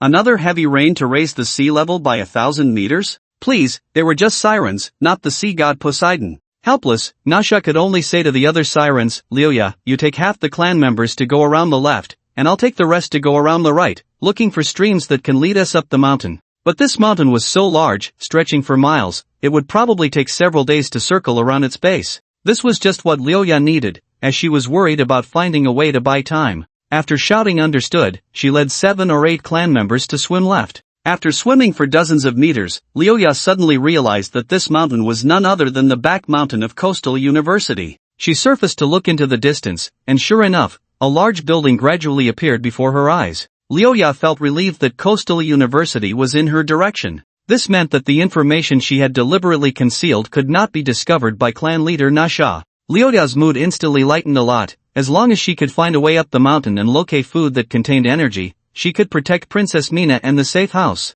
With renewed vigor, she shouted, "Swim faster. We must find a stream that leads up the mountain as soon as possible." Yes. They swam for 2 days, and just as they were about to cover half the distance, Liuya and the others still hadn't found a stream. She could only pray that the clan leader would have some success. When they stopped to rest, Liuya's heart was unable to calm down. Anxiety tormented her immensely. For half of these days, her mind was flashing with the image of Mina's happy face when she mentioned Chenluo. The other half of the time was spent thinking about Chenluo. So, Liuya said to the other clan members, "You all rest here and don't wander too far. I'm going over there to see if I've missed anything. I'll be back soon." The clan members didn't doubt her and nodded in unison. Leaving the group, Liuya swam tirelessly toward Binhai University. The closer she got to Binhai University, the more relaxed she felt, as if she were a child returning home from school. As soon as Liuya entered Binhai University, she saw a lifeboat with Chenluo and Mina sitting in it. Clearly, no one was rowing, yet the lifeboat automatically moved toward Liuya. If one looked closely, they would notice Mina's fish tail gently swaying in the water, with the surrounding currents pushing the lifeboat under her control. By the time Liuya came to her senses, the two had already reached her side. Mina happily jumped off the lifeboat and gave Liuya a big hug. "Liuya, you're back. How did you know I was coming?" Liuya asked, dazed. Mina explained, "In Mr. Chenluo's safe house, there's a room with a bigger TV, but it doesn't show cartoons, it displays scenes around the school. So as soon as you walked in, we knew and immediately came out to greet you." Liuya's expression became unnatural, especially after noticing Chenluo's gaze. She deliberately avoided looking at him. She said to Mina, "I just came back to remind the princess and will leave right away." When she wasn't back, Liuya constantly missed the safe house and the people inside, but now that she was back, she felt awkward. In the past, she was straightforward and said whatever came to mind. But after meeting Chenluo, she had become more human. Mina wanted Liuya to stay, but Liuya preempted her, saying, "Princess, the clan leader has been near the school lately. If you don't want to be discovered, it's best to stay in the safe house and not go out." The metal materials of the safe house had the effect of shielding their siren senses from each other. Previously, Liuya could only clearly sense Mina after the safe house door opened. Also, Liuya glanced at Chenluo and added, "Inform those humans that if they don't want to be killed, they should try not to go out." Although clan leader Nasha wouldn't specifically go looking for humans to kill, she feared that Chenluo and the others might run into trouble. Nasha wouldn't mind crushing a few ants. Chenluo didn't expect Liuya to return, not only without bringing any sirens but instead to remind him. He curiously opened the affection panel and was surprised to find that Liuya's affection level had risen from 20 to 59 in just 1 day of her absence. Just a little more, and it would be considered liking. This indicated that Liuya's words were highly credible. Just as Chenluo was about to say something, his walkie-talkie buzzed. He picked it up, and Shili's anxious voice came through. "Boss, there's something underwater outside the school." Before Sheila finished speaking, Chenluo saw a dozen sirens breaking through the waves and charging into the school. Leading them was a siren with golden wavy hair flowing behind her like a veil. Her face resembled Mina's, yet gave off a completely opposite impression, appearing noble and cold. Compared to the so-called Vine Queen Zero, she possesses all the characteristics of a true queen, especially her broad-mindedness. It's clear she is a woman with the world in her heart. The two shells, whatever they are made of, hang precariously above, trembling and making one worry they might fall at any moment. Her fishtail is also more vibrant and elongated than those of other sirens. The leading siren stopped with the others less than 5 meters away from Chenluo and the others. The waves beneath them continued to crash against Chenluo and the others, causing the lifeboat to rock violently. However, 2 of them were sirens, unafraid of the water, while Chenluo seemed rooted to the boat, firmly planted. Seeing that her intimidation tactic had no effect, the leading siren cast a deep glance at Chenluo. "Mother, tribe leader." Mina and Leah called out simultaneously. "She is the siren tribe leader?" Chenluo was not very surprised. Nasha shot a fierce glare at Mina and Leah. "I said, Why does Leah look so distracted after returning? Turns out she has been hiding something from me. You two, one is a princess of the siren tribe, and the other is an elite of the siren tribe, and yet you are here mingling with humans. Mother, Nina tried to explain but was silenced by Nasha's glare. It's not your turn to speak yet. Nasha turned to Leah, her eyes filled with disappointment. Leah, you are my most trusted kin. Mina is still young and naive, but how could you follow her in this nonsense? Her words showed clear favoritism, summarizing Mina's actions as still young and naive, while labeling Leah's as nonsense. But she was not so polite with Chen Luo, the outsider. However, I believe you must have been misled by this despicable human. I will personally correct this mistake. No! Mina shouted, spreading her arms to block Chen Luo. Leah stood in front of Chen Luo as well. Mina continued to shout, Mother, you can't kill him. Why not? I like him. Mina's gaze was unwavering. At this declaration, the other sirens behind Nasha were shocked, whispering among themselves. Nasha frowned and scolded, quiet. Using her authority, she silenced all her kin. Only then did she slowly speak, Mina, have I been too indulgent with you, or are you going through a rebellious phase? Sirens and humans cannot be together. Why not? Mina asked resolutely. In fact, there were no rules preventing sirens from falling in love with other races, but Nasha simply would not allow it. She snorted coldly, we sirens are an incredibly powerful race, while humans are too weak. There exists an insurmountable chasm in the essence of life between us. Sorry, may I interrupt? Chen Luo interjected, I think, dear mother-in-law, Nasha shot a sidelong glance at Chen Luo. He quickly corrected himself, I think, esteemed tribe leader. Although Nasha was still displeased with this title, she did not interrupt again. Chen Luo continued, what you said is incorrect. Humans are indeed weak, but that does not mean I am weak. Nasha laughed disdainfully, I thought you had some profound insight, but it turns out you are just boasting. If the esteemed tribe leader does not believe me, why don't we have a contest? Nasha initially did not want to agree. She felt that even agreeing to such a request was a desecration of her identity. However, she noticed that both Mina and Leah had normal expressions, indicating they both believed Chen Luo had the strength. With doubts about Chen Luo's abilities, Nasha, after some thought, agreed to the contest. Be careful. Watch out for my mother. Her control over water flow is not something we can compare to. Leah and Mina reminded Chen Luo one after the other. Especially Mina, who directly sold out her mother. Nasha felt a surge of frustration upon hearing this. What a dutiful daughter, after all her pampering, she actually turned against her for a man. Truly raised a white-eyed wolf. Although she was angry, after all, it was her own daughter, so Nasha had no choice but to vent her frustration on Chen Luo. Her eyes narrowed slightly as a whirlpool began to form beneath her. The whirlpool grew larger, pulling Chen Luo's lifeboat into its grasp. Mina had already jumped off the lifeboat and retreated a distance with Leah, so as not to disturb the duel between Chen Luo and Nasha. Chen Luo stood alone on the lifeboat, gripping the oar, spinning in circles along with the boat. As expected of the Siren Queen, her ability to create whirlpools was far superior to that of Mina and Leah. If it were an ordinary person, they would have already been dizzy and nauseous, losing their ability to fight. But Chen Luo not only remained steady but also kept his eyes fixed on Nasha. With a lift of her hand, a waterspout as thick as a barrel surged toward Chen Luo. He raised the oar high, gathering strength before bringing it down heavily. The immense force shattered the waterspout into countless droplets. Nasha's pupils constricted. Chen Luo was indeed not an ordinary human. However, mere strength was not enough to earn her recognition. Nasha clapped her wrists together and lifted her hands upward. A water curtain 3 stories high rose up, elevating her and then crashing down toward Chen Luo with unstoppable momentum. However, Chen Luo actively jumped off the lifeboat and dove into the water.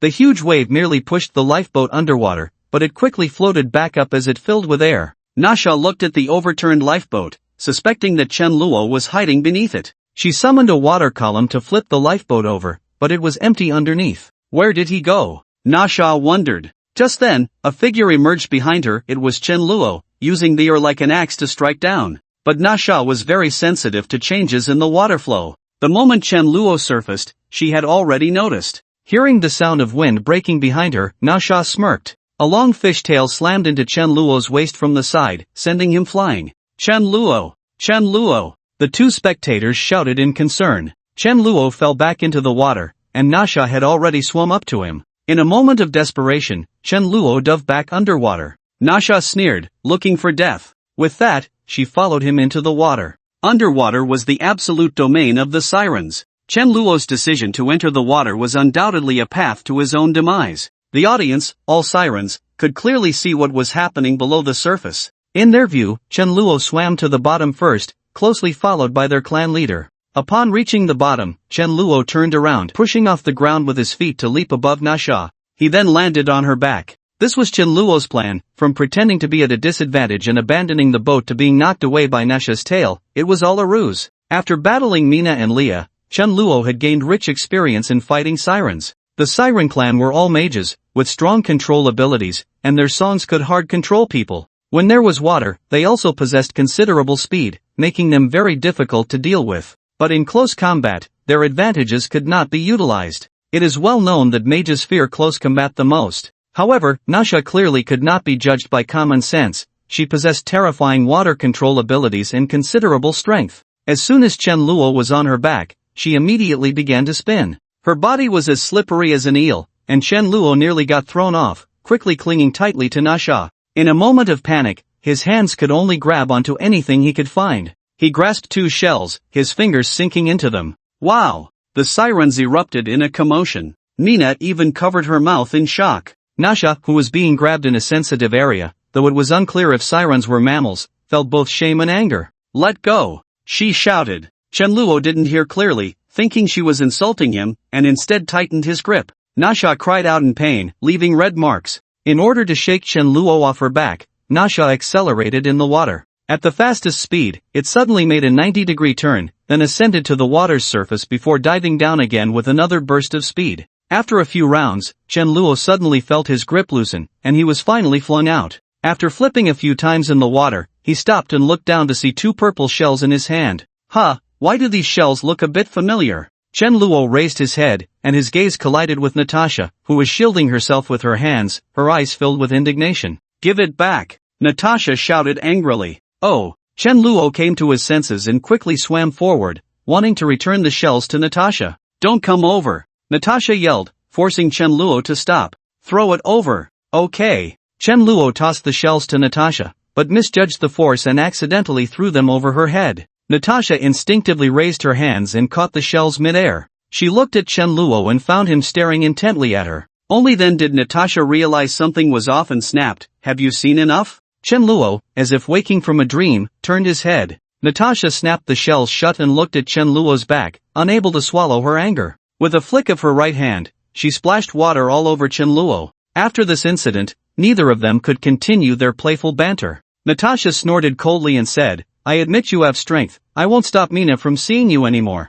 In truth, given Mina's attitude towards Chenluo, even if he had no skills, Natasha would find a reason to agree to their relationship. She simply spoiled Mina too much and couldn't bear to see her sad. Of course, it would be best if Chenluo could win everyone's respect with his own abilities. The Siren clan had always revered the strong. Hearing Natasha's words, Mina cheered and swam over to hug Natasha. "Yay! Mother, I knew you loved me the most and wouldn't force me to break up with Mr. Chenluo. You really don't let me rest easy," Natasha said, poking Mina's forehead with her finger. "Your mother just lost face, and you only care about your lover." "Oh, I care about you too, okay?" Mina said, clinging to Natasha's arm in a playful manner. Natasha noticed what Mina was wearing and asked, "Why are you just in a strip of cloth? Where are your shells?" "This? It's called a bikini, a type of swimsuit," Mina turned around to show her. "It's much more comfortable than shells, and it comes in various colors and styles." The sirens placed great importance on covering their upper bodies,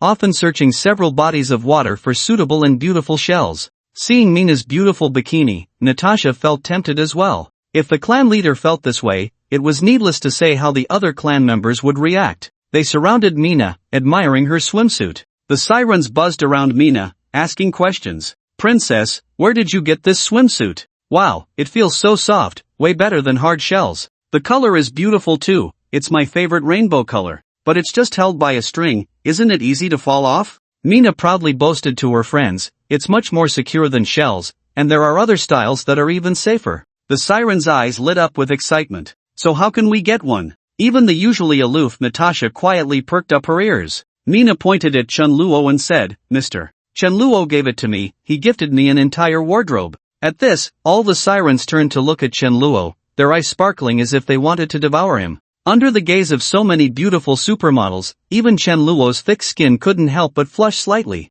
He cleared his throat and explained, "You can find this swimsuit in the mall. What's a mall? One siren with red hair and a few freckles, looking quite cute, tilted her head and asked. They had no idea what a mall was. With so many buildings in the city, they didn't know where to look. Chenluo had no choice but to say, "Then I'll take you all, each of you can pick one." After all, swimsuits held no value for him, and he could easily grab a bunch from the mall. It was better to do a favor and please Mina's family. Sure enough, the sirens cheered around Chenluo again. The red-haired, freckled siren boldly kissed Chenluo on the cheek. Under the shocked gazes of Chenluo and the other sisters, she explained matter-of-factly, "Isn't he the princess's lover? Then he's not an outsider. A kiss to show gratitude is quite normal, right?" From a human perspective, her reasoning was absolutely wrong. But from the siren's viewpoint, it was perfectly acceptable. This was how they expressed emotions and gratitude among themselves. So, these sirens, whose looks rivaled models, lined up to offer their sweet kisses. At first, Chenluo felt a bit shy, but he noticed that both Mina and Nasha had normal expressions, seemingly accepting their actions.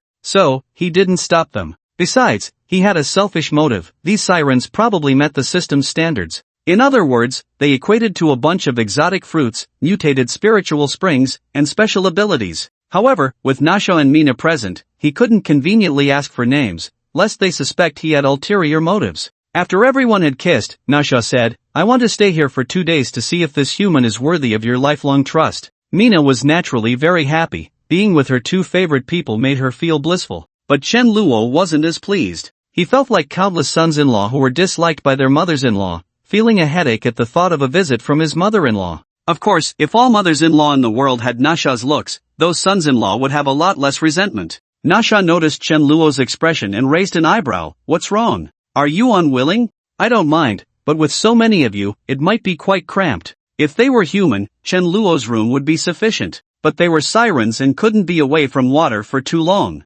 All he could offer them was the size of a swimming pool. Nasha said in a casual yet undeniable tone, "Just I will go in, the other sirens can stay outside and patrol for you. You don't even need to provide food, they will fish for themselves." Since she said so, Chenluo had no choice but to agree. He opened the door to the safe house, and Mina excitedly pulled Nasha's arm and swam inside. Her mood was like that of a married daughter wanting her mother to know how well she was doing. Along the way, Mina introduced Nasha, while Nasha picked at everything with disdain. "Mother, this is the bar, there are many delicious drinks here. What do you want to drink? I'll get it for you."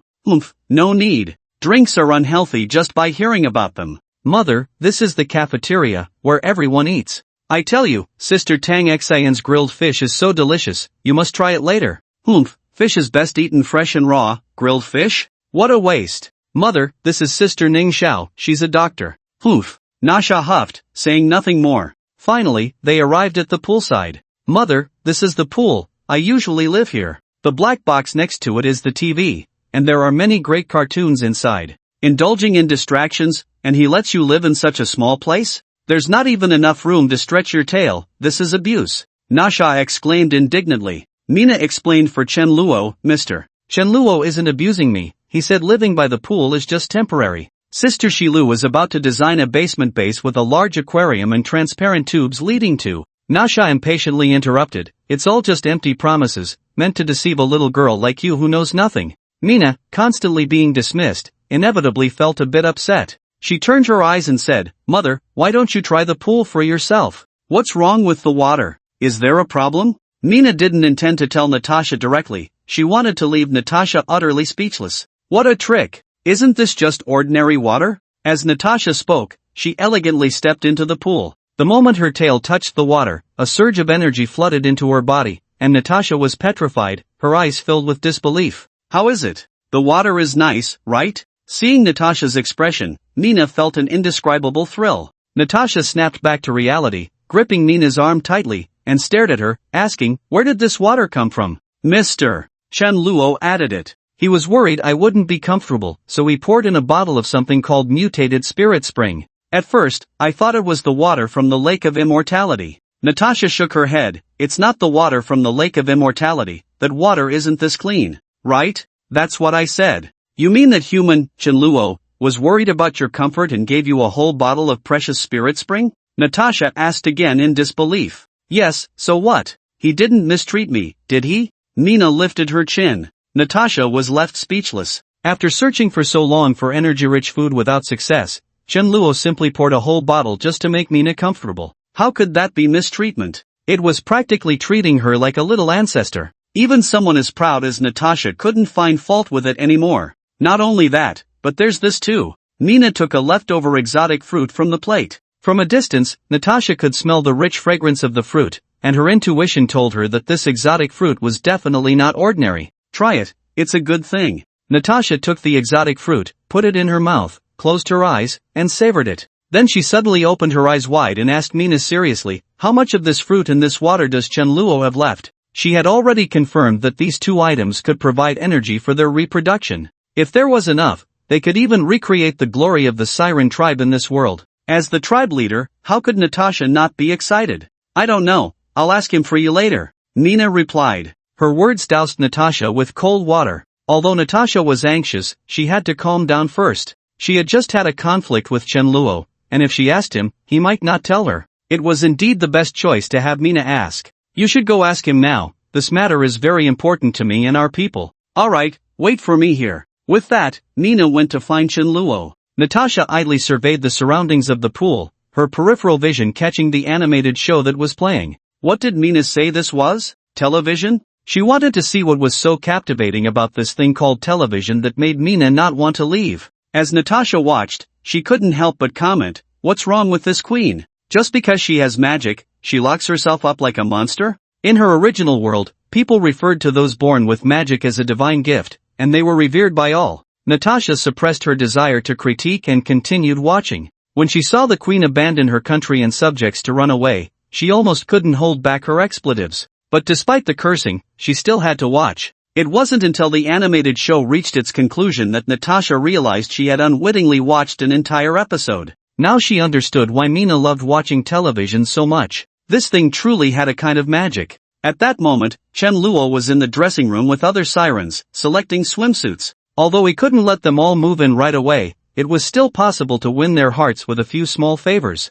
Surrounded by so many beautiful women, the sight before him was dazzlingly bright. Chen Luo couldn't help but sigh, sirens were indeed better. Unlike the Little Mermaid, there were no scavenger fish like that. That was just too much to bear. Chen Luo pointed to a large box and said, this box is filled with swimsuits, and there are also underwear and tops inside. Feel free to choose. The sirens cheered and rushed forward to pick out their favorites. I like this purple one, it's my favorite color. This one has patterns, it's so beautiful. Hey, isn't this human clothing? It feels different from what humans wear in our world. The humans in their world wore leather or linen, which was not only uncomfortable but also chafed their delicate skin. Therefore, they preferred to wear shells rather than human clothes. But the clothing in this world was different. It felt incredibly soft to the touch and wouldn't harm their skin at all. Naturally, they were enamored with it. After selecting their favorite outfits, they unabashedly began changing right in front of Chen Luo. Chen Luo looked at the colorful shells scattered on the ground and the waves all around, silently appreciating the scene.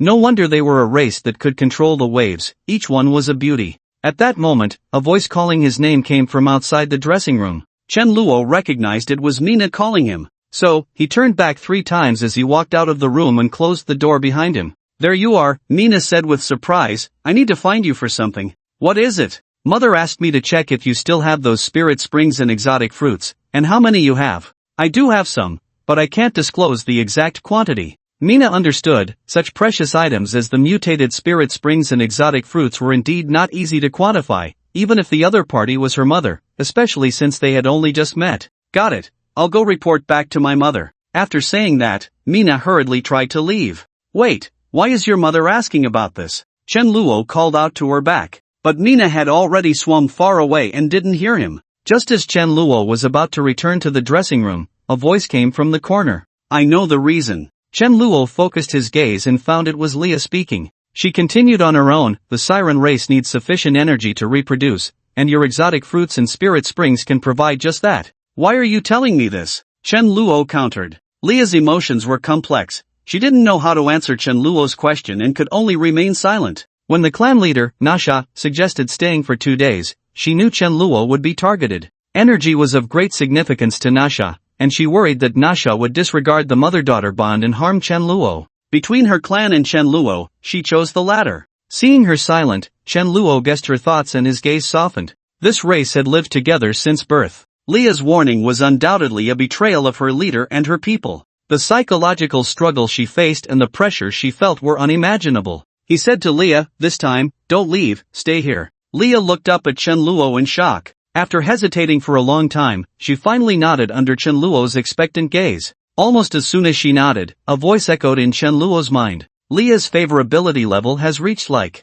After Mina returned, she relayed Chen Luo's response to Nasha. Nasha frowned tightly upon hearing this and asked, "Did he really say that?" Mina nodded firmly. "No, I need to ask him myself." Nasha couldn't sit still anymore. She stood up and went to find Chen Luo. But remembering she didn't know the way, she stopped and said to Mina, "You lead the way." Mina had no choice but to guide Nasha toward the dressing room. However, Chen Luo was no longer there, and the sirens, dressed in vibrant colors, streamed out one after another. Nasha asked the red-haired siren, "Shasha, have you seen where Chen Luo went?" Shasha replied, "He went to the lounge with Leah." So Nasha pulled Mina along toward the lounge. When they arrived, the door to the lounge was closed. Nasha knocked on the door, but there was no sound from inside. Just when she thought Chen Luo wasn't there, the lounge door opened. Chen Luo and Leah walked out. As soon as the door opened, a strange smell wafted out. Mina wrinkled her nose, feeling that the smell was somewhat familiar. She asked in confusion, "What have you two been doing in there for so long?"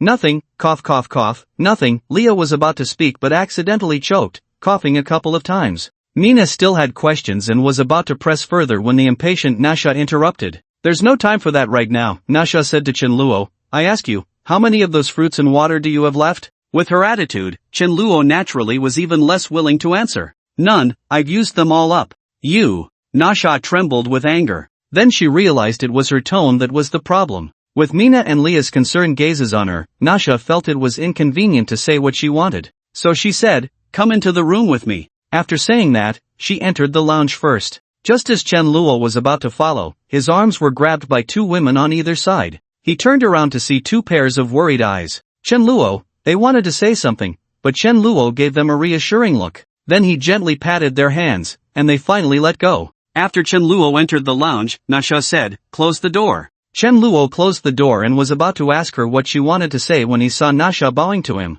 "What does this mean?" Chen Luo was confused by her gesture. "There are many people outside. I want to apologize to you here. I was wrong just now, my tone was too urgent," Nasha said sincerely. "But those two things you have are really important to us. Please tell me how much you have left." Since Nasha had apologized so sincerely, what could Chen Luo do? Of course, he forgave her. Moreover, there wasn't much animosity between them, it was just a minor misunderstanding. He pondered for a moment and said, "I can only tell you that I have quite a bit, but I can't disclose the exact amount." Although Nasha was somewhat disappointed not to get the answer she wanted, Chen Luo's quite a bit still gave her a sense of reassurance. Compared to the entire siren tribe's reproduction, her personal dignity was nothing. She humbly asked, "I know how rare and precious energy-containing items are, but we really need them. What will it take for you to share some with us? Is it really that rare?" Chen Luo didn't think so. To him, each of the siren tribe members was worth 100 exotic fruits and 100 liters of mutated spirit spring. By the way, Chen Luo remembered that he had learned Nasha's name from Leah, and they had had physical contact, completing the initial acquaintance task. So he opened the system panel to check. Name, Nasha, identity, siren, chieftain, favorability, 20, familiar, initial reward, exotic fruit, obtained, first kiss reward, 100 liters of mutated spirit spring, not obtained, complete strategy reward, ability, water control or ability, king's treasury, not obtained. The ability, king's treasury, immediately caught Chen Luo's attention. He opened the system description to take a look. It turned out that the so-called ability, king's treasury, was to obtain a storage space of 100 cubic meters. Compared to other spatial abilities, this one was undoubtedly much weaker. After all, it was just a space for storage and did not provide a direct boost in combat power. But this was the apocalypse. A space that could be accessed at any time was incredibly practical. Any survivor who had collected supplies would understand this firsthand. When you lucked out and found a warehouse full of supplies, but had no means of transport, you could only fill a backpack and leave regretfully. By the time you returned, the warehouse had already been emptied or occupied by a horde of zombies. In this case, storage space seemed invaluable. Chen Luo was still immersed in the shock of superpower, the king's treasury. Nasha, having not received a definite reply for so long, was already in a state of desperation. "Please give me a clear answer," she urged. Chen Luo came to his senses, closed the panel, and looked at Nasha with a somewhat strange gaze. Nasha noticed the change in Chen Luo's expression and furrowed her brows. If you want the exotic fruits and the mutated spirit spring, that's fine, but you must agree to my conditions. A subtle smile curved Chen Luo's lips. As the leader of her clan, Nasha was well-versed and not a sheltered little girl like Mina. She had seen many lustful humans who used money or power to coerce others into serving them. Their expressions were exactly like Chen Luo's at that moment. Therefore, Nasha felt that Chen Luo was harboring ulterior motives. I will never agree to that, she said with disdain. Chen Luo was somewhat confused and asked, Leader, your clan's hope for reproduction rests solely on me. Do you wish for your race to go extinct? Goodness! The responsibility of propagating the clan rests on one person. He wasn't thinking of his own interests but rather wanted to take her entire clan. You despicable human, I will absolutely not let you have all my people, Nasha said angrily. Chen Luo was baffled. He did indeed have such thoughts. But how had he exposed himself? Was his intention too obvious? Seeing Chen Luo's puzzled expression, Nasha paused for a moment. Isn't your condition about me and my people? No, Chen Luo said innocently, spreading his hands. I just want to hire you all to help me. After such a misunderstanding, Nasha felt deeply embarrassed. Fortunately, as a clan leader, her psychological resilience was strong enough. Suppressing her shame, she asked, So what do you want us to do? My safe house lacks security, so I want to hire your clan to patrol around it. Is that it? After all that psychological buildup, the result was such a simple condition. Nasha didn't know what to say. Chen Luo continued, Also, there's a sunken ship at the coastal dock. I need your people to help me salvage the supplies inside. He had been eyeing the supplies on that sunken ship for a long time. Just relying on himself, plus Mina, Leah, and 2 breathless zombies, was far too inefficient for moving supplies in such a complicated situation. When he saw Nasha and her clan come to him, he thought of asking them for help. He just didn't know how to broach the subject before Nasha would agree. It wasn't until he learned from Leah that Nasha urgently needed exotic fruits and the mutated spirit spring that he realized the opportunity had come. For Chen Luo, this exchange was simply a no-risk, high-reward deal. First, he could gain a capable combat team, greatly enhancing the security of the safe house. Second, he could obtain a large amount of supplies from that sunken ship, which might be worth more than the resources he had consumed. Moreover, since the wool comes from the sheep, Chen Luo could take this opportunity to keep the Siren clan around. This would allow him to build a relationship with them and gather resources from them. If he were to be even more sinister, he could wait for them to get pregnant, and when the little sirens grew up, well, this would be a renewable resource point. Chen Luo had no reason to let this opportunity slip by. After stating his conditions, Chen Luo asked, So, do you agree? Nasha nodded without hesitation, I agree. The two continued to discuss the issue of wages. Finally, after Chen Luo proposed giving them 10 liters of mutated spirit spring or 100 exotic fruits each month, Nasha agreed to this condition. As they opened the door, 2 little heads that had been eavesdropping at the entrance bumped into Nasha's airbag and bounced back. Chen Luo witnessed this scene from the side, astonished and speechless. Such a massive scale can remain so robust and possess such elasticity, it is truly rare. The racial advantages of the Siren clan are vividly reflected in this aspect. What are you two doing? Nasha said with a stern face. Her authority had no effect on Chen Luo, but it was more than enough for the two of them. Mina and Leah exchanged guilty smiles and stammered, Alright, stop talking, Nasha waved her hand. You two go inform the other clan members that we will be staying here for a long time. Really? The two's eyes lit up as they exclaimed in surprise. After all, they had lived with the other clan members for a long time, and parting from them was still quite hard. When they heard that the clan would be staying, they were the happiest of all. Really, and there's one more thing. While I'm here, you two are not allowed to watch TV for long periods. That thing has an addictive magic to it, and you must control yourselves. Mina and Leah's faces instantly drooped, like children who had just heard a middle-aged woman shout, Turn it off, you must turn it off. After sending Mina and Leah away, Nasha casually asked, Is there anything else to watch on that TV? What do you mean? The cartoons are too childish. I want them to watch something more nutritious, like the transition of power or wars between nations. Chen Luo looked at her with a doubtful gaze. I'm afraid it's you who wants to watch that, right? Chen Luo didn't expose Nasha but said, I remember there's another hard drive with War of Powers and The Ring King on it. It should suit your taste. Great! Nasha said with satisfaction, then realized and emphasized, Not my taste, it's for them.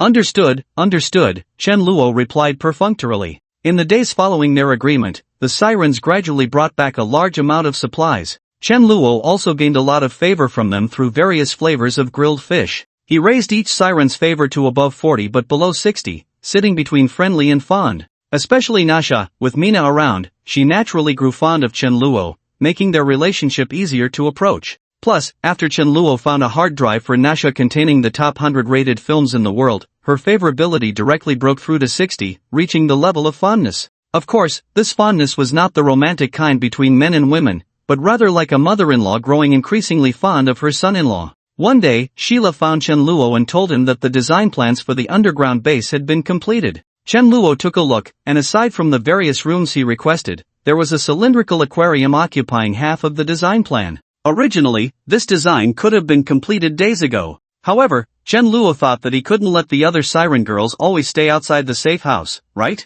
So he had Sheila modify it, further expanding the large aquarium originally prepared for Mina and Leah. It was now spacious enough to accommodate all the sirens without feeling crowded. Chen Luo was very satisfied after reviewing the design and said to Sheila, "Thank you for your hard work." "It's nothing, not hard at all, this is my job," Sheila replied. Chen Luo held the design plans, summoned the system, and extracted the 1,000 square meters of property as a reward for fully conquering Taming. Suddenly, the ground shook, and Sheila almost lost her balance and fell. Fortunately, Chen Luo caught her in a princess carry just in time. A few seconds later, the safe house returned to calm. Ning Xiao followed behind with other women, while Nasha arrived with 13 siren clan members. "Chen Luo, what happened? Did the enemy infiltrate?" they asked one after another. Chen Luo replied, "It's nothing, I just expanded the safe house a bit." He then said to Nasha, "You all came at the right time, come see the rooms I've prepared for you." Chen Luo placed Shi Lu on the ground, and the group of women followed him to an elevator that had not existed before.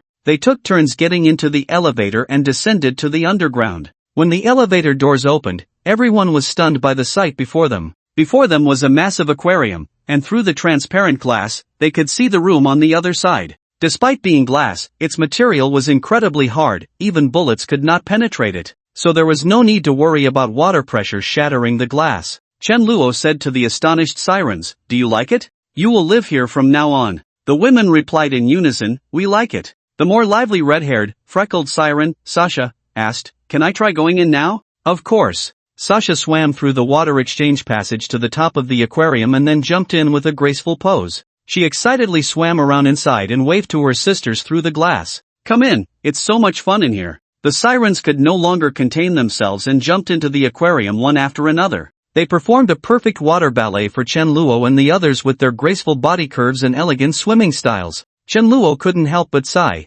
Keeping them here was indeed worth it. Just the visually pleasing scene was delightful. Ning Xiao and the other human women also became excited, whispering among themselves and pushing Ning Xiao forward. "Chen Luo." Chen Luo turned to see Ning Xiao gently brushing her hair, asking, "What's wrong?" "My sisters said they haven't had a pool party in a long time and want to go in and play together." Chen Luo thought about it. Indeed, since the pool had been occupied by Mina and the other sirens, they hadn't swum in a long time. So, under the expectant gazes of everyone, he announced loudly, "Alright, let's have a big pool party." "Great! Ladies, put on your prettiest swimsuits and let's have fun." Tang Xian was also caught up in the atmosphere, saying, "I'll go prepare some snacks and drinks, we can replenish our energy when we get tired." Yay! Everyone cheered. The women, dressed in either sexy, cute, or vibrant swimsuits, swam in the aquarium with the sirens, enjoying this rare leisure time. Their looks were not overshadowed by the supermodel sirens. Among them, Zero and GCC stood out the most. The other women each had their own merits, such as Luo Wei's legs, Tang Xian's perky butt, and Xie Xiaoyu and Su Yulan's elegance.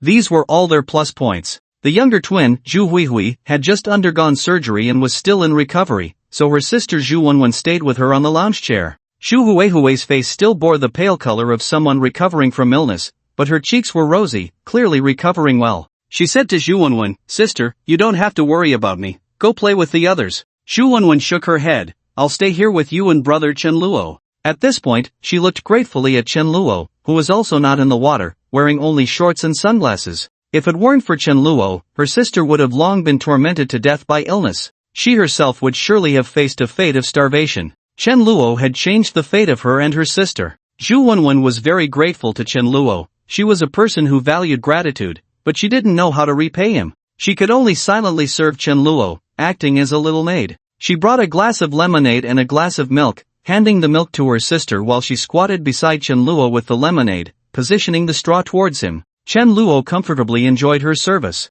His eyes, hidden behind the sunglasses, wandered over the women in the aquarium. At that moment, a beach volleyball blocked his view. Where did this ball come from to block my sight? Chen Luo impatiently reached out to push it away. But to his surprise, it retreated slightly. Chen Luo quickly took off his sunglasses, and standing before him was the expressionless siren leader, Nusha. Beside her, Zhu Wenwen was trying hard not to laugh out loud, while Zhu Huihui's shoulders were shaking, clearly unable to hold back any longer. I didn't recognize it was you, Chen Luo said awkwardly. I know, Nasha did not pursue the matter. Do you need something? Nasha noticed that her kin, along with other human girls, were all wearing beautiful swimsuits, while she herself was still wearing two shells. This made her feel outdated or isolated. She had been to the changing room before, but the swimsuits there were all standard sizes. She simply couldn't fit into them. However, as the clan leader and Mina's mother, it was difficult for her to bring this up. After pondering for a long time, she finally said delicately, "The clothes here don't have a size that fits me." Chen Luo noticed her gaze was subtly directed towards the aquarium, and he immediately understood what she meant. Using this as an excuse, he boldly looked Nasha up and down. While looking, he said seriously, "Your size is indeed hard to find. Sirens, including that long tail, are all over 2 meters tall. However, their upper bodies are no different from human females, so their height is not easily perceived. But Nasha was different. Her figure was genuinely larger than that of an average siren. She reached a full 2 meters and 5 centimeters, making Chen Luo, who was 1 meter and 80 centimeters tall, look like a child standing in front of an adult. Coupled with her exceptionally prominent figure, finding a suitable swimsuit was indeed not easy. Hearing Chen Luo say this, a hint of regret flashed in Nasha's eyes. But Chen Luo elongated the last syllable, piquing Nasha's interest. She quickly asked, "But what? Some stores should have plus-size women's clothing. I can help you look for it later." "That's great." In her excitement, the usually aloof clan leader rarely showed a youthful demeanor.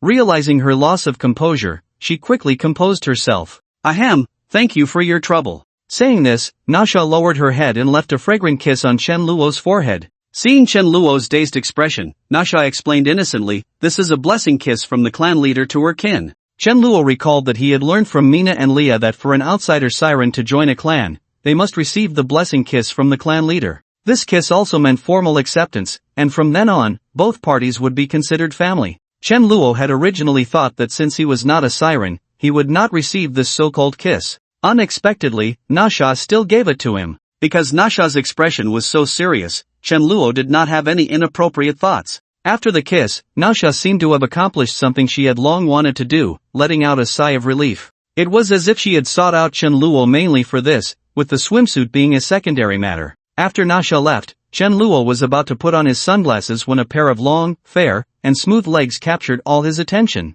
Looking up, he saw that the newcomer was Zhuang Ningmeng. She was wearing a black sexy bikini, completely shedding the stiff image of a science girl, showcasing the softness of femininity. She still wore a white lab coat over it, but it was unbuttoned, casually open. This added a touch of professional charm, stunning Chen Luo's eyes. When Chen Luo regained his composure and asked, "You finally decided to come out of the lab?" Since the last incident caused by Du Jejia, they hadn't even seen each other much, let alone rekindle their relationship. Zhuang Ningming smiled shyly, "Sorry, I was tied up with the research on the zombie vaccine, which has made some progress recently." Chen Luo expressed his understanding. "But I can take a break for a while now," she stretched lazily, her figure fully on display. She continued, "The first batch of vaccine samples has been developed, and the injection effects on the lab mice have been very successful. We just need to conduct human trials." "Congratulations." Chen Luo raised his lemonade to toast her. "I owe it all to your formula, otherwise, I would have had to ponder for a long time."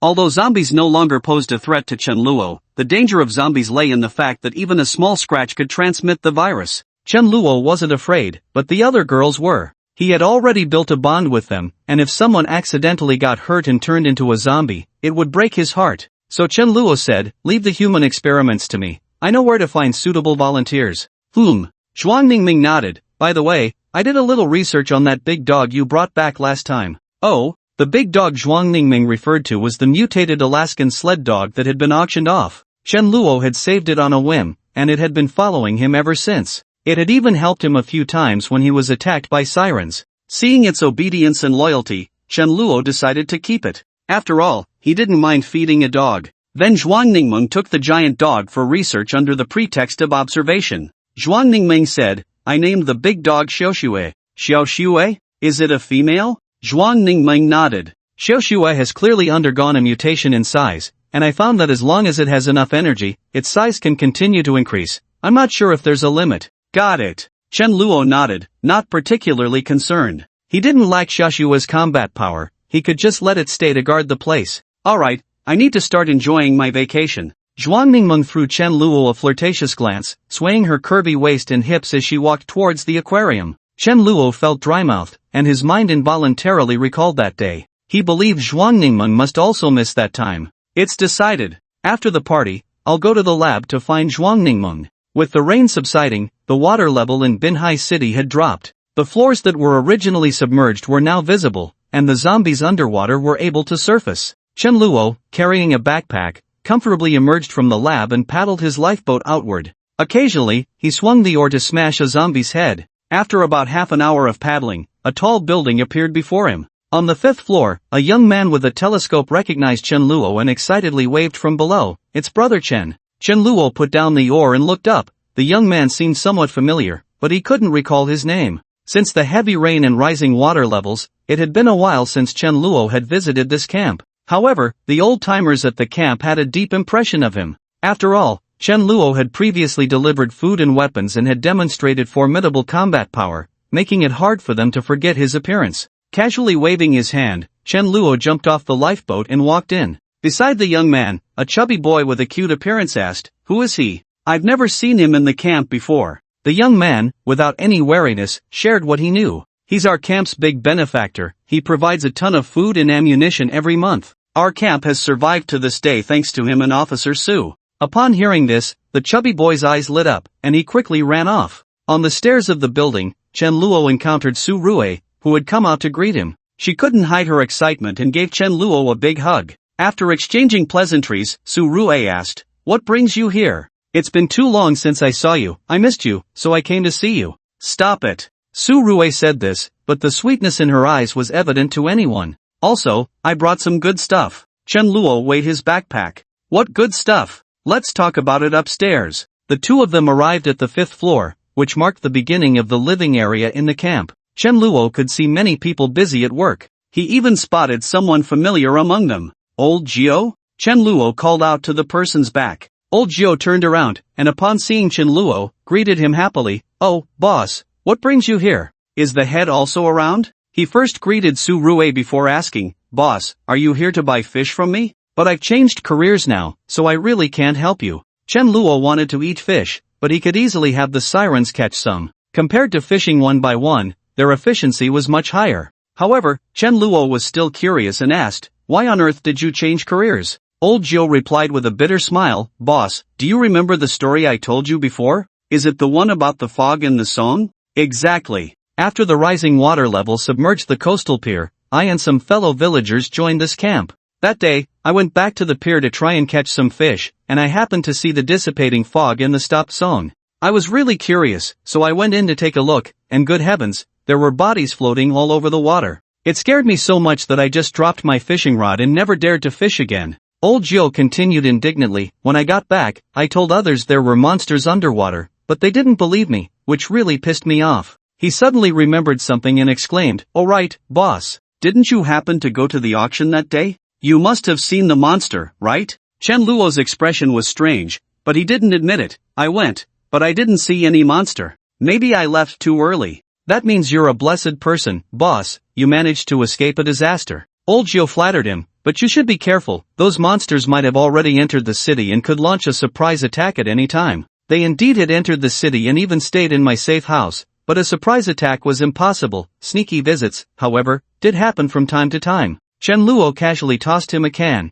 and Old Gio happily accepted it. "Thank you, boss. I'll get back to work now." After Old Gio left, Chen Luo said to Su Rue beside him, "You've developed quite well here. The number of people is about to break 200, right?" "Almost," Su Rue said with pride in her eyes, "but it's still thanks to your help." "My help is one thing, your management skills are also an important factor." Chen Luo generously praised her. "And it's clear that the people here respect you, which shows you have the people's support." "Thank you." Su Rue's expression stiffened for a moment, then she awkwardly played with her hair. Chen Luo keenly noticed the change in her expression and temporarily buried his questions in his heart as he followed Su Rue to her office. Just as he sat down, the office door was pushed open from the outside. A group of people barged in, and the man in a leather jacket boldly said, "Officer Su, I heard you have a distinguished guest here. Why didn't you call me to come and entertain?" Chen Luo noticed the helplessness on Su Rui's face and immediately understood the reason for her change in expression. It must be because of this group of people. Chen Luo asked Su Rui, "Who are they?" The man in the leather jacket enthusiastically extended his hand. "Let me introduce myself. My name is Li Hu." Chen Luo ignored him, not even bothering to look at him. Li Hu's smile became somewhat awkward, and a hint of unnoticeable malice flashed in his eyes as he withdrew his hand. The atmosphere in the office instantly became oppressive. One of Li Hu's followers stepped forward, pointing at Chen Luo rudely and said, "Kid, our boss is talking to you, where are your eyes looking?" Chen Luo was annoyed by the noisy voice in his ear and was about to take action against that person when he heard a slap. Someone had acted before him. It was Li Hu. The little brother covered his face, looking somewhat bewildered, clearly not understanding why he had been hit. Li Hu retracted his hand and said, "How can you talk to our esteemed guest like that? I've told you countless times, this is not our original territory. We need to give Officer Su some face, do you understand?" His last sentence was shouted, clearly meant for everyone to hear. "Understood," the crowd shouted in unison. "Get out, let Officer Su and the esteemed guest finish their conversation first." After saying this, Li Hu led his underlings out of the office in a rush. Chen Luo frowned, not expecting Li Hu to be so adaptable. He had been ready to take action, but the other party didn't give him that opportunity. He turned to Su Rui and asked, "So who exactly is this Li Hu?" Su Rui sighed and began to explain. It turned out that with the heavy rain, the water level had risen. Many shelters for people fleeing from other cities had been flooded, so many chose to band together and join other camps. These people became more united among themselves, making it difficult to integrate into the camp. In fact, with a larger number, they could even threaten the power of the original leaders of the camp. Li Hu and his group were typical examples. After explaining, Su Rui added, "Recently, there have been many discussions in the camp saying that I am not suitable to be a leader, and that Li Hu is the most suitable candidate. Is it Li Hu's doing?" Su Rui shook her head, "Not necessarily him, it could also be his underlings. Even if Li Hu himself didn't want to take that position, there would always be someone wanting him to. After all, the power of speech is something that his underlings could also benefit from. I told you from the beginning not to let just anyone into the camp, at least you should screen them. Look, something has happened now." Although Chen Luo said this, his tone did not carry any blame towards Su Rui. He understood that this was just her nature. Su Rui also said, "There's no way around it, it's a professional habit. I just can't refuse others' pleas for help. I can't bear to see their suffering while fleeing. Let me help you solve this," Chen Luo said casually, not taking Li Hu and his group seriously at all. Su Rui looked worried, concerned that it might cause chaos in the camp, hesitating to speak. "Don't worry, I'll handle it very gently. I won't put you in a difficult position at all," Chen Luo said meaningfully. Outside, the underling who had just been slapped couldn't hold back and said to Li Hu, "Big brother, why did you hit me just now?" "Idiot," Li Hu glared at him in frustration. "That person just now was a big shot. You can't offend anyone, especially not a big shot, understand?" Li Hu continued, "This camp has so many people relying on that person's supplies to survive until now. Only with his support can I become the head of the camp, got it?" The underling still wasn't convinced. "If that's the case, why don't we just kidnap him and take his supplies for ourselves?" "Fool, if you can think of that, do you think others can't?" Li Hu speculated, if he dares to share guns and bullets with others, he must have some backing. The underling finally shut his mouth. A group of people stood at the door like they were there to collect a debt. After a few minutes, the office door opened, and Chen Luo and Su Rui walked out. Li Hu immediately put on a smiling face and warmly said, "Esteemed guest, have you and Officer Su finished discussing important matters?" Chen Luo still ignored him and turned to Su Rui, saying, "Gather your people, I have something to say." Su Rui nodded and quickly walked away. Li Hu tried to strike up a conversation with Chen Luo several times but was ignored each time. Before long, Su Rui returned and said to Chen Luo, "I've gathered everyone in the camp to the hall." Chen Luo nodded, "Let's go." The two left one after the other, and Li Hu wondered what they were up to, calling his underlings to follow. Upon entering the hall, it was bustling with noise. At a glance, there were over 100 people packed in. It was clear that Su Rui's camp could indeed be called the first survivor camp in Binhai City. As soon as the crowd saw Su Rui, the murmurs gradually quieted down. They shouted loudly, "Hello, Officer Su." Su Rui smiled and waved in response. Chen Luo didn't attract much of a response. Most of the people here had joined a month ago and didn't know him. Only a few older individuals, like old Jiao and the young man from earlier, shouted with a volume similar to Su Rui's. The people nearby glanced at them in confusion, not understanding why they were so excited. When Li Hu entered, the crowd shouted again. Although his voice and numbers were not as strong as Su Rui's, it was clear he held some prestige among the newcomers in the camp. Given time, he might really be able to shake Su Rui's position with the support of the newcomers. But it didn't matter, since he was here, he would thoroughly resolve this hidden danger. Su Rui said loudly, "Many of you have recently joined the camp and don't know him. Let me introduce him. His name is Chen Luo, and nearly 80% of the food in our camp is supported by him." At first, the crowd was uninterested, but upon hearing the last part, they immediately perked up. In an instant, they realized Chen Luo's importance and shouted in unison, "Chen Luo, Chen Luo, Chen Luo." The roar not only drowned out Li Hu but even overshadowed Su Rui. Seeing the crowd's excitement, Li Hu couldn't help but frown. He felt that the prestige he had painstakingly built up was insignificant compared to Chen Luo's food supplies. There was no way around it, people were materialistic. No matter how capable or popular you were, only tangible benefits could garner support. Su Rui, however, didn't mind, everything she had was given by Chen Luo. She even hoped that Chen Luo could take her position, as that would mean more people could survive. Under the watchful eyes of everyone, Chen Luo spoke up. "Actually, I don't want to give you food." As soon as he said this, their expressions turned sour. Fortunately, Chen Luo continued, "My food is less for you and more for Su Rui. I don't care about your lives, I only care about hers." Su Rui looked at Chen Luo with deep affection, her feelings completely unmasked. The crowd immediately understood her relationship with Chen Luo. Li Hu's face darkened instantly, as if ink could drip from it. He realized that Chen Luo said this to support Su Rui. This camp could do without anyone, but not without Chen Luo, or rather, his food. This was why Li Hu had been trying so hard to win Chen Luo's favor. He never expected the two to have this kind of relationship. This reduced the success rate of his plan to take over to just 10%, and that was only because he thought the locals would support him, otherwise, it would be zero. Chen Luo continued, "I also advised Su Rui not to care about you, but unfortunately, she didn't listen to me. Since that's the case, I can only respect her personal wishes." The crowd looked at Su Rui with gratitude. "In addition to food and firearms, I brought you some good things today." Saying this, Chen Luo opened his backpack and took out 3 test tubes. Under the puzzled gazes of the crowd, Chen Luo explained, "This is a vaccine for the zombie virus developed by my people." Wow! Before Chen Luo could finish, a commotion erupted in the hall. The crowd didn't believe that Chen Luo could produce a real zombie virus vaccine. After all, this was not a time of peace. The difficulty of producing a vaccine was not something an ordinary organization could solve. Vaccines weren't made from food, just having more food didn't mean they could be produced. Personnel, resources, facilities, and so on were all challenges. Chen Luo knew they didn't believe him, so he took out a severed head from his backpack. The decayed face, grayish eyes, blood-red pupils, and black blood all indicated that this head belonged to a zombie. Chen Luo said to the crowd, "This is a zombie head I chopped off on my way here. Is there anyone willing to come up and try?" Su Rui naturally believed Chen Luo unconditionally. She was just about to say, "I'll do it," but with a glance from Chen Luo, she understood his meaning and held back. The foot that had just been lifted was set down again.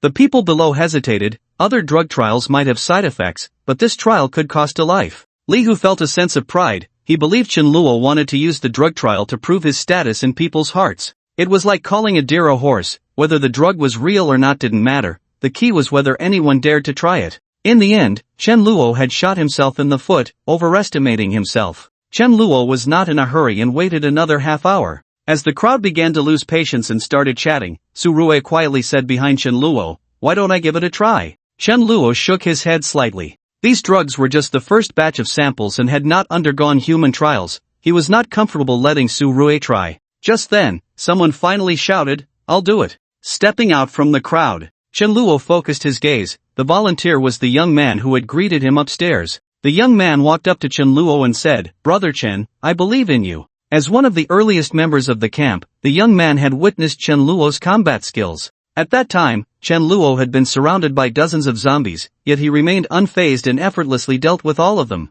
Since then, he had admired Chen Luo immensely. He believed Chen Luo had no need to deceive him. Chen Luo asked appreciatively, "What's your name?" "You can call me Xiao Jia." The young man scratched his head. "Alright, Xiao Jia. Are you sure you want to be the first to try the drug?" Xiao Jia nodded vigorously. "Very well." Chen Luo picked up the syringe with one hand and held up Xiao Jia's arm to find a vein. Xiao Jia swallowed hard, and just as he took a deep breath, Chen Luo injected the vaccine sample into his body. After waiting 3 or 4 minutes, Chen Luo asked, "How do you feel?" Xiao Jie looked confused and said he felt nothing. Chen Luo picked up a dagger and dipped it in zombie blood. When the cold dagger touched Xiao Jie's skin, Chen Luo noticed that Xiao Jie was trembling all over. His reaction was understandable. After all, it was his life at stake, and it was hard to disregard life and death. "Relax, if your muscles are tense like this, I can't get it in." "Ha? Oh, okay," hiss. Xiao Jie was momentarily stunned, and by the time he regained his senses, Chen Luo had already made a cut on his arm. Chen Luo then stood aside, quietly waiting for Xiao Jie's reaction. Over 100 pairs of eyes in the audience were also fixed on Xiao Jie. Time passed second by second, and Xiao Jie still had not been infected. 10 minutes passed, and Chen Luo announced loudly, "The final incubation period is over. As everyone can see, Xiao Jie has not turned into a zombie." The previously silent hall erupted into a flurry of discussion. They shouted in unison, "I'll be next. Let me go next." Chen Luo sneered inwardly. "Just now, when he asked you to try, you didn't want to. Now, where would you find such a good opportunity?" He said, "The remaining 2 vaccine doses will be distributed by Su Rue. In the future, I will bring a batch of vaccines every so often, and they will also be given to Su Rue." As soon as he said this, Li Hu immediately realized he had lost even the last bit of opportunity. Even his underlings were itching to try, not to mention those who were only supporting him out of hometown loyalty. In the face of the enormous temptation of the zombie virus vaccine, Su Rue's position would be unshakable.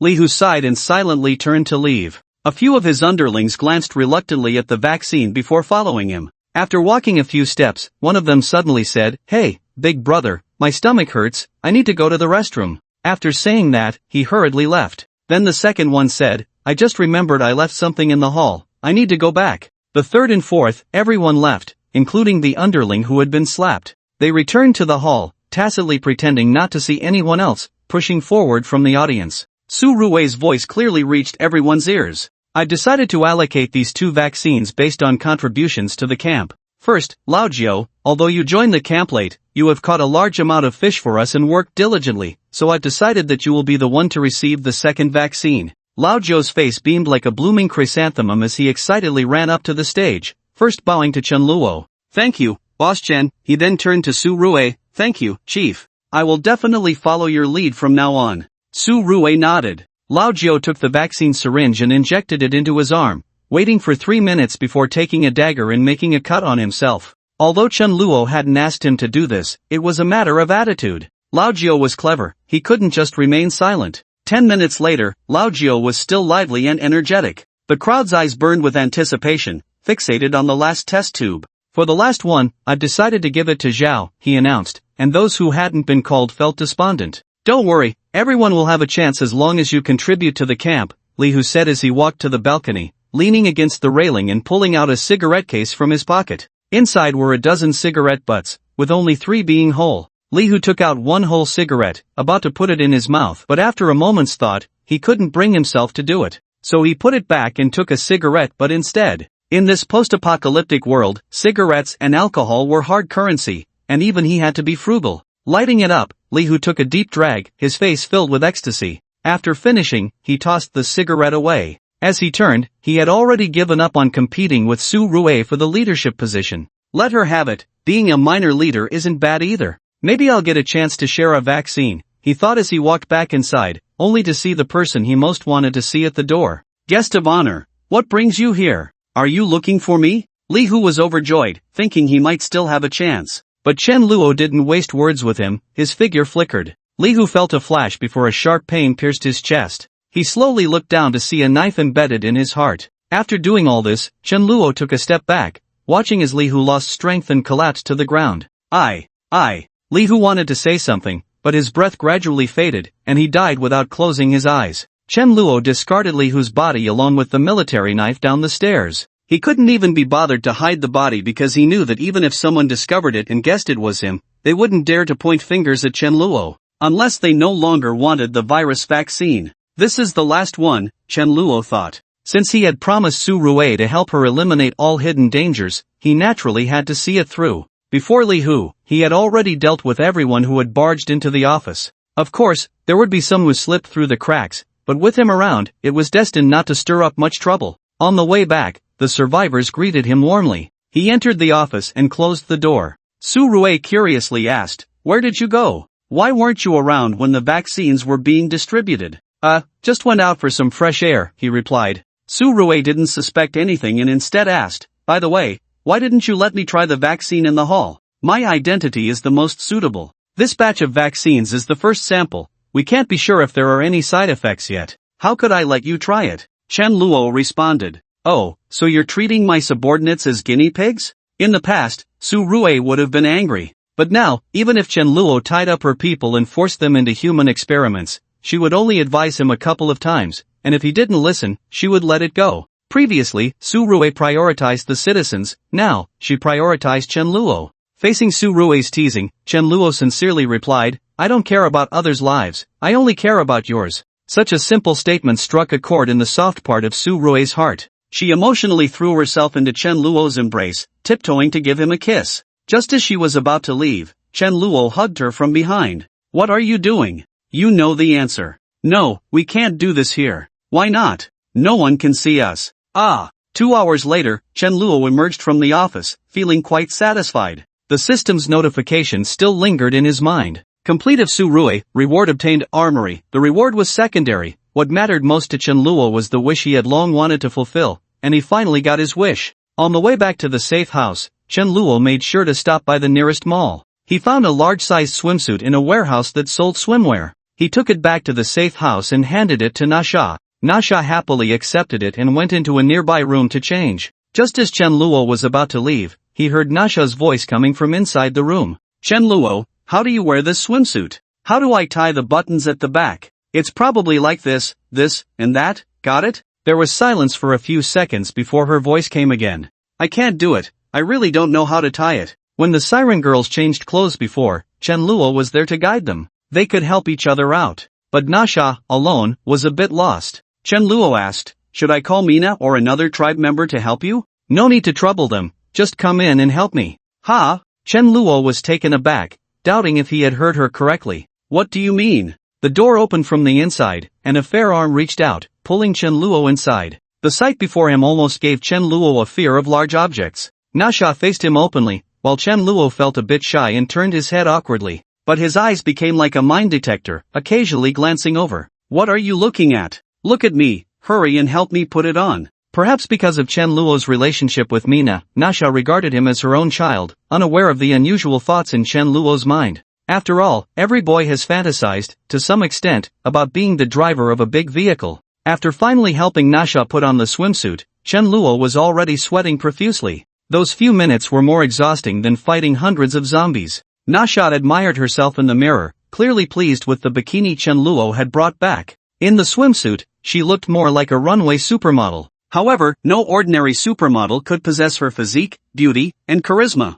Chen Luo thought for a moment and finally asked the question that had been bothering him for a long time. "Nasha, do you sirens have other ways of giving birth besides natural childbirth?" Upon hearing this, Nasha withdrew her gaze from the mirror and turned to look at Chen Luo with a half-smile. "What? Can't hold it in anymore? Ha, ha ha." Chen Luo certainly wasn't unable to hold it in. If he wanted to vent, there were plenty of options. He just wanted to know if he could obtain the complete reward from the siren tribe. Of course, he couldn't say that directly and could only awkwardly smile, as if to acknowledge it. Nasha didn't let him feel awkward for long and said, "Actually, there are other ways." Chen Luo's eyes lit up, and he perked up, listening intently. Nasha continued, "There is a legend that mermaids give up their fish tails for love to grow human legs. It's not just a rumor, and we sirens can do it too. However, this also requires a lot of energy. When the energy is sufficient, we gain the ability to transform, but it's generally not used. Most of the time, when the energy is enough, we will give birth, exhausting all the energy."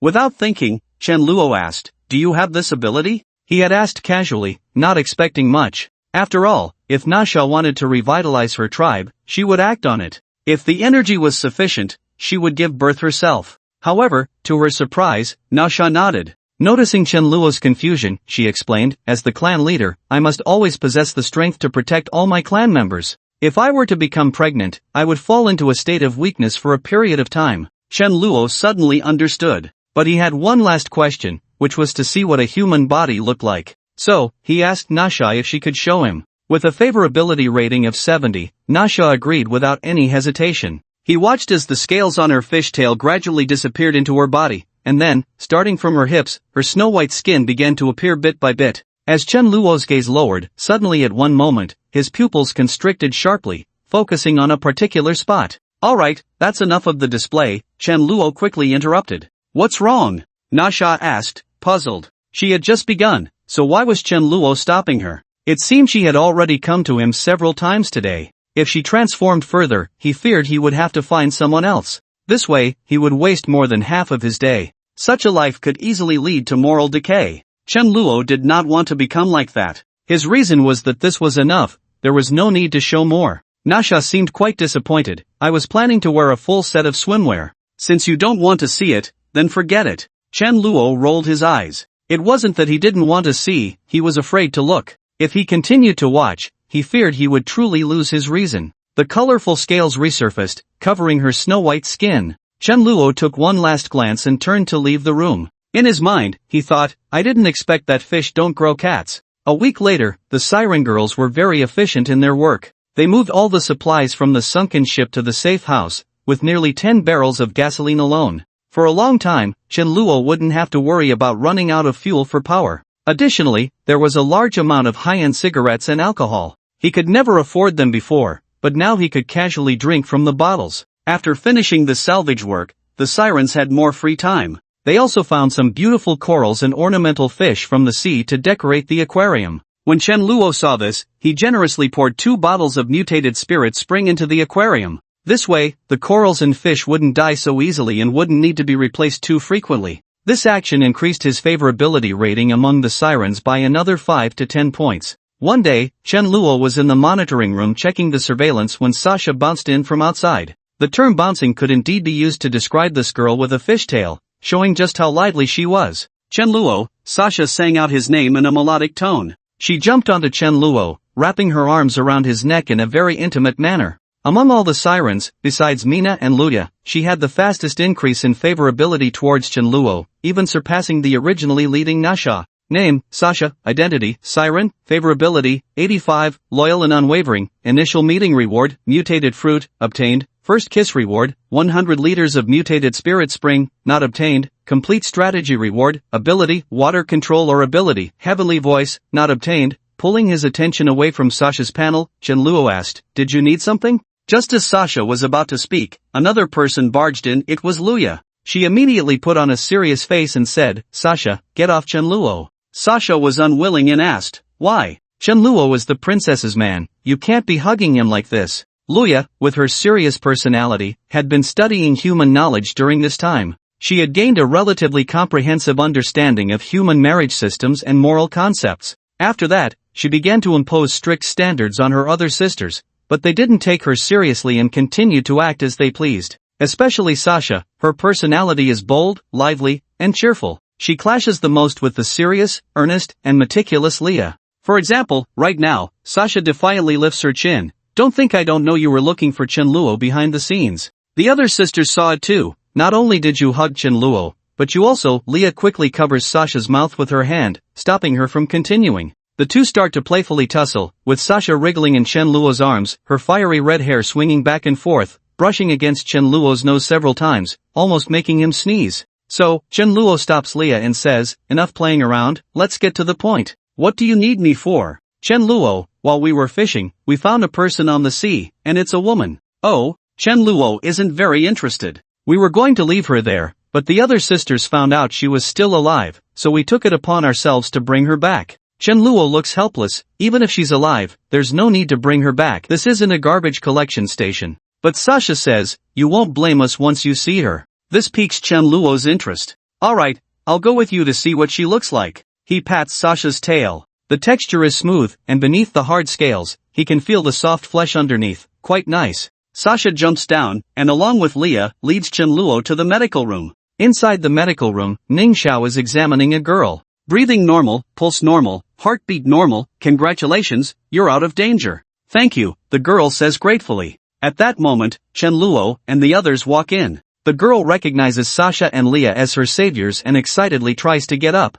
But Ning Xiao stops her. "You're still weak, it's best not to get out of bed." "Okay, doctor." Chen Luo carefully examines the girl. She has pink hair, but from the roots, it's clear that her hair is dyed, held up with an exquisite hairpin. Her features are beautiful, at the level of a campus beauty in college. She's wearing a Lolita dress. From these characteristics, it's evident that this girl likes the two-dimensional world. While Chen Luo is observing her, the girl is also looking at him. Her gaze is anxious, like a frightened little rabbit. Just as Chen Luo is about to greet her, she lowers her head, and this strange behavior immediately catches his attention. Hello, my name is Chen Luo. Hello, the two-dimensional girl replies in a muffled voice. I'm the owner here, you can understand that I'm their boss. Hello. She seems unfazed. Chen Luo is puzzled, this girl is so rude. Why doesn't she look at him when she speaks, only at the blanket? Is there something on the blanket? Ning Xiao, standing by the bed, smiles gently. Don't be afraid, we're good people. The girl is touched by Ning Xiao's warm smile, staring blankly for a long time. Chen Luo's heart sinks. Oh no, this person can't be Ilftong, right? That won't do. His safe house absolutely does not allow any male creatures other than himself to live here. Not even Ilftong, no matter how beautiful. Chen Luo is pondering how to politely suggest she leave. Sasha pounces onto the bed, her face almost touching the girl's. She enthusiastically asks, "What's your name?" The girl first awkwardly leans back to create distance before answering, "Lin Miaotong." Chen Luo thinks he must have guessed wrong. If Lin Miaotong were Ilftong, she shouldn't be afraid of Sasha. After all, Sasha is so beautiful and cheerful, it's impossible for anyone not to be attracted to her. He estimates that Lin Miaotong might be a socially anxious homebody, someone who is shy and afraid of strangers. Sasha continues to ask, "How did you end up floating on the sea? Did pirates throw you off a ship?" Pirates? Lin Miaotong was taken aback for a moment, then quickly waved her hand. No, I jumped into the river myself and ended up being swept out to sea. Sasha immediately became interested.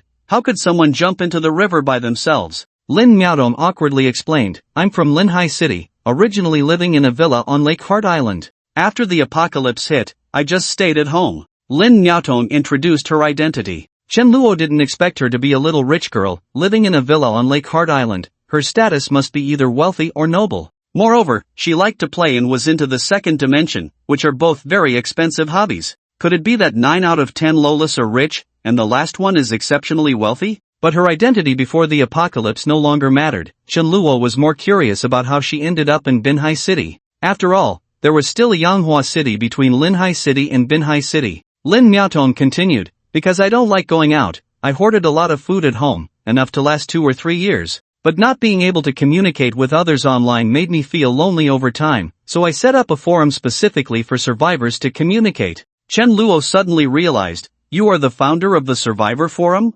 Lin Miaotong gently nodded. Although the Survivor Forum was just a simple website, it contained a wealth of information. Most of it was useless, but Chen Luo enjoyed lurking and watching other people chat. I didn't expect you to know computer technology, you really can't judge a book by its cover. Lin Miaotong's face turned red, and she shyly lowered her head again. I just know a little bit. So how did you end up in the water? Sasha urged anxiously. That day, I was playing a single-player game when the surveillance caught a dozen yachts approaching Lake Heart Island, and a group of people in camouflage rushed towards my house. I felt something was wrong, so I escaped through the back door and jumped into the lake. But I can't swim, so I floated on the surface holding onto a swim ring for a while, and then somehow, I passed out. Chen Luo didn't know whether to say Lin Miaotong was timid or bold. She was timid because she saw people and ran away without asking their identity or intentions. She was bold because she dared to jump into the lake even though she couldn't swim. If she had passed out while floating, she would have definitely drowned. But it was understandable. From Lin Miaotong's description, it was clear that the other party's intentions were quite direct, coming straight for her.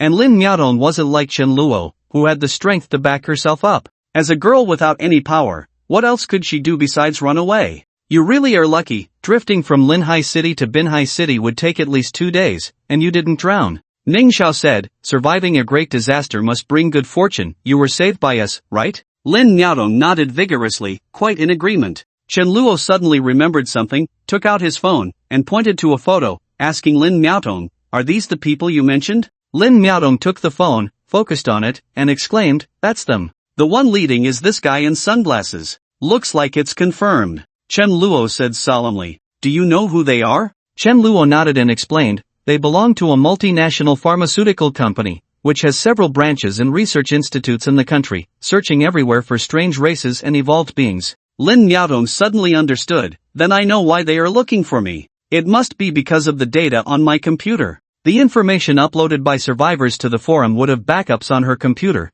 and even Lin Miaotong's account could directly view others' posts in the back end. The company must want to control Lin Miaotong once and for all, so they could freely access all the intelligence uploaded by the survivors. Chen Luo hadn't heard about the company for a long time and thought they had given up on finding Zero. Now it seemed they must have found Linhai City from Yanghua City. Then, unexpectedly learning that the creator of the forum was in this city, the mission objective was temporarily changed. Just as she was thinking, Lin Miaotong said in a voice as soft as a mosquito's buzz, "I have your photo on my computer." Me? Chen Luo looked surprised. Yeah, Lin Miaotong was afraid Chen Luo would blame her, so she didn't dare to look up and meet his gaze. A survivor from Binhai City posted on the forum, saying there are strange shadows underwater in the city, and I happened to see it. I was curious about what the shadows were, so I hacked into the still operating surveillance system of Binhai City, and then I captured footage of you in them. Lin Miaotong glanced at Shasha and Liet as she said this. Although the photos are blurry, you can still tell from the outlines that they are not human. No wonder Lin Miaotong wasn't afraid when she saw Shasha and Leah. No wonder her first reaction upon seeing Chen Luo was this. Chen Luo became very serious. You saved the photos on your computer? Lin Miaotong nodded. This is the first time I've seen a mermaid that I liked so much when I was a child, so I saved one. Shasha corrected with a playful smile, not a mermaid, or sirens. Is that the point? Chen Luo felt powerless to retort. Given the company's emphasis on intelligent alien races, they would definitely not let the siren race go. Trouble was likely already on its way. However, Chen Luo felt no sense of crisis at all. A few months ago, he might have worried about attracting the company's attention. But now, whether it was Zero, who had a brief summer form, or the sirens who could summon storms with just a few, they could easily eliminate enemies. So Chen Luo wasn't worried at all. Rather, he thought it would be a good opportunity to deal with this trouble. Bringing his thoughts back to reality, Chen Luo saw Lin Miaotong looking anxious and reassured her. You don't need to blame yourself. I already have a grudge against them, and I was just worried about not being able to find them.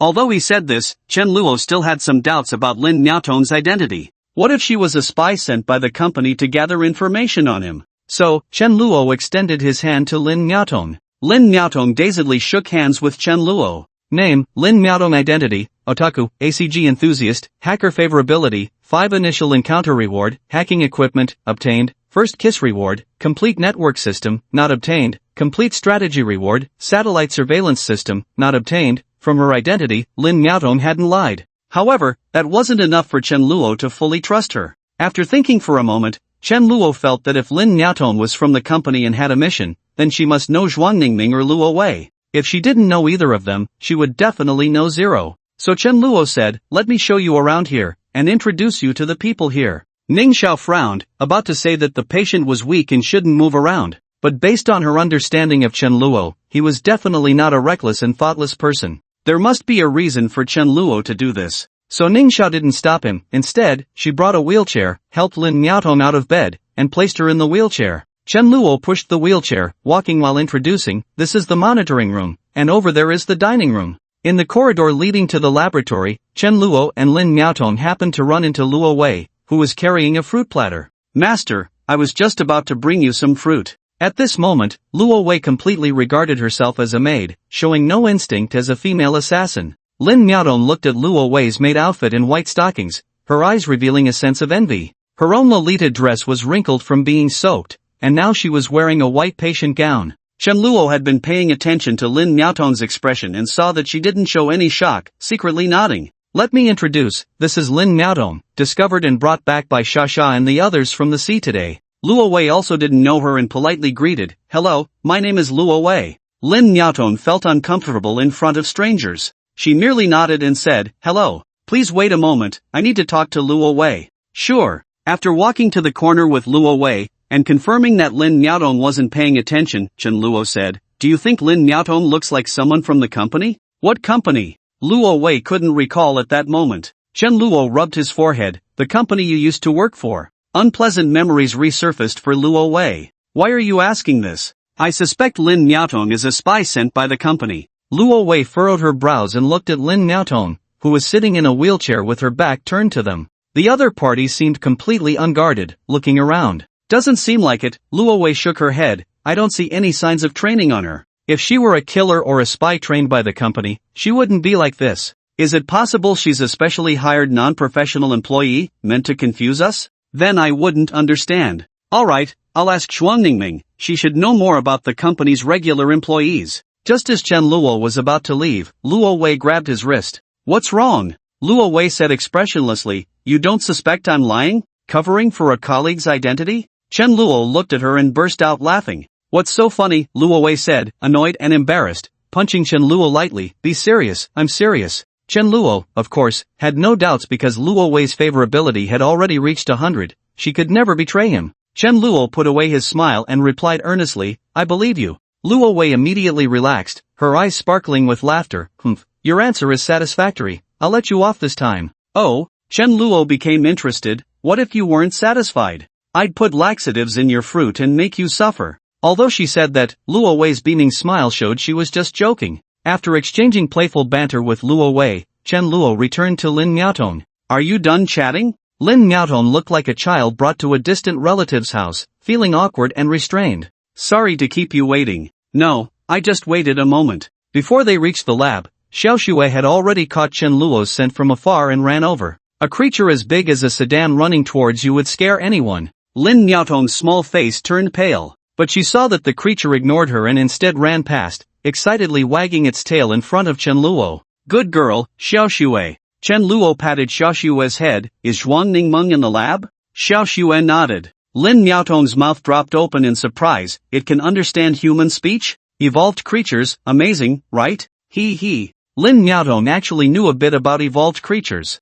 After all, people uploaded related content on forums every day. But seeing it online was ultimately just talk. It couldn't compare to witnessing it in reality. However, after seeing Xiao Xue being so well behaved, Lin Miaotong's nervousness eased. Upon entering the lab, Zhuang Ningmeng was not on the break she claimed to be taking. Her personality was the type that couldn't sit still. Whenever she had free time, her mind was filled with experimental data. She might as well continue developing the potion. The results of the volunteer human experiments from the Su Rue camp indicated that the zombie virus vaccine developed by Zhuang Ningmeng had no significant side effects. Therefore, Zhuang Ningmeng wanted to produce a larger batch to vaccinate every sister in the safe house. Assistant Du Jiejia was also there to help. Although she didn't understand the names of these potions, she could assist with cleaning and transporting materials. As she looked up, she noticed Chen Luo and the unfamiliar girl in the wheelchair entering. Boss! Du Jiejia exclaimed in surprise. Hearing the voice, Zhuang Ningmeng paused her work and looked up.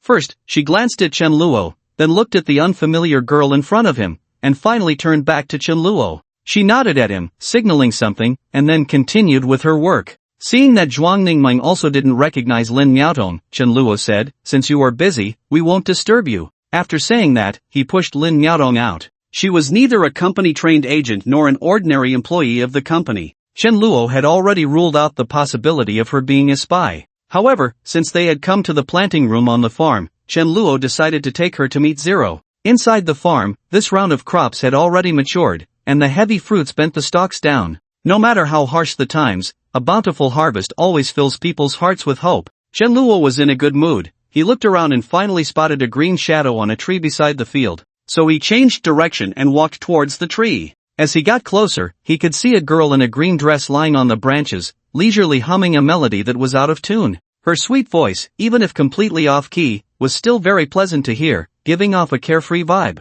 Chen Luo looked up from under the tree. Because her skirt was relatively short, he could see half of her thigh and all of her calves exposed. Her fair skin and the tender green dress made her look like a lotus flower. Two delicate bare feet danced in the air like dragonflies touching the water, tapping the air rhythmically. Sensing someone approaching, Zero suddenly opened her eyes, and two vines shot up from the ground behind Chen Luo, launching a sneak attack on him. Without turning his head, Chen Luo raised his hand and swatted the vines away. Lin Miaotong heard the noise and turned her head to see the two vines, her eyes filled with surprise. Zero, stop messing around. Zero straightened her upper body, her right leg hanging down naturally. Seeing Chen Luo, she wanted to laugh, but had to hold it in because of the unfamiliar person present. Human, you are not allowed to call this queen's name directly, you must call me dear queen. Pfft, who is laughing? Zero blared, realizing that the one who laughed was the girl she didn't know. Under the gaze of two pairs of eyes, Lin Miaotong's social anxiety kicked in. I'm sorry, I just thought this little sister was very cute,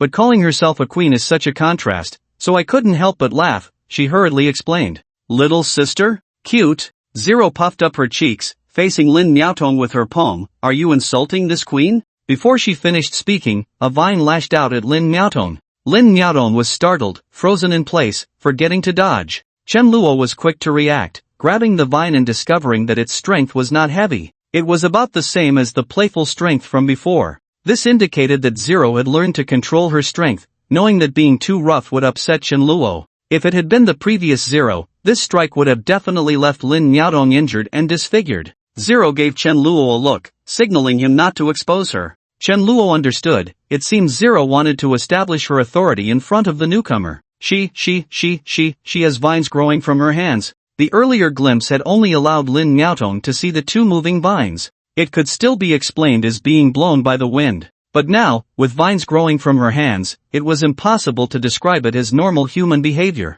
Oomph. Making a big deal out of nothing. Zero, in its sundera manner, proudly indicated that Lin Miaotong's reaction further proved she had no idea who Zero was. Otherwise, she wouldn't treat Zero as an ordinary little sister and be so confused upon seeing the vines growing from her hands. Chen Luo's last bit of doubt was also dispelled. He gently explained, Zero is not human, she is an experiment. Wrong. I am the Vine Queen, born from the vines. Zero immediately corrected him. Ahem, you can understand it that way. Lin Miaotong was overwhelmed. What she had seen in this half-day was more than the information she had gathered online, leaving her dazed, her brain rapidly processing everything. Chen Luo saw her like this and took the initiative to offer to take her back to the medical room. Just as they reached the door, Zero called out to Chen Luo from behind, Wait, Chen Luo, come here. Just a moment, Chen Luo said to Lin Miaotong and walked back, casually closing the door behind him. When Lin Miaotong came to, she could only weakly say to the closed door, okay. Chen Luo returned to the tree, and Zero stood up, her feet on the branches, completely unconcerned that this angle would reveal something to Chen Luo. She pointed at the tree and said, This is the mutated fruit sapling. When you gave it to me, it was still a seedling, and now it has grown into a big tree and started to bear fruit. Chen Luo glanced and indeed found one or two fruits among the lush leaves. Zero casually picked one and tossed it to Chen Luo. He put it in his mouth, and the taste, as well as the refreshing sensation that spread through his body, was just like the mutated fruit. His eyes lit up, and he quickly asked, What's the yield of the fruit tree? Are there many fruits? Zero shook her head, Not many, about 100 fruits a week, but I can feel that it's still growing, and it will bear more and more in the future. 100 fruits a week is already quite good, Chen Luo said contentedly. Zero looked at Chen Luo without speaking. At first, he scratched his head, not understanding what was wrong. Then he realized she was fishing for compliments. You did a good job, he praised. Zero's eyes immediately curved into crescent moons. There's one more thing, close your eyes. Chen Luo, puzzled, complied. 3 minutes later, Zero's voice came from above, Okay, you can open your eyes now. Chen Luo opened his eyes and was instantly amazed by the scene before him. Before him stood a mature Zero, who, compared to her youthful form, had shed her innocence and was now full of feminine charm. Her features had fully developed, and the baby fat on her cheeks was completely gone. Compared to her face, the changes in Zero's figure were even more pronounced. She had suddenly shot up from under 1.5 meters to 1.7 meters. The gently rising hills seemed to have undergone tectonic shifts, rising high. They lifted her emerald green dress. The dress, which originally could only cover half of her thighs, now revealed her slender waist. Of course, the most eye-catching was the green underwear. The originally normal underwear had been pushed to the center due to the development of her hips. From Chen Luo's perspective, his gaze could just catch a glimpse of the scenery beneath the lifted dress. Zero, who previously wore no extra clothing due to limited size, now revealed a glimpse of the southern hemisphere's iceberg. Zero was still unaware of her exposure and proudly placed her hands on her hips, saying to Chen Luo, So, are you stunned? She was very satisfied with her current form. Previously, she had looked like a little bean, lacking any queenly authority. The sisters in the safe house treated her like a child. Even the twin sisters regarded her as the younger sister, which was quite distressing for her. The youthful form was somewhat better, but still too immature, resembling a princess more than a queen. As for her current mature woman form, Zero could finally say that line, I am not a delicate queen, I have strength and means. Chen Luo asked in confusion, Why do you suddenly have a new form? Zero, feeling guilty, quickly changed the subject, I took care of the fruit tree as it grew. I may not have any contributions, but I've put in hard work. Eating a little fruit isn't a big deal, right? How much have you eaten? Just a tiny bit. Chen Luo was skeptical of Zero's so-called tiny bit, but she had indeed taken good care of the mutated fruit tree. Without her, the fruit tree would still be a seedling, so he didn't plan to pursue Zero's eating habits. However, it was quite amusing to see her make a lowly expression with her grown-up face, so he wanted to tease her and see her reaction. Zero, unaware of Chen Luo's thoughts, was still trying to change the subject. I call this form autumn. How about that? It's quite fitting, right? Chen Luo nodded. Autumn is indeed the season for crops to mature, as well as the season for harvest and picking. Naming the feminine form of Zero after this season is quite fitting. Moreover, my healing ability in this form has greatly improved. Do you want to experience it? How do I experience it? As soon as Chen Luo asked, he saw Zero sit back down, her long legs stretching towards him. Lick! Zero's tone carried an irresistible command. Ah, isn't that inappropriate? Chen Luo said as he lifted Zero's foot. How can you experience it without licking? Chen Luo glanced around to ensure no one was watching before quickly licking once. There was no strange taste, instead, it had a faint plant-like fragrance. In the next moment, Chen Luo felt as if the cells in his body were rejoicing, accelerating his metabolism and generating a batch of new, stronger cells. Unfortunately, Chen Luo had no injuries. It had been a long time since any creature could harm him, so he couldn't directly experience the sensation of wound healing. Zero inexplicably asked, licking the leg is fine, why did you lick the foot? Cough, cough, Chen Luo hurriedly interrupted with a cough, you should have said it earlier. He wouldn't admit that he was moved. Zero didn't mind, it was just a bit tingly at first, like an electric shock, but it felt much better once she got used to it. This time, it was Chen Luo's turn to change the subject. Your first form's ability is growth, the second stage is thriving, and the third stage is healing. Is there a fourth stage? What would that ability be? The childlike mind of the adult body was indeed distracted. She excitedly said, I can feel that there is another stage. I plan to name it winter. As for the ability, I can't guess. Chen Luo speculated, growth corresponds to spring's revival, thriving corresponds to summer's plant growth, healing corresponds to autumn's harvest, so winter's plants wither. The corresponding ability should be something like depriving life. Zero's eyes lit up at his words. The concept of death was too alluring for a middle school girl like her. Just imagine, dressed in a long black dress, walking slowly over withered plants, behind her a world of gray and white desolation.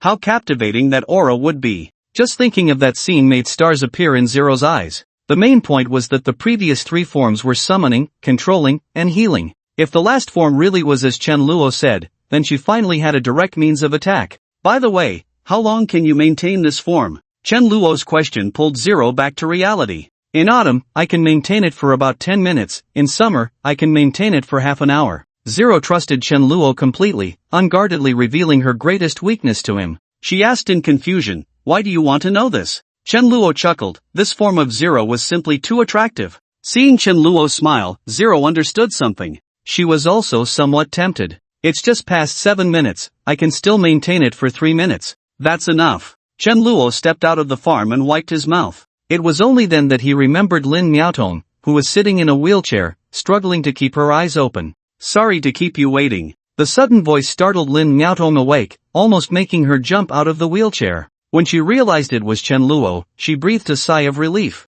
She wanted to ask Chen Luo why he took so long, but thinking about how they weren't very familiar and that she was staying under someone else's roof, she kept her mouth shut. After holding it in for a while, she finally managed to say, I didn't wait long. Chen Luo was still in a state of excitement, having absorbed a large amount of healing energy from Zero. Just kissing felt so good, I can't even imagine what more would be like. Chen Luo took Lin Miaotong back to the medical room, and upon seeing Ning Xiao, she felt a wave of familiarity wash over her. She relaxed completely. Trembling, she got down from the wheelchair, and Ning Xiao wanted to help her. But Chen Luo moved faster, regardless of whether Lin Miaotong agreed, and directly picked her up by the waist. This was Lin Miaotong's first intimate contact with a man. Her body stiffened, unsure of where to place her hands. Ning Xiao didn't know what to say, hesitating to speak. She silently watched as Chen Luo laid Lin Miaotong on the bed and thoughtfully covered her with a blanket. The patient needs rest, let's go out, Ning Xiao said as she walked out of the medical room behind Chen Luo. Puzzled as she asked, what's wrong with you? You come back looking so energized? Chen Luo chuckled, naturally unable to tell Ning Xiao the real reason. He simply said, there's great news, the fruit trees have borne fruit. Is that really worth being so happy about? Ning Xiao thought it was just ordinary fruit trees and asked curiously. Of course it is. Those are mutated fruit trees, and they bear extraordinary fruits. That is indeed worth celebrating. Ning Xiao knew the effects of the extraordinary fruits. Chen Luo often distributed one or two to them after meals to enhance their strength. It was likely that he would give out more in the future. After chatting with Ning Xiao for a bit, the walkie-talkie at his waist suddenly crackled to life. Chen Luo picked it up, and Shi Li's voice came through. "Boss, a group of strangers has been spotted near the school." "Oh?" Chen Luo thought it was someone from the company and said, "Perfect timing, I'll go meet them and see what's going on." Since he hadn't confirmed the true identity of the other party, Chen Luo's main purpose for this trip was reconnaissance, so he only brought along the fastest, Su Yulan. Following the location described in the walkie-talkie, they rowed the lifeboat to a nearby alley a few streets away from Binhai University. To avoid alarming the enemy, Chen Luo parked the lifeboat at the stairway of a building. Then he took Su Yulan up to the rooftop on the 4th floor. The two quickly jumped across the complex rooftop, moving with ease. Soon, they found the group Sheila had mentioned. There were about 7 or 8 people, dressed in various outfits, their formation scattered, not resembling a well-organized team of agents in uniform. Chen Luo did not let down his guard. He instructed Su Yulan to wait for his command. He quickly descended the stairs to the 2nd floor, hiding behind a window. This position allowed him to hear the conversation of the group without being exposed. The group stood in waist-deep water, discussing something. One of them said, "Longgu, that bitch's trail has gone cold here, she must be hiding nearby." The man called Longgu had a fierce look in his eyes. "That bitch has made us chase her through 2 cities. Once I find her, I will definitely eat her flesh and drink her blood." Chen Luo pondered. It turned out this group had come from another city, seemingly searching for someone. He continued to listen. Another person spoke with some concern. "Longgu, this place is full of water, it's her home turf. Should we wait for her to leave before capturing her?" Longgu scoffed. "What if it's her home turf? We've been chasing her for 3 days, she hasn't eaten anything, where would she get the strength to resist?" Chen Luo was puzzled. Water, home turf? These 2 keywords seemed to describe a siren. Were they chasing a lone siren? Just as he was thinking, chaos suddenly erupted downstairs. Chen Luo focused his gaze and saw a zombie crawling in the water, pouncing on one of the men. The scream came from that person's mouth. Most people would panic and be afraid in such a situation. But Longgu stepped forward quickly, grabbing the collar of the zombie that was gnawing on the person. With a powerful pull of his right hand, he actually threw the zombie away, then quickly chased after it, stomping down on the zombie's head as it was just lifting it. Black blood surged up from the water. Chen Luo watched this scene, his eyes narrowing slightly. This strength didn't seem like that of an ordinary person. He noticed that Long Ji's physique didn't look like that of a trained fighter either. Where did such great strength come from? The younger brother struggled to stand up from the water, half of his face mangled and bleeding, looking quite terrifying. But instead of being afraid, the others surrounded him. Chen Luo even saw one person lick their lips. "Brother, you've been infected, there's no saving you now. We've run so far without eating, why not make use of your flesh?" Brother Long said with a chilling smile. The younger brother trembled in fear and turned to run. But the others had already anticipated his move, grabbing him and restraining him. Brother Long took out a dagger and approached him. "Brother Long, I've been with you for so long, you can't." The younger brother couldn't finish his sentence, as Brother Long slashed his neck with the dagger. Blood sprayed all over Brother Long's face. Instead of flinching, he enjoyed it, extending his tongue to lick the blood clean from his mouth. When he opened his eyes again, they sparkled with the hunger of a wolf. He couldn't wait to pounce forward, slicing off a piece of flesh with the dagger and chewing it. The others couldn't hold back either, imitating him. One even leaned over the younger brother's neck, greedily sucking the blood. Chen Luo only understood that Brother Long's words about eating flesh, drinking blood were not just threats when he saw them sharing the meal. They really would eat people. Moreover, judging by their intoxicated expressions, they weren't eating human flesh out of hunger. On the contrary, they seemed to relish the act. This scene was more horrifying than zombies. Anyone with a weaker mental fortitude would likely be paralyzed with fear and vomit. Although Chen Luo wasn't that extreme, he still frowned in disgust. As they were indulging, someone came running around the corner, shouting, "Brother Long, we found that bitch." Brother Long looked up, still chewing on a piece of tongue. Upon hearing this, he immediately swallowed the tongue and tapped each person's head. "Stop eating, let's go." The group followed the messenger and ran ahead. Chen Luo jumped down from the window and signaled to Su Yulan on the rooftop. The two of them, one above and one below, chased after them. With their speed, catching up to those few was a piece of cake. But Chen Luo was curious about who they were looking for, so he followed at a distance. After a few streets, the group stopped. Chen Luo signaled from the rooftop to stop as well. Peeking around the corner, he saw Brother Long and the others wearing wicked smiles, slowly closing in. In front of them was a thin woman. From her listless expression and sunken eyes, it was clear she hadn't slept in a long time. Her lips were pale and cracked, likely having gone without water for some time. But even in her haggard state, her beauty was hard to conceal, giving her a sickly allure that was pitiful. However, Brother Long and the others clearly had no intention of showing her any mercy. "Why don't you run? Why have you stopped?" they said with malicious grins. The woman glared at them fiercely. "You can't be too tired to run, right? It's normal to have no strength after escaping the base and not eating anything for 3 days. But we just had a feast," Brother Long said, patting his belly, the blood at the corner of his mouth proving his words. "You demons! I will kill you all to avenge my brother." The woman finally lost her composure and cursed at them.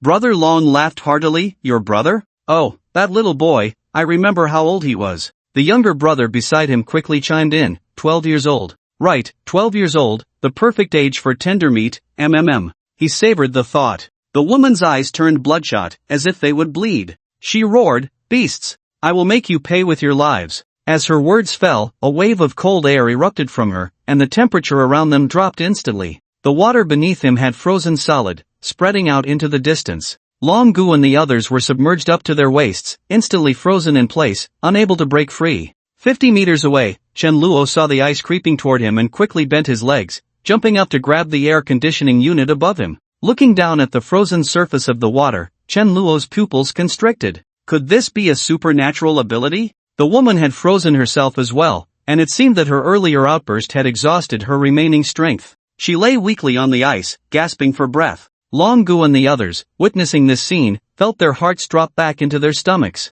They had thought the woman was merely pretending to be weak, setting a trap for them. It now appeared they had been overly suspicious. Long Gu even had the mood to tease. "Is this all you've got? You can't even freeze someone to death? Don't forget, you escaped by turning the guards into ice sculptures." The woman was too weak to even respond. "This alone won't trap us," he said, raising his hands above his head, bringing them together to form a hammer shape, and brought it down heavily. Ice shards flew, and a fist-sized dent was smashed into the surface. He employed the same trick again, this time his arms bulging even more, the black veins on his skin protruding like worms. He looked nothing like a normal human. With a loud bang, the ice surface in front of Long Gu trembled and cracked. He moved his lower body, feeling he could already start to move. A few more times and he would be completely free. The other younger brothers were not as strong as Long Gu, but with a few more attempts, they too could escape. By the time everyone was out, the woman still hadn't recovered. The frozen surface had instead become her own trap.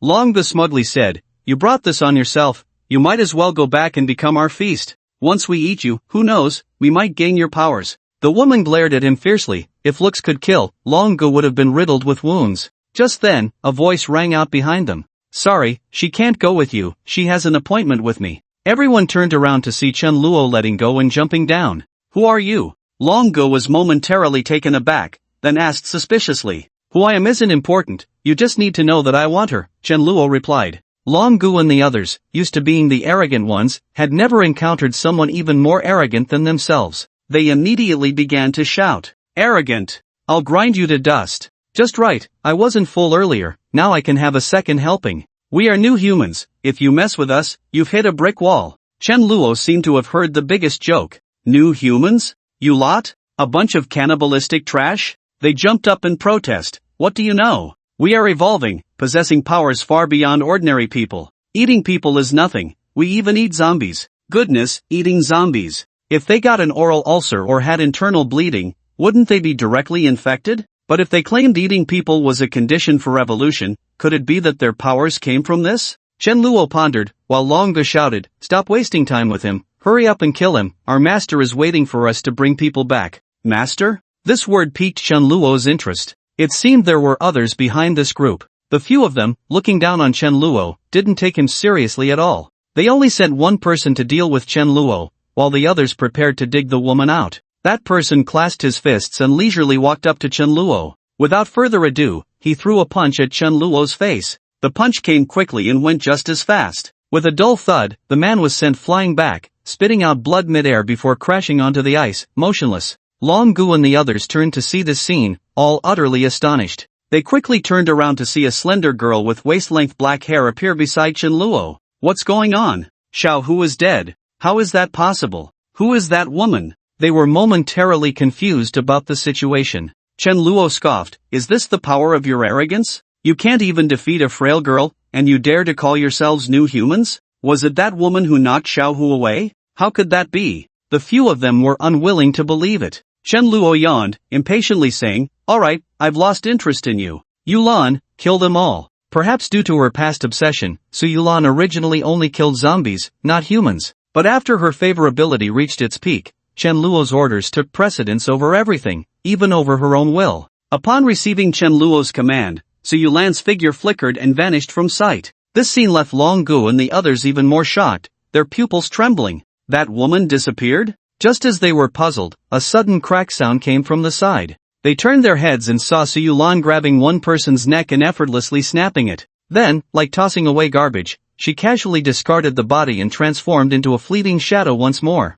Only then did everyone realize that it wasn't the girl who could become invisible, but rather her speed was so fast that their naked eyes couldn't capture it. The continuous crack of bones breaking sent chills down the spines of the few remaining survivors, making them tremble uncontrollably. They had completely lost the arrogance they once had. Compared to Su Yulan, the strength they prided themselves on was nothing at all. She was the one more deserving of being called a new human. In no time, only Long Gu remained standing. This was specifically instructed by Chen Luo for Su Yulan to leave alive. Chen Luo walked over, passing by Long Gu, who stood motionless. Although he wasn't frozen, it felt as if he had been. There was no way around it. Su Yulan was glaring at him from the side. This seemingly harmless girl appeared to Long Gu like a demon, exuding immense pressure. Chen Luo stopped 3 meters in front of the woman, and without any visible buildup, he punched the ice surface. If Long Ji's full strength could make the ice tremble, then Chen Luo's strike felt like it triggered an earthquake. Long Ji's body swayed and he fell to the ground. Looking up, he saw the originally transparent interior of the ice surface turn foggy. As the wind blew, it turned to powder and melted into droplets. Caught off guard, he lost his support and fell into the water, swallowing several mouthfuls. Soaked through, he coughed violently, looking utterly disheveled. The woman was also about to fall into the water but was gently lifted by Chen Luo. Are you alright? The woman nodded. Yulan, support her. Handing the weak woman over to Su Yulan, Chen Luo said to Long Gu, I ask, you answer. Understand? Long Gu glanced at Su Yulan, then at Chen Luo, and nodded vigorously. First question, where are you from? Long Gu replied, we are from Jing City. We came here to hunt down that vile woman, not knowing this is your territory. We apologize for the disturbance. However, Chen Luo was not pleased, coldly saying, just answer my questions. No need for extra chatter. Yes, yes, yes. To save his life, Long Gu nodded repeatedly, utterly humble. Jing City and Binhai City could be considered neighboring cities, but the former was not coastal, and Chen Luo didn't know much about it. He continued to ask, who is your master? Long Gu hesitated, clearly having some concerns. As a result, Chen Luo made a nasal sound, scaring him into immediately saying, my master is also from Jing City. I don't know much about what he did before the apocalypse, but I know that after the apocalypse, he successfully evolved and gained unparalleled strength. Oh, Chen Luo was very curious about Long Ji's master's strength. Tell me, how unparalleled is it? The master's physique has grown to nearly 3 meters, able to easily crush a zombie's skull. Under his leadership, we have dominated Jing City, Long Gu said, his face glowing with pride as he spoke of the master, even forgetting the threats posed by Chen Luo and Su Yulan, puffing out his chest with arrogance. However, upon seeing Chen Luo's cold gaze, it was as if he had been doused with cold water, and he quickly calmed down. He even shamelessly flattered, of course, compared to you and this lady, this is nothing. Chen Luo pondered, could it be that his master had also undergone a mutation? After all, the probability of mutation is quite low, especially for humans. In the vast coastal city, with a population of nearly 10 million, only Chu Yao had mutated.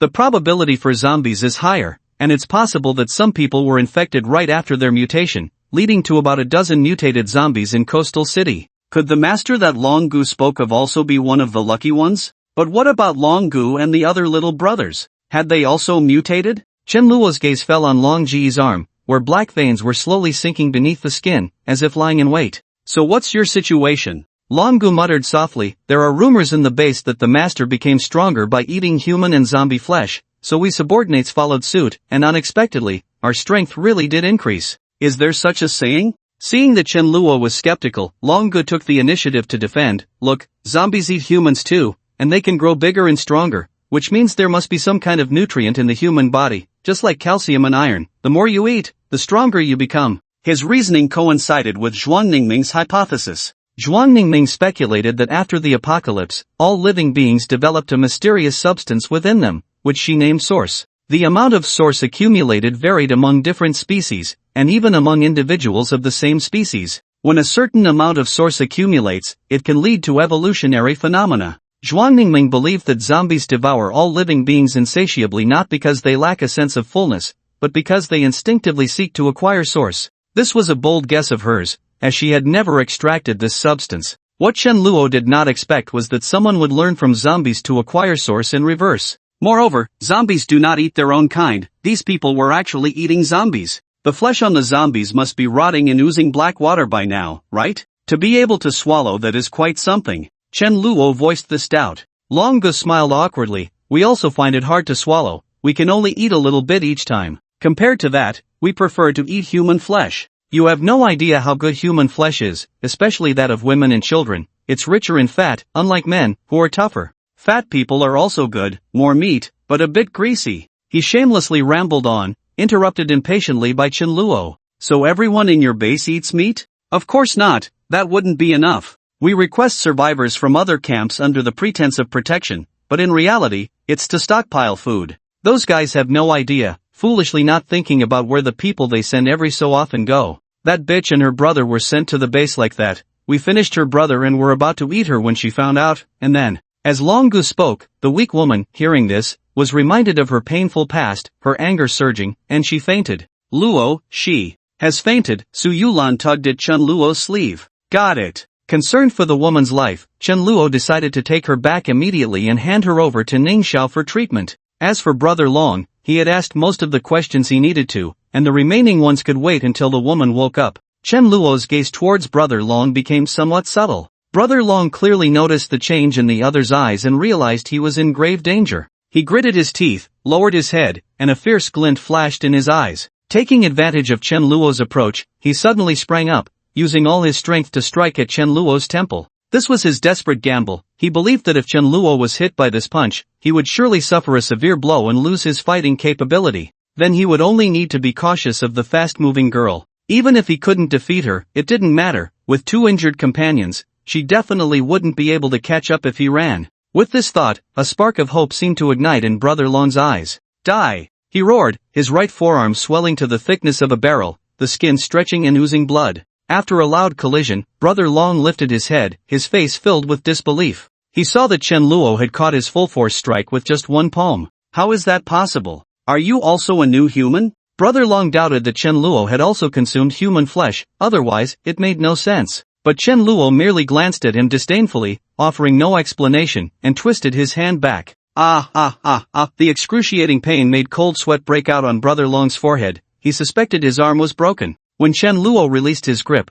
Brother Long's arm went limp and fell. Chen Luo was about to deal with Brother Long but thought better of it and refrained from acting. That woman had a deep-seated grudge against Brother Long. It was better to spare his life and wait for her to wake up before making a decision. Get up and walk by yourself. Opening her eyes, she saw an unfamiliar metallic ceiling. Where is this? Yuji, confused, rubbed her head. You're awake? Hearing a voice nearby, Yuji instinctively rolled out of bed and assumed a fighting stance. Looking in the direction of the voice, she saw a girl in a blue and white striped hospital gown. Lin Miaotong, seeing Yuji's posture, had a strange expression on her face, wanting to say something but hesitating. In this situation, her social anxiety kicked in. In fact, she hadn't intended to greet her, but since they were in the same room, it would seem odd if the other person noticed her first and she remained silent. So, to avoid awkwardness, Lin Miaotong had to be bold for once. The result of this bravery, however, was a lifetime of introversion. Had she known, she might as well have pretended to be asleep.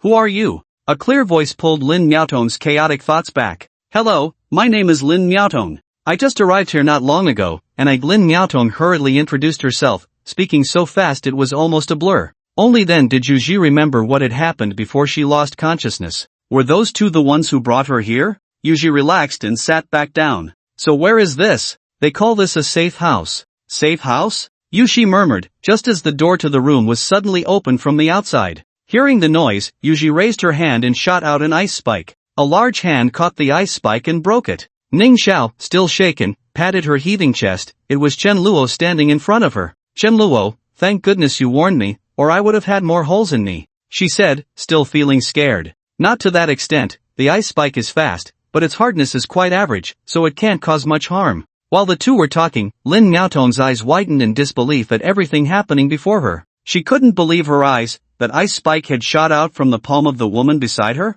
Ning Xiao walked in holding a tray. You're awake. No need to be nervous, it's very safe here. Her voice was very gentle, easily putting people at ease. Truly, she was someone who had been a school nurse. Yuji said apologetically, sorry for scaring you. Ning Xiao comforted her, saying, it's okay, Chen Luo has told me about your situation. It's normal for you to react this way, in medical terms, it's called acute stress disorder. After saying this, she took a bowl of white porridge and a plate of pickled vegetables from the tray, along with a boiled egg. Chen Luo told me you haven't eaten for several days. Eating too much or too heavy isn't good for your body, so start with a bowl of porridge. The white porridge was steaming, emitting an enticing aroma of rice. Yuji looked at the porridge, which had much more rice than water. Was this still porridge? Wasn't it just rice cooked with too much water? She couldn't remember the last time she had eaten rice, even her memories were hazy. However, Yuji didn't pick up her chopsticks but instead looked at Chen Luo and asked, what about that person? Chen Luo knew she was referring to Long Gu. He's still alive, locked up in the dungeon. Yuji squeezed out 3 words through clenched teeth, take me there. There's no rush, let's eat first, Ning Xiao advised. I can't eat until he's dead, she said through gritted teeth. But Chen Luo shook his head, if you don't regain your strength, the ice spikes you summon won't even pierce skin. How do you expect to take revenge? Hearing this, Yuji finally picked up the white porridge and began to eat it in large bites. It didn't seem like she was eating, it was more like she was tearing into the flesh of her enemy. In no time, she finished the entire bowl of porridge and then stuffed the pickled vegetables and egg into her mouth to chew. Lin Miaotong, witnessing this scene, couldn't help but swallow hard, her stomach growling. I'm sorry, she said, feeling embarrassed, her cheeks flushed. Ning Xiao covered her mouth and chuckled, don't worry, I prepared some for you too. After saying this, she served Lin Miaotong an identical meal. She explained, you've been at sea for a while, and your body is also weak. Eating too heavy will hurt your stomach. Lin Miaotong was hardly listening to Ning Xiao, nodding absent-mindedly, and eagerly began to eat. She was quite satisfied with this food. Despite having lived in a villa before, her home had stocked up on a lot of food. However, fresh fruits and vegetables could only be preserved for a short time. Meat could be frozen, but she didn't know how to cook. So, what she could eat was mostly canned food and junk food with a longer shelf life. This made her long for rice even more. After taking a bite, Lin Miaotong let out a satisfied exclamation. Ning Xiao turned to Yuji and asked, by the way, I still don't know your name. Yuji swallowed the food in her mouth and said, Yuji. I'm Ning Xiao, the doctor here, and this is Chen Luo, the owner here. Yuji politely nodded to both of them. Then she said, I finished eating, can you take me to the dungeon now? Follow me. Do you need me to support you? No need, Yuji coldly refused. She lifted the blanket, placed her feet on the ground, and just as she was about to stand up, she almost fell. Ning Xiao quickly supported her. You're still in a state of exhaustion, you can't exert any strength. Yuji frowned but stubbornly pushed Ning Xiao away gently. She preferred to lean against the wall, moving step by step, rather than accept help from others. Ning Xiao showed a helpless expression upon seeing this. After Chen Luo gave her a comforting look, he turned and walked out of the medical room. To match Yuji's pace, he deliberately walked very slowly. What should have taken only a few minutes to reach the dungeon took them nearly half an hour. There was only one entrance to the dungeon, and it was outside the safe house. So, Chen Luo and Yuji needed to exit the safe house before entering the dungeon. This setup was influenced by Chen Luo's selfishness. He didn't want anyone to see the women inside the safe house. Upon entering the dungeon, the light was very dim. However, Yuji immediately spotted Long Gu behind the iron cage. Open the door. The sudden voice made Long Gu open his eyes, and what he saw was Yuji's frost-like cold face. He wanted to get up, but one of his arms was useless, and the other was handcuffed, making it impossible for him to stand. He could only weakly watch as Chen Luo unlocked the door and Yuji walked in. Yuji didn't waste any words with Long Gu and splashed a bucket of water she had asked Paul for in advance all over him. Then she activated her ability, and Long Ge's entire body first frosted over and then quickly froze solid. He became a lifelike ice sculpture. Although she had avenged her brother, Yuji couldn't feel happy. Her brother was already dead, and killing Long Gu wouldn't bring him back. Moreover, the real culprit wasn't Long Gu, he was at best just a small fry. Thinking of this, Yuji said to Chen Luo, who was studying the ice sculpture, can you do me a favor? Chen Luo shifted his gaze from the ice sculpture. What favor? Help me destroy their base and kill their master. Chen Luo didn't agree immediately but began to think seriously. Jing City was about 2 days' journey from Binhai City. If he agreed to Yuji's request, just the round trip would take 4 days. Plus, once he arrived, he couldn't act immediately, he would need to investigate the strength of Long Ji's forces and their master. That would take at least a week. Leaving for so long, if something unexpected happened to the safe house and he couldn't return in time, it would be dangerous. Chen Luo was genuinely worried about the people here. Let's not forget, there was also a corporate force outside that could emerge at any moment. Seeing Chen Luo hesitating, Yuji's tears began to flow. She knew that relying solely on herself, it was impossible to take revenge in a short time. Despite her abilities, the other side was numerous and armed. Before Yuji could use her powers to block bullets, she wouldn't have a chance at all. To persuade Chen Luo to help her, the only condition she could think of was her own body. So she said, as long as you help me successfully take revenge, I am willing to be your servant, I will agree to anything you ask. This was exactly what Chen Luo was waiting for. The reason he saved her, brought her back for treatment, and spared Long Ji's life was to let her deal with it herself once she woke up. Wasn't it for Yuji's abilities? She was beautiful, met the system's criteria, and had powers, making her a likely reward for complete conquest. Without any one of these conditions, Chen Luo would never agree to her time-consuming and laborious request. After pretending to think for a moment, Chen Luo nodded. I can help you, but I need to ask you a question first. Yuji's heart leaped with joy, and she quickly said, go ahead. How did you obtain your powers? Yuji didn't hold back and told Chen Luo how she gained her abilities. After the apocalypse began, she and her brother relied on each other, and fortunately, they were taken in by a survivor camp. The camp was small, and the people there took good care of the two siblings. Although they often went hungry, life was still somewhat warm. Until that day when Long Ji's gang came to their door, rudely demanding 10 people to work at their base. At that time, Yuji didn't know they would eat people, she thought they were just going to do some work and would be able to return afterward. Grateful for the camp's care, she stepped forward voluntarily. Her brother, not wanting to be separated from her, joined the group as well. Little did she know that this would send her brother straight to hell. Witnessing her brother being cooked and eaten, Yuji, in a fit of emotion, awakened her ice powers. However, since it was just awakened, she was not skilled in using her abilities. She was captured and bound by those demons. When their master learned that Yuji had powers, he ordered them to take her to his room.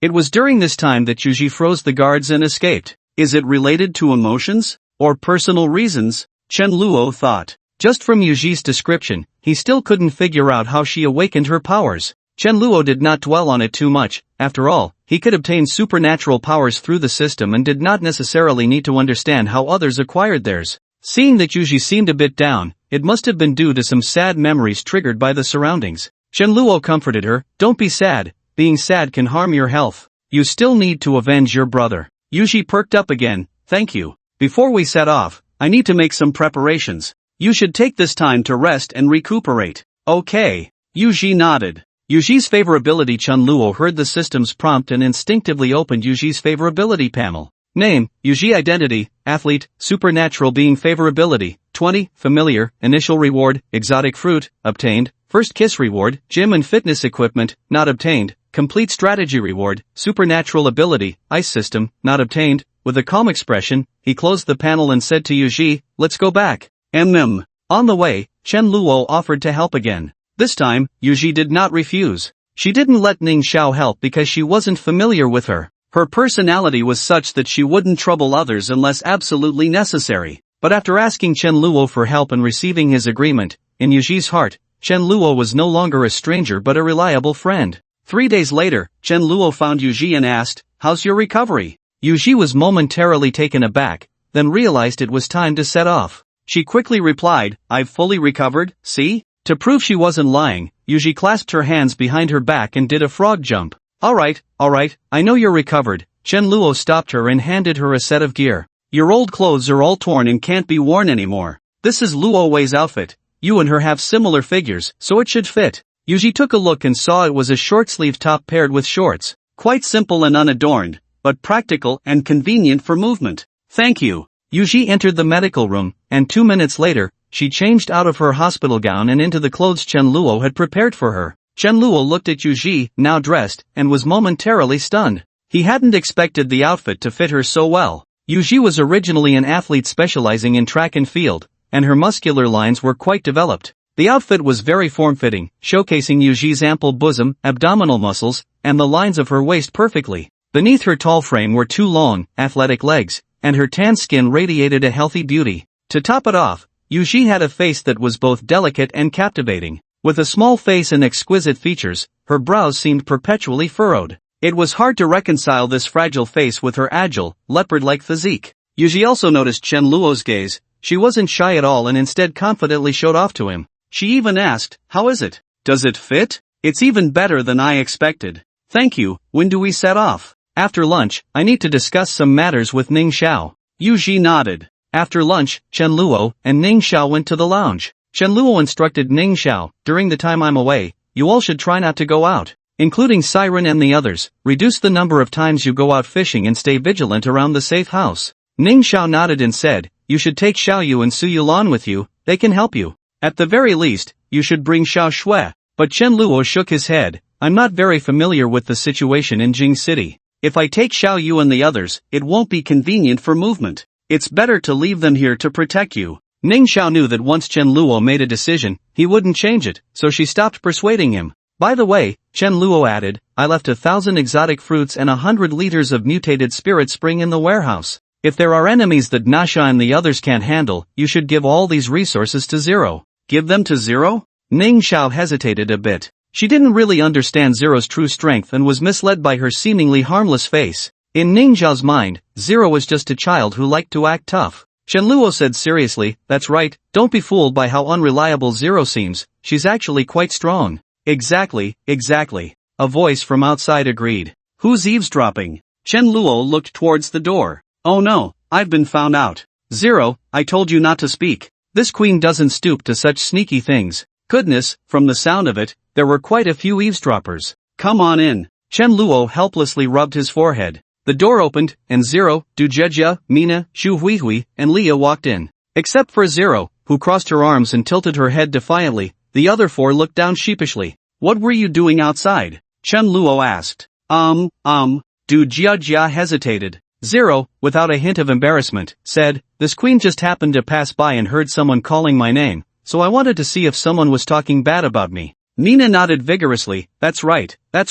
We just happened to pass by too. Do you think I would believe that?" Chen Luo looked at them expressionlessly. He. The group laughed awkwardly. Chen Luo turned to Leah, surprised. "Leah, why are you messing around with them?" "I'm protecting the princess," Leah said, staring straight ahead. "Need protection in the safe house?" Chen Luo mercilessly pointed out. The girls had nothing to say, and seeing this, Chen Luo spoke up. "Forget it, you all came at the right time. Zero, while I'm away, the safety of the safe house is up to you." Zero's eyes lit up at this. It was her first time being entrusted with such an important task. Is this what it feels like to be trusted? Zero immediately patted her little belly and promised, "Don't worry, leave it to this queen. I guarantee that when you return, not a single person will be missing." Chen Luo nodded and turned to Mina and Leah. "Mina, Leah, you two pass my earlier words to your mother and the clan leader, Nasha." "Understood. Leave it to me. Du Jejia, you." Chen Luo really didn't know what to assign Du Jejia, but seeing her eager expression, he softened.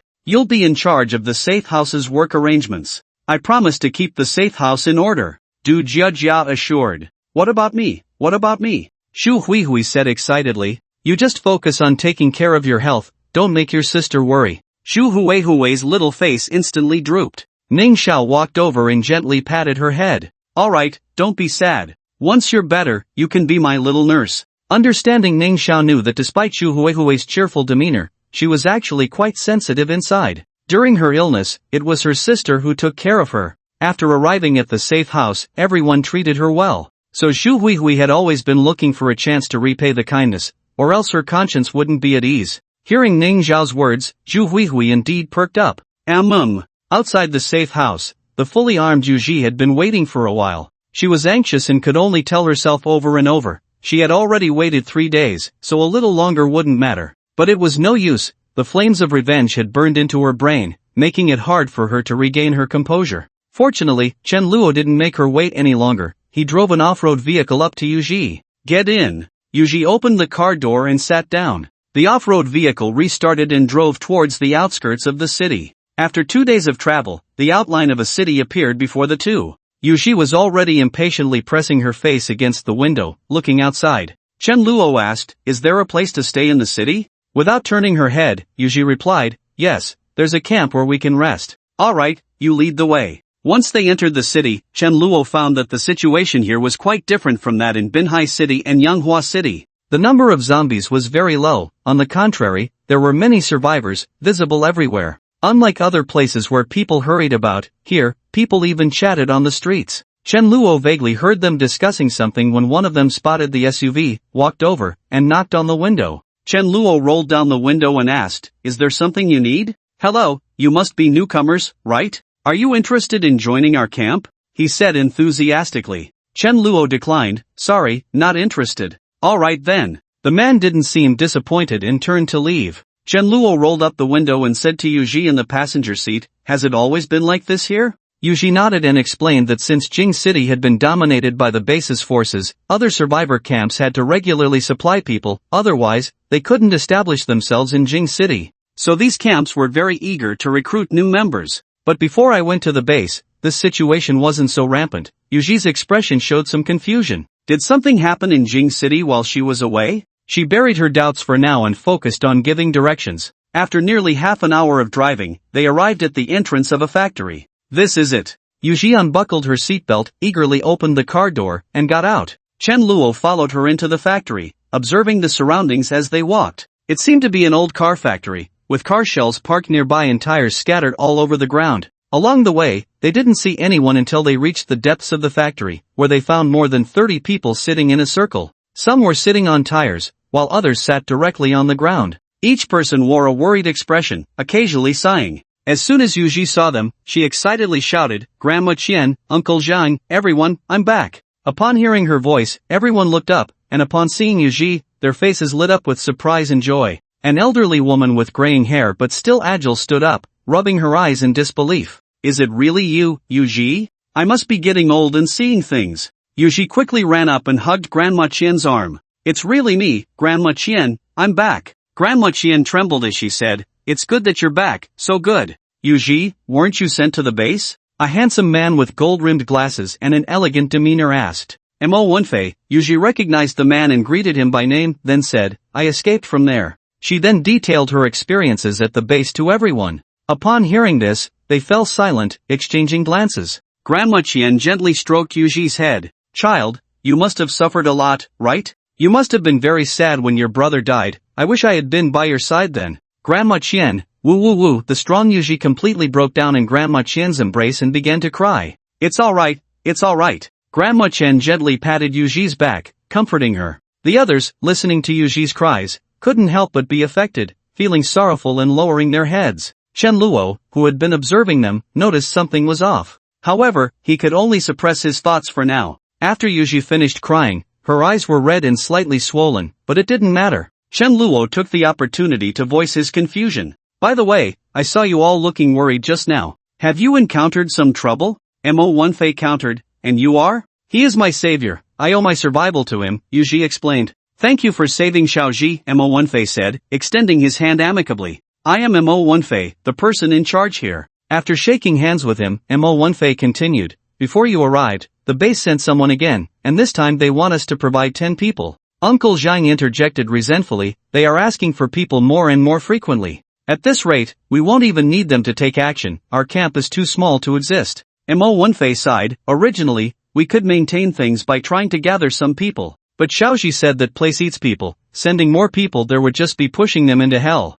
So that's what they are worried about," Chen Luo realized. Yuji said to them, "Everyone, don't panic. We came this time to solve this problem." "Xiaoji, how do you plan to solve it?" Grandma Qian asked. "We are going to destroy the base and eliminate that evil place," Yuji said with determination in her eyes. Mo Wenfei frowned. "Xiaoji, the base has many thugs, and they have firearms. You are just 2 people, how can you possibly be their match?" "You don't need to worry about that, we will find a way," Yuji replied. Mo Wenfei furrowed his brow, ultimately giving Chen Luo a deep look without pressing further. "We are looking for a place to stay. Is it convenient here?" They exchanged glances, hesitant to speak. They didn't believe that Yuji and Chen Luo could destroy the base, instead, they feared it would provoke the base and bring trouble upon themselves. Seeing their silence, Yuji guessed their thoughts. so she took the initiative to say, if it's not convenient, then forget it. We'll find another place. After saying that, Yuji took Shenluo's hand and was about to leave. Wait, Mo Wonfei called out to them, stay here.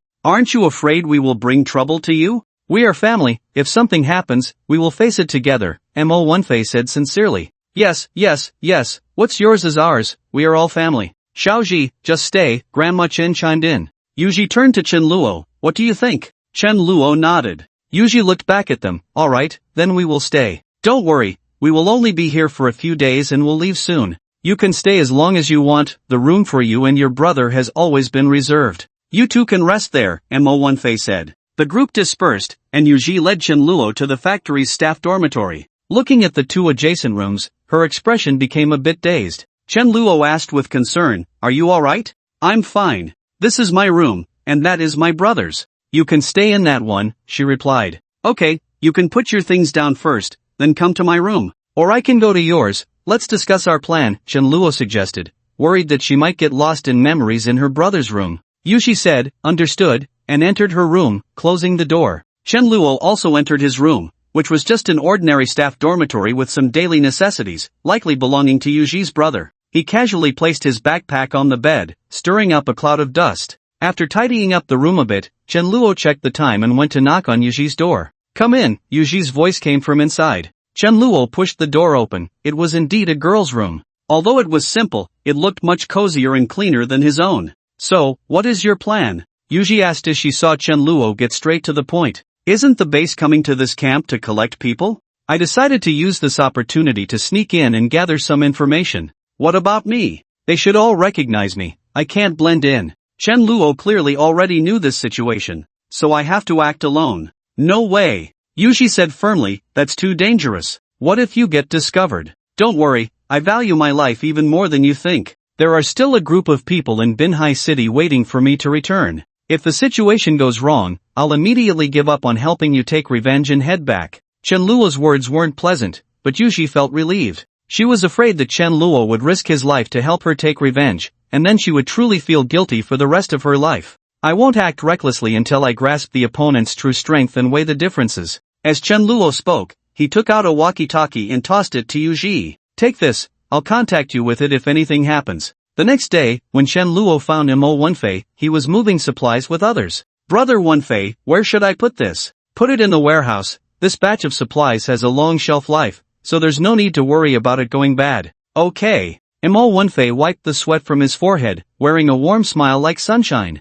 It was then that he noticed Shenluo, paused for a moment, and then resumed his smile. I remember your name is Shenluo, right? Are you looking for me? That's right. Wait a moment, let me wipe off my sweat first. Shenluo followed Mo Wonfei, and everyone they passed greeted him with respect. Shenluo casually remarked, everyone here respects you. It's nothing special. Mo Wonfei adjusted his glasses and said humbly, these people were originally employees of the factory. I was the director before, so they all listened to me. After the apocalypse hit, the factory manager and the others died, and I led the remaining people to reclaim the factory and establish this shelter. Mo Wonfei took a towel from the shelf and started wiping his sweat. While wiping, he casually asked, what is your relationship with Xiaoji now? It's nothing, I just saved her life. Shenluo didn't lie, after all, Yuji's fondness for him was still at 20. But Mo Wonfei didn't believe it. If it's nothing, why would you risk your life for her? Risk my life? Shenluo shook his head, I don't see it that way. Mo Wonfei stared at Shenluo for a few seconds before saying,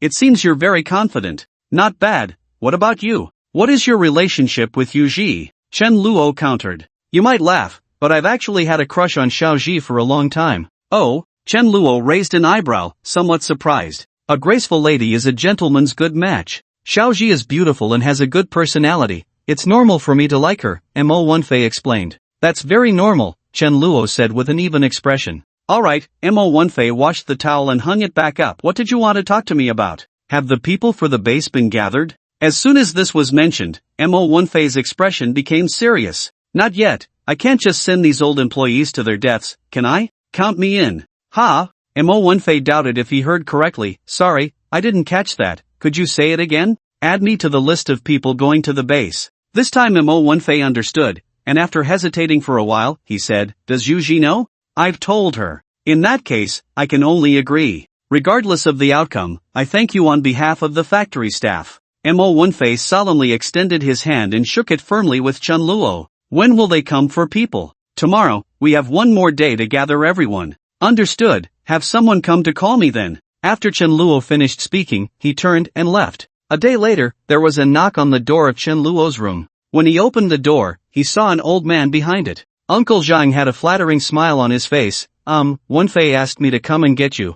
All right. Chen Luo turned back to grab his backpack and followed Uncle Zhang to the meeting point. The two remained silent along the way. To ease the awkward atmosphere, Chen Luo said, has Mo Wunfei gathered everyone? Yes, he has, Uncle Zhang replied. How did he manage that? Well, there were some outsiders who fled here and then. Uncle Zhang spoke hesitantly. I see, Chen Luo stopped talking. Instead, Uncle Zhang became more talkative, seemingly trying to defend Mo Wunfei. This is just a last resort. We all have feelings for each other. Wunfei has it tough too. Our group of old folks has made it this far thanks to him. If it weren't for him, he rambled on, while Chen Luo listened indifferently, occasionally giving a perfunctory response. Yuji was an accident. She's a good kid. None of us wanted her to go to her death, it was her own choice. Chen Luo suddenly opened his eyes wide. What do you mean, her own choice? Uncle Zhang realized he had misspoken, and a smile more painful than tears appeared on his face. And no, nothing. Then I must have misheard, Chen Luo said, turning his head.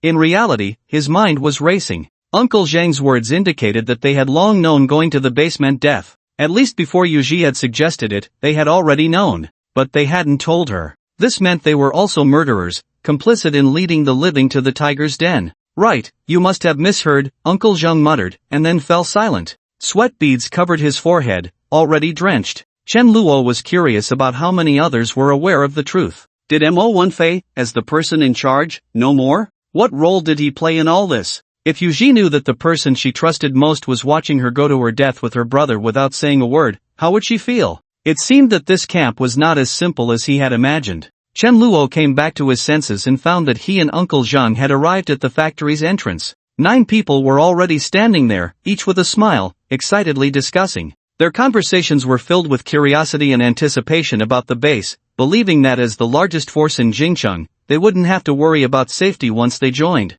Good days were waiting for them. Little did they know, they were heading not to paradise, but to hell. Mo Wunfei, Grandma Qian, and others from the factory were also at the entrance to see everyone off, but Yuji was not among them. Chen Luo worried she might be recognized by the people from the base, so he asked her not to show herself, and she complied. When Uncle Zhang brought Chen Luo over, Mo Wunfei finally felt relieved. He was afraid Chen Luo would change his mind, which would force him to choose someone else. Mo Wunfei spoke loudly to the 10 people, since everyone is here, I need to explain a few things. First, he tried hard to paint a picture of how great the base was, but Chen Luo lost interest after a while. He turned to look around and spotted Yuji's figure behind a bus shell. She still couldn't let go of her worries. Chen Luo made a gesture for a walkie-talkie, and Yuji nodded, indicating she understood. He felt it was necessary to tell her about his discovery and to remind her to be cautious of the factory people, even if it would make her sad. Before long, the sound of a car engine echoed from a distance.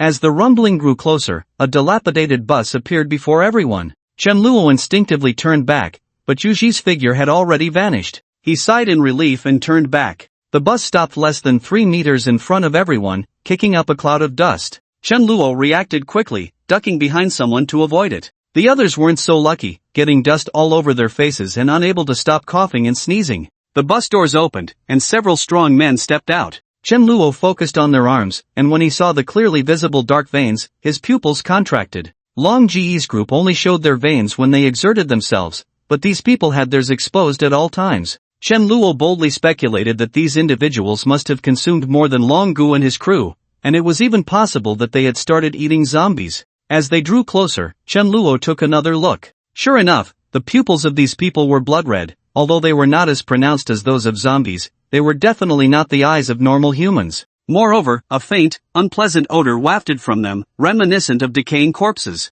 With all these abnormalities, it would not be an exaggeration to call them half-human, half-corpse. Hey, four-eyed guy, are all the people gathered? The leader with the rooster comb haircut said rudely. The other factory workers lowered their heads in fear, not daring to meet their gaze. Only Mo Wunfei replied with composure, they're all here. Is it really them? The rooster comb leader glanced at the 10 men in front of him with some disdain, Why are they all men? One person next to Chen Luo tried to ingratiate himself with the rooster comb leader, eagerly chiming in, "Men are great, they have strength for work." The man in the leather jacket behind the rooster comb leader spat, "Do you think we need you just for work?" The crowd was puzzled, and the rooster comb leader shot the leather jacket man a glare, "You talk too much." He turned to everyone and said, "All right, get on the bus." Everyone boarded the bus one after another, and Chen Luo found a seat in the last row, sitting alone. As the bus doors closed, the rooster comb leader urged, "Drive, head to the next camp. I hope there are more children and women there." Mo Wunfei gazed pensively at the bus as it drove away, lost in thought. It wasn't until the rear of the bus disappeared from view that he withdrew his gaze. "All right everyone, let's get back to work," the factory employees said, filled with the joy of having escaped a disaster, and they scattered. At that moment, Uncle Zhang found Mo Wunfei and told him about accidentally letting something slip. Mo Wunfei suddenly turned his head, staring intently at Uncle Zhang. "What did you say?" It was the first time Uncle Zhang had seen such an expression on Mo Wunfei's face. Until now, Mo Wunfei had always given him and others the impression of being gentle and refined. So when he saw Mo Wunfei's gaze, which seemed like it wanted to kill him, Uncle Zhang was stunned, taking a long time to come back to his senses. The cold sweat he had just wiped away broke out again.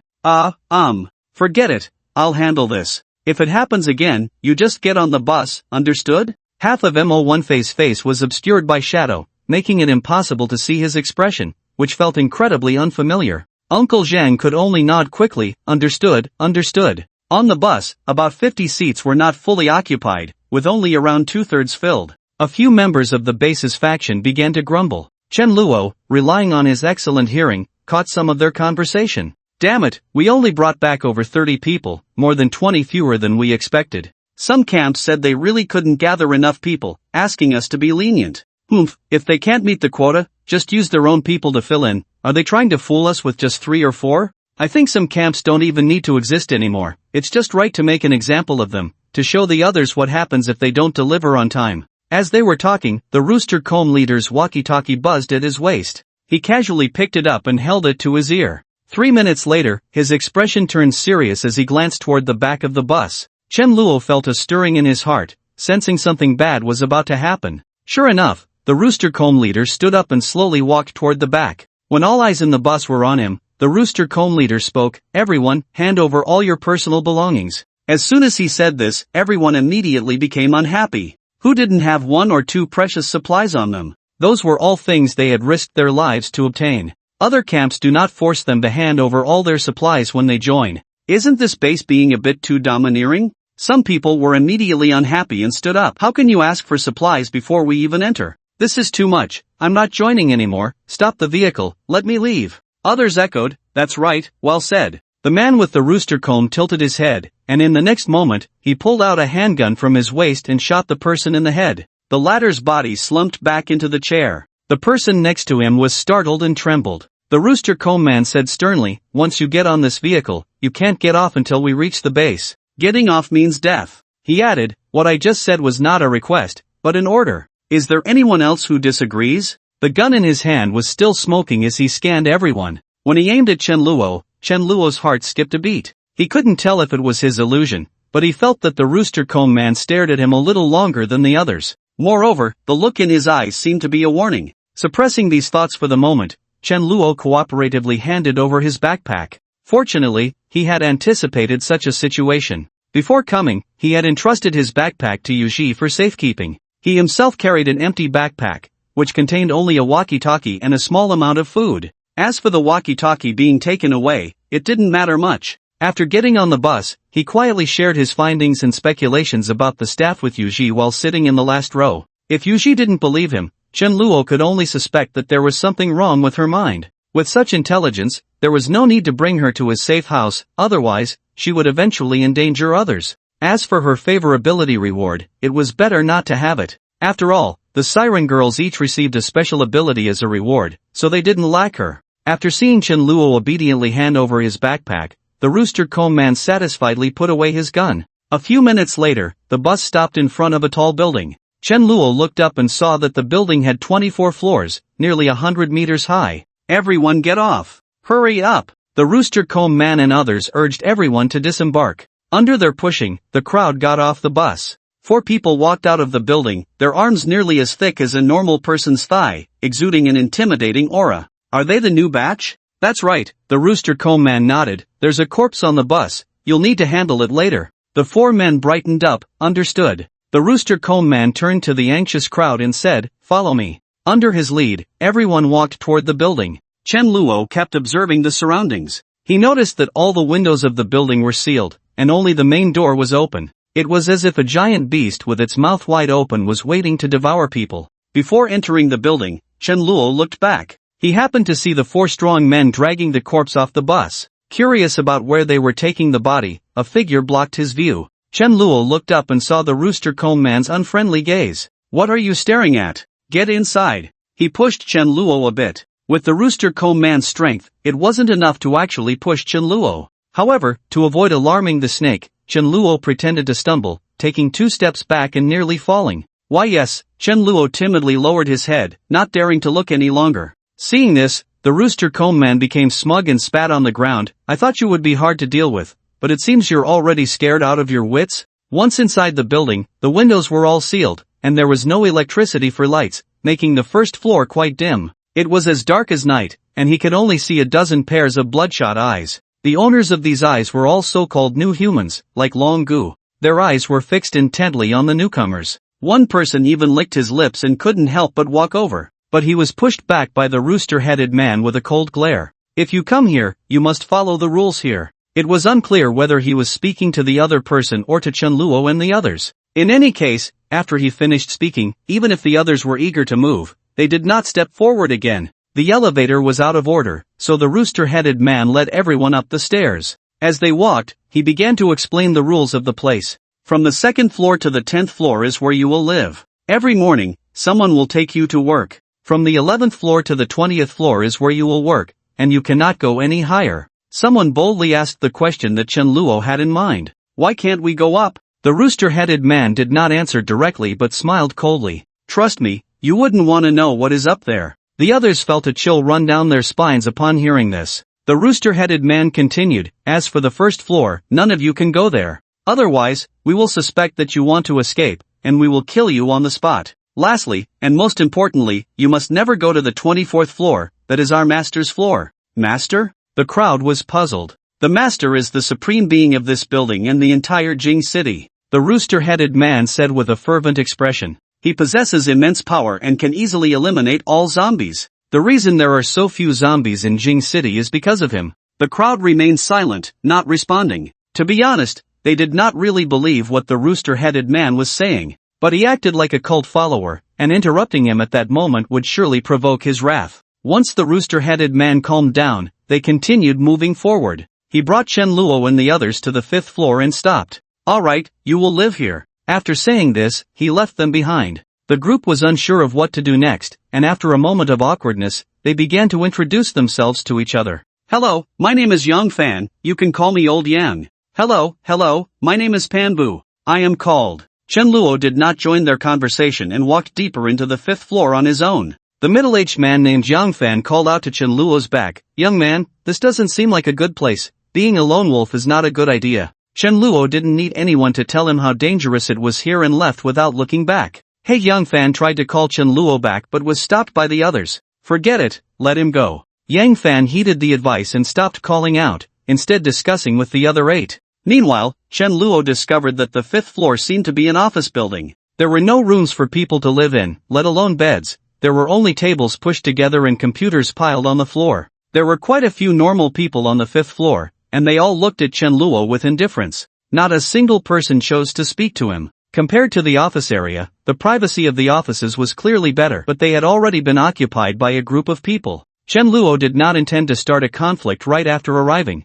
so he casually moved a computer off a table. After cleaning the dust off it, he sat down. They had gathered in the afternoon and had been on the road for several hours. By this time, the sky had darkened. Without a phone, computer, or any form of entertainment, everyone could only lie down early to rest. As Chen Luo closed his eyes to recuperate, he pondered the information he had received. First of all, the rooster-headed man must have already known the purpose of his infiltration. This was evident from his deliberate targeting of Chen Luo. Chen Luo was unsure who had tipped him off, but it was definitely related to the factory workers. Fortunately, neither the informant nor the rooster-headed man was aware of Chen Luo's true strength. They didn't take him seriously, they just gave him a warning with their eyes and verbally, and that was the end of it. What puzzled Chen Luo was that the little man seemed to be concealing the existence of Yu Ji. Otherwise, the people at the base wouldn't have reacted at all. While he was thinking, a faint, indistinct roar interrupted Chen Luo's thoughts. Strange, weren't most of the zombies in Jingcheng eliminated by the base's master? Why can I still hear the roars of zombies, and it's coming from inside the building? Chen Luo listened carefully, trying to discern where the sound was coming from. He discovered that the roars were coming from above, from higher floors. Moreover, judging by the noise, it wasn't just one or two zombies making it. This was even more puzzling, recalling what Long Bu said about the master eating zombies. Could it be that someone was raising zombies in the building as food? Chen Luo fell into deep thought again. As time passed, the night grew darker, and the roars of the zombies became clearer. There was no vibrant nightlife, and the night felt eerily silent. Any sound would carry a long way. Besides Chen Luo, the others on the 5th floor also heard the zombie roars. However, most seemed to have grown accustomed to it, able to fall asleep despite the noise. But the newcomers who arrived with Chen Luo were not so calm. They huddled in a corner, whispering in fear. Why are there zombie sounds here? I don't know, it seems to be coming from above. Could it be that there are zombies on a few floors that haven't been cleared? Didn't they say the base's master eliminated many zombies?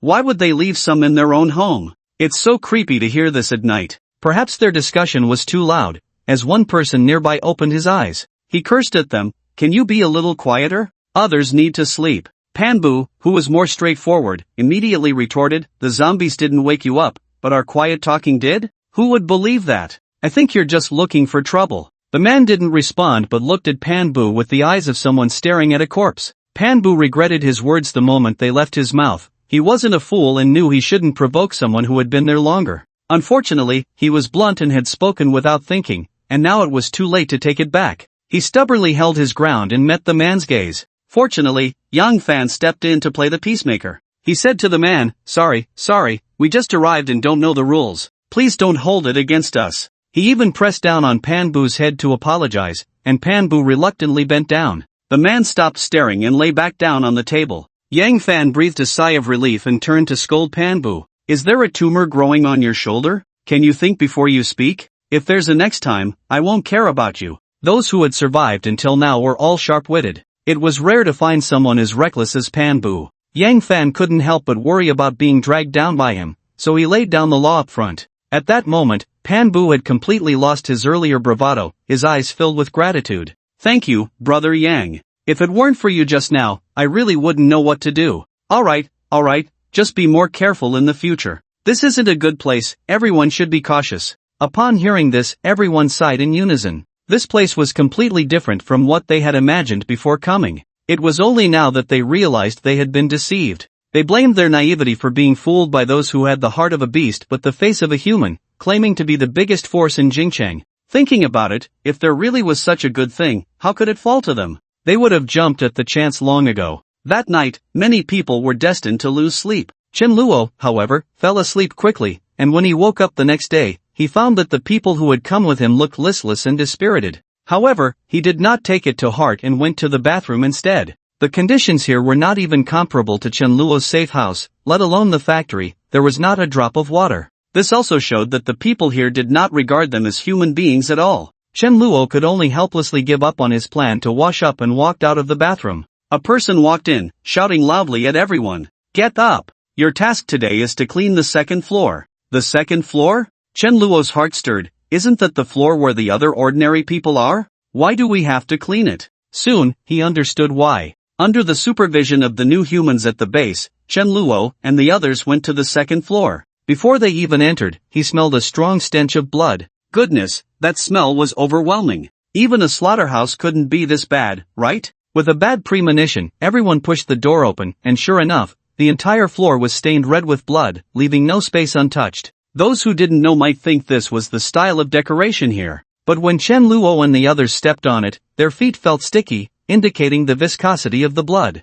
What happened here? Yang Fan murmured. The supervisor happened to hear him and snorted. These guys conspired to escape, pried open the window at night, and we caught them. Everyone felt a chill run down their spines. These people truly had no humanity left. Were they not human? The supervisor, seeing their reaction, nodded in satisfaction. The reason for assigning the 5th floor people to clean the 2nd floor was that there were newcomers on the 5th floor. So far, the effect of this warning was quite evident. At that moment, a newcomer who had just arrived yesterday couldn't hold it in any longer and vomited. The supervisor saw this and directly picked up an iron pipe, hitting him on the back of the head. The newcomer collapsed to the ground, his face pressed into the mixture of his vomit and blood. The intense nausea almost made him vomit again. But the sharp pain in his head reminded him that if he vomited again, he would get beaten up. He could only endure it and struggled to get up. The supervisor scolded, "Get moving. If you don't clean this place up today, none of you will get to eat." Everyone could only pick up mops and buckets and started working. When Panbu was carrying a bucket, he unexpectedly saw the man who had clashed with him yesterday walking to a corner and chatting with the supervisor. He frowned and walked over naturally. But their conversation had already ended. He only saw the supervisor nodding, and then the man went upstairs. Not good, that person has connections here. Panbu's heart sank. If he sought revenge on him, wouldn't he be finished? Panbu slapped himself hard, realizing he should have been more sincere when apologizing last night. After a while, Panbu was lost in thought. This matter kept lingering in his mind. Finally, when work ended, everyone was taken to the 15th floor. This was the cafeteria, but only ordinary people from other floors were eating here. The new humans from the base did not eat here. Everyone lined up in a long queue to get their food. When it was Chen Luo's turn, the person serving only gave him one scoop and hurriedly urged the next person. Chen Luo took his tray to the side and sat down, examining it carefully. It was a lump of minced meat, so finely chopped that it was hard to tell what creature it came from. Moreover, it had a strange smell that was truly hard to swallow. Without any utensils, Chen Luo could only use his hands to separate the meat. In the middle of the meat, he found a black hair. Now Chen Luo could roughly guess what creature's meat this was. When it was Panbu's turn, he finally realized where that man had gone. It turned out he was getting food in the kitchen. Panbu speculated that he thought the cleaning work was too tiring, so he asked the supervisor for an easier job. The man also saw Panbu and flashed him a malicious smile. He even specially gave Panbu twice the amount of meat compared to others. This left Panbu feeling unsettled, with all sorts of guesses swirling in his mind. He randomly found a spot, barely glancing at the minced meat, and started shoveling it into his mouth. It tasted like chewing wax, and he couldn't discern any flavor at all. In just a few bites, he finished all the minced meat. After thinking for a moment, Panbu decided to back down and sincerely apologize to the man. So he stood up and walked to the kitchen at the back of the cafeteria. Although it was called a kitchen, it was actually just a separate room. Panbu pushed the door open, and the man was stirring a large pot. Panbu hesitated. The man glanced at him but didn't say anything. Panbu gritted his teeth and decided to go for it. "I came to apologize to you." The man quietly waited for him to continue, and Panbu thought he found it insufficient. "Last night, I was wrong. I shouldn't have argued with you. Please forgive me." As he spoke, he bowed deeply. The man crossed his arms and said leisurely, "If you want me to forgive you, you can stir this pot." Okay. Panbu was overjoyed, thinking he was being given a way out. Not only did he stop feeling anxious, but he was also thrilled. Perhaps he could use this opportunity to get closer to the man and establish a connection with the overseer. This was truly a blessing in disguise. Panbu took the large spoon and smiled, trying to ingratiate himself with the man. "Big brother, I used to be a chef. I'm best at making meat soup. Your soup looks like it needs some work. Let me help you season it." The man replied nonchalantly, "This meat is for the master upstairs. If you mess it up, watch out for your life." Hearing this, Panbu was ecstatic. "Leave it to me." 2 minutes later, he naturally asked, "By the way, are you going to take this pot of soup upstairs?" The man nodded. Panbu saw an opportunity. "Then I'll help you with that. We'll see." With hope in his heart, Panbu stirred even harder. When he felt it was almost done, he took a taste with the iron spoon. Tisk, it's still a bit bland, add some salt. He poured in half a spoon of salt, estimated it was about right, and then asked, "By the way, big brother, what kind of meat is this?" Guess. The fat from this meat is yellowish, so it's not pork. Pork fat is white. Chicken fat is also yellow, but this meat is reddish, similar to beef. Could it be beef? The man shook his head. Wrong. Panbu was puzzled. After being a chef for so long, he couldn't even recognize the meat. "There are bones at the bottom. Scoop one up and you'll know what kind of meat it is." Driven by curiosity, Panbu did as the man said. He fished out a snow-white bone from the bottom of the pot. "Is this a leg bone?" Just one bone wasn't enough to identify it, so Panbu fished around some more. When a round part of the bone emerged, Panbu guessed it was a skull. What kind of soup uses a skull? He couldn't figure it out. Then he came up with a reasonable explanation. In the apocalypse, meat was too precious to waste, so they probably couldn't bear to throw away the meat on the skull and decided to boil it together. Holding on to this thought, Panbu completely fished the skull out of the soup. As he focused on it, he was instantly terrified, his hair standing on end. Is this human meat soup?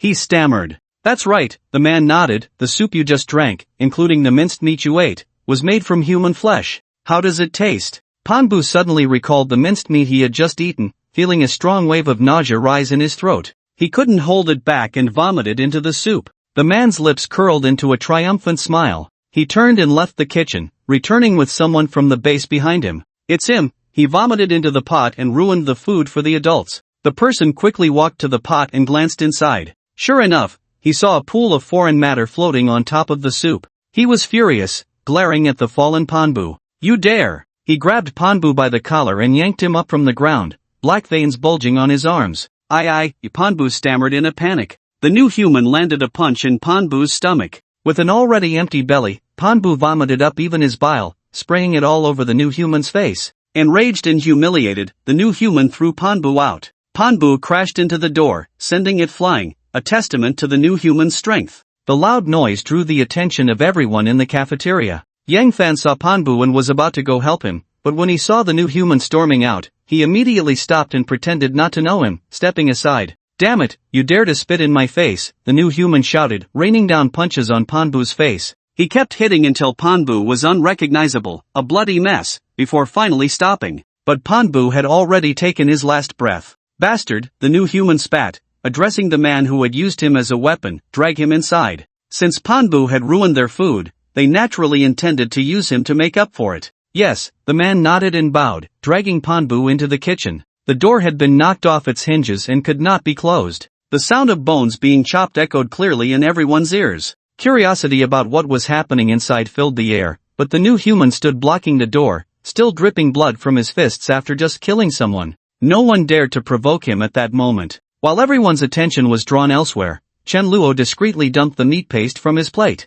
He walked to the stairwell and extracted a fresh, juicy tomato from the system rewards, eating it as if it had just been picked from the field. Just as he finished, he heard footsteps coming from downstairs. Chen Luo quickly hid behind the wall. Two new humans came up, chatting as they walked. The second floor has just been cleared, they're bringing in new people again. It's only been a day, won't those people have objections? Oomph, what if they do? Do they dare not comply? True, but the master has indeed been hungrier lately. It's not the master eating, it's the zombies being raised upstairs. Some of them are showing signs of evolution, so they need to be fed more recently. Their voices faded as they ascended the stairs. Chen Luo stepped out from behind the wall, his eyes glinting with a strange light. He hadn't forgotten his main task, gathering intelligence on the true strength of the base. This included not just the so-called new humans and their combat capabilities, but also the most mysterious of all, their master. If he continued working on the lower floors, he wouldn't be able to gather more information.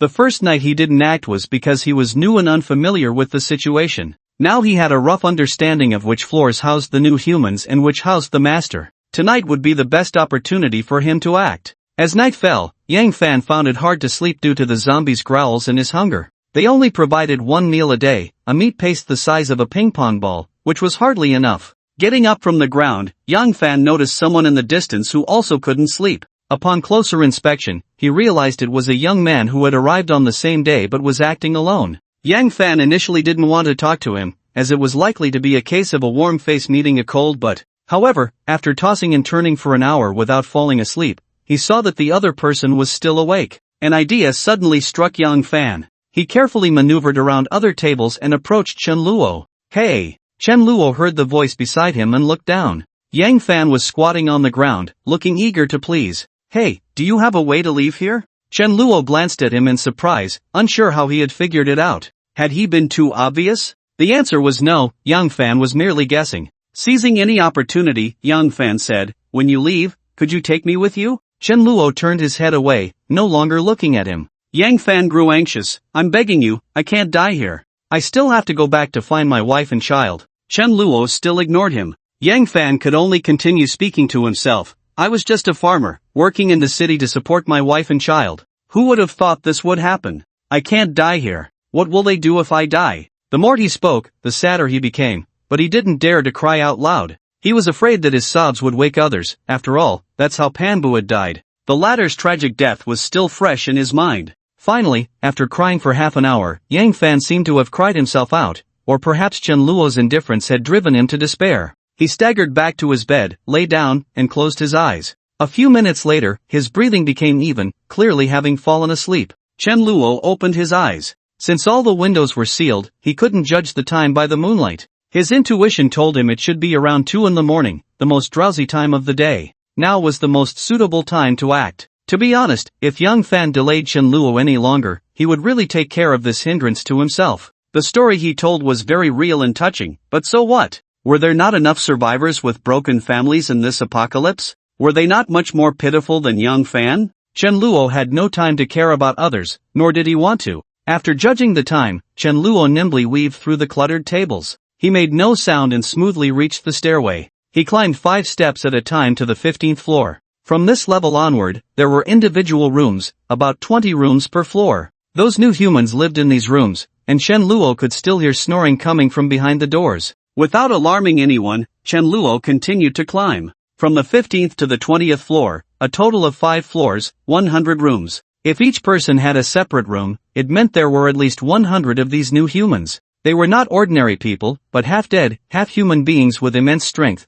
much harder to deal with than zombies. Chen Luo silently noted this information in his mind, preparing to inform Yu Ji at an appropriate time. As he climbed higher, when he reached the 21st floor, he spotted a figure. Fortunately, Chen Luo reacted quickly and retreated to the 20th floor in time. Sounds came from above. Did you just see a shadow flash by? No, you must have seen it wrong. Strange. The footsteps of the two moved downstairs. Chen Luo did not come out immediately but waited another 5 minutes. Sure enough, 2 more sets of footsteps came down from above. Chen Luo continued to wait for them to pass. After the 5th set of footsteps had gone by, this time Chen Luo waited 10 minutes before footsteps sounded from below. Chen Luo deduced that there should be 5 patrol teams in the building, each consisting of 2 people, with patrols every 5 minutes. After the last team passed, there would be a 10-minute gap. 10 minutes, Chen Luo's bright eyes shone in the darkness, is enough. Patiently waiting for the last team of the second round to go down, Chen Luo quickly moved. He first went to the 21st floor, where the roars of zombies were particularly loud. Clearly, this floor was filled with zombies.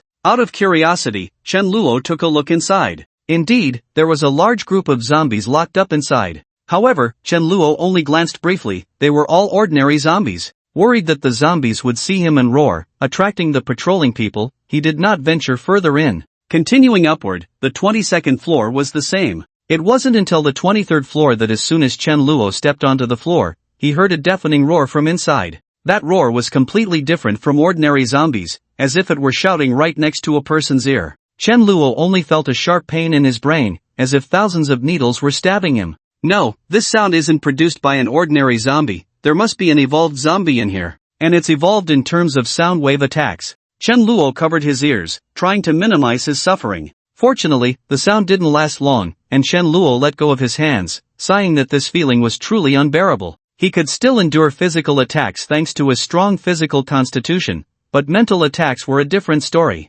His magic resistance was about the same as that of an ordinary person. Chen Luo glanced deeply at the 23rd floor, a hint of caution in his eyes. He chose not to go in but continued upward to the 24th floor, where the base's master was located. However, the tightly shut door and the 4 strong men standing at the entrance blocked his way. Should he deal with them and force his way in? This dilemma became a challenge for Chen Luo at that moment. After careful consideration, he decided not to take action. The main reason was that once he started fighting, the base's master inside would definitely hear the commotion. At that point, he would be facing 5 opponents. Even if he could win, if he couldn't resolve the battle quickly, people downstairs would come rushing up. The 24th floor would be hard to escape from. Moreover, if he fled and then returned, getting back in would be difficult. Of course, another reason was that 7 minutes had already passed, and the patrolling personnel were about to come up. Chen Luo didn't have much time left. Weighing all these factors, he returned to the 23rd floor. He certainly wouldn't be satisfied just going back.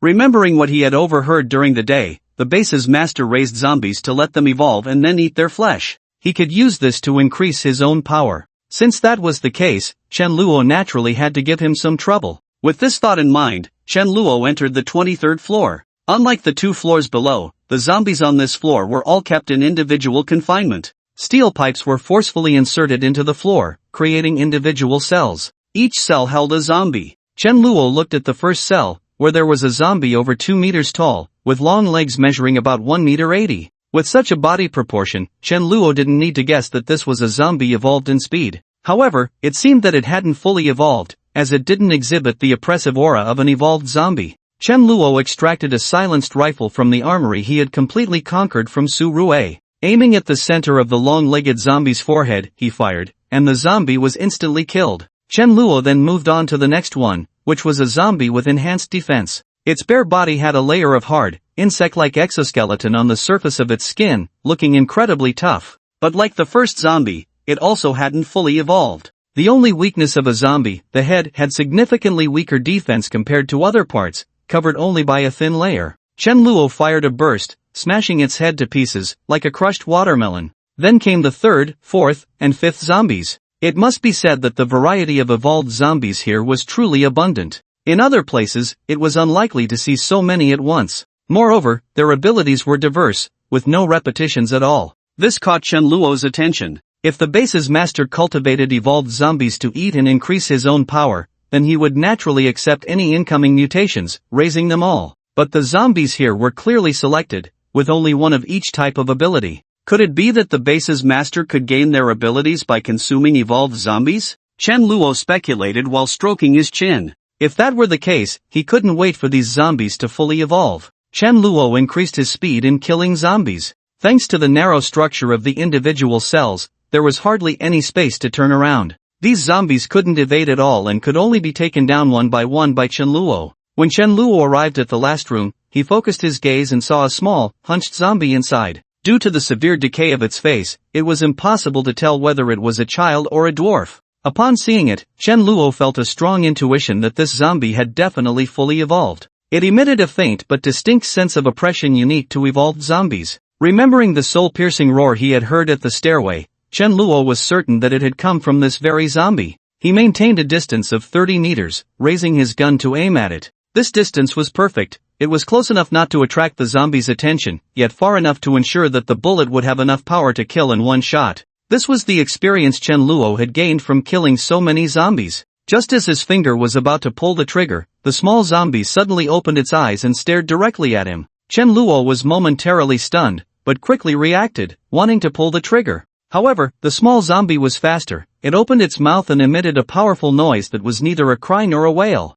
Chen Luo immediately felt as if his brain was being tortured by needles again. The intense pain made it impossible for him to concentrate, and his thoughts became chaotic. Worse still, the small zombie's cries seemed to trigger a chain reaction. Zombies on the 2 floors below began to roar in response, mixed with the sounds of steel pipes clashing and the shouts of patrolling guards. Quick, these zombies have gone mad. What's happening? It seems to be caused by that evolved zombie upstairs. Hurry up and check it out. Oh no, the patrollers were coming. Chen Luo had no choice but to brace himself, one hand covering his ears while the other raised his gun, aiming at the small zombie. He slowly but firmly pressed the trigger. With a flash of fire, the world finally fell silent. Chen Luo swallowed a strange fruit, and under the powerful vitality it provided, the lingering pain in his brain was finally repaired. In a moment of inspiration, he pulled out a steel pipe embedded in the floor, smashed open the sealed window, and then threw the pipe down. He hid deep inside. Just as he concealed himself, the door was burst open, and a group of strong men rushed in.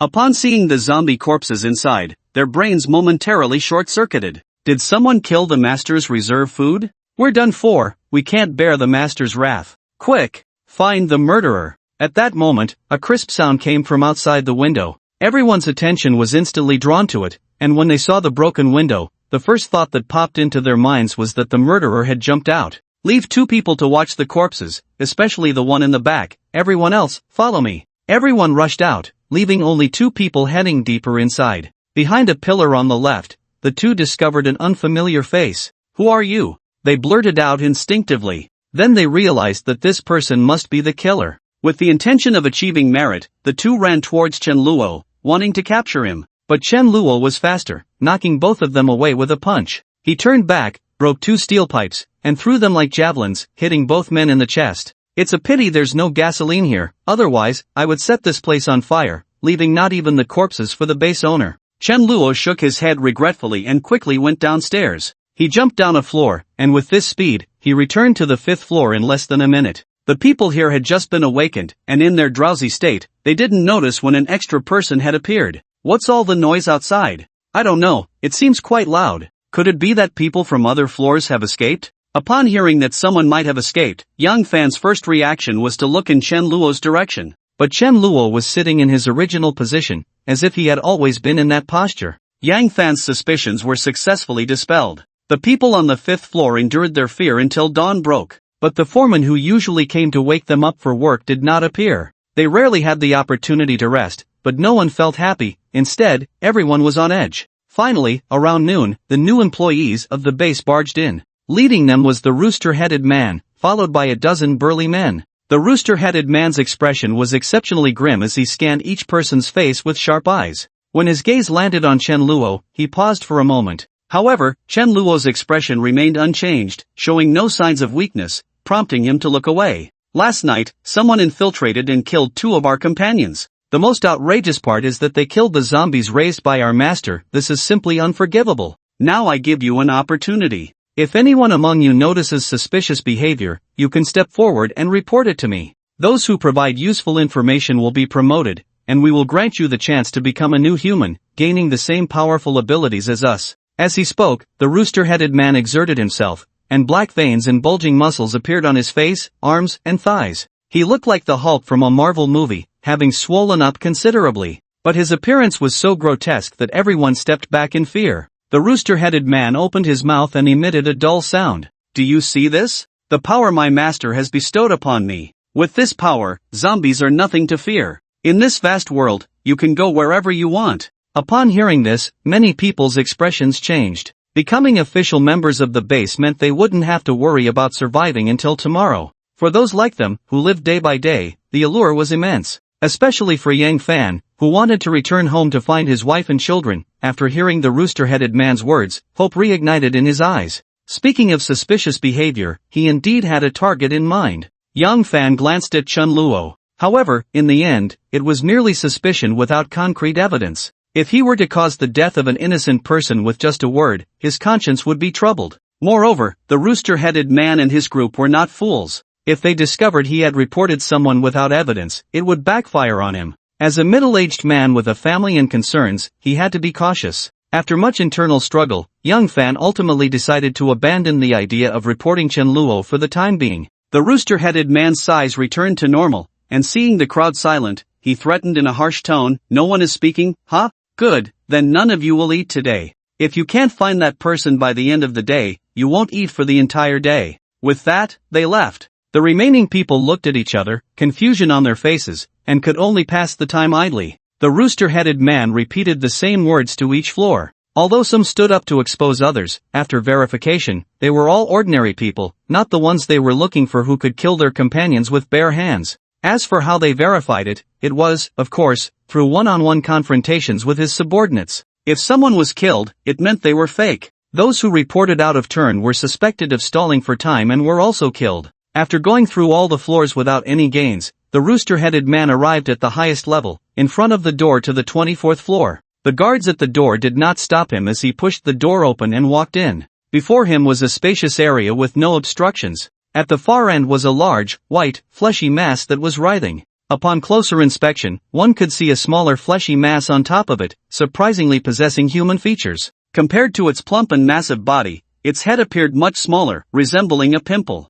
The rooster-headed man respectfully knelt and bowed his head. "Great master, your most loyal subordinate reports to you." In front of the fleshy mass lay a corpse, which Chen Luo would instantly recognize as that of a short zombie if he were there. The corpse had not been cooked, but the meatball broke the thigh with one hand and began to feast. Hearing the words of the rooster-headed man, 2 lines squeezed out from the fat on the meatball's face. "We haven't found the villain who killed your food." The meatball was furious, standing up from the ground, the flab on his body swaying. "Useless." The invisible sound wave blew the rooster-headed man's hairstyle into a broom shape. The rooster-headed man, closest to him, felt as if a thunderclap had exploded beside his ear. His brain felt as if it had been struck by a hammer, leaving him dizzy and disoriented. The 4 people behind the door outside also rolled on the ground in pain, holding their heads. The meatball saw this scene and a proud expression appeared in his small, mung bean-sized eyes. He had successfully acquired the sound wave attack of the short zombie. However, the meatball immediately thought of the more than a dozen undeveloped zombies, and a hint of pain appeared on his face. Just 1 week, it would only take a week for those zombies to fully evolve. As long as he consumed them, he would gain dozens of abilities, becoming truly invincible. By then, he would not only rule Jing City, but the entire world would be beneath his feet. Thinking of this, the meatball became furious and kicked the rooster-headed man, who was lying on the ground, hard. The rooster-headed man flew back and crashed into the wall before stopping. As soon as he landed, he heard, "Come over here." The rooster-headed man gritted his teeth and crawled over. Master? Pass my orders down. If you can't find the murderer within 3 days, all of you will die. Yes. The rooster-headed man crawled out. The meatball snorted coldly, "Useless things, can't even keep an eye on zombies, can't even find a person, what use are you?" He thought it would be better to feed these subordinates to the zombies. Among so many people, perhaps one could truly evolve into a stronger zombie. The meatball had always known that his subordinates were eating people. They thought his power came from consuming humans. But in fact, the meatball's abilities did not come from eating people. Living humans were merely nutrients to accelerate zombie evolution for him, as he only consumed zombies.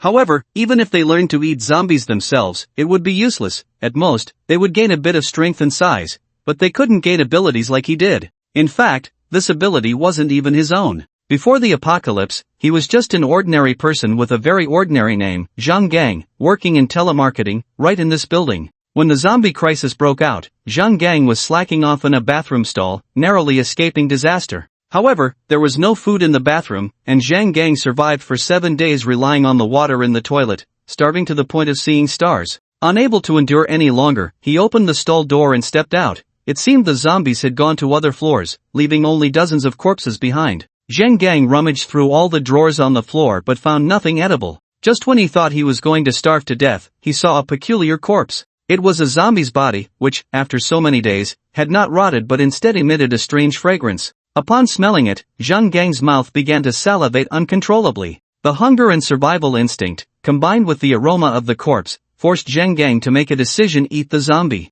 Lacking cooking utensils, Zhang Gang had to eat it raw. At first, he felt some physiological discomfort, but with the first bite of flesh, the unbelievable deliciousness and fullness made him feel as if he had ascended to a fairyland, floating in ecstasy. In just 1 day, Zhang Gang devoured over 100 pounds of meat from the corpse. He was astonished to find that his physical condition had improved. However, at that moment, he still did not dare to go out and face the ferocious zombies. So, 3 days later, driven by intense hunger, he looked at other corpses. These corpses had once been Zhang Gang's colleagues. They had long since rotted and were infested with maggots. But Zhang Gang did not feel disgusted. Instead, he saw them as delicacies. He first consumed his bald supervisor, who often insulted him. Then Zhang Gang discovered that his strength had increased again. At this moment, he finally realized that he could enhance himself by eating corpses. His intuition told him that the ability he gained came from the first zombie he consumed. Overjoyed, Zhang Gang lunged at the next corpse with bloodshot eyes.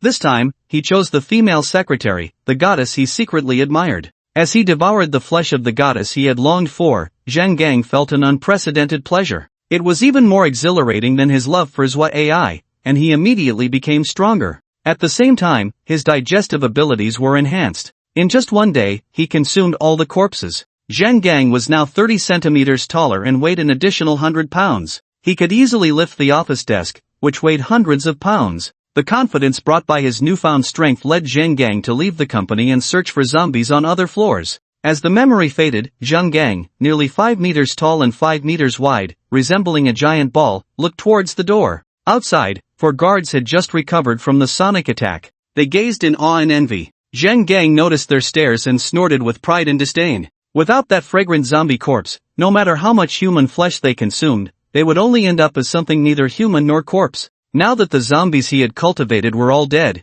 it was just right to use this group of guys to replenish his strength. It would definitely be faster than cultivating new zombies. With that thought, Zhang Gang waved at them. "Come in." The 4 entered with trepidation, kneeling on the ground, fearing they had done something wrong and would be punished. However, Zhang Gang said, "You 4, do you really want to gain my power?" Their secret thoughts were exposed, and they quickly bowed their heads in fear. We dare not, we dare not. It's fine, just admit it. I won't blame you, Zheng Gang said nonchalantly, waving his hand. The four exchanged glances, not daring to speak. They knew their master's unpredictable temper and feared he was setting a trap for them to jump into. Seeing this, Zheng Gang continued, after yesterday's events, I realized that having powerful strength is not enough. I must cultivate a few loyal servants to gain the same power as me, so they can help me with my troubles. The four displayed expressions of disbelief and surprise, eagerly volunteering. Master, I am loyal enough, choose me. Master, I am your most loyal servant. Master, Zheng Gang laughed heartily, you four have been guarding for so long.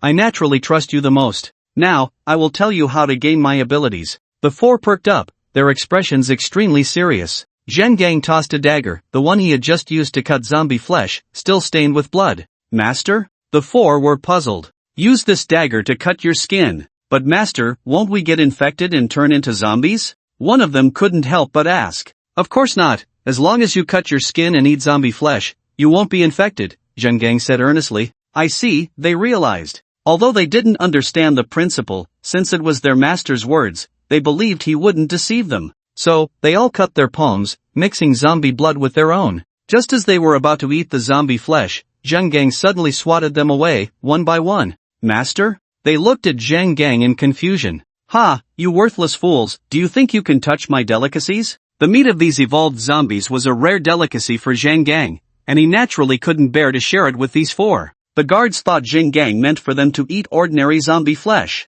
So, they rushed towards the door, ready to go downstairs to kill zombies and eat. But Zheng Gang punched and broke the stone pillars supporting the ceiling, throwing it horizontally outwards. The stone pillars stood right in front of the four, blocking their path. They were completely dumbfounded, unable to understand what their master truly meant. You four, just turn into zombies for me and become my new food. Zheng Gang no longer concealed his true intentions. The four couldn't believe they had been deceived by their most respected master, and that he wanted to use them as food. Faced with the instinct to survive and their master, they unhesitatingly chose the former. Their muscles bulged as they charged at Zheng Gang. Humph, seeking death, just right for me to practice my newly acquired abilities, Zheng Gang said calmly, waiting until the four were just a meter away before gathering his energy. Then he let out a loud roar. The four were the first to bear the brunt, clutching their heads and collapsing to the ground, almost instantly losing their combat ability. When they finally released their heads, what was revealed were four pairs of blood-red pupils. Zheng Gang watched as the four staggered to their feet, nodding in satisfaction. Not bad, this taste is similar to those previous zombies. Indeed, it's much faster than using ordinary people. The people on the 5th floor were idly passing the time when suddenly a loud bang echoed from upstairs. At first, they thought it was a thunderous explosion, but they quickly realized it was a roar. For some reason, upon hearing this sound, their brains throbbed. However, the pain was not intense due to the distance, so they paid it no mind. But Chen Luo's expression changed. He guessed correctly, the master of the base could indeed gain zombie abilities by consuming zombies. The next day, Chen Luo discovered that everyone in the base had fallen into a state of madness. What he didn't know was that because of him, the master of the base had put pressure on them, with a sword of Damocles hanging over each person's head. Under such heavy pressure, they stared at every ordinary person with suspicion. If anyone exhibited suspicious behavior and was discovered, they would not give the person a chance to explain and would directly beat them to death. In their eyes, anyone who wasn't killed was the murderer. As for those who were killed, they naturally became their food.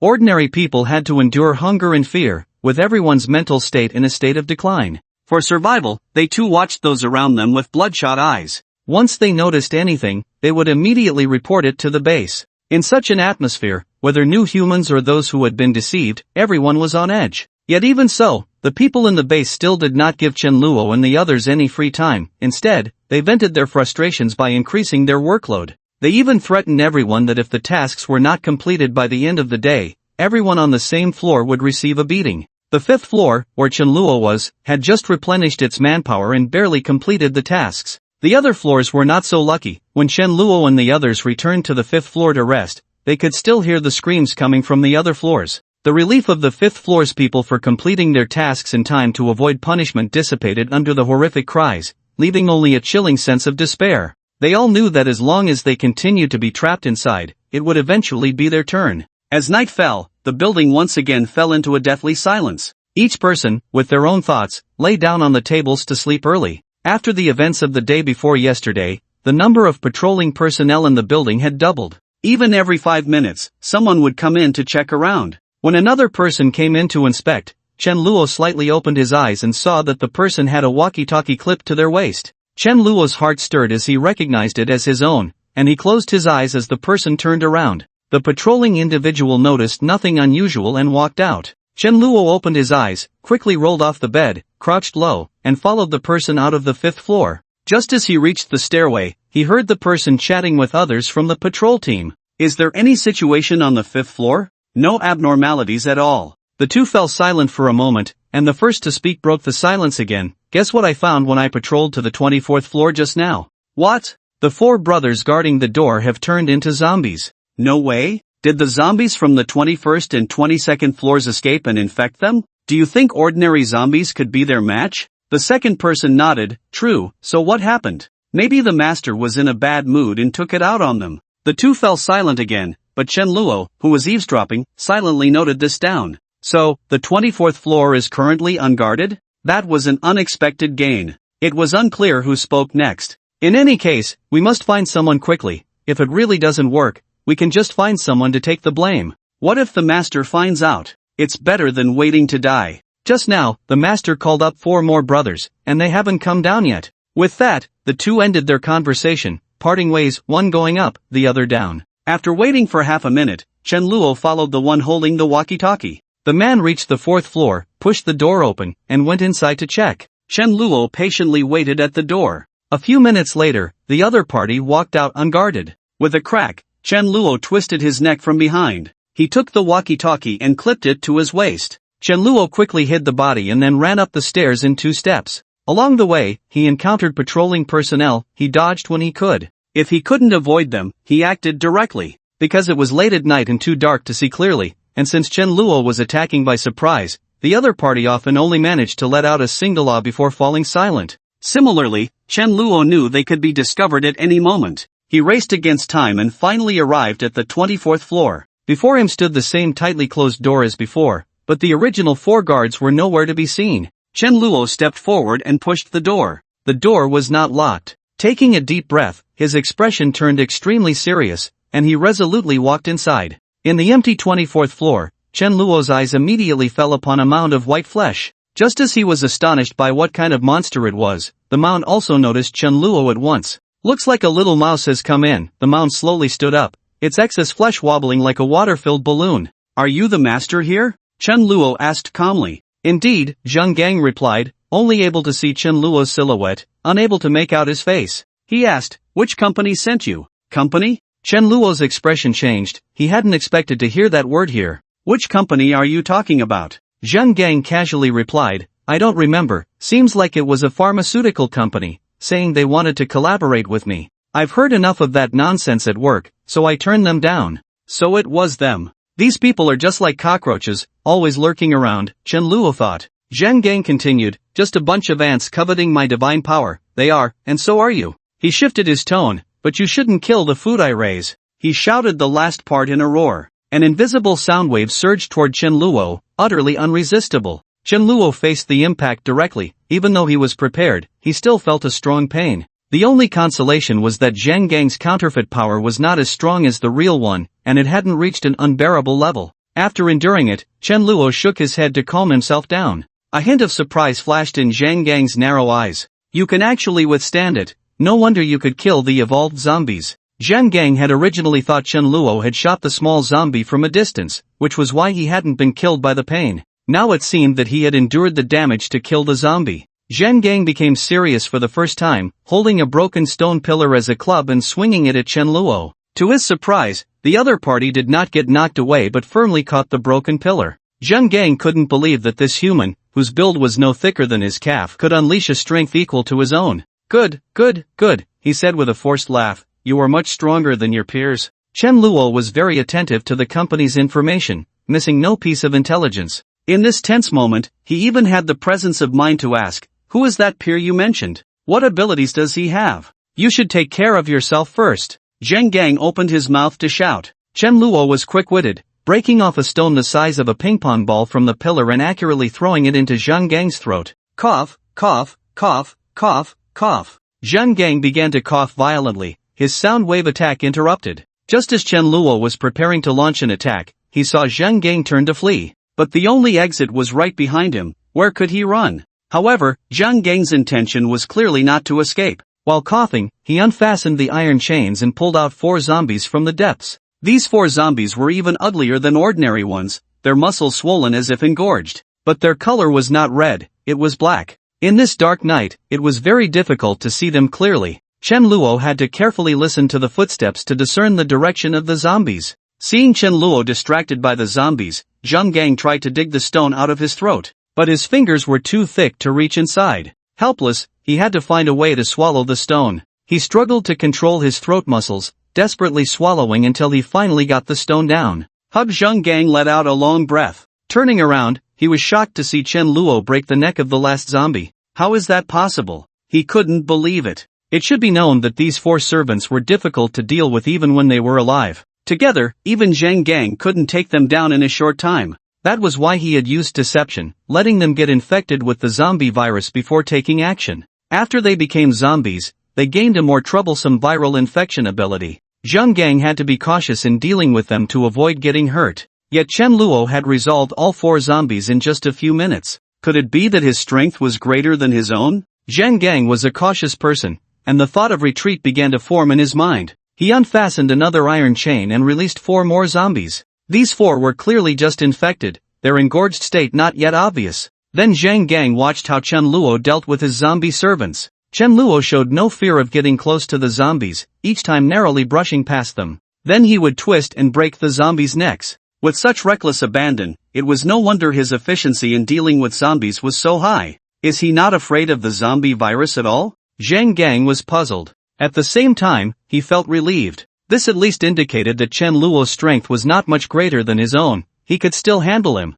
Just then, a voice came from outside the door. Master, we found several brothers' bodies in the hallway. Zheng Gang was overjoyed. They had arrived just in time. With them, Chen Luo would definitely have nowhere to escape. Without thinking, he shouted, "Come in." But 3 seconds after his voice fell, no one entered. Zheng Gang was furious. Bastards, didn't you hear my command? Master, if you have any orders, just say them directly. We won't disturb your rest by coming in. Clearly, Zheng Gang's servants did not want to follow the same fate as the guards. Zheng Gang nearly spat blood and had to say, "The killer is inside. You come in and flank him with me." Only then did the servants file in, but by this time, Chen Luo had already smashed open a window and jumped out. They hurried to the window and just in time saw a dark figure hanging on the window of the middle floor. The figure smashed the window and jumped inside. He went to the 18th floor. Hurry up and chase. No, that's the 17th floor. The night was too dark for them to distinguish which floor it was. By the time they arrived, there was nothing but a pile of wooden boards used to seal the window.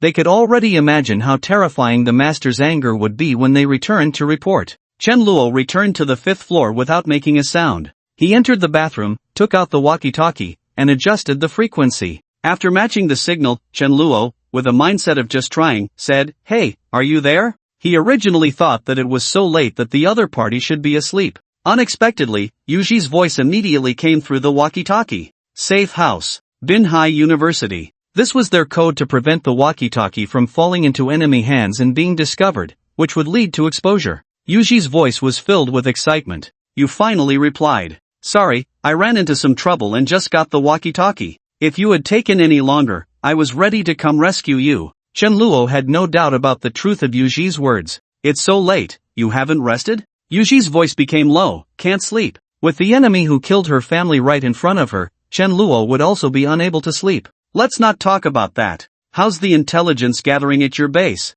Yuji got down to business. I figured out the defenses and troop strength inside the base, and I also had a confrontation with their master, so I have a rough idea of his strength. Yuji anxiously asked, so can we act now? Not yet, Chen Luo poured cold water on her, they still have too many people. I'm planning to secretly weaken their numbers, and when the time is right, I'll notify you to take action. Yuji knew that they couldn't rush things at this time, even if it was torturous, she had to have enough patience to endure. I understand. I'll wait for your signal. Chen Luo was very satisfied with Yuji's response. This showed that she at least had some sense. He remembered something and asked, how's it going on your side? Yuji replied somewhat sadly, I've probed the old employees at the factory, and their reactions are indeed a bit off. What are you planning to do? Yuji fell silent, and a few seconds later her voice rang out again. What I want to do most right now is to take revenge on the base. As for the factory, I'll deal with that later. It seemed that Yuji still couldn't bring herself to take action against those old employees.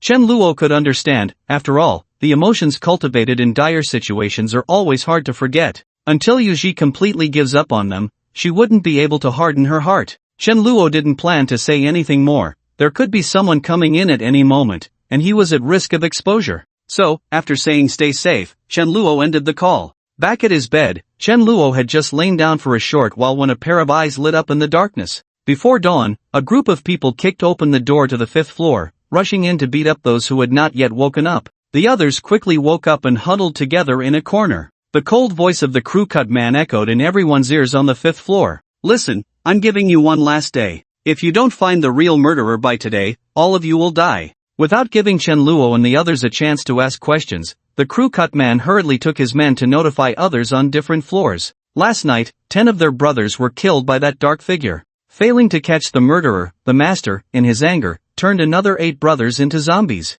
They originally had nearly 100 people, and now they were down by 1/5. How could the crew cut man and the others not be anxious? If they couldn't find the dark figure, they could only choose to kill wrongly rather than let anyone go. They planned to sweep through all the floors, not believing they couldn't find the real murderer. As for the people dying, it didn't matter if no one was left to work or if their food supplies ran out. There are dozens of camps, big and small, in the entire Jing city. Even if we eliminate a few, won't the people just gather together? The words of the rooster-headed man struck each person's chest like a hammer, making their hearts race and leaving them breathless. Chen Luo's expression remained unchanged, and when he turned around, he locked eyes with Yang Fan. The latter seemed to have been peeking at Chen Luo from behind. Upon making eye contact, he quickly averted his gaze, looking guilty. Seeing Yang Fan's sneaky reaction, Chen Luo furrowed his brows. He thought to himself, could Yang Fan have discovered my actions? Chen Luo approached, wanting to ask Yang Fan why he had been staring at him. However, Yang Fan began talking to someone else, seemingly deliberately avoiding Chen Luo.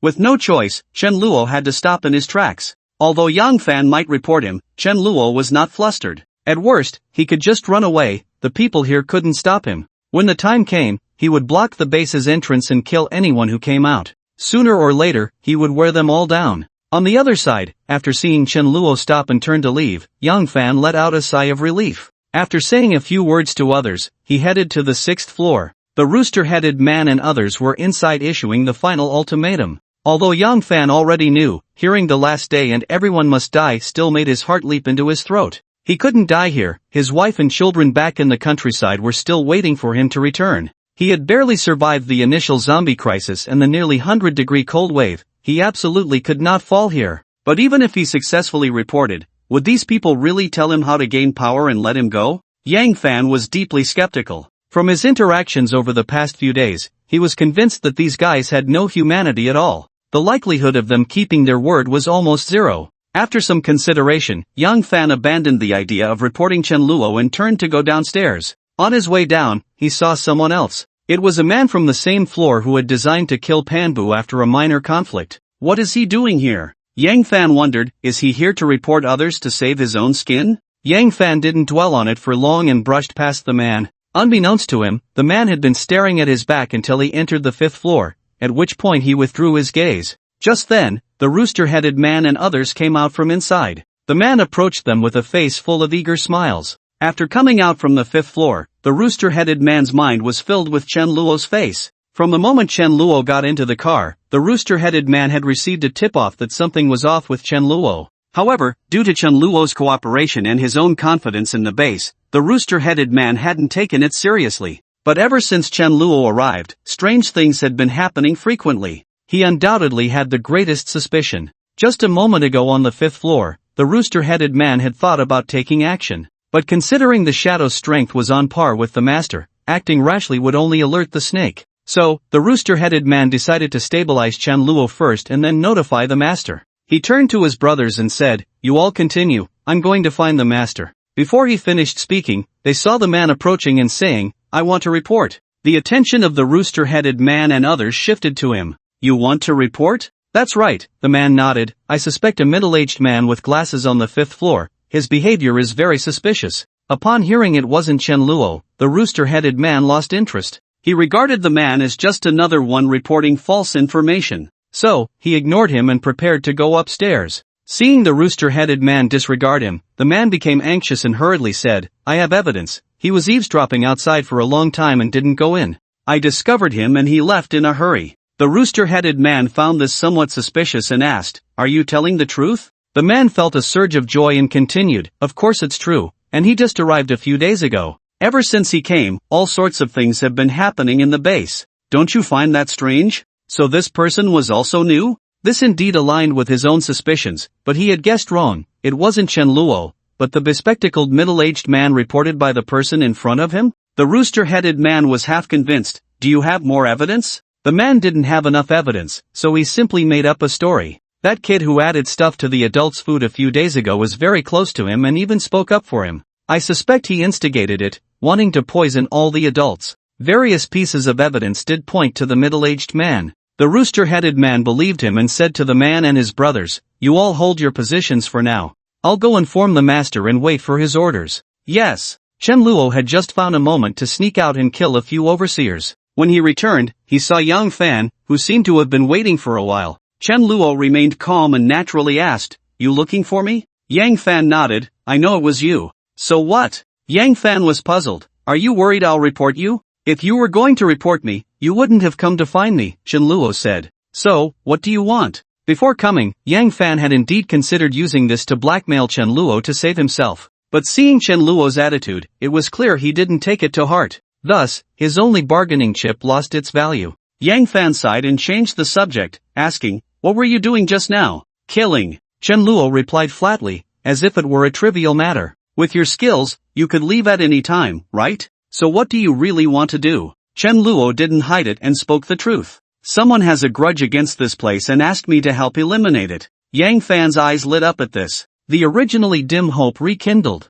"Then good luck. I won't disturb you anymore. If you need help, come find me anytime. Although I can't help you much, I can assist you in forging an alibi and creating an identity." After saying this, Yang Fan left, fearing he might interfere with Chen Luo's plans. Chen Luo didn't mind, picking up a bucket to head to the 11th floor. Although the rooster-headed man said today was the final deadline, they still had work to do. Otherwise, if the overseers caught them slacking off, they would get beaten. Arriving on the 11th floor with the bucket, Chen Luo glanced inside and saw 5 new humans sitting and waiting for their meal. Chen Luo quietly closed the door and walked over to them. The new humans looked at Chen Luo with malicious eyes. They exchanged glances, stood up, and surrounded him. The leader asked rudely, "Kid, why did you take so long?" "We're starving." Chen Luo timidly lowered his head. "Sorry, I'll go make food for you right now. We want fresh food." "Sorry, I didn't understand. Do the adults mean they wanted medium rare?" Chen Luo looked confused. "Ha ha ha." They laughed loudly. Then the 5 of them licked their lips and sized Chen Luo up. "Kid, you're quite sturdy. So young, looks like the texture will be good. I love this kind of chewy meat. Come on, take off your clothes. Let me see the meat." Chen Luo smiled faintly. "I'm afraid I might break your teeth." Before the 5 could react, Chen Luo slammed the bucket down on one person's head. Then he punched the man on the right in the stomach, causing him to double over, nearly vomiting his stomach out. A kick landed on the face of the man in the left rear, sending him flying. The person whose head was covered fumbled to remove the bucket, and just as he regained his sight, he saw a rapidly approaching fist. With a dull thud, 3 out of the 5 lost their fighting ability. The remaining 2 shouted, "Oh no, he's the killer. Quick, I'll go notify the others, you hold him off." But Chen Luo didn't give them a chance, grabbing the hair of the person trying to escape and smashing his head against the dining table. The table broke upon impact, showcasing Chen Luo's immense strength. The only person still standing saw Chen Luo's back turned and attempted a sneak attack. However, without turning around, Chen Luo swiftly jabbed his finger back, piercing the man's Adam's apple. 5 minutes later, Chen Luo walked out of the dining hall carrying a bucket of water. After a while, more people came in to eat. As soon as they entered, they saw 5 corpses. They trembled in fear and hurried to shout for help. Such incidents occurred multiple times that day. There were over 20 bodies discovered, not to mention those that remained hidden. The people in the base looked around, realizing half of their numbers were gone, and everyone felt uneasy. They tried to stick with the larger group, huddling together wherever they went. Even those from other floors who hadn't completed their tasks didn't dare to act out. They feared the murderer might be hiding among these ordinary people. By nightfall, Chen Luo took advantage of the darkness, moving swiftly through the shadows. He arrived at the room where the new humans slept, knocking on doors like the Grim Reaper. Every door he pried open, he slipped inside. After leaving a corpse behind, he pried open another door. By the end of the night, all the sleeping new humans could no longer awaken. The remaining new humans all gathered on the first floor, and seeing that dawn was breaking, Chen-luo decided not to continue. He returned to the fifth floor, finding everyone awake. However, no one paid attention to Chen-luo, each person was lost in their own worries. Chen-luo returned to his bunk, and Yang Fan, seeing him back, moved closer to him. Yang Fan whispered, "While you were gone, everyone discussed it and decided to escape together tomorrow." Chen-luo was somewhat surprised, but after thinking it through, he understood. Today was the last day, they would take action tomorrow. Staying behind was just waiting for death. It was better to take a chance, perhaps there was still a glimmer of hope. "Got it," Chen-luo replied. "I will also escape with them tomorrow. Good luck, and I hope you can destroy this harmful place." Yang Fan said sincerely. "Good luck to you too, I hope your wife and child are still alive." Hearing this, Yang Fan smiled. Compared to whether they could escape, he cared more about whether his wife and child were still alive. He nodded vigorously. "Definitely, my hometown is quite remote, and there aren't many people in the village, so their chances of survival are high." Then Yang Fan fell into memories, rambling on about his hometown.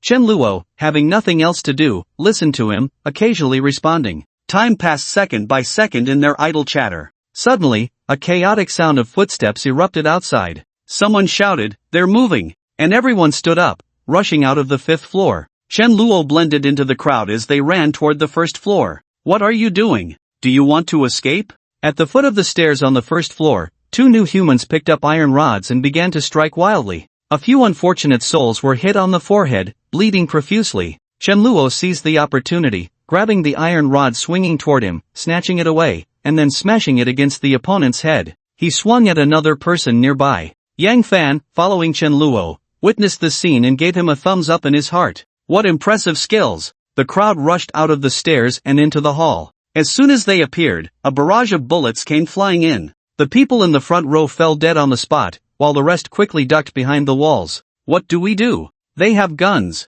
A young man with dyed yellow hair, bold enough, peeked out to take a look, only to have bullets fired at him immediately. Fortunately, he reacted quickly, and the bullet missed, exploding against the wall and sending dust flying. "It's rifles, about 20 of them, half of them are armed with rifles." The crowd gasped in shock. In the face of modern weaponry, their numerical advantage was rendered useless. As they found themselves in a dilemma, unsure of what to do next, a scream suddenly echoed from outside. "Not good, someone is ambushing us." As soon as a new human finished speaking, he suddenly clutched his throat and collapsed. The person next to him removed his hand and discovered an ice pick embedded in his melting throat. "Quick, find cover." In the chaos, their formation fell apart. A figure dashed out from behind the wall. The blonde shouted at his back, "Don't go, they have guns." But immediately after, they saw the figure weaving through bullets, using the cover on both sides to dodge all the shots. They all stared wide-eyed, unable to believe it. Chen-luo leaped over the counter. A new human saw this and tried to find a better angle to aim. But as he took a step forward, an ice pick pierced the back of his head. Another new human swept in the direction of the ice pick. Chen-luo poked his head out again and grabbed a handgun from the armory. After a gunshot, he fell in response. With the cooperation of Chen-luo and the mysterious figure, all the armed new humans either died on the spot or had their hands pierced, unable to draw their guns again. The blonde and the others hiding behind saw this and realized the opportunity had come. They shouted, "Now's the time, brothers, let's charge." A group of people rushed out of the building and then scattered, running in all directions. The crew-cut man had an extremely cold gaze and instructed his brothers behind him, "Get to it, not a single one can escape." After saying that, he took the lead and plunged into the crowd, his arms, swollen after the transformation, thicker than a person's waist. Grabbing two people, he slammed them together, and they immediately lost their ability to move. Just as the crew-cut man was about to rush towards others, a white shadow shot towards him. He suddenly stopped, slapped forward with his right hand, and shattered the ice pick. It seemed the ice pick had decent accuracy but lacked power. It could kill a few people in an ambush, but if they were prepared, it would be hard to inflict serious injury. Thinking of this, the crew-cut man shouted, "Focus, watch out for the ice picks." After he shouted, almost no one was hit again. However, their pursuit speed was still affected, and fast runners like the blonde had already disappeared around the corner. Seeing more and more people escaping, the crew-cut man grew anxious and cursed, "Damn it." He casually tore apart one person, blood and entrails splattering all over him, making him look like a demon from hell. Out of the corner of his eye, he suddenly noticed Yang Fan sneaking away along the wall. Yang Fan saw the street corner was just within reach, and his eyes lit up. But the crew-cut man leaped in front of him. Yang Fan's heart sank to the bottom. Oomph, trying to escape? After causing so much trouble, you think you can leave unscathed? You're dreaming. Yang Fan was confused and asked, what are you talking about? I don't understand. Playing dumb, huh? I'll make you remember, the crew-cut man said as he launched an attack on Yang Fan. The massive figure, over 2 meters tall and nearly 3, charged towards Yang Fan with an unstoppable momentum. Yang Fan knew he couldn't possibly withstand it, and despair filled his eyes. In that instant, images flashed through his mind. The last image froze on the faces of his wife and child. I'm sorry, I can't go back. You have to live well. Yang Fan closed his eyes, waiting for death to arrive. But after a loud bang, Yang Fan was surprised to find himself still alive and well. He opened his eyes to see a reliable figure standing in front of him. The crew-cut man was blocked by him with just one hand. Thank you for saving me, Yang Fan said gratefully, looking at Chen Luo's profile. Don't get me wrong, saving you was just a coincidence. My real goal is to kill him, Chen Luo said, also thinking that Yang Fan wasn't a bad person. Otherwise, he could have waited for the crew-cut man to kill Yang Fan before taking action. Yang Fan understood this and gave Chen Luo a deep look before turning and running away. The rooster-headed man ignored Yang Fan, his eyes were only on Chen Luo. So it's really you? He gritted his teeth in hatred. I should have killed you back in the car. If it comes to blows, you'll be the one who dies, Chen Luo replied lightly, igniting the rooster-headed man's fury completely. When he turned to look again, he saw his brothers being held back by a mysterious person hiding in the shadows. Although the ice spikes weren't very lethal, the opponent was throwing them around like they were free. If he wasn't careful and got hit in a vital spot, he could still suffer serious injuries. The rooster-headed man looked at the melting ice spikes on the ground and suddenly realized something. That runaway bitch, she's back? That damned four-eyed toad didn't tell me. Hearing this, Chen Luo had a flash of inspiration and opened his walkie-talkie, asking, who is this four-eyed toad you're talking about? The rooster-headed man sneered, kid, you still don't get who sold you out, do you? It's your camp leader, that four-eyed toad. When you got in the car, he notified me that you were a problem, otherwise, I wouldn't have come up here to confiscate your gear. Chen Luo turned off the walkie-talkie and said to the rooster-headed man, thanks. He had been worried about not having evidence to prove that Mo Wenfei colluded with the base to betray him. With the rooster-headed man's testimony, Yu Ji should be thoroughly disappointed in Mo Wenfei now. The rooster-headed man felt confused and then heard Chen Luo say, to thank you, I've decided to give you a quick end. Just talking big. Although the rooster-headed man said this, he wasn't confident himself. He wondered why his master hadn't come out yet. This wasn't how the plan was supposed to go. Chen Luo didn't give him a chance to figure it out, pulling out a gun and emptying the magazine right at the rooster-headed man's face. The rooster-headed man quickly raised his arm to shield his face, and the bullets only penetrated a few centimeters into his arm before getting stuck in his muscle. Seeing the gun was ineffective, Chen Luo tossed it aside and charged at him. The rooster-headed man wasn't willing to back down either and swung a slap at Chen Luo. But the difference in strength was too great. Chen Luo grabbed two of the rooster-headed man's fingers and threw him to the ground with a shoulder throw. This move knocked the rooster-headed man back to his senses. If even his master couldn't handle Chen Luo, how could he possibly win? He got up and roared, I'll fight you to the end. Chen Luo thought he had some big move and braced himself, only to see the rooster-headed man turn and run. However, he was heading towards the building. Once inside, he wouldn't be able to escape far and would instead be caught like a turtle in a jar. Chen Luo didn't chase him, instead cooperating with the mysterious person to quickly eliminate all the other new humans. The mysterious person stepped out from hiding. It was Yu Ji. You arrived just in time, Chen Luo praised her. After clearing the rooms upstairs last night, he felt it was about time and notified Yu Ji. She didn't let him down, arriving promptly to lend a hand. Noticing the walkie-talkie hanging from her waist, Chen Luo felt even better. Is everyone here? Yu Ji asked. Except for one who ran away, their master is here too. No time to waste, let's completely destroy this place. Revenge was at hand, and Yu Ji was incredibly excited. Just as the two were about to enter the building, they saw a bulky figure squeezing out from the corridor. The first floor had a ceiling height of over 5 meters. That mass was hunched over, hitting the ceiling, indicating that his size had exceeded 5 meters. Master, you finally made it. That guy has killed all our people. Zheng Gang's size had further inflated, and his throat was so squeezed by fat that he could only make gurgling sounds. It's fine, with me here, he won't stir up any big waves. The rooster-headed man felt a surge of joy and quickly flattered, as expected of you, master, with this physique? My divine power has increased, so my size has grown a bit too. Congratulations, Master, on achieving great mastery. As soon as the rooster had finished congratulating, he realized a very serious problem. The Master's power was strengthened by eating corpses, but the food reserves in the base had run out. What was the Master eating? Rooster had uneasily raised this question. Zheng Gang threw his head back and laughed. Ha, of course, I ate all the servants upstairs. They are dead anyway, not eating them would be a waste. It's better to merge with me and help me defeat my enemies. Rooster Head didn't have much feeling for the other brothers, so he quickly accepted this fact. Just then, he heard the Master say, "You are the most loyal among my many servants, and your strength is the greatest." Rooster Head felt a vague sense of unease in his heart, but he still forced himself to reply, "Thank you for the compliment, Master. You and I, as Master and servant, together we will be unstoppable." The more Rooster Head listened, the more something felt off, and cold sweat broke out. Zheng Gang continued, "When I rule this world in the future, I will definitely remember your contributions." Upon hearing this, even Rooster Head, who was usually dull, understood Zheng Gang's meaning. He was loyal, but not brainless. Without saying a word, he ran towards the building's exit. However, Zheng Gang's large hand was faster than him, grabbing his waist and lifting him up. Rooster Head's legs flailed in the air for a moment, and he turned back, humbly pleading, "Master, you can't eat me. I've done so much for you, I have at least some merit." Zheng Gang didn't give Rooster Head a chance to finish his sentence. He found Rooster Head's noise annoying, so he grabbed Rooster Head's head with his other hand. With a forceful pull, he tore Rooster Head's head and spine out. Blood gushed out from the severed neck like a fountain. Zheng Gang opened his mouth and tilted his head back, swallowing it whole, revealing an expression of enjoyment.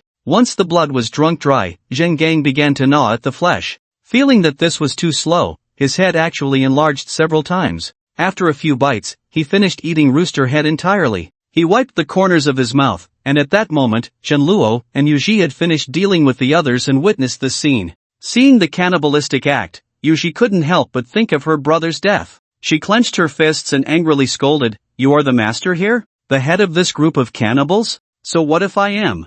Zheng Gang had also seen Yuji throwing ice spikes from upstairs. "You are the ability user who escaped from me a week ago? You actually dare to come back? Perfect, after eating you and him, I will truly be invincible." "You think you can be invincible? You probably swallowed some shit while eating people." Chen Luo scoffed. "Looking for death." Zheng Gang roared, and the piercing sound wave rushed towards Chen Luo and Yuji. Chen Luo had long been prepared for this move. He picked up a basketball-sized stone from the ground and threw it. Then he grabbed Yuji's hand and retreated dozens of meters, minimizing the sound wave damage. Zheng Gang smashed the stone and chased after them. Once they reached the open ground, Zheng Gang's sound wave ability would be significantly weakened. This was also Chen Luo's intention in luring him out. "Fatty," Chen Luo looked down at Zheng Gang from a high point. "Do you think eating people makes you strong and impressive? So what if it does? You really are narrow-minded. Let me show you what truly makes one stronger." After saying this, Chen Luo jumped down from the height and said to Yuji, "Do you want to kill him yourself for revenge?" Yuji nodded fiercely, "I've dreamed of it." "Good, I'll help you with that." With that, Chen Luo took out a bottle of water and handed it to Yuji. "Is this mineral water?" Yuji looked at the water bottle in surprise. Zheng Gang laughed upon seeing it. "I thought you had something good, a bottle of water? Ha ha ha." Chen Luo ignored Zheng Gang and looked directly into Yuji's eyes. "Do you believe me?" Yuji looked at Chen Luo, who was exuding confidence, feeling that he radiated brilliance and charm. Coming back to her senses, she nodded vigorously again. "You are the only person I trust right now. Whatever you say, I believe you." "Very good." Chen Luo was quite satisfied with Yuji's answer. "Drink it." Yuji complied, twisting off the bottle cap and downing the water in one go. After drinking, she seemed to turn to stone, completely motionless, not even noticing the empty bottle drop to the ground. Zheng Gang watched the two, feeling a wave of unease in his heart. He didn't intend to give them a chance to drag this out, so he picked up a car and threw it over. Chen Luo stepped forward to shield Yuji, catching the sedan steadily. "You can catch a sedan, but how about this?" Zheng Gang struggled to lift the bus, the very one Chen Luo had arrived in. Even empty, it weighed nearly 10 tons. Chen Luo wasn't foolish, he wouldn't just stand there and take it. He wrapped his arms around Yuji's slender waist and dodged aside in a flash. As Chen Luo held Yuji face to face, still unsteady, he saw her hair transform from pure black to a translucent white. Suddenly, Yuji opened her eyes, her pupils turning pure white, glowing with a white light. Coupled with her beautiful face, she radiated an indescribable beauty, like an ice and snow spirit. Chen Luo was entranced until he heard footsteps nearby and realized Zheng Gang had rushed in front of them. "Be careful!" Chen Luo shouted, about to block Zheng Gang. But Yu Ji was quicker. She extended a hand. Her delicate arm was as pale and fragile as a lotus root, as if it would break with the slightest touch. Compared to Zheng Gang's arm, it was like a mantis trying to stop a car. Yet, this hand emitted an extreme cold. Zheng Gang's movements slowed, and from his fingertips, his arm began to freeze rapidly. As the cold threatened to spread to his torso, he quickly retreated. Once at a safe distance, he looked down and found his entire arm frozen. Zheng Gang tried to pat it with his other hand, hoping to knock the ice off. But to his surprise, after a crisp sound, his arm shattered into ice shards along with the frozen part. Zheng Gang didn't even feel pain. By the time he realized what had happened, an ice spear as thick as a pillar pierced his heart. What did you make her drink? Zheng Gang clung to this question, unwilling to die. After all this, Yuji's legs gave way, and she knelt on the ground. Chen Luo quickly supported her, preventing her from collapsing. "Are you okay?" Chen Luo asked with concern. Yuji shook her head. "I just feel completely weak all over." "You're just exhausted. That's normal." This had happened to Zero once before. It was due to suddenly gaining too much powerful energy and then releasing it, causing her body to be unable to handle it. "Rest for a while, and you'll be fine." Yuji nodded, her snow-white hair gradually fading back to its original black color. Chen Luo felt a bit regretful at this sight. Yuji with that hair color was so captivating. In comparison, her original black seemed somewhat ordinary. It wasn't that black was bad, it was just that white hair suited Yuji's overall temperament better. Yuji had no idea what Chen Luo was thinking. She was immersed in the joy of her successful revenge. Gratefully, she said to Chen Luo, "My wish has been fulfilled. From now on, I will live only for you." Chen Luo was overjoyed inside but pretended to decline modestly. "You don't have to do that. You can still do what you want. The only thing I want to do is repay you, to spend my remaining life in gratitude." Yuji's gaze was fixed on Chen Luo as she sincerely spoke these words. Since that was the case, Chen Luo had no choice but to reluctantly accept. "Alright, but I won't treat you poorly, nor will I make you do things you don't want to do." Upon hearing this, Yuji was deeply moved. Considering how Chen Luo had risked his own safety to gather intelligence for her and had put in so much effort, her fondness for him soared. Yuji's affection level reached 100. This sudden increase in affection was unexpected for Chen Luo. It was worth all the time and effort he had spent. Just this moment made all the efforts worthwhile. "Let's go back, I still have things to do at the factory." Yuji leaned against Chen Luo, feeling his body warmth and an immense sense of security, just like when her family and younger brother were still alive. This made Yuji look at Chen Luo with increasingly tender eyes. However, Chen Luo said, "Wait a moment." Zheng Gang's body was still there. If left unattended and eaten by zombies, it could potentially give rise to a powerful monster. Chen Luo's hideout, Binhai, was not far from Jingcheng, so he had to be cautious about this possibility. He helped Yuji to a safe spot to sit down, then entered the building and brought out a barrel of oil. He poured it from inside the building all the way outside, drenching Zheng Gang's body with the remaining oil. After emptying the barrel, he tossed it aside inside. "It's a pity I couldn't drive the heavy truck out, and without spatial abilities, I can't take the supplies here. Otherwise, just the diesel and gasoline collected from the base would be enough to keep his safe house running for 3 years. Holding on to the thought that he couldn't take it with him, nor let others have it, Chen Luo also doused the warehouse with gasoline. With one spark, the body and the building were engulfed in flames. Yuji witnessed this scene and saw an illusion before her eyes. The burning black smoke formed a young face in the air, smiling at her. "Brother, I've avenged you, you can rest in peace now." After saying this, the black smoke seemed to understand Yuji's words and dispersed into irregular shapes. An hour later, the fire gradually extinguished. Just as Chen Luo was about to take Yuji away, he noticed a glimmer of light where the body had been. "Wait, there seems to be something over there." Telling Yuji to wait for him for a minute, Chen Luo walked towards the ashes. In the partially burned ashes, he discovered a transparent, glistening bead. "What is this?" Chen Luo was puzzled. "Forget it, I can't figure it out. I'll take it back for Zhuangningming to study." He put the bead in his pants pocket and then walked back to Yuji, supporting her as they moved away. At the car factory, Mo Wenfei was still leading the workers. He was personally involved, doing all the dirty and tiring work. Wenfei is really a good leader. Yeah, without him, we old folks would have been dead long ago. Hearing the praises from his co-workers, Mo Wenfei couldn't help but smile, feeling more energized. While straightening his back to catch his breath, he suddenly realized he hadn't seen Yuji all day. He asked Grandma Qian, "Grandma Qian, have you seen Xiaoji?" Grandma Qian replied, "I haven't seen her, it seems she went out early this morning." "Is that so? Alright then. Mo Wunfei continued working, but the more he worked, the more anxious he felt. After thinking for a moment, he abandoned his task and went to a hidden corner, pulling out a walkie-talkie. "Hello, can you hear me?" But there was no response from the other end. Mo Wunfei realized something, and his heart sank. Just then, someone shouted, "Chen Luo is back." He brought Xiaoji back. Hearing this, Mo Wunfei quickly put away the walkie-talkie and went outside. Sure enough, he saw a man and a woman approaching. As they got closer, Grandma Chen saw Chen Luo supporting Yuji and thought she was injured. She asked with concern, "Yuji, are you alright?" Yuji shook her head. That's good. Grandma Chen sighed in relief. Mo Wunfei suddenly asked, "Chen Luo, weren't you sent to the base? How did you escape?" "Escape?" Chen Luo chuckled lightly. "I came back openly." The others didn't understand what he meant. Yuji explained, "The base has been destroyed, the master of the base and his subordinates are all dead, so you won't have to pay anyone anymore." Upon hearing this, everyone cheered excitedly. However, a few people in the crowd did not show expressions of joy and excitement. Instead, they appeared somewhat serious. Yuji remembered each of them clearly. What she didn't expect was that the two people who cared for her the most, Grandma Chen and Uncle Zhang, were also among them. This made Yuji's joy from her recent revenge diminish significantly. Mo Wunfei maintained a calm expression, revealing little of his inner thoughts. He simply smiled broadly and congratulated her. "Congratulations, Xiaoji. Xiao Wan in heaven will definitely be proud of you." "Thank you," Yuji replied. Mo Wunfei continued to look for other topics. "Are you okay? Do you need me to help you to rest?"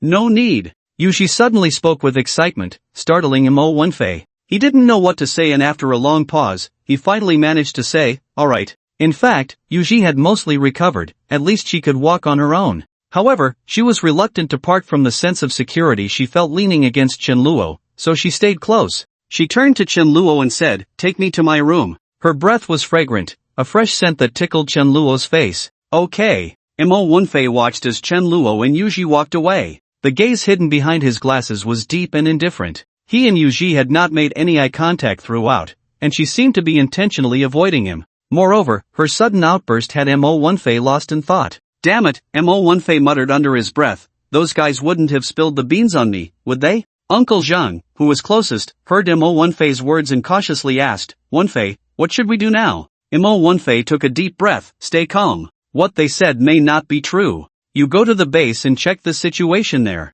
"Alright, I'll go now." After Chen Luo took Yuji to her room, he wanted to ask her what she intended to do. However, Yuji spoke first. "You go out first, I need to take a shower and change clothes." Well, it was normal to wash away bad luck. Chen Luo could only suppress his questions and leave Yuji's room. After sitting in his own room for half an hour, Chen Luo thought Yuji should be done showering, so he went back to her door and knocked. "Who?" Yuji's voice came from inside. "It's me, Chen Luo. Are you done with your shower? I have something to discuss with you. Come in." Yuji opened the door, and Chen Luo was momentarily stunned by her appearance. She had obviously just finished showering, her hair still wet and unstyled. The damp hair clung to her naturally beautiful face, which seemed to have an innate filter, enhancing her purity. She wore only a simple white shirt, the loose hem just covering her backside. It was hard to tell if she was wearing pants underneath. The top two buttons of her shirt were undone, revealing a deep neckline. This outfit on Yuji appeared both alluring and not vulgar.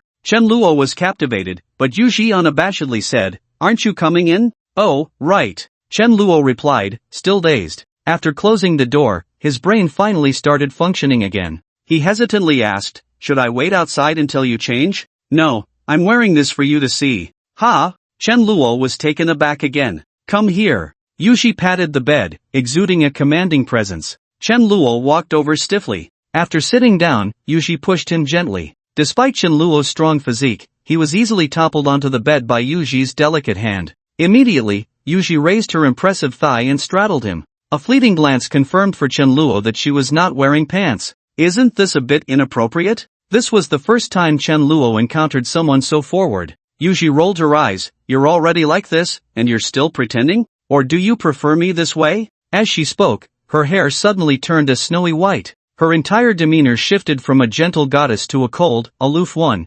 exuding an air of striking beauty. Chen Luo stubbornly replied, "I like you no matter what you look like. At the base, your eyes were wide open, and now they're wide open too." Faced with this decisive evidence, Chen Luo could no longer argue. Yuji leaned down and kissed him. The cold yet soft sensation was just like Yuji herself. strong on the outside, but soft on the inside. Just as they were completely absorbed in each other, a rapid knocking on the door interrupted them. Chen Luo felt a bit annoyed and was about to get up, but Yuji pressed him back down. She gave Chen Luo a reassuring look and then shouted loudly, "Who is it?" "It's me, Wenfei, Xiaoji, you." Upon hearing it was Mo Wenfei, Chen Luo lost interest and wanted to put on his clothes. But Yuji stopped him, and facing Chen Luo's puzzled gaze, she whispered, "Don't you think this is exciting?" Chen Luo immediately realized that Yuji wanted to use this method to get back at Mo Wenfei. Didn't Mo Wenfei have feelings for Yuji? Then Yuji would let Mo Wenfei listen to his beloved woman being affectionate with another man, while he could only stand outside the door.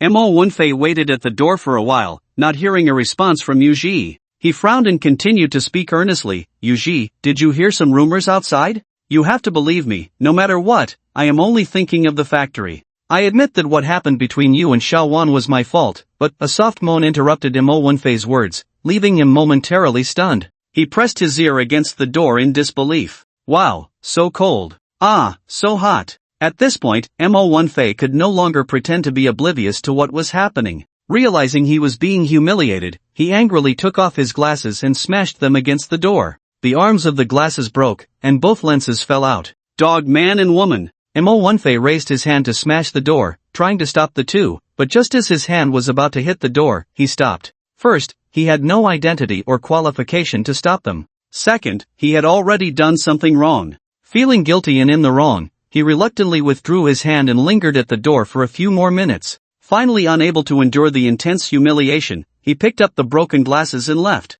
An hour later, Chen Luo and Yuji lay on the bed, drenched in sweat. Chen Luo was still savoring the battle they had just had. He didn't know if it was Yuji's inability to control her state or if it was a trait of her ability. In any case, Chen Luo had truly experienced a chilling sensation. It was a unique kind of enjoyment. What made Chen Luo even happier was the sound of the system's notification in his ear. Completely conquer Yuji, gain affection reward, name, Yuji, identity, athlete, ability user, affection, 100, unwavering, initial meeting reward, exotic fruit, already obtained, first kiss reward, gym and fitness equipment, already obtained, complete conquest reward, ability, ice system, already obtained. He was overjoyed to receive 2 rewards at once. The first reward was fine, but the second was crucial. Chen Luo extracted the reward and felt a chill in his body, as if a surge of energy had appeared within him. He tried to gather this ability in his fingers, and then he saw his fingers turn to ice. Beside him, Yuji let out a dreamy murmur. Chen Luo mischievously pressed his icy fingers against Yuji's skin. "Ah!" she exclaimed, instantly waking up. "So cold. What are you doing?" "Hee," Chen Luo grinned mischievously, "just letting you feel what I experienced earlier." Yuji was still puzzled about how Chen Luo had acquired her ability, but upon hearing this, she didn't care anymore and started to playfully tussle with him. As they played, their bodies became inseparable again. Wow, so cold. Wow, so cold. The next day, Yuji said goodbye to everyone in the factory. Everyone could see the lingering springtime and mature charm in her demeanor. All of this indicated Yuji's growth. She deliberately turned around in front of Mo Wenfei, but when he tried to speak to her, she turned and walked away, giving him no chance to say anything. Mo Wenfei's face was so dark it could drip water. Even a blind person could feel his low pressure. When reporting work to him, everyone had to be cautious, afraid of igniting a powder keg. At that moment, Uncle Zhang, who had been sent out to gather information, returned. When Wenfei, huff, Uncle Zhang was jogging back, still panting. "Speak quickly, or let it out." Uncle Zhang was startled by Mo Wenfei's irritability, and his voice dropped. "Well, over at the base, there's not a single person left. It seems they really have been wiped out, just as Xiaoji and the others said." "Damn it." Mo Wenfei punched the wall. Grandma Qian and several old employees were also present. She comforted Mo Wenfei, saying, "Wenfei, the base is finished, that's good for us. We won't have to suffer their threats anymore." Mo Wenfei glared at her. "What do you understand? Although the base threatened us and demanded we hand over people regularly, their protection was solid. With them around, we didn't have to worry about zombies, and all the camps could coexist peacefully. Now that the base is gone, how long can we hold out with just the old, weak, sick, and disabled in our factory?" This group of old employees had always relied on Mo Wenfei as their backbone, completely lacking their own opinions. Hearing him say this, they immediately panicked, chattering, "What should we do?" Mo Wenfei was annoyed by the noise. He had completely lost his usual gentle demeanor. He shouted, "Be quiet and listen to me." Everyone fell silent. Mo Wenfei thought for a moment and muttered to himself, The people from the base told me that Xiaoji awakened her powers and escaped. This time, it's very likely she used her powers to wipe out the base. As for that man, he's at most useful for gathering intelligence. He genuinely looked down on Chen Luo. Perhaps this was the psychological activity of a man facing a rival. Mo Wenfei continued, if Xiaoji is willing to stay, with her abilities, she can definitely protect us. Grandma Qian hesitated, but didn't Xiaoji say she was going to another city with Chen Luo? And it seems she knows something. That depends on you, Mo Wenfei said, the repaired frame of his glasses glinting with a strange light. Xiaoji sees you as family and elders. If you plead with her, given her character, she will surely soften and agree. The old employees exchanged glances. Grandma Qian's expression was somewhat pained. She still had feelings for Yu Ji. But people are ultimately selfish, and in the face of survival pressure, what does that feeling count for? In the end, Grandma Qian nodded. Chen Luo shouldered his backpack and knocked on Yu Ji's room door. Yu Ji opened the door, and Chen Luo asked, have you packed your things? Yu Ji replied, I have nothing to pack. Then let's go. The two walked out of the staff dormitory and arrived at the factory entrance. The factory employees lined up, a group blocking the door. What are you doing? Yu Ji asked, puzzled. Grandma Qian trembled as she stepped out from the crowd. Xiaoji. Grandma Qian. Yu Ji stepped forward to support Grandma Qian. Only then did Grandma Qian, with a troubled expression, say, Xiaoji, all of us old employees unanimously hope you will stay. Hearing this, Chen Luo frowned. He knew this group would pull some tricks. Just as Chen Luo was unwilling to let them off the hook, especially Mo Wenfei, who had betrayed him, he crossed his arms, planning to see how it would unfold. Yu Ji had also guessed they would pull such a stunt. However, she still pretended to look troubled. Grandma Qian, I've already promised Chen Luo. He's helping me take revenge, so I'm going with him. Then can't you just stay with him? Grandma Qian blurted out. Mo Wenfei opened his mouth but didn't make a sound. He was definitely the one who least wanted Chen Luo to stay. Every day, watching Chen Luo and Yu Ji show their affection, he could hardly contain his anger. However, since Grandma Qian had already spoken, the immediate priority was to keep Yu Ji here. As for Chen Luo, they could find a reason to push him away later. With this thought, Mo Wenfei closed his mouth again. But Chen Luo has family in another city, he can't possibly stay. We are your family too, Grandma Qian said earnestly. If you leave, what will we do? What do you mean? Grandma Qian made it clear. Look at us, we're all old folks with mobility issues, we really need young people like you. Yu Ji remained silent. Uncle Zhang stepped forward. Xiaoji, Grandma and the uncles have treated you well, right? We consider you and Xiaowan as family. Now that the family is in trouble, you can't just walk away. The others chimed in, yes, yes. With so many voices around, Yu Ji, as a girl, found it hard to speak up. Chen Luo was about to help Yu Ji out of the situation, but she spoke first, a cold smile on her face. Grandma Qian and the others didn't understand why she suddenly laughed. Xiaoji, you consider me and Xiaowan family? Ha, is this how you treat family? Sending them to hell? You know everything? Grandma Qian instinctively replied. The hearts of the old employees sank, realizing that the chance of keeping Yu Ji was slim. Mo Wenfei could no longer remain silent. Xiaoji, let me explain. Shut up. Yu Ji interrupted him directly. You don't deserve to call me Xiaoji. You knew everything from the beginning, yet you hid the truth from me and Xiaowan. If it weren't for you, Xiaowan wouldn't have foolishly gone to her death with me. You are the murderer of Xiaowan. Yu Ji shouted almost at the top of her lungs. Killing Xiaowan isn't enough for you, you even betrayed Chen Luo, informing the base about his identity. You're nothing but a beast. Faced with Yu Ji's accusations, Mo Wenfei desperately tried to defend himself. Xiaoji, you don't understand, I did all this to protect this family, you and Xiaowan enough. Yu Ji was too tired to listen to his excuses anymore. She turned and grabbed Chen Luo's hand, ready to leave. Wait, Xiaoji. Mo Wenfei was anxious, rushing forward to grab Yu Ji's shoulder. Chen Luo waved his hand, and the moisture in the air quickly condensed, freezing Mo Wenfei's arm in place. Mo Wenfei's pupils contracted as he looked at Chen Luo in disbelief. Why, you have abilities too? A bone-chilling cold made Mo Wenfei shiver, and he realized the ice was spreading. It had already moved from his arm to his shoulder. Help me, help me.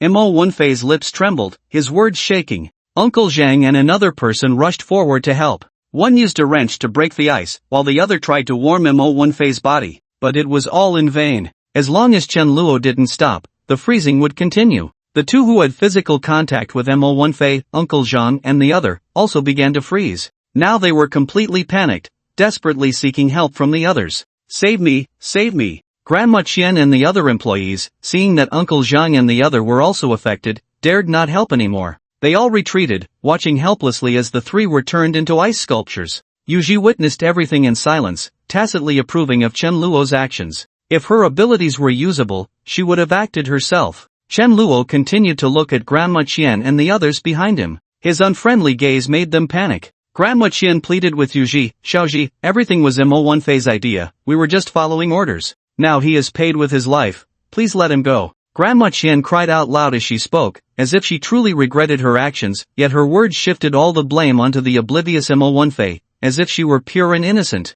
The old woman's sobs easily evoked sympathy and emotion. A flicker of compassion crossed Yuji's eyes. Grandma Qian precisely caught that fleeting expression and cried even harder. Xiaoji, do you remember? When you first came to the factory, I was the one who gave you food and warm blankets. Other workers chimed in. Xiaoji, I helped you clean your room, do you remember? Xiaoji, I poured hot water for you. I greeted you. Among them, Grandma Qian's lament was the most intense, almost a mix of tears and cries. Xiaoji, for the sake of Xiaowan calling me grandma, please give me another chance. Yuji had initially wanted to let Chen Luo spare them, but upon hearing her brother's name, the image of his tragic death flashed before her eyes. Her wavering heart instantly became resolute. With a cold expression, she said, did you ever think about giving me a chance, giving Xiaowan a chance? If you had just spoken up back then, reminded us, Xiaowan wouldn't have died. But you didn't. You were worried about losing two people and that you would have to take their place. Now, you go and apologize to Xiaowan yourselves.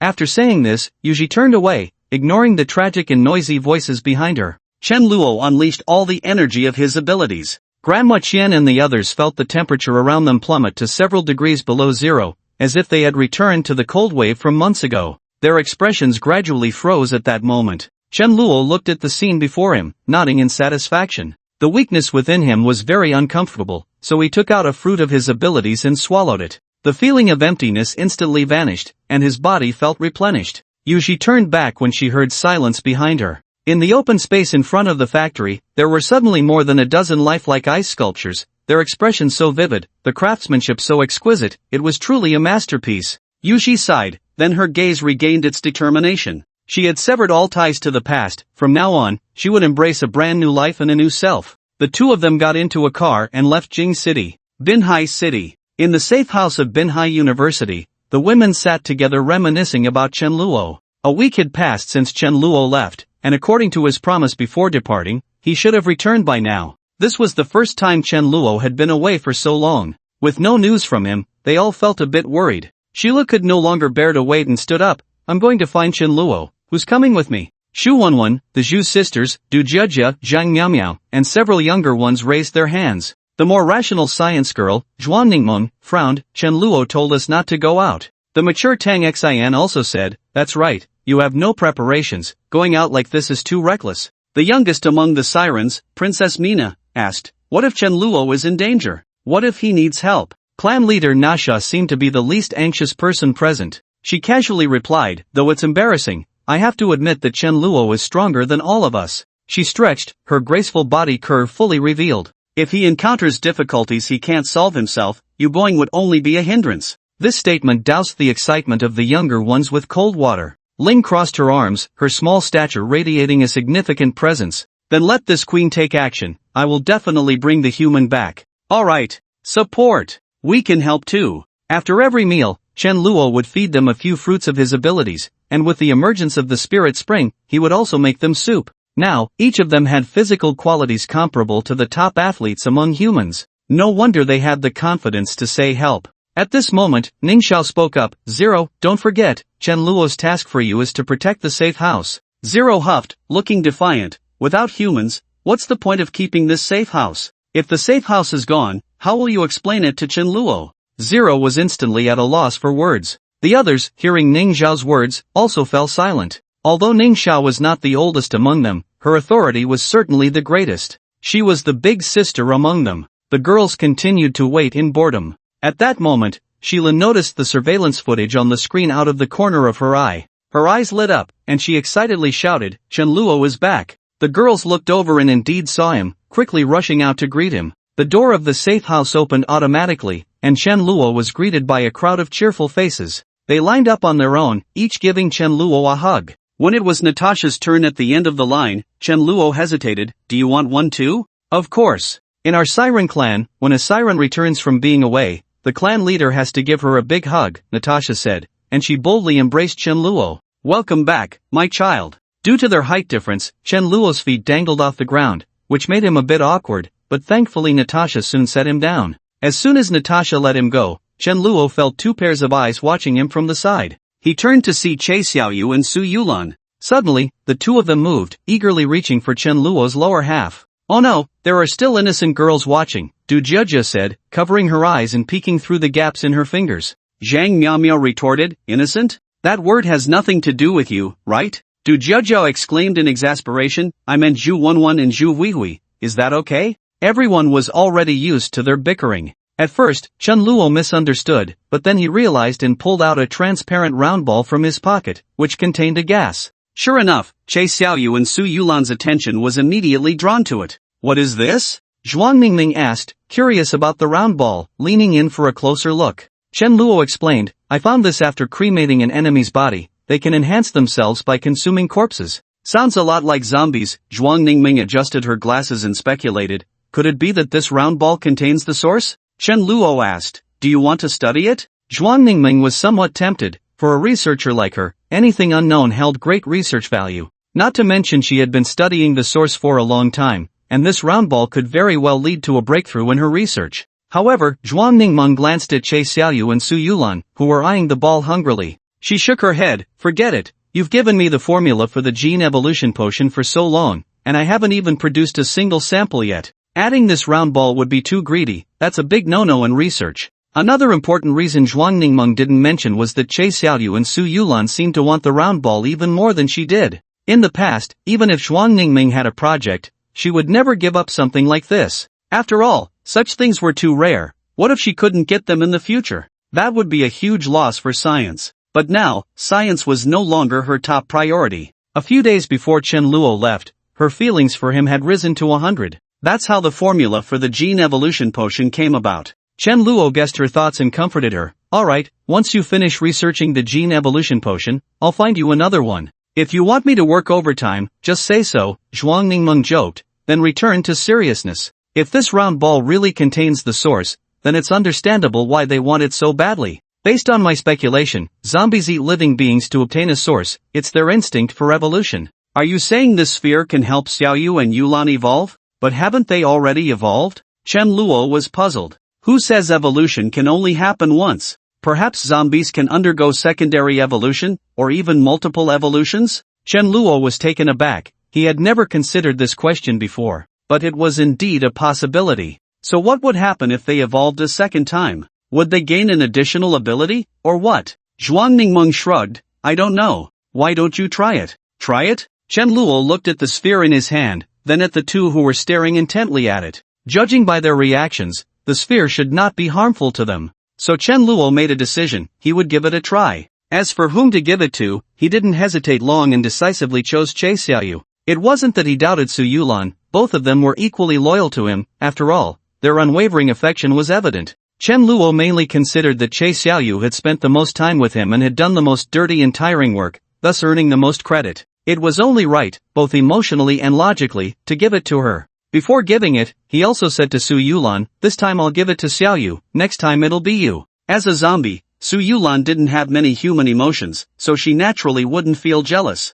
She just nodded and silently took a step back. Che Xiaoyu reached out to take it, and as soon as the sphere was in her hands, it changed. The gas inside seemed to be drawn in, drilling into Che Xiaoyu's body. Just as Chen Luo was about to ask how she felt, Che Xiaoyu tilted her head and fainted, while the sphere turned to ash and dissipated. This was the first time she had closed her eyes since becoming a zombie. Chen Luo hurriedly stepped forward to hold her in his arms and turned to Zhuang Ningmeng, asking, what's going on? What's wrong with Xiaoyu? In her panic, Zhuang Ningming forgot that Che Xiaoyu was a zombie. She quickly stepped forward to check her eyelids and listen to her heartbeat. Then, with a face full of guilt, she said, it's over, Xiaoyu is dead. She felt that Che Xiaoyu's death was her fault, after all, it was she who had encouraged this. Ningxia was calmer, she said, of course Xiaoyu is dead, isn't she a zombie? What's the use of listening to her heartbeat? Right. Zhuang Ningming suddenly realized, standing up and saying to Chen Luo, quick, move Xiaoyu to the lab.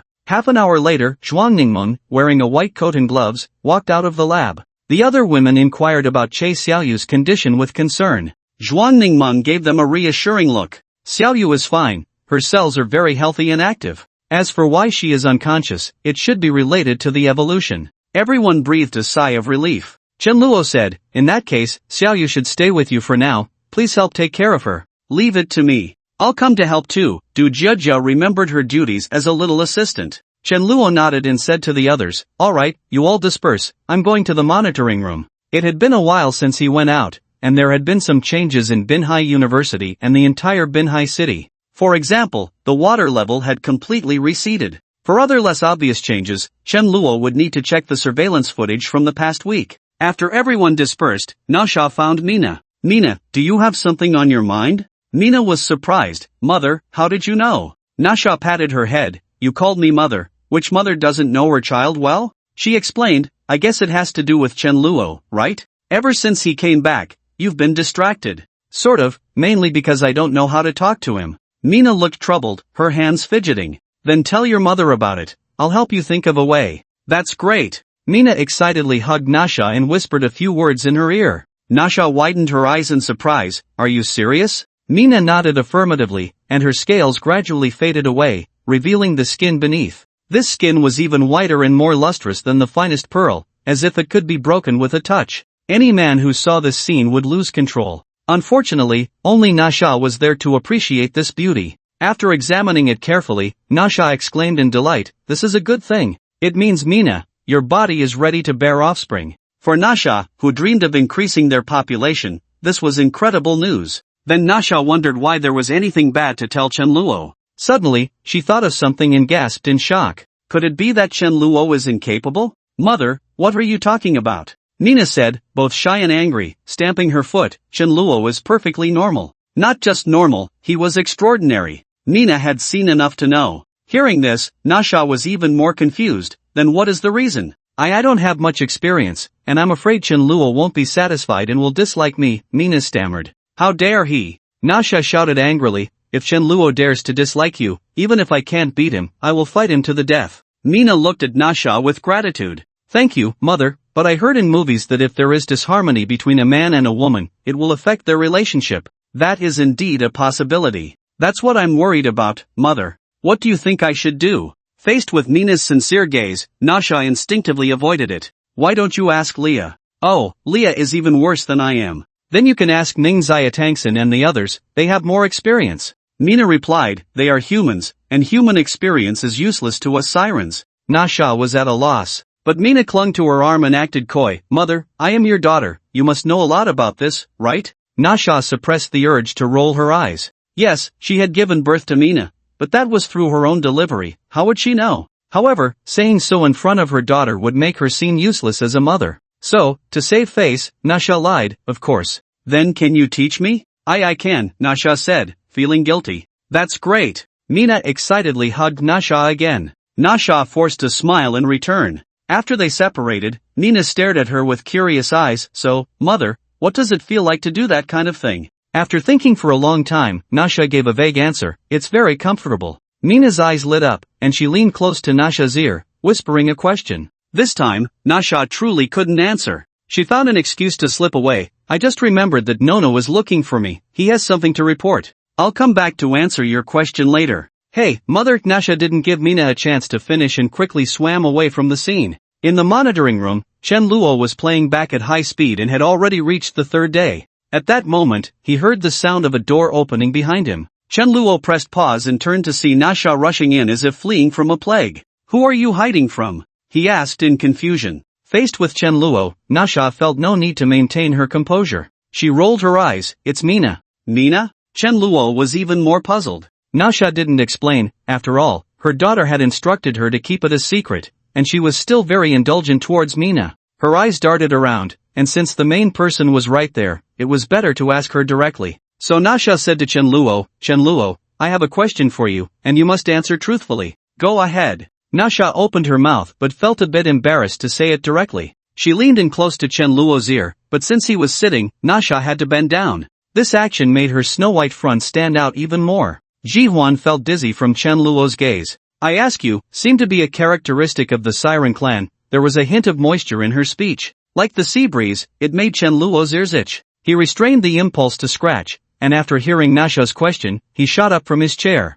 Just as Nasha finished her question and straightened up, this led to Chen Luo bumping his head against the airbag. The powerful elasticity bounced him back into his seat. Dazed, he touched his head, momentarily unable to react. Nasha, however, didn't mind Chen Luo's unintentional blunder. She urged, "Quick, answer my question, I still need to reply to Mina." Reply to whom? Chen Luo had just come back to his senses from the daze and didn't catch it clearly. You don't need to know, just hurry up and answer. How am I supposed to say something like that? Chen Luo spread his hands helplessly. In that case, you can just do it directly. Here? Chen Luo looked around. Although there were no other people, Shilu and the others could come in at any moment. If they saw him doing crafts, wouldn't he be laughed at? What a hassle. Nasha, having waited long enough, decided to seek the answer herself. No, Chen Luo tried to stop her, but Nasha was too quick, and he couldn't catch her in time, so he could only watch her busy herself. Half an hour later, Nasha finally got the answer she wanted.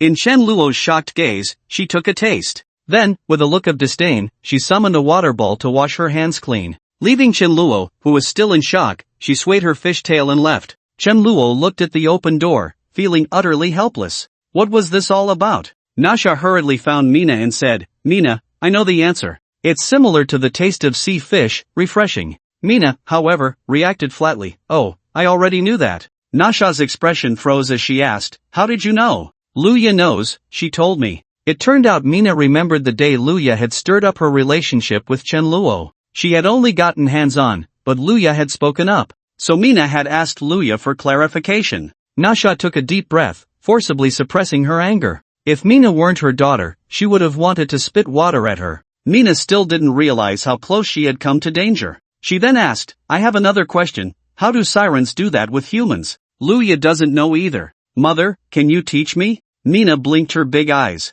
Seeing Mina's innocent and pure expression, Nasha confirmed that she wasn't intentionally trying to mess with her. There was no way around it. After all, Mina was her daughter. Moreover, as the leader of the Siren clan, she was quite concerned about her daughter and the matter of procreation with humans. If Mina successfully bore healthy and strong offspring, it would be good news for their survival and continuation in this world. Therefore, whether as a clan leader or a mother, Nasha had the obligation and responsibility to teach Mina. With that thought, Nasha sighed, "I will teach you, but before that, you need to be prepared for procreation." Mina tilted her head in confusion. What preparation? First, you need to adjust your mindset. Being as nervous and worried as you are clearly won't do. Secondly, you can't stay up late watching cartoons and movies anymore. Mina pouted, looking unhappy. Why not? Look at you, watching TV all day without exercising. Your little belly is almost showing, which will definitely affect the health of your offspring. Mina looked down at her flat stomach. There was no little belly there.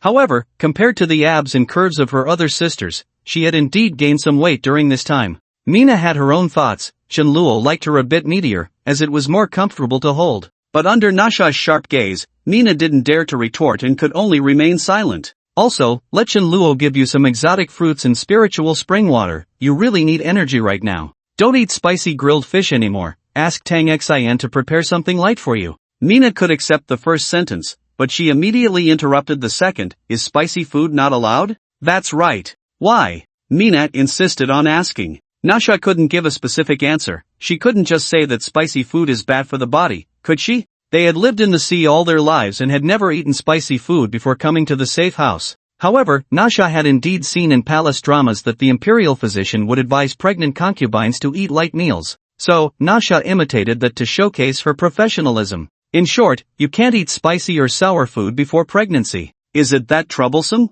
Mina suddenly felt that matters between men and women were just like that. Then I won't get pregnant. Little did she know, Nasha widened her eyes and sternly reprimanded, "You are now shouldering the mission of our clan, don't be willful anymore." It was the first time Mina had seen her mother so serious, and she deeply realized the heavy burden on her shoulders. As a princess of the Siren clan, she had always been cared for and protected by all her people. It was time for her to fulfill her responsibilities as a princess and contribute to her clan. Mina said with determination, "I understand. Alright, that's all for now. I'll look into more information later." During lunch, Chen Luo noticed Mina frowning at a plate of steamed sea fish. He asked with concern, "What's wrong? Is it not to your taste?" Mina nodded. Having been used to strong flavors, she couldn't adapt to the light food in such a short time. Should I ask Tang Xin to add some steamed fish soy sauce? Sure.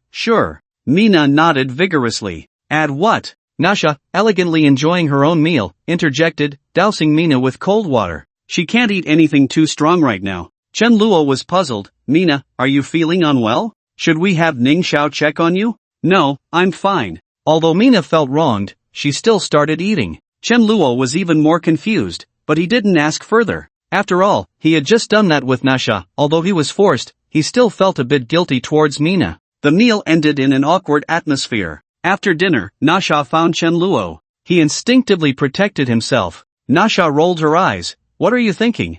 I'm here to discuss something important with you. Nevertheless, Chen Luo didn't let go. You speak. During this time, you also need to pay attention to your diet and try to avoid going to Ning Xiao and the others' place. Chen Luo was certainly unwilling. Why? Of course, to conserve ammunition. Upon hearing this, Chen Luo's eyes widened. You still say you're not plotting against me? Nasha explained, it's not me, it's Mina. Mina? Nasha told Chen Luo everything about Mina. This was something she had discussed with Mina. Nasha believed that such matters required both parties to be prepared and work together. They couldn't hide it from each other. Of course, a large part of the reason was that she was afraid Mina would continue to ask her for details. She couldn't answer. She couldn't really experience it herself and then teach Mina, could she? Mina felt it was unfair for her to suffer alone. If Chen Luo was also dragged into it, she would feel balanced. After Nasha finished speaking, she glanced at Chen Luo. Although your seed is very healthy and abundant, you can't be proud. You need to keep it up. Chen Luo suddenly realized. So you were doing a checkup for me? Nasha paused for a moment, then reacted and admitted, ahem, that's right. You really dote on Mina. Chen Luo still vividly remembered the scene of Nasha tasting with her tongue. It's indeed rare for a mother to go to such lengths. Of course. Nasha didn't catch the undertone in Chen Luo's words. She thought he was praising her and proudly lifted her chin. However, Chen Luo paused for 3 seconds. Isn't it too early to prepare for this now? Not at all early. I warn you, this matter concerns the fate of our clan, and you must pay attention to it. The problem is that Mina and I haven't even started, and besides, it's not that easy. Ning Xiao and the others haven't shown any signs. Chen Luo hadn't really taken any safety measures. It was clear that such matters depended on fate. Chen Luo had also wondered if it was because he had injected the gene evolution serum. He was thinking of finding Ning Xiao or Zhuang Ningmen to check on himself later, but definitely not now. The outside world is so chaotic, with a crisis every day. Choosing to have a child at this time is irresponsible, both to the partner and to the child. Nasha didn't care about any of this. For her, not having descendants was the biggest crisis. I don't care, you have to be ready at any time. Once Mina's physical condition is adjusted, I'll notify you. Nasha was firm, giving Chen Luo no chance to object. Chen Luo could only respond verbally, I understand. Seeing Nasha's attitude, if he didn't agree, she wouldn't let him leave. He decided to just go along with it for now and do what he needed to do later. Nasha was very satisfied and said, it's up to you. If Mina successfully gives birth and the offspring are healthy, I'll leave the other clan members to you. Chen Luo's previously calm expression instantly faltered. He had seen promises before, but never one like this. However, it must be said that the allure of this promise was indeed very strong. What do you mean Are you unwilling? Nasha shot Chen Luo a glance. Don't think I don't know about you and Nono and the others. Chen Luo scratched the back of his head, awkwardly laughing a couple of times. My relationship with them is pure. I won't interfere with your matters. After all, they were all going to have descendants, and as for the way of procreation, Nasha didn't care. Moreover, with Chen Luo being so strong, having children with him might produce even stronger offspring. Nasha was eager for that. In any case, you need to get Mina pregnant first. Chen Luo glanced at Nasha's impressive baby-making physique. This perfectly mature body constantly conveyed one message: she was at the right age for childbirth. Chen Luo, almost unconsciously, asked, what about you? Nasha's lips curled slightly. Are you thinking of me? Misunderstanding, I was just asking casually. Chen Luo quickly waved his hands. Nasha said something shocking, it's not impossible, as long as what? Chen Luo immediately followed up. Nasha's eyes sparkled with amusement, as if to say, still claiming it's a misunderstanding? You've been exposed. She put away her smile and said seriously, as the clan leader, I naturally have to lead by example. However, the clan hasn't fully stabilized yet, so I must always maintain my best condition to protect my people. To Chen Luo, this meant that her trust in him wasn't high enough to entrust the safety of all the clan members to him. Otherwise, given the safety of the safe house, Nasha could completely relax. Alright, I need to keep an eye on Mina. When I'm not around, she will definitely sneak off to watch TV. After saying that, Nasha took her leave. In the entertainment room, Lin Miaotong, who had already recovered, was playing a fighting game with Zhu Huihui. Du Jiajia was giving Zhu Huihui tips. Hey, you should burst her. How can you burst directly? Even my grandma would counterburst. Dodge her, dodge. Under Du Jiajia's guidance, Zhu Huihui got knocked out by Lin Miaotong. Zhu Huihui glared at Du Jiajia and handed her the controller. Your turn? Du Jiajia replied, no way, I'm not a masochist. Lin Miaotong said triumphantly, want to try again? No way, by the way, you're too good at this. Single-player games, fighting games, you play them all so well. Of course, at home, besides watching shows, I just play games. It's all hard work and sweat. Chen Luo walked in and said, so you all are here. Master brother. Brother Chen Luo. Zhu Huihui and Du Jiajia hugged Chen Luo's arms, one on each side. Lin Miaotong, still not very familiar with Chen Luo, awkwardly greeted him due to her social anxiety. Good afternoon. Good afternoon, Chen Luo replied. Have you recovered well? Much better. Lin Miaotong thought Chen Luo was trying to send her away and responded a bit nervously. Although there were many people here, she felt quite out of place. However, after experiencing the intrusion at the villa, Lin Miaotong realized that safety was more important than a familiar environment. I remember you are a hacker, right? Lin Miaotong nodded. Can you hack into the surveillance system or satellites? Chen Luo had learned from Ning Xiao that Lin Miaotong had behaved normally during his absence. This dispelled his last bit of doubt about her. Since that was the case, it was time for her to showcase her strengths. His safe house did not accommodate idle people. I can, but... Lin Miaotong hesitated, I don't have the equipment. To hack into a satellite, I need sufficiently professional equipment and a network. Chen Luo had professional equipment, but the network was a bit tricky, he would need to kiss her for that. Just looking at Lin Miaotong, who could barely speak, made him wonder if she would run away in fright if he suggested kissing her. Then without a network, can you still hack into the electronic devices of those who broke into your house, to keep track of their movements? I can use physical means to invade. As long as I plug my drive into their devices, I can install my coded virus on them. Chen Luo frowned. If he could plug in a drive, why would he need to monitor the company's people? Lin Miaotong noticed the change in Chen Luo's expression. She worried that he might think she was useless and would kick her out. So she pondered deeply and suddenly had a bright idea. Right. Lin Miaotong excitedly said, they likely took my computer, and I have a virus installed on it too. I can track my computer to locate them. Chen Luo's brows relaxed. But I don't have the equipment right now, Lin Miaotong said, and before she finished speaking, she saw Chen Luo pull out a laptop from somewhere. Try this one. Lin Miaotong took it and was astonished when she turned it on. This laptop was more advanced than she had imagined. Some configurations hadn't even been released yet. Moreover, it was already equipped with various hacking software. Lin Miaotong felt like Lu Bu who had obtained red hair, Liu Bei who had obtained Lu, and Dong Zhuo who had obtained Diaochan. She was thrilled and couldn't put it down. She pressed a few keys and exclaimed in surprise, indeed, those guys copied all the data from my computer, including the virus. Chen Luo hurried over, is there a way to locate them? Let me try. Lin Miaotong typed rapidly and finally pressed the enter key.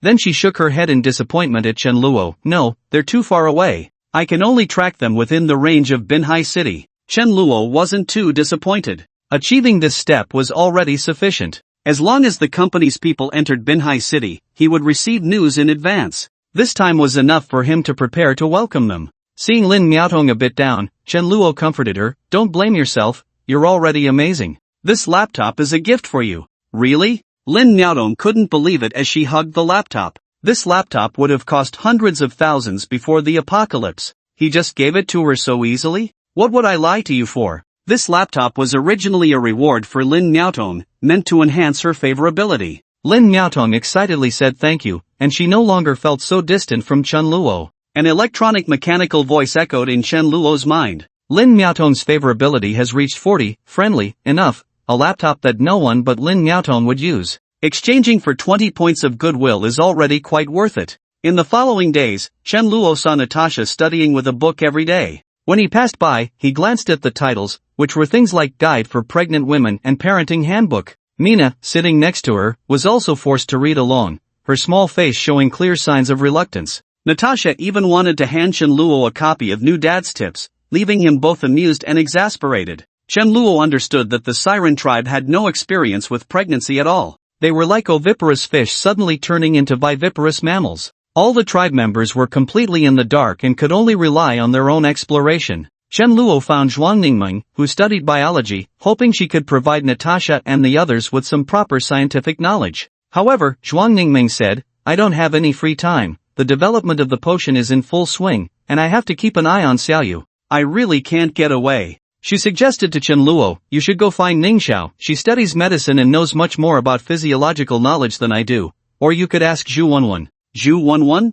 Chen Luo was a bit surprised. She understands this too? Don't be fooled by Zhu Wenwen's shyness, she knows more than anyone else, she's quite well read. The books Natasha and the others are reading were recommended by Zhu Wenwen. Chen Luo certainly knew this, as the system had pointed out that Zhu Wenwen's identity was that of a scholar. It was just that Zhu Wenwen usually acted too low-key, making it hard to see her vast knowledge. She was easily overlooked. Zhuang Ningmeng had a very good relationship with Zhu Wenwen. When the latter first arrived at the safe house, the two had a lively conversation. Zhuang Ningmeng recommended to Chen Luo, "Zhu Wenwen is a good girl, having her be your maid is really underestimating her. Find her something proper to do." Chen Luo felt Zhuang Ningmeng was right and nodded. In the afternoon, Chen Luo stood on the rooftop gazing into the distance. The blazing sun overhead made the air seem to warp. Chen Luo wondered, hadn't summer already passed? By seasonal calculations, it was now late autumn, and winter was approaching. This intense heat was too unusual. Chen Luo couldn't help but think.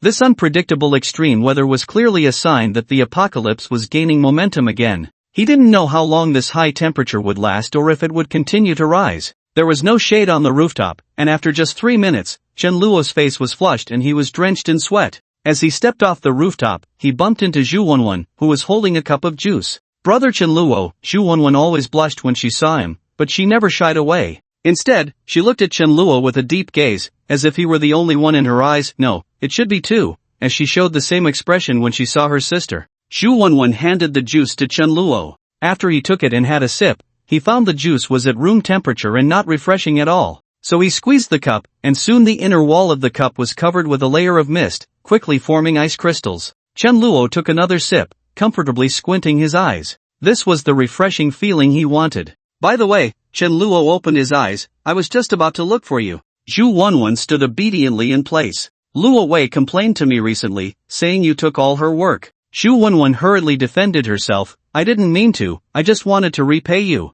This was the only way she could think of to repay Chen Luo. She had also considered offering herself, but her low self-esteem made her feel unworthy of him. Her figure was too ordinary, not only was she short, but she was also flat. She had no femininity at all. She couldn't compare to the curvy women around Chen Luo. Originally, she had seen hope in Zero, since their body types were similar. But upon learning that Zero had two other forms, each larger than the last, Zhu Wenwen completely lost hope. So she decided to serve Chen Luo as a way to repay him. But even for the position of Chen Luo's personal maid, there were still competitors, one of whom was the leggy Luo Wei. "I know your personality is not one to fight for things," Chen Luo gave her a reassuring look, "but let's leave the maid's job to Luo Wei." Upon hearing this, Zhu Wenwen's eyes reddened slightly, struggling to hold back her tears. However, Chen Luo changed the subject. "I have a job that suits you better for your repayment. I wonder if you would be willing?" With tears still in her eyes, Zhu Wenwen quickly nodded, "I'm willing." "You need to hear what the job is first."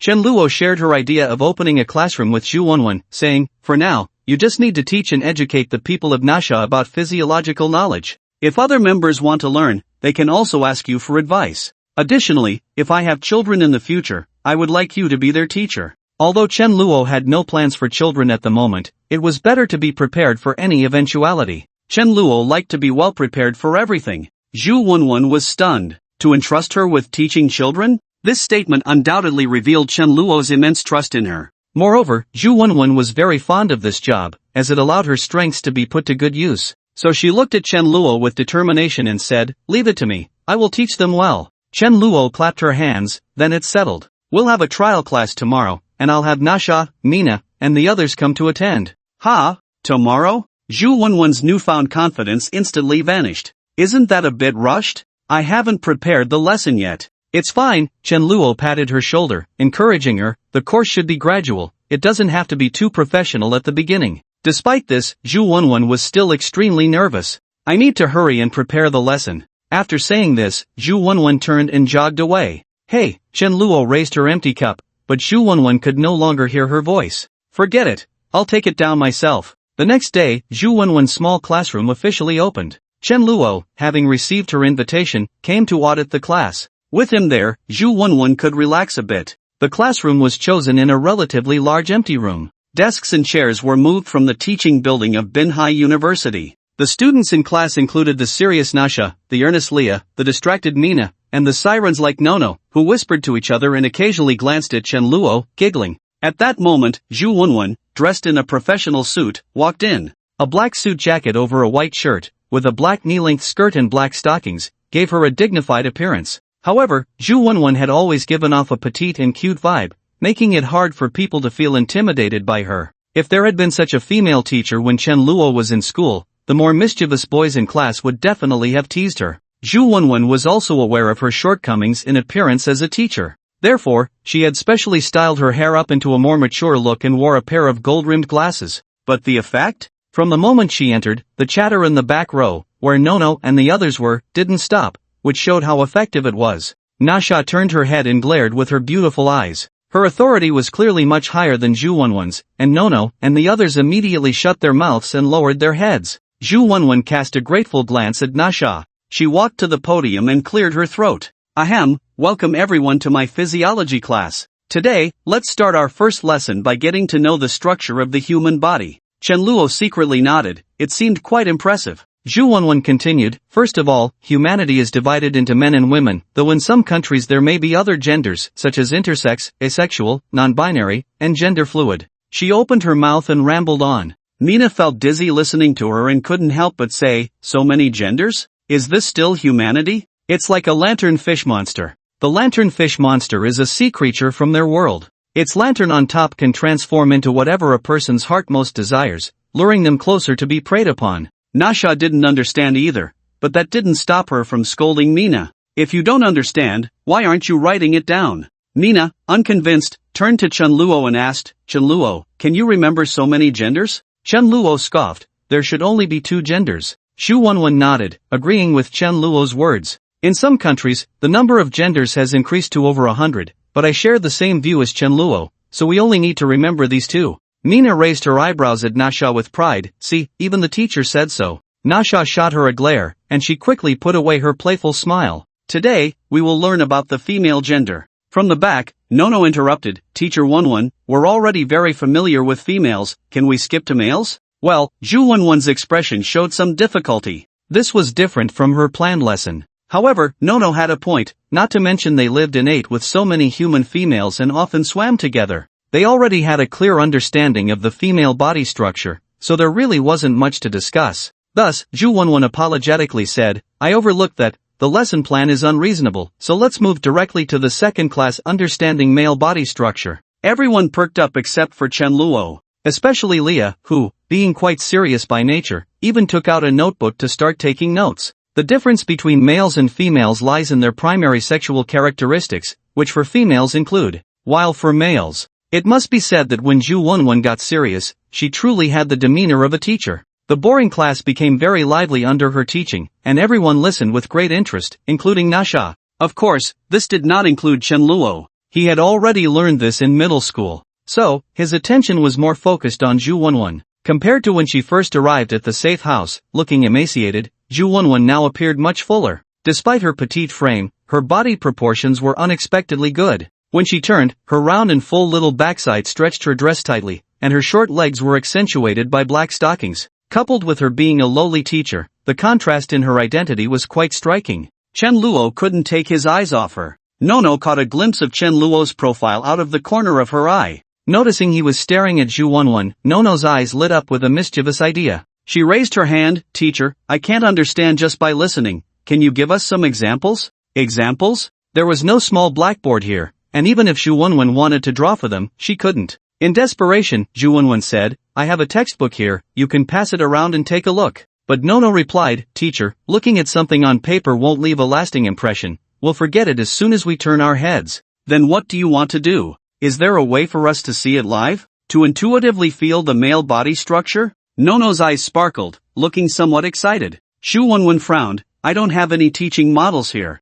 Then is there a living example? Nono was so anxious she almost said it outright. Xu Wenwen looked around and, upon seeing Chen Luo, suddenly realized. Wasn't Chen Luo the living example? But this class was about the male body structure. Was she really going to ask Chen Luo to strip completely? Xu Wenwen felt shy and found it hard to speak up. Maybe we should just look at the pictures in the book, she suggested, casting a glance at the other girls. They immediately understood and chimed in. Oh, teacher, we can't remember the pictures. Exactly. The sirens were all very curious about Chen Luo's body. Even Mina and Leah, who had already seen it, joined in the fun, egging him on. Xu Wenwen had no choice. Under their encouragement, she gritted her teeth and resolutely walked up to Chen Luo. It was only then that Chen Luo snapped back to reality, pulling his gaze away from the black stockings and landing on Xu Wenwen's face. Chen Luo, Xu Wenwen hesitated, wanting to say something but stopping short. What's wrong? Is class over? I want to ask you for a favor. Chen Luo patted his chest, saying, just tell me what you need, I'll provide any teaching materials or tools.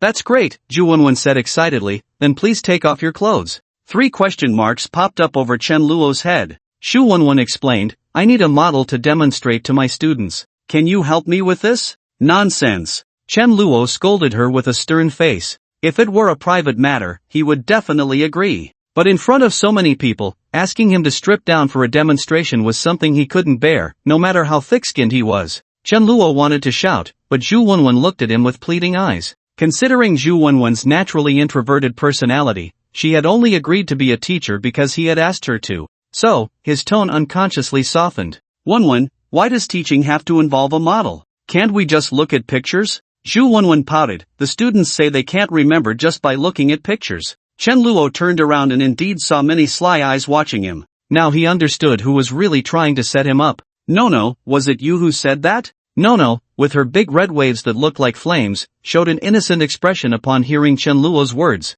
It was me. I'm just thinking about the quality of teaching. You can be so kind? Chen Luo squinted suspiciously. Compared to the other sirens who had little contact with humans and were naive, Nono seemed very clever. Look at what you're saying. Could I deceive you? Nono blinked her eyes. Haven't you deceived me enough? Chen Luo rolled his eyes. He had been tricked by Nono many times. For example, she often lied about having something to do and led him to a room. When he opened the door, he found other sirens changing clothes inside. Although the sirens being seen didn't mind, the bolder ones would even ask Chen Luo which swimsuit looked better, putting on a mini-show akin to Victoria's Secret. There were plenty of other harmless pranks, but they were all in good fun. Instead of finding her annoying, people ended up liking her lively and cheerful personality. Chen Luo looked over at Nasha, who had been watching the scene unfold. Aren't you going to stop this disruption in class? To Chen Luo's surprise, Nasha replied seriously, no one is disrupting anything. Are you talking about Nono? I think her suggestion has merit. Without thinking, Chen Luo shot back, then why don't you be the model? Nasha replied leisurely, because this class is about the male body structure. If it were about the siren body structure, I would be very willing to be that model. Wenwen, do you have any classes like that in your schedule? Xu Wenwen quickly pulled out a piece of paper from her pocket and unfolded it. Then she exclaimed, yes. This course schedule had been discussed and formulated by Xu Wenwen and Nasha together, mainly aimed at teaching other races how to mate and reproduce with humans, or to put it directly, with Chen Luo. So they not only had to learn about human anatomy, but also needed to have a sufficient understanding of themselves, especially their form after transforming into human shape. Chen Luo looked at Nasha with the same malicious gaze, sizing her up from head to toe. Nasha hadn't expected to be caught in her own trap. However, she, who always spoke decisively, did not back down. Instead, she confidently stated, all right, I'll demonstrate when the time comes. In comparison, Chen Luo appeared hesitant. He gritted his teeth and said, then I'll risk my life to accompany you. A demonstration it is. The sirens cheered, and Chen Luo added, but it has to be one-on-one. After all, he still felt embarrassed and couldn't be as shameless as the sirens, who had no concept of gender or bodily privacy. Hypocritical, Nasha huffed. Xu Wenwen then said, let's use the empty room next door. Chen Luo, you go in first and wait. The students will line up outside and go in one by one. Just thinking about that scene made Chen Luo feel strange. It felt as if he had become a courtesan, waiting for clients to come. But having said that, he naturally wouldn't back down. He entered the next room alone to wait. Then let's go out too. Before Xu Wenwen could finish her sentence, the sirens rushed out eagerly. At the door of the next room, they paused, waiting for someone else to take the first spot. Mainly because Chen Luo was nominally Princess Mina's man, and if they jumped in front of her, it would seem a bit overstepping. So they all aimed for the second position. Mina was about to step forward when she noticed someone in line. She asked in confusion, "Teacher Zhu Wenwen, are you also going to line up?" Zhu Wenwen, caught, instantly turned red with embarrassment. She stammered, I need to check if the teaching tools are standard and proper. In fact, Zhu Wenwen had never seen them in reality herself. As a teacher, this seemed too unprofessional. That's why she thought she should supplement her knowledge. Of course, deep down, Zhu Wenwen was also a bit curious. I see, Mina didn't suspect anything and was about to move forward when she found someone had jumped ahead, taking the first position. Mother, what is this? Faced with Mina's questioning, Nasha stood her ground. What? Can't I line up? Her thoughts were similar to Zhu Wenwen's. Despite being a clan leader and the only one with reproductive experience, she didn't necessarily know more than the other clan members. She couldn't even answer Mina's questions. As the clan leader, this made her feel quite embarrassed. That's why she was lining up. Under Nasha's oppressive authority, Mina had no choice but to take the second position. The other clan members lined up behind her. Nasha pushed the door open and walked in, then turned back, closing the door against the many eager gazes. Inside the room, Chen Luo had already removed his last piece of clothing.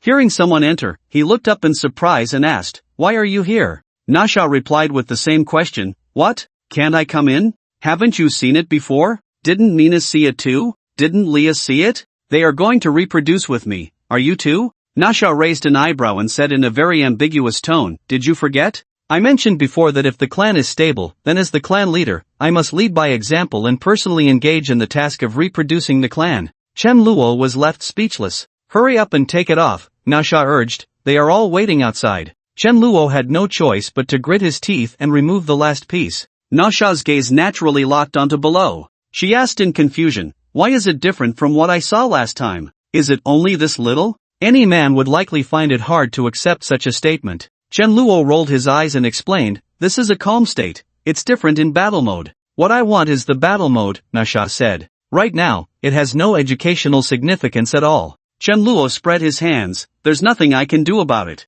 Nasha recalled what they had learned in class earlier. "I remember Zhu Wenwen saying that stimulation is necessary." Chen Luo was taken aback. "You were actually listening?" "Of course, I was paying very close attention," Nasha said proudly, puffing out her chest. "You really have too much free time." Chen Luo didn't say this out loud, but thought it to himself. Nasha said, "It's a good thing I came in first. If the other tribespeople saw, they would definitely be disappointed and lose interest in reproduction." "Is it that serious?" Chen Luo expressed doubt. "Of course it is. Anyway, let me help you." "Ha!" Before Chen Luo could react, a hand had already reached out. "Here we go again?" Chen Luo wanted to refuse, but his body was more honest than he was. Nasha nodded. "This is what I remember." After saying that, she stood up, leaving Chen Luo behind as she walked outside. "Hey! Aren't you going to take responsibility?" Chen Luo shouted at her back. Nasha smiled charmingly. "How can I teach if I take responsibility? I only help you get up. Bye." Chen Luo could only watch her push the door open, feeling helpless. After a while, someone pushed the door and walked in. This time it was Mina, who first peeked in, saw Chen Luo smile, and then came in. He, Chen Luo. If you want to see, hurry up. Once you're done, move on to the next." Chen Luo's tone was quite impatient. There was no way around it, he couldn't release. In this situation, any man would be in a bad mood. Mina asked with a grin, "Are you feeling uncomfortable? You know and still ask? Then let me help you." As soon as she finished speaking, she lowered her head. She finally understood the taste her mother had mentioned. It really was a fishy smell. Just as Chen Luo got into the mood, Mina also stopped. Facing Chen Luo's puzzled gaze, Mina apologetically explained, "Sorry, my mother said that for the sake of the other tribespeople, I must stop at a certain point." "What kind of situation is this?" It made him feel even worse, caught in between. Mina laughed, and then it was Leah. She was more attentive than Mina and even knew to rinse with water first.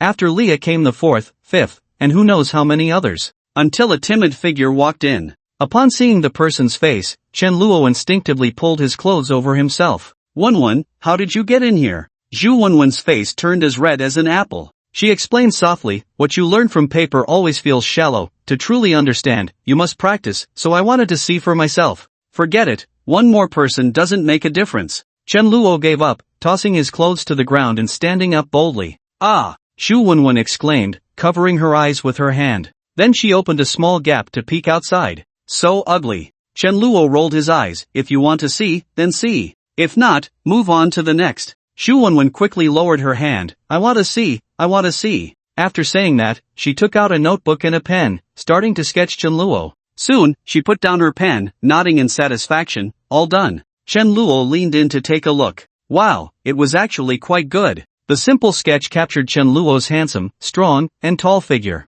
The confident expression between his brows was also depicted excellently. I didn't expect you had a talent for drawing, he praised. Xu Wenwen stammered in reply, it's okay. Just as Chen Luo was about to ask why she was stuttering, he followed her gaze down and immediately discovered the problem. He took a step back and said, sorry, I didn't notice. It's fine, Xu Wenwen replied in a voice barely above a whisper, I'll go out first. Without giving Chen Luo a chance to speak, Xu Wenwen ran out as if escaping, even forgetting her notebook. Hey, yours. Forget it, I'll take it to her after this. However, the feeling of the black silk earlier was indeed unforgettable. Chen Luo couldn't help but think back over and over again. Hearing the sound of the door opening, he snapped back to reality. He opened his eyes and saw that it was Nua who had come in. It's you. Is there anyone else outside? No, I'm the last one. Nua shook her head. Finally, it could come to an end. Chen Luo let out a sigh of relief. Come here. As Nua approached, her eyes sparkled with curiosity. She observed quite carefully, as if she wanted to remember every detail. Suddenly, Chen Luo remembered something. By the way, don't you usually want to be the first to do everything? Why are you last today? Nua's long eyelashes fluttered. Guess? How could I possibly guess that? Chen Luo was about to say more when he felt a familiar sensation again. He had experienced this feeling many times today. Some bolder sirens would take the initiative, not to mention the naturally curious Nua. To Chen Luo's surprise, Nua actually nodded. Apart from Mina and Leah, Nua was the third siren to do so. Just when he thought Nua would stop like the others, she didn't. Chen Luo felt a wave of comfort wash over him. He opened his eyes to see Nua stand up with a gudong sound. Now you know why I was last, right? She giggled and skipped out of the room. Truly an unpredictable woman. Chen Luo shook his head. Just when he thought everything was over, the door opened again. It's you, Xu Wenwen. You're here to get the notebook, right? Xu Wenwen didn't say anything but covered her mouth, her eyes wide open.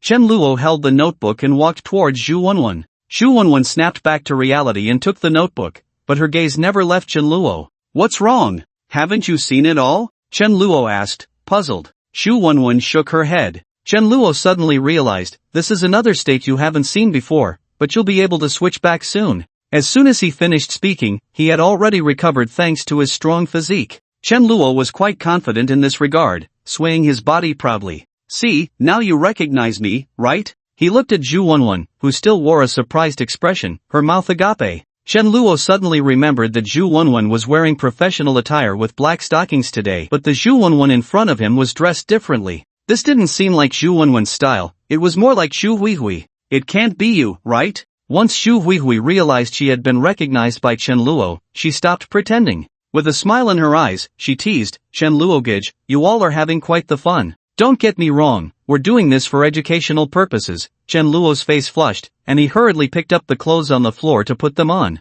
I understand everything. Xu Huihui's words made Chen Luo feel even more embarrassed. He could only awkwardly change the subject. What do you want from me? Alright, I almost forgot the main thing, Xu Huihui said. Chen Luogij, I want a job too. Just thinking about the earlier embarrassment made him want to facepalm. In this mood, he couldn't really pay attention to what Xu Huihui was saying and just wanted to brush it off quickly. So he casually replied, what kind of job do you want? Xu Huihui had something to say too. Everyone in this safe house had their own tasks. She couldn't be the only one doing nothing, right? Before, she could say she was recuperating, but now that she was better, she had no reason to. Moreover, Xu Huihui also wanted to find a way to repay Chen Luo. She pouted and said in a spoiled tone, you arranged a new job for my sister, can't you arrange one for me too? Chen Luo countered, what can you do? I can make desserts. Xu Huihui exclaimed excitedly, clearly having thought about this before coming to find Chen Luo. What good is making desserts? They can be shared with everyone.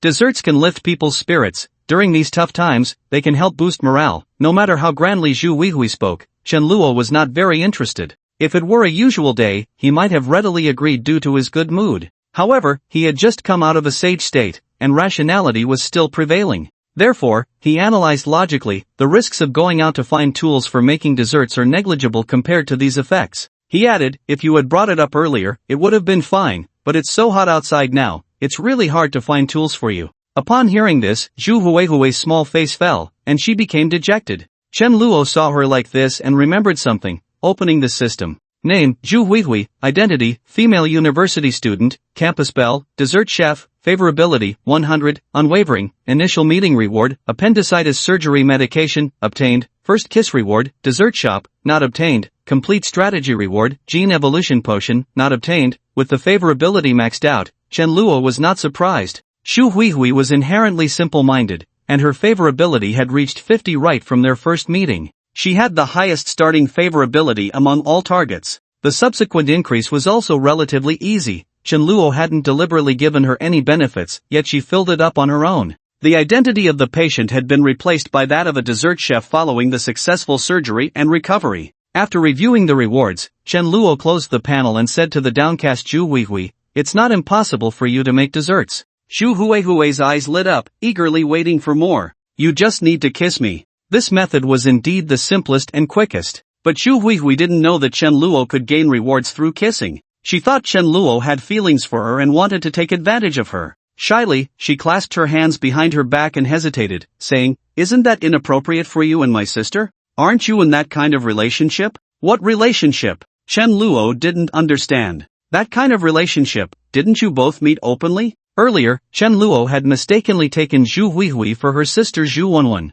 Not only was she bare, but he had also performed a transformation right in front of her. It's no wonder Zhu Huihui would misunderstand their relationship. Chen Luo explained, "Haven't I said before? That was all for teaching." "Alright, I believe you." Zhu Huihui already had feelings for Chen Luo, and upon hearing his request, she felt a surge of joy in her heart. She easily believed Chen Luo's words. She stepped forward, stood on her tiptoes, wrapped her arms around Chen Luo's neck, and gazed deeply into his eyes. Under her intense gaze, it was Chen Luo who instinctively avoided her. His sage mode had fully recovered, and rationality and emotion reached a balance. Chen Luo said to Zhu Huihui, "Let's forget it. I'll just go find you the equipment for making desserts." Zhu Huihui was unhappy and clung to him, refusing to let go. "We agreed on this, you can't go back on your word." I just had a moment of confusion," Chen Luo said, seeing Zhu Huihui about to backtrack. Determined not to give him another chance to speak, she immediately leaned in. However, due to their height difference, even on her tiptoes, she couldn't reach Chen Luo's lips. Frustrated and embarrassed, she stamped her foot, "Bend down. Hui, you." Zhu Huihui, undeterred, jumped up, her smooth legs wrapping around Chen Luo's waist. Then she lowered her head and pressed in. Chen Luo's intention was just a quick kiss, a fleeting touch. But Zhu Huihui clearly had other thoughts. She was fully invested, closing her eyes to enjoy her first kiss. Seeing that the situation had already unfolded, Chen Luo decided to go along with it. After all, this was the girl's first kiss. If he couldn't create a romantic atmosphere, he might as well give her a perfect experience. After a long moment, their lips parted, and Zhu Huihui released Chen Luo, jumping down from him. She wiped her mouth and transformed back into the obedient and sensible girl, lowering her head and saying, "Thank you, brother Chen Luo." "You're welcome," Chen Luo replied instinctively. "Can you not tell my sister?" Zhu Huihui asked cautiously. Zhu Huihui knew that Zhu Wenwen also liked Chen Luo, and she was afraid her sister would be unhappy because of it. The twin sisters were like that, caring for each other more than for themselves. So Chen Luo nodded in agreement. Since they had already kissed, it was time for Chen Luo to fulfill his promise. Chen Luo glanced at the room where he and Zhu Huihui were. The space was neither too big nor too small, just right for a dessert shop. Most importantly, it was close to Zhu Wenwen's classroom. The two sisters were always inseparable. Studying was also a mental workout, consuming a lot of energy. It was perfect to eat desserts to replenish energy and relieve stress. So Chen Luo took Zhu Huihui out of the room. Facing the door, he extracted the reward dessert shop. The room was quickly transformed into a shop, with the walls replaced by transparent glass. Zhu Huihui covered her mouth in surprise, and after getting Chen Luo's consent, she couldn't wait to go inside. Besides the tables and chairs visible from outside and the front desk, there were various machines for making desserts inside, including ovens, baking molds, and ice cream machines. All kinds of ingredients, such as coffee beans, flour, milk, and eggs, were also available in ample quantities, enough to last a long time. In her excitement, Zhu Huihui jumped onto Chen Luo again and gave him a kiss.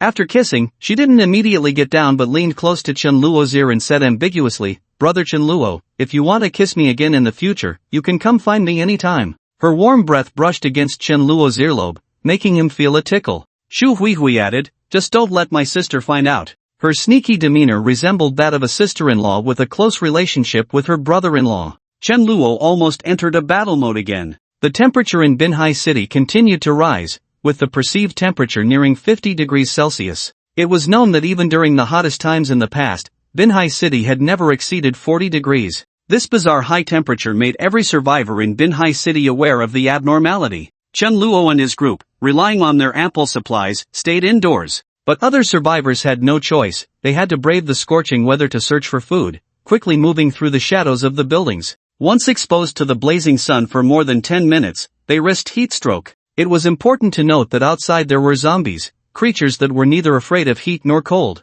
If a person suffered from heat stroke, they would feel weak all over and could barely walk. The only thing waiting for them would be death. That day, Su Rui arrived at the safe house. To protect herself from the sun, she had to wear a sun-protective jacket. But due to the heat, she was only wearing a sports bra underneath. While waiting for the door to open, Su Rui felt there couldn't possibly be any other men around. So she unzipped her jacket, revealing her sweat-drenched, muscular figure underneath. The beads of sweat slid down her abdominal muscles and the lines of her mermaid curve, a particularly sexy sight, but unfortunately, no one was there to see it. She pressed her fingerprint, and the metal door opened automatically. Su Rui initially thought that a building made entirely of metal like the safe house would be very stuffy inside. However, as soon as the door opened, cool air rushed out. This sudden change from hot to cold made Su Rui shiver and sneeze. Achoo! Su Rui scratched her nose and walked in. On the first floor of the safe house, she found no one. So she took the elevator down to the underground section. Sure enough, Chen Luo and a group of girls were there. The temperature here was lower than above ground, but still comfortable. Chen Luo was playing with the girls in the aquarium, surrounded by a sea of white and various soft bodies, completely enjoying himself. Upon seeing Su Rui, Chen Luo told the girls and pulled his arm out, swimming out of the aquarium. "Su Rui, what brings you here?" Su Rui crossed her arms and snorted coldly, "I was wondering why you hadn't come to find me for so long. Turns out you were living it up. I was worried it might be too hot for you here." Chen Luo scratched his head. "What are you talking about? Didn't I just send you the vaccine last time? How long ago was that?" Chen Luo couldn't answer, so he smiled and brushed it off. Su Rui wasn't really jealous, she just felt a bit resentful. After all, she had to endure such unbearable heat outside, with no air conditioning or fans, waking up every day drenched in sweat, as if she had just taken a shower. Meanwhile, Chen Luo was living so comfortably, it was hard not to feel a little off balance. But this was her own choice, so she adjusted her mindset after just a few seconds of imbalance. If Su Rui felt this way, one could only imagine how envious others would be if they saw Chen Luo. They might even go to great lengths to compete with Chen Luo for her position. Su Rui returned to the main topic. "Do you have air conditioning here? Who is so extravagant to afford air conditioning? Then how come it's so cool here?" Su Rui was puzzled. Chen Luo pointed towards the aquarium. Su Rui looked over and saw a huge block of ice floating on the water's surface, resembling a small island, with many ice blocks placed in the corners of the underground base. Yuji, wearing a swimsuit, occasionally used her abilities to maintain the size of these ice blocks. The sirens released water vapor around them to keep the air humid. Now Su Rui understood why it was so cool here. She said enviously, "Why don't you lend me a few of them for a few days? You don't even need to include Yuji, just a few sirens will do." She really couldn't stand waking up drenched in sweat with no water to wash off, feeling sticky and uncomfortable. Of course, Chen Luo wouldn't agree. There were too many people at Su Rui's camp, and if they discovered the sirens, it would inevitably leak out. Moreover, the sirens liked wearing swimsuits but didn't want to wear anything extra outside. Usually, they only wore jackets when fishing at Chen Luo's request. There was no way around it. Chen Luo had already treated them as his own women. He couldn't bear the thought of their bodies being seen by others, even if they were in swimsuits. So making the sirens wear jackets for long periods was also a form of torture for them. Naturally, Chen Luo would not agree to lend the sirens to Su Rui. "Why don't you come to the safe house every day after finishing your work?" "How can I do that?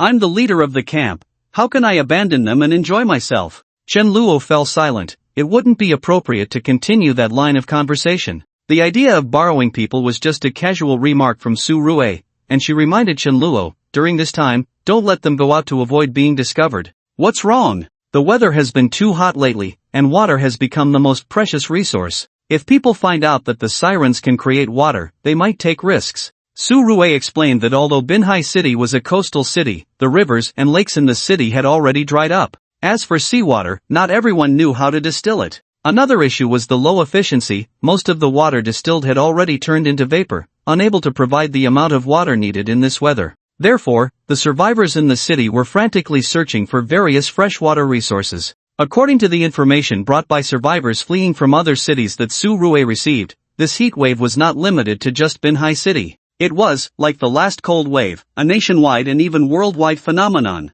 Now a bottle of water can be exchanged for 5 packs of bread or instant noodles. You could even trade it for women if you wanted. With Su Rue's words, Chen Luo understood the preciousness of water outside. Water was the easiest resource to obtain here, much simpler than food, cigarettes, or alcohol. Speaking of which, who else could raise so many sirens like him? With just a wave of his hand, he could produce an endless supply of water. Suddenly, an idea struck Chen Luo. Right, since he had an abundance of water here and it was so precious outside, he could completely trade water for oil. Moreover, to avoid exposing the safe house, he could hand the water over to Su Rue, who could then facilitate the exchange at her camp. Chen Luo shared his thoughts with Su Rue, and her eyes lit up in agreement. I want 10% of the water you trade as my reward. This was insignificant to Chen Luo, but it could support an entire camp for Su Rue. The two quickly reached a consensus. After discussing the details, Su Rue smiled slightly. Since we're here, I might as well enjoy myself. With that, she took off her coat and pants, revealing her sports bra and alluring figure, and slowly walked towards the aquarium.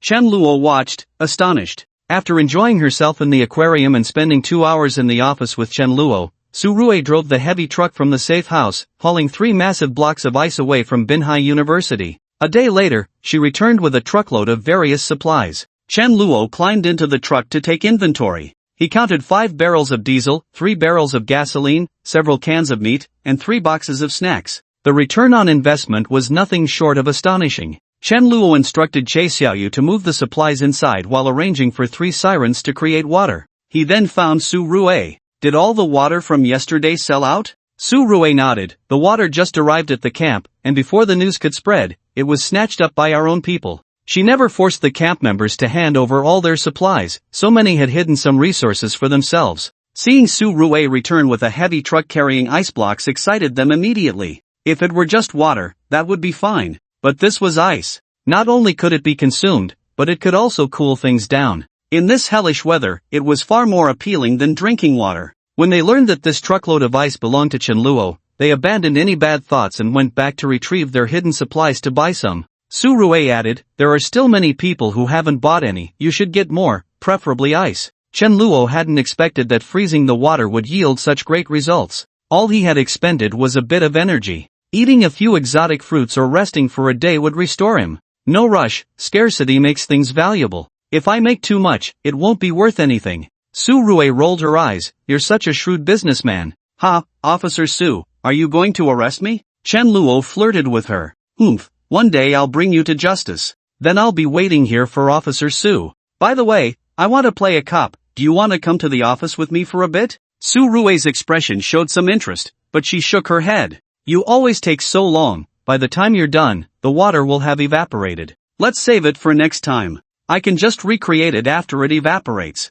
Chen Luo dismissed her concern, pulling Su Rue into his embrace and starting to get hands-on. Stop messing around, Su Rue gently pushed Chen Luo away, her tone serious. You've been obsessed with women lately, you should exercise some restraint. What does being obsessed with women mean? I'm just trying to earn system rewards, okay? While others waste time and energy on women, Chen Luo was different. He could earn system rewards, which were benefits that other survivors risked their lives for. Exotic fruits and spiritual springs could instantly replenish his depleted body and even enhance it. Why shouldn't he indulge in women? If anyone should be blamed, it's this romance simulation system. If it were a zombie-killing upgrade system, he wouldn't be able to keep so many women in the safe house. Absolutely not. As Chen Luo thought about this, he suddenly lost his confidence. Su Rue then asked in an interrogative tone, let me ask you, have you been fooling around outside again, being irresponsible? When have I ever been irresponsible? Chen Luo feigned innocence. So you have been fooling around?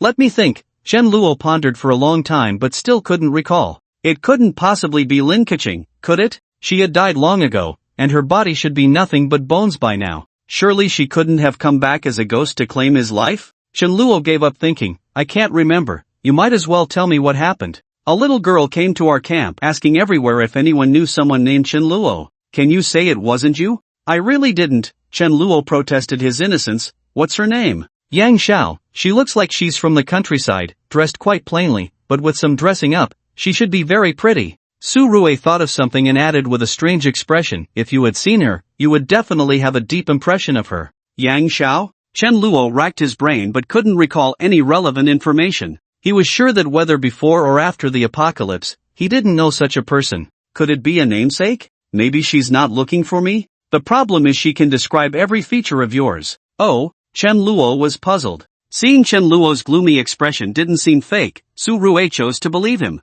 I didn't bring her here, I just temporarily took her in, worried that her identity might be problematic. You did the right thing, Shenluo praised. He thought for a moment. He had some free time and hadn't been to Su Rui's camp for a long time. Why not take this opportunity to visit and bring some zombie virus vaccines to boost his presence? With that thought, Shenluo said to Su Rui, I'll go with you to see who this Yang Xiao really is. Su Rui nodded. Once the sirens finished filling the water, Shenluo casually tossed them a few exotic fruits, and they beamed with joy, thanking him before leaving. Shenluo then climbed into the truck, using his ability. Soon, the water was frozen into ice blocks. Shenluo got down from the truck and sat in the passenger seat. Su Rui started the heavy truck and drove away from Binhai University. The inside of the truck was very stuffy. Shenluo had barely sat for a minute before he was already sweating profusely. He had to activate his ability. Su Rui felt the cool air coming from beside her, and the temperature inside the truck began to drop. She sat up straight, feeling refreshed.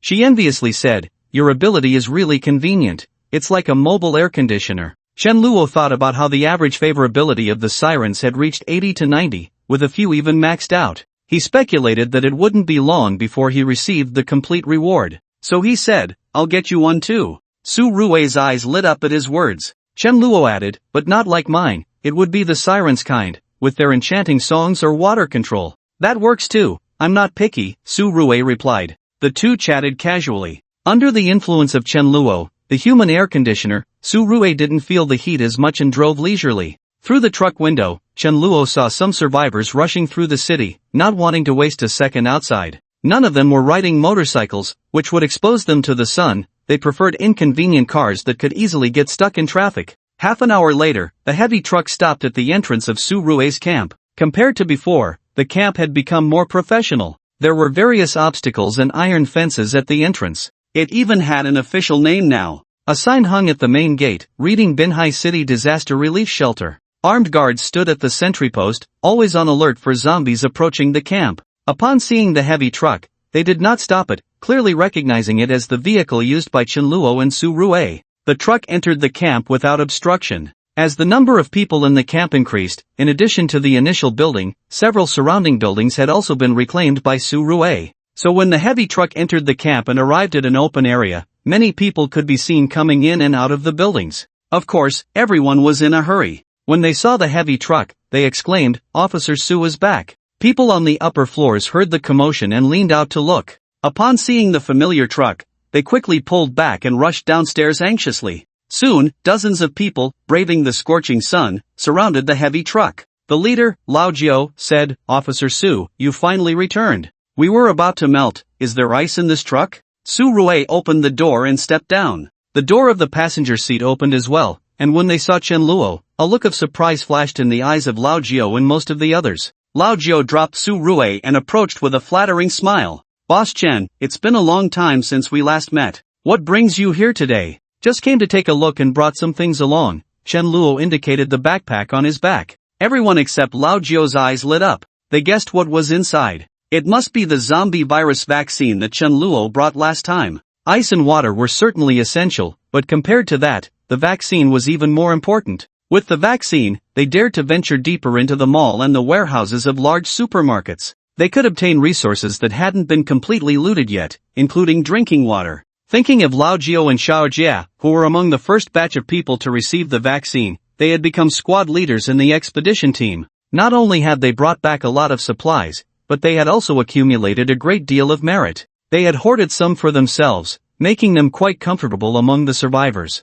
No wonder they were so excited. Chen Luo said to everyone, I brought 10 doses of the vaccine this time. How to distribute them will be the same as last time. Chen Luo handed the backpack to Su Rue. Su Rue glanced at the eager crowd and said, it's too hot here, so we won't distribute them on the spot. We'll wait until everyone is gathered. She walked to the compartment and opened the door. A cool breeze swept over everyone, calming their restless hearts. Does anyone want to buy? Me. The crowd below shouted eagerly. They all took out the supplies they had collected. Lao Jiu was also carrying a bucket of diesel. Based on the supplies they offered, Su Rue knocked off corresponding sizes from the ice blocks and distributed them to everyone. Those who received the ice blocks treated them like treasures, quickly stripping off their clothes to wrap them tightly, fearing they would melt too quickly. Su Rue could see from their expressions that they were eager to leave. They were just worried that if they left, the vaccine would be out of reach, so they stood still, unwilling to go. So Su Rue said, I'll give you half an hour to go back and put your things away, then gather in the hall.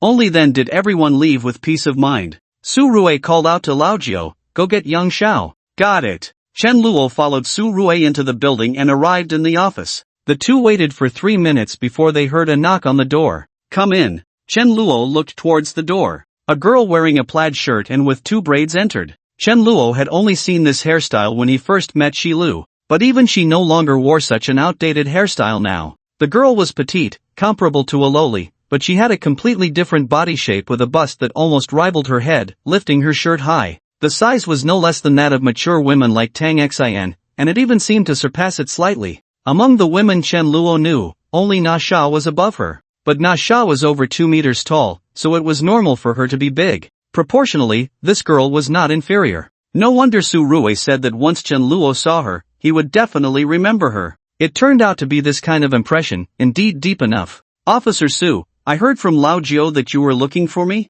Yang Zhao's Mandarin had a slight accent from the Nanjiang region. It wasn't unpleasant, rather, it was soft and sweet, reminiscent of a melodious tune. Su Rue pointed to Chen Luo, do you know him? Yang Xiao looked at Chen Luo, her gaze initially unfamiliar, but upon closer inspection, her eyes brightened even more. You are Chen Luo? She exclaimed in surprise, unabashedly hugging Chen Luo's arm. Chen Luo felt as if his arm had sunk into a swamp, making it hard to pull away. Su Rue looked at Chen Luo with a disdainful gaze, as if he were scum. You said you didn't know her? She recognized you right away. I really don't know her, Chen Luo protested, unable to argue, and could only break free from Yang Xiao. But she immediately hugged him again. Chen Luo pinched her face with his fingers, lifting her head up. Who exactly are you? Woo. Yang Xiao wanted to speak, but Chen Luo let go of his hand. You don't know me, but I know you, benefactor. Benefactor? What kind of title is that? Could this girl be from another time? That's right, Yang Xiao nodded vigorously. My dad told me what the benefactor looked like. He said it was you who saved him, allowing him to return home and reunite with us. Wait, are you? Chen Luo thought of someone but couldn't quite recall his name. Yes, it's me. Sorry, I've already forgotten that person's name. For someone he would likely never see again in his lifetime, Chen Luo never bothered to remember his name. Yang Xiao didn't seem disappointed. Instead, she said, my dad's name is Yang Fan. You saved his life in Jingcheng, remember? Chen Luo slapped his forehead. So that's what his name was. He remembered the middle-aged man at the Jingcheng base, who kept mumbling about wanting to go back to find his wife and children. He was quite surprised and said, I didn't expect he really found you, and even more so, that you all waited for him alive. Yang Xiao explained, our hometown is in the countryside, and the village has a sparse population, with only a few elderly people who are immobile. After being infected and turning into zombies, they became immobile zombies, posing no threat. With a few acres of land and some chickens, ducks, and pigs at home, my mom and I never lacked food, so we survived. Chen Luo had another question, then why didn't you reunite with your dad properly? Why did you run out alone to look for me? Of course, it's to repay the kindness. Yang Xiao said this with a face full of righteousness. Our family has a tradition, to repay any kindness received. Su Rue, who had been listening, finally understood. Seeing that it was about time, she stood up and said, you two continue chatting, I'll go distribute the vaccine. The office was left with only Chen Luo and Yang Xiao.